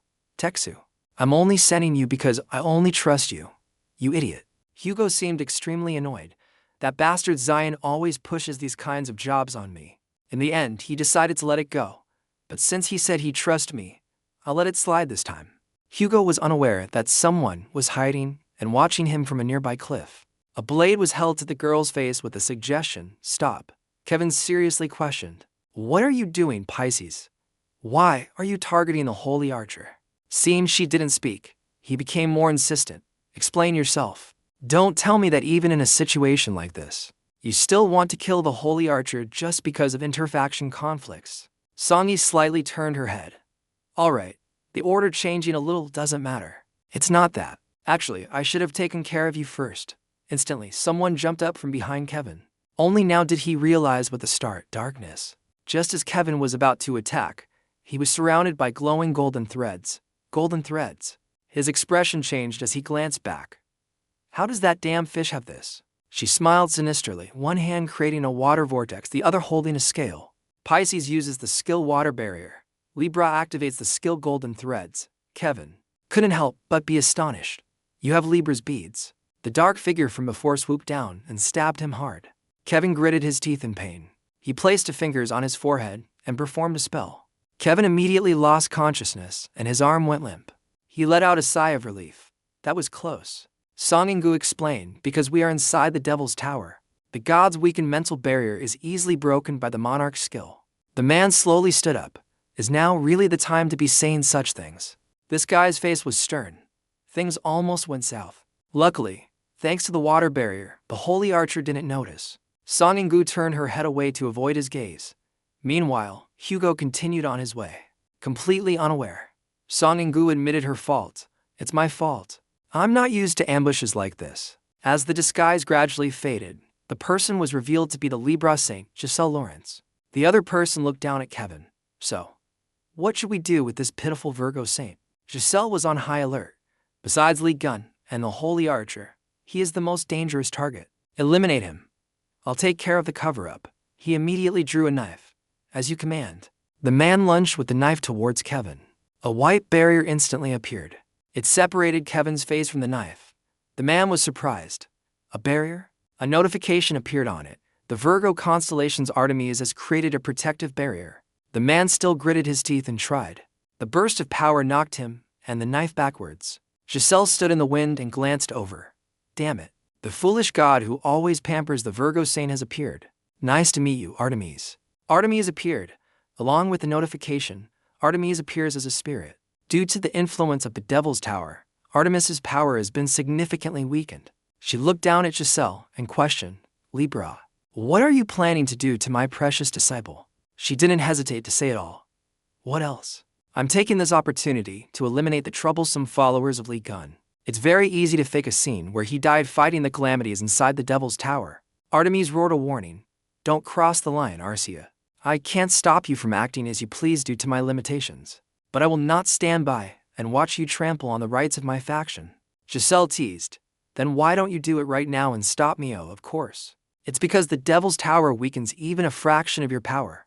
Artemis was furious, but could do nothing but grit her teeth. Giselle pointed at her and reminded, don't cross the line, Artemis. I overlooked it when you refused to participate in this plan. But most of the gods have already decided to eliminate Liion during this Devil's Tower raid. Interfering like this will cause trouble. She dangled a scale from her fingers. I'm also generous, so I'll give you a chance. I don't want to create unnecessary enmity with the other gods either. She held it up. Choose Artemis. One of the two. Save Kevin and remain silent about this forever. Or face me, the other gods, and the entire Devil's Tower in a one-on-one battle. Artemis trembled with anger, but in the end, she could only bow her head in concession. All right, just don't touch Kevin. The man who had been standing by finally spoke up. Glad we've come to an understanding. Giselle started to rummage through her belongings again. Good, very good, but just in case. A key appeared in her hand. I need some insurance. Giselle placed it on Kevin's forehead, causing a red aura to appear. I will plant a mental restraint skill in Kevin's mind. Artemis was astonished when I saw it. She had witnessed the scene of Giselle using her power, the ominous presence lurking behind Libra. Yes, that's it. Behind Giselle, a dark shadow appeared with a sinister smile. Artemis concluded with one sentence, the power of the monarch. Zion seemed to have gotten angry upon hearing this. So you knew everything, but still kept silent. Kevin, also unexpectedly, cried out, what were you thinking, accepting such a thing? She could only bow her head.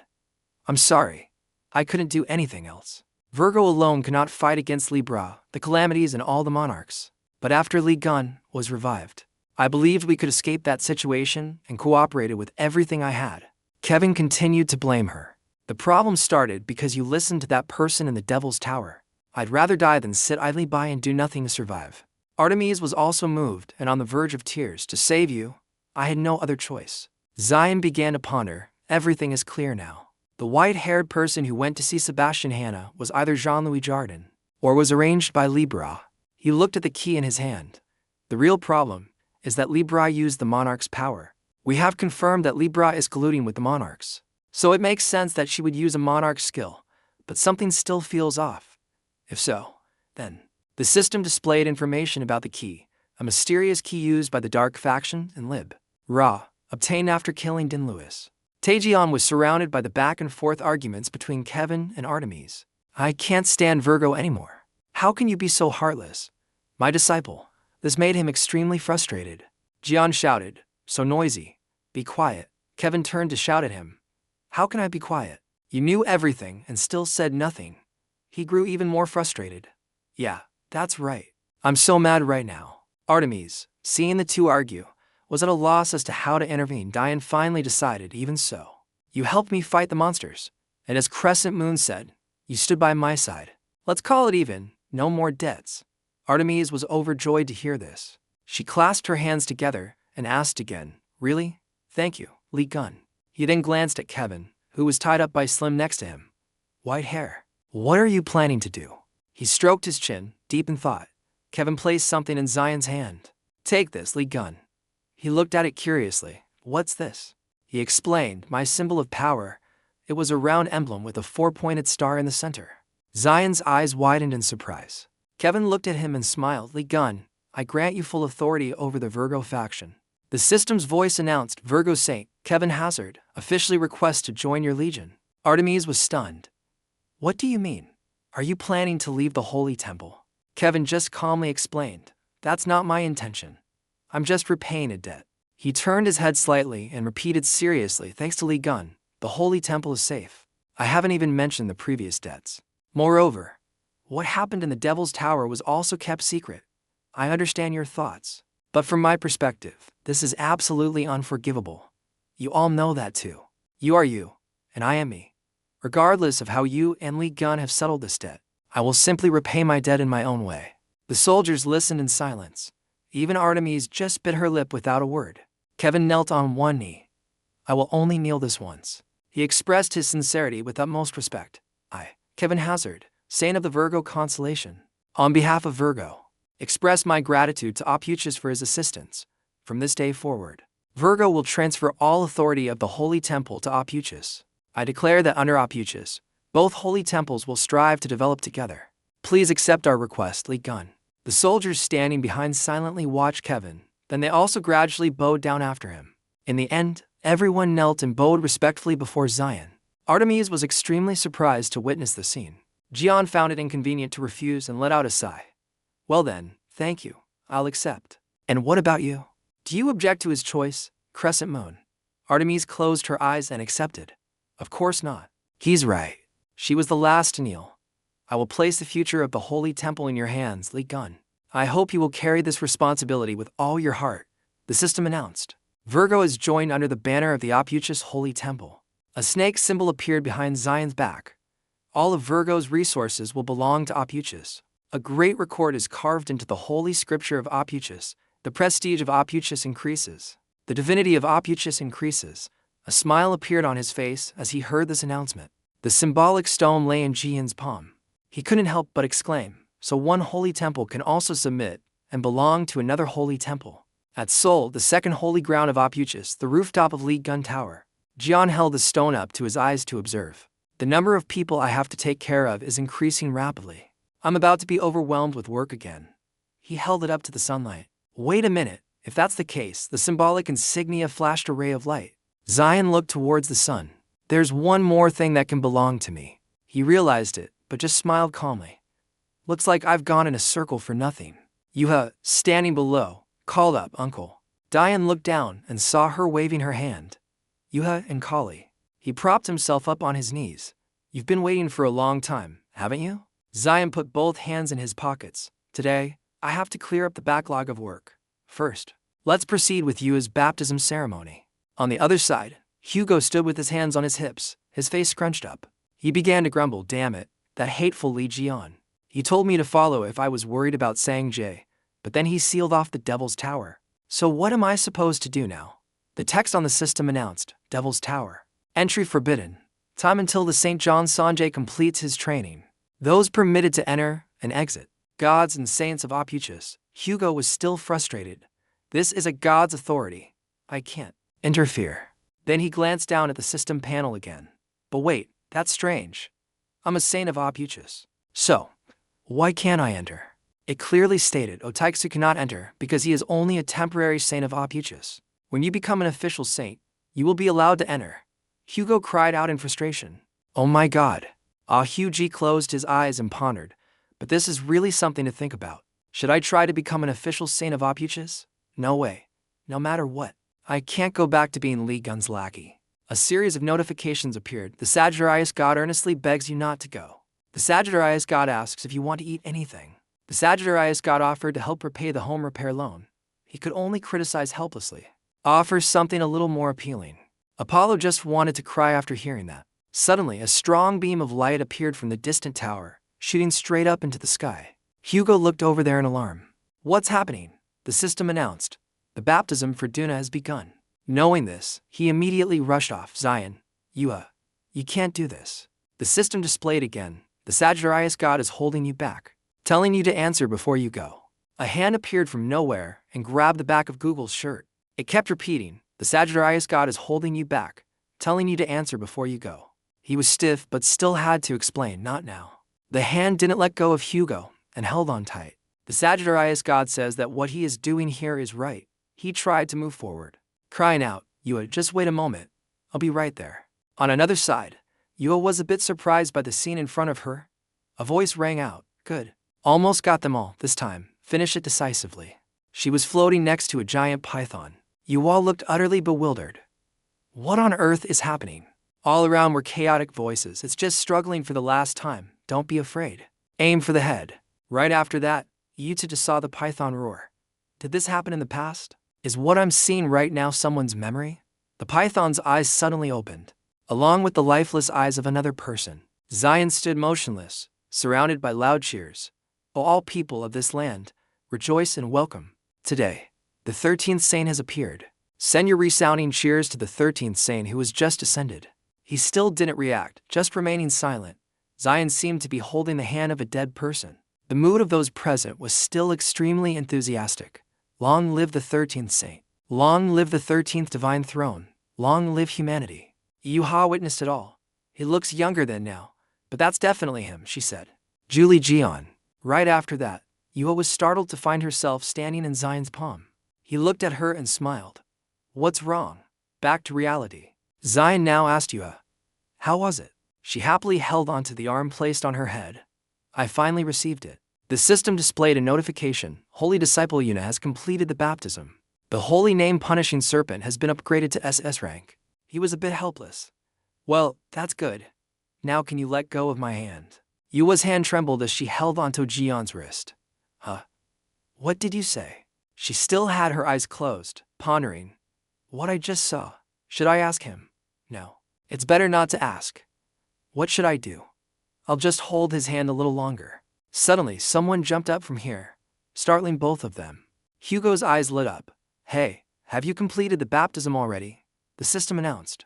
Temporary Saint of Opuchus, Otaiksu, activates the skilled divine eye of observation. He saw the notification appear above their heads. Li Jian, god of Opuchus, and Zhang Yuha.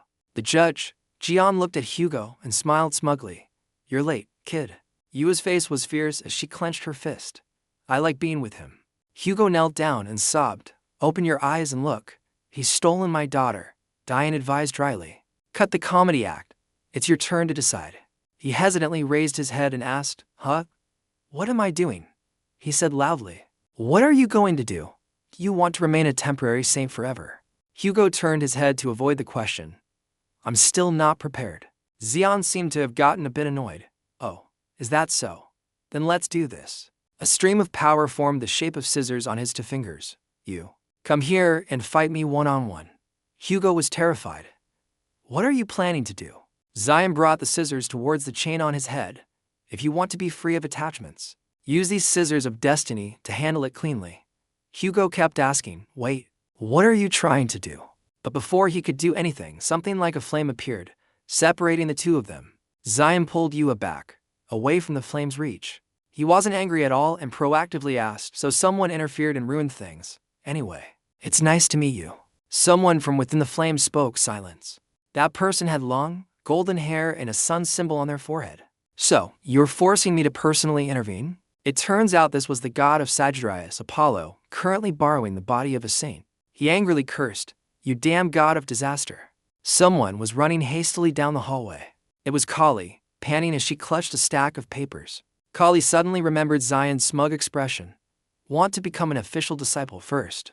Bring me 500 pages of self-reflection. Handwritten, by yourself. At this, Kali couldn't help but break out in a cold sweat. She gritted her teeth.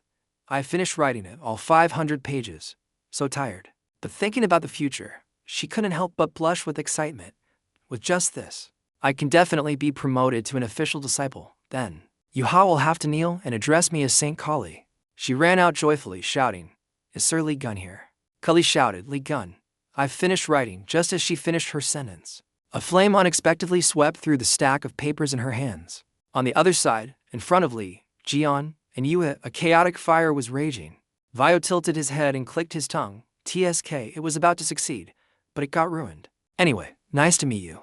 Apollo appeared from the waves of fire, his majestic voice echoing, so noisy. He glared sternly. In the end, I had to show up myself. At this, Apollo couldn't help but complain with a curse. What a wretched evil god. Kali, just coming out, saw the scene and her eyes widened in fear. Yuhua in front also stared ahead in astonishment. Suddenly, she turned her head and noticed that Kali had been frozen stiff. For a while now, her stack of papers burned to a crisp. She lowered her head to look at her hands, painfully watching the last pieces of paper turn to ash and fly away. Kali was about to charge forward and give Apollo a good beating when Yuwa stopped her. Zion also smiled and said to them, Yuwa, Kali, I have something important to discuss. Could you just step aside for a moment? Yuwa hugged the sobbing Kali and left, cheerfully replying, Yes, sir.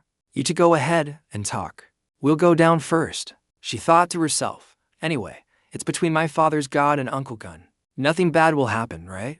Apollo was a bit dissatisfied. Did you have to summon me in this way, Lee Gun? You're too cruel. He replied nonchalantly, This is already considered a polite way. I have many questions for you. He opened the system screen and said bluntly, Let's get straight to the point. When I appointed Taiksu as a temporary saint, I saw something strange. Zion turned the screen so the person opposite could see clearly. I received something called a standard contract between a god and a saint. Reading it carefully, there's a very strange sentence. At this, Apollo was momentarily startled. He stared intently at the screen in front of him. Diane said in a commanding tone, Look, it says it grants power, it says it saves humanity. But in the end, it takes the saint's soul as collateral. On the screen was the clause, the saint must offer their own soul after death, or the soul of a person of equivalent value, in exchange for power from the god through the contract. Wait, he asked again. All 12 gods. Apollo sighed and said, So what are you going to do? You think gods just hand out their power to the world for nothing? Now you understand that gods are not noble beings who act out of kindness. Zion was angry. What? You're so calm, it's leaving me speechless. Apollo replied, The faith and admiration for the holy temple. Experience accumulated based on the level-up system, combat experience, contributions to the holy temple, offerings from the disciples, and countless other things. Apollo spoke seriously and truthfully, the values that the disciples are offering to the gods. You must know this well. The soul is just the highest price that the saints have to pay. Zion continued, collecting souls. What are they used for in the end? How is it different from what that evil crab did? Are you all calamities? Apollo replied seriously, normally. Souls are used as nourishment to maintain the immortality of the gods, and to inherit the divine throne. I don't care how the others use them. Sometimes, there are also those who pay the price beforehand. You must know one such person. Zion frowned, thinking, and replied, Are you talking about Ashia? Apollo immediately replied, Yes, he collected the soul of the Libra saint, Giseloren, and then took over that body. Zion pointed at him. So you'll take Tixu's soul one day too? Apollo asked back doubtfully. Are you asking me? Apollo suddenly raised his hand, clenched it, and a bright light shone out. Apollo showed Zion to moving fireballs. I don't need Hugo Atula's soul. The god fell silent, because I have already received that price before. That is the soul of Sam Otis, father of Hugo Otis, temporary saint of Sappho, and the soul of Emily Otis, mother of Hugo Otis, temporary saint of Sappho. Lee Gum burst out laughing, his hand covering his face, emitting a strange light. Zion was angry. In his eyes again. What are you going to do with them? Apollo was calm. I won't do anything. I'm just keeping their souls to save what little breath is left. My person was devoured by a calamity upon awakening as a saint. He looked towards Zion. And by the way, I also recorded their souls as the price to be paid when drafting a contract. I hope you understand. Even gods are not omnipotent and are sometimes bound by meaningless rules. Apollo continued, the rule about soul transfer doesn't necessarily have to be enforced, as long as the god is willing to take the loss. You also didn't bind Hugo Altus's soul to the contract, right? Lee Gun thought about it and stood there in deep thought. From Apollo, he honestly gave Zion the 2 souls. I have no intention of using these souls either. Since I'm meeting you, I'll hand them over to you. Anyway, when it comes to powers related to the soul, you're better than me. The souls of Sam Otis and Emily Otis have been transferred to the god Sappho, the Thorn of Sam. Zion looked at the object in his hand and said seriously, You're giving it to me so easily. It makes me suspicious. If there are any conditions, say them now. Don't complain later. At this point, Apollo revealed his true purpose, angrily grabbing Zion's collar and demanding, Now, give me back my servant. Zion clicked his tongue softly. I knew tomorrow would be the best day. The golden-haired god wailed resentfully, This Hugo is too much. He's a saint of Sagittarius. Yet his faith in opuchus is higher than his faith in his own constellation. He could feel it. Hugo Otis's faith in the Sagittarius constellation, 92%. Wavering due to continuous offers from opuchus. Meanwhile, Zion's system recorded Otaiksu, faith in opuchus for 100%. Zion proudly replied, It's all thanks to my great character. Apollo was furious. Character. He pointed at Zion and shouted, Both that Hugo guy and you. Liion. Don't you remember what I did to help you? Zion replied doubtfully. What did you do? The god whined and shouted, Hey. Apollo angrily listed his contributions. When you first had trouble collecting materials to craft holy relics, who provided them for you? Wasn't it me? At that time, Apollo had helped with the reason. Consider it a thank you for taking care of my servant. Remember to pay it back later. Hearing this, Zion couldn't help but feel regret. If it weren't for that last sentence, it would have been perfect. The god continued, 20 years ago, before you entered the Devil's Tower, who was the one who predicted the danger for you? At that time, he had whispered to Hugo that Liion was in danger, causing Hugo to rush to tell him, Zion, you're definitely going to die tomorrow. It's Zion just replied nonchalantly, Is that so? This made Apollo feel resentful. You pretended not to hear. He questioned, You've gotten used to ordering my saint around as you please, haven't you? When you fought Libra, did I stand by and do nothing? Didn't I grant the divine throne to the people? Apollo shouted angrily, I have even returned the souls that were recorded in your contract. I have done everything I could for you. Apollo rolled on the ground. I've done it all. Hugo, inside, frowned. Don't roll on the ground in my body. Zion thought to himself. So this is what he becomes when he goes crazy. He pointed and shouted, Did you get shot in the head? Can't you sit still? Apollo continued to wail. You think I can sit still? I pondered. Anyway, Apollo's relationship with me is quite good. Before I was imprisoned in the Devil's Tower, during the time I fought desperately, he was actually the one who helped the most. Apollo wailed in despair. Oh my God, look everyone, that disaster is repaying kindness with enmity. Zion was helpless. Hey, maybe I was a bit too harsh. Let's talk it over again. Apollo continued without listening, throwing a tantrum. If I had known this would happen 20 years ago when the other gods were cursing you in every way possible, I should have added a few more harsh words, just because I went easy on you. I only cursed you to be ugly and impotent. Ryan was truly shocked. He stomped his foot hard. Apollo, who was throwing a tantrum, also stopped. Liion's eyes turned red with anger. He growled, Say that again.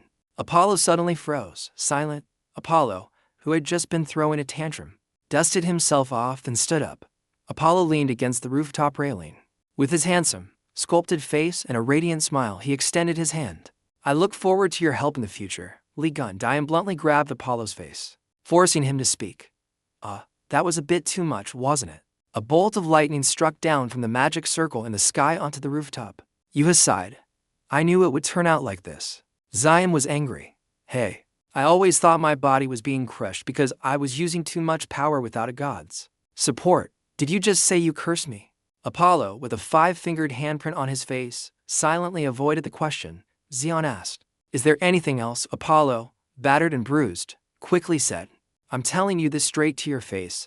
The other gods cursed you to weaken your life force and vitality, and I only reduced your attractiveness, changed your appearance, and made you impotent. Zion roared.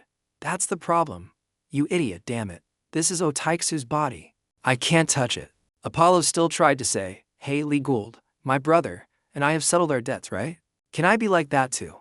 This made Zion furious, and he hit Apollo a few more times while saying, Ugh, that can't be overlooked. Apollo replied, I'll give you some good news, so go easy on me. Apollo secretly rolled his eyes. He felt truly sorry for being a useless older brother, because he had cowardly sold out his own sibling. My sister cursed you with a 24/7 surveillance vow. Every activity, every little movement of yours, she's watching it all. Zion went crazy with anger. The debt with Crescent Moon has been cancelled. You and him are both dead meat. Apollo was scared. Damn it, I even sold out my own sister. And you're still like this. You useless girl.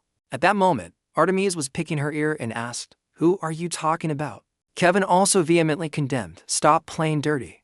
Zion placed a piece of paper down. Enough. Take this and write. Apollo looked at it doubtfully. What paper is that? When he joined the constellation directly under opuchus, Liion loudly threatened, Hey, if you don't want to die, sign it. Apollo shouted angrily, You bastard opuchus. What do you think the great Apollo, master of the sun, am? An alliance is one thing, but becoming a subordinate is absolutely unacceptable. He continued to question, I've helped you wholeheartedly just because of the pressure from the stronger faction among the gods. I couldn't go against the general trend. Just because of a small curse, you're determined to make Sagittarius your subordinate. Just because of the impotence. Before he could finish his sentence, Apollo was aggressively blocked by Liion on top of the building. Two magic circles lit up. One opuchus, one Sagittarius. After that, a new constellation appeared. The Sagittarius constellation has officially become a subordinate of the opuchus constellation. The 13th divine throne, the opuchus constellation, the magic circle symbol of opuchus appears. The leader of the 13 zodiac signs, powerful enough to erase both gods and the divine realm. Therefore, in the eyes of the other zodiac divine thrones, this is a divine throne that must absolutely not be tolerated. Apollo, with a large bump on his head, said, "You understand now. The reason why the vast majority of gods are wary of you." Still Apollo with the bump on his head, but with a more serious expression, he bluntly pointed out, "They are terrified of the power you possess." Liion couldn't help but fall into deep thought upon hearing that. Liion extended a hand tinged with green flames. "Although my power and abilities are related to death and life, I never expected it to be to this extent." Apollo was astonished to hear that.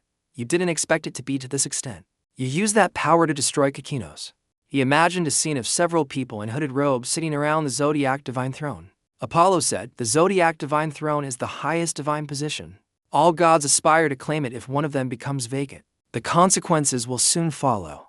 Liion asked doubtfully, "You mean a war for succession will break out?" Apollo replied seriously, "That's right. Moreover, you have proven to have the power to eliminate the reigning gods." In the solemn atmosphere, Apollo continued, "Many beings will aim for your life or your power. Not just the gods, but also calamities from unknown civilizations, and the lords will do the same." The image of a man in black with long hair and a demonic smile suddenly came to mind. That is desire. The desire of transcendent beings whose outcomes are unpredictable. Apollo said, he spoke seriously, "Sagittarius has become the vanguard of Sappho. Your safety is my safety. Sappho, you must prepare yourself." A massive and strange building appeared in Hawaii, the holy land of Sappho, a surprised person said. "Isn't it?" With a flaming torch in hand, wearing a tank top with a piece of cloth hastily draped over it, and a confident smile, Jian replied, "An enemy is an enemy, so we must prepare thoroughly." The fire blazed, the iron axe bound by for chains. Jian said softly first. He hefted a hammer as big as himself, looked at the heaven's punishment in front of him, and said, "Let's begin the enhancement." With a calm expression, Jian opened the control panel.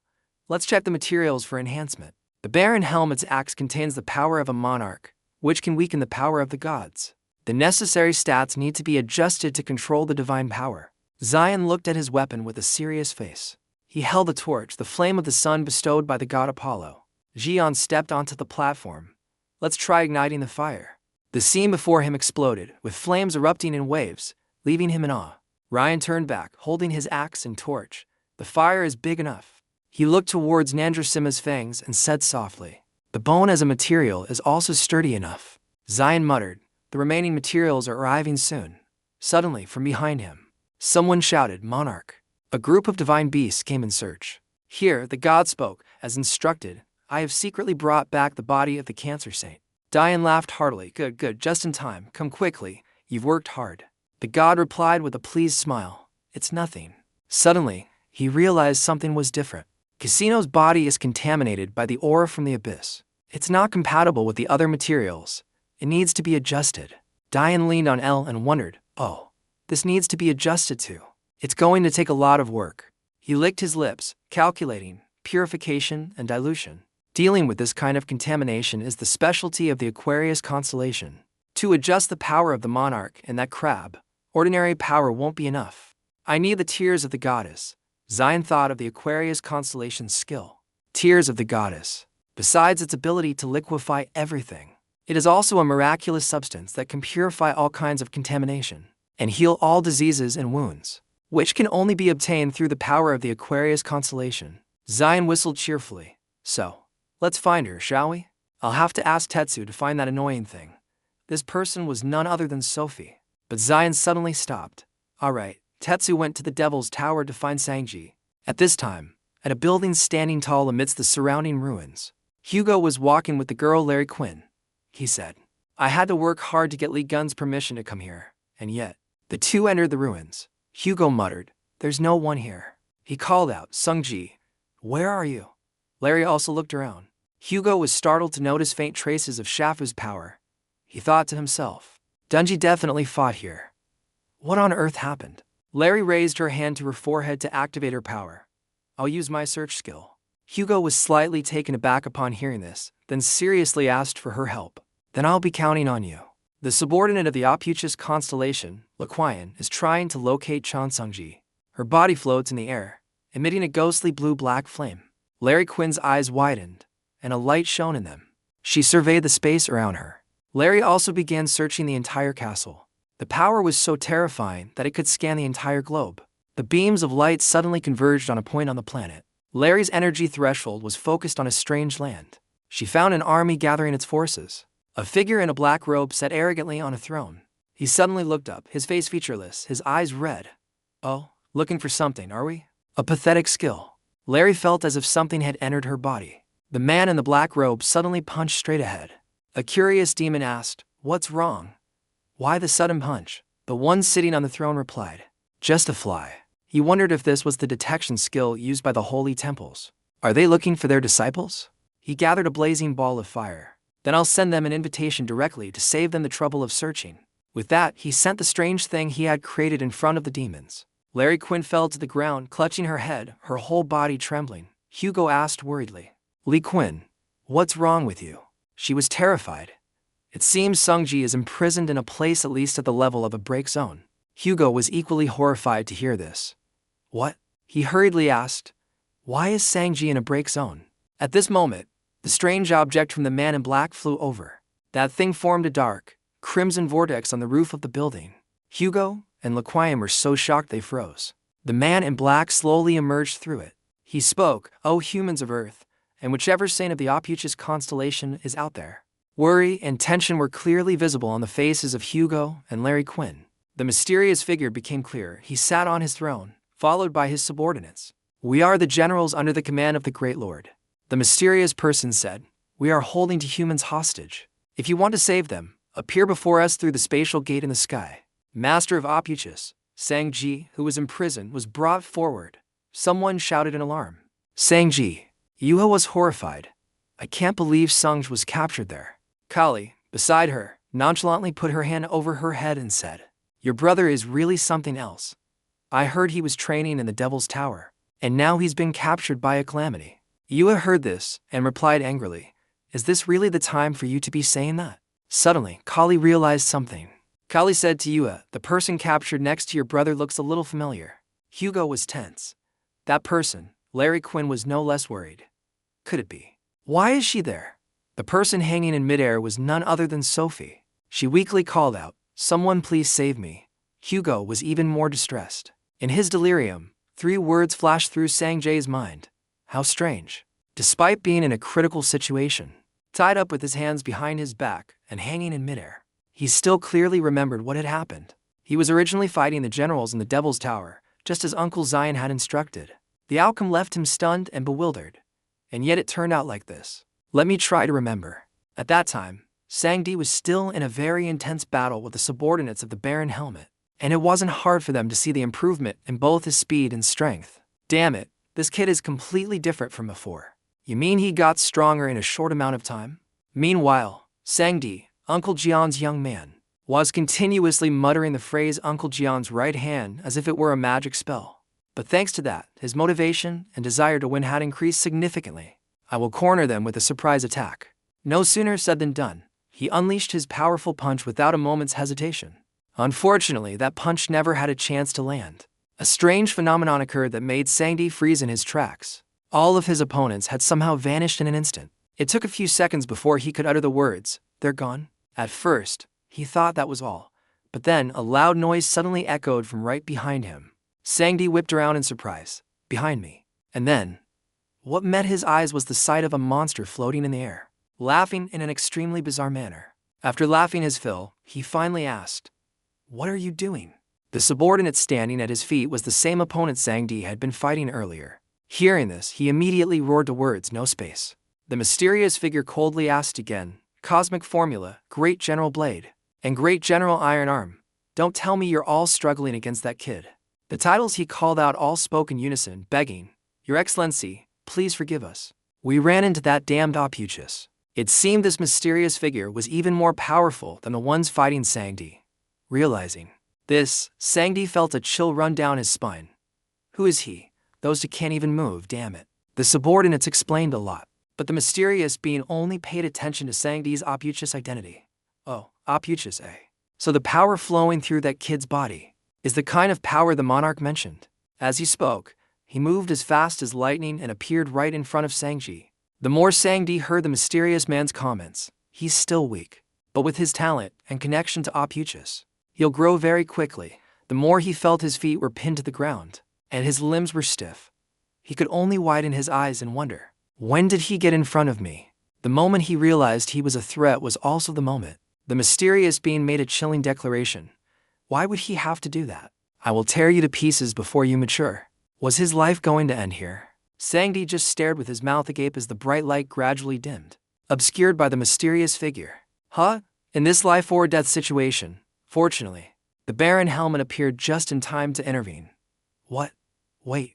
Sanji and the mysterious figure turned in surprise to look. Baron Helmet suddenly stood in front of Sanji, as if protecting him, and then requested of the mysterious figure, please hear me out. Apparently, Sanji couldn't understand what was happening at all. Huh? And the mysterious figure asked, oh, you're the Baron Helmet. You're still alive. Nam, the Iron Helmet, nodded seriously. The atmosphere had become strangely quiet. After a few minutes of complete shock, the subordinates of the mysterious figure began to whisper among themselves.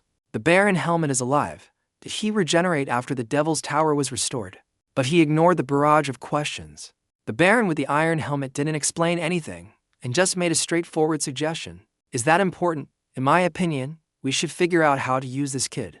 Without waiting for the other party to ask any further questions, he proactively pointed at Sanji and said more specifically, this kid is a subordinate of the god Opuchus. It would be a waste to eliminate him. Don't you all agree? How about we use him as bait to lure out Opuchus? His words were indeed very reasonable, so the mysterious figure couldn't help but feel impressed and nodded in agreement. You mean use the kid as a hostage? If we can lure Opuchus out, I think that's not a bad plan. Nam Thuk Iron Helmet continued, yes, sir. Moreover, we have another very important hostage. Let's use him as a hostage along with this kid. This time, the mysterious figure didn't need to think for a moment and agreed immediately. All right, let's return to the main camp. And so, he took them all back to the main camp for a meeting, just as he had said. That's why now we have the scene of Sanji being held captive in this dark cave. Even after the flashback ended, he still didn't know whether to be happy or sad. Yes, thanks to Duonbi's scheme, I've managed to stay alive until now. Perhaps sensing that he had woken up, the man in the Iron Helmet turned to check on him. Unexpectedly, he received a kick straight to the face from Sanji. It's all your fault. Seeing him fall to the ground in pain, Sanji's anger did not subside in the slightest. Instead, he roared, you did this without discussing it with anyone. The Baron in the Iron Helmet retorted in frustration. What? So it would have been better to let you die then. We need to buy time. Then he shot up and continued, besides, if I let you die here, Liion would kill me. Hearing the name of his idol, Sanji stopped struggling and just asked sullenly, so, do you have a plan yet? Unexpectedly, the Baron of the Iron Helmet nonchalantly replied with 2 words, no. As a result, Sanji kicked him a few more times. I knew it, you useless oaf. The Baron of the Iron Helmet quickly blocked the blows and said indignantly, is that how you talk to your savior? Neither of them paid any attention to Sophie, who was crying her heart out beside them. The sound of arguing, mixed with the sound of sobbing, was truly a headache-inducing combination. An unlucky guard standing nearby couldn't take it anymore and shouted, you 3 are too noisy. Shut up. When he heard that person mention that the Duke is giving a speech, the 3 of them finally came to their senses and simultaneously looked ahead, where the Cosmic Duke was suppressing his anger to the point that his whole body was trembling. Taking a deep breath, and then exhaling as if to regain his composure, the Cosmic Duke continued, Baron Helmet, why do you pay attention to the glib words of a hostage? I don't understand. Since you've been resurrected, I no longer see any of the majesty you once had. The Baron Helmet was a bit flustered and waved his hand a few times. I know. I'll be quiet now. Din Din, considering himself to be Sophie Marie, who seemed to be the most sober one here, approached her and called out, hey, Sophie Marie. Although the Baron Helmet had countless things he wanted to convey, such as actually, I'm not the Baron, but doing VI in a different body, if you keep crying, things will only get worse. I understand how you feel. But for now, please try to hold it in, okay? So, in reality, his mouth only managed to utter a phrase that could easily be misunderstood. Why don't you stop crying for a bit? For someone with a fragile mentality like Sophie, at that moment, a single thought flooded her mind: today, I'm going to die. And for that very reason, thinking that this might be her last chance, Sophie screamed with all her might, "Hugo, save me." After this desperate scream, a series of lightning bolts rained down from the sky. The sea also churned violently. Also from that scream, a blinding yellow light suddenly appeared amidst the dark, cloud-covered sky. And that brought a miracle that Sophie had never imagined. The sound and spiritual energy radiating from that source of power made the Baron Helmet rush to the door to see. What? Don't tell me. When the light from the sky shot straight down to the ground and created a fiery explosion, the Cosmic Dukes group only started to pay attention then. What's going on? And when he ran outside and saw that the ground had been ravaged and had caved in to form a large crater, with no one around, the Cosmic Duke immediately understood the problem. Damn those hostages. In the thick smoke and dust, Sophie was trying to cough out the dust clinging to her throat, so she didn't notice someone approaching her. Hearing a very familiar voice call out, "Sanji, son, where are you?"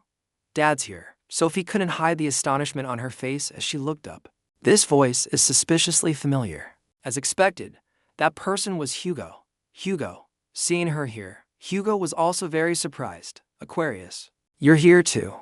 Before he could even get an answer, Hugo was suddenly pounced on by Sophie, then hugged him tightly and joyfully called out his name, Google. As a man with a wife and 2 grown children, Hugo tried to gently extricate himself from this vice-like grip while fearfully asking, "What is this?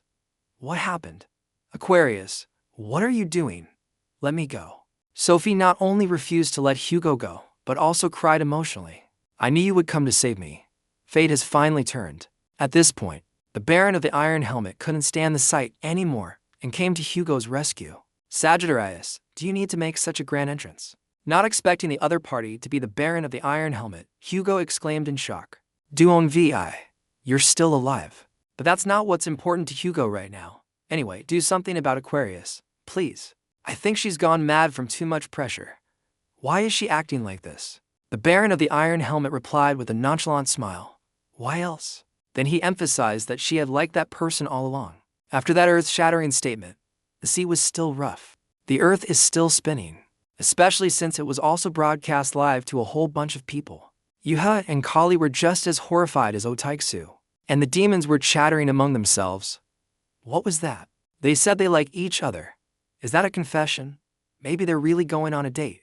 The Cosmic Group in particular acted like they were watching a movie, even bringing out popcorn and 3D glasses. At this very moment, over at Zion's place, the image of Sophie hugging a trembling and bewildered Hugo was displayed with extreme clarity on the magic mirror. Of course, it was also accompanied by the sentence, "She likes you," from the Baron with the Iron Helmet. Zion was stunned for a few seconds. Seconds later, he let out a delighted smile that was gradually losing its humanity. This is it. The Baron with the Iron Helmet froze at the words echoing in his ear. "She likes you. She likes you." The waves of the sea had to churn with those words. The words echoed far beyond the earth. Looking at Sophie clinging to Hugo's neck in the vortex before them, Yua also became stiff. Ryu was so shocked that he couldn't close his mouth, even as the people around them continued to buzz. Isn't Sagittarius already married? That rumor. She frowned and exclaimed, "Really?" Hugo covered his head and screamed, "Stop talking nonsense." He shouted, "Remember what Aquarius said to me." Then a memory of Sophie smirking slyly appeared. "Are you going to lose your children just like you lost your wife?" With eyes shining like a demon, she continued, "That's no different from being dead. An incompetent pillar of the family, an unhappy family. It can't be helped, right?" Sophie nonchalantly asked, "Wouldn't it be better if you understood your status as an your person?" Coming out of that memory, Hugo jumped up and down. "Nonsense. I don't want to be misunderstood. So stop talking nonsense." Sophie, on the verge of tears, cried out, "If I don't do this, you'll never look at me, because you can't take your eyes off that bastard John Gill." Gently placing a hand over her mouth, she hesitated, and also, Sophie Ethane confessed, "Every time you look at me with that contemptuous gaze, to be honest, it's quite attractive." With that, she covered her face, lost in her perverse thoughts. Hugo, beside her, couldn't help but get goosebumps. At the same time, Zion said with amusement, "Taiksu, since it's come to this, try flirting with her. Find a way to get information about where the goddess's tears are." Google's user angrily cursed, "So noisy." He was teased by the thick-skinned person. "That girl likes you." Hugo shouted angrily, "Shut up. In the end, Xion stopped joking and cursed, "Damn it, Texu is no good." Then he said rudely, "Hey, are you there?" Apollo immediately appeared with a look of confusion. Xion coldly ordered, "Possess Otaiksu and pretend to be him for a bit. Even if that girl reveals where she hid the goddess's tears." Apollo asked angrily, "What did you say?" He questioned loudly, "You bastard opuchus, even if Sagittarius becomes your subordinate, how can you order me to go and play the part of a flirt?" Xion replied with dead fish eyes, "Athea." A system notification appeared. The god of the Sagittarius constellation, Apollon, has violated the clause of immediate execution of orders in the contract with the opuchus constellation, applying the penalty of hair loss. Apollon immediately saved the person. Strands of his hair began to fall out. Xion spoke with a dark face, "Hey, you brat, listen carefully. Every time you don't carry out an order, the hair on your head will disappear." He added, "Once your hair is gone, it will never grow back without my super regeneration or the tears of the goddess." Apollo was too shocked to speak. Xion continued his veiled threat, "You understand." Apollo listened in terror. On this side, Sophie stopped her frustrated crying and looked at the golden-haired person in front of her. Apollo, now possessing Hugo's body, smiled gently and said, "Sophie, I am also very happy to see you again." Sophie was stunned upon hearing this. Hugo inside was screaming incessantly, "What are you doing to my body? This is Gunyu's order." He could only think helplessly, "I'm sorry." On the outside, Apollo still forced a smile and spoke sweet words. "So that I can destroy those calamities and save you, I need the tears of the goddess. Can you give me the tears of the goddess?" Sophie's eyes widened as she listened to his words. She hesitantly replied, "It's a bit difficult right now. The tears of the goddess is a power of the god of the Aquarius constellation. Since this is a Gregzoni, it's not easy to communicate with that god." Suddenly, someone from behind asked, "So we just need to find a way to summon that god? And it's done, right?" Sophie confidently affirmed, "That's right." At this moment, she was startled and shouted loudly, "My grandchild!" Diane's evil smile appeared like a ghost. Sanji exclaimed in surprise, "Uncle." The Baron of the Iron Helmet beside him was no less surprised, Liion. Another person shouted, "Master Opuchus." The purple demon followed up with a loud voice, "You've finally appeared." Sophie sat down on the ground, backing away in fear, pointing at Xion and demanding, "Why are you here? Where's Hugo?" A voice called out, "Otaiksu." On the side, Hugo was stunned, with 2 long streams of tears running down his face. Dai tilted his head, his soul seemingly absent from his body. Apollo sent a message, "I have returned him." At the same time, the system displayed a notification, "The skill substitute strike has been used to switch positions between you and Otaiksu." Back to Xion and Sophie, a voice spoke, attracting the attention of both. "Oh, isn't that the famous god Opuchus?" "Yes," the demon general standing above spoke. "Nice to meet you." Xion silently observed him. The demon general began to ramble, "The one who destroyed the Devil's Tower, eliminated Red Eyes, eliminated the tower's manager, and even caused the imprisoned god Cancer and the Lord to appear. Who is it really? I was very curious. Let me introduce myself. I am a general directly under, serving the Lord of Time, the Duke of Space." Before he could finish, Xion raised his hand to interrupt him. A guard of the demon general immediately became alert. "What skill are you planning to use, Duke? Be careful, no one knows what he will do." The demon general let out a soft HMM. Suddenly, Sophie was hit hard on the cheek by a powerful hand. Ryan didn't hold back and punched Sophie so hard that one side of her face was completely distorted. Everyone around them was wide-eyed in astonishment. Someone from the demon general's side shouted, "What the hell are you doing, Opuchus? Didn't you come here to rescue the Sanus?" Xion replied nonchalantly, "I came to rescue her." Immediately turned fierce and roared, "Data." The attendant on the side of Atma and Kwang continued to shout loudly, "This guy is truly a madman. I told you he's someone you can't have a normal conversation with." Atma and Kwang was no less surprised. Xion naturally raised his voice and commanded, "Hey, water bucket from the other side of space. I know you're watching." He bluntly grabbed her face and lifted her up, demanding, "Just now you were allying with that rat and crab to peacefully descend to Earth. And now you're talking about a Breck zone. What the hell?" Sophie's eyes widened, reflecting the image of Xion relentlessly shouting, "Come out right now. If you don't come out, I'll drag you out myself." The demon general exclaimed in fear, "He's lost his mind. I heard he was a madman, and I expected something, but to this extent, I really didn't expect it." He cried out in indignation, "Anyway, as a god, how can he lack dignity, honor, and camaraderie to this extent?" The The Baron of the Iron Helmet looked at Sanji and wondered. It seems our roles and lines have been swapped, haven't they? He replied helplessly. This isn't the first time. The demon general quickly gave the order. Iron Master, fighter, capture the hostage immediately. We can't continue negotiating with this bastard. The attendants replied in unison. As you command, he shouted loudly, calling all the forces of the main headquarters to attack Liion. Sophie cried out in alarm. They're heading this way. She urged repeatedly. Now is not the time for that, Liion. First, to survive. We must join forces to stop them, Zion replied irritably. What are they rushing for? Then he turned to the side and said, Anyway, after I've extracted all the data from you, I'll just toss you back to the other side. Marty, turning her back, cheered on the enemy. Go on. Calamity, don't lose. Defeat this evil Liion. She used all her strength to shout, I can empower you. Suddenly, Zion's hand grabbed Marie's head.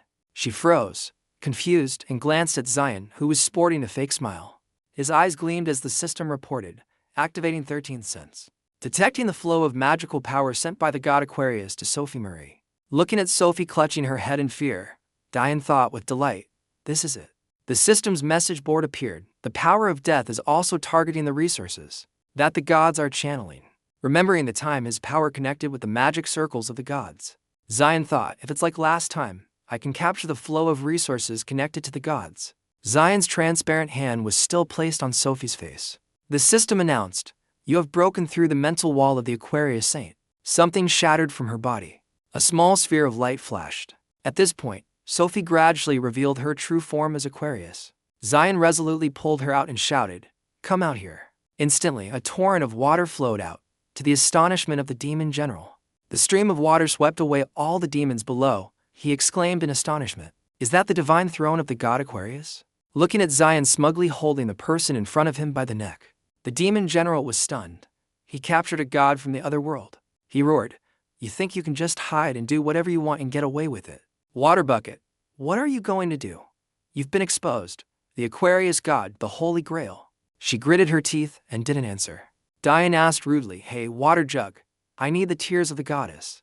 But I'm sure you won't give them to me easily, right? The Aquarius god replied, of course not. Why should I listen to you? He ignored her words and turned to the demon general, proposing, hey, what's your name again? Toolbox, right? Anyway, I want to talk to him for a bit. Can you come back later? He spat back angrily, ridiculous. The demon general opened his blood-red eyes and looked at Zion. He retorted just as fiercely, I get it. Don't put off till tomorrow what you can do today, right? Fine, if you want it, you got it. Let's destroy everything. The Aquarius god, upon hearing this, could only grit her teeth in helpless silence and endure the situation. From within the formation, a pillar of water rose.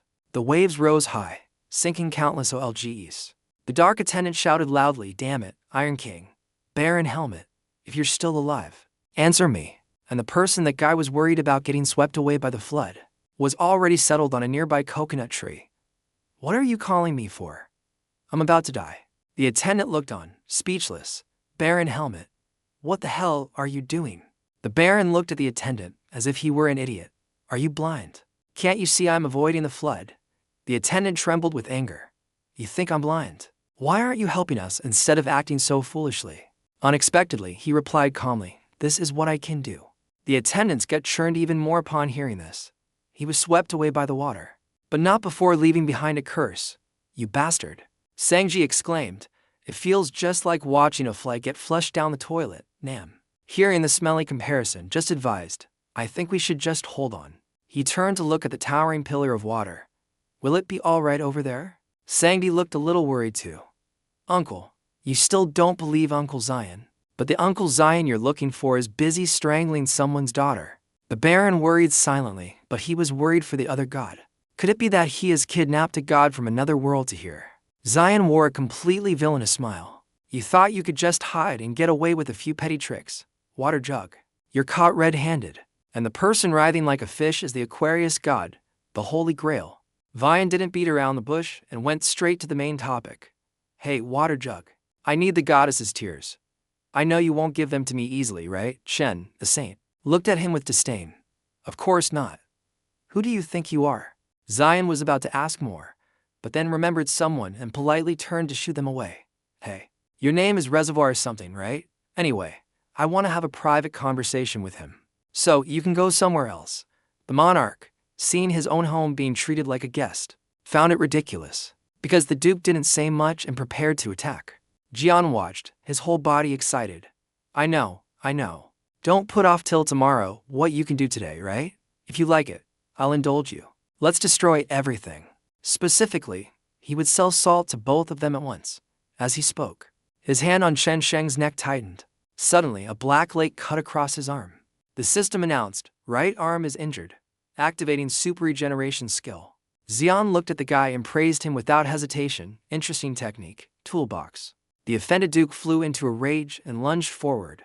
I am the Duke of Space. On the verge of being caught in the crossfire between the two, the saint thought, I'm not going to get hit by them, am I?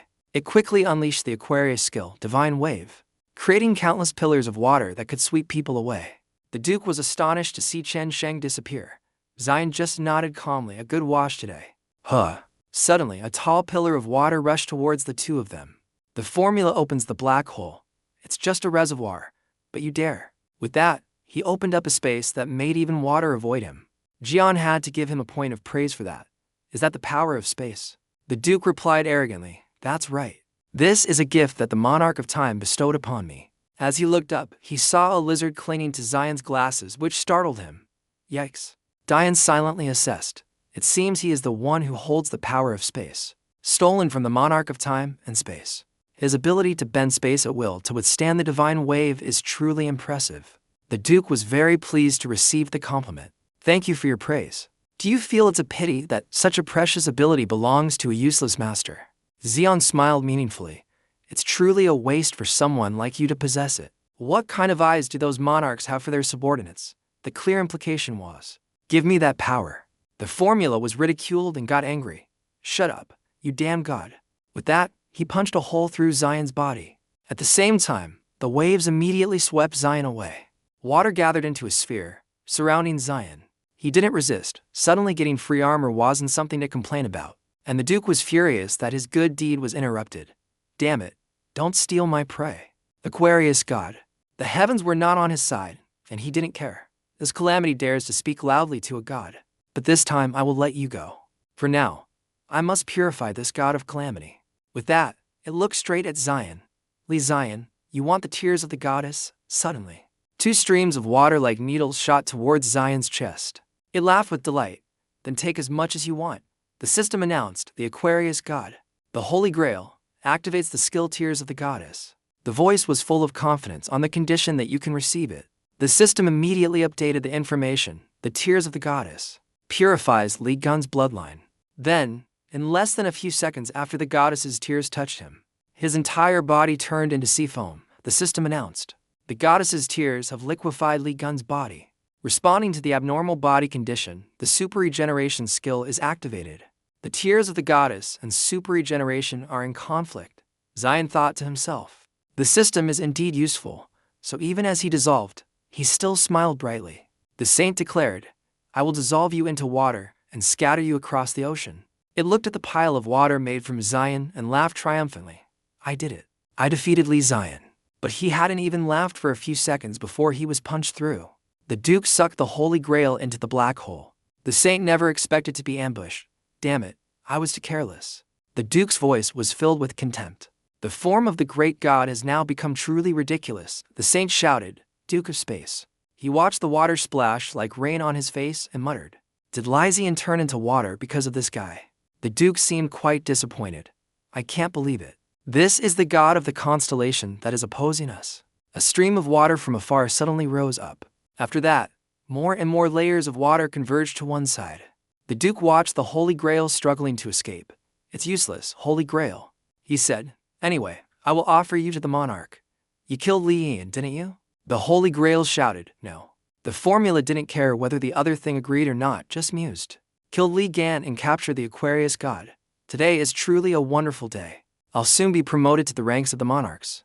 A hand landed on his shoulder. Xian smiled in a hello, my friends, kind of way. Hey, who said I was dead? The system announced, activating super regeneration skill to restore the melted body. Xian swung his fist at that Duke guy. Continue what you were doing, toolbox. The formula was astonished. Even after being liquefied into water, you can still restore your body. He looked at the fist about to kiss his face and immediately cast a spell, break the space. A black hole instantly appeared between him and the Duke.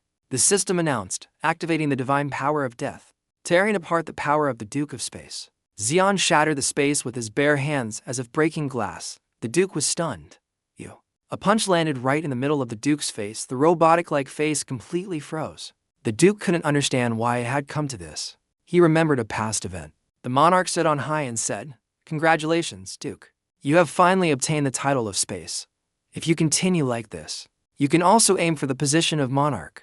He knelt on one knee below and expressed his gratitude. "Thank you, monarch." Because the formula sincerely expressed, however, "I am currently very satisfied living under the monarch's sword. Next time, I will chop off the head of that arrogant opuchus god and offer it to the monarch." The monarch was speechless upon hearing this guy's boasting. In the end, Your Majesty was still kind enough to remind him, "You should stop." The Duke still didn't understand. "Yes." The monarch spoke with great certainty, "You cannot defeat him." As soon as the director regained consciousness, he saw that he was being physically assaulted by Liion in the middle of his body. Liion pulled out his energy core, causing the Duke to tremble in pain. "Didn't I tell you?" He looked at the thing still throbbing in his hand. "Your power is very wasteful." Then he watched as that thing slowly surrounded him. "I'll take it." The saint stared blankly as the Duke was tortured, also forced to take away the magic core in the tragic scene in the distance. He went crazy with fear and anger and quickly let the water surround him. "I have to get out of here." Then he immediately, like a whirlwind, rose from the churning water surface, returning to the divine realm from high above. He caught a glimpse of the Baron with the iron helmet and was stunned. "Is that dead?" The saint immediately recognized the girl he was holding, Sophie Marlowe. The Aquarius god gritted his teeth and decided, "If she's here, I'll be captured by Liion again. I have to break the saint contract." Immediately, the system announced, "Contract with the Pisces saint, Sophie Marty, is cancelled. The influence of the Aquarius holy temple that once dominated the earth has vanished." Then he immediately rushed away. "It's over. Now I just need to get to the divine realm. In this place of pure, sparkling water is the holy temple of the Aquarius constellation in the divine realm." The Aquarius disciples were peacefully drawing water when a loud shout cut through the space. The saint charged forward uncontrollably, roaring, "Everyone, get out of the way!" Right after that, he plunged into the water, to the horror of the disciples. The saint, after a large stream of water, shot straight into the door frame. He followed and was inside. The water soldier behind him worried, "Is the god all right?" "What made you so hasty?" Chen Sheng replied warily, "I'm fine. Close the gate immediately." Seeing the attendant seal the door tightly, he breathed a sigh of relief. "Now I can rest assured," Chen Sheng said smugly. "Liion won't be able to enter here. I'm so thirsty, someone bring me some water." Just as he finished his sentence, a yellow-skinned hand holding a glass of water immediately appeared in front of him. Chen Sheng, not paying attention, replied, "That was fast. Thank you." Unexpectedly, Zion's entire Sigma face poked out from a crack in the wall. "Hey, brother." This made him jump and shout, looking at Zion comfortably passing through space and breaking the wall. The saint helplessly roared, "Liion, impossible. How can you enter here? This is the divine realm. Moreover, it's my holy land. I even cancelled the contract with Sophie." Then the Aquarius god suddenly realized, "Liion, could it be you? Have you absorbed the power of the Duke of Space as well?" He cracked his knuckles and replied with a tranquil smile, "Exactly." The water soldiers immediately surrounded him. "That's Liion. Why is the god of disaster here?" Zion immediately opened a swirling, chaotic spatial circle on his hand. "This is not a suitable place for a private conversation." Then he let the vortex expand and engulf the Holy Grail. He was trapped inside and helplessly roared, "You fools, don't just stand there and watch. Do something," he mocked. "How can you expect your subordinates to do something you can't even do yourself?" Realizing the unfavorable situation, he turned back to negotiate. "Wait, let's make a deal. You need the tears of the goddess, right? From now on, I'll give you as much as you want." Zion suddenly unleashed a chaotic electric current from his hand and replied with a smile, "No, there's no need for that. I have my own way for now. I just need to get the tears of the goddess to enhance the punishment of the heavens." He opened his cunning eyes slightly, his tone gentle. "I'm sure squeezing a little out of the Aquarius god will be just enough." The saint felt as if he had stepped on a landmine and couldn't help but blurt out a curse, "Damn it." Immediately, Zion opened a magic circle that relentlessly sucked him in. The Holy Grail struggled against it, pleading, "Wait, Liion. Anyway, you'll need Aquarius's power, won't you? You'll continue to fight calamities, healing, buffing, purifying. There's nothing you don't have. He shouted even more desperately, I am the embodiment of the Holy Grail. Without me, you'll have to use the Holy Grail to use the power of Aquarius. For his current position, Aquarius taunted, my real body, the Holy Grail, is hidden beneath the vast Milky Way. If you kill me, I won't have enough companions to pay the price. You won't be able to find the location of the Holy Grail either. Those 5 sisters, right? Zion cut him off. His eyes glazed over as he stared at him in astonishment. What? Zion then recalled, all right, those gods under Aquarius that you sold to the heavens before. Zion bared his teeth in a contemptuous smile. They told me how you discarded them like insects. The location of the Holy Grail and how to use it. Ashley Pietro's 5 daughters now looked up angrily. Currently, they are prisoners of the opuchus constellation, Jian mocked. You should have taken better care of your family. Xian immediately went crazy and crushed him like a ball. The Holy Grail roared in anger. You bastards, the system announced, combining the powers of Kachep and space. Activating the skill Lord of Space SSS, pushing the Aquarius Holy Grail to its limits. His body was gradually crushed. The system warned, cannot withstand any more pressure. He groaned helplessly, no, I don't want to die. Immediately after, Zion flattened him with a single clap, leaving behind a stream of water as his mind went blank. The crazy magic power vanished between Jian's hands. He smiled with satisfaction and opened it. A drop of pure, beautiful water appeared. The system said, the Aquarius Holy Grail has been compressed into the nucleus of the Holy Grail. Obtained, tears of the goddess SSS. In exchange for this miraculous drop of water, the Aquarius Holy Grail has vanished. The palace remains as magnificent as ever, even after the god has fallen. The 5 daughters had to reassure and explain to the anxious and chaotic Aquarius followers. Zion said, you asked me to take you to the divine realm. But can you convince the other divine realms under Aquarius not to rebel? La Soda replied, because my sisters and I are high-ranking divine subordinates. If we can provide certainty while they are confused, we can convince them. Since the god is absent, just a little wavering in public opinion will spread quickly. Then she concluded with a sentence.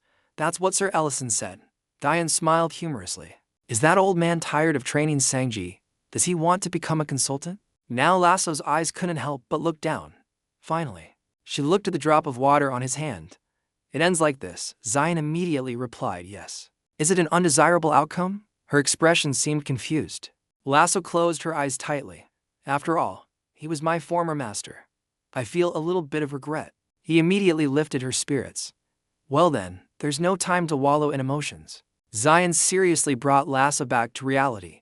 This is the divine realm, the home of the gods. Soon, the other gods will discover the disappearance of the Aquarius god and gather. Before things get troublesome, let's quickly retrieve the Holy Grail and return to the human world. La Soul sadly said. The place where the Holy Grail is kept is protected by water soldiers created by the Aquarius god. Zion looked blankly at this obvious fact. So what? We'll deal with them. It's not the first time anyway. However, the eyes of the other girls also carried a hint of despair. La as he spoke with a troubled voice. But, scene change. It's an island in the Pacific Ocean, a break zone of the human world. The Pisces saint was kneeling and sobbing at this time. I can't believe it. I have no power left in my body. She trembled and cried. I've lost my connection with the god. What's happening? The Baron with the iron helmet appeared from behind and teased. You've been abandoned by the god. Just like me. She immediately flared up. You shut up. Don't hurt me anymore. Sangdi sighed at the troublesome scene. I want to go home, suddenly. A spatial circle appeared behind him. Hugo and Julian stepped out of it. Hugo called out in alarm. Sangji, are you okay? Sangdi immediately rushed towards him, overjoyed. I can go home. Hugo sighed in relief at his appearance. Looks like you're still okay. He asked in confusion, huh? How did you manage to survive? Didn't Mom say anything, Dio? On this side was scrutinizing the Pisces, causing her to flinch and turn away. Hugo said helplessly, don't ask anymore. That was the most serious danger I've ever experienced in my life. Then he wondered, but where is Jian? Sangji pondered. It seems the Aquarius god ran away just now. Did he follow? Don't tell me he followed him all the way to the divine realm. Sophie, hearing this, covered her head in horror. Impossible. The Baron with the iron helmet looked at her anxious expression, her teeth chattering, and wondered. Huh? Why are you so surprised? Who are you having issues with, Li Gun? He whispered into her ear.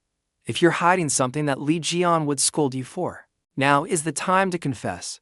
Maybe Li Jian will only give you 100 slaps and 50 smacks in the face. Sophie pulled her hair and grumbled, impossible if I say it. Her eyes opened wide with helplessness and gravity. It's not about slaps or smacks. I'll really die. From her perspective, this was related to Kali, who had just arrived. Sophie screamed, "Why is my life so miserable?" At this moment, a bright constellation in the Milky Way suddenly flashed with a brilliant halo. Approaching it is the management area of Aquarius in the lower divine realm of the Milky Way, where the waves are chaotic and terrifying. Zion and Lasso have arrived at this place. He spoke, "Hey, disinfectant water. Is this what you were talking about?" She replied in confusion, "That's right." His eyes flashed and he sighed, "Water bucket," the system announced, activating the skill Eye of God. Before Zion's eyes, grotesque, dark figures formed from the water. He exclaimed, "It always comes with nuclear waste. So this is the reason." Zion mocked, "You made these things with my data from the Devil's Tower, didn't you?" Because the newly created water soldiers bore his face, the system explained. The Liion clone water soldiers combine the Aquarius's mirror clone skill with Liion's data, obtained from the Devil's Tower to create clone water soldier teams. All four clone figures appeared at once, rushing forward quickly, shattering the current silent space. A blinding green light flashed, the black layer covering the light now beginning to crack, and an explosion rang out. Zion flew past the thing he had just punched down, his eyes flashing. His face was emotionless, despite the black fumes surrounding him. His eyes skinned over, and he sneered, "It seems you put a lot of effort into creating this, but in the end, it's just an inferior version of me. That is love." Zion shouted at the entity guarding a large gate that was trying to attack him. "You think you lowly creatures can block my path? You really think you can?" he sneered, stepping on the black liquid. "Now, get lost." With that, Zion's kick was so powerful that it sent it flying far away, crashing through and breaking the white stone pillars, sending a cloud of stone debris everywhere. He put both hands in his pockets side, and then warned, "You should know who you're dealing with." Zion confirmed with Lasso that he had dealt with the clones. She was overjoyed and exclaimed, "Amazing." He now asked, "Is this the place where the Holy Grail is kept?" Lasso pointed ahead and confirmed, "Yes, this way." Zion's eyes narrowed slightly. He let out a small "Oh, over there?" Over there, a statue of a goddess was holding a giant Holy Grail. Looking at the scene of water flowing down from above into the Holy Grail, a blue aura radiating before him, Zion acknowledged, "Oh, impressive." He looked at it curiously. "Is this the original body of the Aquarius Holy Grail?" Zion let out a soft HMM. Then he noticed something else. "What's that box?" Zion was happier. "Let's start looting." He was a bit surprised. "Oh." Zion's face showed satisfaction, and the system's notification panel also appeared, activating the skill Eye of God. It provided information, a collection of specimens for the purpose of extracting Lion's genes, a blood-stained stone fragment from the spear that pierced Liion at the Devil's Tower, and Lion's severed hair and toenail. Inside the box were 3 items placed neatly, a broken, blood-stained stone fragment, and 2 glass containers with small, carefully preserved items. He observed them and asked, "A thorough collection, I see. Did you use this stuff to create my clone guards?" Last app, the water soldiers cloned from Liion were just a byproduct. Jian, who was opening the box, turned his head to look at her. A byproduct. She continued to recount what the Libra god and the great saint wanted to create. It was never about those lowly water soldiers. It's you, Liion. They wanted to create a clone of you. It seems they believed that if they combined their own power with Sir Liion's data, it would be entirely possible, but seeing Lasso hesitate, he pressed on. "But what? Did it succeed?" Her face darkened as she answered nervously, "No, as far as I know, they failed. In the end, they could only create the water soldiers you just saw. That's all I know. If after that, they continued with their plan in any form, you would probably encounter the products they created somewhere elsewhere." Kali was staring intently at the person in front of her. Sophie, on the other hand, was very confused and didn't know what to do. She hurriedly asked, "What do you want? Don't stare at me like that." Kali put her hands in her jacket, hunched over slightly, and sighed, then rambled, "Why do you keep looking at me? What are you hiding?" Sophie looked away, denying, "I'm not looking at you at all." She stood up, leaned back, clasped her hands behind her head, and pouted, "I'm sure I saw you. Old lady. Rest assured." Sophie shouted angrily, "Who are you calling an old lady?" Then she continued her attitude. "How old are you?" Kali paid no attention and continued to press. "Did he go to the divine realm? You just should go back quickly." Marty, feeling ignored, became annoyed. "Are you listening to me?" She continued to be lost in her own world. I miss him. Ignoring Sophie, who was yelling at the top of her lungs, hey. At Zion's place, the divine realm under the Milky Way, the secret place of the Aquarius constellation, he was saying, I have obtained the Holy Grail. That tattered box has also been crushed done. He turned his head, grabbed the fabric on his chest, and changed the subject. Let's go. Lasso shouted nervously. It seems the other gods have noticed the disappearance of Lord Holy Grail. The system announced, a letter from my sister. Sister, something big has happened. The other gods seem to have noticed and are starting to gather at the Aquarius castle. Zion frowned and grumbled. Anyway, this is the Aquarius castle. Can they even get in? She calmly thought for a moment and then said, normally, that's true. But now that there's no god, if they force their way in, he frowned even more. A castle without a master can be entered. If so, then, as long as the god who is the master of this castle is present, it should be fine, right? Lassie was surprised. Yes. At that moment, the ground where the two were standing began to crack. Immediately after, the crack in the ground grew even larger, creating a deep chasm. Zion quickly jumped to avoid it. The system began to signal a critical alert. Warning from the Dimension Manager. The warning sound kept repeating. Notice of forced eviction for unauthorized intruders next week. The space now turns red. Ropes appeared from a mysterious door, enveloping his entire body. Seeing this, she cried out in fear, Liion. Zion glanced at a mysterious masked figure who had just appeared behind him. He said, an intruder into the divine realm without permission. From this moment on, I will proceed with the procedure to expel you from the divine realm. At that, he continued to point a finger in warning. For details, please refer to the warning that has been sent to you. Hearing this, he wondered, what notification? This? The Dimension Manager has detected the intrusion of an entity into the divine realm without permission. We deeply regret the unauthorized intrusion into the space of the Great Zodiac. According to the regulations, the manager of the divine realm, throughout the process of executing the spatial expulsion, the space manager has the right to operate even in the holy lands of the Zodiac. Lasso, beside him, was stunned. The Dimension Manager is intervening. He continued, from the moment you read this section in the warning notice, I will carry out a forced expulsion of you. The place of expulsion is the gap between dimensions, called the Ashen Divine Realm, and no complaints regarding this will be accepted. Zion began to provoke a response. I've finished reading. So you want to kick me out of the divine realm? The mysterious figure agreed. That's right. I will begin the expulsion immediately. He immediately used his strength to resist. You think you're okay? I think I'm quite large. And I have a lot of luggage to carry too. Is the spatial rift big enough to contain me? Anyway, I'm about to leave the divine realm. The exit will be opened by me. He growled as his hand crushed the space before him. A large crack appeared, and a blinding light emerged. The binding ropes had vanished. The other two could only gape, unable to believe the scene before them. A large vortex caused the space to change. Zion stood there. He smiled, satisfied. See, it's wide, easy to get in and out. He was extremely surprised by this power. Impossible. Is this how you came here? Just as he finished his sentence, Zion grabbed his head. Answer again? Exactly. Whoever answers correctly will receive a prize, the chance to be taken advantage of by Liion. Looking at the demonic face before him, he was terrified. What? He continued to exert his strength. Even though I said I would leave right away, there are still some things to do. Can you help me get in and out anytime? Despite the man's groans, Zion called out to Lasso. Hey, she was surprised, huh? Yes? His hand grasped a gem with a water drop symbol on it. Jian held the gem towards Lasso. Take it. The system appeared, nucleus of the master of the Holy Grail, in a space containing countless stars. At the entrance to the Aquarius Holy Land in the Divine Realm, people were confused. What's happening? The presence of the Holy Grail has faded. The two girls worried. Why did it turn out like this? What should we do? Everyone, calm down. Then a screen appeared, showing four gods arguing with each other. That monster of calamity came to the Divine Realm to cause trouble. Wait a minute, don't judge too quickly. Hey kids, is it true that Liion came to the Divine Realm? Enough, I said bring the Holy Grail here. Despite the two girls being flustered and not knowing what to do, the brown-haired girl was flustered. When is Sir Liion coming back? The girl in the church hat was crying. What should we do? Suddenly, the sound of footsteps and someone's voice caught their attention. What's all the commotion about? All four of them were surprised. This voice is Liion. Then all their faces darkened. They hurriedly asked, what's that behind you?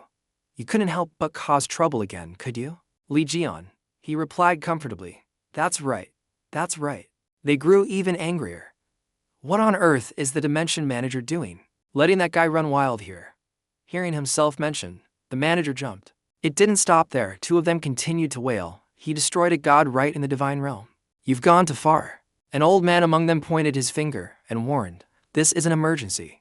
We need to enter the Aquarius palace to eliminate him. Gather all the armies of the holy temple. The girl with the one-sided mask also added, you madman, to destroy the Aquarius god, the one who specializes in healing and recovery. And you even intend to steal the Holy Grail. You will pay a heavy price for destroying the Aquarius god. The two girls were also worried. Sir Liion, what should we do? Contrary to that concern, Zion calmly replied, what nonsense are you talking about? Why are you saying there's no Aquarius god? The girl trembled even more. On the other side, the two gods were even more frustrated. You're the one talking the most. He comfortably spread his arms. I'd like to introduce the new Aquarius god, Disinfectant Water. Liion appeared, striking a hip-hop pose, and greeted everyone with a bright smile. Hello everyone. I'm Disinfectant Water. A notification board appeared, formerly a divine subordinate of the Aquarius constellation, formerly a prisoner of the opuchus constellation, currently the god of the Aquarius constellation, Liion, the Disinfectant Water. Instantly, the faces of all four gods froze at the same time. They stared intently at the person who had just been introduced as the Aquarius god. The system displayed a notification. Disinfectant has severely damaged the honor of the Aquarius constellation with just one fatal self-introduction. How will Disinfectant and the Aquarius constellation overcome this crisis? Liion, seeing this, shyly covered the text. Don't say that. She pointed at Liion and accused, Sir Liion made me say that. The purple-haired one, upon hearing this, showed a horrified expression. That rebel. Not only did he destroy a god, but he also arbitrarily appointed a new one. The red-robed god beside him was also skeptical. Is this even possible? Yes, Apollo frowned worriedly and asked, appointing a god is a serious matter. But that child, the Disinfectant, does she have the qualifications to become a god? Artemis also agreed. You're right. Without ability, it's hard to be acknowledged by the other gods. Liion didn't hesitate. He smiled with full confidence. So, strength is very important. Liion placed the Holy Grail on the ground, its weight shaking the entire space. That's right. You all have your honor too. So how can you stand by and watch an ordinary person be revered as a god? He turned his head to look at Liion. Disinfectant, show them what you can do. Liion was a little nervous, but still answered immediately yes. She quickly released her kai, and Lion's power gradually stirred the hydraulic power to surge from within the Holy Grail. Liion spread her arms, and the hydraulic power from the Holy Grail continued to grow stronger. Not only that, but it also radiated a mystical light, illuminating the surrounding space. The hydraulic power suddenly became stronger, transforming into a large column of water that shot straight up. Water continuously gushed from the Holy Grail, creating a magnificent scene. Looking at the water column rising above their heads, the sparkling water droplets continuously falling, the gods were now astonished. Impossible. Holy water, those are the tears of the goddess. The red-robed god looked at the scene before him with some apprehension. It's not just the power of the Holy Grail, but someone else is awakening its abilities. On the opposite side, Apollo and Artemis were also gaping at the tears of the goddess Liion had created. Suddenly, the two of them noticed something else. Apollo opened his mouth wide and laughed loudly. As expected, it's effective. Liion also looked on with satisfaction at Liion, who was engrossed in creating the holy water, and thought, good. It seems it wasn't a waste to give her the nucleus of the master of the Holy Grail. She already possessed outstanding abilities, and now that she has inherited the power of the Holy Grail, it's like a tiger growing wings. Remembering that time, he called out to her, Disinfectant. Liion was startled and replied, yes. Liion presented a glowing blue gem. This is the nucleus of the master of the Holy Grail. Liion smiled at her. Please take it. He continued to speak. Take it and swallow it. From now on, you will be the god of the Aquarius constellation. Liion was horrified to hear this. She was so flustered that her hands and feet were also in disarray. I can't do it. How is it possible? Liion encouraged her. You can do it. Although it will take time. The power from this nucleus will slowly merge with you. He continued, currently the Aquarius constellation has no master. Without stability, there will be more chaos both internally and externally. Isn't it better for you to become a god? Liion, upon hearing this, still hesitated. But can I do it? Liion held out Chen's nucleus again. It's okay, you can do it. I'll take care of the rest. Back in the present, Lasso smiled confidently, her mind echoing Liion's reminder. You just need to clearly demonstrate your abilities to the other gods. Her entire body was drenched in holy water, but Lasso's expression was extremely determined. I can not only wield the power of the Holy Grail, but also execute all the powers that the previous god used. Although I don't have much experience as a god, I am confident that I am not lacking in qualifications to represent the Aquarius constellation. The two girls witnessing this scene looked at her with admiration. She's amazing. Was her power always like that? Apollo now seemed to have a blazing fire of determination. I will definitely support you, Artemis said, rendered speechless by his intensity. I also agree with you. This person's abilities are indeed very reliable. Kim Yong-gu flared up and shouted, really, those lackeys of the disaster god. Markic also showed a displeased attitude. I admit that kid has talent, but you can't just decide on your own to make her a god. Liion gestured to Lasso, disinfectant, that's enough. I'll sort out the internal affairs of the Aquarius constellation. He looked at the crowd below. I have gathered all the members of the Aquarius constellation here and asked them. Everyone has no objection to letting the disinfectant be the god of Aquarius. The people below cheered, agreed. Kim Hu, seeing this, objected. You are pushing people too far. Liion bluntly questioned the two of them. You've confirmed her talent, and there's internal agreement within the constellation. So what's the problem? As you said, the Aquarius constellation, which specializes in healing and recovery. Should we just leave the master position vacant? His expression turned cold. Or what? You want another fight? You thought I was gentle because I didn't say anything. Kim Hu thought to himself. You know we can't arbitrarily use our power in the territories of other constellations. That's why you're being so loud. She gritted her teeth and said. At the very least, without confirming the agreement or disagreement of the other gods, it cannot be recognized. Liion heard this and chuckled. You mean if it's decided by a majority, you'll accept it? Right at this moment, the system displayed a notification. The god of the Scorpio constellation has declared their approval. Other notifications appeared one after another. The god of the Kim Nguyen constellation has declared their opposition. The god of the Capricorn constellation has declared their opposition. Such a sudden ascension to godhood cannot be approved. Liion concluded, 1 in favor, 2 against. The final result was 4 in favor, 4 against. Liion had a bit of a headache as he crossed his arms and pondered. If I had my vote and the votes of those present here, then the result is a 4 for tie. He pursed his lips, his eyes determined, calculating in his mind. Considering the disinfectant's position among the gods, winning in the way they decided would be the clearest way. Just then, Kim Yong-gu opened her mouth and laughed loudly. Liion, are you racking your brain over this? She didn't hold back and pointed straight at his face. But what can you do? Even with your vote, the result is still a tie. Kim, you continued to mock. Will the remaining gods vote in your favor? Liion gritted his teeth and endured in silence. I really want to overthrow him, but I have to be patient until that fool arrives. Just then, a voice came from behind. Along with a formidable burst of power, you dare to come directly to the divine realm. You have great courage. Everyone was surprised. Apollo was stunned. This voice. Liion flashed a sly smile. You overslept again. He rejoiced internally. My guardian deity. Liion called out loudly, Narasimha. Narasimha urged sternly. There's no time to waste. Let's have a rematch immediately. Kim Hu voiced her objection. This is not the time for that. Narasimha flared up and asked back. What did you say? The Capricorn god also condemned. We are choosing a new Aquarius god. Narasimha didn't care at all and shouted loudly. What's there to worry about? I'll fight that Liion guy. The Aquarius god thing, just do it. Kim Nu heard this, and her blood boiled. What's wrong with this monster? Narasimha looked straight at the beaming Liion in front of him. If I vote in favor, I will fight you. Liion wasn't afraid at all. There's even Aquarius's pure water to drink. Then it's even more interesting. Narasimha immediately opened his mouth wide and roared. I approve. The sound of his lion's roar was so loud that everything around them shook. The ground cracked, and the Taurus god covered her ears, gritting her teeth in endurance, thinking, that foolish bastard. She silently calculated in her head, so we need one more vote. The Taurus god commanded, contact the Pisces god, attempt number 23. Pisces, contact him now. The system displayed a notification, unable to contact. Please leave a message and we will get back to you later. The Taurus god was furious at this. That guy is useless. The system continued to issue another announcement, voting for the candidate for the Aquarius god.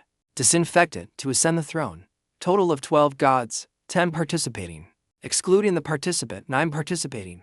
8 for, 5 against for abstaining, 3 destroying. One missing, one not participating. The vote has concluded.